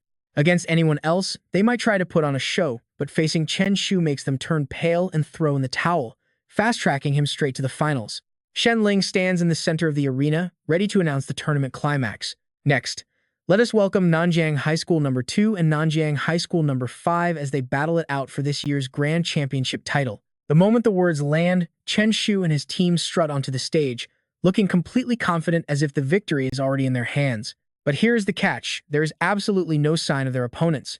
The entire arena plunges into a dead silence, with everyone completely clueless about what is going on. Seeing the awkward silence, the host quickly makes up a random excuse to save the situation. It looks like the students from High School No. 5 are a bit nervous, so let's give them some time. Before he can even finish his sentence, a white sheet of paper flutters out of nowhere into the center of the arena. It is a surrender letter, landing gently on the stage right before his eyes. This unexpected move clearly irritates the judges, who do not even bother hiding their annoyance, but they can only sit there and take it. This embarrassing display completely triggers Naibin, who furiously orders Wu Shuang to bring Chen Shu to him immediately. Denied a match, the crowd grows angry, and even Jia Hun is getting pretty upset. Loud complaints echo throughout the arena. What kind of joke is this? Is this actually a final match? There must be some shady business going on behind the scenes. Cornered with no way out, Shen Ling is forced to announce the final results. It appears that High School No. 5 has forfeited the match, so let us congratulate our new champions from Nanjiang High School No. 2. He forcefully grabs Chen Shu's hand and raises it high to declare the victory, forced to speak in a cheerful tone despite his incredibly miserable face. After 3 long years, they have finally claimed the top spot in the entire city. Xiaobing and Xiao Yu are utterly confused, wondering how they became champions without even fighting. But Chen Shu does not bother explaining, only telling them to hurry up. No questions, just go up and get the prize. He grabs the champion trophy with one hand, laughing out loud with sheer joy while completely ignoring the furious stares of the judges, proudly declaring that this award is just natural recognition of his legendary greatness. His 2 teammates stand behind him, completely speechless at his shamelessness and frozen like stone statues. While he is busy celebrating with his prize, Wu Shuang approaches him with some serious news. He whispers in Chen Shu's ear, telling Chen Pai that the mayor wants to see him right next to City Hall, enjoying the delivery of this rather bad news. You ruined the match. You are dead meat, he sneers. Hearing this bombshell, Chen Shu's eyes widen in sheer disbelief. Wait, what? Am I targeted? Before long, they find themselves standing right in front of the fateful office door. Chen Shu immediately hesitates, nervously asking his teacher if he really won't go in with him. Meanwhile, Wu Shuang looks like he has been waiting for this exact moment of sweet revenge. "Just go in," he says, adding that he is busy picking out a nice cemetery plot to ensure his beloved student gets a proper burial. This scary thought turns him pale, dripping with cold sweat. There is no avoiding it now, so whatever happens, happens. He takes a deep, steadying breath to calm his racing thoughts. After a long moment, Chen Shu summons all his courage to knock. A voice from inside quickly answers to enter, and those two simple words make his head spin with anxiety. Terrified, he steps inside and meekly asks if the mayor wanted to see him. Quite contrary to Chen Shu's terrifying expectations, Nibin welcomes him warmly, telling him to sit down and just make himself completely at home. Hearing this, he finally lets his guard down, letting out a soft sigh of relief as if a massive weight has been lifted. Realizing he is safe, he pulls a complete 180 and slumps into the chair like he owns the place. Without any hesitation, Chen Shu kicks off his shoes right under Nibin's wide, astonished stare. The sight is so incredibly shocking that the mayor actually gasps out loud. In his head, the mayor keeps wondering if this crazy kid actually took the phrase "make yourself at home" literally. Oblivious to the issue, Chen Shu innocently asks what is wrong. Too polite to point it out directly, the mayor can only make up a quick, simple excuse. "We are just having a chat, so there is really no need to take your shoes off." Though slightly confused, Chen Shu obediently puts them back on. Once things settled down, Nibin decides not to jump straight to business, opting instead to start with a surprising compliment. He notes that Chen Shu's strength is quite impressive, but with his quick wits, the boy immediately catches on this praise means trouble is heading his way. Thinking quickly, he puts on a humble act, muttering that he is barely average and sadly still cannot beat his master. This surprises the mayor, who immediately asks about his master. In just a split second, Chen Shu successfully shifts the spotlight away from himself and onto someone else, specifically Elder Ye from the Beast Resource Bureau.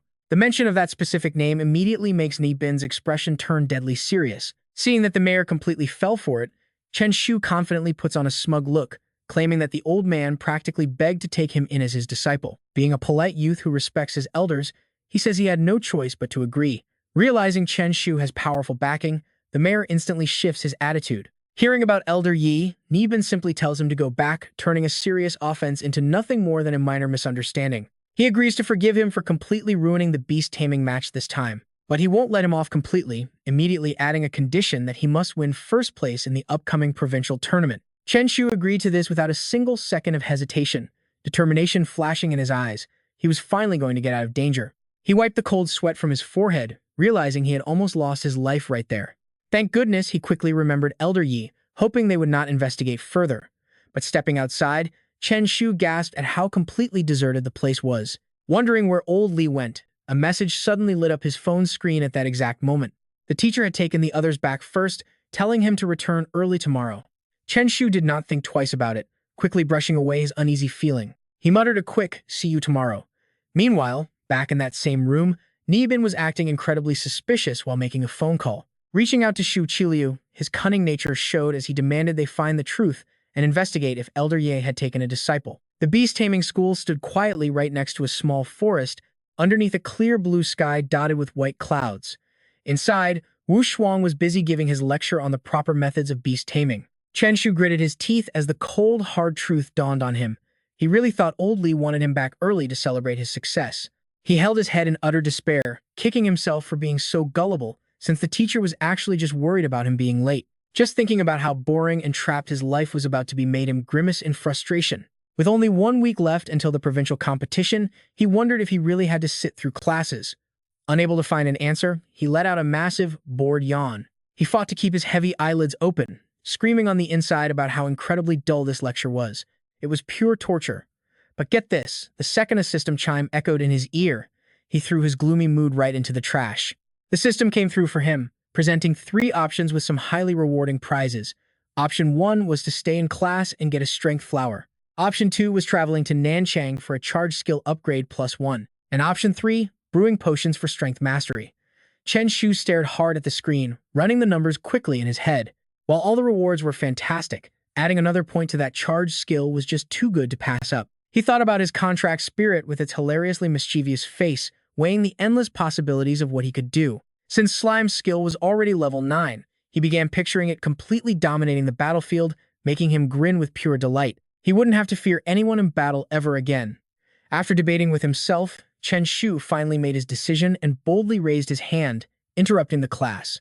Grinning widely in front of everyone, he dropped a massive bombshell by asking his teacher for a leave of absence. Wu Shuang did not show any emotion on his face, coldly telling him to just get lost. Seeing his teacher unmoved, Chen Shu sighed, knowing he had to take drastic measures. Channeling energy into his hands, he turned toward his classmate with a dangerous glint in his eyes. Calling out to Tang Lai, he offered some class monitor pointers, since his classmate had been training so hard lately. The second slime was summoned. It terrified Tang Lai, making his hair stand on end as he violently trembled and sobbed, desperately begging Wu Shuang to save him. Hearing the cry, the helpless teacher pointed directly at Chen Shu's shameless face and scolded him. He told Chen Shu to stop immediately, agreeing to grant the leave of absence. But Chen Shu, always looking to push his luck, immediately tried to negotiate for more. Since he had nothing to do at home, he suggested heading straight over to Nanchang City ahead of schedule. Waving his hand around dramatically, he quickly corrected himself, calling it a valuable academic exchange while they waited around for the big provincial tournament to begin. Wu Shuang stood there with crossed arms, silently listening to him ramble on with ridiculous excuses. Realizing his direct pitch was failing, Chen Shu immediately shifted targets and turned to his wealthy classmate, commenting on how incredibly massive Du Long's Earth sub-dragon looked. Terrified of becoming the next victim, Du Long immediately cried out to the teacher, sounding just as desperate as Tang Li did moments ago. Getting cornered by the exact same blackmail trick twice, the teacher gritted his teeth, barely holding back his mounting rage. With no other choice, Wu Shuang pulled out his phone, typing furiously while telling him to stop causing trouble in class. In just a few seconds, his phone screen displayed 3 successfully booked travel tickets directly to Nanchang City. He quickly shoved the screen in front of Chen Shu, absolutely desperate to get rid of this troublemaker, handing over their tickets for this afternoon. That was exactly what Chen Shu was waiting for, flashing a huge grin and instantly thanking him in a split-second change of attitude. Right on cue. The system delivered his reward of a charged skill upgrade, just as their long-distance bus finally arrived in Nanchang City. Stepping off the bus, he stretched out his stiff limbs and offered a grand, dramatic greeting. He loudly announced his grand arrival to Nanchang City. Not wasting any more time, the trio headed straight for the exit of the crowded station. Nanchang City welcomed them with beautiful, warm sunshine, casting a brilliant golden glow over the massive high-rise buildings. Chen Shu casually walked around with the 2 girls, exploring the area to get familiar with their brand-new surroundings. They had barely taken a few steps before Xiao Yu tilted her head, asking if they were really going out to eat tonight.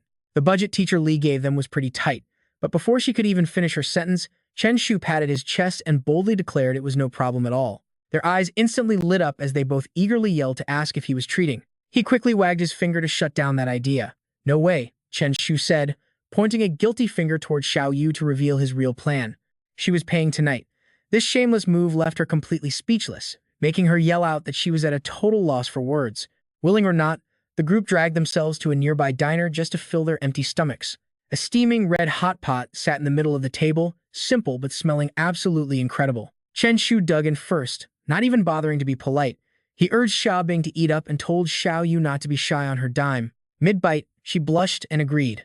Though she smiled shyly, her chopsticks moved with pretty practiced movements. Watching the 2 thick-skinned freeloaders eat, the poor sponsor sat in silent rage, grinding her teeth and swallowing her anger. While they were busy feasting, a very familiar voice cut through the diner from the group walking in. "Long time no see, Brother Lu."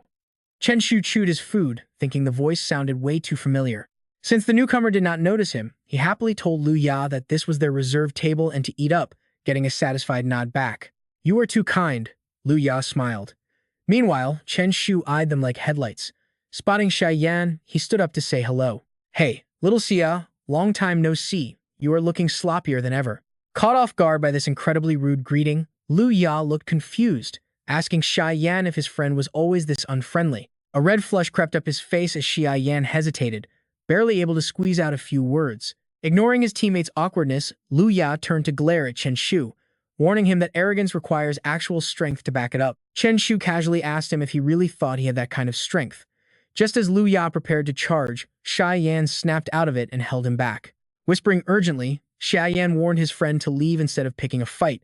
Looking completely baffled, Lu Yu questioned him, asking why they should run from a mere level 9 Beastmaster. Shai Yan stared at him. Just a level 9 weakling? The explanation caught in his throat as fear took over. Cold sweat poured down his face as he struggled to say a single word. Finally, After shifting his gaze like a cornered animal, he gathered his courage and blurted out the shocking truth that Chen Shu had easily defeated him before. That bombshell completely dazed Liu Ya, his voice turning into a high-pitched squeak as he asked if the guy was really that strong. He swallowed his pride. Turning around quickly, he warned his group that they needed to leave. Left with nothing but bruised egos and empty stomachs, Xia Yan's group left in shame. Chen Shu watched them go, sighing that he missed a good fight. He complained about not being able to test his new skills, calling them total cowards. Luckily, Xiao Yu offered a much better idea. If he wanted to fight real experts, he would have to wait for the tournament next week. Agreeing with her, he smiled but kept his original target, saying they would wait for the provincial tournament, but first they had to do something else. Xiaobing tilted her head, asking what they needed to do. With a dramatic wave of his hand, he revealed his bold plan to stir up trouble. 1 week passed. The notorious troublemaking trio finally arrived at their secret target location. Chen Shu had dragged Xiaobing and Xiao Yu all the way to Nanchang High School. They were all dressed up like model students, but the school guards stopped them without mercy. No matter how powerful of a spirit master someone is, a strict guard remains their ultimate weakness. No options left. Chen Shu decided to sneak around and climb over the wall instead. But the moment he turned around, Yandu was standing there waiting with a massive grin, completely shutting down their little scheme. He lifted Chen Shu up like a helpless little chick and tossed him right back outside, sending them back to their hotel in utter defeat. Forced to behave themselves for the entire week, Chen Shu ended up lying completely flat on his hotel bed. He groaned in total boredom, shocked that a beast tamer like him got cornered. A sudden knock on the door snapped him back to reality as Xiao Yu yelled from outside to get him moving. Calling him Chen Pai, she urged him to hurry up for the match drawings, though he still took his sweet time to sigh. Slowly putting his backpack on, Chen Shu finally opened his mouth to make a grand announcement. He called out that they were on their way, and the legendary trio finally arrived at the Nanchang Spirit Arena, taking their sweet time as they strolled inside. Watching the crowd of busy reporters, Chen Shu wondered if some big interview was going on right in front of them. Deciding it was none of his business, he simply followed his two beautiful teammates straight to the waiting room. Staring at the massive crowd, his mind quickly calculated that there were 32 teams competing in total. Chen Shu rubs his chin in excitement, dancing wildly in his heart, wondering who his first opponent will be. Lost in his daydreams, Chen Shu is suddenly snapped out of it by the system. The familiar screen appears, but this time there are only two choices. Option 1 is waiting quietly. Reward, unlocking the low-quantity beast, taming rule. Option 2 is making a grand scene so everyone remembers him. Reward, a 5% increase in Slim's defense power. He glances left and right, wondering if this reward is basically free candy. Once his chaotic mind connects the dots, Chen Shu celebrates inwardly with a totally devious smirk. Having a plan ready, he stands right before the other contestants and starts his show. Clearing his throat, he tells everyone that since they are gathered, he has a few words to say. Out of nowhere, this shameless guy starts lecturing, leaving everyone utterly speechless with giant question marks over their heads. Completely oblivious to the awkward atmosphere, he keeps grinning while carrying out his solo performance. He introduces himself, saying that his name is Chen Shu and he comes from Nanjiang City. He tells them they can just call him Uncle. Fully immersed in his choice, and without caring if anyone actually wants to listen, he declares he has an announcement to make. He emphasizes that this is a notice, not a negotiation. After beating around the bush for so long, Chen Shu throws out a total bombshell. He warns them that if they face him, they should surrender immediately instead of hoping for a lucky break. The crowd instantly explodes like a cat getting its tail stepped on, shouting back to ask who he thinks he is. Does he actually think he is some legendary genius? Some even scream direct insults, calling him a frog at the bottom of a well from some backwater city like Nanjiang.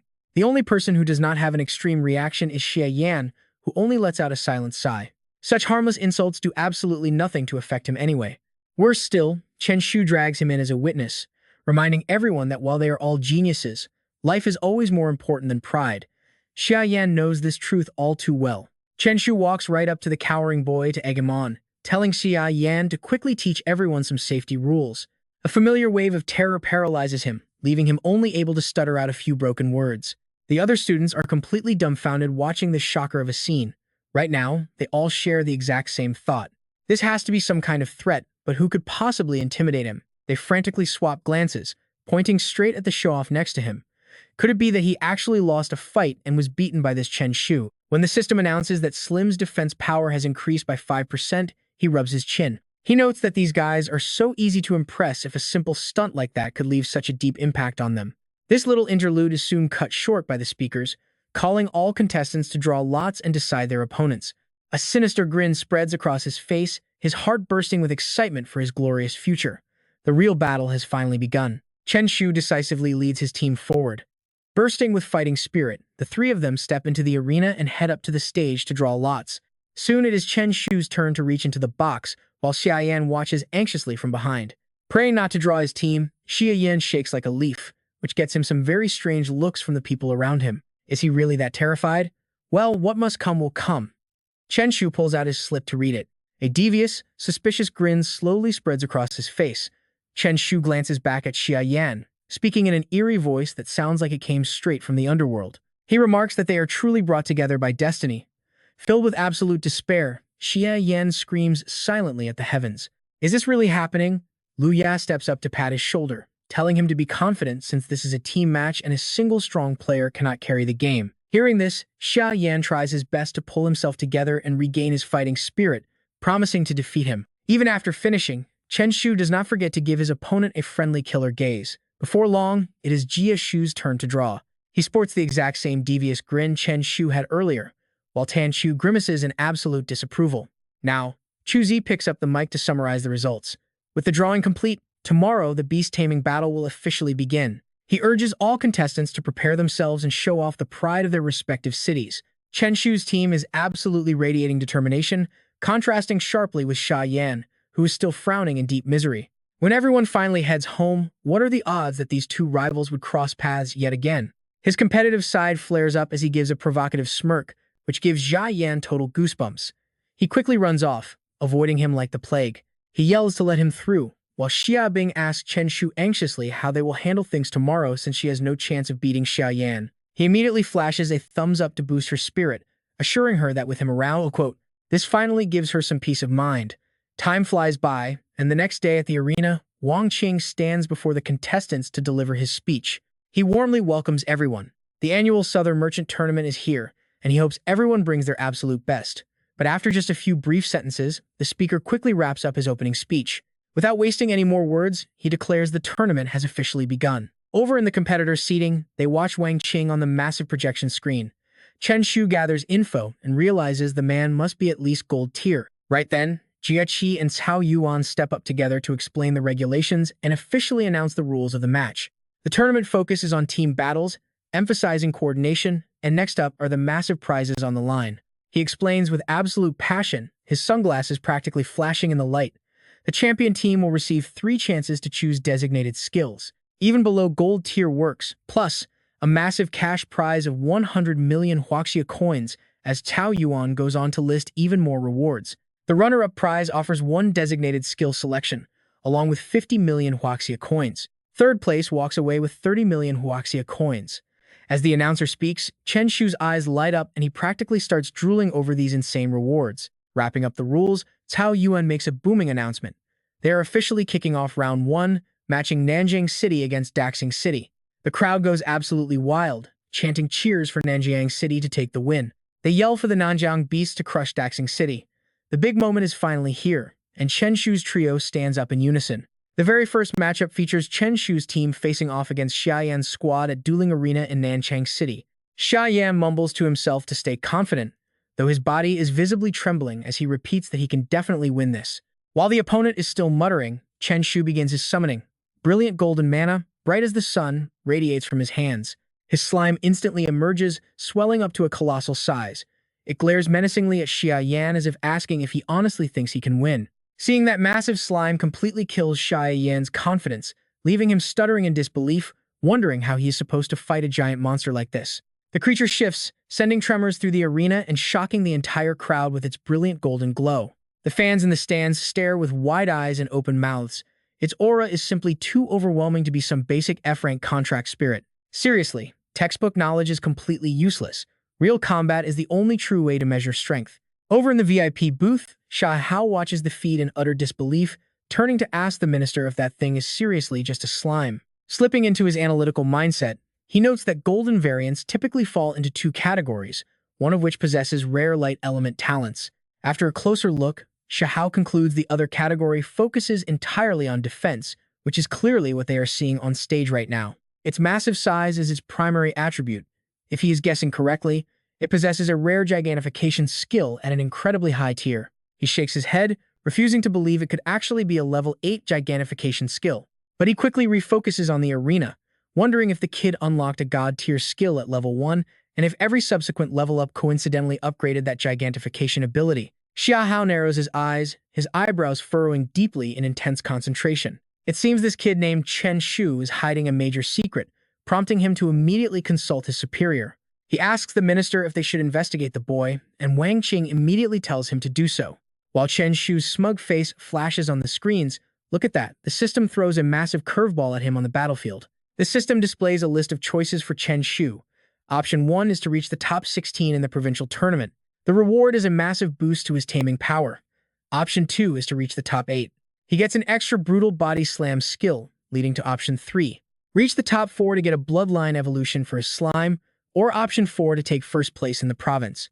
The grand prize is the reverse champion title, which makes the people of Nanjiang City look down on him by default. Reading that last option makes his knees go weak, leaving him wondering if the system is actually serious. Besides, it is not like the citizens of Nanjiang City do not already look down on him anyway. But he quickly regains his composure to analyze the list, wondering if the system just wants him to aim for the top 4. Bo Yang is ready to run away but still asks Xia Yan if they should fight, forcing his leader to make a tough call. They fight. Xia Yan locks in and coordinates with his team, planning to take out the other two first before ganging up on the giant golden slime. With the plan set, he begins casting to summon his spirit. His blazing fox leaps onto the field, facing down the massive slime as his teammates gather their courage. Right on cue, Bo Yang summons his frostbird while Duan Feng quickly follows suit, bringing out his wood sprite. Once everyone is ready, Xia Yan roars for the battle to finally begin. On the other side, Xia Bing and Xiao Yu unleash their own beasts, the Flamebird and Ice Wolf, as the chaotic team fight officially kicks off. Slim kicks off the fight by unleashing massive magical energy all over the arena. The blazing foxes are instantly knocked cold by the shockwave. Xia Yan is absolutely furious, cursing at yet another cheap sneak attack. Chen Shu bursts out laughing at his opponent's sheer embarrassment. Meanwhile, the round Slim charges up all its power, launching itself like a rocket toward the dazed beasts. Splat! Its massive body crashes hard, sending them tumbling across the ground. Those poor blazing foxes get absolutely wrecked right at the start. To make things worse, Slim even winks, showing off like a true victor. The wood sprite loses its balance, landing flat on its rear. Before they can even stand, the enemy lunges again. Xia Yan panics, screaming to his teammate, "This is bad. Recall your spirit beast right now." But it is too late as Slim ruthlessly crushes them with its massive body. Poor Bo Yang can only watch helplessly, crying out in grief for his beloved wood element sprite. In a desperate moment, Xia Yan manages to cook up a quick counter-strategy, freeze it with the Ice Bird, while his blazing tiger goes in for the kill. Duan Feng agrees instantly. His Ice Bird unleashes a long blast of freezing breath to lock down the slime. Slim immediately grows to a massive size. The blazing fox takes this chance to sneak around for a surprise rear attack. The moment the beast leaps forward with sharp, deadly claws bared, Slim outsmarts it by casting a protective dream barrier all around its body. The defensive bubble completely blocks the razor-sharp teeth of the blazing fox. Even the sharp beak of the Ice Bird cannot pierce the shield. Watching from afar, Chen Shu cannot hide his smug, victorious grin. Time for payback. Slim shoots straight up into the air, looking down at the two enemies waiting helplessly below. Its expression is incredibly sinister, and that creepy, low chuckle only makes it look more devious. Seeing that wicked face, Xia Yan totally loses his nerve, shouting out that they surrender. Cao Yuan steps up with the microphone to announce the winners. Nanjiang City takes the victory, advancing to the top 16 as the crowd erupts. Long live the Holy Poop Beast! Long live the Holy Poop Beast! Chen Shu kicks his feet up and hums a familiar tune, completely soaking in the post-victory relaxation, while the others still look shocked by what just happened. Xia Bing and Xiao Yu ask in unison, completely baffled, did we really just win like that? The shameless guy reassures them with a playboy smirk that inspires absolutely zero trust, telling them not to sweat it because they have many more easy wins ahead. He just yawns loudly, completely unbothered by the massive crowd around him. With their next match at least a week away, Chen Shu calmly turns to the two girls to ask about their plans for the upcoming days. Sharing a single brain cell once again, they both give the exact same deadpan reply, staying in the hotel to read. Chen Shu freezes on the spot, staring at them like they are literal aliens, classic behavior from those two. Slightly embarrassed, Xia Bing quickly fires back, asking what he plans to do instead. He flashes a sly, scheming grin as a massive betting table is dragged in out of nowhere, slamming down right in the middle of the room as the ultimate signal. Raising both hands, he loudly declares time to have some fun. Chen Shu cheerfully introduces himself as the sexy dealer for this online card game. To keep everyone from getting bored during the wait, he is here to bring them some pure entertainment. Without wasting a single second, he explains the simple rules. Just scan the QR code on the table to place your online bets on whichever team you like. Hoping to reassure them that nothing shady is going on, he quickly adds that he will only take a tiny 20% handling fee from the winners. He encourages everyone to do their best. The crowd sitting below is left completely speechless, staring blankly with dumbfounded looks on their faces as they witness his bizarre performance.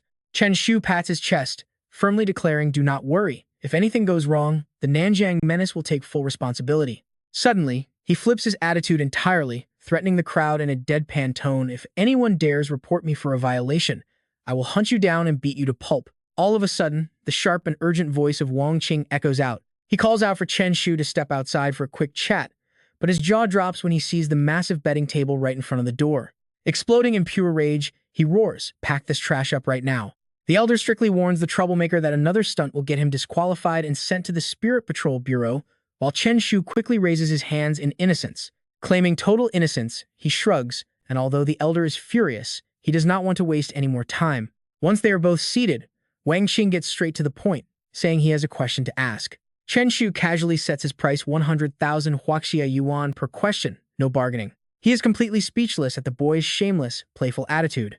Swallowing his irritation, he pulls himself together and decides to introduce himself. "I am the Minister of Education for Nanshang Province," he says. In other words, the authority over the entire exam region belongs to me. Chen Shu immediately breaks into a cold sweat, his jaw dropping in pure shock at the minister's terrifying background. He quickly steps forward to shake hands, suddenly showing the utmost respect to the powerful official. His main character instincts warn him to take this conversation seriously. Chen Shu vows to answer the minister honestly when he knows, and shut up when he does not. Wang Qing laughs, bringing up their past deal. "So what about that 100,000 yuan fee?" Chen Shu instantly plays dumb, pretending he has absolutely no idea. "What fee are you talking about?" he asks, leaving the minister utterly helpless. "You little brat," the minister sighs, quickly regaining his serious posture to probe him directly. "I want to ask you, is your contract beast really a slime?" Wang Qing inquires with concern, adding that they have already discussed this. A slime cannot possibly grow to be that giant. Just as Chen Shu is about to answer, his system screen flashes open, offering him a list of choices to handle this tricky situation. Option 1 is to reveal the system for a mahogany coffin reward. Seriously, what kind of reward is that? Which he immediately skips in panic. What a nonsense reward. Chen Shu grumbles as the system quickly generates other options like Option 2, lying about his beast. The reward is 3 basic taming pearls, while Option 3 asks him to play to his strengths. The reward is a burning potion, so Chen Shu sighs deeply and secretly locks in the third option. Since it has come to this, he has no choice but to start making things up, flashing a bright smile and insisting it is indeed a slime. A sly grin creeps across his face as he prepares to put his ultimate talent to use, lying through his teeth without blinking. Every single day, his slime absorbs the essence of the sun and the moon, causing its body to grow larger with every intake. Chen Shu casually claims that is how it grew so massive in no time, but Wang Qing quickly realizes something is off and interrupts. "Wait a minute, what are you even talking about?" Wang Qing asks in disbelief, but Chen Shu shamelessly insists his slime practices the invincible sleeping art. The minister stands completely speechless, unable to believe the sheer absurdity of the words coming out of the boy's mouth. "Hold on, what art did you say?" the minister stammers as Chen Shu hides his guilt. "The invincible sleeping art," Chen Shu confirms, leaving the minister to ask if he was the tutor, which Chen Shu casually denies. "It mastered the art itself, and I just translated it," he explains, shamelessly continuing his string of ridiculous lies. He goes on to claim that his slime can read and write, completely hyping the creature up as an unprecedented genius. On weekends, he even registers it for professional dance classes to make sure it is well-rounded. Feeling utterly overwhelmed, Wang Qing desperately looks for an escape route, claiming he has an urgent meeting at the ministry before abruptly standing up to leave. "That is all for now," the minister sighs, while Chen Shu puts on a show of trying to stop him, asking if he is really leaving so soon. Chen Shu thoroughly enjoys making up more wild stories, shouting after him that his slime even self-studied programming in its spare time. The minister completely ignores him and walks away as fast as he can, forcing Chen Shu to finally stop his bragging, though he still yells out a sarcastic remark while the minister is within earshot. "Oh, this minister is so weak, he can't even handle a little chat," Chen Shu sighs, but the word weak hits Wang Qing like a physical blow, freezing him in his tracks. Time flies, and after that chaotic day, the tournament preparations resume. Life seemingly returns to normal, The Wang Qing still has Chen Shu's desk confiscated just to teach the brat a lesson. With nothing else to do, Chen Shu spends his boring downtime cultivating in his hotel room until a week quickly passes. Now, the tournament arena is buzzing with excitement as Cao Yuan loudly announces the flawless conclusion of the first round. Next up, 16 teams will battle for the top 8 spots, so representatives must come forward to draw their opponents. The crowd rushes onto the stage, everyone eager to get their draw as the atmosphere in the stadium reaches a fever pitch. Chen Shu steps up without any shame, making a rather bold, direct declaration. "I will gladly trade 20 years of my opponent's lifespans for an easy match," he mutters, and his eyes light up when he draws exactly what he wanted. Damn, did that curse actually work? He wonders before snapping his head back with a murderous glare, promising to utterly slaughter the competition. The surrounding contestants immediately start trembling, praying with all their might that they won't be unlucky enough to face this lunatic. Under the clear blue sky, a booming voice echoes from the massive tournament stadium. Nanjiang High School No. 2 versus Nangan High School No. 3. The match begins, and even while standing completely still, Chen Shu's team radiates a terrifying pressure that sends the crowd into a frenzy. Go get them, the invincible menace of Nanjiang. The crowd roars with excitement, fully expecting a complete beatdown. An invincible menace. The sheer pressure radiating from all sides makes Zhuo Ming and his teammates sweat bullets. They all freeze on the spot in sheer awkwardness. Xiaobing can't help but lean in and ask why he is suddenly so fired up. Chen Shu simply taps his finger against his forehead, keeping up his ridiculously dramatic act. He tells them not to fall for him since he is just a legend, laughing like a maniac while both girls stand there utterly speechless. Jimeng gets incredibly riled up by this blatant provocation. Without even thinking, he snaps and yells to cut the useless talk, but Chen Shu just smiles warmly and obliges. Fine, Chen Shu says, no more playing around, let's get this fight started. With those words, he channels his spirit energy to summon his contracted beasts. The colorful trio charges forward in high spirits, each eager to show off.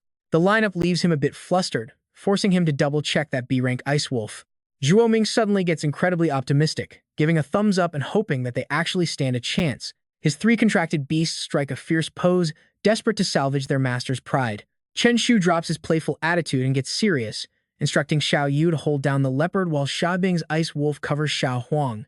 Both girls are on the exact same page, shouting in unison as Xiao Yu immediately calls out her beast to start the battle. The flame bird gets the message instantly, spreading its blazing wings and heading straight for the hunting leopard. Xiaobing calls out her Ice Wolf, which stealthily creeps up from behind with a cold glare, making Little Monkey go pale with fear. Jimeng decides to call his own shots, loudly ordering the Little Monkey to attack Slim. Relieved that it doesn't have to face the terrifying Ice Wolf, the monkey grins and crosses its arms to prepare a move. The monkey swings its hand to unleash a bizarre skill, sending a path of blinding crystal light straight forward. Slim braces itself to take the blow head-on, but before it can even recover, the monkey presses its advantage. Chen Shu quickly turns to shout at his teammate, telling Xia Bing to use her Ice Domain skill. She clenches her fist and commands her beast to activate the skill, prompting the wolf to quickly lock onto its target. Once locked in, a massive wave of freezing energy erupts from the wolf, spreading out like an icy ocean. Sensing the sudden danger, Jimeng quickly reacts and orders his monkey to use its skill. Obeying instantly, it throws a thick purple liquid through the air, trapping Slim in a sticky crowd control skill. The sticky slime makes the creature wrinkle its face, leaving Chen Shu wondering if that was actually a crowd control skill. The 3 opponents pump their fists in excitement, shouting that victory is finally within their grasp. He sneers in contempt, completely throwing cold water on their parade by asking what they are so happy about. To prove his words, Slim simply uses its super armor skill to instantly cleanse all the sticky gunk off its body, immediately switching to revenge mode. In a split second, its entire body begins bouncing around wildly like a giant rubber ball. Slim then prepares its devastating body slam right above the enemy, leaving the monkey looking up with its jaw dropping in horror. The little monkey stands frozen on the spot, trembling violently at the sight of the giant slime hovering above. Terrified of what might happen, Jimeng yells for the monkey to get back, but suddenly its body begins to transform, leaving them completely shocked. Chen Shu watches in mild amusement, wondering why they are being so decisive, before shifting his gaze to the wild bull and making it flinch. He decides to switch targets, immediately commanding his beast to launch an attack. Slim charges forward on command, while the wild bull glares back with absolute fury, completely unfazed. The 2 massive beasts charge and collide, unleashing their full power in a brutal clash. The sheer force of that explosive head-on collision shatters the surrounding ground, completely knocking the wild bull out cold on the spot. Moments later, the hunting leopard shudders and lets out a painful screech, making Xiao Yu ask and worry if Chen Shu had secretly used some kind of skill on it. She wants to know why the beast is suddenly acting so terrified. Chen Shu stares at the pitiful leopard for a moment, putting on a highly serious thinking face. But his ridiculous response leaves Sha being completely dumbfounded, as he jokingly suggests the leopard got scared by putting itself in the wild bull's shoes. He casually asks if they want to keep going, but the defeated trio simply sighs and surrenders. Cao Yuan quickly steps in to seize the moment, cheerfully announcing the official results. With Nanjiang High School officially defeating Nankan High School, the roaring crowd in the stands immediately starts chanting his legendary nickname. Hearing this, Chen Shu smirks with a smug grin. He strikes his usual narcissistic pose, sighing that being truly invincible is a lonely road. The two girls below blush hard, completely embarrassed by his ridiculous antics. Soon, night falls, and the bright moonlight bathes the city. Chen Shu smiles and tells them that is it for today, wishing them a good night. They happily wave back, saying their goodbyes. With that, the two girls hold hands and happily walk away, while he silently watches their figures disappear into the distance. Whistling happily, Chen Shu heads back to his room to call it a night. Suddenly, he freezes as the phone in his pocket starts buzzing nonstop. Pulling it out, Chen Shu sees Fang Xi on the caller ID. He frowns, utterly baffled about why she would be calling him at this hour. Chen Shu quickly picks up and asks what is going on, wondering what she needs from him so late. Fang Xi cuts straight to the chase, telling him she has something urgent to discuss before asking if he remembers Liu Ping. He innocently asks who that is. He asks if it is the guy who owes them money, prompting a furious yell from Fang Xi that sends a shiver down his spine. She reminds him that it was the Black Iron Beast Tamer who attacked them before, her voice softening up slightly after the outburst. She explains that her investigation revealed he belonged to an international criminal syndicate, which might have a secret base in Nanchang City. Knowing he is currently there for the tournament, she warns him to be extremely careful, which immediately throws Chen Shu into a panic. Shocked, he asks if they are really in his area. Fang Xi nods on her end, explaining she only called to warn him. She strictly orders him not to cause any trouble or attract their attention, before abruptly saying goodbye and hanging up. As the line goes dead, Chen Shu can only shake his head with a wry smile, amused by her lack of patience. Suddenly, the system interface flashes in front of his eyes, displaying several quest options on floating screens. The first option is to keep a low profile until the tournament ends and return to Nanjiang City, rewarding him with a medium Beast Taming power boost. The second option is to report directly to the Royal Dragon Guard to investigate the base. The reward is a 10% stat boost for slim and massive taming power. Sensing something unusual, Chen Shu quickly turns his head toward the window. Stepping closer, he looks at the brilliantly lit high-rise across the street, wondering if that landmark is the very base Fang Xi warned him about. He remembers her mentioning that their stronghold was located right in the heart of Nanchang City. A devious grin spreads across his face as the pieces of the puzzle fall perfectly into place. He tells himself that he is not the one looking for trouble. It is just the system forcing his hand. Instantly, a wild idea sparks, and he pulls out an incendiary potion. However, Chen Shu stops and frowns, thinking the matter through with unusual seriousness. That office building is packed with innocent people, so a direct blast could cause collateral damage. He decides it is better to investigate before blowing it sky high. Having made up his mind, he dials a number and asks old Jie to lend him his scout bug. Following that night, using the spare time before the second round of the tournament begins, Chen Shu deploys the borrowed scout bug to spy on the suspicious office building. He gathers all the intelligence he needs in no time. Soon, he is standing alone across the street, quietly observing the building. After scanning the area and confirming the target, he grips his incendiary potion tightly and prepares to sneak inside. But just as he is about to move, his ringing phone breaks the silence, giving him a sudden fright. He quickly answers, asking Xiao Yu what is up and if the matchmaking draw is already complete for his upcoming match. His tone turns casual as she briefs him on the opponent, noting that they only have a single S-rank contract spirit. He tells her to make them wait while he gazes up at the office building, casually adding that he will show up right after burning it down. Confused, she asks what building he is talking about, but his attention is suddenly grabbed by a very familiar figure walking past. Chen Shu squints, recognizing the suspicious individual. It hits him instantly this guy is a member of the criminal syndicate. Without hesitation, he cuts the call short, telling her that he has some urgent business to take care of. Hanging up, he turns around to track the man with a sharp, calculated glare. Walking down the street, Lu Xing spots a stray wallet lying on the pavement. His eyes light up with greed as a smug grin spreads across his face. Just as the thug bends down to snatch the cash, Chen Shu calls out from behind, telling him that he dropped his wallet. Lu Xing shoots him a shifty look, but Chen Shu calmly asks if he is the one who picked it up. Unwilling to let go of the free cash, the thug barks back. He demands to know how Chen Shu can even prove that the wallet belongs to him. Chen Shu smiles smoothly, suggesting he open it up to check the ID card inside. Skeptical, the criminal takes a peek, but the only thing written inside is a note warning him that his sack has arrived. Suddenly, his entire world plunges into total darkness. The thug panics, cursing as everything goes black. From the outside, Chen Shu swiftly pulls a heavy burlap sack over Lu Xing's head and immediately lands a heavy punch. But just as he is getting into the rhythm of the beatdown, someone in the distance suddenly screams that there is a gun. Chen Shu turns around in surprise to find a man standing there trembling. Worried a passerby has spotted him, he instantly puts on a terrifying, fierce face to scare the guy off. "What are you looking at?" The terrified bystander instantly stammers out a quick apology. With that, the man bolts into the distance. He did not see a single thing. Chen Shu scoffs at the kid's reaction before turning back to drag Lu Xing away for some interrogation. And soon, agonizing screams start echoing down the hallway. 10 minutes later, Chen Shu casually walks away, sporting a brand new outfit he just stripped right off of Lu Xing. Standing outside the building, he whispers his chilling declaration that he is coming for them, leaving a battered Lu Xing locked in the restroom. Chen Shu tries to keep his composure as he steps inside, though his mind is racing with anxiety. According to what Lu Pingfen told him, members of the Dark Knight organization are currently inside, meaning this is his big chance. But after just a few steps, Wen Qi spots him and calls out, instantly making Chen Shu's nerves spike as he fears his cover is blown. Staring at the back of his target, the man asks with a serious frown, "How is everything going, old Lu?" Hearing him ask about tonight's progress makes Chen Shu sweat bullets, especially since this guy is a powerful Iron-tier Beast Tamer.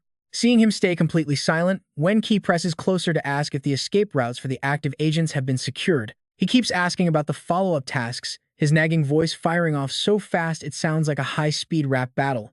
He complains that as a liaison, the guy needs to be more cautious because any minor mistake could easily put their field agents in deep trouble. Now comes his massive wave of pure frustration. He even brings up old history, complaining about how Lu Ping failed his mission last time and alerted the Royal Dragon Guard because of sloppy work. After a few minutes of shouting, Wen Qi finally narrows his eyes, realizing he is being completely ignored and frowning in total confusion. He asks why he is being so unusually quiet today. But the second he spins the kid around, Chen Shu leaves him completely frozen in shock. Realizing there is no avoiding this, Chen Shu sighs in frustration, knowing he has to take matters into his own hands. He quickly reaches into his vest and pulls out a suspicious potion bottle. Without a single second of hesitation, Chen Shu slams it onto the floor. Boom. As thick smoke and raging flames erupt, he bolts away at top speed while the wildfire swallows up the entire hallway, completely blocking everyone's vision in a heartbeat. Looking back at Wen Qi struggling in the chaos, Chen Shu gets absolutely thrilled, silently telling him to enjoy his fiery wrath. Leaving a chaotic disaster in his wake, his wild laughter echoes down the corridor as he runs, even pausing at the outer gate to throw back one final insult. "This is the price for crossing the infamous Nanjiang Bandit," he shouts, summoning his trusty golden slime to join him for a quick getaway. The moment he leaps onto its back, the round creature bounces straight up into the air and flies away from the chaotic scene. Wen Qi stumbles out to the gate, shaking his fist and screaming uselessly for him to stop. Watching his escape go off without a single hitch, the real Chen Shu hides behind a wall with a devious grin, looking like a true mastermind. He nods with supreme satisfaction and a smug smile, thinking they must be completely delusional if they think they can catch the legendary Nanjiang Bandit. Keeping the momentum going, Chen Shu pulls out his phone and rapidly taps the screen, eager to leave them one final explosive present. Seeing the confirmation screen pop up exactly as he planned makes him look like a kid who just won a full scholarship, allowing him to casually stroll away. Next stop, he is heading straight for the Spirit Arena. Before he can even walk a block, a massive chain of explosions tears through the building right on schedule, forcing the security guard to jump out of his seat in sheer terror as his monitors burst into flames. Meng Han gets the alert and immediately rushes to report the news, warning his boss that the Nanjiang Bandit is behind the arson. But Lu Wuji doesn't even look up as a spark of long-buried excitement flickers in his deep eyes. Deep inside the underground base, Meng Han frowns in uncertainty, wondering aloud if this infamous Nanjiang Bandit is truly that Chen Shu kid. It seems highly likely, especially since he was the one who sabotaged Fang Xi's mission. Fei Chen raises a cocky fist to ask if they should seek immediate revenge, but Lu Wuji simply rubs his chin, ordering a tactical retreat first. He tells his crew they can settle the score with Chen Shu later, and shortly after, a group of suspicious men start packing up their gear at the exit. Suddenly, a cold voice rings out from the shadows. "Why the rush?" Lu Wuji spins around to recognize the newcomer, while Wang Qing sneers, remarking that it is no wonder he escaped the Royal Dragon Guard back then by hiding with the Dark Knight.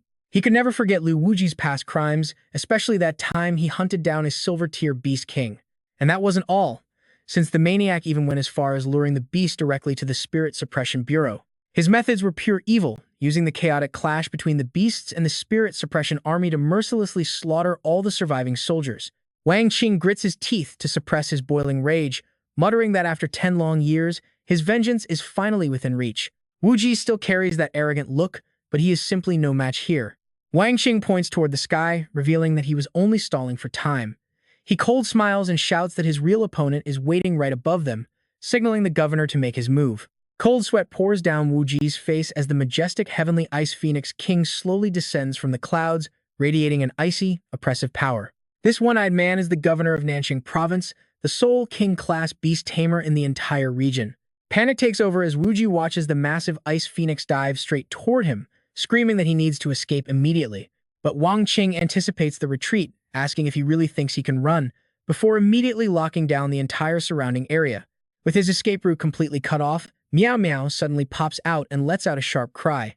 Meanwhile, over at the Dueling Academy in Nanshang, Xu Xiaoyu and the team are waiting, while Chen Shu is secretly rejoicing over a generous new reward notification from his system. All of Slime's attributes increase by 10, alongside a massive boost to his beast-taming power.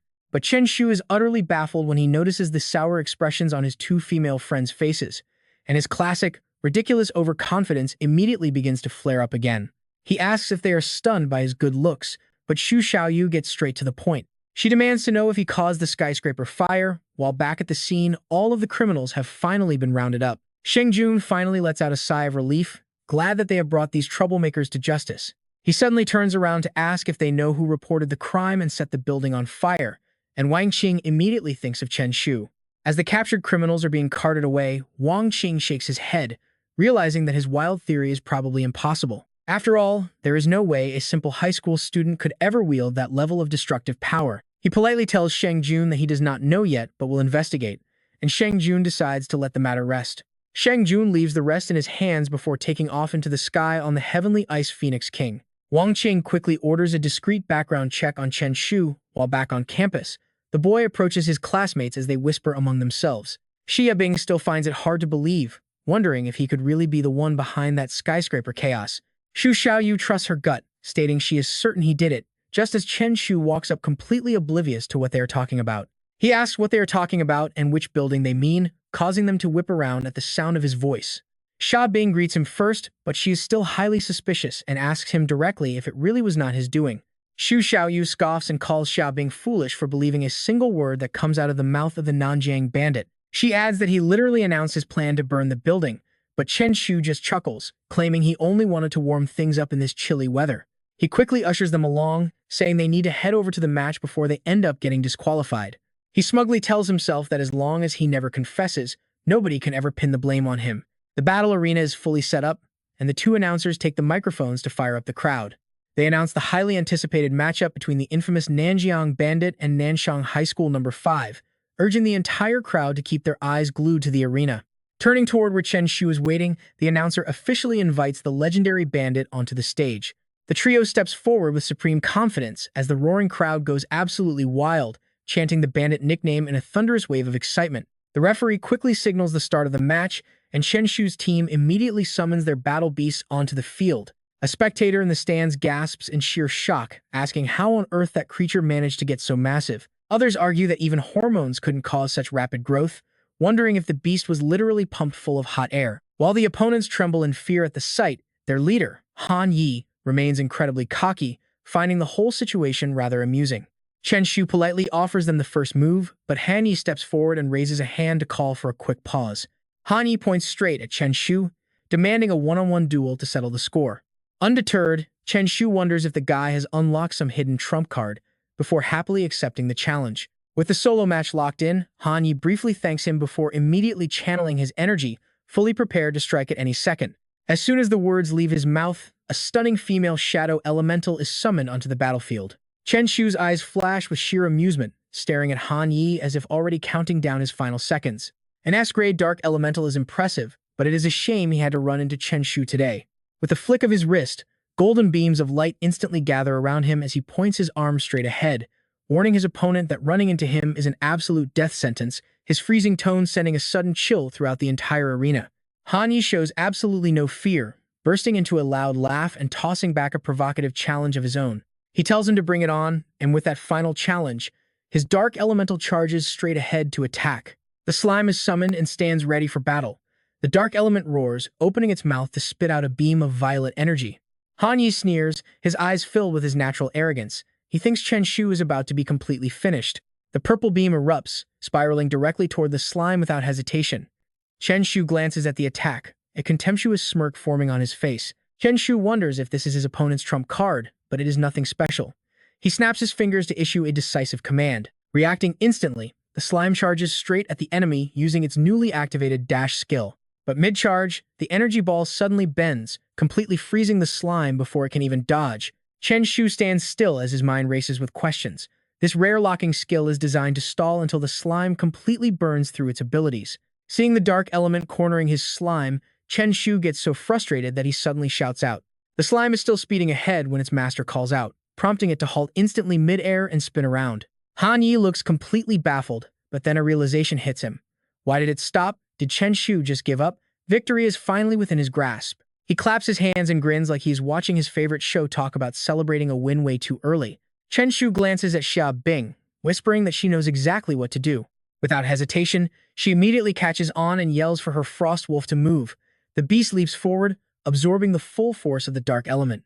The brutal impact makes the wolf spit blood, leaving it too shaken to stand back up. Thanks to his keen observation, Chen Shu realizes that this beam of energy is actually growing weaker. Han Yi glares in pure fury, his angry voice echoing across the arena as he asks if this was supposed to be a solo duel. Deciding it is time to reveal her trump card, Xiao Yu summons another elemental spirit on the spot.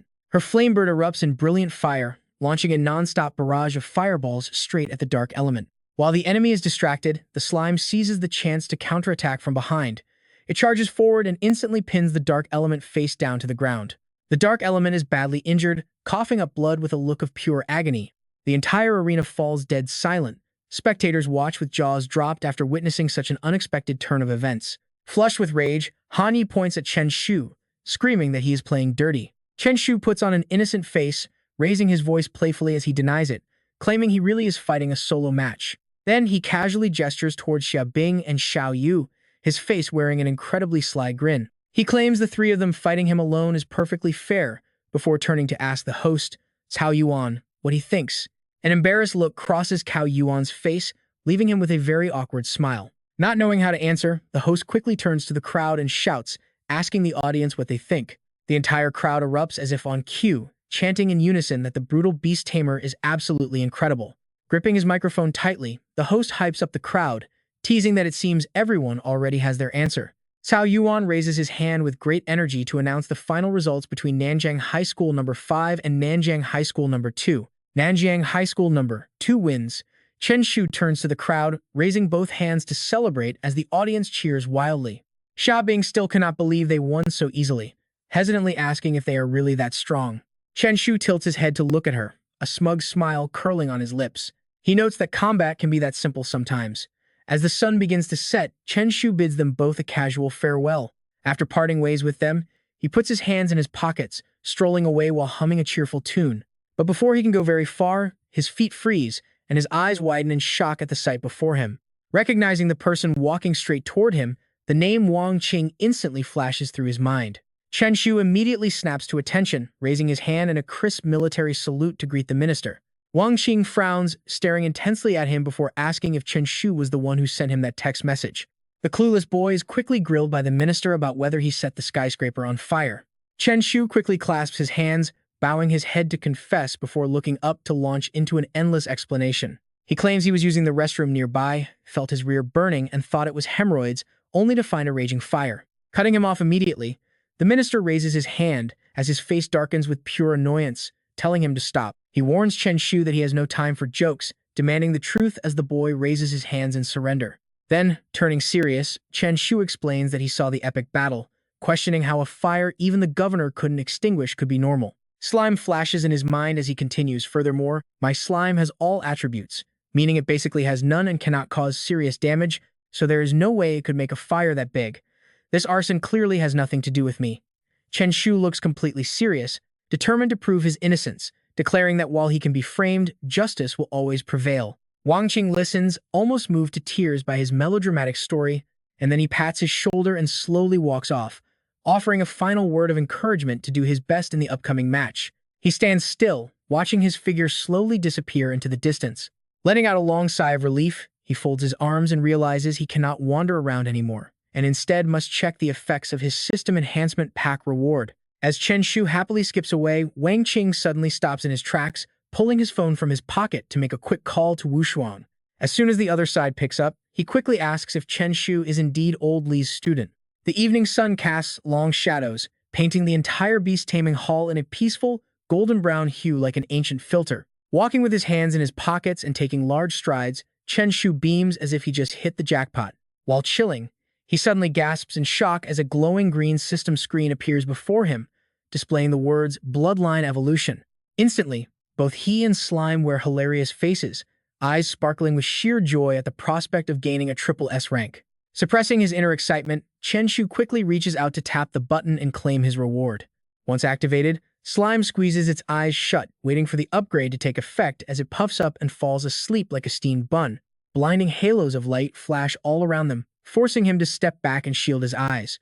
He quickly clasps his hands with a loud clap, kneeling in absolute devotion as he squeezes his palms tight and starts murmuring a frantic prayer. Please, Supreme Lord Lao, grant me this miracle. If this can really exceed S rank, I swear to turn over a new leaf and stop being Nanjiang's worst menace. While the sun slowly sets in a warm orange sky, the sun quietly fades away, making way for the moon to rise behind dark clouds alongside sparkling stars in the night sky. Waking up from an accidental nap, Chen Shu is left utterly bewildered by the scene before him, staring at the golden slime wrapped in a slowly fading mist and wondering what happened. Is that really all? Looking around anxiously to see if he missed anything, he wonders why there was no massive heavenly tribulation. Accepting reality, he finally remembers to inspect his slime's updated attributes. A flashy wall of post-upgrade stats pops up on the screen, but it basically boils down to a few lines. A giant golden slime, kind-hearted, lazy, with solid defense and diverse skills, possessing E-grade potential with hidden possibilities. The result hits like a bolt of lightning, leaving him in absolute despair as he realizes it only barely increased its potential rating. Dropping to his knees, he looks up at the sky and cries out, saying he offered to clean up his act. His eyes lose focus as he mutters in self-pity, claiming that unfortunately, heaven simply refused to let him be good. Once the grief settles a bit, he stands right back up to absorb the new power. Luckily, the basic attributes improved and a new talent unlocked, boosting his overall combat strength by about 15%. Staring at the golden power humming in his palm, Chen Shu cannot help but grin with pure satisfaction, knowing that taking down 2 S-rank contracts is no longer a problem. Enjoying his modest gains, he looks up at the high moon and mutters that it is time to head back. The soft city lights reflecting against the night sky cast his relaxed shadow onto the pavement. Before long, Chen Shu arrives back at his hotel, which is nestled in a bustling downtown surrounded by glowing skyscrapers. The moment he steps into the lobby, he freezes instantly as if paralyzed, spotting teacher Wu Shuang standing right there. Oh my god, it is old Li. His teacher glares at him with absolute daggers, breaking Chen Shu into a cold sweat as his mind races like a cornered rabbit facing a wolf. This cannot be about the skyscraper incident, can it? Without wasting a single second, his survival instincts kick in and he whips around to make a run for it. Unfortunately, the master is always one step ahead, and a massive hand reaches out to shut down his escape. Caught instantly by Wu Shuang, Chen Shu can only wear a look of pure, utter defeat. Trying to play it off at the last second, he awkwardly greets him, asking what wind blew teacher Li all the way here. His only response is a murderous glare, accompanied by a low voice carrying a storm about to break, saying it is not wind, but fire, causing Chen Shu to turn pale as he realizes it really is about the skyscraper. Chen Shu finally sits down safely to listen to Wu Shuang's advice. Teacher Li has one simple suggestion for him: just go turn yourself in. It is completely obvious that his emotional plea comes straight from the bottom of his heart, but the absurd advice still manages to totally floor the poor kid.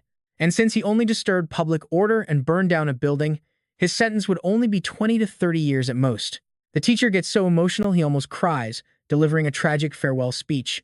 You will only be in your early 40s then, so we can start over. Seriously, he promises to hire the absolute best lawyer. This bizarre speech leaves the kid completely speechless. Seeing how dedicated Wu Shuang is, Chen Shu decides to confess the truth before his teacher spouts any more gems. Fine, I will tell you the truth, Chen Shu says, using every word and wild hand gesture to explain the whole crazy situation. He describes the events in full detail. After talking until his throat goes dry, he wraps up his story with a highly righteous statement. See, I was just eliminating a public menace, but the teacher raises a disapproving eyebrow. Saving the public, Wu Shuang mutters, standing up with a dead serious face. I think you are actually the biggest menace here. Chen Shu, can you promise me just one thing? Sensing the heavy tension, Chen Shu sits up straight and asks what it is. Suddenly, the teacher begs him with tears welling up in his eyes. If you ever get caught by the police, do not mention my name. I want some peace and quiet in my old age. This blows the kid's mind, but then his phone suddenly starts buzzing in his pocket. Catching a glimpse of the caller's name, the teacher folds his arms and says even his sister wants him to be a decent citizen. The moment he answers, his sister's loud voice immediately rings out from the speaker, cheerfully praising him for successfully burning down the entire southern city center. And get this, totally blindsided that the siblings are cut from the same cloth, Teacher Li can only stare at them, completely dumbfounded. Chen Shu takes this chance to boast that this is exactly what model citizens do. He claims he will never tolerate evil, and after they brag for a bit, Fang Xi gets straight to her main question. How did you actually find the Dark Knight stronghold anyway? She asks, since the Royal Dragon Guard couldn't even track it down. Teacher Li leans in close, absolutely dying to hear the answer, but Chen Shu just gives him a smug look and flatly refuses to speak. It is a secret, Chen Shu says.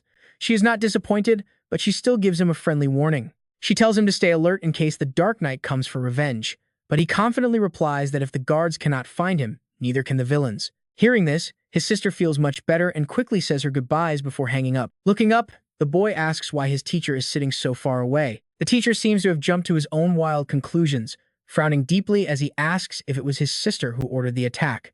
Instead of answering, he quickly changes the subject, telling his teacher to stop overthinking because he needs to focus on the tournament. Before the old man can say another single word, the boy casually walks out of the room while wishing him a very peaceful and quiet night. This completely lawless attitude pushes the teacher to his limit, forcing him to curse out the little brat under his breath. But his strict sense of justice makes it completely impossible for the honest teacher to sit around and pretend he knows absolutely nothing about it. Deciding to take action, he grabs his phone and dials a number, quickly getting straight to the point once the call connects. Hello, Minister Wang, we need to meet up immediately. As the morning sun rises over the city skyscrapers, things temporarily quiet down. With Teacher Li keeping a close eye on him, Chen Shu behaves and stays out of trouble. Time absolutely flies by, and a month later, the highly anticipated tournament finally kicks off exactly as scheduled. Besides Chen Shu, Shai Bing, and Xu Xiaoyu, 3 other elite teams are set to compete. Early the next morning, a sudden knock on the door draws the attention of everyone inside the room. Wu Shuang looks around the room and frowns, asking where on earth Chen Shu is. Xia Bing calmly reveals that their troublemaking teammate is likely still fast asleep in bed. This response instantly triggers the teacher's short temper. Sleeping, he mutters in disbelief. How can he possibly sleep before such an important match? The teacher fumes, marching off like an angry robot to find him while the girls watch helplessly. By now, the morning sun is already shining brightly overhead. Light reflects off the glass windows, painting a beautifully peaceful scene under a perfectly clear blue sky. Meanwhile, Chen Shu is curled up like a perfectly happy cat, totally unaware of the looming danger. Teacher Li stands right behind him like a dark assassin, triggering the boy's internal radar. Sensing something weird, Chen Shu starts to stir, only to see his teacher's giant, cold face looming over him. The sudden jump scare makes him shriek like a cat that got its tail stepped on, screaming out in absolute panic. Consequently, the boy is dragged all the way to the arena, looking like he has completely lost his will to live. Up on the spectator stands, a sharp-looking Cao Yuan is busy introducing his own home team. Next up, the announcer calls Nanjiang number 2 high and Nanchang number 2 high to the field. Shen Wushuang says absolutely nothing, just smacking Chen Shu's head and urging him to hurry up because it's starting. But Chen Shu isn't worried at all, casually telling his teacher to relax. He claims they won't start until he arrives, while his teacher tries to contain his rising temper, as the vein on his temple throbs like crazy. Unable to hold back any longer, he kicks Chen Shu's butt and roars at him to get going. Reluctantly, Chen Shu walks down the stairs under Teacher Li's deadly glare, but he suddenly misses a step, losing his balance completely and tumbling forward. His arms flail wildly in the air as he shouts out in a total panic for everyone to watch out. The spectacular tumble ends with Chen Shu hitting the ground face first with a massive, echoing thud. He lands directly on top of Xia Bing, sending a deep blush across her cheeks as a guilty Chen Shu quickly checks if she is okay. With her face red like a ripe tomato, she can only shyly mumble Chen Shu's name in sheer embarrassment. Suddenly, Xiao Yu snaps, breaking up their romantic moment by yelling that the match is starting and they need to move. Feeling quite embarrassed himself, Chen Shu scrambles to his feet and offers his hand, telling Xiaobing to get up first. Her heart beats incredibly fast as she hesitates for a split second, eventually placing her soft, delicate white hand into the boy's palm. The entire atmosphere around them turns into a warm, rosy pink, filled with romantic vibes. Xiaobing's head spins in a complete spiral, her focus completely locked on their hands clasped together. Too embarrassed to stay, she squeals out and sprints away like the wind, leaving Chen Shu standing there with a massive question mark, wondering why she is acting so strange. A cold breeze sweeps through the arena, stoking the thick tension in the air to an absolute boiling point. Raising his microphone, Cao Yuan yells in a loud, clear voice, officially setting the stage for the battle. The match kicks off, and Zhuang Yao, leading the rival team, glares at them with an incredibly smug, arrogant sneer. She asks if they are ready to surrender, but faced with her sheer arrogance, Chen Shu just lets out a flat hum. Maintaining her annoying, haughty attitude, she mocks him, claiming his slime is strong but cannot possibly stand against their combined forces.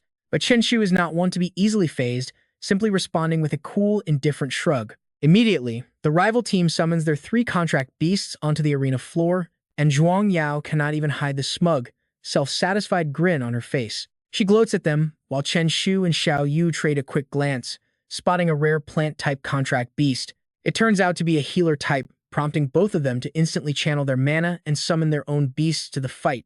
Within seconds, the blazing firebird appears, radiating a roaring, fierce aura that is ready for combat. Chen Shu smirks, secretly breathing a huge sigh of relief since things would have gotten really messy if he had not upgraded his beast stats. Too bad for the enemy, as he proudly watches his beast from behind, noting that his slime has gotten significantly stronger once again. But to an oblivious Zhuang Yao, she still looks on with total contempt. She mocks their effort as a desperate final struggle, demanding to know why he has not summoned his second beast, but Chen Shu just signals her with an incredibly confident grin. He claims that taking down her team only requires 2 of their beasts. The provocation hits home, causing the opposing team to blow their tops and start screaming curses at him. They yell that he's way too arrogant and will pay for it, just as a giant gorilla's roar marks the official start of the battle. Right away, a shining golden metal begins to coat the beast's massive hands like cooling, solidifying lava. A sturdy helmet forms next, and soon, its entire body is encased in a thick, solid defense as it activates its gold armor skill. Without even waiting for an order, the heavy gorilla lunges straight forward to smash Chen Shu's slime. Suddenly, the blazing bird's eyes turn an eerie, blank white, looking as though its mind has been completely taken over. Without warning, it suddenly strikes just as its ally is preparing to unleash a powerful attack on the slime. Though the anomaly is spotted, there is no time to react before the slime falls into a deep, forced sleep. Watching this sudden friendly fire leaves their owners utterly shocked, wondering why the blazing bird is attacking its teammate, prompting a frustrated Chen Shu to curse. He asks Xiao Yu if she is betraying him, but she quickly explains that her contract beast is being controlled. Sensing something is terribly wrong with her companion, Xiao Yu quickly points out the detail to him. She tells him to look at its eyes as the chaotic clash continues, with both beasts colliding in absolute frenzy. Anxious and with absolutely no solution, she can only frown and desperately ask Chen Shu what they should do now. But in sharp contrast to her panic, Chen Shu remains incredibly calm, his confident smirk never fading for even a second. Don't worry, they still have him. Then Chen Shu turns and signals his teammate, Xiaobing, who nods back in silent understanding. Xiaobing stealthily approaches while Slim snoozes away. Suddenly, its body expands to an insane size using its iron body skill. The crowd watches in absolute shock as this massive transformation unfolds right before their eyes, wondering how it can possibly get any bigger. Seizing the moment, Zhuang Yao calls out that now is the time. Instantly, Slim opens its massive mouth and vacuums up a torrent of glowing green energy. Chen Shu points forward and yells for Slim to go. Now puffed up like a giant air balloon, Slim launches a counterattack, leaving the gorilla absolutely terrified of its monstrous size. Zhuang Yao grinds her teeth in sheer frustration, wondering how this beast is so powerful before immediately ordering her gorilla to charge forward. Obeying her command, the gorilla's eyes glow a fierce red as golden lightning begins to crackle around it. The colliding lightning of the 2 beasts sparks an earth-shattering explosion, sending the hyped crowd into a frenzy as they cheer and snap photos with their phones. In a brilliant display of agility, Slim smoothly dodges the gorilla's close-range attack, catching even the little tree completely off guard. Right after that, the little tree is suddenly enveloped in a strange, mysterious light. Shang Yi panics and screams that his little tree is the target, but Zhuang Yao quickly raises her hand and tells him to leave it to her. She fires a beam of lightning that wraps around the gorilla's leg, boosting its power and sending the beast into an absolute frenzy. Fueled by this massive surge of extra energy, the giant gorilla leaps incredibly high into the air. Meanwhile, Chen Shu just smiles smugly as if every single detail is under his control, finally ordering Slim to unleash its ultimate wind-riding technique. Hearing the command, Slim summons a massive gust of wind to lift itself into the sky like a flying cloud, locking its eyes on the purple-winged butterfly. It charges down with incredible speed toward the purple beast, but the nimble butterfly still manages to successfully block Slim's sudden assault. Seeing this, Huolin begins channeling his own inner energy to boost his beast, mockingly wondering if that is really all they have. He warns them not to underestimate his purple-winged butterfly as the energy surrounding the insect flares up even more violently. Slim charges forward, hoping to simply flatten it with sheer weight, but the agile butterfly easily flutters to the side. Watching the intense clash, Chen Shu scoffed at the idea of being underestimated, turning his head to give Xia Bing a quick cue. Xia Bing silently unleashes a blast of pure freezing energy, completely locking the purple-winged butterfly in solid ice within a split second. This sudden twist leaves Zhuang Yao completely speechless, while Sheng Yi can only watch in awe, wondering if Slim actually has ice powers.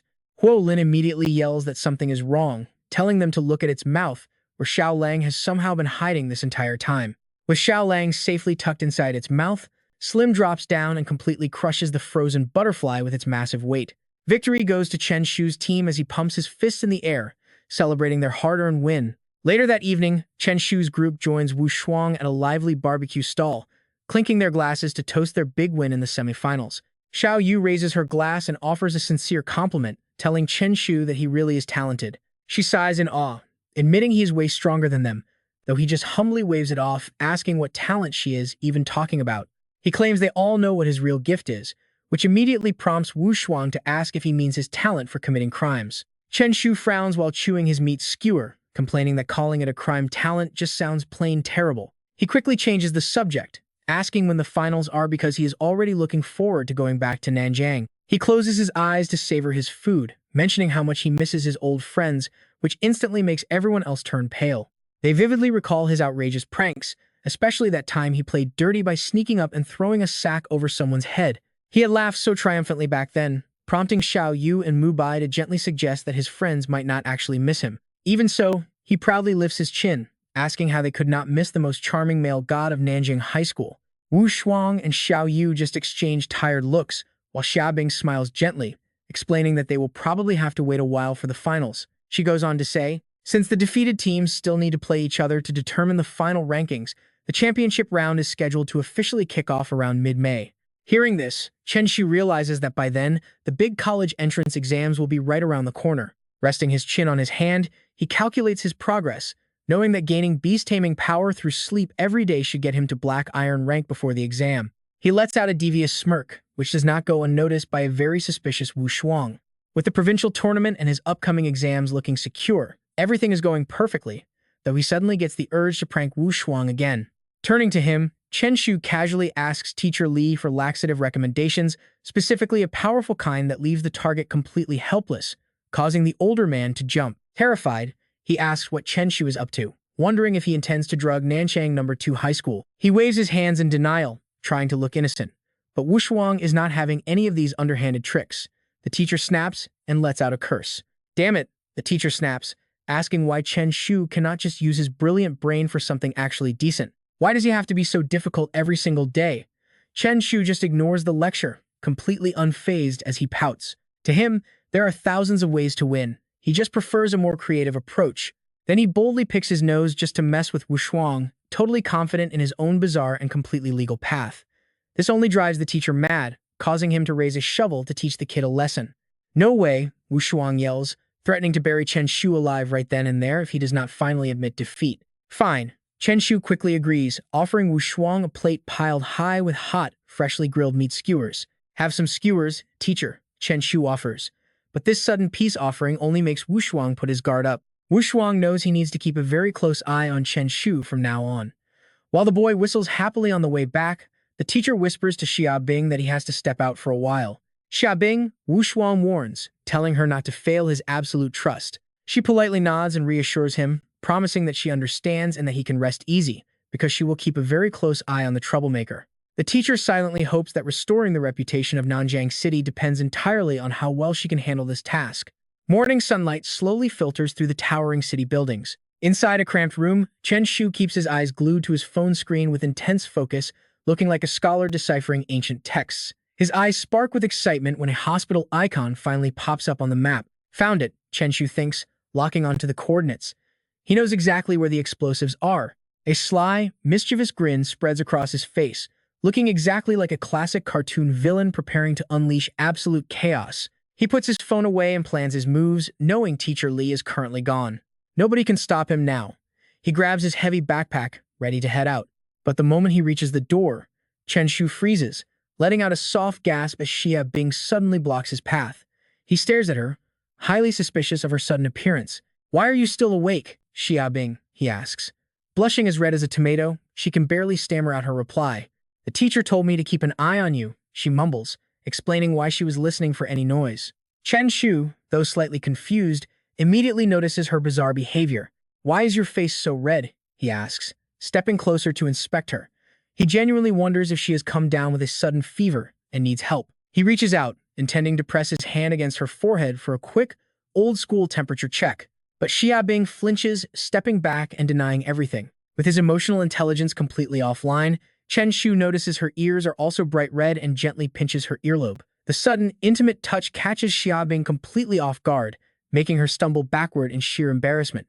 Her intense, sudden reaction completely catches him off guard. He quickly lunges forward, catching her in his arms before she hits the floor.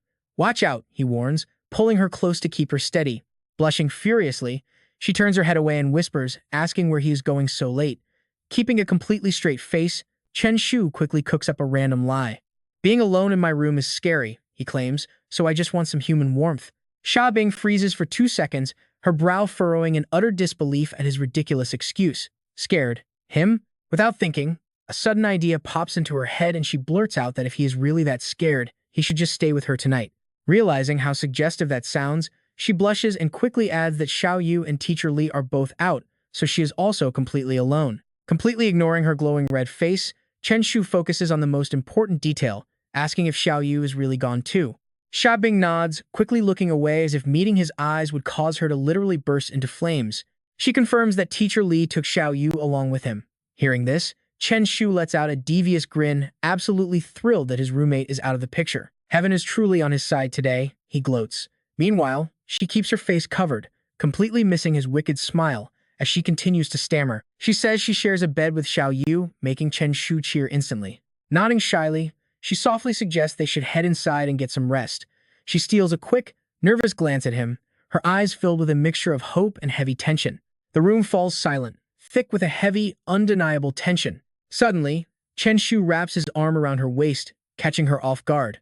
He pulls her close to his chest and whispers mischievously that going to bed this early really does not suit their energetic youth. He leans in closer, breathing softly against her ear, suggesting they do something else instead.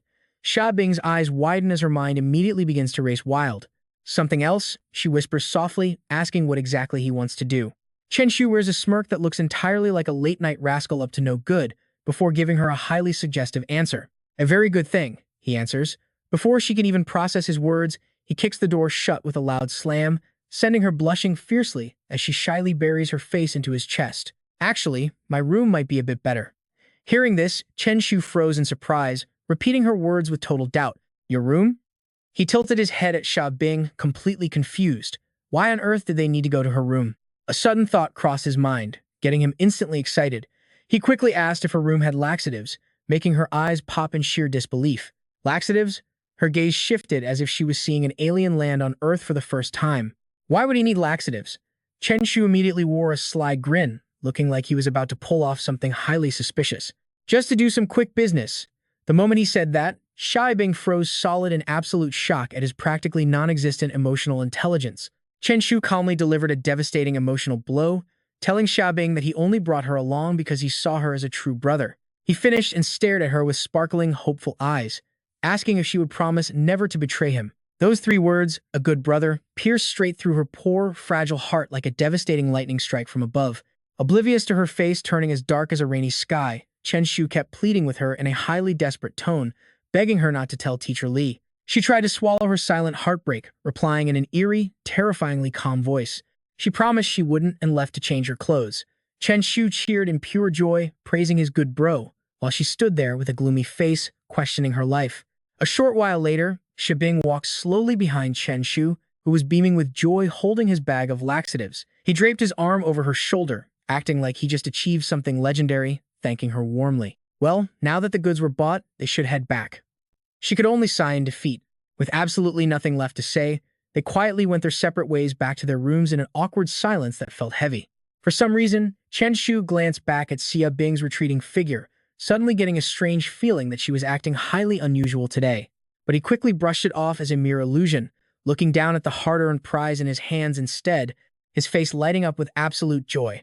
Shrugging it off, he focused on the real work, rushing back to his room to brew the medicine like a true master. Moments later, the bizarre potion was finally complete, and Chen Shu cheered in pure excitement that it was finally finished. He held the vial up like a legendary sect treasure, his eyes shining brighter than the stars in the night sky. Forget basic beast tamers, even gold-rank experts would be completely dazed by this. Chen Shu burst into a smug laugh, his loud voice echoing as if announcing a grand invention.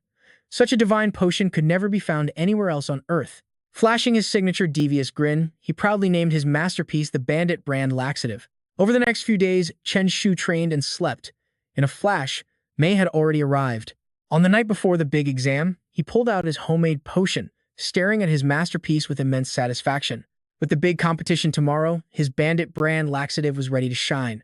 But before he could finish his wicked laugh, a sudden knock sounded knock, knock, knock, followed by a deep, stern voice telling Chen Shu to open up. That voice struck him like a bolt from the blue, sending him into an absolute panic like a caught criminal. Who could be visiting at this late hour? Did they somehow discover his plans? He hurriedly shoved the suspicious vial deep into his pocket. His hands fumbled around as he hurriedly hid the evidence before rushing over to open the door, shouting out that he was coming. Chen Shu unlocked the door, grumbling under his breath like an annoyed old man about late-night visitors. Opening the door, Chen Shu stood face-to-face with a stern-looking Wushuang standing there. Just a single glance from those sharp eyes made him jump in shock. He nervously asked Teacher Li what was wrong, but the man scanned his face with sharp eyes, noting he seemed rather suspicious. He then strode straight into the room, his eyes scanning every single corner for anything suspicious. He inspected every single corner as if he smelled mischief, sending a cold shiver down the terrified boy's spine while sweat completely drenched his body. Teacher Li glared over the moment he heard him call him Wushuang. Meeting that sharp gaze, Chen Shu froze, his face losing all color. Suddenly, narrowing his eyes as if spotting something suspicious, Wushuang marched straight toward Chen Shu without saying a single word. Stepping closer, he stared at him with deep doubt, asking why he looked so guilty. That simple question made him shake like a leaf. He panicked inside, fearing Teacher Li knew, but he kept a straight face. Denying it quickly, he asked what the teacher was here for, prompting Wushuang to finally state his actual business in an incredibly serious, direct tone. He only came to remind him not to oversleep for tomorrow's duel, letting Chen Shu breathe a massive sigh of relief. "Oh, is that all?" Instantly recovering, he spun a seamless lie without blinking an eye. Promising to wake up early, he didn't give the man another second to speak and quickly pushed Wushuang out the door. Saying he was sleepy, he hurriedly bid him good night, but Teacher Li frowned in suspicion, asking him why he was acting so tense. The only response is a ruthless door slammed in his face. Wushuang stomps off in sheer anger, muttering curses under his breath.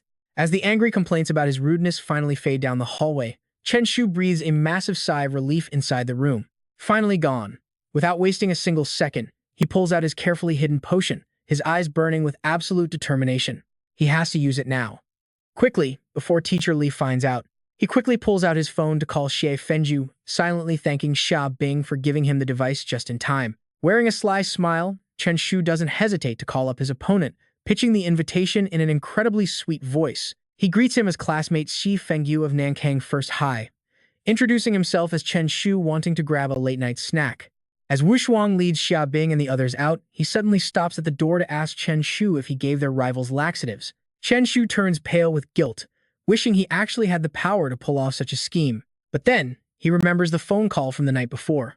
He had suggested both teams grab a friendly dinner together, but when the other end went completely silent, Chen Shu pressed for an answer.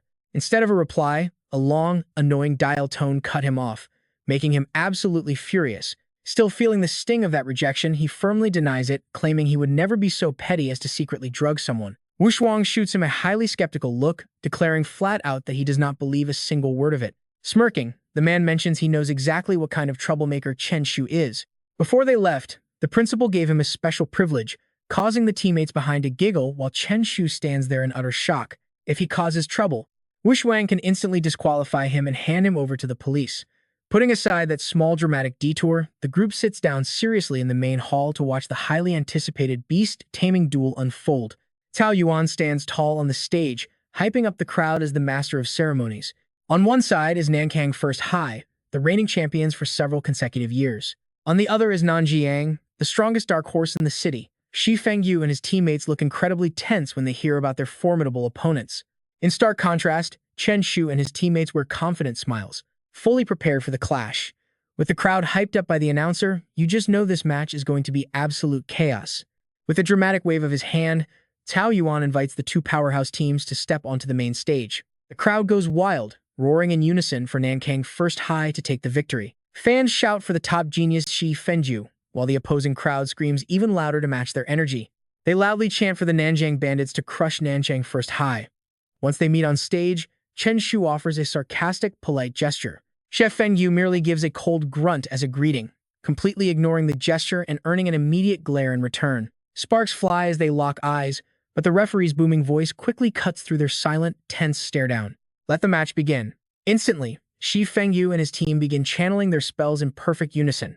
Massive, powerful, contracted beasts materialize on the battlefield. Even though they are rivals, Chen Shu cannot help but marvel at their S-rank lineup, featuring the Frost-Horned Deer, Shadow Blood-Eyed Bird, and Emperor Thunder Beast, S-rank beasts.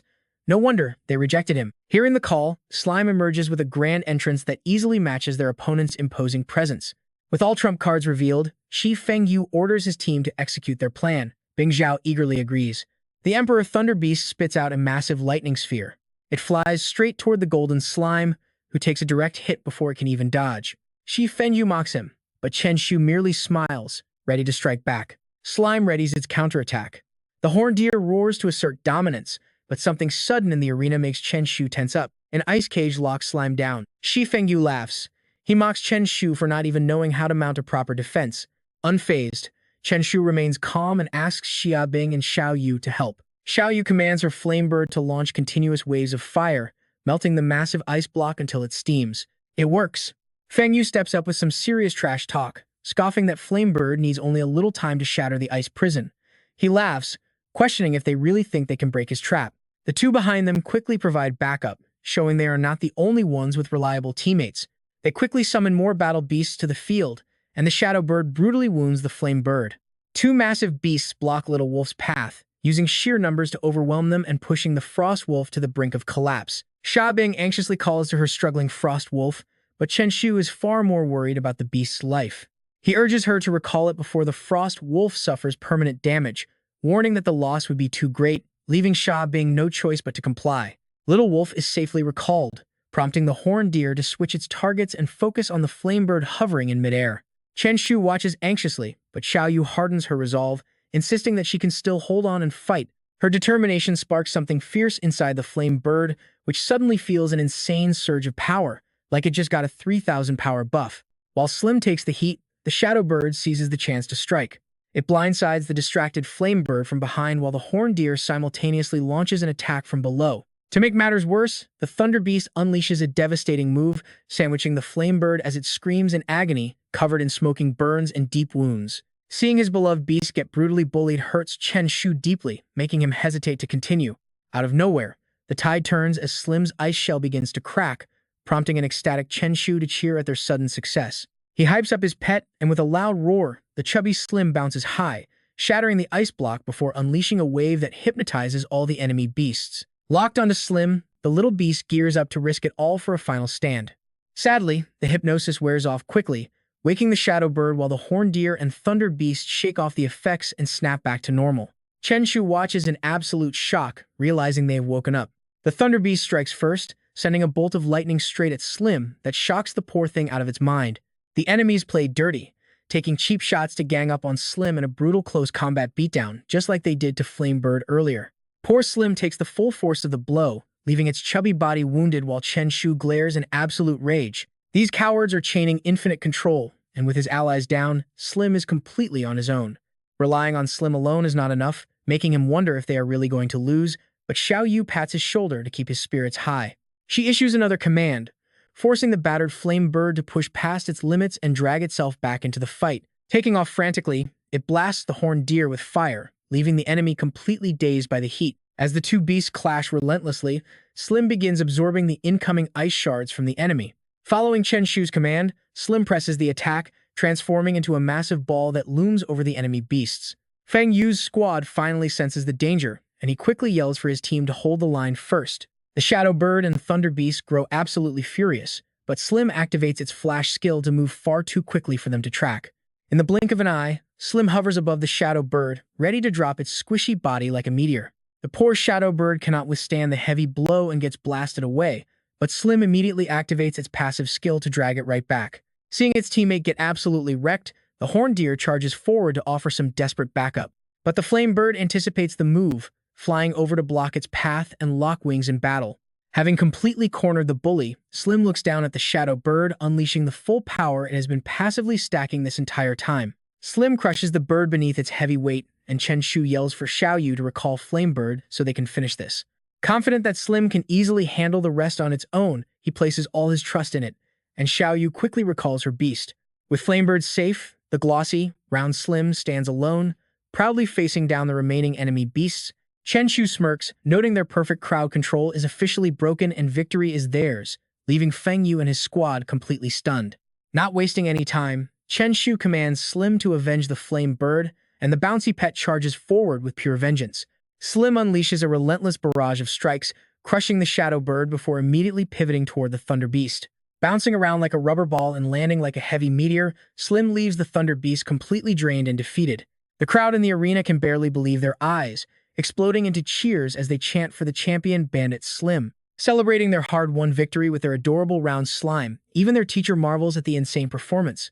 The announcer passionately declares Nanjiang Third High School the winner, and Xiao Yu turns to Chen Shu with deep gratitude for saving the day. But Chen Shu just modestly shrugs it off, reminding them that he could never have won alone because they all played their parts. Xiaobing blushes red at the flattering praise while Chen Shu keeps playing the nice guy, staring over at the Wind Whisper team. Do not lose heart, life is always full of rough bumps. Naturally, his encouragement is not welcomed, so they decide it is time to leave. They curse him silently, those were supposed to be kind words, so why did they sound so incredibly petty? The announcer on stage declares the winning team, announcing that everyone just witnessed history as 3 kids from a small town fought their way to the championship. Next, the announcer invites the teacher of Nanjiang Third High School to the stage, and the instructor slowly walks up to join them. Up in the stands, the crowd goes wild, cheering for the awesome bandits of Nanjiang. A fan steps up to help Chen Shu preserve the memory, telling everyone to get ready for a picture. The camera captures their special moment, but Chen Shu does not care about photos. He is already looking forward to the champion interview right after this. He loves the winner interviews the most, but reality goes completely against his expectations as the crowd begins to pack up and leave. People are leaving, talking about what to eat for dinner on their treat since the whole thing is finally over. Chen Shu is left completely ignored. He cannot believe there is no champion interview, so he demands they just give him his prize money instead. Tears well up in his eyes as he begs them not to leave, wondering if champions are not supposed to be famous. Suddenly, a hand reaches out to save him from his breakdown, asking if she can interview classmate Chen Shu. Striking absolute gold, Chen Shu snatches the microphone away and immediately orders Gu Yi to stop standing around doing nothing. He tells her to start rolling, as his most anticipated moment has finally arrived. He starts by boasting that Nanjiang City won the championship mostly because of his own terrifying strength, his incredible wisdom, and an irresistible charm that nobody can fight. He mentions that his 2 teammates are also great, and his words make Xiaobing's heart flutter even more. While she waits for him to continue, he dismisses his teacher entirely, leaving the poor instructor completely black-faced with annoyance. Chen Shu keeps talking nonsense, declaring he is proficient in building bombs and inviting anyone with business contracts to reach out. He calls himself the Nanjiang Bandit, representing only himself, and tells anyone wanting an autograph to book in advance. Charging 990,000 for each one, he makes Gu Yi so angry that she tries to shut off the camera, but he quickly shoves her aside. He tells her not to rush and begs to say a few more words, asking if any rich tycoon wants to buy his championship reward. Only 1 billion Huaxia yuan to take the champion glory home.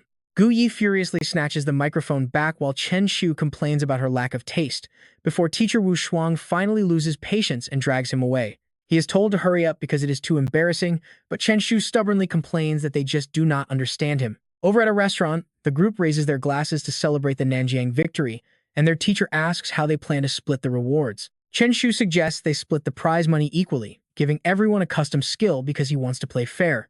His two teammates share a look before Xiaobing shyly suggests that he should keep all the money as long as they get their custom skills. Chen Shu happily accepts the offer and asks what kind of custom skills they are planning to get.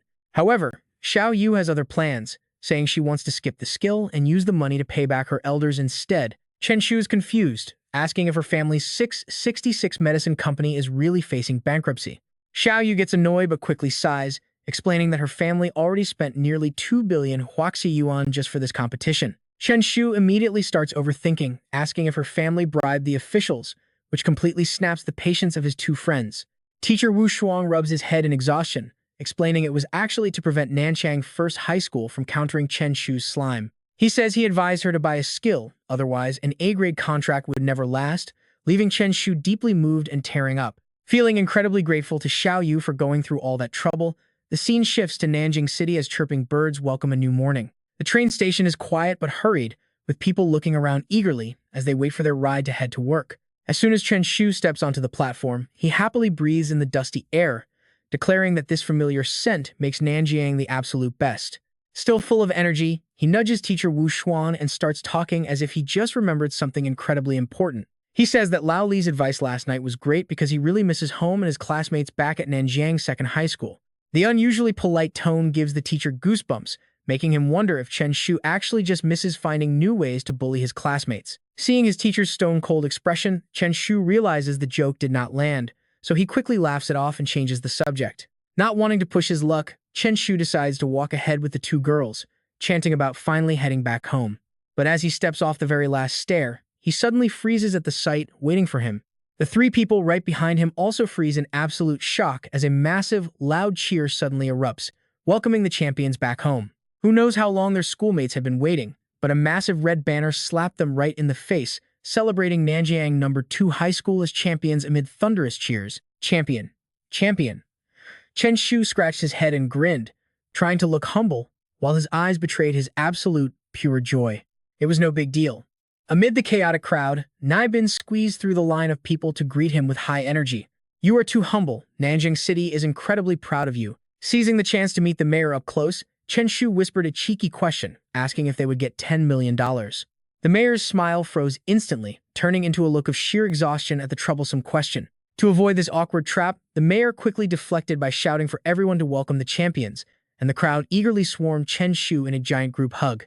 As the cheers erupted, Chen Shu got so frustrated by this stunt that he cursed Nibin, thinking if there is no cash, just say so. How cheap of them. Tossed high into the air, he tensed up in terror, silently praying he would not crash down. Sometime later, in a quiet neighborhood nestled deep within the city, Chen Shu looks around and sighs with relief that the nightmare is finally over, though the painful memory of signing countless autographs still makes his exhausted brain weep. Staring at his hand shaking like a leaf, Chen Shu is visibly terrified. He signed so much, his hand is basically paralyzed, and remembering how that prize money vanished into thin air for absolutely free completely breaks his spirit. Shaking off the disappointment, he ambles toward home, excited at the simple prospect of getting some rest. Chen Shu gently opens the front door and happily announces he is back before even seeing anyone in the house. Suddenly, the frantic sound of Ling Dan's rushing footsteps hits his eardrums. Sensing something is horribly wrong, Chen Shu instantly goes on high alert, but before he can react, his mother grabs and violently shakes his shoulders. She yells out that he is finally back, her face completely pale as she begs him to go check on his dad, who seems to be delirious. The words send his mind spinning, leaving him unsure whether to panic or just worry. What is going on? Stepping into the room, he slowly approaches Chen Yu and calls out to his dad, trying a second time when he gets no response. Suddenly, his dad leaps up, clutching burning incense sticks in both hands while chanting a wild, nonsensical rant. He demands to know why the fish has not turned into a dragon after all these years, leaving Chen Shu completely frozen and questioning his own reality. Staring at his father piously bowing before a simple goldfish bowl, Chen Shu stands there with his jaw dropped in shock, but remembering this is his actual father, he can only let out a deep, exhausted sigh. Standing quietly beside Chen Yu, he musters up all his strength to ask what his dad is doing. Ignoring him completely, his dad roars at a paper talisman held tightly in his hand, screaming for his contract beast to awaken its bloodline to reach the peak of life. Pale as a ghost, Ling Dan leans over to whisper the absurd origin of the madness. Seeing how powerful Chen Shu's slime is, his dad is firmly convinced that his own goldfish must be a hidden divine beast. She shakes her head with a deep sigh, quickly dumping the entire mess onto her son to handle. Demanding he talk some sense into his father right away, she leaves Chen Shu with no choice but to sigh deeply and accept his fate. Calling the whole situation ridiculous, Chen Shu reassures his mother and promises to handle it. But with everything happening so fast, he pauses to think for a moment before slowly heading back into his room, telling his mother to wait. A few minutes later, under Ling Dan's watchful eyes, Chen Shu emerges holding a strange object. With a triumphant, glowing grin, he proudly holds up a cardboard box with the words Dragon Gate written on the side. He marches straight to Chen Yu and tells him that to make it work, the fish needs to pass through this Dragon Gate. The ridiculous cardboard box held tightly in his hands quickly catches his mother's eye. Ling Dan immediately takes 2 steps back, complaining in frustration that both father and son are absolutely losing their minds. Without a second thought, she turns on her heel and walks away, completely washing her hands of their crazy antics. The two of them stare intently at the clueless goldfish swimming slowly into the box, but seeing no transformation, Chen Yu frowns in deep suspicion. He demands to know what is wrong with Xiao Huang and if Chen Shu fed it some weird pill. Otherwise, why would the fish end up so miserable, leaving Chen Shu completely speechless at his father's dramatic claims? Staring at the tiny goldfish swimming lazily in its bowl, he quietly ponders his next move. Before he can even finish his sentence, Chen Yu cuts him off, glaring at his son with deep, intense suspicion on his face. His father claims he can tell Chen Shu is about to lie, forcing the panicked boy to blurt out the dumbest excuse possible. Chen Shu finally surrenders, while his father frowns deeply, demanding the real truth once and for all. To put it simply, he feels like he is completely losing the argument, and his confident voice totally loses its momentum. He is done for. This time, Chen Wu asks nothing else, but his eyes spark with absolute fury. Chen Shu sweats bullets as he waits for his father's next strike. Skipping any negotiation, the dad swings a broom, yelling and scolding him without missing a single beat. Realizing he has to confess before his dad completely loses it, Chen Shu quickly spills the truth, admitting he took the medicine Fang Xi gave him. Finally, hearing a confession that makes sense, his dad lets out a heavy sigh to assert his dominance, saying that is more like it. While nodding along, Chen Shu desperately wants to escape. For over 20 years, lying got him nowhere, and telling the truth was just as bad. Now, his dad finally calms down. His dad suddenly asks, with the exam coming up, when is he returning to school? The sudden question catches him completely off guard. As he tries to stall for time, the system screen pops up with 3 distinct choices. Option 1 is passing the university exam for a good job, rewarding 3 Iron Tier Patience Potions. Option 2 is triggering Summer Break Mode, which rewards 2 Explosive Potions. Option 3 is skipping the exam to become a security guard at all costs, rewarding 1 Silver Tier Wisdom Potion. Chen Shu's face completely freezes up as the description unfolds line by line. By the end, he is completely dumbfounded. What kind of crazy option is number 3? He immediately taps option 2 on the screen. Activating the break, he looks back at his father, claiming the teacher told him to rest at home for a few days. Telling his dad he is going to rest, Chen Wu can only sigh at his son's shameless behavior. Thinking he still needs to speak with teacher Li, the day quickly passes and the sun rises to its peak. While Chen Shu is still sound asleep, his phone starts ringing off the hook. Seeing old Li's name, he reaches for it, annoyed. But another hand grabs it first. Chen Wu glares at the screen and offers to pick it up for him instead. Turning on the speakerphone, teacher Li's furious voice blasts through, demanding to know what Chen Shu thinks he is doing. His dad quickly leaves the room, leaving a completely startled Chen Shu, complaining that he went way too far. Hearing that lazy tone, old Li gets even more furious. It is already the 2nd day of him missing classes. Demanding to know why he is not in school, a sweating Chen Shu casually lies that he is on a break. Old Li snaps at him to get to school immediately because they are making exam cards today, threatening to bury him if he misses it. Knowing the exam is crucial, Chen Shu immediately drops his laziness, promising to head over to the school right now. Snatching his phone and throwing on his uniform, he yells a quick goodbye to his dad before rushing out the door. Chen Wu smiles as he watches his son run off, amused by how quickly the boy decided to go to school. Arriving at the school gates, Chen Shu is greeted by female students cheering for him like he is a superstar champion. The male students are just as excited, calling out to their champion class president, who coolly nods back to greet everyone. But as he waves, a very familiar and imposing figure suddenly looms right behind him. A hard smack to the head nearly knocks his soul out. Annoyed, Chen Shu demands to know who dares touch a powerhouse like him. A dark-faced old Li looks down at him, snapping that he is the very last student in the school to register. Asking if he even wants to take the exam, Chen Shu is completely shut down and quickly follows his teacher. Back in class, old Li tells the students to study on their own before ordering Chen Shu to his office. Chen Shu freezes in his tracks, his mind racing with worst-case scenarios. He is totally paranoid that old Li is actually plotting to bury him right here, So when the teacher hands him a cup of tea, Chen Shu stares at it like it is a cup of pure poison. Suspecting it is poison, Chen Shu hesitates until Old Li rolls his eyes, assuring him the drink is completely safe. Chen Shu instantly downs the tea, earning a nod of approval. Old Li then holds up a special pass card, calling it a treasure. This is an official pass, meaning he can study on his own as long as he behaves himself. He is free to go anywhere without disturbing others, which absolutely thrills him because he essentially got a brand new item. Realizing he actually got a free pass, Chen Shu is not going to hold back at all. Over the next few days, he wanders all over the city, even visiting the black market. Soon, with only 10 days left before the exam, he casually walks into the Beast Taming gym. Believing it is time for everyone to fear his presence again, he spots a huge crowd of candidates training with their beasts inside. Chen Shu confidently swings the doors open, instantly drawing the attention of everyone in the room. He smugly commends their hard work, adding that as their class president, he feels bad for not checking on them sooner. He offers some personal guidance and immediately summons his trusty slime. Confident that their levels have gone up, he boldly challenges the entire room to attack him all at once. Chen Shu lays down a wild challenge to defeat him, and they each walk away with 5 million Huaxia yuan. Everyone gets fired up to try, but then he adds a catch. Naturally, the registration fee to challenge him is 100,000. Winners take home 50 times that amount, but the entry fee instantly kills their enthusiasm. 100,000 is just too steep, and the crowd walks away. As they scatter, Chen Shu desperately tries to reel them back and offering to drop the entry price to just 50,000 instead. He keeps slashing the price down to 30,000, then 10,000, until he finally hits rock bottom. Fine, he says, it is totally free. Only 2 guys remain by his side, making Chen Shu suddenly feel a bit nervous. Shisunen quickly gets friendly, acting like they are best buddies, claiming he could never bring himself to fight his own brother. He wants to lean on Chen Shu for the exam, but Chen Shu sees right through him, asking if he plans to cheat. That is illegal. But Sunan quickly waves it off, acting offended that anyone would suggest he would break the law.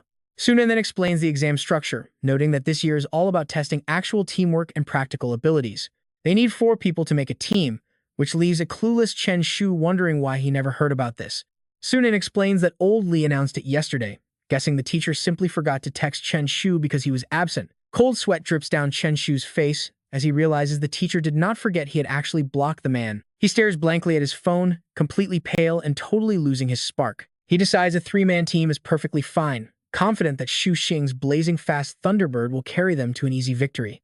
With Sunan's scouting and Chen Shu's raw firepower, they're bound to be completely unstoppable. But since scores are graded individually, they will absolutely have to dominate every single fight to get top marks.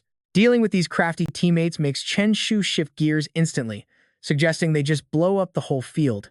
His crazy tactic leaves both of his allies totally speechless and questioning his actual sanity. They flash him a middle finger and walk away to find a much more reliable partner to team up with. They both agree that finding a sane teammate is a much better plan, leaving Chen Shu completely stranded for the upcoming exam. Panicking, he begs them to come back, swearing he was only joking about the explosion.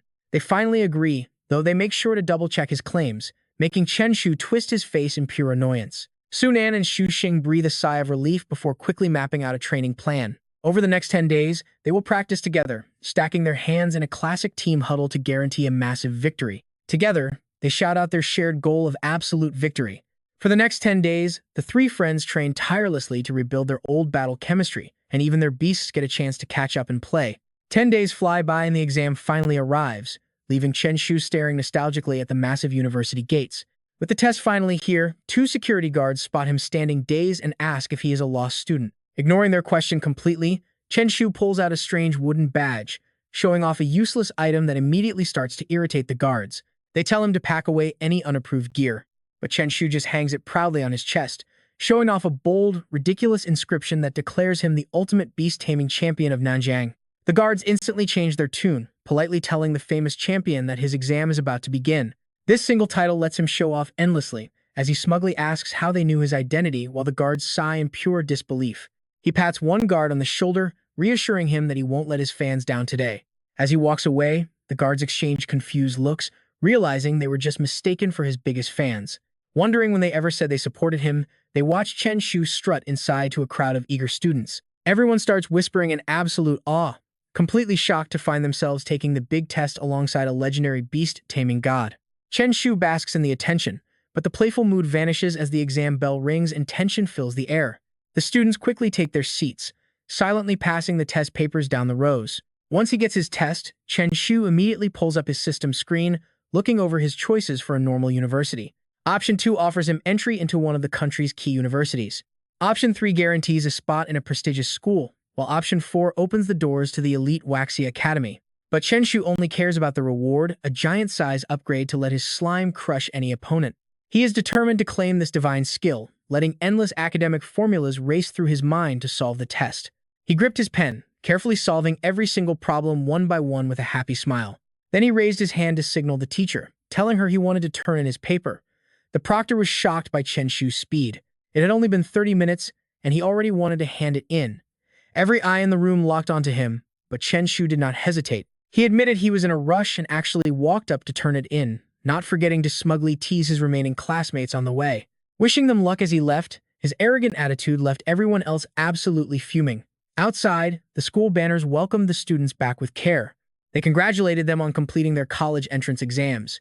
But when Wusong saw Chen Shu walking out so early, his heart skipped a beat. He wanted to confirm what happened, ready to teach his student a lesson in humility.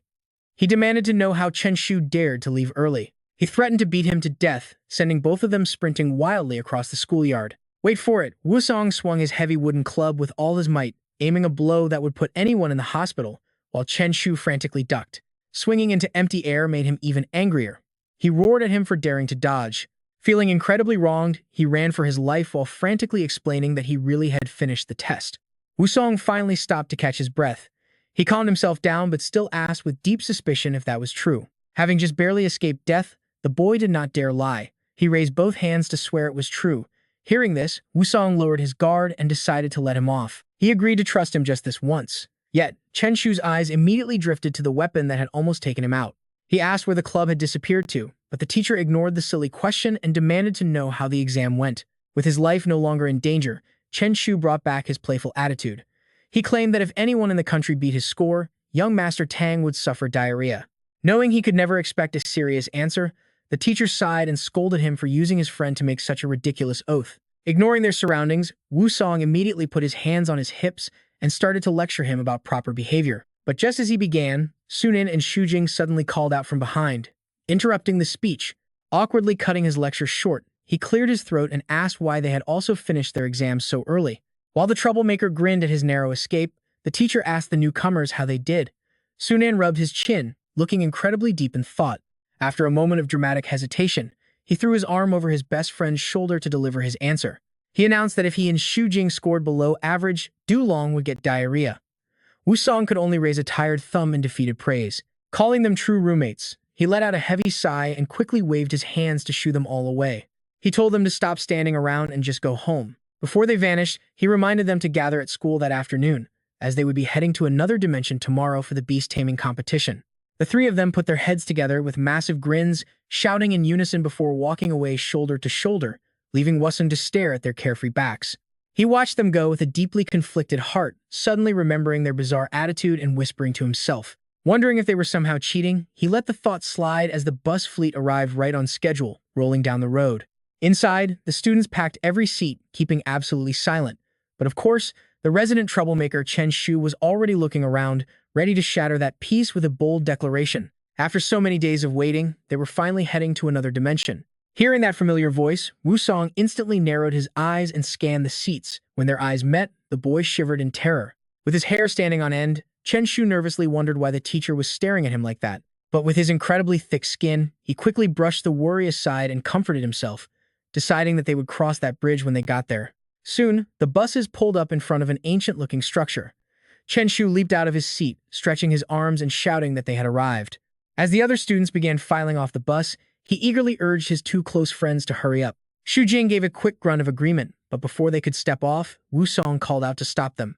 Ordering Chen Shu to stay, the teacher approached with an incredibly menacing look that left the boy utterly confused. Cold sweat poured down his face as his heart hammered wildly, frantically wondering what the teacher was planning to do. Without making him wait, the teacher pointed right at his face and barked an order to raise his hands, his intense glare looking ready to swallow the boy alive. Chen Shu could only sigh inwardly, and the two of them engaged in a tense, silent staring contest in the quiet bus. Gulping nervously, the boy frantically wondered what was about to happen next, but Wusong did not say a single word. Instead, he stepped closer, stroking his chin as he thoroughly inspected him from head to toe, even squatting down to search his backpack. Watching this bizarre search unfold, Chen Shu simply gave up, looking entirely dead inside. After a few minutes of checking, Wusong successfully confiscated one highly suspicious item before tossing the backpack back to the boy, crossing his arms and coldly announcing his final release. Chen Shu got a massive question mark over his head and boldly asked Teacher Li, "Why are you taking my sack?" Knowing exactly what the boy was planning, the teacher calmly issued a warning. He warned Chen Shu not to cause trouble during this special exam period, leaving the boy pouting and sighing in disappointment. But deep down, he was grinning wildly, because even without his sack, he had plenty of other tricks. Chen Shu quickly ran over to his two buddies and apologized immediately for making them wait before telling them to move out. Xu Xing laughed it off good-naturedly, but Wu Shuang followed closely behind to nag him, warning Chen Shu to get some early sleep tonight. He stood like a model student and gave them a serious promise that he got it. Once he was tucked into his beloved bed, Chen Shu even hyped himself up to rest well and crush it tomorrow. True to his word, he was fast asleep and snoring instantly until the morning sun hit him, while the world rested under a clear blue sky. It was a gorgeous day, and the next morning, the fleet of buses lined up to carry them all to the next exam site. By the time afternoon rolled around, they arrived at the scorching sun hills, which instantly buzzed with noise as students poured out of the buses. Chen Shu took a deep breath, spread his arms, and declared they had finally made it. Before he could even settle in, the instructor announced over the megaphone that this year's exam only had two subjects, combat and potential evaluation. He ordered them to line up and start registering for their potential assessments. The groups of students quickly followed instructions and lined up at the entrance, while Chen Shu was still dazed by what he had just heard. He wondered if those were really the only two subjects, but glancing sideways, he spotted something even more shocking. Right among the judges stood Yi Bing, causing Chen Shu to gasp in complete disbelief. Knowing old Yi was usually laid back, the boy felt torn about whether to say hello, but before he could decide, the system popped up with a notification. Chen Shu quickly skimmed through the three system choices: line up to get massive taming power, skip the exam for a black iron potion, or throw a bomb to be a 1-second hero and hit silver rank. His eyes lit up brighter than high-beam headlights once he digested this information, and his heart danced with joy because he finally found a way to level up. Reaching into his pocket, he felt around for something secret, his steps suddenly becoming light and bouncy as if he had everything figured out. Standing at the entrance, he held his head high, and trust me, he was ready to cause serious chaos. Pulling a stick of dynamite from his pocket, he sighed at what a waste it would be, but right in the middle of the act, he changed his mind entirely, shoving the explosive back into his pocket while recalculating his risks. By all accounts, the third option was the absolute best plan, but staring at the system screen, he let out a heavy sigh and slowly reviewed the prompt. Throw the explosives right on the spot and become a hero for just 1 single second.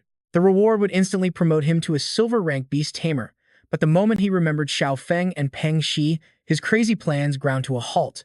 Unfortunately, besides old Yi, the other two judges watching over the arena were also gold rank experts. Looking at this terrifyingly powerful lineup, he could already picture the absolute disaster of his own end. Even if he reached silver rank, he would probably be sent straight to the afterlife, so his survival instincts kicked in, and he quietly fell back into line. But the moment Chen Shu stepped back into line, the system popped up with his rewards. A massive amount of beast taming power was instantly granted, causing him to flail his arms wildly to grab the attention of his two nearby friends. "Holy crap," he yelled. "Why is there smoke coming off me?" Seeing the flames licking around him, his two pale-faced friends instantly executed their favorite tactic and bolted. Seeing the chaos, Wu Shuang lost her temper and demanded to know what performance art they were pulling now. Terrified, Xu Xing pointed a shaking finger to sell out his friend, asking if Chen Shu was setting himself on fire. Hearing the word fire, the surrounding students instantly went into a frenzy, with some pointing out that the voice sounded incredibly familiar. While Jiang Nan watched with a tough look, others covered their mouths in shock, praying it was not actually Chen Shu causing trouble again. Some students even grinned with delight, hoping the heavens were finally punishing this absolute menace, but the noisy uproar quickly caught the attention of Ye Bing. He immediately summoned his gorilla to suppress the crowd, yelling at everyone to shut up and stay in line. The kids who were gossiping like chirping sparrows just a second ago instantly closed their mouths tight in absolute silence. Radiating a powerful aura, he walked over to the flaming boy and asked Chen Shu what on earth was going on with him. Wearing a completely helpless expression, he waved his hands and claimed he had no idea, while Peng Shi offered a pretty bold guess. He asked old Yi if the kid was actually breaking through, a comment that immediately made Chen Shu pause and think about the word breakthrough. Staring down at his hands, surging with raw energy, the truth slowly dawned on him. This was the massive reward granted by his system. Yi Bing immediately shot it down without a second thought, asking what kind of nonsense that was. He wasn't even cultivating, but reality slapped him in the face without mercy. Before the old man could finish his sentence, he quickly changed his tune. No, he really is breaking through. The three respected judges stared with their jaws on the floor. Yi Bing gasped in shock that someone could break through without even cultivating. In front of the stunned crowd, Chen Shu ignored the intense heat waves swirling around his body. Only now did his classmates snap out of it. Can you blame them for being stunned? A breakthrough like this instantly made him the center of attention, prompting a sly, confident grin. Soaking in the spotlight, Chen Shu spread his arms to enjoy this effortless upgrade. Yi Bing could only watch the examinee break through right at the entrance, his throat dry and words completely stuck. The old examiner wisely recalled his beast, then turned his attention to calming the noisy crowd. Telling the rest of the students to line up first, he urged them forward amidst the dancing sparks of light. As Chen Shu sat down to meditate, some students could not resist pulling out their phones to snap pictures. Chen Shu sat calmly with crossed legs as flickering flames enveloped him. A steady crackling sound filled the air.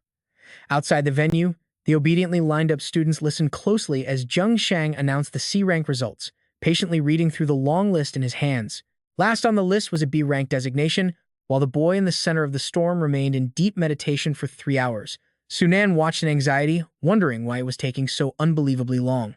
The moment those words left his mouth, Chen Shu finally opened his eyes. Blowing out a puff of smoke, Zheng Shang wasted no time stepping forward to consult him. Asking Chen Shu if he was ready to begin, the young tamer calmly stood up from the fading embers and instantly agreed. He could. He proudly summoned his E-rank companion, feeling extremely smug and satisfied deep down inside. Wanting to show them what real power was, he left his remaining classmates completely dumbfounded and frozen in place. Sharing their utter confusion, the evaluator shook off his shock to ask how a beast-taming champion could possibly have such a low-tier beast. It made absolutely no sense. Once the students finally regained their voices, both the boys and girls cried out in shock, wondering how their elite A, B, and C-rank beasts were completely crushed by a mere E-rank. Meanwhile, only one man present maintained his cool composure. Yi Bing calmly reminded everyone to keep order and take accurate notes. But as Zheng Shang agreed, Chen Shu suddenly jumped up in a panic. Panicked like a pig in hot water, he frantically raised his hands to halt everything, yelling for them to wait. Realizing his reaction was a bit too wild, he gave a goofy laugh and explained that he just needed a moment to break through. A massive wave of confusion hit his friends. While Sunan stood there completely dazed, Shu Xing bluntly demanded to know how on earth he could still break through. Chen Shu did not say a word, letting his surging spiritual energy do all the talking instead. Alongside the familiar red and gold flames, dangerous streaks of purple lightning began crackling around him. Drawing on his vast combat experience, Yi Bing quickly spread his arms to warn everyone to back away. Right on cue, a massive wave of energy exploded outward, with Chen Shu at the center. Right after, the red-eyed Wei Mang emerged in a spectacular display behind him. The entire crowd gasped in unison, their eyes practically popping out of their heads at the sight of this absolute miracle. His once despised E-rank companion transformed in a flash, growing into a towering mountain of pure power, intimidating all his classmates. Left thoroughly humiliated by reality, they still struggled to accept it, desperately asking if he had truly broken through. Others simply covered their eyes, refusing to believe this ridiculous turn of events. A beast this strong, cultivation speed this fast, and a bloodline that evolved right upon leveling up. Zheng Shang could hear nothing but the desperate screams of the utterly defeated onlookers. People literally wanted to quit school, realizing the gap between regular human beings and him was just way too wide. As a familiar purple portal began to open, Yi Bing shouted in pure excitement that it was not over yet, as a spatial channel appeared. Satisfied, the old man stroked his beard and beamed with pride, knowing Chen Shu's second black iron beast was finally about to arrive. Standing tall in the midair, he quietly waited for it to slowly emerge from the thick smoke, a sleek, jet-black, black iron beast with piercing eyes that flickered like bright green jade. It threw back its head and let out a long howl, welcoming its master. The entire crowd stared intensely at the massive portal, which radiated a terrifying dark energy that made everyone shudder. Totally spooked, Yuzi kept guessing what kind of terrifying beast the Nanjiang outlaw would summon next, wondering if it would be an A rank or a D rank. Could it even be a double S rank?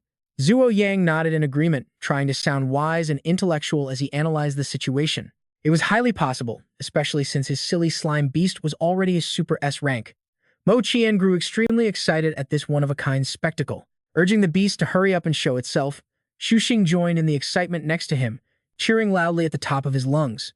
Chen Bai urged him to push, as it was almost out. Chen Shu finds himself a bit speechless at the raw enthusiasm under these circumstances, Yet he still gets swept up in the fiery atmosphere, reaching out to pat Slim's head to give it some extra strength. But looking at the thick white fog stretching out ahead, he also feels a rush of excitement. Could a divine beast actually be appearing? Right on cue, a wolf-like silhouette starts fading in and out of the thick smoke. Yibing quickly makes an amazed guess, noting it looks like a wolf-type beast with a pretty decent tier. A moment later, the dense mist gradually drifts away to reveal the beast's true form, allowing Chen Shu's anxious heart to finally calm down after all the suspense. His excitement barely lasts a second before he suddenly comes to a screeching halt. Wait, the closer he looks at its appearance, the more his mind begins to spin, his eyes filled with disbelief. His beautiful dream completely shatters as he stares in shock. Why does this thing look exactly like a husky? Ignoring its completely frozen owner, the beast happily bounds over to show its joy with a cheerful woof. Meanwhile, the onlookers are left utterly dumbfounded, their mouths wide open in confusion. Wait, isn't this literally a husky? As if that isn't shocking enough, it strikes what it thinks is its coolest pose and lets out another bark. Plunging from heaven straight to hell, Chen Shu holds his head, wondering if the universe is playing a joke on him. Out of sight, out of mind, clutching his broken heart, he decides to check the beast's stats, praying things might look better. Whatever, let's just check the attributes first. The system quickly pulls up the husky's profile, displaying the beast's details as an elemental beast. Personality, lively and smart. Potential rating, rank D. Beast taming talent is just ordinary. He finally crumbles under the weight, screaming internally in absolute despair. This isn't how the script was supposed to go. Where is the dragon or phoenix divine beast, or at least a white fox or killin? Instead, harsh reality slaps him in the face, making him cry 7749 rivers of tears over this elemental husky. Suddenly, a heavy hand slaps his back, trying to drag Chen Shu out of his miserable mood. Xu Xing shows deep sympathy for his friend's pain. Chen Pai, it's all right. Chin up. Meanwhile, Sunan warmly throws an arm around his shoulder, happily offering some encouragement. Battle beasts are definitely otherworldly creatures, nothing like the huskies on Blue Star, and their intelligence is way higher. Contrary to those optimistic thoughts, Chen Shu forces a distorted smile, his eye twitching uncontrollably. Are you sure about that? Right in front of them, the husky shows absolutely zero majestic aura, lazily rolling around on the ground and begging for belly rubs. Xu Xing and Sunan can only stare at each other in speechless silence, trying to find words to salvage its shattered reputation, while Chen Shu refuses to watch this dog act like an idiot for another second. Resigned to his fate, he sighs whatever, let me recall it first, as a blue aura rises from his hand. But before Chen Shu can even make a move, the energy emanating from Da Zhang beside Ye Bing suddenly catches the husky's attention. Instantly dropping its goofy act, its fur bristles as it growls, taking a deep breath to channel its strength. As the husky activates its skill, burning spheres of fire materialize in midair, aiming straight at the target. The magic spheres rain down in an instant, startling Dashong as it quickly shifts into a defensive stance. Proving its strength is no joke, it agilely dodges the dangerous, fast-moving fireballs. The surrounding students stare with open mouths, completely stunned by this impressive clash. The skill release speed is incredibly fast. The sudden performance is so impressive that Yi Bing can't help but marvel inwardly. Even his black bear barely dodged it. After the emotional roller coaster, Chen Shu is finally feeling smug, thoroughly enjoying this unexpected pleasant surprise. Noticing his little smug attitude, Yi Bing quickly warns him, all right, stop showing off and recall it. Still riding the wave of joy, Chen Shu obediently complies right away. Okay, he immediately uses his skill to recall his two brainless beasts and send them back. After all that intense and dramatic commotion, the examiner delivers a brutally disappointing final verdict. Potential rank D, it is. Before the pen can even finish the stroke, Chen Shu rushes in out of nowhere to stop him, giving Zheng Shang a fright. Wait a minute. Bewildered by the sudden interruption, he remains respectful and politely asks, what is it? Did you just leap across tears? Unveiling his inner slimy merchant, Chen Shu boldly begins to explain himself. No, don't I have two beasts? According to his math, 2 Ds combined should equal triple S tier. Write it down. Zheng Shang is completely dumbfounded by this absurd logic, his head instantly filling with question marks. Suddenly, Yi Bing cuts in to end the ridiculous drama, announcing the next phase in a stern voice, stop causing trouble. It is time to start the 10-day combat exam. Naturally, with such a long survival period, he also has to reveal the essential requirements for this trial. Form your own teams, students. Hearing this, everyone immediately rushes to look for reliable allies. Countless invitations echo through the air, warming up the atmosphere. Team up, team up. The 3 of us are enough, we are set. Perhaps already mentally prepared, the bustling scene in front of him makes Chen Shu slowly accept his lonely solo fate. Xiaobing wanders around searching. Spotting his back, she silently calls out to Chen Shu in her mind. She slowly walks over, hesitating to say a word, but Chen Shu is so deeply absorbed in planning his strategy that he doesn't even notice her standing there. It seems he needs a bold move to secure the absolute maximum score in this practical combat exam. Her close friends suddenly crowd around, forcing Xiaobing to swallow her invitation. Tunan steps up, making his intention to form a team very clear. Chen Shu is highly satisfied to see them arrive, believing a three-man squad is perfect.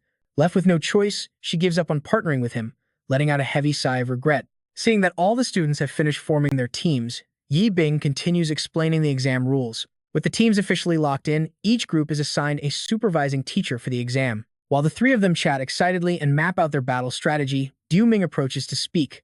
Chen Shu doesn't give anyone time to overthink, instantly declaring it's time to move out.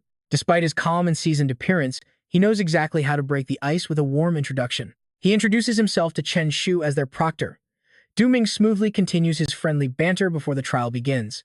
He mentions hearing great things about Chen Shu and looking forward to the test, but mid-sentence, he inhales smoke from the rising Thunderbird. The beast hovers in the air, its eyes glaring as if telling Du Ming to stop wasting time.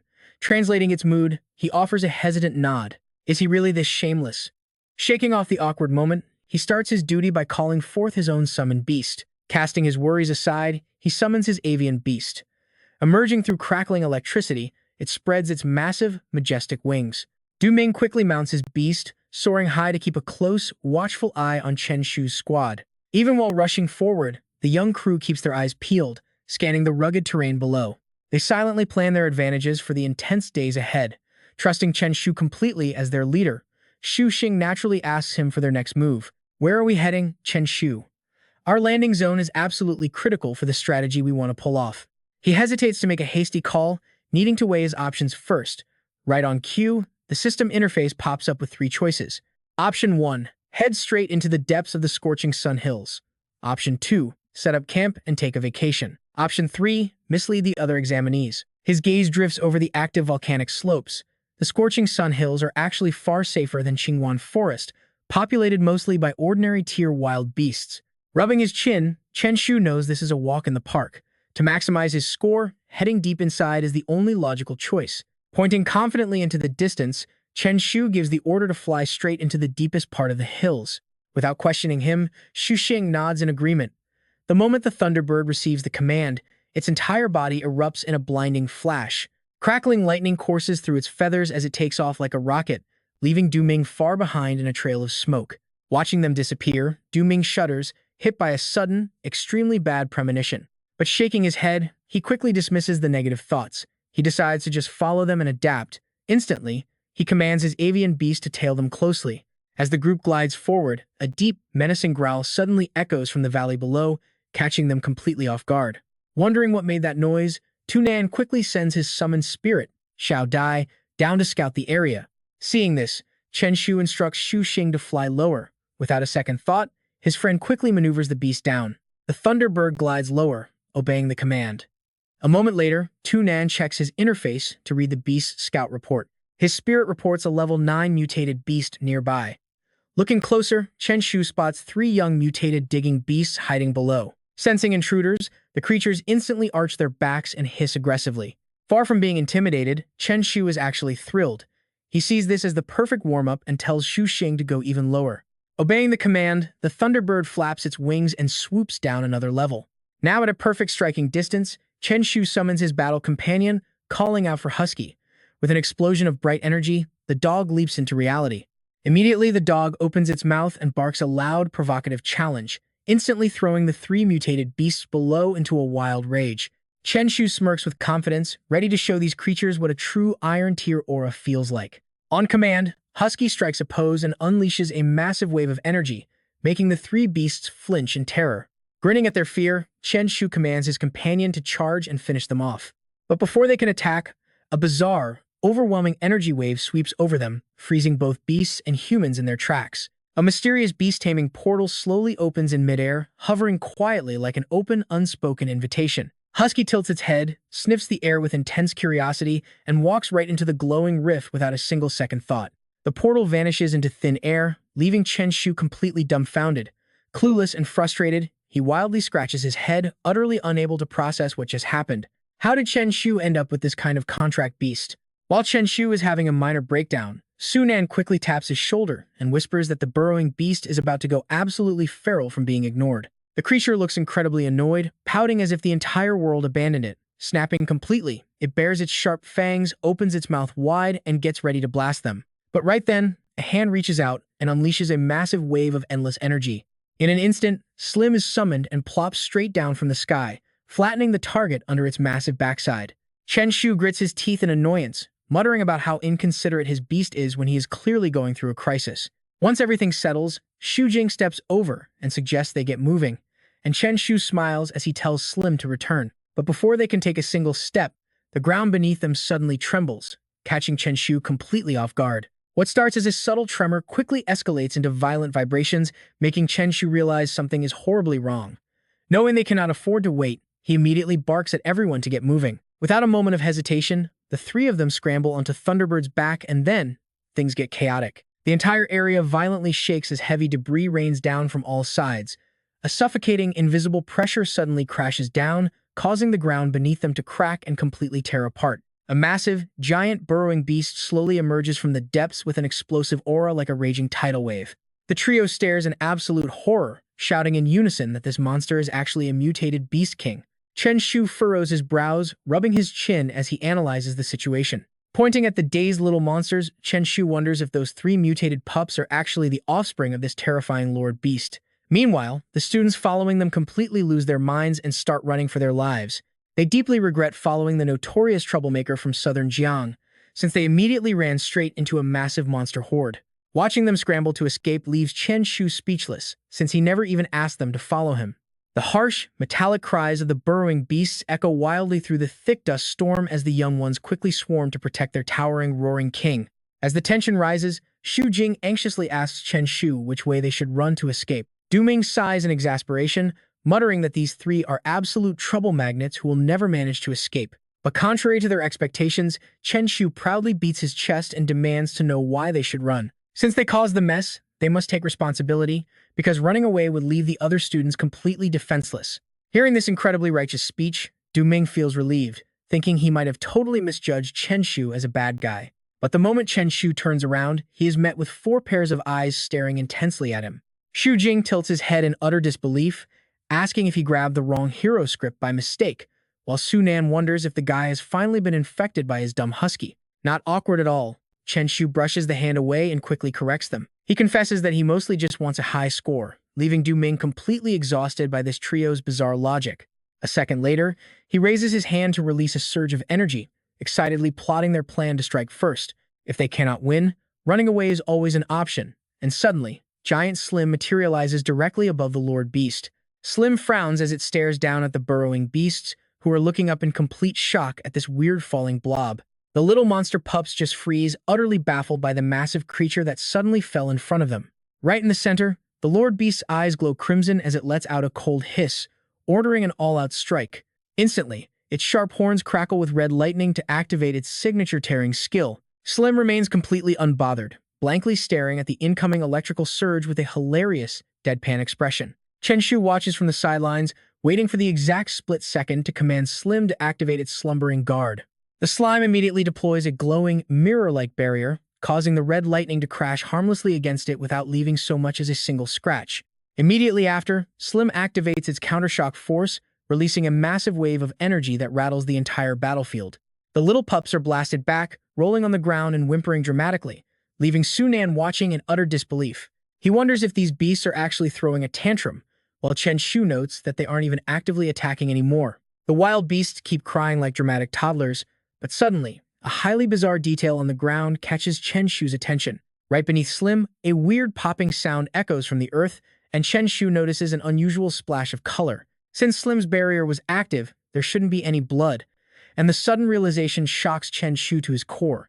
Realizing the dirty trick, he wastes no time and commands Slim to immediately unleash its signature, violent hip drop. Hearing the order, the giant blob launches itself high into the air, and the very instant it leaves the ground, a hidden beast emerges from the soil below.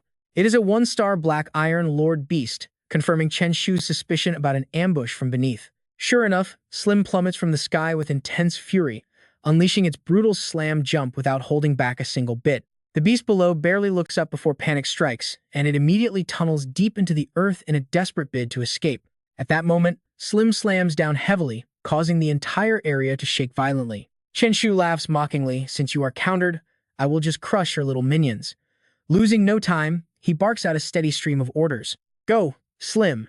The round beast squeaks in understanding, making a soft plop sound. It launches forward like a giant ball, plowing through everything and leaving the small screeching monsters in absolute chaos.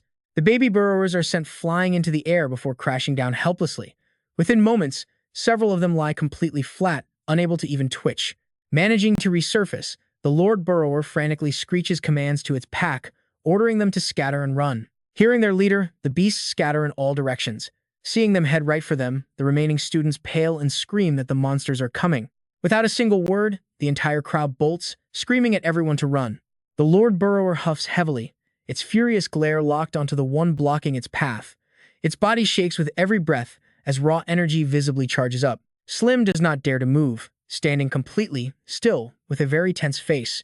Watching Chen Shu's group from above, Duming falls into deep thought. After observing for a while, he concludes that a massive battle is about to erupt. Slim and the Lord Burrower stare each other down without moving an inch, both frozen in a tense deadlock. Staring at the rune-covered beast, Chen Shu knows staying locked in this standoff is pointless.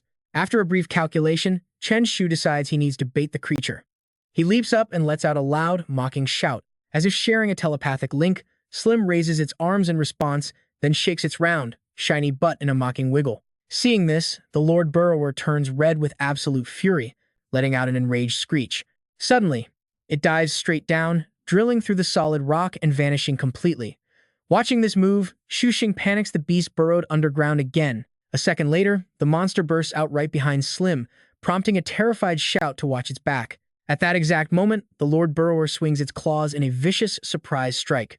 Unable to dodge, Slim takes the full blow, leaving a deep slash on its body. Refusing to back down, it quickly conjures a barrier to chase the cowardly beast. Seeing this, Chen Shu smirks with pure delight, trying to escape. He then screams out, "Husky, go!" Immediately upon being summoned, the dog spits out rapid-fire fireballs, unleashing a barrage of attacks aimed entirely at a single target. One of those hits lands directly on the Lord Burrower's critical weak spot, making it howl in agony. Husky wags its tail, looking back at his master expectantly. "Praise me, please."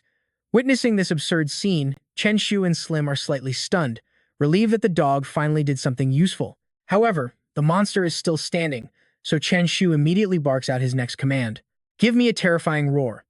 Hearing the command, Slim opens its mouth wide, unleashing a deafening, thunderous sound. The sonic blast hits the Lord Burrower's head directly, freezing its body instantly and sending it flipping upside down with its limbs in the air. Seeing the perfect opportunity, Chen Shu places a hand on Shuxing's shoulder, telling him to grab it.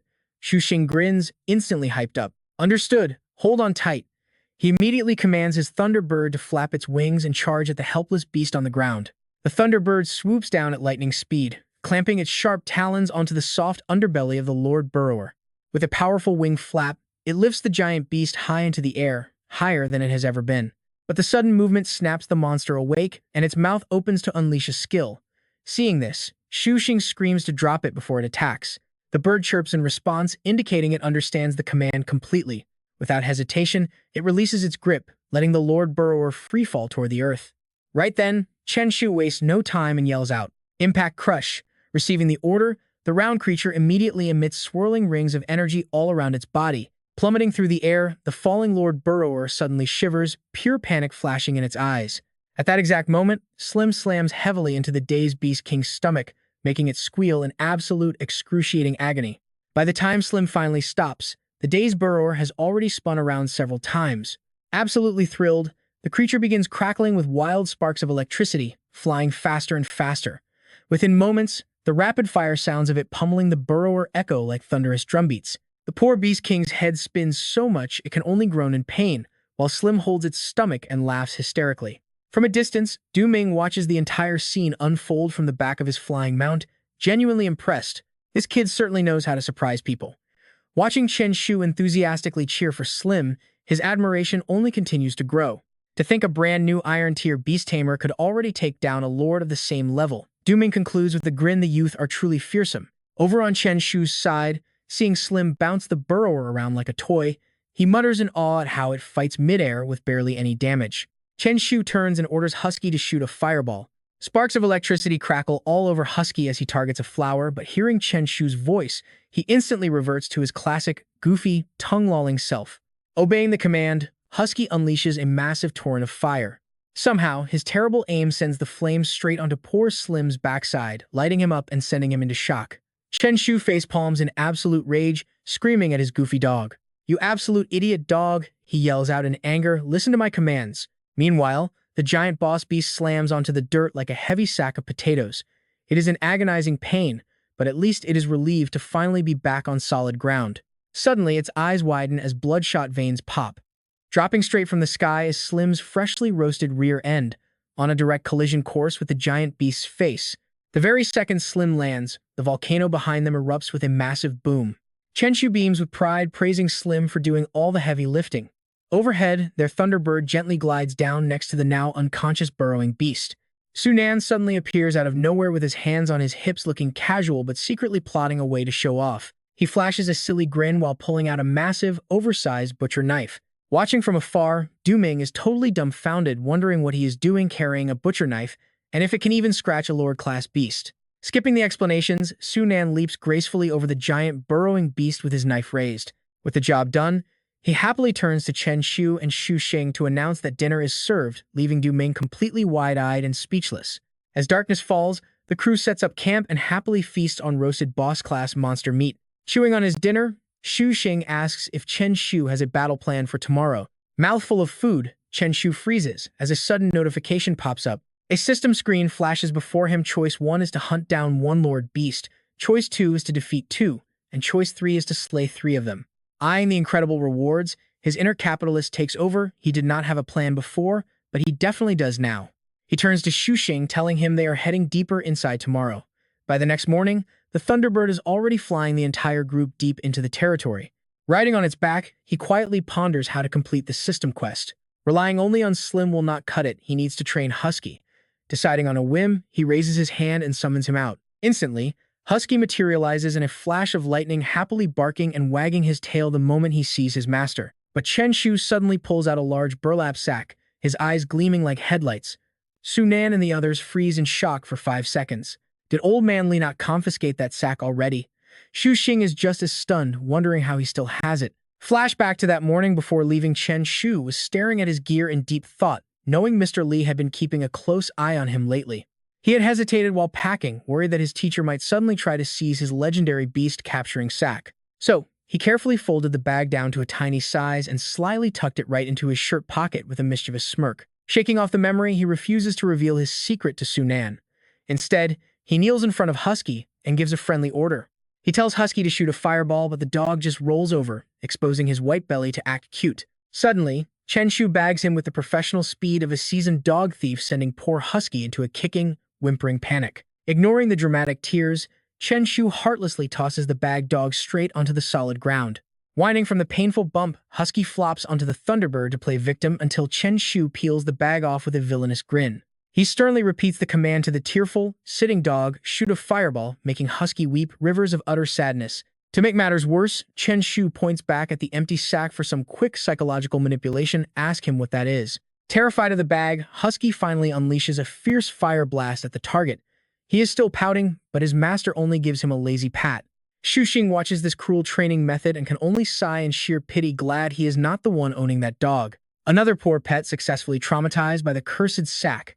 By the next afternoon, they are soaring over a bottomless abyss where countless pairs of glowing red eyes snarl from the darkness below. Seeing this, Chen Shu eagerly figures they must be far away from the main space rift entrance by now. Pointing downward, he signals the group to halt right here. Landing on a barren patch of wasteland as darkness falls, Chen Shu decides they should camp there for the night, and Shu Xing immediately volunteers to pitch the tents. Suddenly, Xiao Dai flutters back in a massive hurry, communicating a frantic warning to Sunan in its own unique insect language. Startled by the news, Sunan gasps out in shock, then quickly warns Chen Shu that danger is closing in on them. Completely unbothered, Chen Shu calmly pulls out a test tube filled with a strange liquid and tells him to relax. He reassures them to sleep easy tonight since the hunt officially starts tomorrow, but his overly relaxed attitude only leaves Shu Xing and Sunan utterly terrified. Stop right there, Chen Bai. Dunan yells, warning him not to play with dangerous weapons. Unlike his frantic, terrified friends, Chen Shu remains completely cool, calm, and handsome, casually explaining that his hands were just feeling a bit itchy. Sunan and his companion do not trust him at all, asking if he is seriously just playing around with live ammunition because he has nothing better to do. Out of nowhere, his husky pops up, tongue out and eyes sparkling like stars as it happily lets out a few barks. A sudden sharp jolt of electricity strikes Chen Shu's brain, forcing him to react as fast as possible. Quickly grabbing a burlap sack, Chen Shu holds it open as his hyperactive husky jumps. The poor pup lands right inside, and Chen Shu tightly binds the top, scolding the dog as it frantically struggles inside. "Do you dare mess with me?" Chen Shu tosses the sack aside, commands the dog to stay put, and sighs in sweet relief, ready for bed. Slipping inside his tent, Chen Shu advises Shu Xing and Sunan to get some sleep tonight. Though the two still seem completely wide awake, Shu Xing eventually nods in agreement as the massive Thunderbird safely lands nearby to rest for the night. Just to be absolutely safe, Dunan carefully sets up a security monitor facing the tents before lying down to sleep on his trusted avian beast. The next morning, Chen Shu's group begins packing up camp while a thoroughly exhausted Dunan stretches and yawns. Suddenly, his eyes bulge out in pure disbelief as he silently screams inside, realizing that Chen Shu's group is wearing matching hospital gowns. Seriously, who wears thin hospital gowns as tactical armor out in the wild? Meanwhile, Sunan is excitedly inspecting his outfit, praising Shu Xing for how much the fabric quality has improved. Flattered by the warm praise, Shu Xing happily gives a big thumbs up, noting that these thin outfits are perfect for keeping cool in 40-degree weather. Mounting the massive Thunderbird, Chen Shu outlines their strategy, telling Sunan to search for mutated beasts since they are only hunting high-tier mutants today. Though Sunan is quite hesitant, he complies and summons his butterfly beast, Xiao Dai. As it senses their surroundings, Sunan receives a signal from Xiao Dai and points forward, reporting an iron-grade mutated beast 1,000 meters ahead. They immediately rush off to hunt, leaving a totally dumbfounded Dunan behind. Covered in a sparkling trail of dust, Xiao Dai flaps its wings to lead the way while Chen Shu's eager voice echoes from behind. He tells them they are almost there, flying closely behind the butterfly. Urging everyone to keep up with Xiao Dai, they fly past a pack of resting mutated dogs. Thrilled to spot a pack of mutated iron-grade flame dogs, Chen Shu happily orders the Thunderbird to descend, landing them right near where the beasts are lounging. Hiding behind a massive boulder, Chen Shu signals the crew to get ready. But one of the flame dogs instantly senses danger, growling a warning to the rest of the pack. "Run!" The beast's sharp instincts catch him off guard. Too sharp. Instead of panicking, he gets even more thrilled, declaring that he will not show any mercy before summoning his legendary husky to join the fray. Once summoned, the pup sits directly in front of the beast and starts barking. Strangely, the husky shows zero fear, sniffing the wild beast and leaving it completely frozen like a phone on a slow connection. Unable to watch the embarrassment, Chen Shu calls for backup. Out of nowhere, his giant slime drops from the sky, ready to crush the target. The wild beast panics as it realizes the trap, but before it can run, the massive slime pins it flat to the ground. Even though the dog tries to shrink to escape, it cannot budge an inch. Watching the incredibly swift finish, Sunan is absolutely amazed, noting that Chen Bi's combat skills are almost ridiculously fast during battle.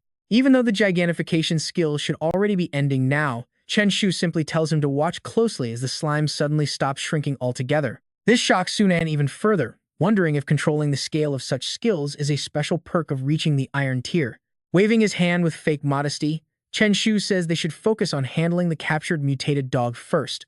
The pin beast glares with pure rage. Too bad he does not care at all. He commands his panting husky to charge, prompting the funny dog to strike a cool pose with a sharp bark before running over to face the trapped wild beast. Husky continues to pant and stare intently, causing the terrified wild beast to nervously look away and whimper. Suddenly, the husky lunges with a ferocious growl, scaring the beast so badly its fur stands on end before a barrage of massive explosions tears through the field. Without letting up, it fires another powerful spell from its mouth. This time it casts a powerful ice spell, completely freezing the wild beast solid, while Chen Shu proudly praises his dog for roasting and then freezing the prey. Watching the sheer cruelty, Sunan and Shu Xing hold up their holy crosses, muttering a quick prayer for the poor creature. Chen Shu happily approaches the frozen corpse to scavenge, telling his dramatic friends to stop praying and grab the beast core first. After finding the gem, Tran Thu holds it up and tells the others it is time to move on. They both quickly agree. A moment later, the Thunderbird carries them into the sky. Within minutes, the trio lands and gathers around a cozy campfire. Tran Thu holds up a piece of meat and sighs about their slow progress. It has been a whole day without finding a single Lord Beast, only 3 mutated ones. He suggests pushing further ahead to see what they can find, but Tanam shakes his head in disapproval. Heading deeper is no guarantee they will run into anything, and Tanam wishes they could recreate their lucky break from the ice canyon. Tin waves his hand to shoot down the idea, reminding them that their last stunt attracted way too many boss beasts. Thu nods and hesitantly brings up the ice canyon again, while Tin breaks down how that massive explosion actually happened. The boss beasts there were only wiped out because they all gathered in one spot, which makes Thu hesitate after hearing the explanation. After a moment of silence, he stands up and decides to change locations, planning to hunt ordinary beasts starting tomorrow. With no better options, his companions readily agree. Meanwhile, Slim is already hard at work chasing down their next target. Over the next 6 days, the trio begins a massive sweep of all the ordinary beasts in the area. 6 days later, Slim stands triumphantly before a terrified pack of giant rabbits, while the trio relaxes on the Thunderbird to enjoy the show. Thu asks if there is any share left for them, prompting an embarrassed Tanam to defend themselves by saying they tried their absolute best to find a boss. Thu lets out a heavy sigh before leaning back, staring up at the sky to enjoy a quiet moment of relaxation. Is being this overpowered a crime in this world? That dramatic complaint leaves his friends completely speechless, while down below, Husky and Slim happily chase after the remaining monsters. Thu peeks over the edge of the bird to bark out an order, and a reluctant Slim stops to shake itself off before moving along. Husky glides down to sniff the defeated beasts, and once it confirms they are edible, it happily tosses them into a collection bag. Once the job is done, Husky flies back up with a bag full of meat, prompting Thu to dramatically sigh about how exhausting his day of hunting was. Suddenly, he suggests setting up camp nearby for the night, flashing a wide, mischievous grin that leaves his teammates totally confused. What if those giant rabbits bring their boss straight to us? Because then they are going to strike it rich. That night, they roast the rabbit meat over a blazing fire while Husky jumps around in pure excitement, letting out a long, happy howl. Thu quickly blocks the dog from snatching the food, leaving a startled Husky to sit down and cry dramatically over its loss. Taking a massive bite of meat, he grumbles that this exam is far too easy, wondering why he cannot showcase his legendary fierce style of Nanjiang. Sitting nearby, Tin assures him they have done incredibly well. Their victories have been absolute, meaning they are guaranteed some massive bonus points. He calculates that they have already amassed 255 points, easily securing them at least 185. He is shocked, asking if that is really it. Just then, Husky slides over to rub against his leg, begging for a treat with an adorable face. Left with no choice, Thu reluctantly hands over an entire raw chicken. The picky dog sniffs it and immediately turns up its nose, pointing toward the spice jars instead. Thu sighs at how spoiled his pet is, but he gives in and sprinkles some seasoning on the meat, which immediately makes Husky's eyes light up. As the pet happily devours its meal, Tin feeds his Thunderbird and gives Thu a quick heads up. Now that Thu has reached the Black Iron rank, he needs to pay closer attention to providing proper nutrition for his summoned beasts. Since the summoning space cannot sustain the energy demands of Black Iron rank creatures, they need to eat real food every single day. Feeding them a proper, high-quality diet will directly boost their combat power, and Thu cheerfully agrees with the advice. He promises to have Dai Luke draw up a solid meal plan once they get back, while Tanam tries to feed Xiao Dai. Tanam coaxes the butterfly to take a bite, but a shocked Thu yells out, questioning if that thing actually eats meat. Tanam claims it loves meat, but Xiao Dai's face immediately goes blank before casting a highly judgmental look at its tamer. The little butterfly thrashes around in pure disgust, leaving the 3 of them watching on completely helpless. Thu gives him a skeptical glare, asking if he is absolutely sure about that, but Tanam stubbornly refuses to admit defeat. He jokingly wonders if the meat is poisoned, but suddenly freezes and jumps up to warn them that a powerful beast is heading their way. Xiao Dai's glowing eyes suggest it is not just one enemy, forcing the group to immediately make a run for their mount. Tanam pulls Thu onto the waiting Thunderbird, but Thu looks back over his shoulder with growing concern. He wonders if their massive slaughter of ordinary beasts over the past few days has forced the local bosses to team up against them. His companions ask if they should fight, but Thu immediately waves them off, stating his summon can only take on one boss at a time. Tin points over at the climbing Husky, asking if they can just use him instead. The Husky happily munches on meat, ignoring everyone. Looking at its goofy expression, Chen Shu sighs with hands on his hips, wondering if the dog is a comedian. The other 2 quickly wave their hands in apology, leaving the scene, while Chen Shu rummages through his pockets. He pulls out a suspicious black bottle of laxatives, wearing a devilish grin that instantly terrifies them into stopping him. They panic and tell him to calm down, warning him not to mess with those fierce beasts. He flashes an innocent, angelic smile while pointing at the bottle, insisting it is just ordinary medicine, nothing to worry about. They immediately yell back in disbelief, but Chen Shu turns away and assures them that he knows exactly what he is doing. He then leaps down from the Thunderbird, quickly grabbing a large piece of meat. After pouring the medicine inside, Chen Shu happily asks his companion, Old Shi, to put a magic mark on the rabbit meat. Xiao Dai glows with magic energy, flapping her wings continuously to highlight the poison spots with a clear green light.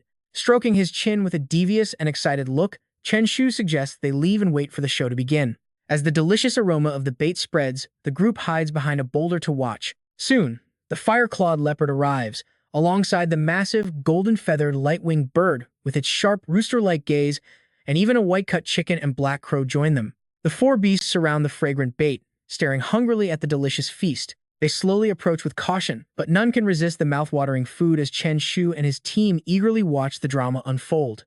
The fire-clawed leopard licks its lips, while the white-cut chicken and the black crow cannot resist taking the first bite. The light-winged bird and the leopard greedily tear into the larger rabbit meat, while the others continue stuffing their faces. Xu Xing worries if these powerful beasts might explode, wondering if swallowing a nuclear bomb of a potion would kill them. Annoyed, Chen Shu snaps back, asking if the guy is colorblind because nuclear potions are gray, not black.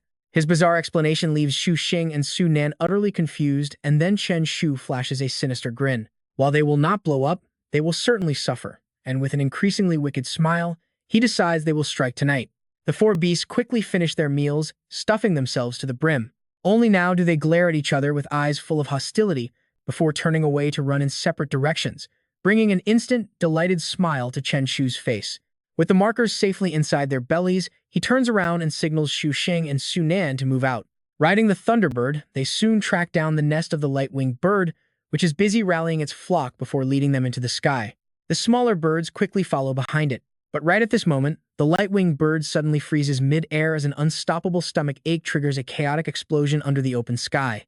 The majestic bird plummets from the sky in freefall, accompanied by embarrassing, thunderous noises that leave its feathers completely disheveled.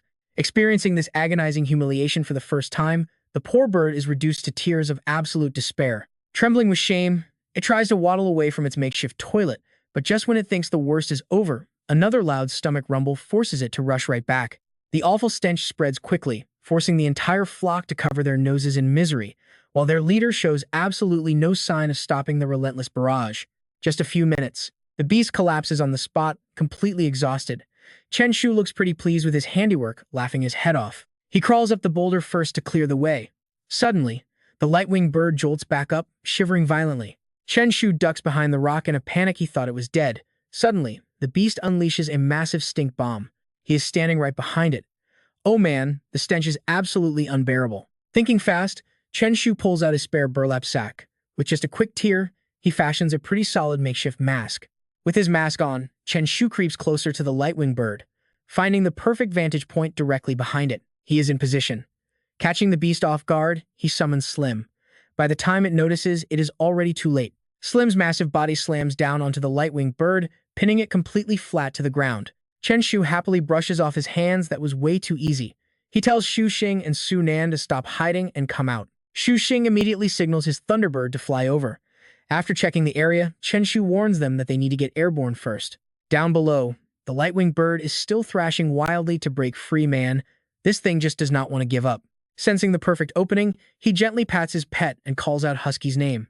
The second it gets the command, it enters attack mode, spitting out a barrage of glowing golden spheres. With nowhere to run, the light-winged bird takes the full blast, screeching in agony as if signaling for help. The entire flock flying high in the sky quickly catches the signal, only now realizing their lord has already been completely subdued. The furious bright-winged birds shriek out in absolute rage. They are ready to fight to the death as the entire flock suddenly turns and charges straight toward Chen Shu and his friends. The massive flock of bright-winged birds lines up in front of them like a giant net, and sensing immediate danger, Chen Shu raises his guard and warns his team. He shouts to back off and avoid a direct clash since there are far too many birds, warning that fighting them head-on will only waste precious time. Xu Xing immediately signals his Thunderbird to take flight, but the enemy flock unleashes a barrage of wing blades that come slicing through the air toward them. One of the birds suddenly shrieks to ignore the riders, causing the entire flock to pivot instantly and surround the vulnerable Slim instead.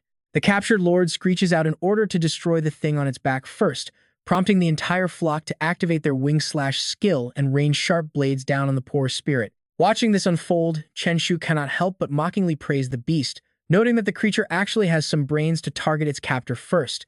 In response, Slim immediately activates its dream shield, creating a glowing golden barrier that wraps completely around its body. The golden barrier acts as a sturdy shield, taking the brunt of the blade rain, but within moments, loud explosions echo and Slim is entirely swallowed by smoke and dust. The shield shatters, leaving a deep gash right across its soft body, a sight that Chen Shu finds absolutely hard to believe. It turns out thousands of wing slashes can indeed break through the dream shield, meaning they now have no choice but to wrap this battle up quickly. He immediately yells out for Husky to charge ahead, aiming to cut off the head of the snake by taking down the enemy lord first.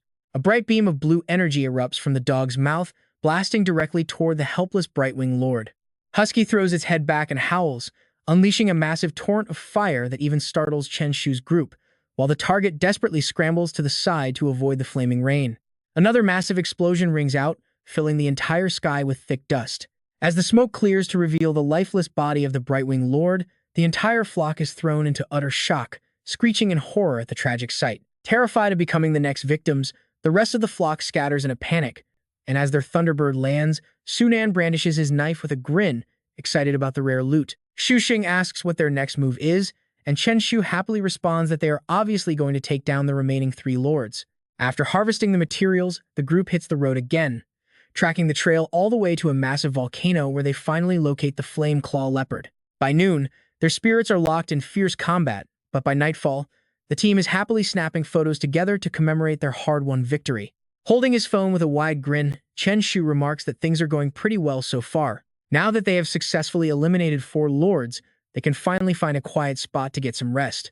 With their mission complete, the Thunderbird takes flight, completely unaware of a mysterious dark shadow that has been silently lurking in the background this entire time. As deep night falls under the glow of a solitary moon, Husky and the Thunderbird cozy up together, quietly enjoying the peaceful stillness of the late hours. Chen Shu slowly opens his eyes after a long, refreshing nap, while Sunan sits nearby and suggests it is probably time to find some dinner. Stepping outside, Shu Xing cannot contain his absolute excitement, eagerly shouting that it is finally time to eat. Right then, his incredibly sensitive nose picks up a strange scent, prompting him to ask Chen Shu if he smells it too. Chen Shu closes his eyes to catch the scent, only to detect a foul, rotten odor in the air that makes him snap open his eyes and point accusingly at his friends. He demands to know who hid beast dung nearby, turning back with a cold glare only to find his goofy husky happily barking away without a single care. The 3 of them freeze instantly, and Sunan nervously asks Chen Shu if the terrible smell might actually be coming from his own laxatives. He wonders if they forgot to clean up the carcass, or if some other wild creature ended up eating the tainted meat. Chen Shu gets a highly awkward look, muttering that it shouldn't be the case since it was only his first time using it.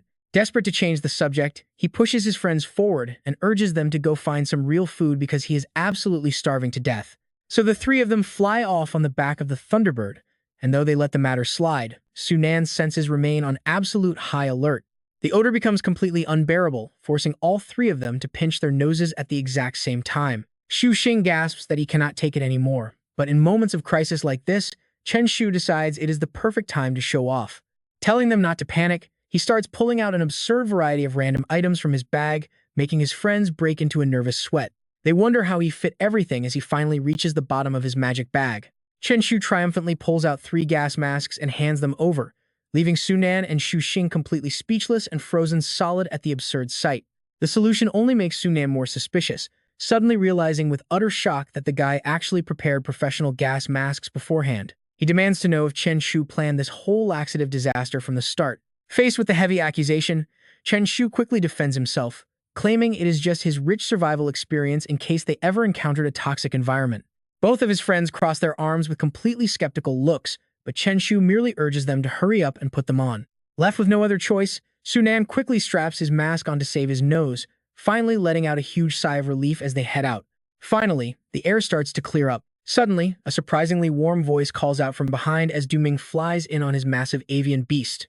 Needing a favor, the teacher shyly scratches his head and asks if he can borrow a gas mask. Hearing someone in need of help, a scheming thought pops into Chen Shu's head as he waves his hand smugly. He tells the man that since he is their proctor, he gets special treatment, meaning if it were anyone else, they actually would have lent it, leaving Duming utterly speechless.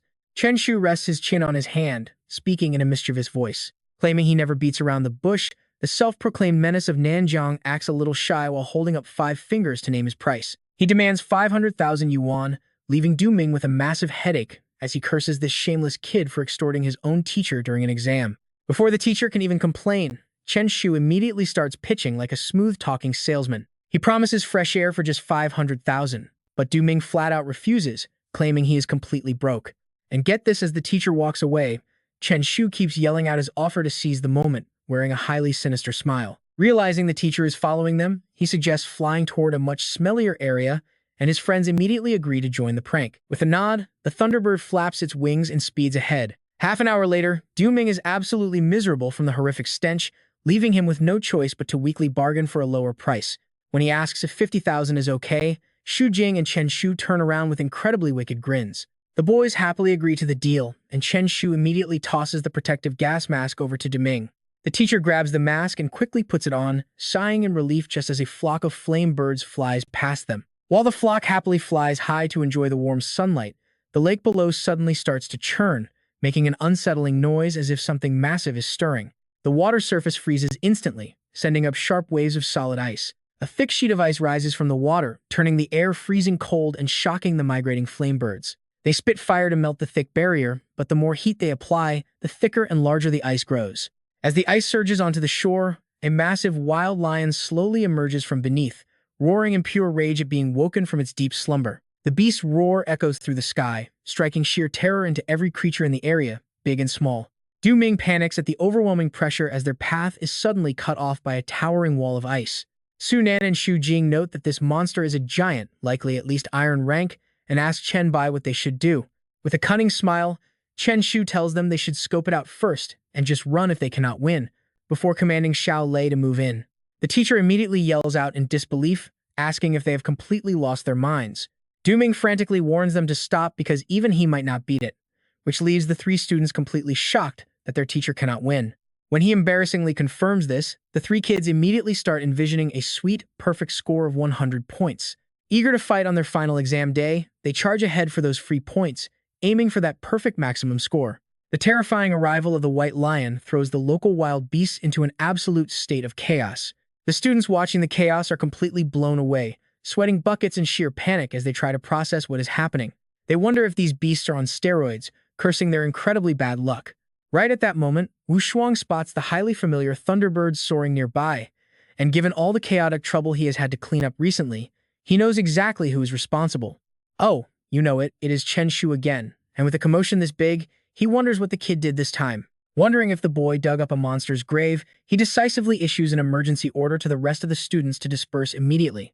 The second the words leave his mouth, the entire group scatters and runs for their lives without looking back. Meanwhile, right at the epic center of the massive chaos, a familiar list of system options pops up in front of Chen Shu as they ride the Thunderbird.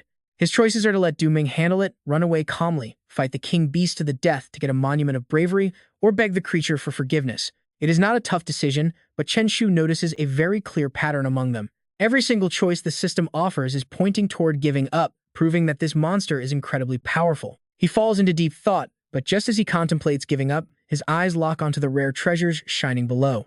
Seeing those valuable herbs and exotic stones down below is more than enough to make Chen Shu take the risk, so he wastes no time in summoning his trusted contract spirit. Matching his master's completely fearless energy, the summoned spirit furrows its brow and charges straight toward the terrifying king-class wild lion. And of course, Chen Shu is not about to forget the special gigantification skill of his trusty little slime. Next up is a heavy body slam that completely dislocates the white lion's jaw. But he doesn't stop there, immediately shouting commands to Xu Xing's contracted beast as well. Right on cue, the Thunderbird sweeps in with a lightning-fast dive, separating Slime from the massive beast and giving Chen Shu a perfect opening to recall it. Slime retreats, and out of nowhere, he pulls out a bunch of special potion bottles. So, what comes next? Meanwhile, the white lion is still shaking off the dizziness from Slime's brutal headbutt, but the moment it snaps out of it, a terrifyingly violent surge of energy erupts from its body. Just a split second later, the once empty field is completely crowded, leaving Chen Shu in absolute shock. Are all 7 of those ferocious beasts actually here? Instead of being afraid, he actually looks thrilled, realizing he only has one shot to make a scene. With those words, he immediately hurls the potions in his hands. It turns out that on a single impact, those special potions become the source of a massive, world-shattering bomb. A series of deafening explosions echo continuously as Chen Shu yells out this blast won't hold them forever, so they need to head back to base immediately. He strictly warns Shu Xing that they will only be safe once they make it back to the base. Without asking any questions, Shu Xing simply nods to acknowledge the command and immediately guides his Thunderbird to fly high and far away from the thick smoke at an incredible speed. What is even more terrifying is that despite taking some minor damage, the white lion is still bursting with energy.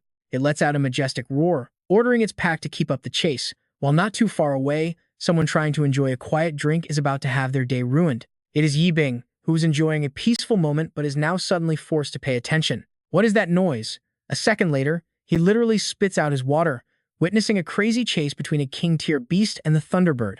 Chen Shu's earlier excitement is completely gone, and he immediately starts screaming like a maniac the moment he arrives. Desperately shouting for Elder Yi to save him, Chen Shu runs as Ye Bing fumes over the absolute chaos, cursing the brat for causing trouble again. Despite his grumbling, he would never back down when students are in danger, even if the enemy is a terrifying king-tier beast. His furrowed brows and highly decisive hand gestures showcase the sheer experience of a veteran like Yi Bing. Within an instant, a massive figure with an aura just as intimidating as the white lion is summoned. Actually, calling it equal is an understatement, because the sheer power and size of Big Bear makes the king-tier beast look like a tiny puppy. That is no exaggeration, as a single roar from Big Bear sends the rest of the beast pack flying like kites with broken strings. Right at this very moment, Wu Shuang finally rushes over after making sure all the other students are safe and sound. Rage creases his forehead as he angrily snaps at them. Can you guys go a single day without itching to cause massive trouble? Just a second later, the black and white python is summoned, radiating an incredibly oppressive aura. Next, the white lion that had just chased Chen Shu's group is tossed around like a mere toy between Big Bear and the black and white python. Thanks to that, our chaotic trio can finally breathe a sigh of relief and safety. But Chen Shu still has the nerve to ask Wu Shuang a highly suspicious question. Chen Shu casually asks if the exam ended early since everyone seems to be heading back. Naturally, all he gets in return is a massive, non-stop lecturing from the highly irritated teacher. The highly irritated teacher snaps back that Chen Shu caused a total riot in another dimension, forcing them to end the exam early, leaving the boy completely caught off guard. Chen Shu instantly protests, claiming he did absolutely nothing. Right after he speaks, Du Ming chimes in and hands over the solid evidence to Wu Shuang, explaining that it is the exam log, while both Ye Bing and the teacher focus on reviewing it. Knowing exactly what he did, Chen Shu immediately starts backing away and whispers to his friends to get out of there. Too bad the black and white python isn't about to let them escape from this dangerous spot so easily. Yi Bing casts a sharp look in their direction, though his eyes are surprisingly devoid of the rage they expected. He demands to know where they think they are going after stealing a king-tier lord's treasure. Cold sweat starts pouring down Chen Shu's face like crazy. Is this the part where they finally settle the score?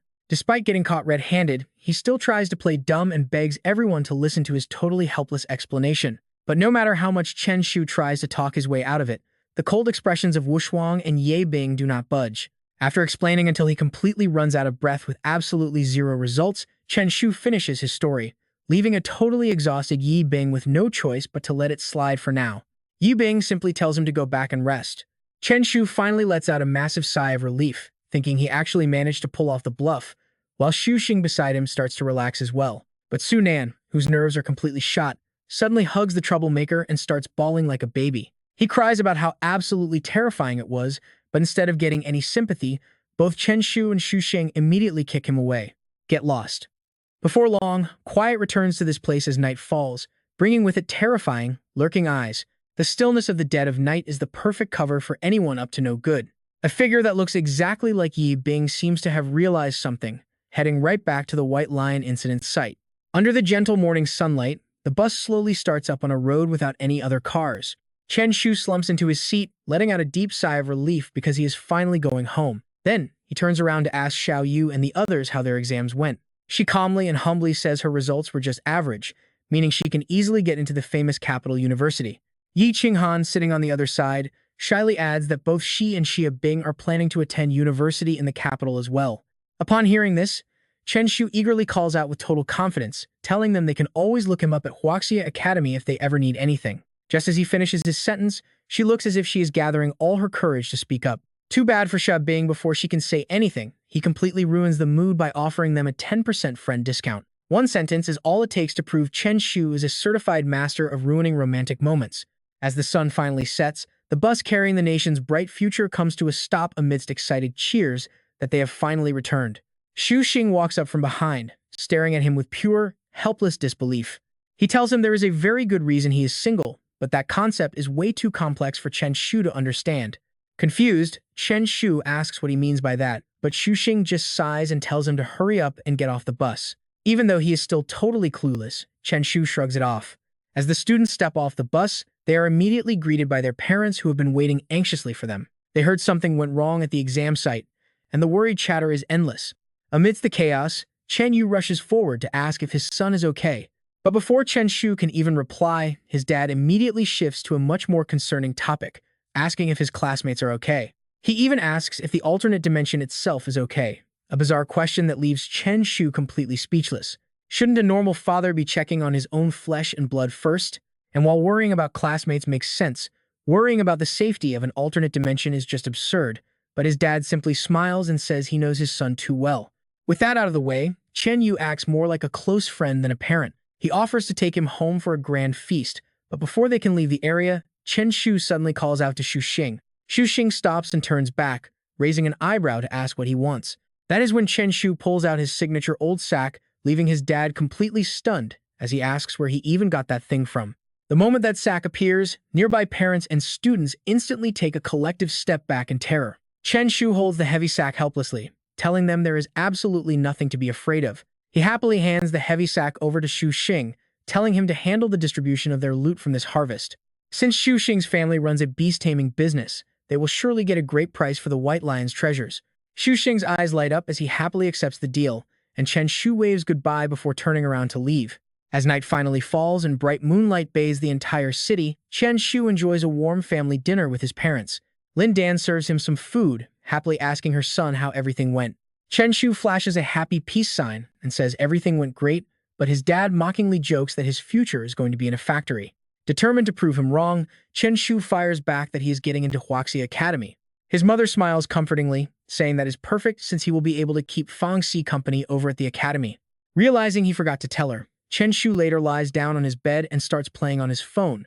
He drops the news in their group chat and gets quick confirmations from Sunan and Shu Xing when a sudden notification pops up. He has successfully leveled up to the Black Iron rank, granting him access to the Beast Taming Guild. He is genuinely surprised at how fast the system processed his promotion to the Black Iron tier. Impressed by the efficiency of the official government website, Chen Shu quickly taps on the link displayed on his screen. A facial recognition prompt immediately appears, scanning his entire face. Once verified, he successfully logs in to see 3 ranked tiers listed on his screen: Gold, Silver, and Black Iron. Naturally, Chen Shu selected the Black Iron tier option without a single second of hesitation. The system displayed 3 options: treasure trading, information sharing, and beast taming experience. But looking at the price tags, Chen Shu's eyes nearly popped out of his head. Damn it, why is everything so incredibly expensive? Clutching his phone, he wept like a baby in absolute despair. He simply could not afford it. Suddenly, Chen Shu remembered something and his eyes lit up like car high beams. He still had a custom skill option. His face turned deadly serious as he began tapping furiously on his phone. He really needed to plan this out carefully. But before long, his head started spinning and he had to stop. This website was just way too complicated, so he tossed his phone aside, planning to ask Old Lee tomorrow. Soon, he fell fast asleep. It was already late into the night. While he was fast asleep, a sudden phone call from Shu Xingxing jolted him awake. Chen Shu picked up the phone groggily. Who on earth was calling him this early in the morning? But Shu Xing started screaming with excitement, giving him a massive heart attack. Chen Pi, he screamed. They were about to strike it rich. Sitting down at a cozy diner, Chen Shu met up with his 2 best friends. He then turned to Shu Xing and asked what exactly he meant by striking it rich earlier. He leaned in close to whisper in Chen Shu's ear, revealing that his stone was worth nearly 100 million. Still chewing on his fried dough, Chen Shu choked in absolute shock. Did he say nearly 100 million? Calming him down, Shu Xing explained that the item was a Black Iron tier treasure with only one single purpose. It permanently boosts stats. With 2 stones, 1 fire, and 1 light, they could increase stats by about 10%. Hearing this, Chen Shu's eyes sparkled as he happily thought of his husky. Those stat boosts were absolutely perfect for his dog. Slamming the table, Chen Shu excitedly agreed to sell. Looking at Sunan and Shu Xing, he proposed splitting the massive 200 million evenly. Stretching his arms with a sigh of relief, he was just glad to finally get rid of the stolen goods. He let out a wide yawn and asked where they were going next, prompting Sunan to chime in. Old Lee was hosting a class party, though he seemed pretty annoyed. Since Chen Shu looked completely exhausted, Sunan suggested he just head home and sleep. Chen Shu waved it off with supreme confidence. Sleeping at 4 and waking at 7 was light work for his tough, healthy body. Leading the way, he urged them to get moving since it was getting late. Sunan threw his arm around Shu Xing's shoulder with a grin. After a short walk, the trio arrived at a very nice restaurant. The place was packed with diners. Suddenly, Chen Shu stopped right at the entrance and you know trouble is following him. The three stood outside, looking in with absolute confidence, but the moment the customers spotted him, they shrieked in terror. Chen Shu is here. Seeing their panic, Chen Shu quickly raised his hands to reassure them, telling them to stay calm. He told them to pretend he did not exist since his sack was staying put, before walking over to meet up with Wu Shuang. Once he spotted him, he stepped right up to ask Teacher Li for some much-needed advice. Everyone let out a massive sigh of relief, realizing the boy truly was not going to cause any trouble. Looking at Wu Shuang, Chen Shu innocently asked if he knew of any good skills for a husky. He wanted to customize a unique skill for his beast.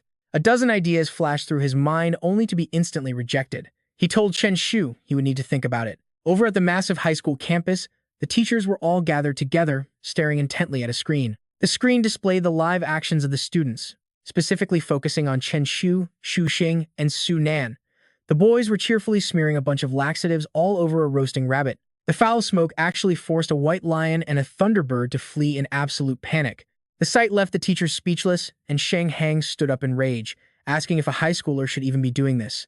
Honestly, can you blame him? Qi Zi grimaced, muttering that theoretically, he did not act like a high schooler at all. In reality, it was even worse. When asked if they had run a background check, Mu Yan solemnly replied that he had no domestic criminal record whatsoever. He immediately questioned if they had checked the international wanted list. Stunned, Mu Yan replied that it could not possibly be that bad. But Qiu Zi grew extremely furious, insisting they look into it anyway. Mu Yan quickly searched his tablet and confirmed there was absolutely no international record. Yibing sighed at their sheer paranoia, reminding them that he had already said the kid was clean. Sheng Hang then asked for everyone's final thoughts. Should they give him a standard grade or award him maximum points? Chizé quickly waved his hand in protest, arguing that they could not do that. The boy's reckless behavior completely ignored the consequences. He warned that in the real world, his antics would have caused massive casualties. Because of that, he proposed giving him just 180 points out of 250, but Jiang Yun strongly disagreed. Qi Zi suggests giving 180 points out of a maximum of 250, but Jiang Yun completely disagrees. Professor Jiang Yun disagreed, arguing that Chen Shu had excellent combat experience and beast taming strength, making him a perfect fit. Sheng Hang agreed, and Yi Bing also supported Professor Jiang Yun's view. He eagerly analyzed the details, noting that any student fearless enough to draw a beast's attention deserved a perfect score for courage alone. Shrugging, Sheng Hang cheerfully added that the Huaxia Academy had never been afraid of taking in a few troublemakers. Their mission was to cultivate true genius, because letting ordinary people in would just waste valuable resources. Qi Zi was absolutely fuming, but the others ignored his anger and kept discussing the matter. They agreed to set 254 points as the baseline, a decision both Ye Bing and Jiang Yun supported. Mu Yan happily finalized the deal, declaring the decision was officially made. While Qu Zi snorted in pure frustration, Chen Shu was fully absorbed in gaming, while Wu Shuang sat researching on his phone before suddenly asking him a question. He wondered if the attack maintenance talent of the Flame Beetle Lord would be a good fit for the Husky. The phone screen displayed the skill description, showing how the attack maintenance worked. It boosted subsequent damage by 1% with a 3-minute stack, leaving Wu Shuang confused and feeling that something was not quite right. Activating the skill only added a tiny 1% boost, which would not sustain them during a long battle. He stared at the screen, muttering that the Husky did not have enough skills to stack it anyway, so they should look for alternatives. Chen Shu hesitantly agreed to follow his teacher's advice, but right then, his game system popped up with 3 skill choices: attack maintenance, lightning release, and bone raid. Completing any of these options would grant a +1 bonus. Chen Shu grinned, a mischievous and slightly unhinged smile spreading across his face as he realized a top-tier skill was finally within reach. He stopped his teacher, choosing that exact skill, and from that day on, he began customizing everything to his liking. Over the next few days, he poured all his energy into researching new potions to boost their strength. Time passed quietly until the day the official exam results were released, sending a wave of wild excitement through a crowded, noisy internet cafe. People crowded around a monitor in disbelief, shouting that a top-tier student had just scored 605 points. With a score over 600, She had to be from the elite class, and the girl laughed aloud with pure joy. As the crowd cheered for her passing score, Chen Shu sat quietly in a dim corner, tossing out a casual, mocking remark. He noted that youth breeds ignorance, before turning to his two friends with a highly curious expression. He asked Xu Xing and Shainan about their scores, prompting Shainan to point a trembling finger at his 625. Right next to him, a stunned Xu Xing revealed that he had scored 642. Hearing those high numbers, Chen Shu nodded in satisfaction and clicked to view his own results, declaring that it was finally his turn to shine. He got 20 in potential, 245 in combat, and a total score of 685. Seeing this, everyone went completely wild, questioning if a guy with a perfect culture score was even human. This was the real expert, completely eclipsing the previous score of 605, yet Chen Shu just shrugged with a lazy grin. "Calm down," he said. "A perfect score is no big deal since I am normally a bad student." Suddenly, someone's eyes lit up as they recognized him, shouting that he was the notorious thug of Nanjiang. Upon hearing Chen Shu's name, the entire crowd immediately swarmed over, screaming in excitement. They begged for autographs, declaring their love for the legendary thug, which left Chen Shu frozen as he realized things were getting out of hand. Sensing immediate danger, he did not hesitate for a single second and instantly bolted to save himself. He yelled for them to run, leaving Xu Xing and Shainan trapped among the wild fans, screaming in utter despair. They desperately pleaded that they were not the thug, while outside, Chen Shu took a deep breath of fresh air and sighed in relief. The crowd finally dispersed, but as soon as Xu Xing managed to crawl out, he immediately began to complain. He blamed Chen Shu entirely, looking absolutely miserable while covered in dozens of bright lipstick stains. He cried about being kissed by a crowd of men, leaving Chen Shu completely dumbfounded before asking where Shainan was. Wiping his face, Xu Xing explained that the chaos was too overwhelming to see clearly, suggesting their friend might still be trapped inside. Suddenly, a familiar voice cut in as Jinan appeared before them, looking completely clean and entirely unharmed. However, his legs were shaking uncontrollably, prompting Chen Shu to praise him for escaping without a single scratch. Complimenting his impressive survival skills, Xu Xing leaned heavily on his shoulder to tease him about why his legs were shaking so violently. Yet Shinan just shook his head in silence, his face filled with complete helplessness. He looks up, tears streaming down his face, crying out that someone ripped his pants. Choking back tears over his ruined pants, he stands there while the other two stare right at the breezy tear. Tuonan looks sadly at Xu Jing and Chen Shu, trying not to laugh as he asks why they are still staring. It is getting dark, so they should head home. The other two tremble, cover their mouths, and quickly agree. In the end, the three of them casually walk away like nothing ever happened. After walking a short distance, they suddenly stop, turning to throw their arms around each other's shoulders in silent agreement. Just like that, the trio bursts into loud, triumphant laughter that echoes down the busy street, laughing out loud. That night, in his quiet house, Chen Shu mumbles to himself about his test scores likely getting him into the Wuxia Academy. He watches Slim and his husky wrecking the corner of the room, feeling sure that nothing can go wrong now. Rubbing his chin in deep thought, and you know he is up to something. He remembers his customizable skills are arriving tomorrow. Chen Shu starts picturing the geniuses waiting for him at Wuxia Academy, monsters who are just like his senior sister, Fang Xi. Then, he turns back to look at his pet and begins doing some mental math. Besides upgrading his husky's skills, he also needs to prepare a few items just in case of emergencies. Suddenly, a shady smile creeps onto his face, time to cook up some heavy-duty diarrhea medicine. Wasting no time, Chen Shu closes his eyes, channeling spiritual energy around his body. His hands move in a blur as he mixes the ingredients together. Hours slip by until the morning sun starts peeking into his room. He yawns and stretches his tired arms. Finally, the batch is done. Climbing into bed, he pulls the blanket over his head, hoping for a peaceful, sweet dream. He tells himself he desperately needs to sleep, but before he can even drift off, a girl's knock and shout break the quiet. A voice calls out that the Dragon Guard escort has arrived with his materials. Instantly, his eyes light up and he flings the blanket aside. His custom skill is finally here. He eagerly runs to the door, calling out that he is coming. Throwing the door open, Chen Shu finds Xu Yu standing there holding a box with a bright smile. The courier warmly greets him, introducing himself as the Dragon Guard officer in charge of his delivery. He hands over the package, making sure to emphasize that these are indeed his customizable skill materials. Chen Shu nods like crazy, thanking him over and over as he takes the box. He is absolutely thrilled, telling him he did a great job. He cannot stop smiling, and honestly, who would not be excited to finally give their husky a permanent new skill? Hearing its name, the dog tilts its head in confusion, barking and pointing at itself.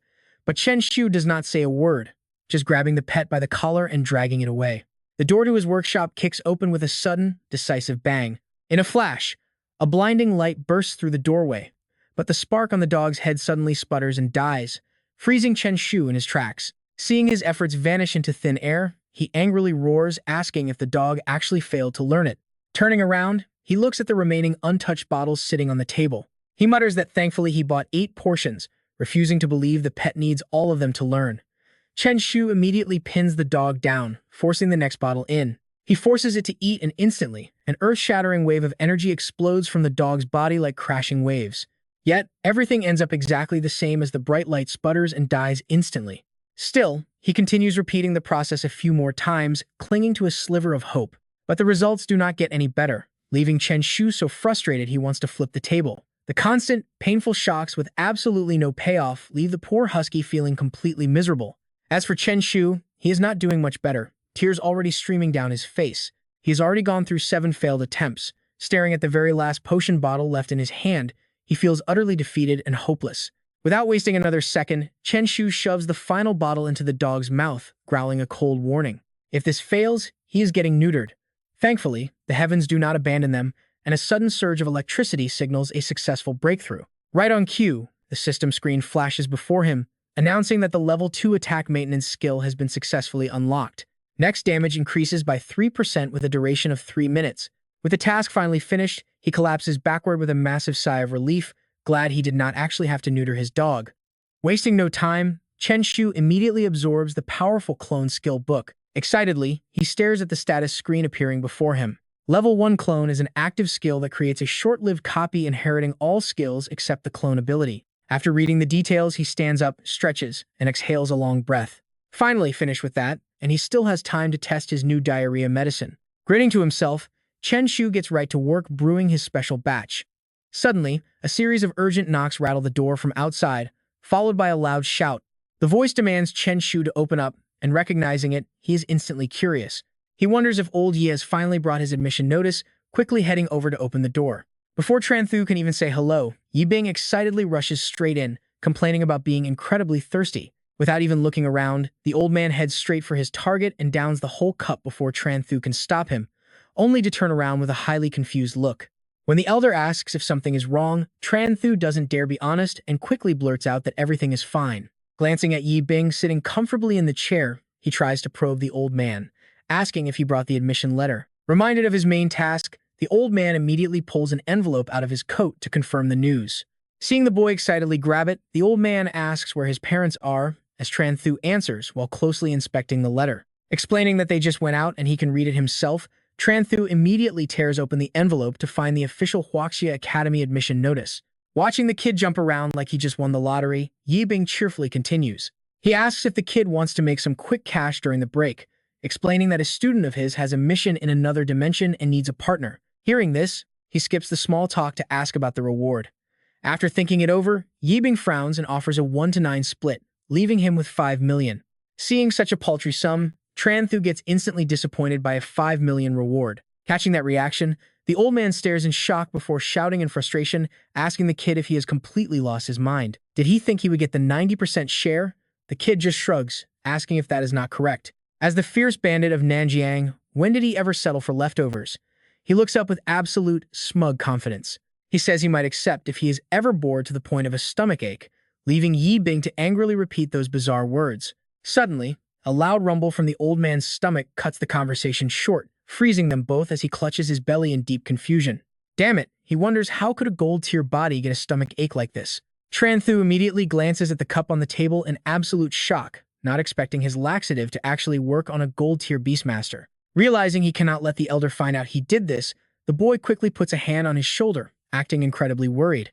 Still clueless about what is happening, the old man struggles to stand up and waves goodbye with a look of extreme discomfort. He says he is leaving first, but tells the kid to call him if he decides to take the job. As he hobbles away, the old man keeps wondering how a gold-tier beastmaster like him could possibly get a stomach ache, unless... Yi Bing's eyes suddenly land on the last thing his lips touched, that cup of water sitting quietly on the desk. Seeing this reaction, Tran Thu freezes in absolute panic. Clutching his stomach tightly, the old man turns his highly suspicious gaze back toward Tran Thursday. Sensing the danger, the boy quickly tries to play dumb by whistling and casually asking what water he is talking about. Is he playing dumb? The old man's eyes suddenly flash with a cold, terrifying red light. He knows exactly what the kid did back at the Scorching Sun Hills, drugging all those wild beasts and causing absolute chaos. He then falls silent, staring with a stern, unforgiving face. Unable to squirm his way out of this any longer, Tran Thu finally has to come clean. Admitting that it was just a little experiment, he covers his head as he sees Ye Bing blow a fuse, desperately trying to explain his way out. He insists he never tried to poison him, arguing the old man drank it completely on his own. That only makes the old man fume even more, but another sudden cramp stops him in his tracks. Clutching his belly, he rushes out while shouting a final threat, warning the kid that he will deal with him later. Tran Thu watches him leave in absolute disbelief, muttering that he will never recommend any square dancing groups to the old man again. Right then, the phone in his pocket suddenly rings off the hook. He quickly picks up to greet Sister Fang Zi. On the other end, she sounds completely bored, asking what plans he has for the upcoming break. Slumping back into his chair, he jokingly replies that he's going to make some quick cash to buy stockings to wear on his head. Hearing his ridiculous joke, Fang Zi scolds him, demanding he come meet her during the vacation. She explains that her squad needs a replacement after a teammate ran into trouble, and since he is already Iron Tier, he can help. Right on cue, the system screen pops up in front of him with 4 highly bizarre options, 3 of which involve familiar faces. The choices make his head spin, leaving him to wonder if option 4 is really giving him the intelligence of a husky or a skill book. Shaking off his confusion, he quickly tells her that he will be there, only for her to hang up without a single second of hesitation. Staring at the darkening screen, he figures he should meet up with Xiao Jing and the crew before heading out. He dials the number right away, telling Xiao Jing to head out tonight because dinner is on him. That afternoon, in front of a grand building with a striking blue dome standing tall against the sky, Tran Thu stands beside his 2 friends in utter shock. Chen Shu grumbles that he told them to pick a place, not to rip him off, his face dark with a growing gloomy aura.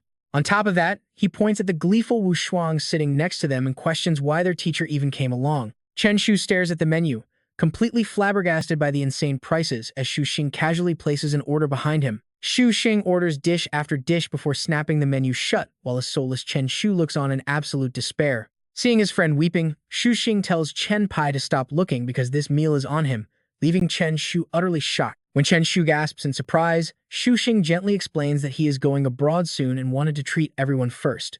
Realizing this is not a dream, Chen Shu slams the menu onto the floor and demands to know why he did not say so earlier. When asked about the sudden trip, a cheerful Xu Xing explains that his father found an incredible foreign beast tamer for him to study under. After sharing his big news, Xu Xing turns to check in on the rest of the group. He asks about their holiday plans, and a weary Sunan casually mentions that he wants to go traveling to unwind. Chen Shu chimes in with his own upcoming plans, stating that he is heading to the capital. Wu Shuang instantly scowls and asks if Chen Shu is just changing his crime scene to bother Fang Xi, leaving the boy completely helpless. Chen Shu defends himself, saying he is going to make a contribution, not a crime, as Xu Xing tries to ease the tense mood. Xu Xing raises his beer glass, declaring that whatever the plan, they should feast and drink their fill tonight. The others gladly join the toast, cheering that nobody is allowed to go home sober tonight.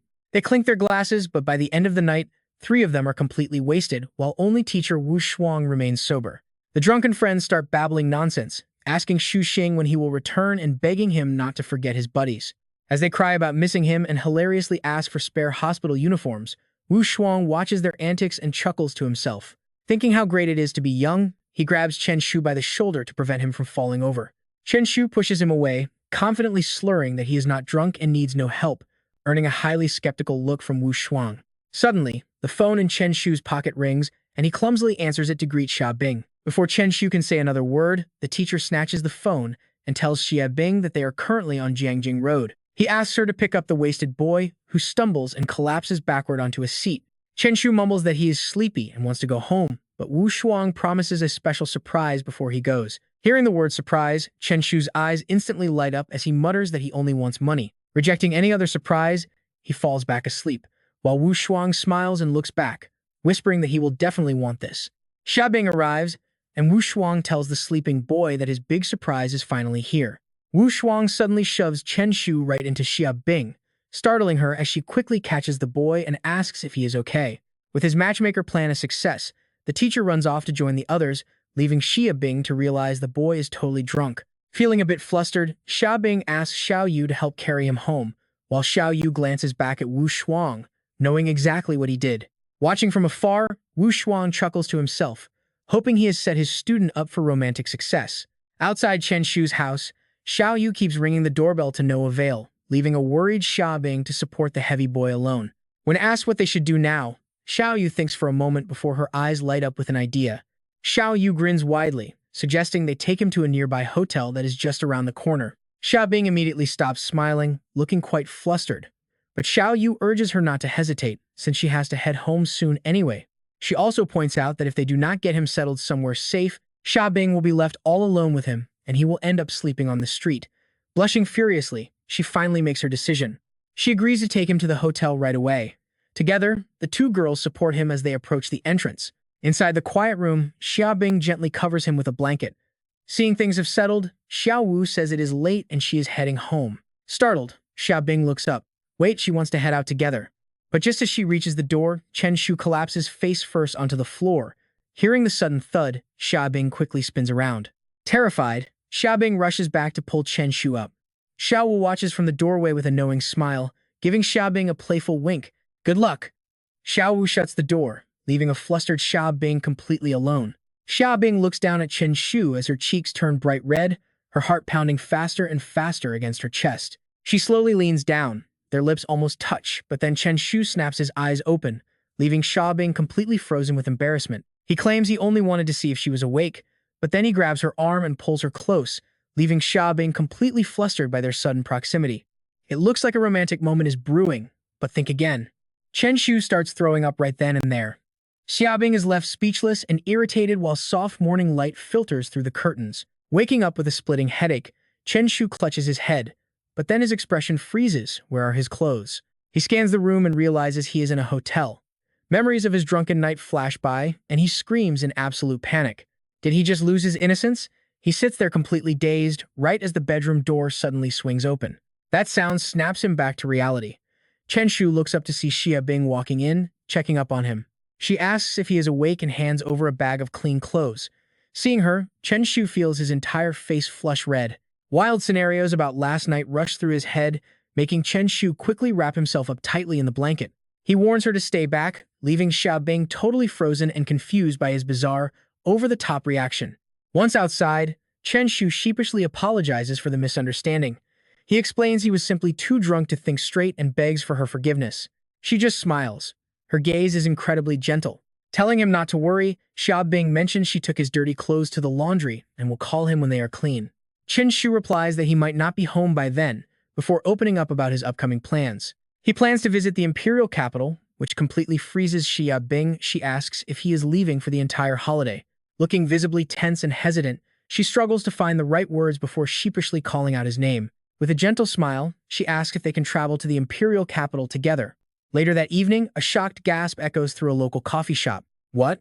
Xiao Wu stares in disbelief at Xia Bing, whose face is burning hot, and demands to hear the details. She asks if she and Chen Shu are actually traveling together. Under her friend's intense, curious gaze, Xia Bing shyly looks down. Xia Bing confirms they plan to meet in Daxing City before flying out, which makes her friend lean in with absolute excitement. She teases Xia Bing for finally making a bold move, but then her expression turns serious as she thoughtfully strokes her chin. A brilliant idea suddenly hits Xiao Wu.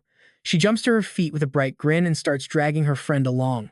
Saying they need to go shopping immediately, she leaves Xia Bing completely bewildered and wide-eyed by the sudden rush. Before she can even process what is happening, Xia Bing is dragged straight into a high-end lingerie shop. Looking at the provocative displays, Xia Bing blushes furiously while Xiao Wu begins mapping out her ultimate strategic plan. Calling these items weapons for the ultimate showdown, she starts grabbing various pieces before Xia Bing can even protest. After browsing through the racks, she holds up an incredibly bold piece. Poor Xia Bing is so embarrassed she wants to vanish. Taking her friend's stunned silence as approval, Xiao Wu cheerfully tosses the item right into the shopping cart. She declares they are taking everything. The cart quickly fills with bold choices, including a mysterious love box, before she hugs her in triumph. With the setup complete, all they need now is action. Meanwhile, back at his house, Chen Shu is busy packing his bag. He packs his gear while muttering a bizarre list of items, a flashlight, a mental hospital uniform, and a heavy sack. He nods at his official college admission letter, packing it last. With everything ready, he happily declares he is good to go. Stepping out of his room with his bags packed, Chen Shu cheerfully bids farewell to his family. He announces he is heading to the imperial capital to visit Sister Feng Sai. His father, Chen Wu, gives a mischievous smirk and tells him to stay safe. Thinking his dad is genuinely worried, Chen Shu warmly thanks him. But the next words completely ruin the moment, as his dad clarifies he meant the local monsters are the ones who need to stay safe from Chen Shu. That blunt roast completely shatters his wholesome family moment. Talk about absolute, heartwarming, fatherly love right there. But the second he cracks the front door open, Yi Bing is standing right there, startling him half to death. Is trouble already knocking? The moment he swings the door wide, he is staring straight into the very familiar face of elder Yi Bing. Terrified, he instantly slams the door shut, muttering that he must have opened it the wrong way. But before he can even turn, the old man grabs him. Demanding to know if he is trying to run, Yi Bing steps inside and blocks his path, folding his arms. Asking where he plans to flee, the old man looms over him. Terrified of being obliterated, Chen Shu drops to his knees and begs for forgiveness. Yi Bing looks furious as he brings up the laxatives, heavy hand landing on his shoulder. Chen Shu panics, begging him not to hit his face. But instead of a brutal beating, the old man wears an expression of pure, blissful satisfaction. It turns out it felt amazing. He actually begs for more of the potion, leaving Chen Shu completely frozen in sheer, utter disbelief. Chen Shu immediately gasps in utter shock, asking Elder Yi if he is some kind of pervert. Hearing this, Yi Bing clears his throat to defend himself, asking what on earth he is talking about. He claims it is a normal request, scratching his face before awkwardly revealing a personal secret. He has been dealing with bad constipation lately, and since normal medicine does nothing, Chen Shu's potion is his only hope, so he needs a little more. This shocking revelation leaves Chen Shu completely speechless. Even a legendary gold-tier master suffers from constipation. The kid's dramatic reaction thoroughly annoys the old man, who grumbles that digesting massive amounts of monster meat. Chen Shu flashes a strained smile and quickly agrees as long as the old man is not here for revenge, everything is totally fine. He turns around to rummage through his bag, telling him to wait before happily pulling out 2 items and declaring he finally found them. Staring at the ingredients, Yi Bing freezes in utter disbelief, asking if Chen Shu seriously uses a giant sack to store precious medicine. Scratching his head, Chen Shu laughs it off, claiming it is just highly practical, and the old man decides not to overthink it. Desperate to resolve his urgent issue, Yi Bing prepares to rush off, telling Chen Shu they will keep in touch as Chen Shu nods along. But as Yi Bing disappears into the distance, a terrifying realization hits Chen Shu. He completely forgot to mention the proper dosage. Cold sweat drips down his neck as he contemplates the potentially disastrous outcome in sheer despair. He tells himself a gold-tier body can probably handle it, and if not, he will personally show up to eat at the old man's funeral. After that helpless self-consolation, Chen Shu grabs his bag and sets off, knowing he needs to hurry up and catch a ride. Daxing City greets the morning with a loud chorus of honking horns as Chen Shu casually steps out of the vehicle all by himself. Right away, he spots Ouyang Bao seriously directing some workers to hang up a massive banner, a ridiculous sight that leaves him absolutely speechless. He never expected Ouyang Bao to be this extra, taking his publicity stunt straight to the bus station. It seems he needs to step up his own game, so Chen Shu quickly walks toward his wealthy friend and calls out. Hearing the familiar voice, Ouyang Bao spins around with a massive grin, while Chen Shu says absolutely nothing at first. Instead, Chen Shu just flashes a thumbs up, praising the kid for being on his level, which prompts Ouyang Bao to open his arms with a goofy grin. He asks his teacher to look after him in the future before curiously wondering what brought Chen Shu all the way to Daxing City. Instead of replying right away, Chen Shu looks over at the whispering crowd nearby. They are marveling at the genius student and assuming his teacher is an absolute powerhouse, a reaction that leaves Chen Shu highly satisfied. Only then does he calmly tell Ouyang Bao that he is flying out to the capital. Seizing the chance to help, the rich kid eagerly suggests that Chen Shu should just fly on his family's private jet, a casual offer that completely blows his mind and forces him to double-check. Asking if he really has a private jet, the kid simply nods in absolute confirmation. That completely casual flex makes Chen Shu sigh deeply, realizing how insanely unfair the rich are, though he politely waves his hand to decline the generous offer. He says he is leaving tomorrow anyway, so they should save it for next time, which suddenly makes Ouyang Bao's eyes light up with excitement. Hearing about tomorrow, he asks if Chen Shu can attend his party tonight, and right on cue, the system presents 3 distinct choices.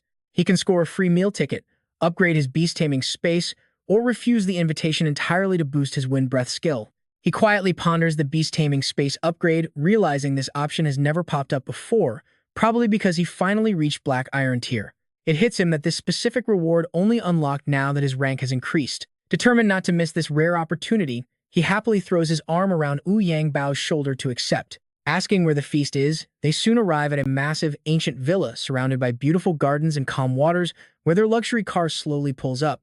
As soon as Ouyang Bao steps out, the waiting staff immediately bow with deep respect. They welcome the young master back while Chen Shu smugly waves it off as too polite, prompting the gathered guests to whisper in curiosity. When asked who his companion is, Yang Bao proudly and loudly declares that Chen Shu is his master. He eagerly invites him inside, but just as they take a few steps, a familiar voice calls out to them from behind.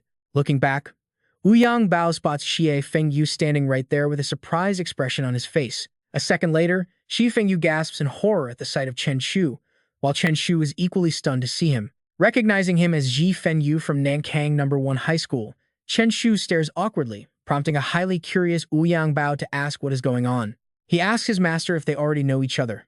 Realizing the connection, he claps his hands together, remembering that Chen Shu had actually beaten up his cousin back in the day. Having that old beef brought up makes Xi Fengyu freeze in pure embarrassment, but after a few incredibly tense seconds of silence, he actively tries to break the ice. Offering a friendly handshake, he chuckles that they can consider themselves old rivals turned friends. Xi Fengyu introduces himself as Yang Bao's cousin and greets Chen Shu, who quickly shakes his hand without holding any grudges.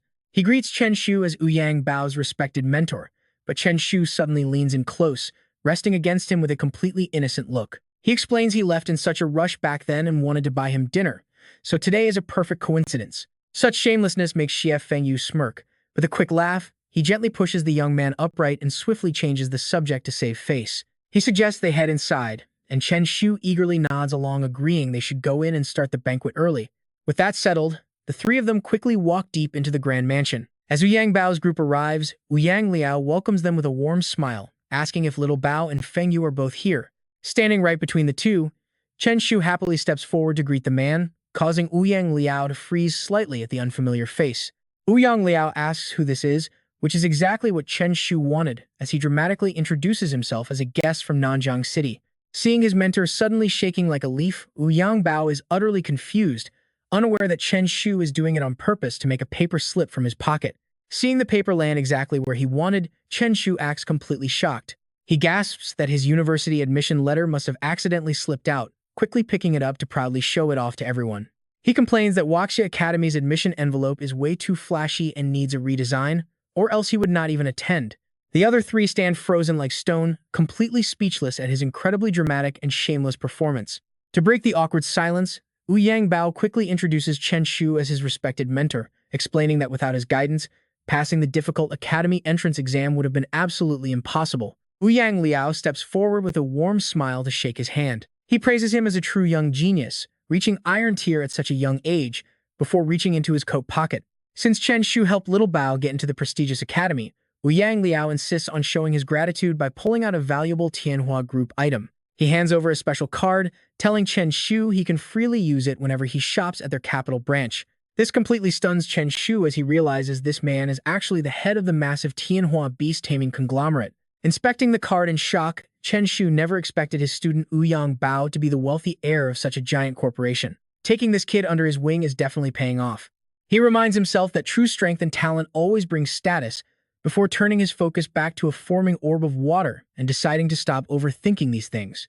It is finally time to see what new benefits his beast taming space will bring after upgrading. His goofy husky immediately summons itself, bouncing around as Chen Shu asks if the stupid dog feels any different. The two exchange a long, blank stare in absolute silence, leaving Chen Shu to sigh and shake his head in disappointment.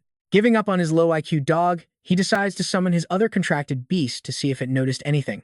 He asks his slime the same question, but it only responds with a couple of happy squeaks, prompting another deep sigh. Communicating is impossible, making him wish he could awaken a telepathic beast to actually understand them. He recalls his beast back into his space and pulls out his phone to ask Shia Bing about tomorrow's schedule, wondering what time they should head out tomorrow. But the call rings endlessly without an answer, making him suspect that something might be wrong.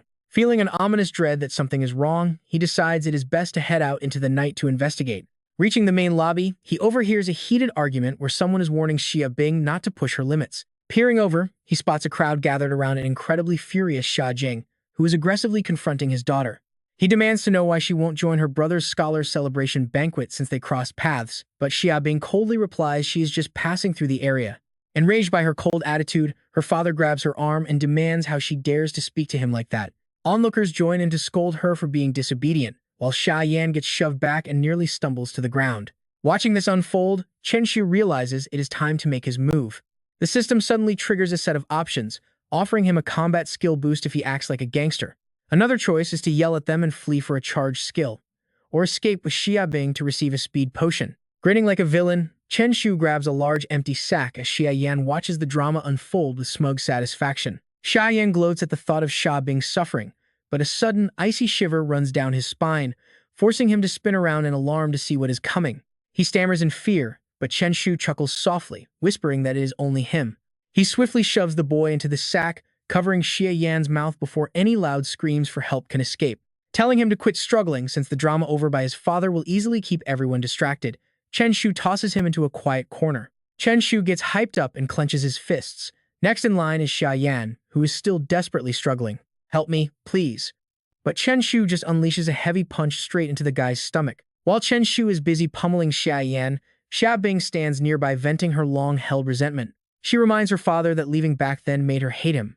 Xia Jing shows zero guilt and points right in her face, saying it is her brother's celebration today and he expects her to attend. Xia Qi chimed in too, reminding her that her younger brother was just accepted into the prestigious Manhwa Academy. She just needs to apologize because family harmony comes first. Suddenly, something catches her eye in the distance. Right in front of her is the hilarious scene of Chen Shu relentlessly beating a hooded Xia Yan. A small smile slips onto her face. Her father mistakes this for softening and cheerfully tells Xia Yan to come over and make peace with his sister. But then he finally notices his precious son has vanished. "Where's my boy?" Suddenly, a loud commotion behind them catches everyone's attention. Xia Jing angrily demands to know who this kid is. Who gave him permission to touch his son? Done with his workout, Chen Shu simply kicks Xia Yan right back to his father. The man quickly catches his beloved son. Meanwhile, Chen Shu walks over to Xia Bing and tells her it is time to go, making her smile happily. She agrees, letting him grab her hand tightly. Chen Shu confidently pulls her along to leave. Seeing this bold move, Xia Jing explodes with rage, yelling at them to stop after Chen Shu dared to injure his son and walk away. He warns that since they cross the Wu family, they can forget about leaving Daxing City. Chen Shu smiles back, mocking him by asking if his last name is actually Xia. Speechless, the man can only sputter in anger. Meanwhile, a bruised Xia Yan limps over to urgently warn him. He begs his father to just let them go, because this guy is the notorious Nanjiang bandit. But Xia Jing only gets angrier, shouting that this is Daxing City, so a mere thug from Nanjiang cannot do anything to them. Chen Shu stops in his tracks and turns back. He mockingly repeats that Nanjiang is useless while letting a card drop to the floor. Bending down to slowly pick it up, he holds it up for everyone to see and lazily apologizes for dropping his card.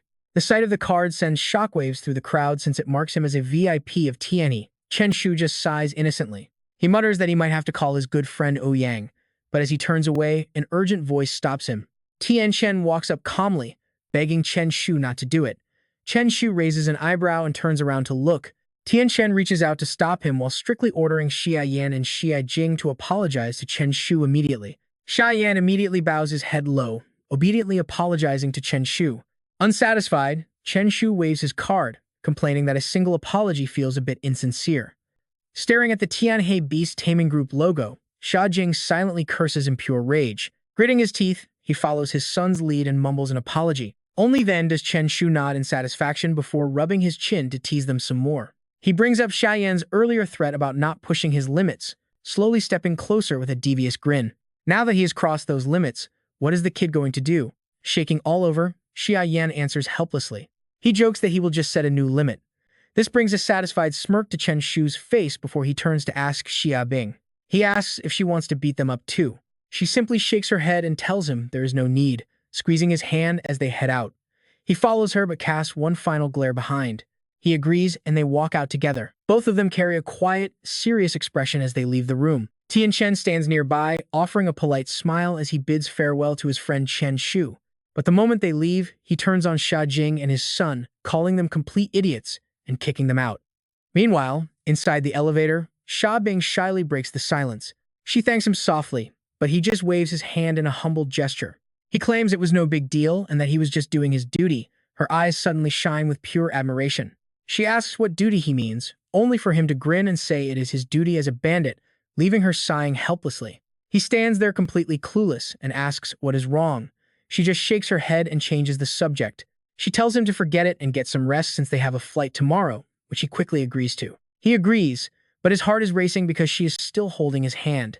Soon, a new day arrives as their flight roars through the sky. Inside the cabin, Chen Shu sits staring out at the clouds. Xiaobing watches him, curious about what is on his mind. She asks what he is thinking, and he casually shares his deep thoughts with her. He wonders if dropping a bottle of explosives from this height would turn the entire world below into a massive fireworks display. Her mind slips into total shock as she desperately tries to calm herself down, wondering if he is actually joking. His sudden, highly misleading words make her feel completely suffocated. She is completely thrown into a panic by Chen Shu's current state. Surely he does not actually want to open the plane window and throw out a jar of explosives. With her overthinking brain, she becomes absolutely convinced her theory is correct. She truly believes he is going to do it. Only now does he look at Xiaobing in surprise, wondering why she is so absolutely terrified. In the end, he can only wear his usual helpless expression. He sighs, letting it go, and tries to explain the situation to her. How could that even be possible? I am not some idiot who runs straight into a death zone, so do not worry. But her mind only processes his words as running straight to his own funeral. Chen Shu gives his usual gentle shake of his head, asking if she still does not understand him. Around 2 hours later, the plane successfully lands on the tarmac. Only then can she let out a sigh of relief, knowing she has finally escaped with her life. Shibing falls into deep thought, incredibly relieved he did not actually open the window to throw explosives, otherwise they would surely be dead by now.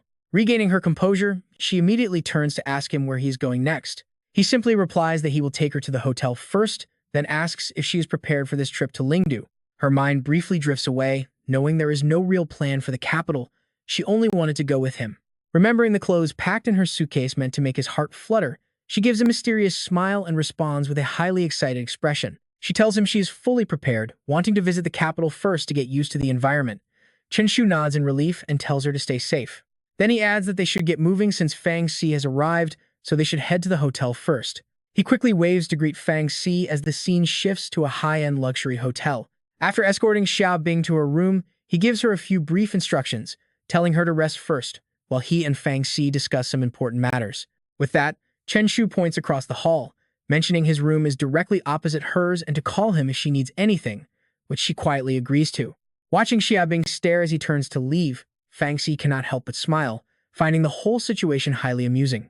Just as he turns back to her, he tells Fang Xi to come inside. She walks inside humming a teasing tune, calling him Little Shu, before immediately putting him on the spot by asking what his real relationship with Xiaobing is.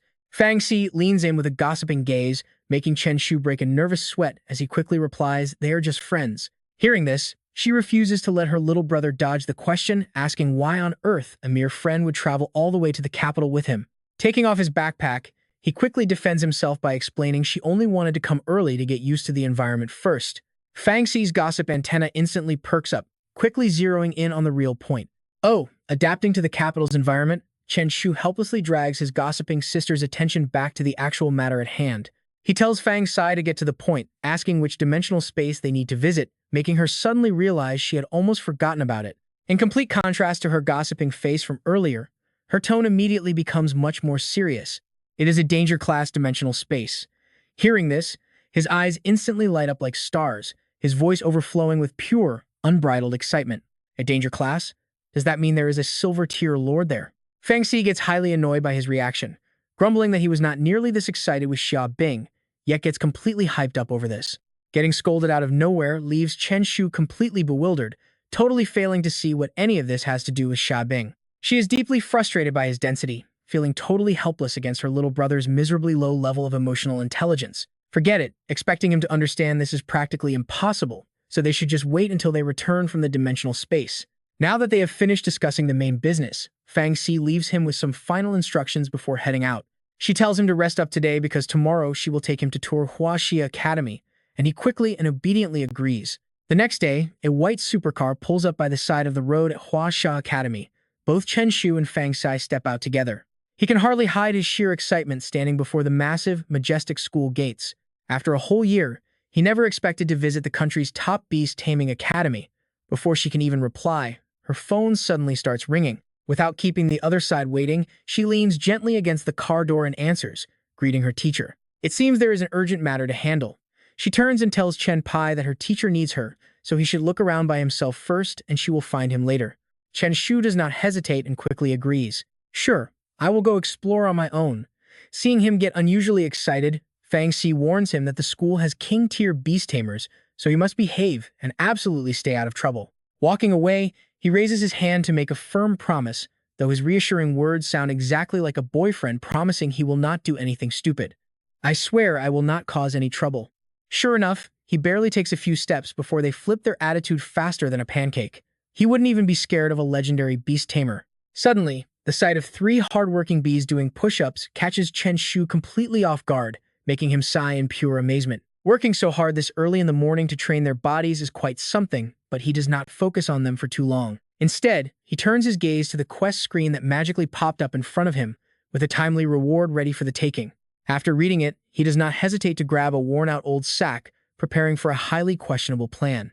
Chen Shu does not even bother hiding his devious grin as he starts scanning the crowd for a target. He wants to see who the lucky winner of the day will be, eventually locking his eyes onto Wang Cheng as his target and quietly creeping forward. This is the guy.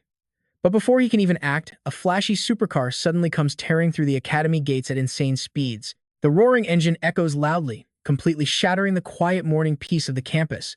Seeing this, the man flies into a rage and screams out that the kid is speeding, before instantly flexing his muscles and leaping high into the air. Chen Shu watches in absolute bewilderment, his brain completely failing to process what is actually happening.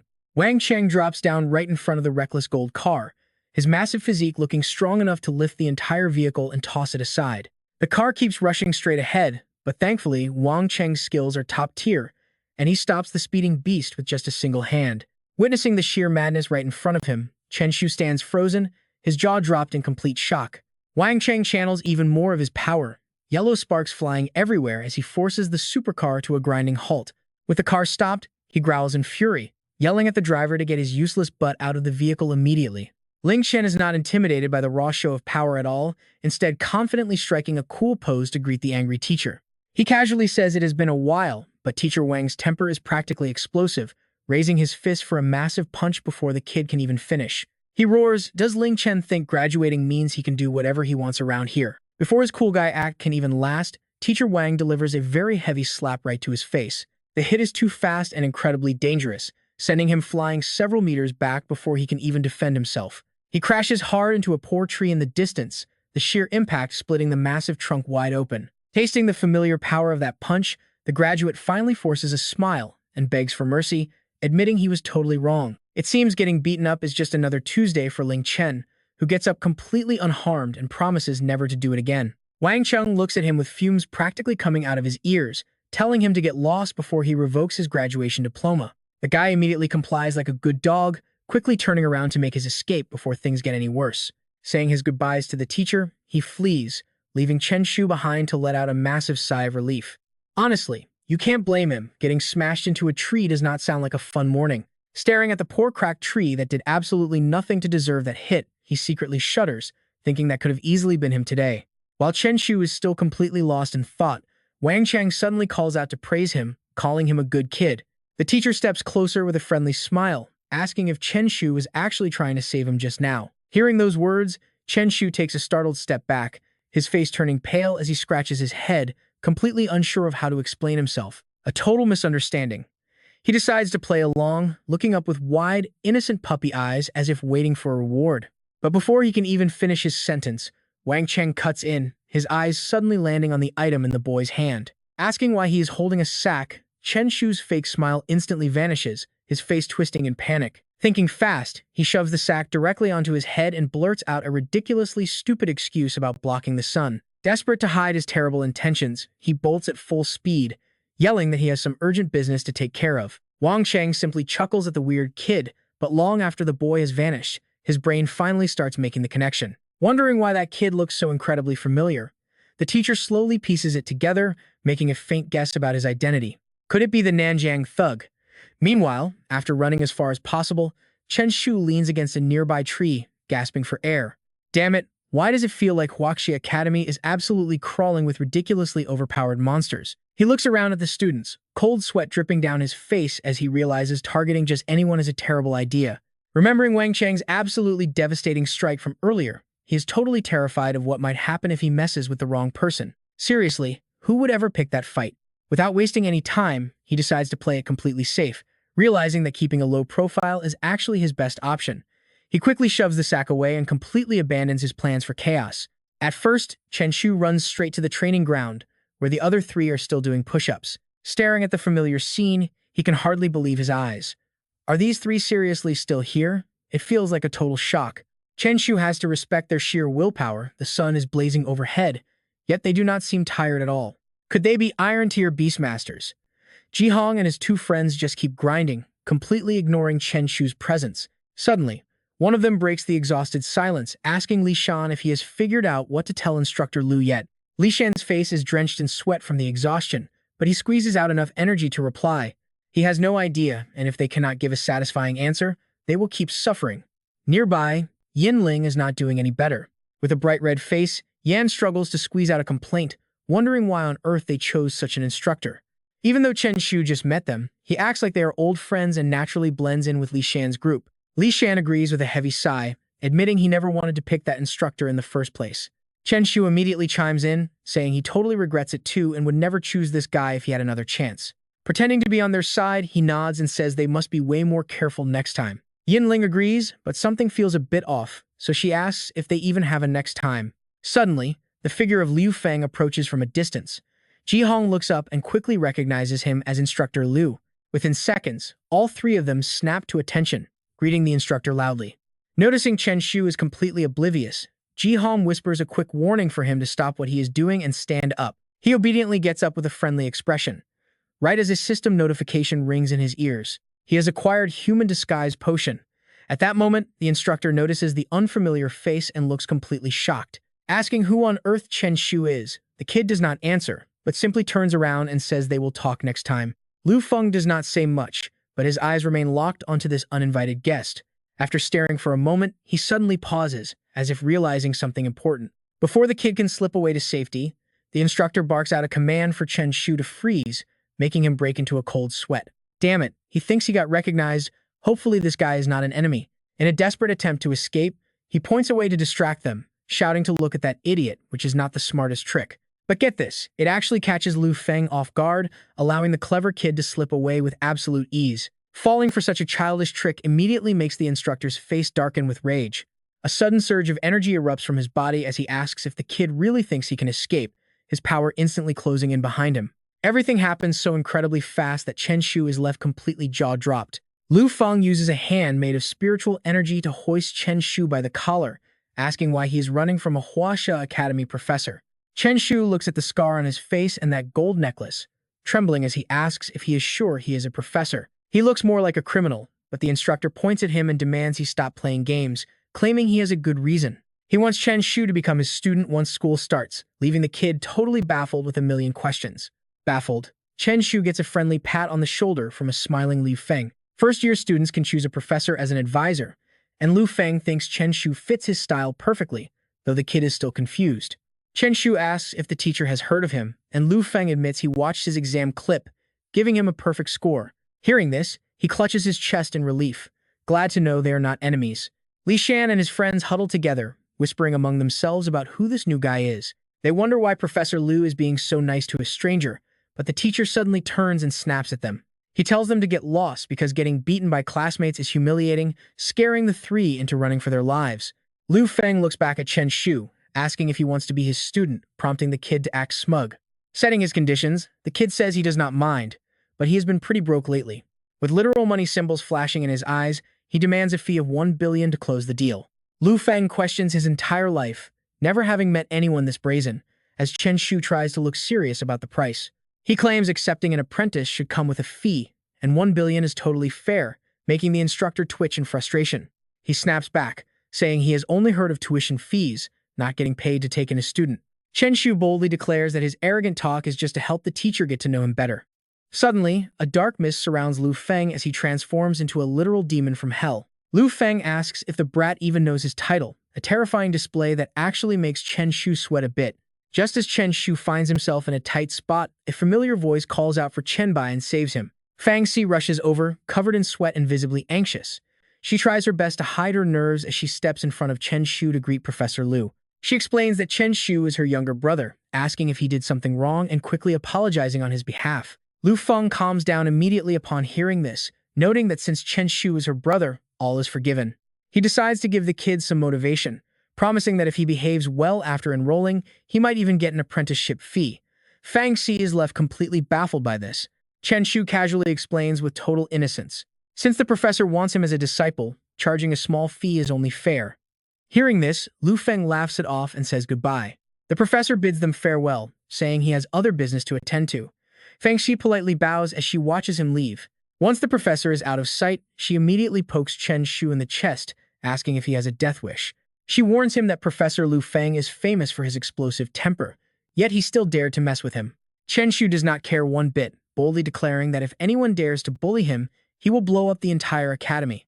At those words, everyone nearby glares at Chen Shu with absolute hostility, wondering if this guy really wants to blow up their school. Every student in the area stops what they are doing and begins to surround Chen Shu with pure anger. Noticing their hostile movements, Fang Xi turns and sends them a freezing, warning glare. The crowd immediately freezes up, completely terrified, as if facing a wild beast. Realizing she is the fearsome Fang Xi, they quickly decide to back off and scatter. Once they disperse, she continues advising him, strongly suggesting that when the time comes to choose a mentor, he should just go with Professor Lu Feng, so he does not end up terrorizing the other teachers. Chen Shu can only grimace at her harsh words. She realizes she is worrying a bit too early, dismissing it as something to handle after he officially enrolls. Changing the subject, she mentions her team has work to finish and suggests he go find Dali since the three of them need to catch up. He happily agrees and heads over to Spirit Master University, a campus known for its massive, eco-friendly green spaces. Dali is sitting on the ground, casually playing with a metallic claw to pass the time. He lazily swings it around, complaining about how boring everything is. Just then, a muscular, bald thug quietly sneaks up behind him. Lei Wen raises his foot to deliver a sneaky kick, but Dali suddenly loses his grip, sending the claw flying backward. The sudden mistake throws the thug into a panic, and without time to pull back, his heel kicks right into the flying claw. The impact sends it bouncing violently across the pavement, completely startling Dali. Dali turns to find the culprit, only to see the guy holding his foot in agony, cursing about what just happened. Retrieving his weapon, Dali politely asks if the guy is all right. Lei Wen looks up, completely dazed and about to speak. Before he can say a word, Dali brutally smashes the weapon right into his face. He follows up with a relentless barrage of heavy strikes. Seeing Lei Wen is completely battered and swollen, Dali finally stops, wondering why the guy has such a thick skull. Deciding to let it go, he leaves the pathetic thug groaning on the ground and turns to make his way back home. Shaking off his dizziness, the bruised thug stumbles to his feet and desperately commands Dali to freeze. He blocks Dali's path with a furious glare, but Dali only smirks, suggesting that the thug is the one who should run. The thug suddenly senses something off and looks around in absolute confusion. Suddenly, a massive sack blocks out the sky above him. His eyes widen in pure horror as his pupils shrink. Fang Xi and Chen Shu leap out from the shadows, slamming the heavy sack right over his head and leaving him screaming in the dark. He cries out, demanding to know who they are as the duo ruthlessly kick him to the ground. Chen Shu gives him a freezing glare, warning that nobody touches a brother of the Jiangnan squad without paying a painful price. Seeing Luo Yu arrive, Dali quickly reassures the old man that these two are not from their school, so he should just look away. Then, Dali eagerly joins in on the fun, launching a solid kick to the guy's rear while leaving the old man utterly speechless. While throwing punches, he tells Chen Bi how shocked he is that he actually made it into Huaxia Academy. Fang Xi curiously asks why Dali is fighting outsiders, but he just smiles it off as a minor issue. Apparently, he got a bit too close to a popular senior sister, making this guy jealous. Dali shyly scratches his head, admitting she is a streamer he follows. She is actually a silver-tier spirit master. Finding this highly entertaining, Fang Xi suggests they tour the campus while they chat. Chen Shu kicks Lei Wen one last time just for good measure before finally agreeing to head out. The three of them leave him shivering on the ground and walk away. Lei Wen quickly pulls off the bloody sack, showing his bruised, swollen face and muttering absolute gibberish. Fang Xi leaves a cold warning if he wants payback, he can find them at Huaxia Academy. Then Chen Shu steps up with pure killing intent. If you dare cause any more trouble, I will blow your entire school sky high. His fierce expression is straight out of a thug movie. If you do not vanish in 10 seconds, you are getting another beating. Terrified out of his mind, Lei Wen bolts so fast his heels kick up dust. As Chen Shu loudly counts down from 10, Dali and Fang Xi watch the fleeing coward with pure disgust. Sweating bullets, Luo Yu nervously asks Dali, "Are these two crazy people actually your friends?" Dali smiles politely and says yes, he was just about to show them around campus. The old man cautiously warns them to keep a low profile here. Chen Shu flashes a totally innocent smile to reassure the old man grandpa, "Do not worry, we are highly civilized young people. That civilized promise might actually sound convincing if his hand was not holding a heavy sack dripping with fresh blood. The old man goes completely numb, letting out a dry laugh. By daytime, Lingzhou University looks like a perfectly peaceful and relaxing place. Fang Xi leads Chen Shu and Dali toward the main laboratory building. Suddenly, a male student enthusiastically greets her. Fang Xi politely waves back with a standard smile, returning a simple hello. Right after, two pretty girls call out in unison, and Fang Xi politely greets them back as well. Seeing her treated like an absolute celebrity, Chen Shu cannot resist teasing her about how popular she is at Lingzhou University. She calmly explains she only visited a few times to help Dali beat some people up. This instantly grabs Chen Shu's interest. A wild idea flashes in his mind as he suddenly raises his hand to gather the surrounding crowd. He yells for everyone to hold up, dramatically throwing his arm around Dali's shoulders. "Listen up," he announces, "messing with Dali means you are messing with me, the notorious Chen Shu of Nanjiang." The entire crowd freezes, staring back at him in absolute shock. Meanwhile, Dali looks incredibly touched by the sudden backup, his eyes practically sparkling as he whispers his buddy's name. But of course, Chen Shu has to drop a quick disclaimer. He adds that anyone above Black Iron rank can ignore him.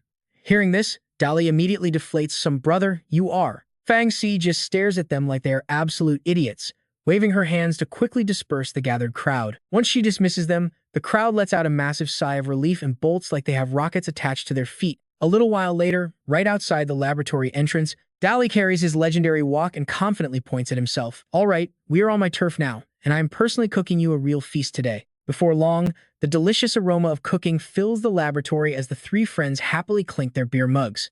Fang Xi downs half her beer in one go, excited that they are all in the capital and can hang out every single day. Chen Shu stuffs a piece of meat into his mouth and casually drops some news. Xiaojing and Lao Shi are also heading to the capital for college, making Dali ecstatic at all this amazing news. With them joining, they can easily form an unbeatable team. But as soon as Dali finishes, Chen Shu eagerly changes the subject. He asks Dali to help him craft a specialized diet plan for his contracted beast. This catches Dali completely off guard. When did they ever mention a diet plan when they were just talking about their old friends?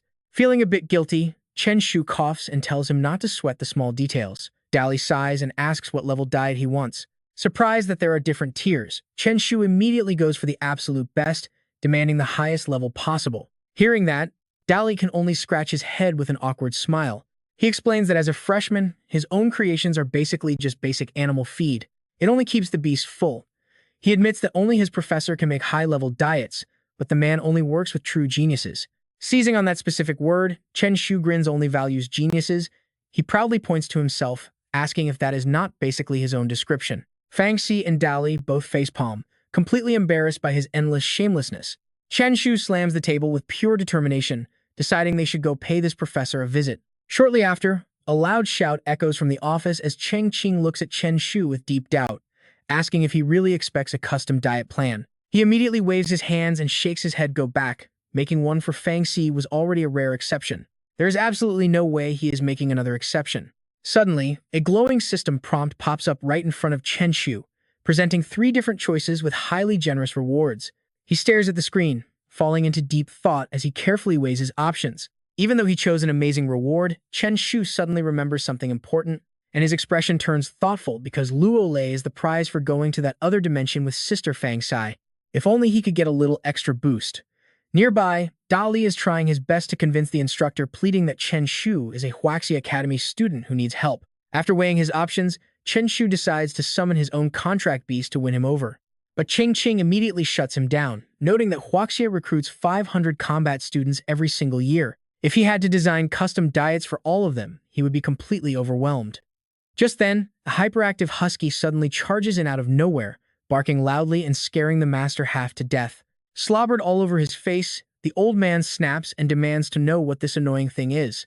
The pup begins running all over the desk to show off, while Chen Shu stands there raising his hand with absolute confidence. He suggests the teacher take a look at his highly talented beast first, leaving Cheng Qing utterly speechless as he stares blankly at the chaotic husky. The old man actually takes a closer look, only to point a finger and yell, asking if this is just some basic D-tier elemental beast. He complains about being asked to design a menu for a mere D rank, saying he would only consider helping if the beast were SS rank. But Chen Shu shakes his head. This dog is built completely different. Built different? The man scoffs that it looks dumber than average, suspecting it is just a regular old husky from Blue Star. Feeling insulted, the dog bites down on a book to get even, driving Cheng Ching absolutely insane as he screams at the dog to drop it. Tearing things apart, the dog completely ignores his warnings. He warns them to leave before he turns that dog into dinner. The pup just tilts its head blankly before going right back to hopping around the room and wreaking complete havoc. Suddenly, the dog summons an identical clone of itself to play with, leaving Cheng Ching utterly stunned at the sight of two huskies. Realizing something, the instructor suddenly turns to question Chen Shu. The master's jaw drops in sheer disbelief, wondering how on earth a low-tier elemental beast could ever learn a high-level duplication skill. It makes zero sense. Seriously, how does a dog even learn that? But Chen Shu remains totally calm. Asking casually for the teacher's thoughts, Dali wraps an arm around his shoulder to back him up. He eagerly hypes his classmate up as an absolute genius.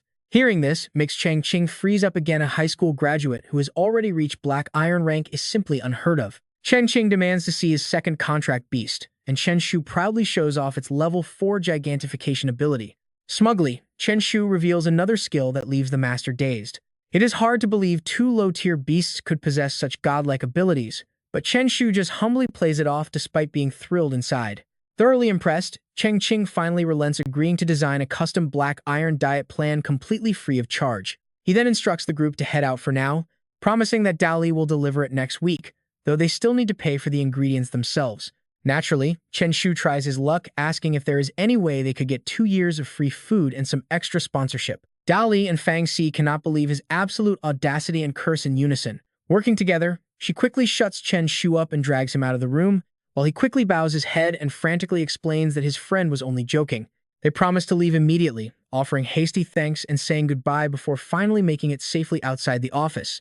Losing his temper, Dali immediately snaps at him, yelling about how hard it was to secure a free menu, yet Chen Shu still had to push his luck. Chen Shu acts like it is no big deal, calmly explaining his logic. If someone does you a favor, they might as well go all the way, which instantly earns him a hard smack to the head. It is a massive problem, since the instructor only agreed to help Fang Xi because of her raw talent and still charged her a fortune. Chen Shu is shocked by the amount, but Dali quickly explains. His advisor is a top-tier king-class master and one of the absolute best in the entire country. As a legendary nutritionist, his normal fee is in the millions, leaving Chen Shu to let out a defeated sigh. Their intense conversation is suddenly cut short when Fang Xi walks up to join them. She tells Chen Bai it is time to head to Huaxia Academy for work, making his face light up at the prospect of visiting another dimension. Leaning in, she whispers a request for Dali to look after Sha Bing before tossing her arm around Chen Shu's shoulders. This leaves Dali thoroughly confused, wondering why Xia Bing is suddenly showing up here. Suddenly, Fang Xi waved her phone to give him a signal. He got the hint and immediately checked his screen. A text from Fang Xi popped up, telling him that this was his future sister-in-law, and to treat her well. He smirked to himself. A sister-in-law.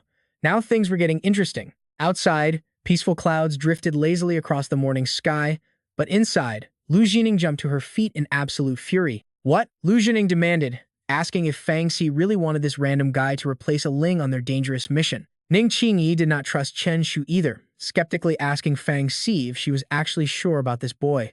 Sizing him up from head to toe, she noticed how young and green he looked, definitely not like someone who could fight beasts. She warned they might end up babysitting him, but Chen Shu just smiled brightly, admitting he had never personally slain a beast since he thought a tactical nuclear bomb worked much better. That bizarre answer left all three girls completely speechless. Wait, a nuclear bomb? Fang Xi sighed in defeat, realizing she had been way too naive to think Chen Shu was a law-abiding citizen. Just as he prepared to explain what he meant, she cut him off and urged them to move. She told them to drop the talk and head straight to the training hall. Agreeing instantly, the group soon arrived at the Huaxia Academy Taming Arena. Taking charge immediately, Fang Xi ordered Chao Yue to pull up the details for their upcoming hunt. She quickly pulled up her device, revealing critical mission data for a dangerous alternate dimension known as the Living Woods Swamp. Lu Jining read the screen and frowned, asking Fang Xi if they were seriously hunting in this zone. After all, the Living Woods Swamp was a high-risk zone with medium-tier threats, and she made sure to voice her doubts. With the Ling gone, Fang Xi was slotting this rookie in, clearly putting absolute faith in his untested abilities. Dismissing the worry, Fang Xi insisted Chen Shu could handle it, before summoning her own contract beast to start the briefing. Fang Xi, the 3-star Iron Rank Tamer, boasted a Super S-Rank Scarlet Flame Dragon for offense and an S-Rank Frost Bone Dragon for crowd control. Next up was their second member, Ning Qingyi, a capable 2-star Iron Rank Tamer. Her S-Rank Stone Giant excelled in defense, while her A-rank Swift-Wind Beast handled pure speed. Not to be outdone, their third teammate, Xiao Yue, was also a 2-star Iron rank. Her S-rank Demon Eye specialized in recon, backed by an A-rank healing insect, leaving only their fourth partner. Lu Jining, another 2-star Iron rank, commanded a Super S-rank Scarlet Seduction Butterfly for control and an A-rank Black Thunder Fruit for raw offense. Watching this incredible lineup of powerful, gorgeous girls, Chen Shu could not help but gawk in absolute awe. Seeing him frozen in place, Fang Xi nudged him, saying it was his turn, which finally snapped the boy back to reality. Nodding quickly, he prepared to summon his own beasts for the group. Chen Shu, a mere 1-star Iron rank, summoned a D-grade giant golden slime that supposedly handled offense, defense, and acting cute, which it immediately did, blushing deeply at the girls. The three girls stood utterly paralyzed in sheer disbelief, but Chen Shu kept a perfectly straight face and continued. His second summon was a D-grade elemental beast, a husky specializing in house-demolishing attacks, which immediately started playing and bouncing around with the giant slime. The girls stared at the ridiculous duo, mentally filled with giant question marks. Ning Qingyi questioned her entire life, asking Fang Xi if she truly believed these two joke beasts could survive a real dungeon, but Fang Xi confidently assured her it would be fine. To settle the doubts, she proposed a simple test. Chen Shu had to duel them to prove his worth. Eager to show off, he readily agreed, but suddenly paused to ask if he was allowed to use custom potions during the match. He held up a strange glass vial of bubbling liquid, causing Fang Xi's heart to nearly leap straight out of her chest. Heavens, she panicked he better not do anything crazy with that stuff. She screamed at him to stick strictly to beast combat, scaring Chen Shu so badly he flinched and quickly put away his terrifying concoctions to get serious.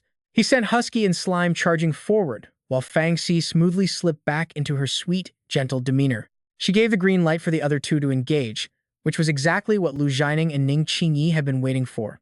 They summoned their powerful beasts, and the tension in the arena skyrocketed as Fang Xi finally declared the match started. The second the word left her mouth, Husky lunged forward with explosive speed, firing a heavy blast that caught the enemy completely off guard. Annoyed by the sudden sneak attack, Lu Jining complained loudly, only to be met with a smug, incredibly punchable grin from Chen Shu. He playfully shrugged it off as Husky entered its ultimate battle frenzy, barking wildly at the opponent. The crazy dog unleashed a relentless barrage of strikes, utterly overwhelming the enemy beast. Forced entirely onto the defensive, Xiao Hei scrambled desperately to dodge, but he simply could not escape Husky's inescapable trap. With a sharp cry of pain, the beast took a massive hit, but Husky was not about to give it a single second to recover. The sight absolutely terrifies Jining, who yells at Little Black to dodge immediately. Just as she speaks, the Husky's wind-cutting strike sweeps in, though this attack doesn't seem to do much of anything. Jining finally lets out a sigh of relief, thinking they managed to dodge it, but a split second later, the seemingly useless attack suddenly transforms. This time, absolutely nothing in the world can save Little Black from what is coming. The spectacle is so jaw-dropping that Jining is utterly stunned, wondering what on earth is happening, while even Qingdi standing nearby cannot hide her shock. An electrostatic lightning charge is hidden right inside the ice ball, proving this Husky is a multi-attribute beast. Both of them stare blankly at the happily hopping Husky, making Jining feel as though the entire universe is playing a massive joke on her. How could her S-grade beast get suppressed so easily by a mere D-grade creature? She wonders, but realizing the Husky is a real threat comes far too late. At this point, Little Black is clearly infuriated, immediately channeling all of its power to unleash one final, decisive strike. Once enough energy is gathered, Little Black lunges straight toward the Husky without a single moment of hesitation. Right at that moment, Slime suddenly intercepts, using its own body to block Little Black's lightning directly. The shocking sight leaves Jining completely dumbfounded, watching the slime literally swallow the attack whole and look deeply satisfied with its meal. It focuses on digesting Little Black's energy, treating it like a highly nutritious snack. The moment the slime opens its eyes, its gaze projects a terrifying pressure that makes everyone freeze, and in that split second, Shi Yan suddenly feels an overwhelming sense of dread. Without giving Shi Yan any time to react, the slime suddenly leaps high into the air. A terrifying pressure radiates from the slime as it prepares to crush its opponent with violent force, yet Qingdi merely smirks with absolute disdain in her eyes. Thinking it is impossible for them to suppress her giant beast, Shi Yan, she watches as the creature instantly enters a high defense state. Seeing this, Chen Shu simply flashes a subtle, knowing grin. A second later, the slime inflates like bread dough, expanding to a colossal size and casting a suffocating pressure over Shi Yan. The match is not even over, but Jining feels her racing heart has already had enough excitement, while Qingdi stands beside her with a pale, horrified face. Standing right in front of them now is a colossal slime, resembling a moving mountain. Her face is filled with pure panic as she realizes her skills are completely sealed.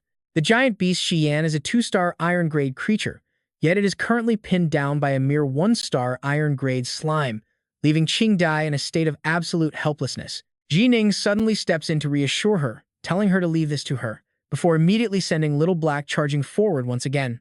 Bolts of crackling lightning erupt from all over its body, targeting the giant slime directly.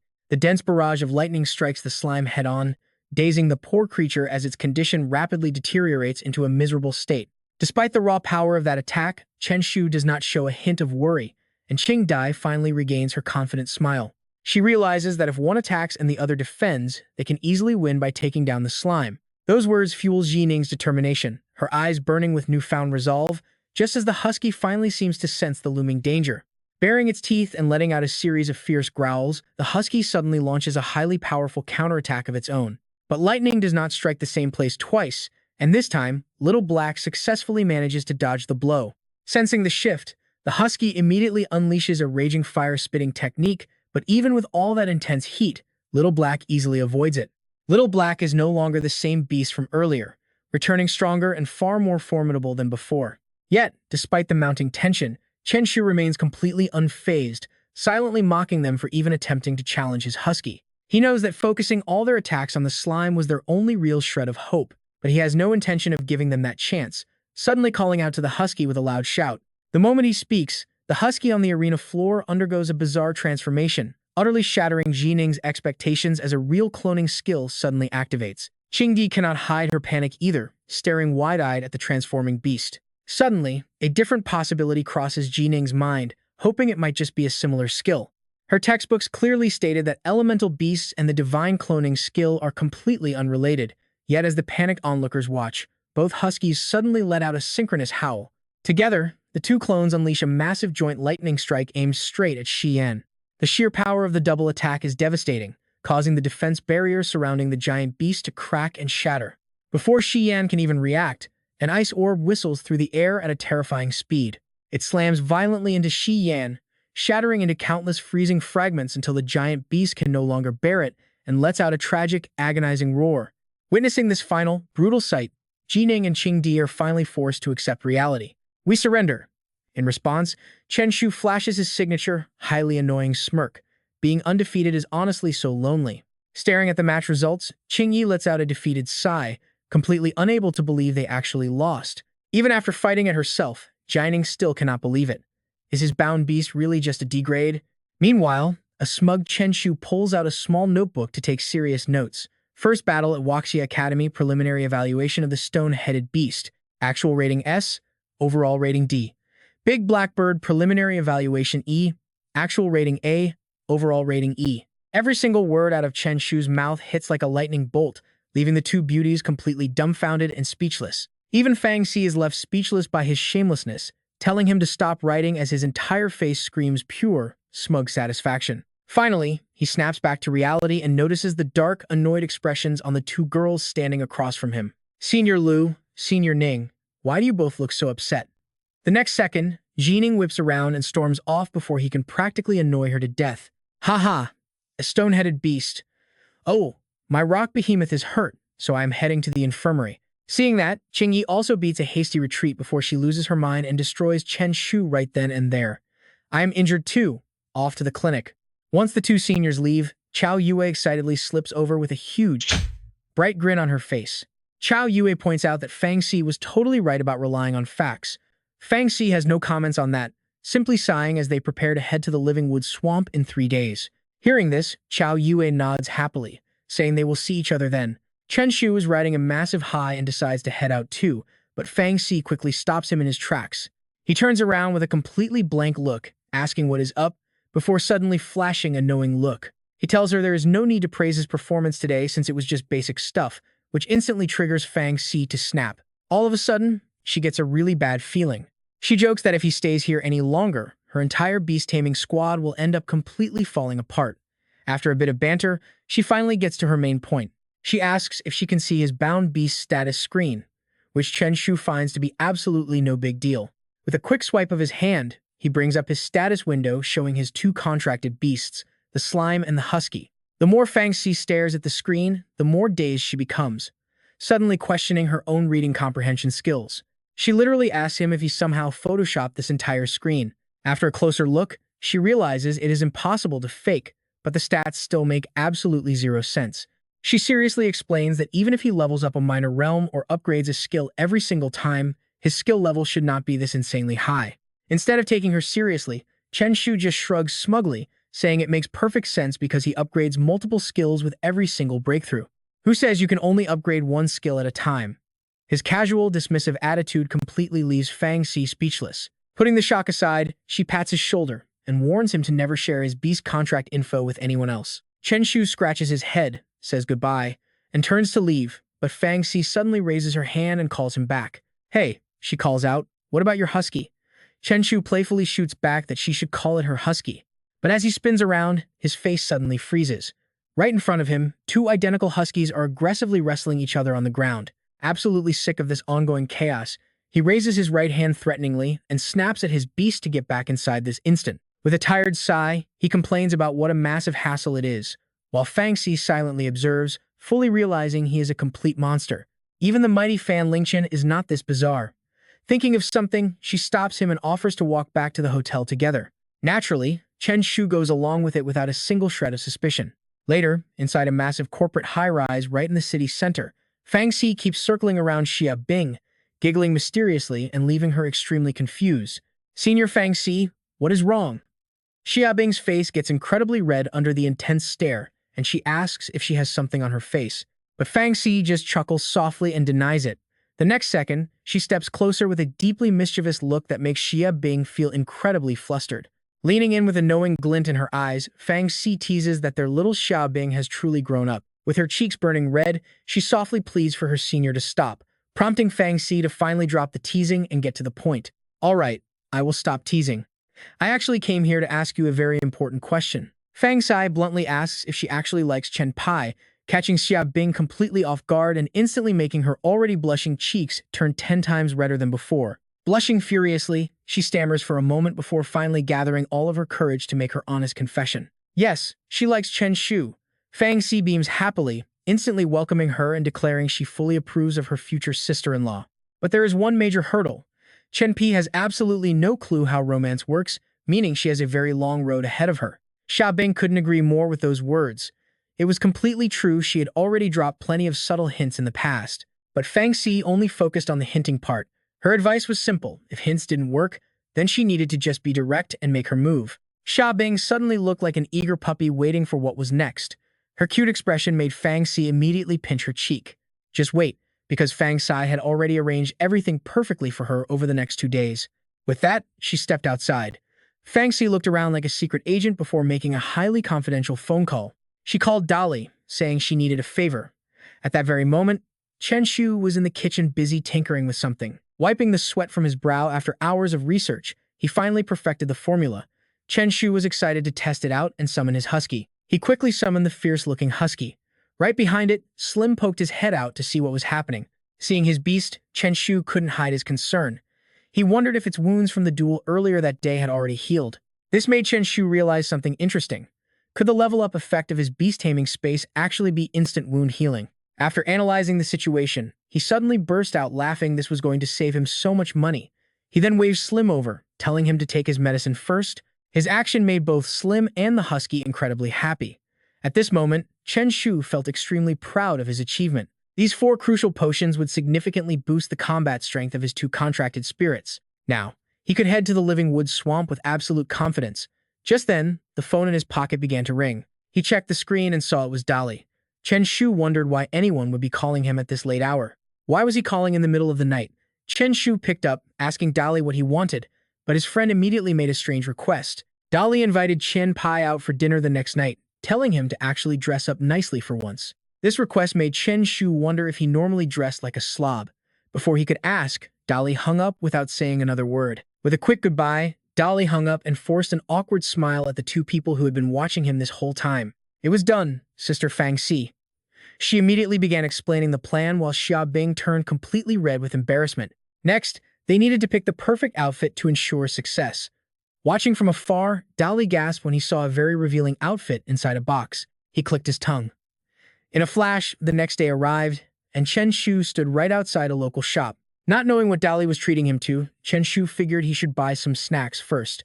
But as he stood there, something else caught his eye. What on earth was that? Standing right in front of Chen Shu was Chu Zi, and just the sight of him filled Chen Shu with pure disgust. Talk about bad luck. Chu Zi let out a cold snort, looking extremely irritated as he arrogantly questioned Chen Shu. Chu Zi asked if Chen Shu did not know him. Chen Shu casually denied it, adding that he just felt incredibly unlucky. Chu Zi was utterly furious, completely speechless, and unable to find any words to strike back. Chen Shu ignored him completely, walking up to the staff to order a few items. But Chu Zi interrupted, showing off his premium card to assert authority. He bragged about his membership card, using his high status to loudly bark orders at the staff. He demanded not to see any peasants near his VIP area. Hearing this, Wei Lan politely showed him the way, asking him to follow her. This instantly sparked Chen Shu's curiosity, and he asked what they actually had up on the second floor. Wei Lan politely explained it was an exclusive area for VIP members, but she quickly bowed to assure Chen Shu that they would still serve him just as wonderfully downstairs. Suddenly, a system screen popped up with 3 options. Right after reading them, an excited Chen Shu demanded that he go upstairs too. Wei Lan hesitantly told him that accessing the second floor required a special membership card. Knowing exactly what she meant, Chen Shu immediately flashed his own VIP card. Wei Lan was left completely speechless with shock. To make absolutely sure, Wei Lan asked if she could verify the card. Chen Shu was annoyed, demanding to know why she didn't verify the old man's card too. Even though the situation was incredibly awkward for her, Wei Lan still tried her best to explain the rules. That gentleman was actually a respected professor from the Huaxi Academy Cultural Department. Chen Shu just repeated her words mockingly. Not wanting to waste any more time, he handed over his card and told her to make it quick, so Wei Lan immediately took it. She nodded and quickly placed the card into the scanner. She politely asked him to wait a moment, assuring him it would only take a second. A moment later, the scanner beeped and Wei Lan politely returned the card. She apologized for the delay and confirmed everything was perfectly in order. She then gestured forward, leading the way as she offered to guide him up to the second floor personally. Wei Lan showed the peak professionalism expected of a high-end hostess, politely asking him to follow her this way. Up on the second floor of the restaurant, Chen Shu spotted Chu Zi sitting at a table sipping tea. He ignored him and asked Wei Lan to put together a custom menu. Chu Zi looked up and spotted his least favorite person, arrogantly demanding to know how Chen Shu had managed to get up there. Chen Shu never backs down from anyone, so he decides to annoy Chu Zi, saying he walked up on his own feet.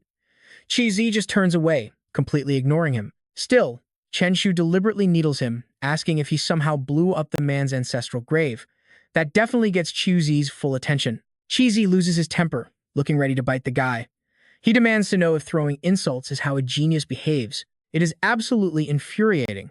So Chen Shu politely stands up, apologizes, and asks the exact same question again in a much more formal tone. He formally asks if he blew up Chu Zi's ancestral grave.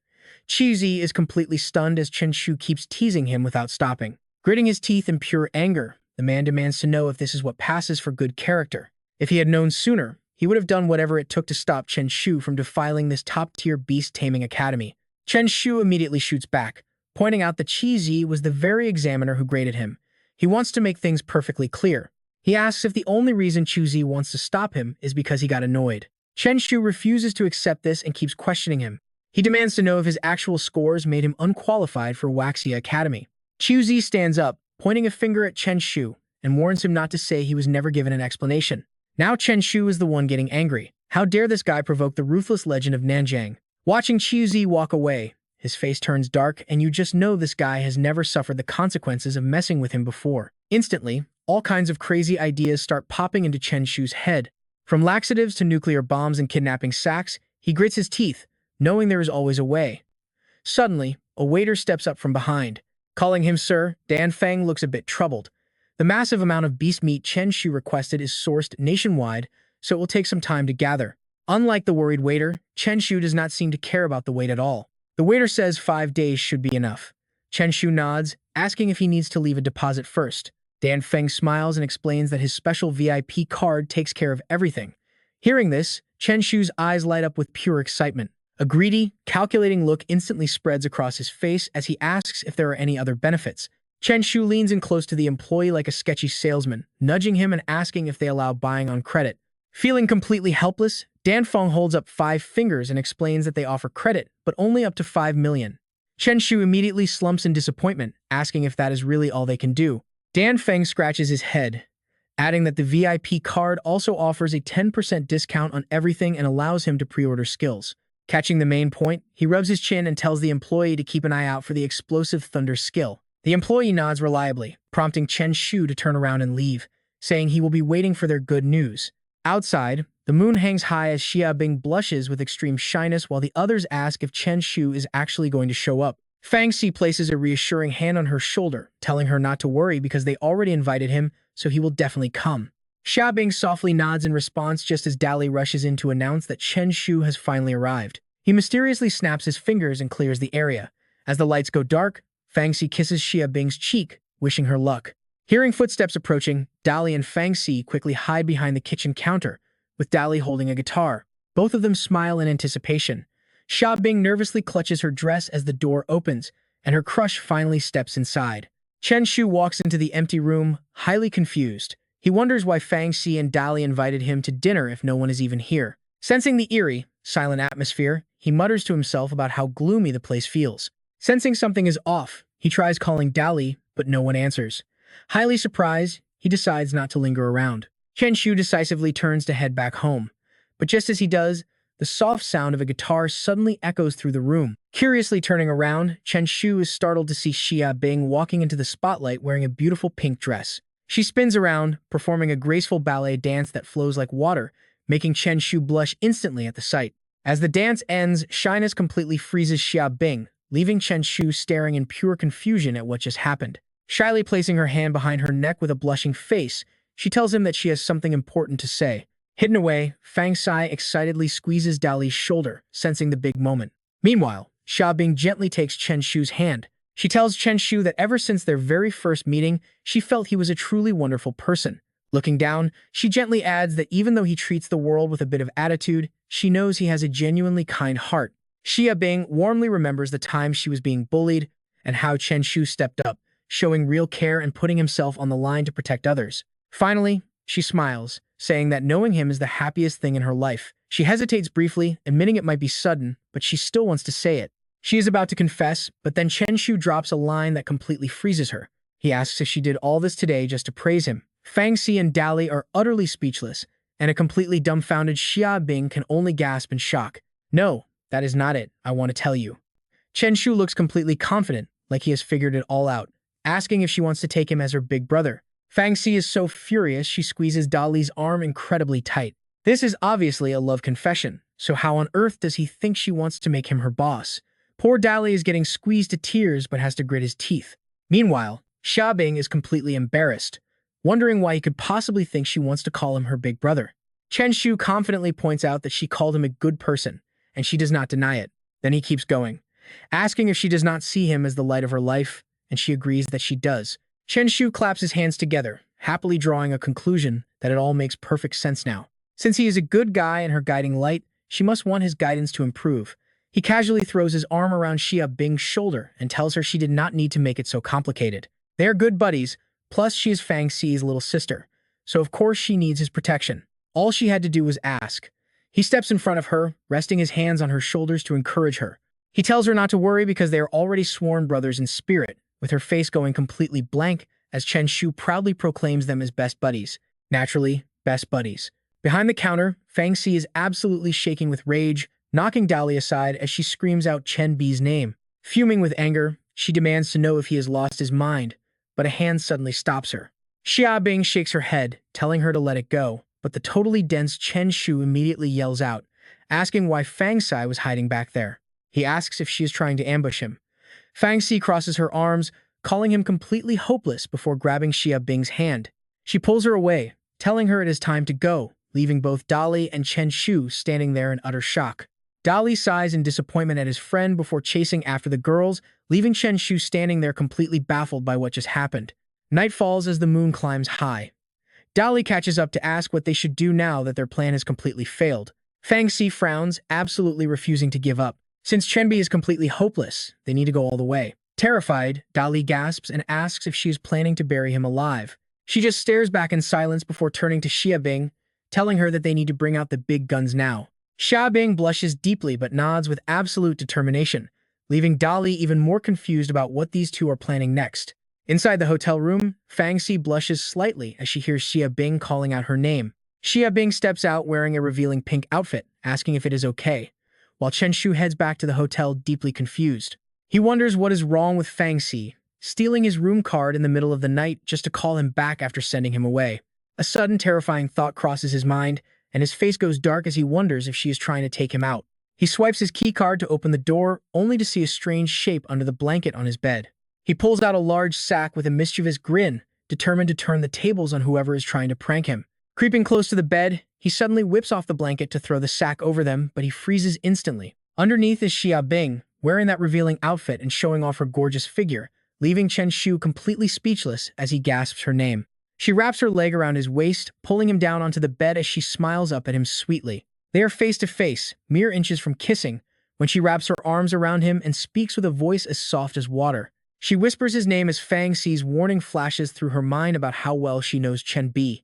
If she does not make her feelings clear, he will just keep playing dumb, so she must tell him the absolute truth tonight. Her eyes are as deep as an autumn lake as she resolves to tell him everything, while Chen Shu nervously calls out her name. Suddenly, she grabs him by the collar, calmly telling him not to move as she pulls him down a little closer. He asks what she is doing, but while he is distracted, she leans up and presses her lips to his, catching him off guard. The fierce fighter of Nanjing, Chen Shu himself, can only watch helplessly as he gets completely ambushed with a kiss. Inside the dimly lit, romantic room, their bodies are pressed close together on the bed in a deeply intimate embrace. Xia Bing wraps her arms tighter around his neck to deepen the kiss, and though he is totally stunned, he slowly melts into the sensation and interlocks his fingers with hers. Only one thought crosses his mind right now, which is how incredibly soft she is, as she gently slides off his jacket. He lets out a soft groan. Suddenly, Xia Bing sits up and quickly flips him onto his back, pulling his shirt up to reveal his incredibly toned and defined abs. She softly whispers his name as Chen Shu blushes as red as a tomato, his teary eyes making him look totally helpless. Seeing how adorable he looks, Xia Bing pauses for a second before covering her mouth and laughing, never expecting him to react this way. Clutching her cheeks, Xia Bing blurted out her deepest feelings, looking absolutely adorable as she fell even harder for him. She was finally ready to lay her heart on the line. She confessed that she had liked him for a very long time.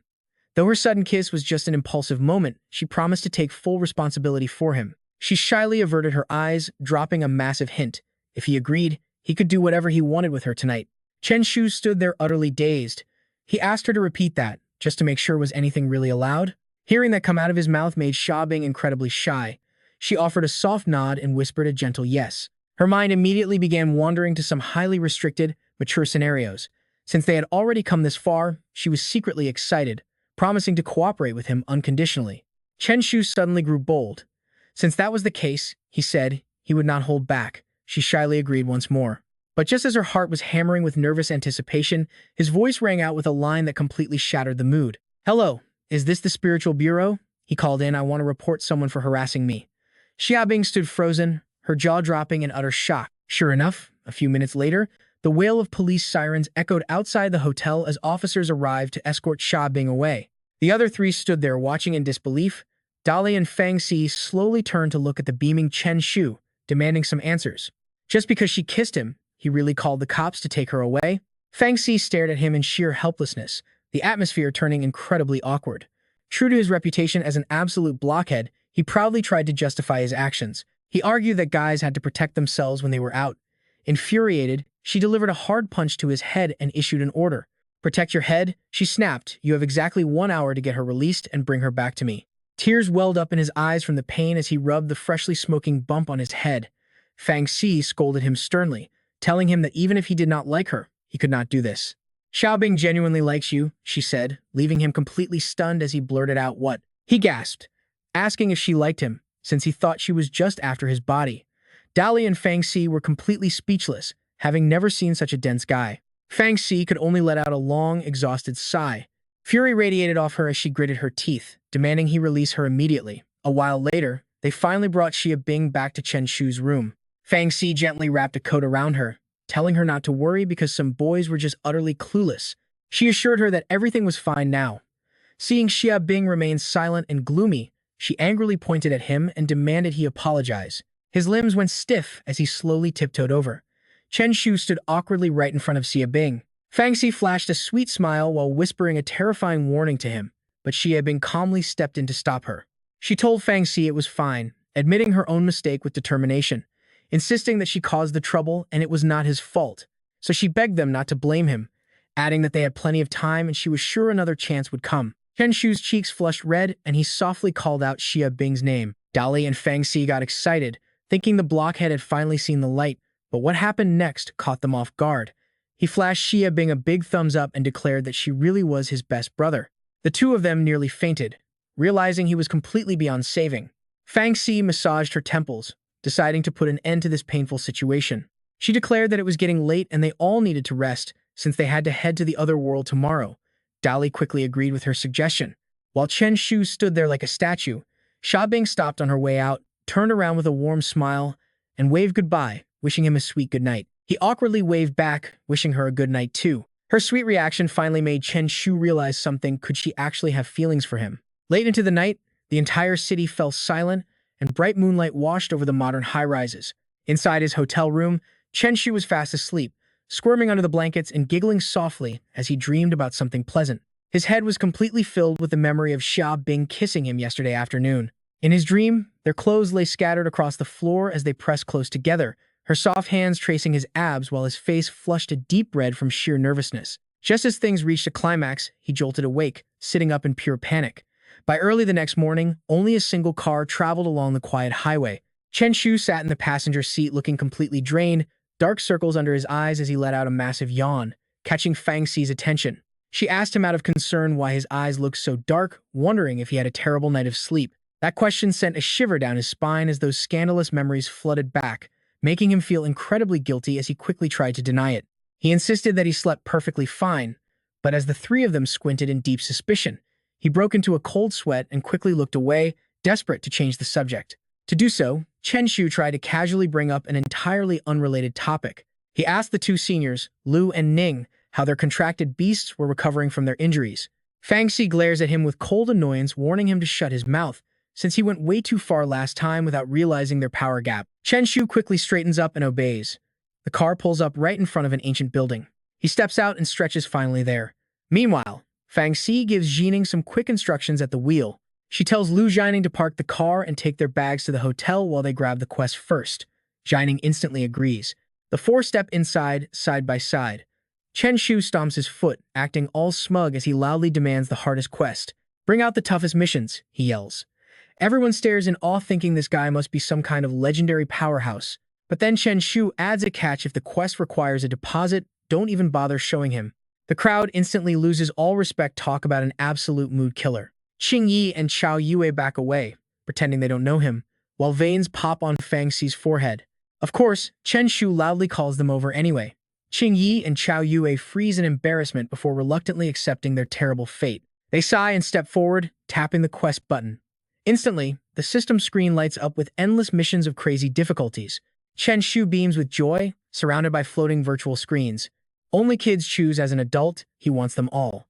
He rapidly taps on scorpions, giant frog larvae, and poison flowers.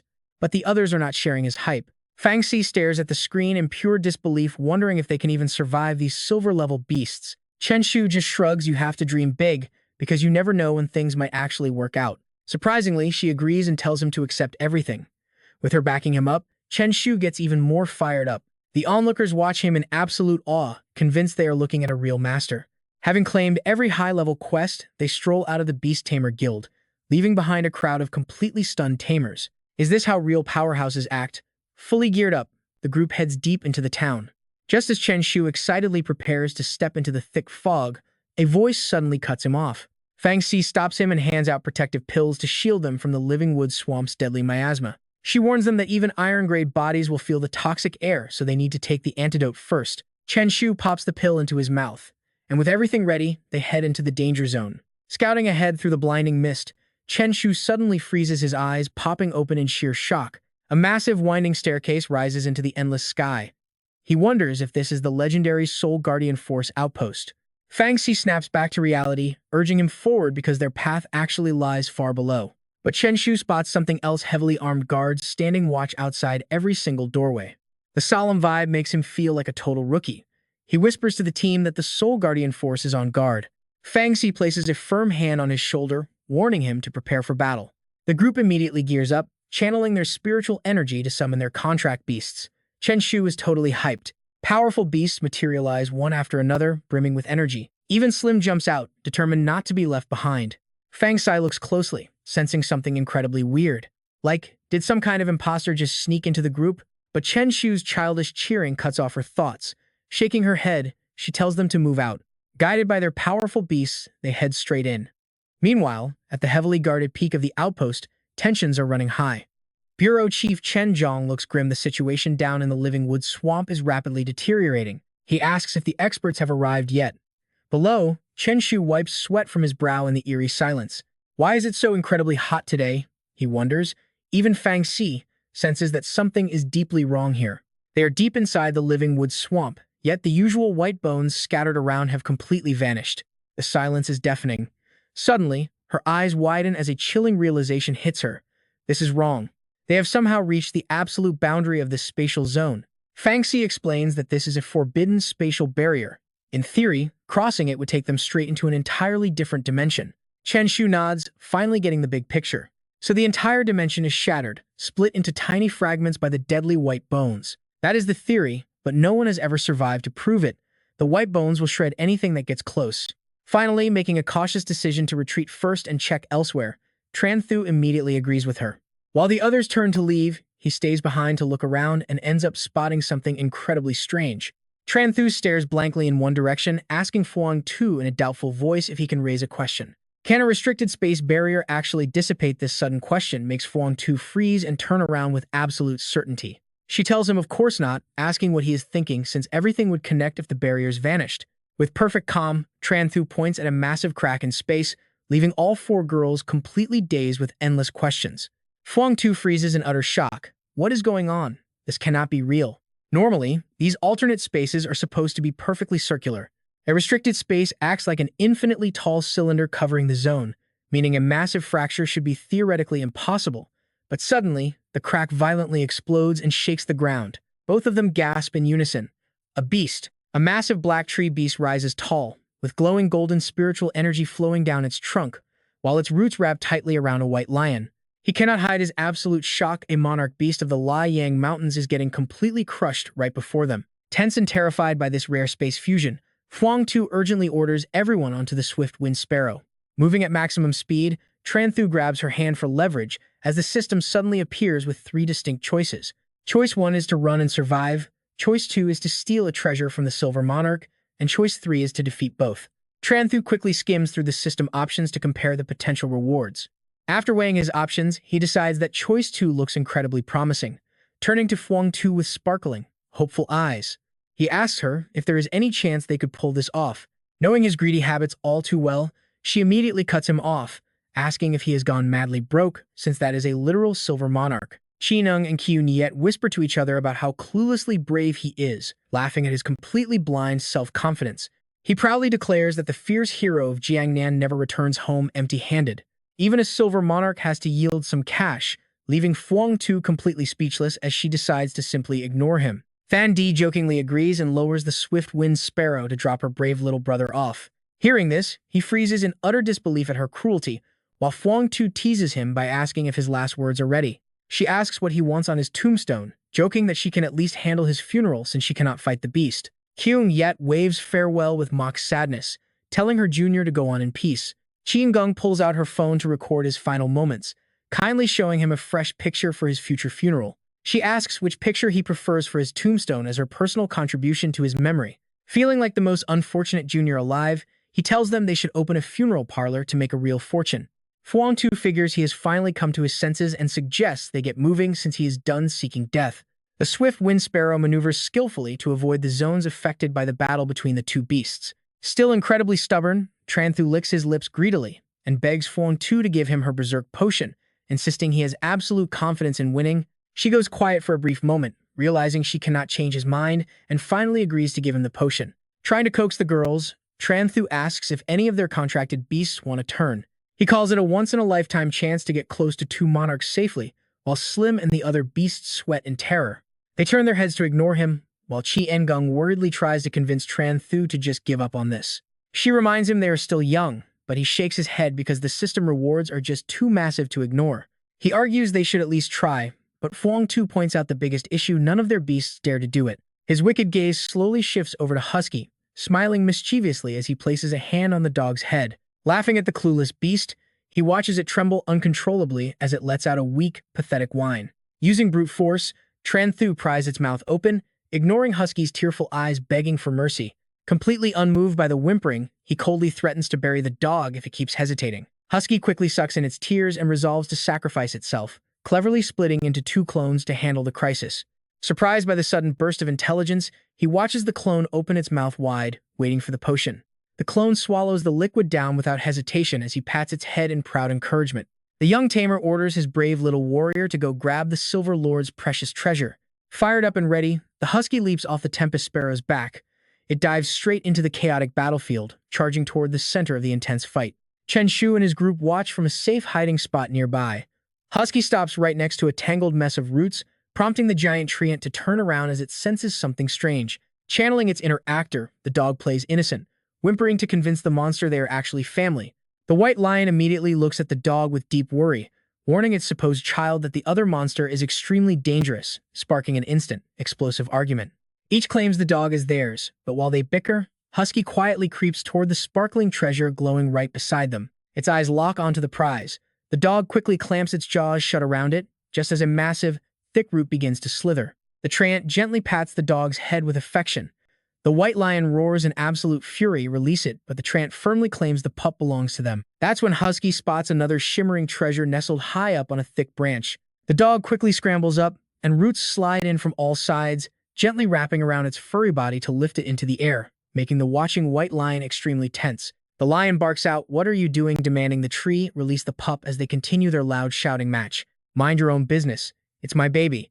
Back in the bushes, Chen Shu and his friends can only watch with their jaws completely dropped in utter disbelief.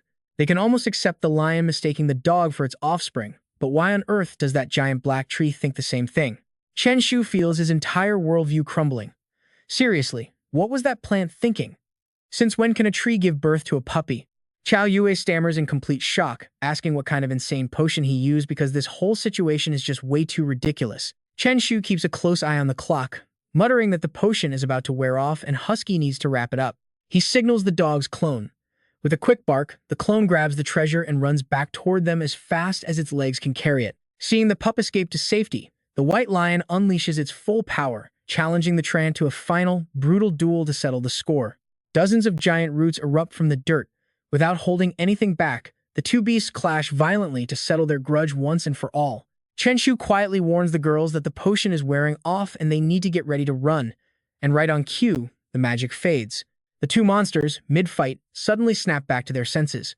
Instantly putting their fight on hold, their burning rage shifts toward a common enemy as they realize they have been completely fooled. Chen Shu breaks into a cold sweat, shouting that the monsters figured it out and they need to run. Powerful energy surges inside the giant treant as its thick roots wrap tightly around the white lion's ankles to lock it in place. Seizing the moment, a spear-like root drives straight through its flesh, ruthlessly tossing the heavily injured lion aside like a rag doll. Writhing roots whip through the air in a complete chaotic frenzy. Chen Shu's heart races as he realizes the treant has gone totally berserk. A wave of roots shoots straight toward them, forcing the Tempest Sparrow to spin around and flee at maximum speed. The relentless roots tear through the forest in hot pursuit, crashing into everything and waking up hordes of other monsters along the way. Chen Shu looks back and yells in frustration, complaining that they only borrowed a tiny treasure and did not exactly blow up the tree's ancestral grave to deserve this. He quickly comes up with a plan, shouting to Fang Sai that they can't afford to hesitate and must use the Berserk potion now. She nods in agreement, grabbing his arm for balance as she leans forward to shove the potion directly into the Tempest Sparrow's beak. Once swallowed, the bird's aura instantly shifts, overflowing with a massive surge of raw spiritual energy. Accelerating to put some distance between them and the tree, terrified screams echo from its back as the wind violently distorts their faces. Clenching his teeth against the howling wind, Chen Shu struggles to ask what on earth she just fed his mount. "Why are we going this fast?" he screams, but Fang Si can barely form words anymore as the sparrow rockets forward through the sky. The giant treant chases closely, shaking the entire forest and kicking up massive clouds of dust. Meanwhile, in a much quieter part of the woods, a man leisurely patrols the area, which seems to be part of an active spatial fusion. Suddenly, Lu Jin spots a beast charging straight toward him from the opposite direction, catching him completely off guard. He instantly recognizes the familiar markings of the spirit guard, just as a teary-eyed Chen Shu screams for help at the top of his lungs. "Save us, big boss," he screams, warning him about the horde of monsters hot on their tail, while Lu Jin calmly keeps his hands behind his back. It is just a few beasts, he thinks. There is really no reason to be this panicked. Head back to the base first and leave the rest to me, he says, which a relieved Chen Shu eagerly accepts with deep and dramatic gratitude. "Thank you, mighty boss. We are out of here." Lu Jin simply frowns, silently judging their lack of composure. Kids these days are just too easily rattled and clearly need a lot more training, he thinks, though he is secretly quite curious to see what kind of beast could scare a top academy genius this badly. But the moment those words leave his mouth, the trance massive roots blast forward, sending Lu Jin's own summon into a sudden, wild panic. He is not doing any better either, his face twisted in horror as he screams, his throat raw. "Oh my god, a silver-tier monarch beast." Tran Thu looks back at the battle behind him, and it honestly feels like a straight-up Hollywood blockbuster. He puts his hands together in prayer, hoping the powerhouse stays safe. Before long, the group finally makes it outside. Q and Gwiat feels highly uneasy. With a silver monarch on the loose, Blue Star will definitely send backup, maybe even a king-class Tamer. She is deeply worried, asking Fuang Tu if they ended up causing way too much commotion this time. Instantly, Tran Thu plays the hero, telling them not to worry because if anything goes wrong, Ha VM will take the fall. Fuang Tu smirks, teasingly asking him if he is back to being Ha VM again. But right at that moment, she spots a bright signal flare shooting up, proving things over there are not looking good. The Elder has already fired a signal to call in the Spirit Guard reinforcements. Fuang Tu urgently commands everyone to stop hesitating so they can make a quick escape, and Tran Thu immediately nods along in complete agreement. They nod quickly and scramble onto the back of the Gale Sparrow to escape. Gliding back toward the inner city, the guy looks just like Sun Wukong zooming on his legendary somersault cloud. His face is completely lit up with joy. They are finally out safe, and man, today was an absolute roller coaster. But right then, Q Nuyet and Thon Di shoot absolute daggers at Tran Thursday. Who else could they possibly blame? Seeing that everyone made it back safe, Fuang Tu cannot help but feel a deep wave of guilt. She admits it is her fault, but immediately pulls him aside to warn him that she is never taking him out again. Before long, the moon hangs high in the night sky, and the entire hotel falls completely silent. Inside the room, the group gathers as Fuang Tu breaks the news that the Spirit Guard has officially sealed off the swamp. Feeling pretty regretful, she decides they must cancel their plans and stay low for now, before pointing directly at the mastermind behind all this chaos. She warns him not to even think about causing more trouble, explaining that a top-tier commander from the Spirit Guard is already investigating the swamp explosion. They have actually met before. If Tran Thu slips up now, that commander might easily connect the dots back to them, so they absolutely must lie low. Being singled out, Tran Thu quickly averts his gaze, deciding that the infamous Nanjiang menace will just have to play nice for a while. That gives her some peace of mind. She tells them to rest up before they head back tomorrow, but suddenly gets a very mysterious look. She tells him to wake up early because she has a special surprise waiting for him. The next morning, a sleek and incredibly shiny car pulls up right outside the hotel lobby. Tran Thu points right at it, his entire body practically shaking with anger. He demands to know if this is her big surprise, but Fuang Tu just grins and happily poses next to the luxury ride. She asks if he is shocked, just as the window rolls down to reveal Ha Bang sitting inside the car. "Oh, you are not ready for this. The 82nd Tribulation has officially arrived for our Nanjiang menace," as Ha Bang drives them around town. Sitting in the back seat, Tran Thu keeps trying to sneak glances at her, only to get caught red-handed. Ha Bang tilts her head with a playful smirk, clearly finding his reaction highly amusing.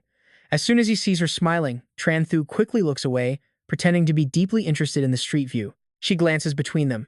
Sensing some highly unusual tension between them, she nudges his arm and asks what he is honestly planning to do about her. Tran Thu just turns around, trying his absolute best to look completely clueless. He asks what she could possibly mean, so she just points directly toward Ha Bang. Hearing that, the usually loudmouth guy instantly starts stuttering, completely lost for words. Cue the painful ear grab. She tells him that while she does not care what his plans are, Ha Bang is a sweet girl, and he better not dare hurt her, leaving him totally stunned. He stays completely quiet for the rest of the ride, and once their little city tour wraps up, they head straight back to the hotel. Fuang Tu tells them to rest, promising to take them sightseeing for the next 2 weeks. Thrilled to be off the hook, he quickly runs off. Fuang Tu then suggests they head back to their room too. Once back in his own room, Tran Thu lets out a massive stretch to shake off the exhaustion, but suddenly stops when he spots something unexpected. It is a handwritten note left by Ha Bang, letting him know that she already washed his clothes and that he should just get some good rest. He mutters her name, then suddenly panics, frantically tearing through the pile of laundry. He assumed it was just his pajamas, but to his absolute shock, even his private undergarments are clean. He blushes furiously, unable to believe she actually did that. The doorbell suddenly rings, sending him into a frantic scramble to hide the laundry. Calling out that he is coming, he tries to play it cool before opening the door, only to find a very shy-looking Habang standing there. Breaking out in a cold sweat from sheer panic, he nervously asks what she is doing here. She gently holds out a small device, explaining that after yesterday's wild ordeal, she was worried he might have trouble sleeping and brought him a humidifier. But of course, our dense hero completely misses the romantic vibe and just tells her not to worry. "I won't be losing any sleep," he says. His brutally blunt reply leaves her completely speechless. "Oh," she stammers, "I guess I overthought it, so I will just take it back." But just as she turns to walk away, he quickly calls out for her to wait. Chen Shu instinctively grabs Xia Bing's arm, scratching his head with an awkward smile. "Suddenly, I feel like I might not sleep so well after all. How about you just leave it?" That tiny gesture instantly makes her incredibly happy. "Sure," Xia Bing says, her bright smile like a breath of spring. "I will head back first then." Once again, he urgently stops her. "Wait," he pleads. A bit confused, she asks what is wrong. Chen Shu looks straight at her. "Do you really like me?" That question completely freezes Xia Bing in place. It takes a long moment before she musters the courage to admit, "Yes, I do." Just thinking about a beautiful girl liking him makes his heart soar. Back in his room, Chen Shu tosses and turns, completely restless. His mind is completely consumed by her image. "Chen Shu, I like you," she had said. He keeps glancing at the humidifier she gifted him. Over the next 2 weeks, Fang Xi takes Chen Shu, Dali, and Xia Bing traveling all over the place, only returning to Nanjiang City right before school starts. During this time, Xia Bing's quiet tenderness slowly begins to open the closed doors of Chen Shu's heart. Just like that, summer ends, and school is about to start. In his room, he stares thoughtfully at his screen, lost in a photo of Xia Bing. Finally, Chen Shu makes up his mind. He types each letter slowly, with a seriousness that feels like drafting a high-stakes college entrance essay. Finally, he sends the message Xia Bing. "Let's head to the imperial capital together tomorrow." The next morning in the capital, she arrives to pick him up right on schedule. As she drives, her mind races. She never expected Chen Shu to ask her to travel together, let alone offer to take her to school. But why isn't he saying anything? Maybe he still just sees them as old friends. Since their schools are only a street apart, perhaps he is only dropping her off out of convenience. Glancing over, she sees him staring calmly out the window, and her heart grows heavy with sadness. Even as the car pulls up to her school gates, neither of them says a single word. At this point, her mood completely bottoms out. It really was just a matter of convenience to him. Her mind is a tangled mess, leaving her with only a heavy sigh. Pulling herself together, she forces a bright smile. "I'm here, so I will head inside first." But the moment she turns away, her expression instantly falls, her gaze dropping to hide the unspoken disappointment. Right then, Chen Shu calls out to her. He scratches his head with an embarrassed grin. "Let me walk you in." Her face instantly lights up. "Sure," she says. Chen Shu pulls her luggage along, walking slowly by her side toward the dorms. They finally arrive. Xia Bing prepares to say goodbye. "I am here. Thanks for walking me. I will head upstairs now." She deliberately lingers, hoping for some kind of reaction, but Chen Shu carefully avoids eye contact. Just as she resolves to turn away, an urgent voice calls from behind. "Earlier you said you liked me. Does that still count?" Those words leave her eyes wide with shock. His expression is completely serious. "I have thought about this a lot lately. You are gentle, sweet, and kind. You really are a good person, completely different from a Nanjiang thug like me." Hearing this, a quiet dread starts creeping into Xia Bing's heart. Is he calling her a good person just to let her down gently? In a tiny whisper, she mutters, "Chen Shu, I'm not as good as you think." But at that exact moment, he speaks up. But aren't a thug and a good person the perfect match, destined to balance each other out? Leaving her with no time to overthink, he steps closer, slowly finishing his unfinished sentence. "So before college life officially begins, let's start dating." Chen Shu looks at her, emphasizing it one more time, "Let's date." Before she can even process his words, he leans in and presses a sweet kiss onto her lips, sealing their happiness. From now on, through every storm and every beautiful moment, they will face it all together.